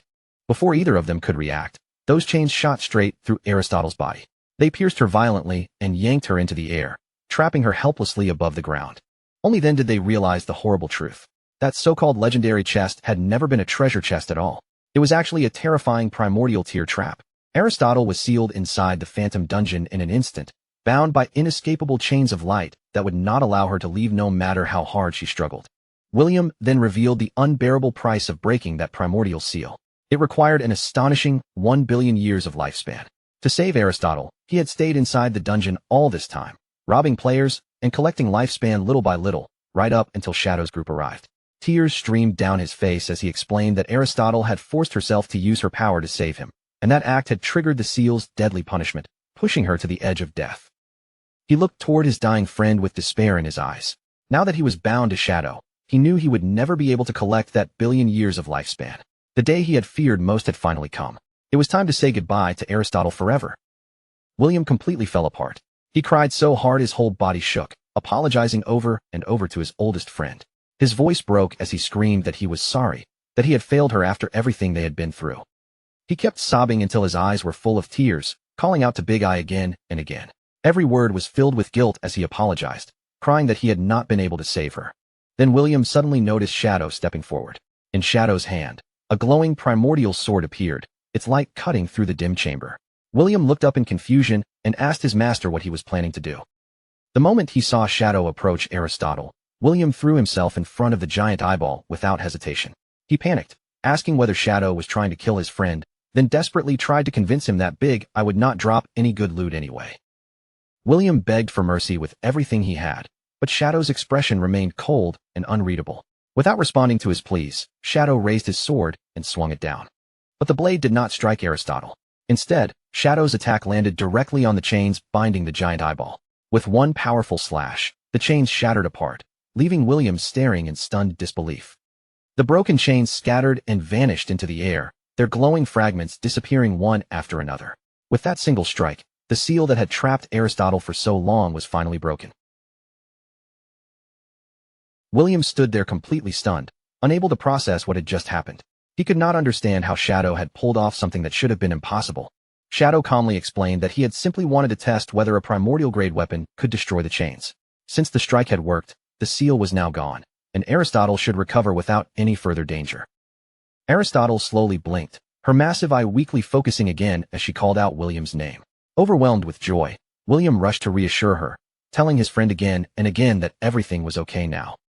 After regaining herself, Aristotle turned her attention to Shadow and asked William how he had ended up becoming the servant of a blue star human. William immediately defended him, explaining that Shadow was no ordinary human at all. He was the person who had just saved her life. William seized the chance and immediately began hyping Shadow up. He told Big Eye that she should join them too, because following someone like Shadow meant endless chances to find rare treasures. Aristotle cut him off and told him to be quiet for a moment, saying she wanted to examine this human for herself. As Aristotle studied Shadow more closely, she was completely shaken by what she discovered. The gear on him was practically the best possible equipment, and nearly all of his skills had reached mythic grade. But then she noticed something even more unbelievable, something far beyond his equipment or skill levels. This man was carrying the authority of ancient gods. At that exact moment, the system sent Shadow a new notification. The epic-grade NPC Aristotle wished to join him voluntarily. Shadow accepted without the slightest hesitation and clicked yes. The system immediately confirmed that Aristotle had become a dedicated guild NPC. Her basic function alone was already incredible, allowing guild members to claim a double EXP buff once per day, while also providing access to an advanced barrier. The system went even further and unlocked her advanced function, giving them access to a dangerous new option. They could now burn away their own lifespan in exchange for searching out rare, hard-to-find information. With the brand new guild crest now marked on her, she lowered her head respectfully toward her master, her posture steady and obedient, as if she was ready to carry out any order he gave. Shadow accepted it without hesitation, openly praising both of them as truly top-tier talents. Then, without wasting a second, he turned to Aristotle and ordered her to apply the double EXP buff to him. Right after that, he instructed the two of them to teleport back to the guild base and start farming lifespan. But just before they left, Shadow remembered the mess still lying around them. He told Aristotle to remove the petrification from the local players, then turned to William and ordered him to give back every single item he had stolen. A brilliant golden light suddenly flashed across the area, washing over Lu Jianfeng and the bald leader. In the next instant, the stone-like stiffness covering their bodies vanished completely, and both of them were finally freed. The moment they recovered, the two of them sprang up in panic, trembling from head to toe as their eyes darted around, desperately searching for that terrifying giant eyeball monster. Shadow answered them like it was nothing special, casually saying he had already tamed both creatures and sent them away. The two rivals froze on the spot, their faces twisting with disbelief as they shouted that he had actually captured two epic-grade NPCs at the same time. Shadow simply pointed down at the ground and told them their equipment was lying right there. The naked players immediately rushed over in excitement, thanking him again and again, while Lu Jianfeng was so moved that he burst into ridiculous tears of joy over finally getting his limited edition underwear back. With a huge grin on his face, Lu Jianfeng carefully brought out his treasured heart of Ba Shu accessory and offered it up to the man who had saved him, looking almost proud to present it. But when Shadow saw the strange spiked pink ball sitting there in front of him, his expression instantly stiffened. He stared at it for a moment, then looked back with obvious disgust written all over his face. Lu Jianfeng hurried to explain that he and the bald leader had already reached an agreement. The heart of Ba Shu should belong to Shadow, because in their eyes, only a powerhouse on his level was truly worthy of holding it. Then the two of them practically begged him to put it on, their voices full of dramatic excitement, urging him to accept the accessory and become the one true king of Ba Shu. Shadow did not move an inch. Instead, a massive shockwave suddenly erupted from him, blasting outward with overwhelming force as he coldly told them to get lost, sending the entire naked group flying through the air. And in that absurdly dramatic way, the legendary heart of Ba Shu disappeared from the world, never to be seen again. Some people later claimed Ba Shu no longer had a king, while others said that from that day forward, every player in the region became their own king. Meanwhile, more than 200 kilometers south of the ruined magic capital, another intense battle was already raging, with violent energy tearing through the battlefield. The target was a swift creature glowing with blue light, its body twisting through the air as it swirled aside and narrowly dodged an incoming attack. But the one chasing it was Ghost Spirit, now in her terrifying red-skinned form. In a blink, she vanished from the monster's front and reappeared directly behind her target. Moving with the speed of lightning, Ghost Spirit brought her blade down in a vicious slash. The strike landed cleanly, carving into the monster and dealing more than 18,000 damage in one brutal hit. The beast immediately swung back in retaliation, trying to catch her with its counterattack, but Ghost Spirit slipped away with ease, dodging the blow like she had already predicted it. Without giving the monster another opening, she quickly activated her shadow stealth skill. Her figure blurred, faded, and then melted back into the surrounding darkness. The monster was left standing there in confusion, turning its head as if it had completely lost track of where its enemy had gone. Ghost Spirit calmly judged the situation from the shadows. She had already been fighting this beast for more than 20 minutes, and after all that effort, its health had finally dropped to its last third.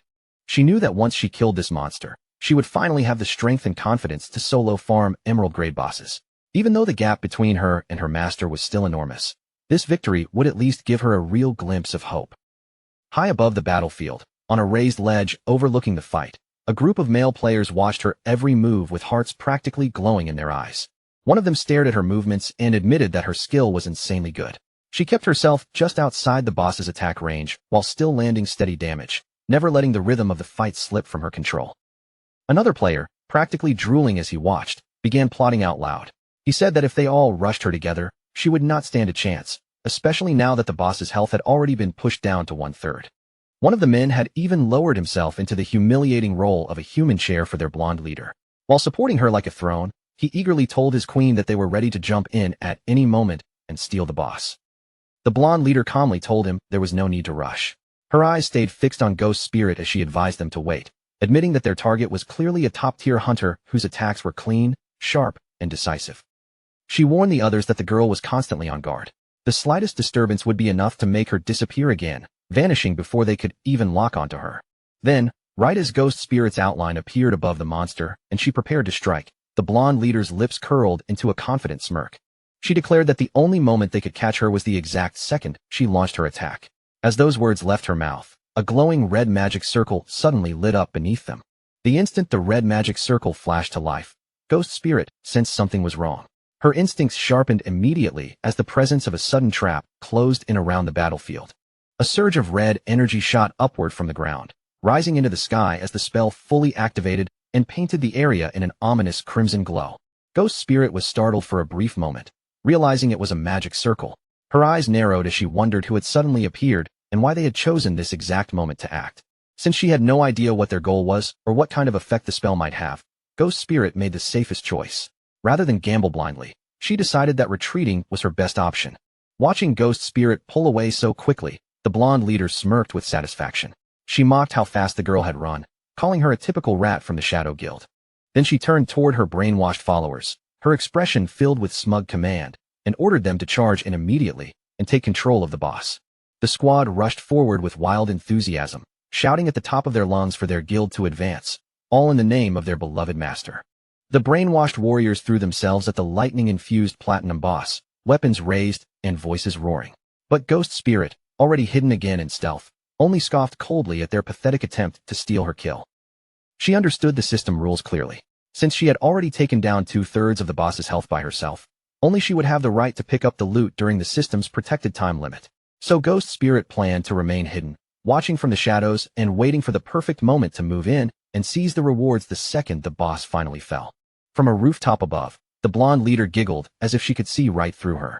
She mocked Ghost Spirit for hiding, accusing her of waiting in stealth so she could steal the loot at the last moment. With one final strike, the Cloud Mountain Fog Guild brought down the Platinum-grade Lightning Saber King. But then the system announcement rang out, stating that their battle contribution was only 27.5%, so the loot was locked and could not be picked up for the next 43.5 minutes. The waiting time did not bother them at all. The guild members immediately surrounded the glowing loot in a tight formation, shouting at one another to guard it with everything they had until the timer finally ran out. Ghost Spirit moved in an instant. Like a streak of shadow, she dove straight through the crowd, slipping between the stunned followers and weaving past them before they could react. But just as her hand was about to reach the loot, the blonde leader's smile turned wicked. In a low, satisfied whisper, she said that the target had finally taken the bait. The blonde leader slammed her staff hard against the ground, and another magic circle immediately burst open beneath the battlefield. Ghost Spirit was caught completely off guard. Before she could escape, a massive magic array flared beneath her feet, its light spreading outward and locking her in place. It was the Desire Cage magic array. Ghost Spirit was now completely trapped, unable to move and unable to use any skills. But at the same time, she could not be harmed until the caster personally released her. Around her, the blonde leader's followers erupted into cheers, shouting that their master had caught her. Standing proudly on top of her brainwashed servant like he was a living throne, the blonde leader looked down with triumph and boasted that no matter how good Ghost Spirit's stealth was, she could never escape detection within her range. Her hidden class was finally revealed, Array Master, the ultimate all-around class. Her wind-seeking array spread through the air in an instant, riding every nearby current like invisible threads. Within a 50-meter radius, no target could hide from it once the wind brushed past them. Right after locking onto her prey, she immediately unleashed another spell. This one was the Lifespan Extraction Array, a vicious formation meant to drain away the life force of anyone unlucky enough to be trapped inside its range. System warnings began flashing one after another, showing that Ghost Spirit's lifespan was being shaved away day by day. Her face tightened with panic as she realized her life was really being drained, and she cursed herself for walking straight into such a perfectly prepared trap. Forcing herself to think through the fear, Ghost Spirit quickly reached out to Shadow. She told him she had been ambushed and needed him to come rescue her immediately. Shadow answered without the slightest delay, calmly telling her to send over her location. At the same time, the guild leader watched everything with a faint, confident smile. In truth, her ability could only steal 5 years of lifespan at most. The whole terrifying life-draining display was nothing more than a trick designed to shake her victim's mind and make her panic. From the very beginning, the entire ambush had been staged for one purpose. Her real target was never Ghost Spirit at all, but Shadow. She wanted to draw him out and avenge her older brother, Song Fei. This woman was Song Xiaoyu, Song Fei's younger sister, and revenge was the only thing burning in her eyes. Then, without warning, a terrifying pressure rippled across the sky. The air above them twisted and distorted, as if some massive force had suddenly torn through the space overhead. Song Xiaoyu's eyes snapped wide open the moment she felt it. That crushing disturbance told her everything she needed to know. Shadow had arrived. A crimson slash ripped across the sky like a blade of blood-red lightning. Before the brainwashed followers could even react, their bodies were cut apart, and in just a single second, the entire guard squad was completely wiped out. When the chaos settled, Shadow was already standing calmly among the scattered loot, looking as if he had simply stepped into the battlefield by chance. Ghost Spirit rushed to thank her master, her voice filled with relief after being pulled back from danger. Shadow had no memory of this guild at all. To him, they looked like nothing more than a group of low-level players trying to bully others and take whatever advantage they could get. Without wasting another second, Shadow sprang into the air and told Ghost Spirit to stay where she was. His gaze locked onto the leader standing on the rooftop, and he said he would deal with that person first. As Shadow shot straight toward her, Song Xiaoyu threw her head back and laughed with a twisted sense of triumph. Her voice was full of hatred as she dared him to come closer. But Song Xiaoyu still had one final card waiting. She activated her resurrection array, and in the next moment, the teammates Shadow had just killed reappeared inside her magic circle instead of returning to their normal respawn points. The freshly revived followers immediately launched themselves into the air, blocking Shadow's path with reckless determination. They shouted that he had already fallen into their trap, surrounding him before he could reach Song Xiaoyu. Shadow's eyes sharpened in surprise as he realized something was off. Somehow, these people were able to follow his movements, even though they should not have been capable of tracking him so accurately. And the situation was even worse than that. As the followers rushed toward him through the air, huge paper bomb talismans on their backs began to glow with dangerous light. Song Xiaoyu wasted no time and activated her explosion array, setting off the trap she had prepared around Shadow. A blinding explosion swallowed the sky in an instant. Fire, smoke, and shattered debris erupted around Shadow, wrapping him in a roaring blast while Ghost Spirit stared up in stunned horror. Song Xiaoyu laughed like she had finally lost control, her eyes fixed on the towering pillar of flames. She screamed for Shadow to die, then cried out to her dead brother, declaring that she had finally taken revenge for him. But as the smoke slowly began to thin, a dark figure emerged from within the blast. Shadow stepped forward without panic, calmly realizing that this entire operation had been aimed at him from the very beginning. The system confirmed that his shield of black light had been destroyed, but his health bar was still almost completely full. Shadow looked at Song Xiaoyu with casual indifference and admitted she had done fairly well, since she had at least managed to strip away one layer of his defense.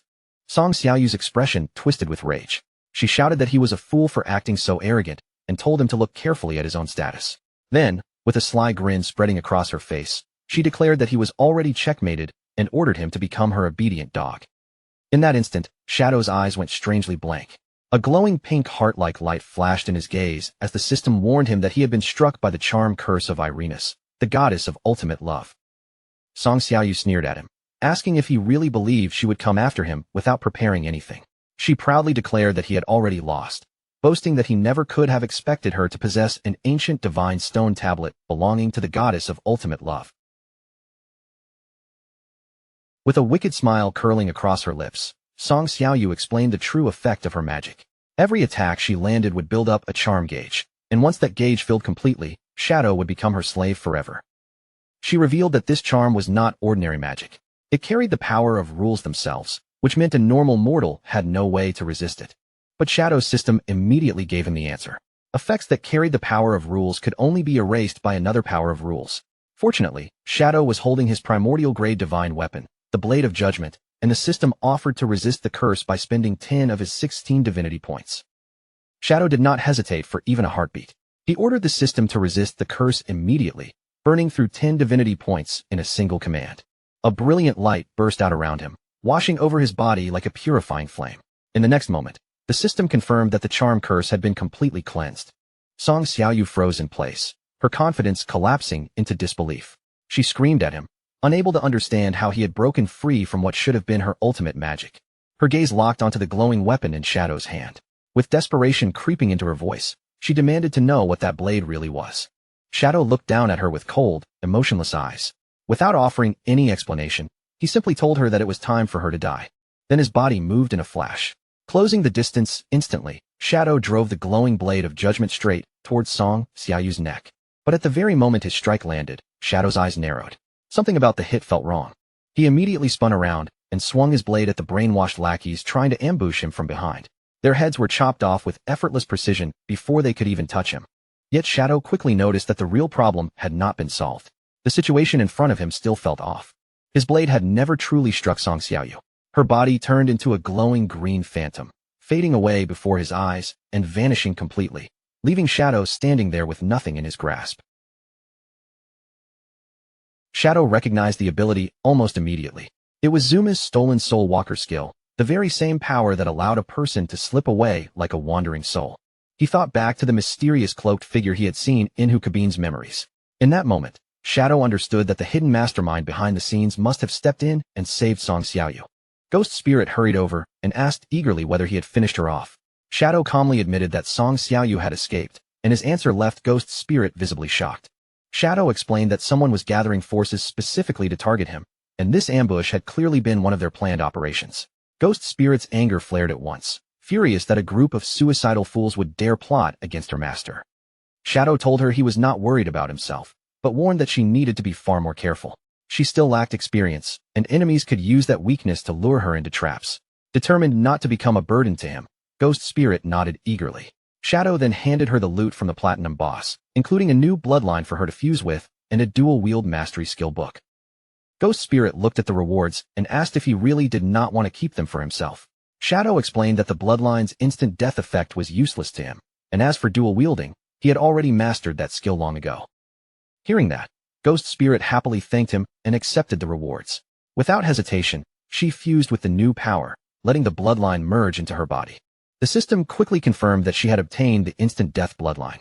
From now on, each of her attacks could apply instant death points, and once the gauge filled up, the target would be executed on the spot. Shadow told Ghost Spirit that this bloodline would push her damage to an entirely new level. Then he added that 2 new NPCs were already waiting at their guild hideout, both carrying useful functions, which made Ghost Spirit gasp with sudden excitement. Shadow then said his next step was to head for the Basha region and grind until he reached level 30. Before leaving, he assigned Ghost Spirit to keep watch over the foreign player guilds and the Cloud Mountain Fog Guild, and she accepted the task immediately. Far away from the battlefield, deep inside a mysterious cave, a burst of blue light suddenly flashed. A battered Song Xiaoyu fell out of the glow and collapsed hard onto the cold stone floor. Standing above her was the red-eyed leader, his gaze cold and filled with displeasure.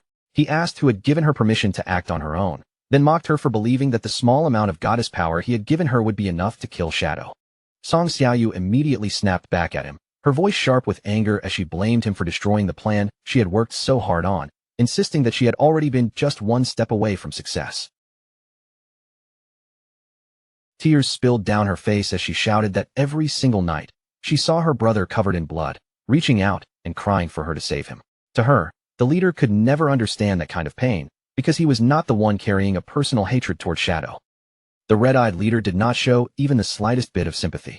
He only stared down at her coldly and called her nothing more than a foolish woman. Then the darkness behind him slowly split apart, and one figure after another appeared from the shadows, all of them staring with glowing red eyes. The leader's voice turned heavy as he asked her which one of them did not carry a blood-deep grudge against Shadow. He warned her that if her selfish little move ended up ruining their grand plan, the others would not spare her for even a second. They would rip her apart themselves, because none of them believed Shadow could be brought down by one person acting alone. Standing over her like a living wall, the leader lowered his gaze and told her that if she truly wanted revenge, then she had only one choice left: obey the plan and follow orders. Song Xiaoyu collapsed on the floor, her tears still falling as her resistance finally broke. With her voice trembling, she lowered her head and agreed. The red-eyed leader stepped forward, his presence silencing the room, and announced to everyone gathered in the darkness that the time had finally come to begin. Red lightning crawled violently across the branded mark on his arm, flashing through the gloom, while Zentile and the other members of the Black Dragon Guild watched in tense silence. He lifted his hand high, and a massive surge of crimson energy gathered around him before blasting upward into the air like a bloody storm. As he unleashed his skill, Murderous Intent Wave, the red-eyed leader began drawing in the kill values of other players, absorbing them layer by layer to force his own stats even higher. The system quickly confirmed the result. His stacked stats had already reached 450 layers, giving him a terrifying 900% boost to his attributes. But even that was not enough to satisfy him. The leader let out a disappointed sigh and said that if they had included the kill values from the Cloud Mountain Fog Guild, the total would have reached 500 layers. His red eyes then shifted toward Song Xiaoyu, who was still kneeling on the ground, and he told her that because of her mistake, their entire operation now had to be delayed. Song Xiaoyu immediately begged for forgiveness, saying she was willing to accept any punishment. The red-eyed leader answered in a cold, careless tone, telling her to apologize properly to the rest of the crew and leaving her fate in their hands. Behind Song Xiaoyu, two sinister subordinates broke into creepy laughter and even thanked their boss, making her whole body shake with fear. As the leader turned and walked away, he said he would personally farm the final 50 stacks of kill values, while everyone else was to stay exactly where they were. Behind him, the thugs lunged towards Song Xiaoyu, yanking at her clothes as she screamed desperately for them to stop. Stepping deeper into the darkness, the red-eyed leader quietly noted that there was only one final piece missing before they could kill Shadow once and for all. Behind him, Song Xiaoyu looked on with her face flushed in panic and humiliation, while pieces of clothing flew into the air and her terrified screams continued echoing through the room. Meanwhile, Shadow was focused on a huge list of boss locations that his recruits had sent over. The map was packed with coordinates, marking Emerald Tier and Platinum Tier bosses scattered all throughout the dungeon. Looking over the information, Shadow realized that this phantom dungeon was practically a treasure mine full of high-level bosses. The only reason no one had been able to farm them properly was because the Thief Saint had kept everyone from pushing too far inside. But for Shadow, this place was nothing short of a perfect hunting ground. He summoned Osiris without hesitation, thinking that dozens of bosses were exactly what he needed if he wanted to reach level 30 quickly. His plan was simple and bold. He wanted to gather enough experience in one sweep so he could push straight through his 4th class advancement all at once. Down at the entrance of the Phantom Dungeon, Lu Jianfeng and the bald leader of Shu Dao Mountain Guild were already calling Shadow over, clearly eager to point him toward the next target. But the moment Shadow arrived, the two of them started arguing. Lu Jianfeng wanted to head to the 3rd floor because the Shadow Knight dropped excellent assassin equipment. The bald leader immediately disagreed, insisting that the 4th floor's bone-rotting giant lizard was a much better choice. Lu Jianfeng shot back that the giant lizard was an absolute nightmare to fight, but the bald leader stubbornly claimed he was only thinking about efficiency. Shadow cut them both off and told them to shut up. He decided they would clear the dungeon one floor at a time, and whichever person found the boss first would be the one to lead the way. The bald leader instantly puffed himself up and bragged that he had found the soul-devouring witch, but Lu Jianfeng snapped at him, yelling that they had discovered it together, and that the boss had nearly killed them both. Lu Jianfeng's expression turned nervous as he warned Shadow that this boss's fighting mechanics were extremely troublesome and annoying to deal with. The system soon identified their target, a level 20 emerald grade boss known as the soul-devouring witch, Ella. The bald leader quickly began explaining her 4 combat phases, saying that she opened the fight with a soul fire shield that could block all incoming damage while releasing cursed spirits capable of dealing massive area damage. But before he could even finish his explanation, Shadow had already moved. In an instant, he unleashed Shadow Slash, and the terrifying boss was completely destroyed on the spot. The system immediately confirmed the kill and showered Shadow with rewards. 180,000 experience points, 92 evolution points, 87 years of tradable lifespan, 9 pieces of equipment, and 4 skill books. The bald leader stood there completely stunned, his eyes nearly popping out as he screamed that Shadow had just vaporized her. He cried out that when he and Lu Jianfeng fought that same boss, they had struggled for half an hour and still failed to break through her shield. Lu Jianfeng immediately reminded him that if he had not been hiding in the back the whole time, the fight would not have been so difficult. The bald leader quickly defended himself, claiming that he had only been keeping an eye out for that sneaky thief kid. Shadow calmly collected the golden lifespan orbs from the assassin gear, then told the other two that they could divide up everything else before he moved on to the next target. Just then, the entire dungeon trembled as an enormous skeletal beast appeared, its heavy presence shaking the ground beneath their feet. The system identified it as a level 20 platinum boss, the bone-war elephant Taurus. But to Shadow, its massive size meant nothing. He rushed forward and attacked instantly, cutting into the monster with a storm of deadly slashes. The system confirmed another kill, rewarding Shadow with 120,000 experience points, 64 evolution points, 55 years of lifespan, 6 pieces of equipment, and 3 skill books. Behind him, his 2 lazy guides immediately dove into the dirt, scrambling to pick up the leftover loot. From that point on, the dungeon turned into a one-sided speed run of slaughter. On the 3rd floor, Shadow found the emerald-grade Shadow Knight Sharon and cut it down in a single clean motion. Next came the platinum-grade Molten Giant, Ball. Before the massive creature could even launch an attack, Shadow's blade flashed, and the giant was sliced straight in half. Then the emerald-grade Death Language Priest, Solon, stepped into his path, only to fall moments later as another lifeless body on the dungeon floor. Shadow moved so fast he was almost impossible to follow. One boss after another appeared before him, and one after another, they were completely erased. The gatekeeper Yes Hen, the poison hand Dr. Sunda, the witch of the ruined Kingdom Vox, and the intellectual magic child Wu Bin were all taken down in rapid succession, none of them lasting long enough to slow him down. At last, Shadow defeated a colossal skeleton serpent known as the offspring of the Bone King, Phelan, earning yet another huge burst of experience and lifespan. Before long, the system announced that he had reached level 30. Shadow was clearly thrilled as he checked over his stats, unable to hide his excitement at the progress he had made. After calculating the numbers, he realized he still needed another 400,000 experience points to unlock his 4th class advancement. Judging by the rewards so far, he figured that defeating 3 more bosses should be enough.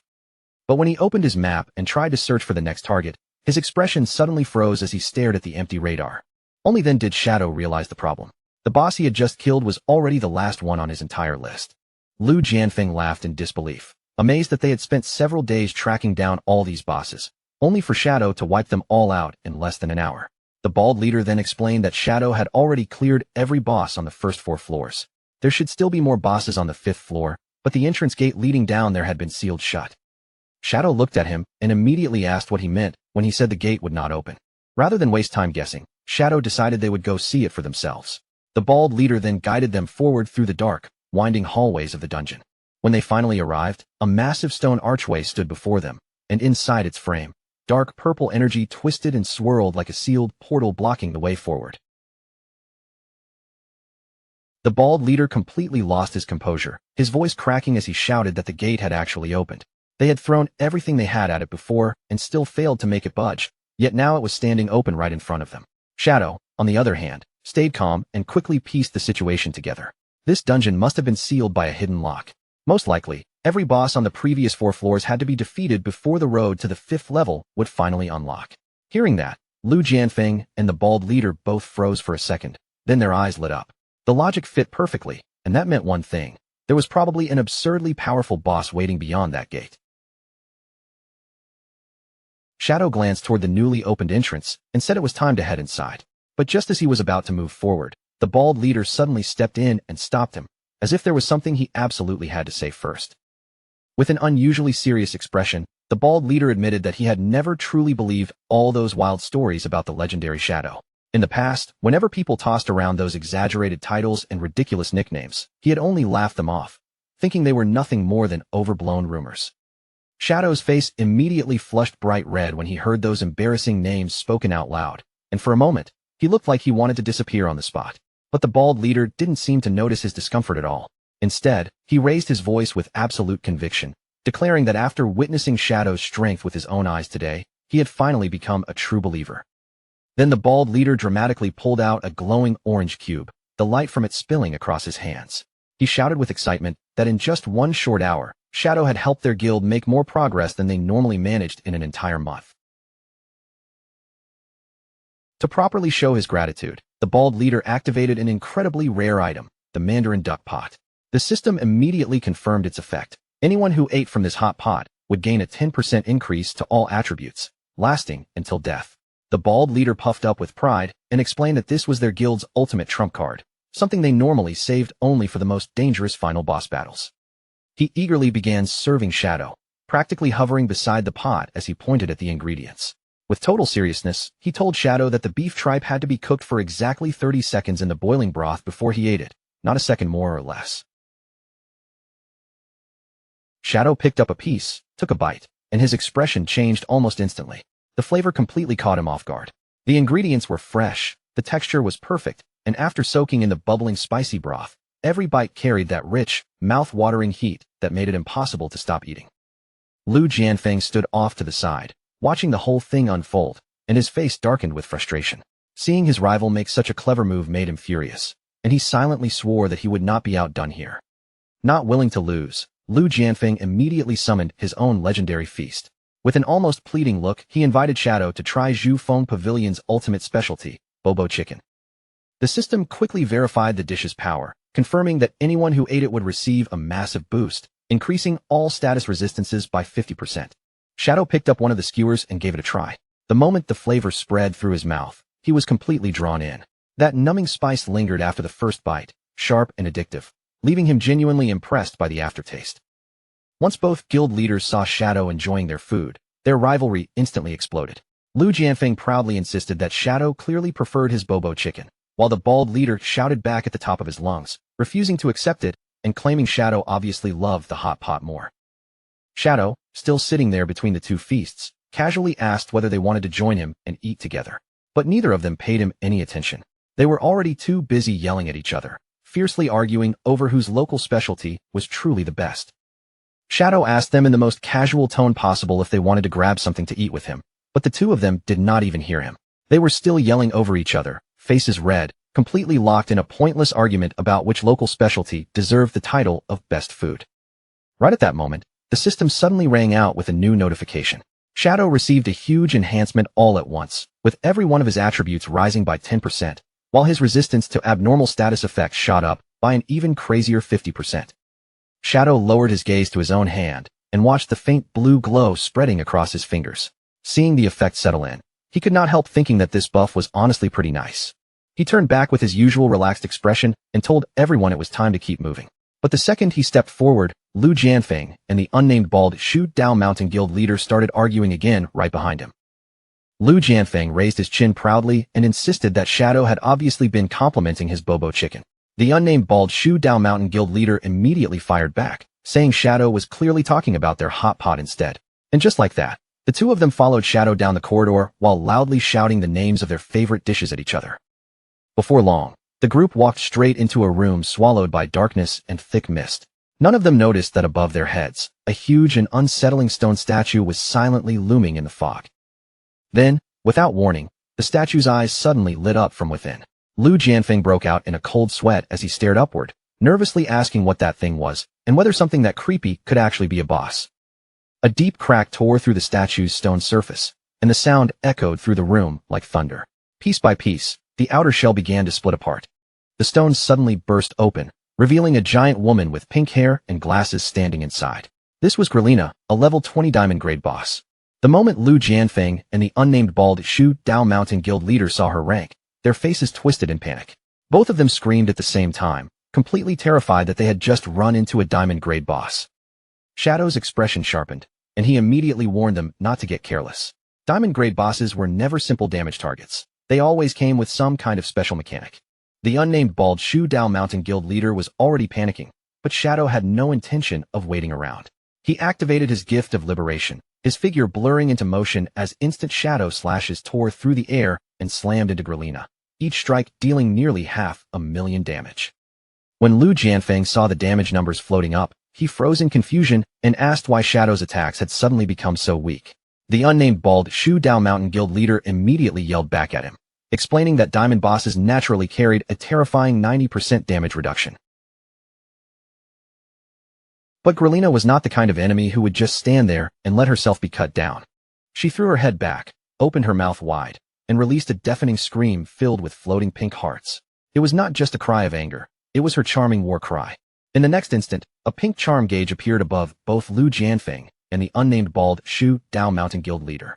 The bars began filling at a frightening speed, climbing so fast there was barely any time to react. Shadow noticed it immediately and raised his magic resistance shield without hesitation. At the same time, he realized how dangerous this was. Once they were charmed, they would not just lose control for a moment, they would become the boss's mindless servants forever. But for the unnamed bald Shu Dao Mountain Guild leader, Shadow's reaction came a step too late. His charm gauge instantly reached its limit. His eyes turned into glowing pink hearts, and with tears streaming down his face, he suddenly started crying out for his mommy like he had completely lost his mind. Lu Jianfeng's own gauge had only climbed to 70%, and seeing his rival fall first made him furious.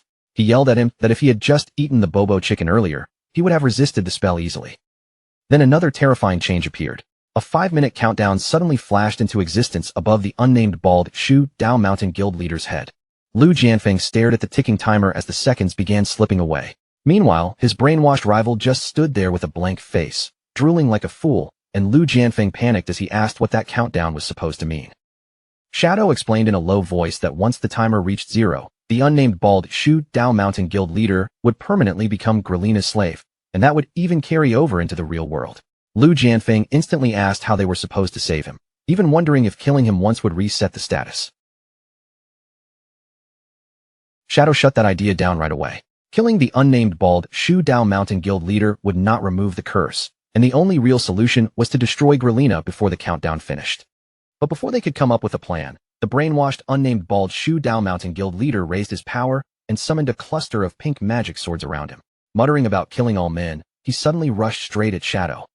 Lu Jianfeng's eyes widened, and he immediately screamed out a warning. Without wasting a second, Lu Jianfeng sprang upward and kicked the unnamed bald Shu Dao Mountain Guild leader clean out of the air. The moment they hit the ground, Lu Jianfeng wrapped his arm around him in a tight chokehold and held him back with all his strength. Then he shouted for Shadow to ignore this idiot and focus on dealing with the boss. Across the room, Grelina calmly opened the red spellbook in her hands. A strange pink light spread out, and 3 chubby human servants suddenly appeared in front of her. Each one had a pink heart mark stamped on their forehead, and they all chanted the same phrase together: "Girls help girls." Shadow stared at the bizarre enemies in front of him, visibly puzzled by what he was seeing. He wondered whether these things were actually humans, and whether everyone charmed by Grelina ended up becoming strange clone-like monsters just like them. Then the contradiction hit him. In this timeline, he should have been the first player to reach this floor, so there should not have been any previous victims here. So how could Grelina already have so many human slaves? The brainwashed mob charged toward him while still shouting that same slogan. As Shadow watched them close in, he became certain that there had to be some hidden and ugly secret buried in the history of this dungeon. Shadow gathered his power in one concentrated burst, and the energy around him sharpened. Then he unleashed the blade of his Dark Knight ring. A massive red crescent slash swept across the room, cutting through the air with brutal force. In a single strike, all of the servants were destroyed. But that small victory lasted only a moment. Grelina activated her magic again, and in front of them, a huge army of identical servants began spawning one after another, so many that it looked almost endless. As the swarm kept pouring into the room, Shadow's eyes caught a strange red glow coming from Grelina's magic book. He understood it immediately. The reason she could keep summoning these servants was not just her own power, it was that spellbook. Just then, the system notified Shadow that his limit break meter had reached full charge. He quickly judged that this was the perfect time to use his ultimate, because with so many remaining slaves around, he could farm them afterward and refill the meter almost instantly. Shadow did not hesitate. He activated his ultimate, Endless Nightmare, and a vast wave of dark purple energy flooded the room, washing over every enemy at once. Their strength dropped sharply, while Shadow's damage against them surged by 80%. Then Shadow launched himself high into the air, completely ignoring the clones swarming beneath him. His target was never the mob. He aimed his next instant shadow slash directly at the glowing spellbook in Grelina's hands and sliced straight through it, cutting the book in half. Grelina's eyes widened in disbelief as the book shattered apart in front of her. Then her shock twisted into fury. She let out a sharp, enraged screech, and Shadow immediately realized that the fight was moving into her second phase. Grelina suddenly sprang high into the air, then came crashing down with a massive blast of pink heart-shaped energy. The shockwave smashed into the floor and tore it apart beneath her. Shadow dodged the attack with ease, slipping clear before the impact could touch him. As he landed, he noticed that her movement was actually slow, and even worse for her, the blast had wiped out her own summons. But right after that, Shadow noticed something unusual attached to the attack, a strange special effect that had not shown itself yet. A curving beam of pink energy suddenly shot through the chaos and struck the unnamed bald Shu Dao Mountain Guild leader directly in the head. Lu Jianfeng screamed in shock as the timer above them flashed again, now showing only 4 minutes and 25 seconds remaining. He tightened his grip in a panic and frantically shouted at his rival, warning him not to turn into some brainwashed simp. The unnamed bald Shu Dao Mountain Guild leader slowly lifted off the ground, his whole body wrapped in a fierce pink radiance, while the countdown above them continued ticking toward 0. Time slipped away frighteningly fast, and before anyone could fully adjust, the countdown had plunged from more than 4 minutes remaining to a terrifying final 59 seconds. Lu Jianfeng's face changed instantly. He shouted toward Shadow in panic, warning him that the countdown had suddenly collapsed to only 1 minute. The unnamed bald Shu Dao Mountain Guild leader raised one hand into the air, and a vast storm of glowing pink magic swords gathered above him as he unleashed his ultimate skill, 10,000 swords. Lu Jianfeng stared at him in shock, finally realizing that his old rival had grown even stronger than before and had somehow gained access to an ultimate skill. Shadow stayed calm and immediately pointed out the truth. The boss must have strengthened him with a buff, temporarily allowing him to use the ultimate skill of his own class. Only then did Lu Jianfeng understand what was happening, and the confusion in his eyes finally turned into grim determination. Without hesitating any longer, he rushed straight ahead, yelling that although everyone claimed the unnamed bald Shu Dao Mountain Guild leader had the strongest attack, his own defense had never lost to anyone. At the same time, he activated Wind Treading Indestructible, a defensive skill that granted him 1 layer of damage immunity for every 10 meters he sprinted forward. Lu Jianfeng roared that this would finally prove whose power was stronger, then charged head-on into the towering spiral of pink swords without slowing down at all.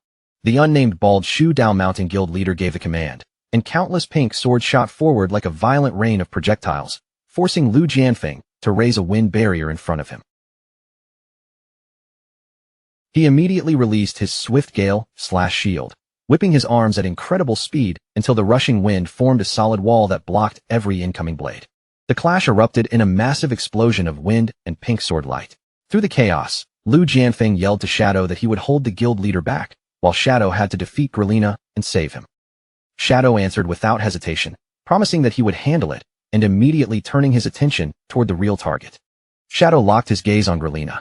She still had 20 million health left, which was already low for a diamond-grade boss, but the timer showed only 40 seconds before the unnamed bald Shu Dao Mountain Guild leader would be enslaved forever.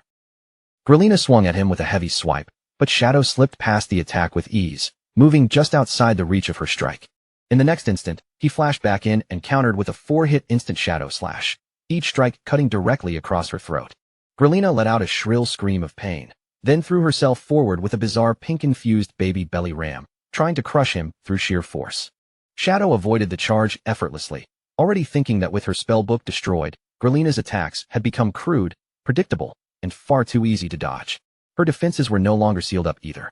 The massive damage reduction she had relied on had fallen sharply, dropping from 90% all the way down to 50%. Shadow seized that opening immediately and drove in another heavy strike, landing the blow cleanly while her guard was exposed.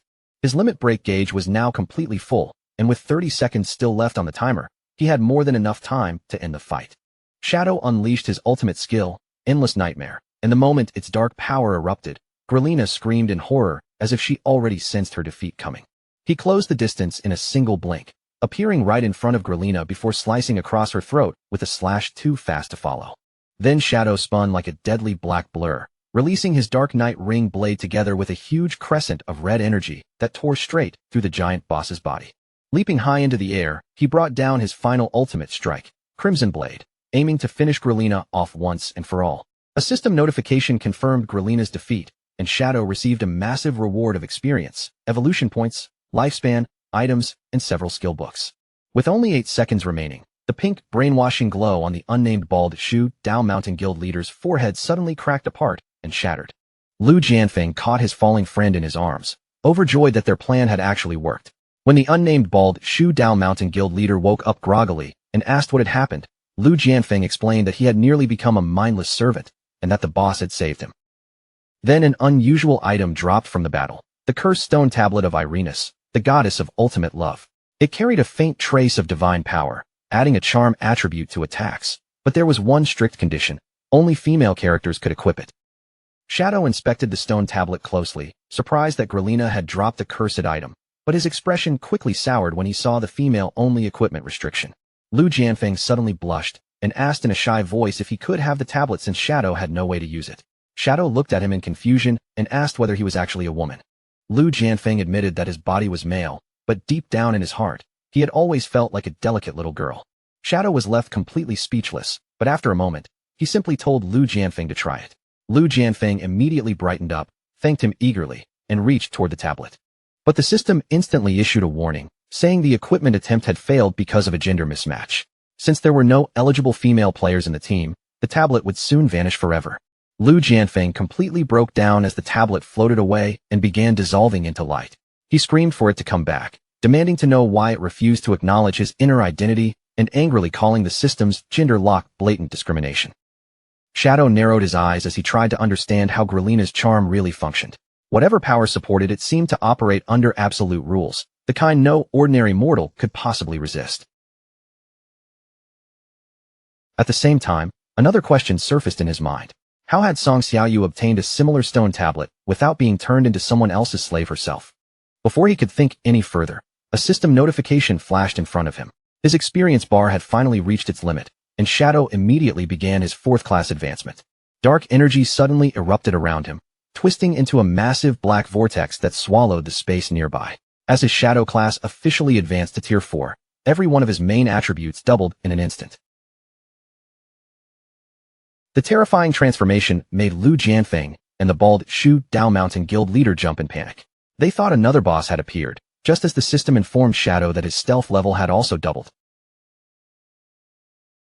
Then another reward appeared. He gained a passive skill that stopped his attacks from breaking invisibility, allowing him to strike while remaining hidden and keeping every stealth-based damage bonus active. And the benefits did not end there. Any attack effect he released while concealed would remain invisible as well, while also receiving an extra bonus equal to half of his total stealth level. Watching the dark vortex fade around him, Lu Jianfeng finally understood what had happened. Shadow was only advancing his class, yet the entire spectacle looked so overwhelming that Lu Jianfeng nearly lost his mind from excitement. Meanwhile, Shadow calmly checked the numbers behind his new strength. After combining his equipment, skills, and class passives, his original stealth level of 21 had shot upward and instantly become an absurd level 42. Even with that massive increase, Shadow did not relax. He knew certain rare classes and special items could still ignore stealth levels entirely, making even the best concealment useless against the wrong opponent.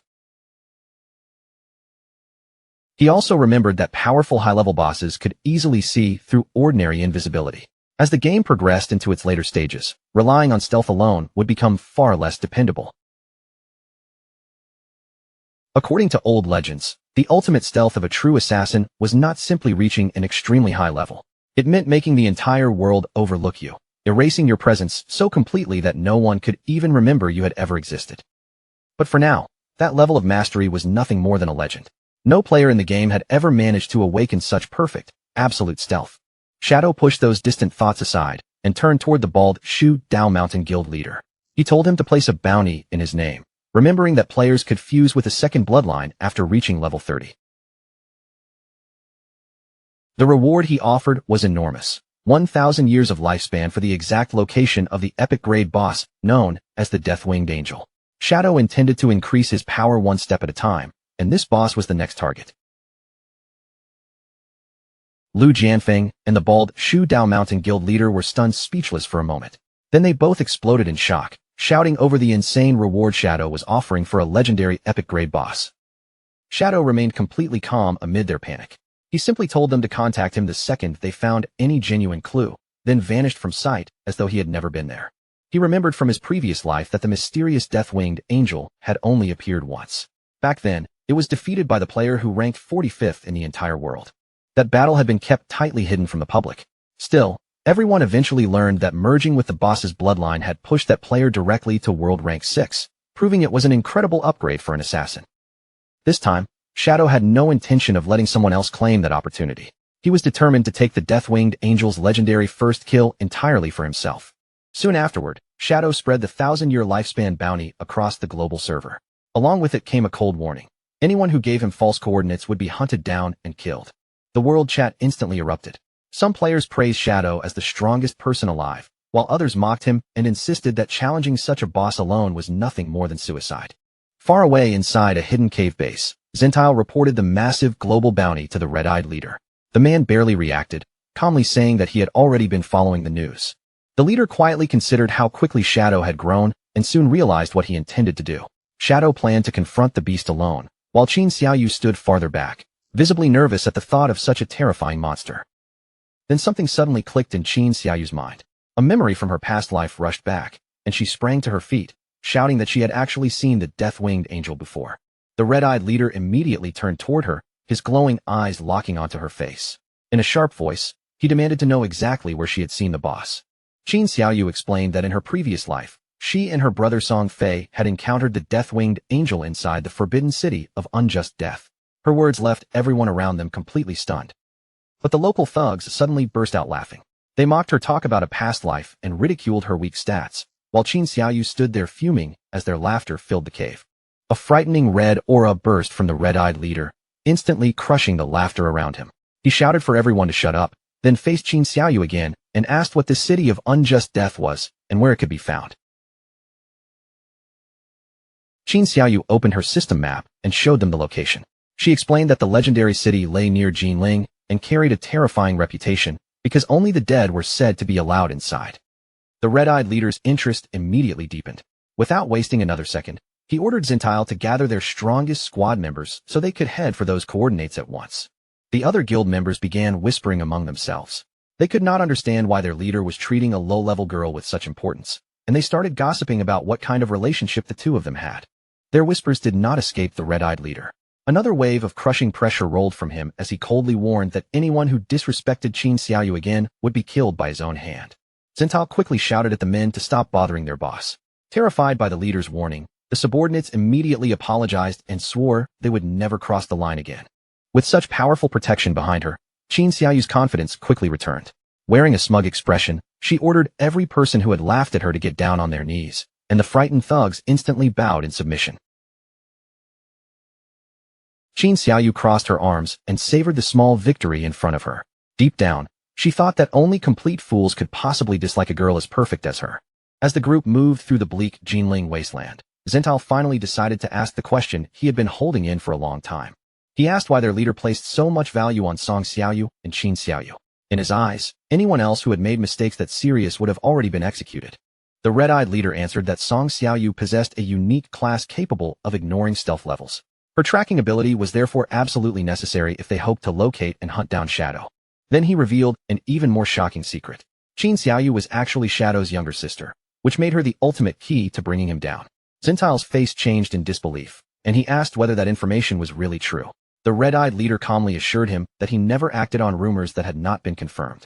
He had gone even further than that. The leader had uncovered Shadow's real-world identity as Qin Feng, an ordinary salaryman living a completely normal life outside the game. Hearing this, Zhentao immediately suggested kidnapping Qin Xiaoyu and using her as a hostage. But the red-eyed leader called him an idiot for thinking the situation would be that simple. He explained that Qin Feng and Qin Xiaoyu were not actually related by blood, because Qin Feng had been adopted. Their relationship had also fallen apart after a bitter dispute within the family. Zhentao quickly offered another idea, suggesting that they expose Shadow's real name to the entire public. The red-eyed leader coldly warned that he would snap Zhentao's neck if he tried something so stupid. Revealing Shadow's name would accomplish nothing, the leader explained. No one would dare challenge him anyway, and exposing the information would only warn Shadow that someone was plotting against him. And once Shadow became alert, he would have no trouble tracing them down. When that happened, he would ruthlessly slaughter every single one of them. That was why Qin Xiaoyu's true value was not simply her connection to Shadow. What truly mattered was her rare ability to remember events from her past life. Zhentao laughed at the very idea of memories from a past life. But the red-eyed leader insisted that those memories were their only real chance of successfully assassinating Shadow. He stressed that they would only have one opportunity to make their move. If they failed to kill Shadow immediately, then absolute doom would be waiting for every one of them. Every move they had made, every resource they had gathered, and every preparation they had completed was all leading toward this single, make-or-break moment. In a fight like this, there was no room for hesitation, because even one tiny moment of delay could decide exactly who survived and who died. Not long afterward, the group reached the coordinates Qin Xiaoyu had given them, and found themselves standing directly before the entrance to the legendary city of Unjust Death. Zhentao leaned over the edge and stared down into the pitch-black abyss below. Seeing nothing but endless darkness, he nervously asked whether they were truly expected to jump, and the red-eyed leader calmly confirmed that they were. Zhentao froze at the thought of throwing himself into that seemingly bottomless void, but the leader gave the order without hesitation, assuring everyone that they would survive the fall. With a confident smile on his face, the red-eyed leader stepped off the edge first. His loyal followers immediately jumped after him, willing to gamble their lives for the sake of completing the mission. Even Zhentao let out a desperate shout as he followed, declaring that he was ready to sacrifice his own life if that was what it took to destroy Shadow once and for all. As they plunged deeper into the darkness, the red-eyed leader's body suddenly slowed, changing from a rapid fall into a gentle hover. His followers stared in shock when they realized their own bodies had stopped falling as well. Completely surrounded by thick, endless darkness, the men cautiously looked around in every direction, wondering whether they had truly entered the feared city of Unjust Death. But their relief vanished almost immediately when they discovered that their lifespans were draining at an absurd speed. Panic spread through the group as they saw the decay rate had increased by 100 million times, leaving each of them with less than a minute to live. Seeing his squad panic, the red-eyed leader acted at once and activated the Stolen Soulwalker class. A glowing green barrier spread around the entire group, sealing them inside its protection. Zhentao quickly praised his boss after realizing that the skill had made them completely immune to the terrifying lifespan drain. But the leader told him not to relax yet, and ordered everyone to focus on what lay ahead. When they looked into the distance, the men were stunned by what appeared before them. A colossal green fortress, glowing faintly as it floated in complete silence through the dark void. The red-eyed leader smiled at the sight and confirmed that the massive floating structure before them was none other than the legendary city of unjust death. Excited that Qin Xiaoyu's coordinates had been perfectly accurate, Xintile immediately began mocking Shadow's plan to challenge this place alone. He boasted that even the strongest player would have been reduced to dust under such an insane lifespan-draining effect. The group marched toward the fortress entrance, but before they could reach it, a sudden system notification appeared in front of them, warning that the enormous gate had been completely sealed shut. Still, the locked gate posed no real problem for the red-eyed leader. Using the power of his Soul Walker class, he easily phased straight through the solid barrier as though it were nothing. Once the squad entered the fortress, they finally breathed a sigh of relief when another system notification confirmed that the horrifying lifespan decay rate had returned to normal. Then, without warning, a level 35 epic boss descended slowly from above. The death-winged angel floated in front of them and demanded to know how they had entered the city without possessing a key. The moment Xintile heard the boss speak, his face tightened with panic. He quickly reminded the others that epic-grade bosses possessed intelligence that was frighteningly close to that of real humans. Unlike the rest of the squad, the red-eyed leader showed no fear at all. He stepped forward with complete confidence and faced the death-winged angel directly. Then, with a calm and serious expression, he claimed that they had come all the way here because they intended to rescue her. The death-winged angel burst into laughter the instant she heard that ridiculous excuse. Calling the red-eyed leader completely insane, she coldly declared that every one of them would die. Death-winged angel showed absolutely no interest in friendship or negotiation. From the moment they appeared before her, it was obvious she saw no reason to treat these intruders as anything but enemies. With open contempt, she mocked them as nothing more than foolish humans from Blue Star. To her, their intrusion was both ridiculous and insulting, and she fully intended to crush their little expedition before it went any further. Roaring for every last one of them to die, the boss instantly summoned an enormous sword into her grasp. With a violent swing, she brought the massive weapon slashing straight toward the entire group. Yet the red-eyed leader and Xintile did not even flinch. They remained perfectly calm as the terrifying strike swept through their bodies as though they were nothing more than empty shadows. Enraged that her opening attack had accomplished absolutely nothing, the angel immediately changed tactics. She folded into a high-speed dive, blazing downward with her glowing blade aimed directly at the red-eyed leader's chest for a killing thrust. But once again, her weapon passed harmlessly straight through him. Wearing a smug expression, the red-eyed leader told her there was no point continuing because every attack she tried was useless. No matter what she did, she simply could not hurt him. Meeting the glow of her eyes without the slightest fear, the leader calmly repeated what he had already come to tell her. He had not entered this place looking for a battle. His real purpose was to save her. As the guardian of the city of unjust death, the angel could barely understand what she was hearing. She scoffed at the ridiculous claim, unable to imagine why a being as powerful as herself would ever need rescuing by a handful of mere mortals. The red-eyed leader then explained the danger closing in on her. A terrifying monster known as Shadow, recognized as the undisputed strongest player on Blue Star, was already hunting her and would eventually come directly for her. The angel immediately burst into laughter. The idea that some human from a newly launched game believed he could defeat her was almost too funny to take seriously. No matter what grand title Shadow carried, she boasted that taking his head would be effortless. But the leader quickly warned her not to underestimate him. Every boss Shadow had chosen to hunt ended up completely destroyed. Worse, Shadow specifically wanted the death-winged angel's overpowered bloodline, and once he stole that power for himself, there might be nothing left capable of stopping him. His blunt honesty finally caught the death-winged angel's attention, and her hostility began to settle.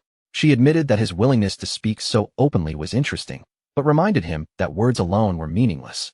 Any real alliance would require proof of genuine sincerity. Without backing away from the demand, the red-eyed leader simply asked what kind of proof she expected them to provide.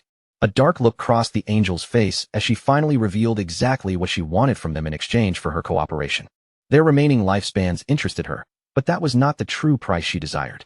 More than anything else, the death-winged angel wanted something far more terrifying, their actual souls.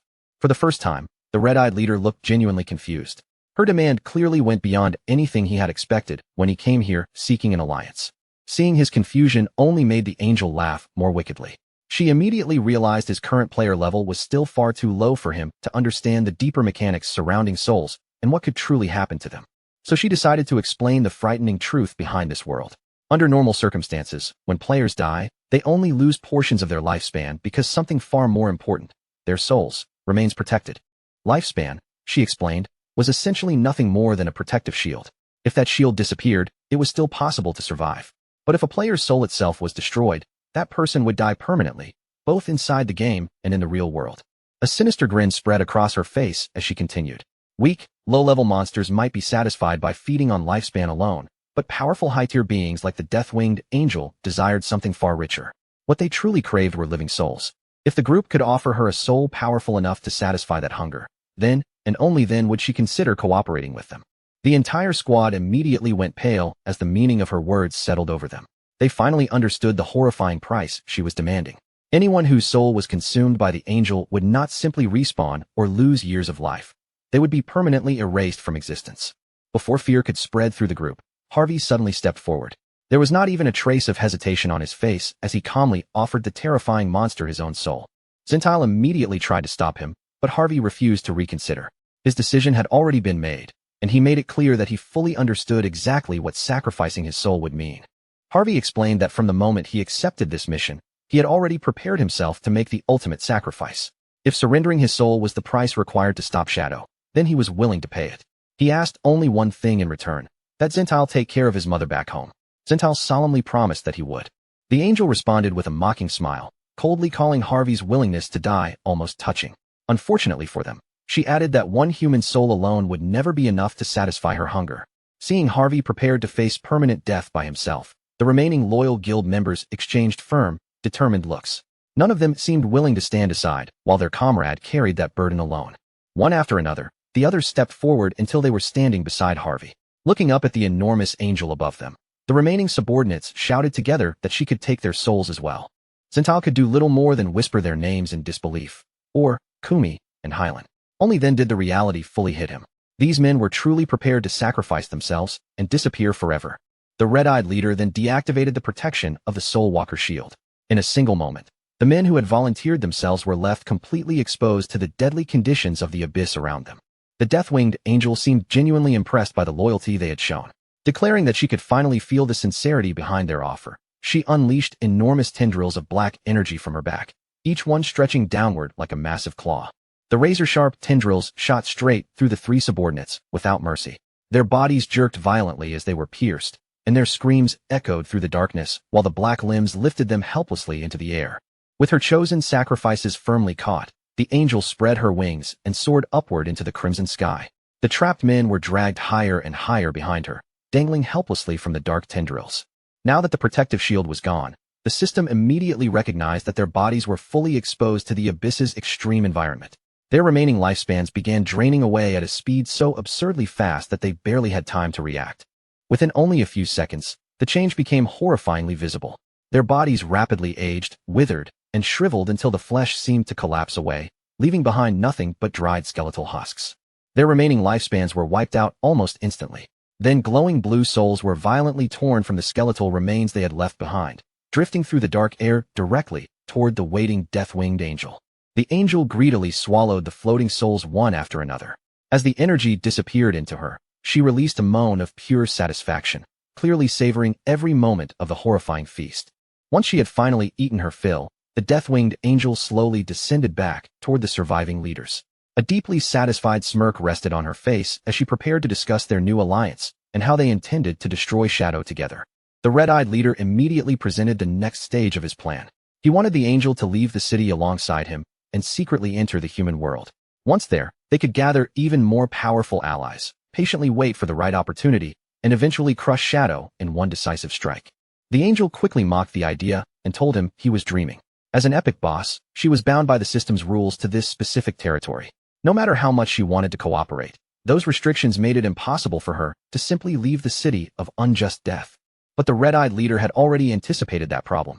Known for finding ways around the system's restrictions, he calmly revealed that there was, in fact, a loophole capable of bypassing the rule that kept her trapped here. To prove exactly what he meant, the leader suddenly attacked the angel himself, deliberately striking her and instantly triggering a duel between them. The unexpected attack completely caught the death-winged angel off guard. Staring at him in confusion, she could not understand why the man who had just formed an alliance with her would suddenly start a fight. The leader immediately explained the trick. As long as the two of them remained in a continuous battle state and stayed close enough to one another, the game would treat the pursuit as part of the fight. That loophole would allow her to ignore her normal territorial boundaries and follow him wherever he went. The death-winged angel was clearly impressed by how thoroughly he had prepared everything in advance. Realizing he had already accounted for even this restriction, she smiled and agreed to follow his plan, now genuinely curious to discover just how powerful this legendary Shadow truly was.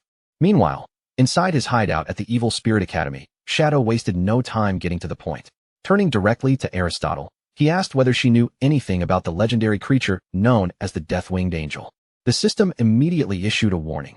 Obtaining that information would cost Shadow 30 full years of lifespan. He paid the price without even hesitating, and because of the arrangement tied to his guild, its shared lifespan pool neatly claimed a 50% cut from the transaction. With the payment accepted, Aristotle began explaining what she knew. According to her information, Death-Winged Angels were divided into two completely different categories: naturally occurring native types, and those created through sacrificial summoning. She first explained the native type.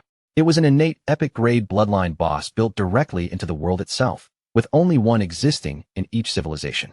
Such a creature could only spawn in absolute darkness, at terrifying depths greater than 9,900 meters below the surface. The second type was the sacrificial summon. Creating one required offering a special feather as the sacrifice, after which a legendary tier boss could be summoned. Unlike the native version, however, the summoned creature's strength would automatically scale according to the level of whoever called it forth. Shadow dismissed that choice almost immediately. At his current level, challenging a legendary boss would be pure suicide. The creature could erase him in an instant before he even had a chance to fight back. Instead, Shadow decided to search for the native type. He spent another 100 years of lifespan to request its location, while the rebate system quietly returned 50 years back into his guild's lifespan pool. But the answer he received was completely unexpected. Aristotle immediately admitted that she had absolutely no idea where one could be found. Shadow's expression instantly darkened. He angrily demanded to know why she had taken such a huge amount of his lifespan when the information she gave him was basically useless. Aristotle calmly explained that native-type spawns appeared entirely at random, meaning even she had no way to divine their exact location. Shadow furiously brought up the ridiculous fee again, but she quickly reminded him that after the rebate, his real loss had only been 50 years of lifespan. She then defended herself, explaining that collecting lifespan was an instinctive rule permanently written into the genes of her species, and therefore something she simply could not change. Still, she offered him another form of help by revealing every location on Blue Star that satisfied the conditions required for such a creature to spawn.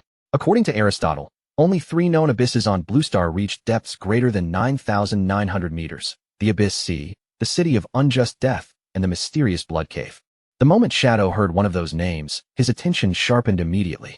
The City of Unjust Death was a place he already had a very special connection to. Realizing that this might be exactly the opportunity he had been waiting for, Shadow quickly pulled out the map and the key connected to the City of Unjust Death and examined them again. With everything suddenly lining up, Shadow decided there was no reason to delay any longer. It was finally time to enter the Forbidden Ruins. He activated his teleportation and vanished, while Aristotle cheerfully wished him a safe journey. Moments later, Shadow appeared near the Jinling Wasteland and found himself standing at the edge of an enormous canyon. After checking the surrounding terrain against his coordinates, he confirmed that he had reached the correct location. Somewhere far beneath that seemingly bottomless chasm lay the City of Unjust Death. Shadow did not hesitate for even a second. He stepped straight off the canyon's edge, letting his body plunge downward at terrifying speed as the darkness of the abyss swallowed him whole. Almost immediately, a system warning flashed before him. He had entered an extremely deadly frenzy zone, and inside this area, his lifespan was being consumed at an unbelievable rate, 100 million times faster than normal. Seeing how dangerous the situation was, Shadow immediately activated his mythic-grade skill, Depths of Darkness. As long as he remained concealed in stealth, the skill reduced the speed of his lifespan decay by a massive 90%. Even that enormous reduction, however, was nowhere near enough to make the abyss safe. His lifespan was still burning away 10 million times faster than normal. At that terrifying rate, every 3 seconds spent inside the abyss would cost him an entire year of his life. Shadow knew he could not afford to waste even a moment. While falling through the darkness, he spotted an eerie green glow in the distance, where towering structures surrounded a massive fortress suspended within the abyss. Without slowing down, Shadow snapped his fingers and summoned his skeletal dragon, Osiris. The moment the enormous undead dragon appeared, Shadow ordered him to fly toward the floating city at the highest speed possible. Osiris immediately surged forward through the darkness, carrying Shadow rapidly across the abyss as the ominous floating ruins grew larger and clearer with every passing second. As soon as they reached the fortress, Shadow leapt from Osiris and pulled out the key belonging to the City of Unjust Death. The key activated successfully, allowing him to cross the barrier and enter the Forbidden Fortress. The instant he stepped inside, The system confirmed that his lifespan consumption had finally returned to its normal rate. Even so, that brief journey through the abyss had already taken a brutal toll. Shadow had lost 10 full years of his life just reaching the fortress. Shadow moved cautiously through the ancient streets, expecting danger around every corner. Yet the deeper he walked, the stranger the place became. The roads were silent, the buildings stood abandoned, and not a single person could be seen. He began wondering whether the entire fortress was actually deserted. Then, without warning, a voice broke through the silence. A cloaked figure suddenly called out to Shadow, laughing excitedly as though seeing a visitor in this forgotten place was an incredibly rare event. The system quickly identified the mysterious figure as Gonkei, a mask merchant. The moment he noticed Shadow, Gonkei eagerly began promoting his merchandise, proudly claiming that some of the finest treasures in the entire game could be found among his collection. Shadow immediately recognized what kind of encounter this was. A rare merchant NPC appearing in a place like this could be carrying extremely valuable goods, so Shadow wasted no time and directly asked Gonkei to show him exactly what he had for sale. Happy to display his collection, Gonkei spread out his merchandise. One after another, brilliantly glowing masks appeared and floated in the air before Shadow, each one radiating the aura of a high-tier item. The system quickly revealed the attributes of the masks. The collection ranged from gold-grade disguise equipment all the way to a powerful diamond-grade Shadow Walker mask, which could significantly increase stealth, movement speed, and damage whenever its wearer remained hidden. Gonkei even displayed an extraordinarily rare legendary epic-grade, lifeless mask. Its special ability could completely erase the accumulated kill value of whoever wore it, but such power came with an equally shocking base price, 5,000 years of lifespan. Shadow's attention, however, locked firmly onto the diamond-grade Shadow Walker mask. Its abilities matched his assassin-style build almost perfectly, making it an ideal upgrade for the way he fought. After only a brief look at its effects, he confidently decided that he wanted to buy it. Gonkei immediately praised Shadow for having excellent taste, but then casually revealed an unpleasant condition. Because the city of unjust death was supposedly closed for the day, the mask's normal price of 3,500 years had somehow skyrocketed all the way to 10,000 years of lifespan. Shadow instantly understood what was happening. The moment Gonkei noticed how interested he was in the mask, the shady merchant had deliberately inflated the price and was clearly trying to squeeze an absurd amount of lifespan out of him. There was no chance Shadow would fall for something so obvious. Paying nearly his entire lifespan reserve for an item normally worth only a fraction of that amount would be an absolutely terrible trade. Even when Gonkei desperately started throwing out supposed discount offers, Shadow rejected every one of them without hesitation and simply walked away. Behind him, the furious merchant began shouting insults, but Shadow did not even bother turning around. Instead, he continued deeper into the area. The fact that an NPC merchant existed inside this fortress convinced him of one thing. There had to be powerful, high-tier bosses somewhere nearby. Meanwhile, far away among the ruins of Zhanghai City, the red-eyed leader suddenly appeared high in the sky. With every preparation finally completed, he declared the assassination operation against Shadow officially underway. His next move was even more terrifying. He intended to summon the horrifying death-winged angel directly into the human world. At that same time, Little Black finished taking down another powerful monster. Standing beside Captain Enyu, he excitedly celebrated yet another victory over a platinum-grade boss. Enyu, however, let out a long sigh. With the recent dangers finally calming down, everyday life had become strangely peaceful, and to her, things were starting to feel almost a little too quiet and boring. Little Black immediately caught the meaning behind her complaint and started teasing her. With a knowing tone, he told Enyu that she might as well stop pretending and simply admit that what she really wanted was to see Shadow again. Caught off guard, Enyu immediately blushed. She admitted that she really did want a chance to become closer to such a legendary player. Wang Meng, however, silently judged her from the side, already convinced that her true goal was much simpler. She was probably hoping Shadow would give her even more high-level equipment. Wang Meng then pointed out that Shadow rarely coming to their ruins was actually something worth celebrating. After all, if someone as powerful as Shadow no longer needed to appear constantly, it meant the region had finally become stable enough to survive without him. But their relaxed conversation ended without warning. A deafening explosion suddenly erupted somewhere nearby, sending a violent shockwave through the ruins and shaking the entire city beneath their feet. Everyone immediately looked upward in alarm. Above the respawn point in the very center of Zhanghai City, an enormous storm of crimson energy was violently expanding, twisting through the sky like a disaster had suddenly torn open the heavens. Before Enyu could even understand what she was looking at, an urgent voice message suddenly reached her. The speaker's terrified warning made one thing clear. Something catastrophic was already unfolding inside the city. The moment Enyu heard the report, her face changed completely. An epic-grade boss had somehow appeared without warning, not outside the city's defenses, but directly in the middle of Zhanghai City itself. Crimson feathers began raining down from the sky, and every player they touched was instantly vaporized. Through flashes of blood-red lightning, the enormous silhouette of a dark-winged angel slowly descended, bringing overwhelming death and destruction with it. Then the system issued the horrifying confirmation everyone feared. A level 35 epic-grade boss known as the Death-Winged Angel had successfully been summoned into the human world, turning the nightmare above Jianghai City into a terrifying reality. Players who had already been killed began respawning inside the plaza, only to immediately erupt into terrified screams. None of them could understand how an epic-grade monster had suddenly appeared right in the heart of Jianghai City, especially directly above the place where they were forced to return after death. They were given no time to think, regroup, or even run. The Death-Winged Angel raised its power and unleashed an enormous lightning slash across the plaza, instantly wiping out the newly respawned players all over again. The solo players quickly realized the horrifying trap they had fallen into. Because the monster was attacking the spawn point itself, every death simply brought them back into the same killing zone. Unless the city guards somehow rescued them, they would continue dying again and again until their remaining lives were exhausted and permanent death finally claimed them. Panic rapidly turned into despair throughout the ruins. With the respawn area under attack and escape seemingly impossible, the trapped players began to understand that Jianghai City might be facing complete and total destruction. And Yu took cover behind a section of crumbling debris and watched the devastation unfolding around her. After seeing the monster erase groups of players with almost effortless attacks, she knew there was no exaggeration in its ranking. This terrifying destructive power truly belonged to an epic-grade boss. In that desperate moment, and you knew there was only one person powerful enough to have any chance of stopping the chaos consuming Jianghai City. With no other option left, she immediately decided to contact Shadow. Shadow was handling guild matters at his base, when Inu suddenly rushed in with an alarming report. A Death-Winged Angel had appeared without warning among the ruins of Jianghai City, catching even him completely off guard.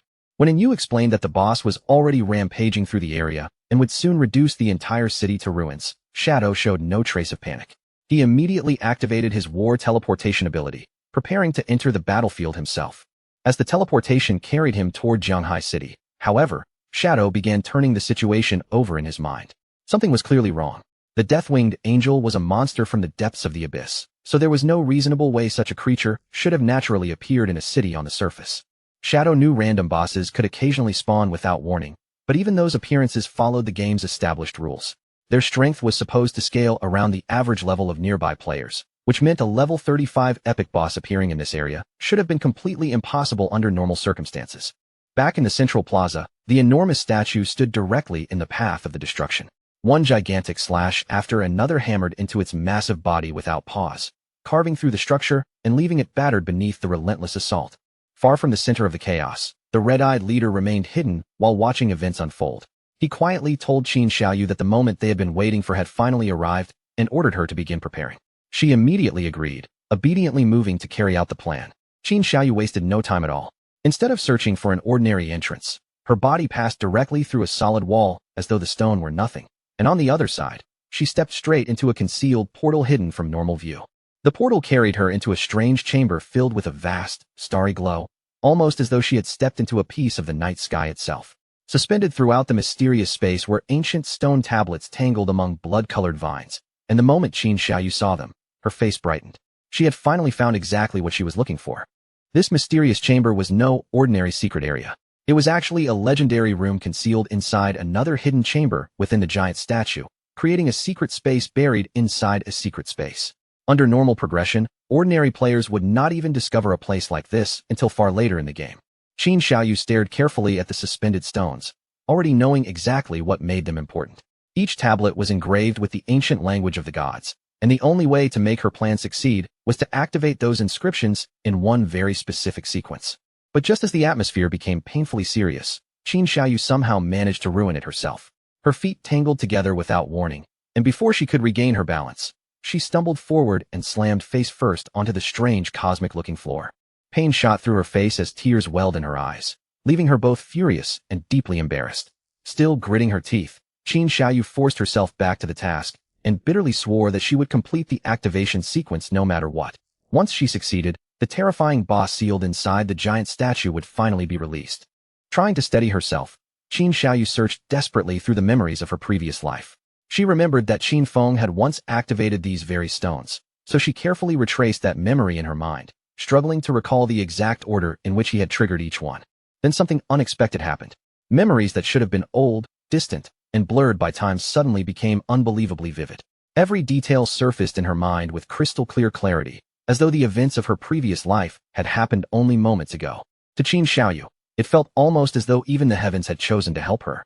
With this suddenly restored knowledge in her hands, her confidence surged. She would use it to kill Shadow and reclaim everything she was convinced had always belonged to her. As Qin Xiaoyu lifted her hand toward the glowing runes, she silently justified everything she was about to do. In her mind, Qin Feng had no right to blame her for any of this. After all, she believed he had been the one to betray and wrong her first. Her thoughts drifted back to their previous life, when Qin Feng had treated her completely differently. Whenever difficult levels blocked her path, he carried her through them. He constantly helped improve her equipment, and whenever she became upset or discouraged, he stayed beside her and comforted her until she felt better. But in this new timeline, everything had changed. Qin Feng had completely abandoned her and left her to struggle on her own, forcing her to fend for herself without the support she once took for granted. In Qin Xiaoyu's eyes, all the misery she was suffering now was entirely his fault. Refusing to question her feelings for Song Fei, Qin Xiaoyu angrily insisted that loving him had never been wrong. She told herself she no longer needed Qin Feng's help to become stronger. With that declaration burning in her heart, she activated the final rune. At once, the giant statue responded. The enormous eye suddenly snapped open, and an eerie blue light blazed out from within.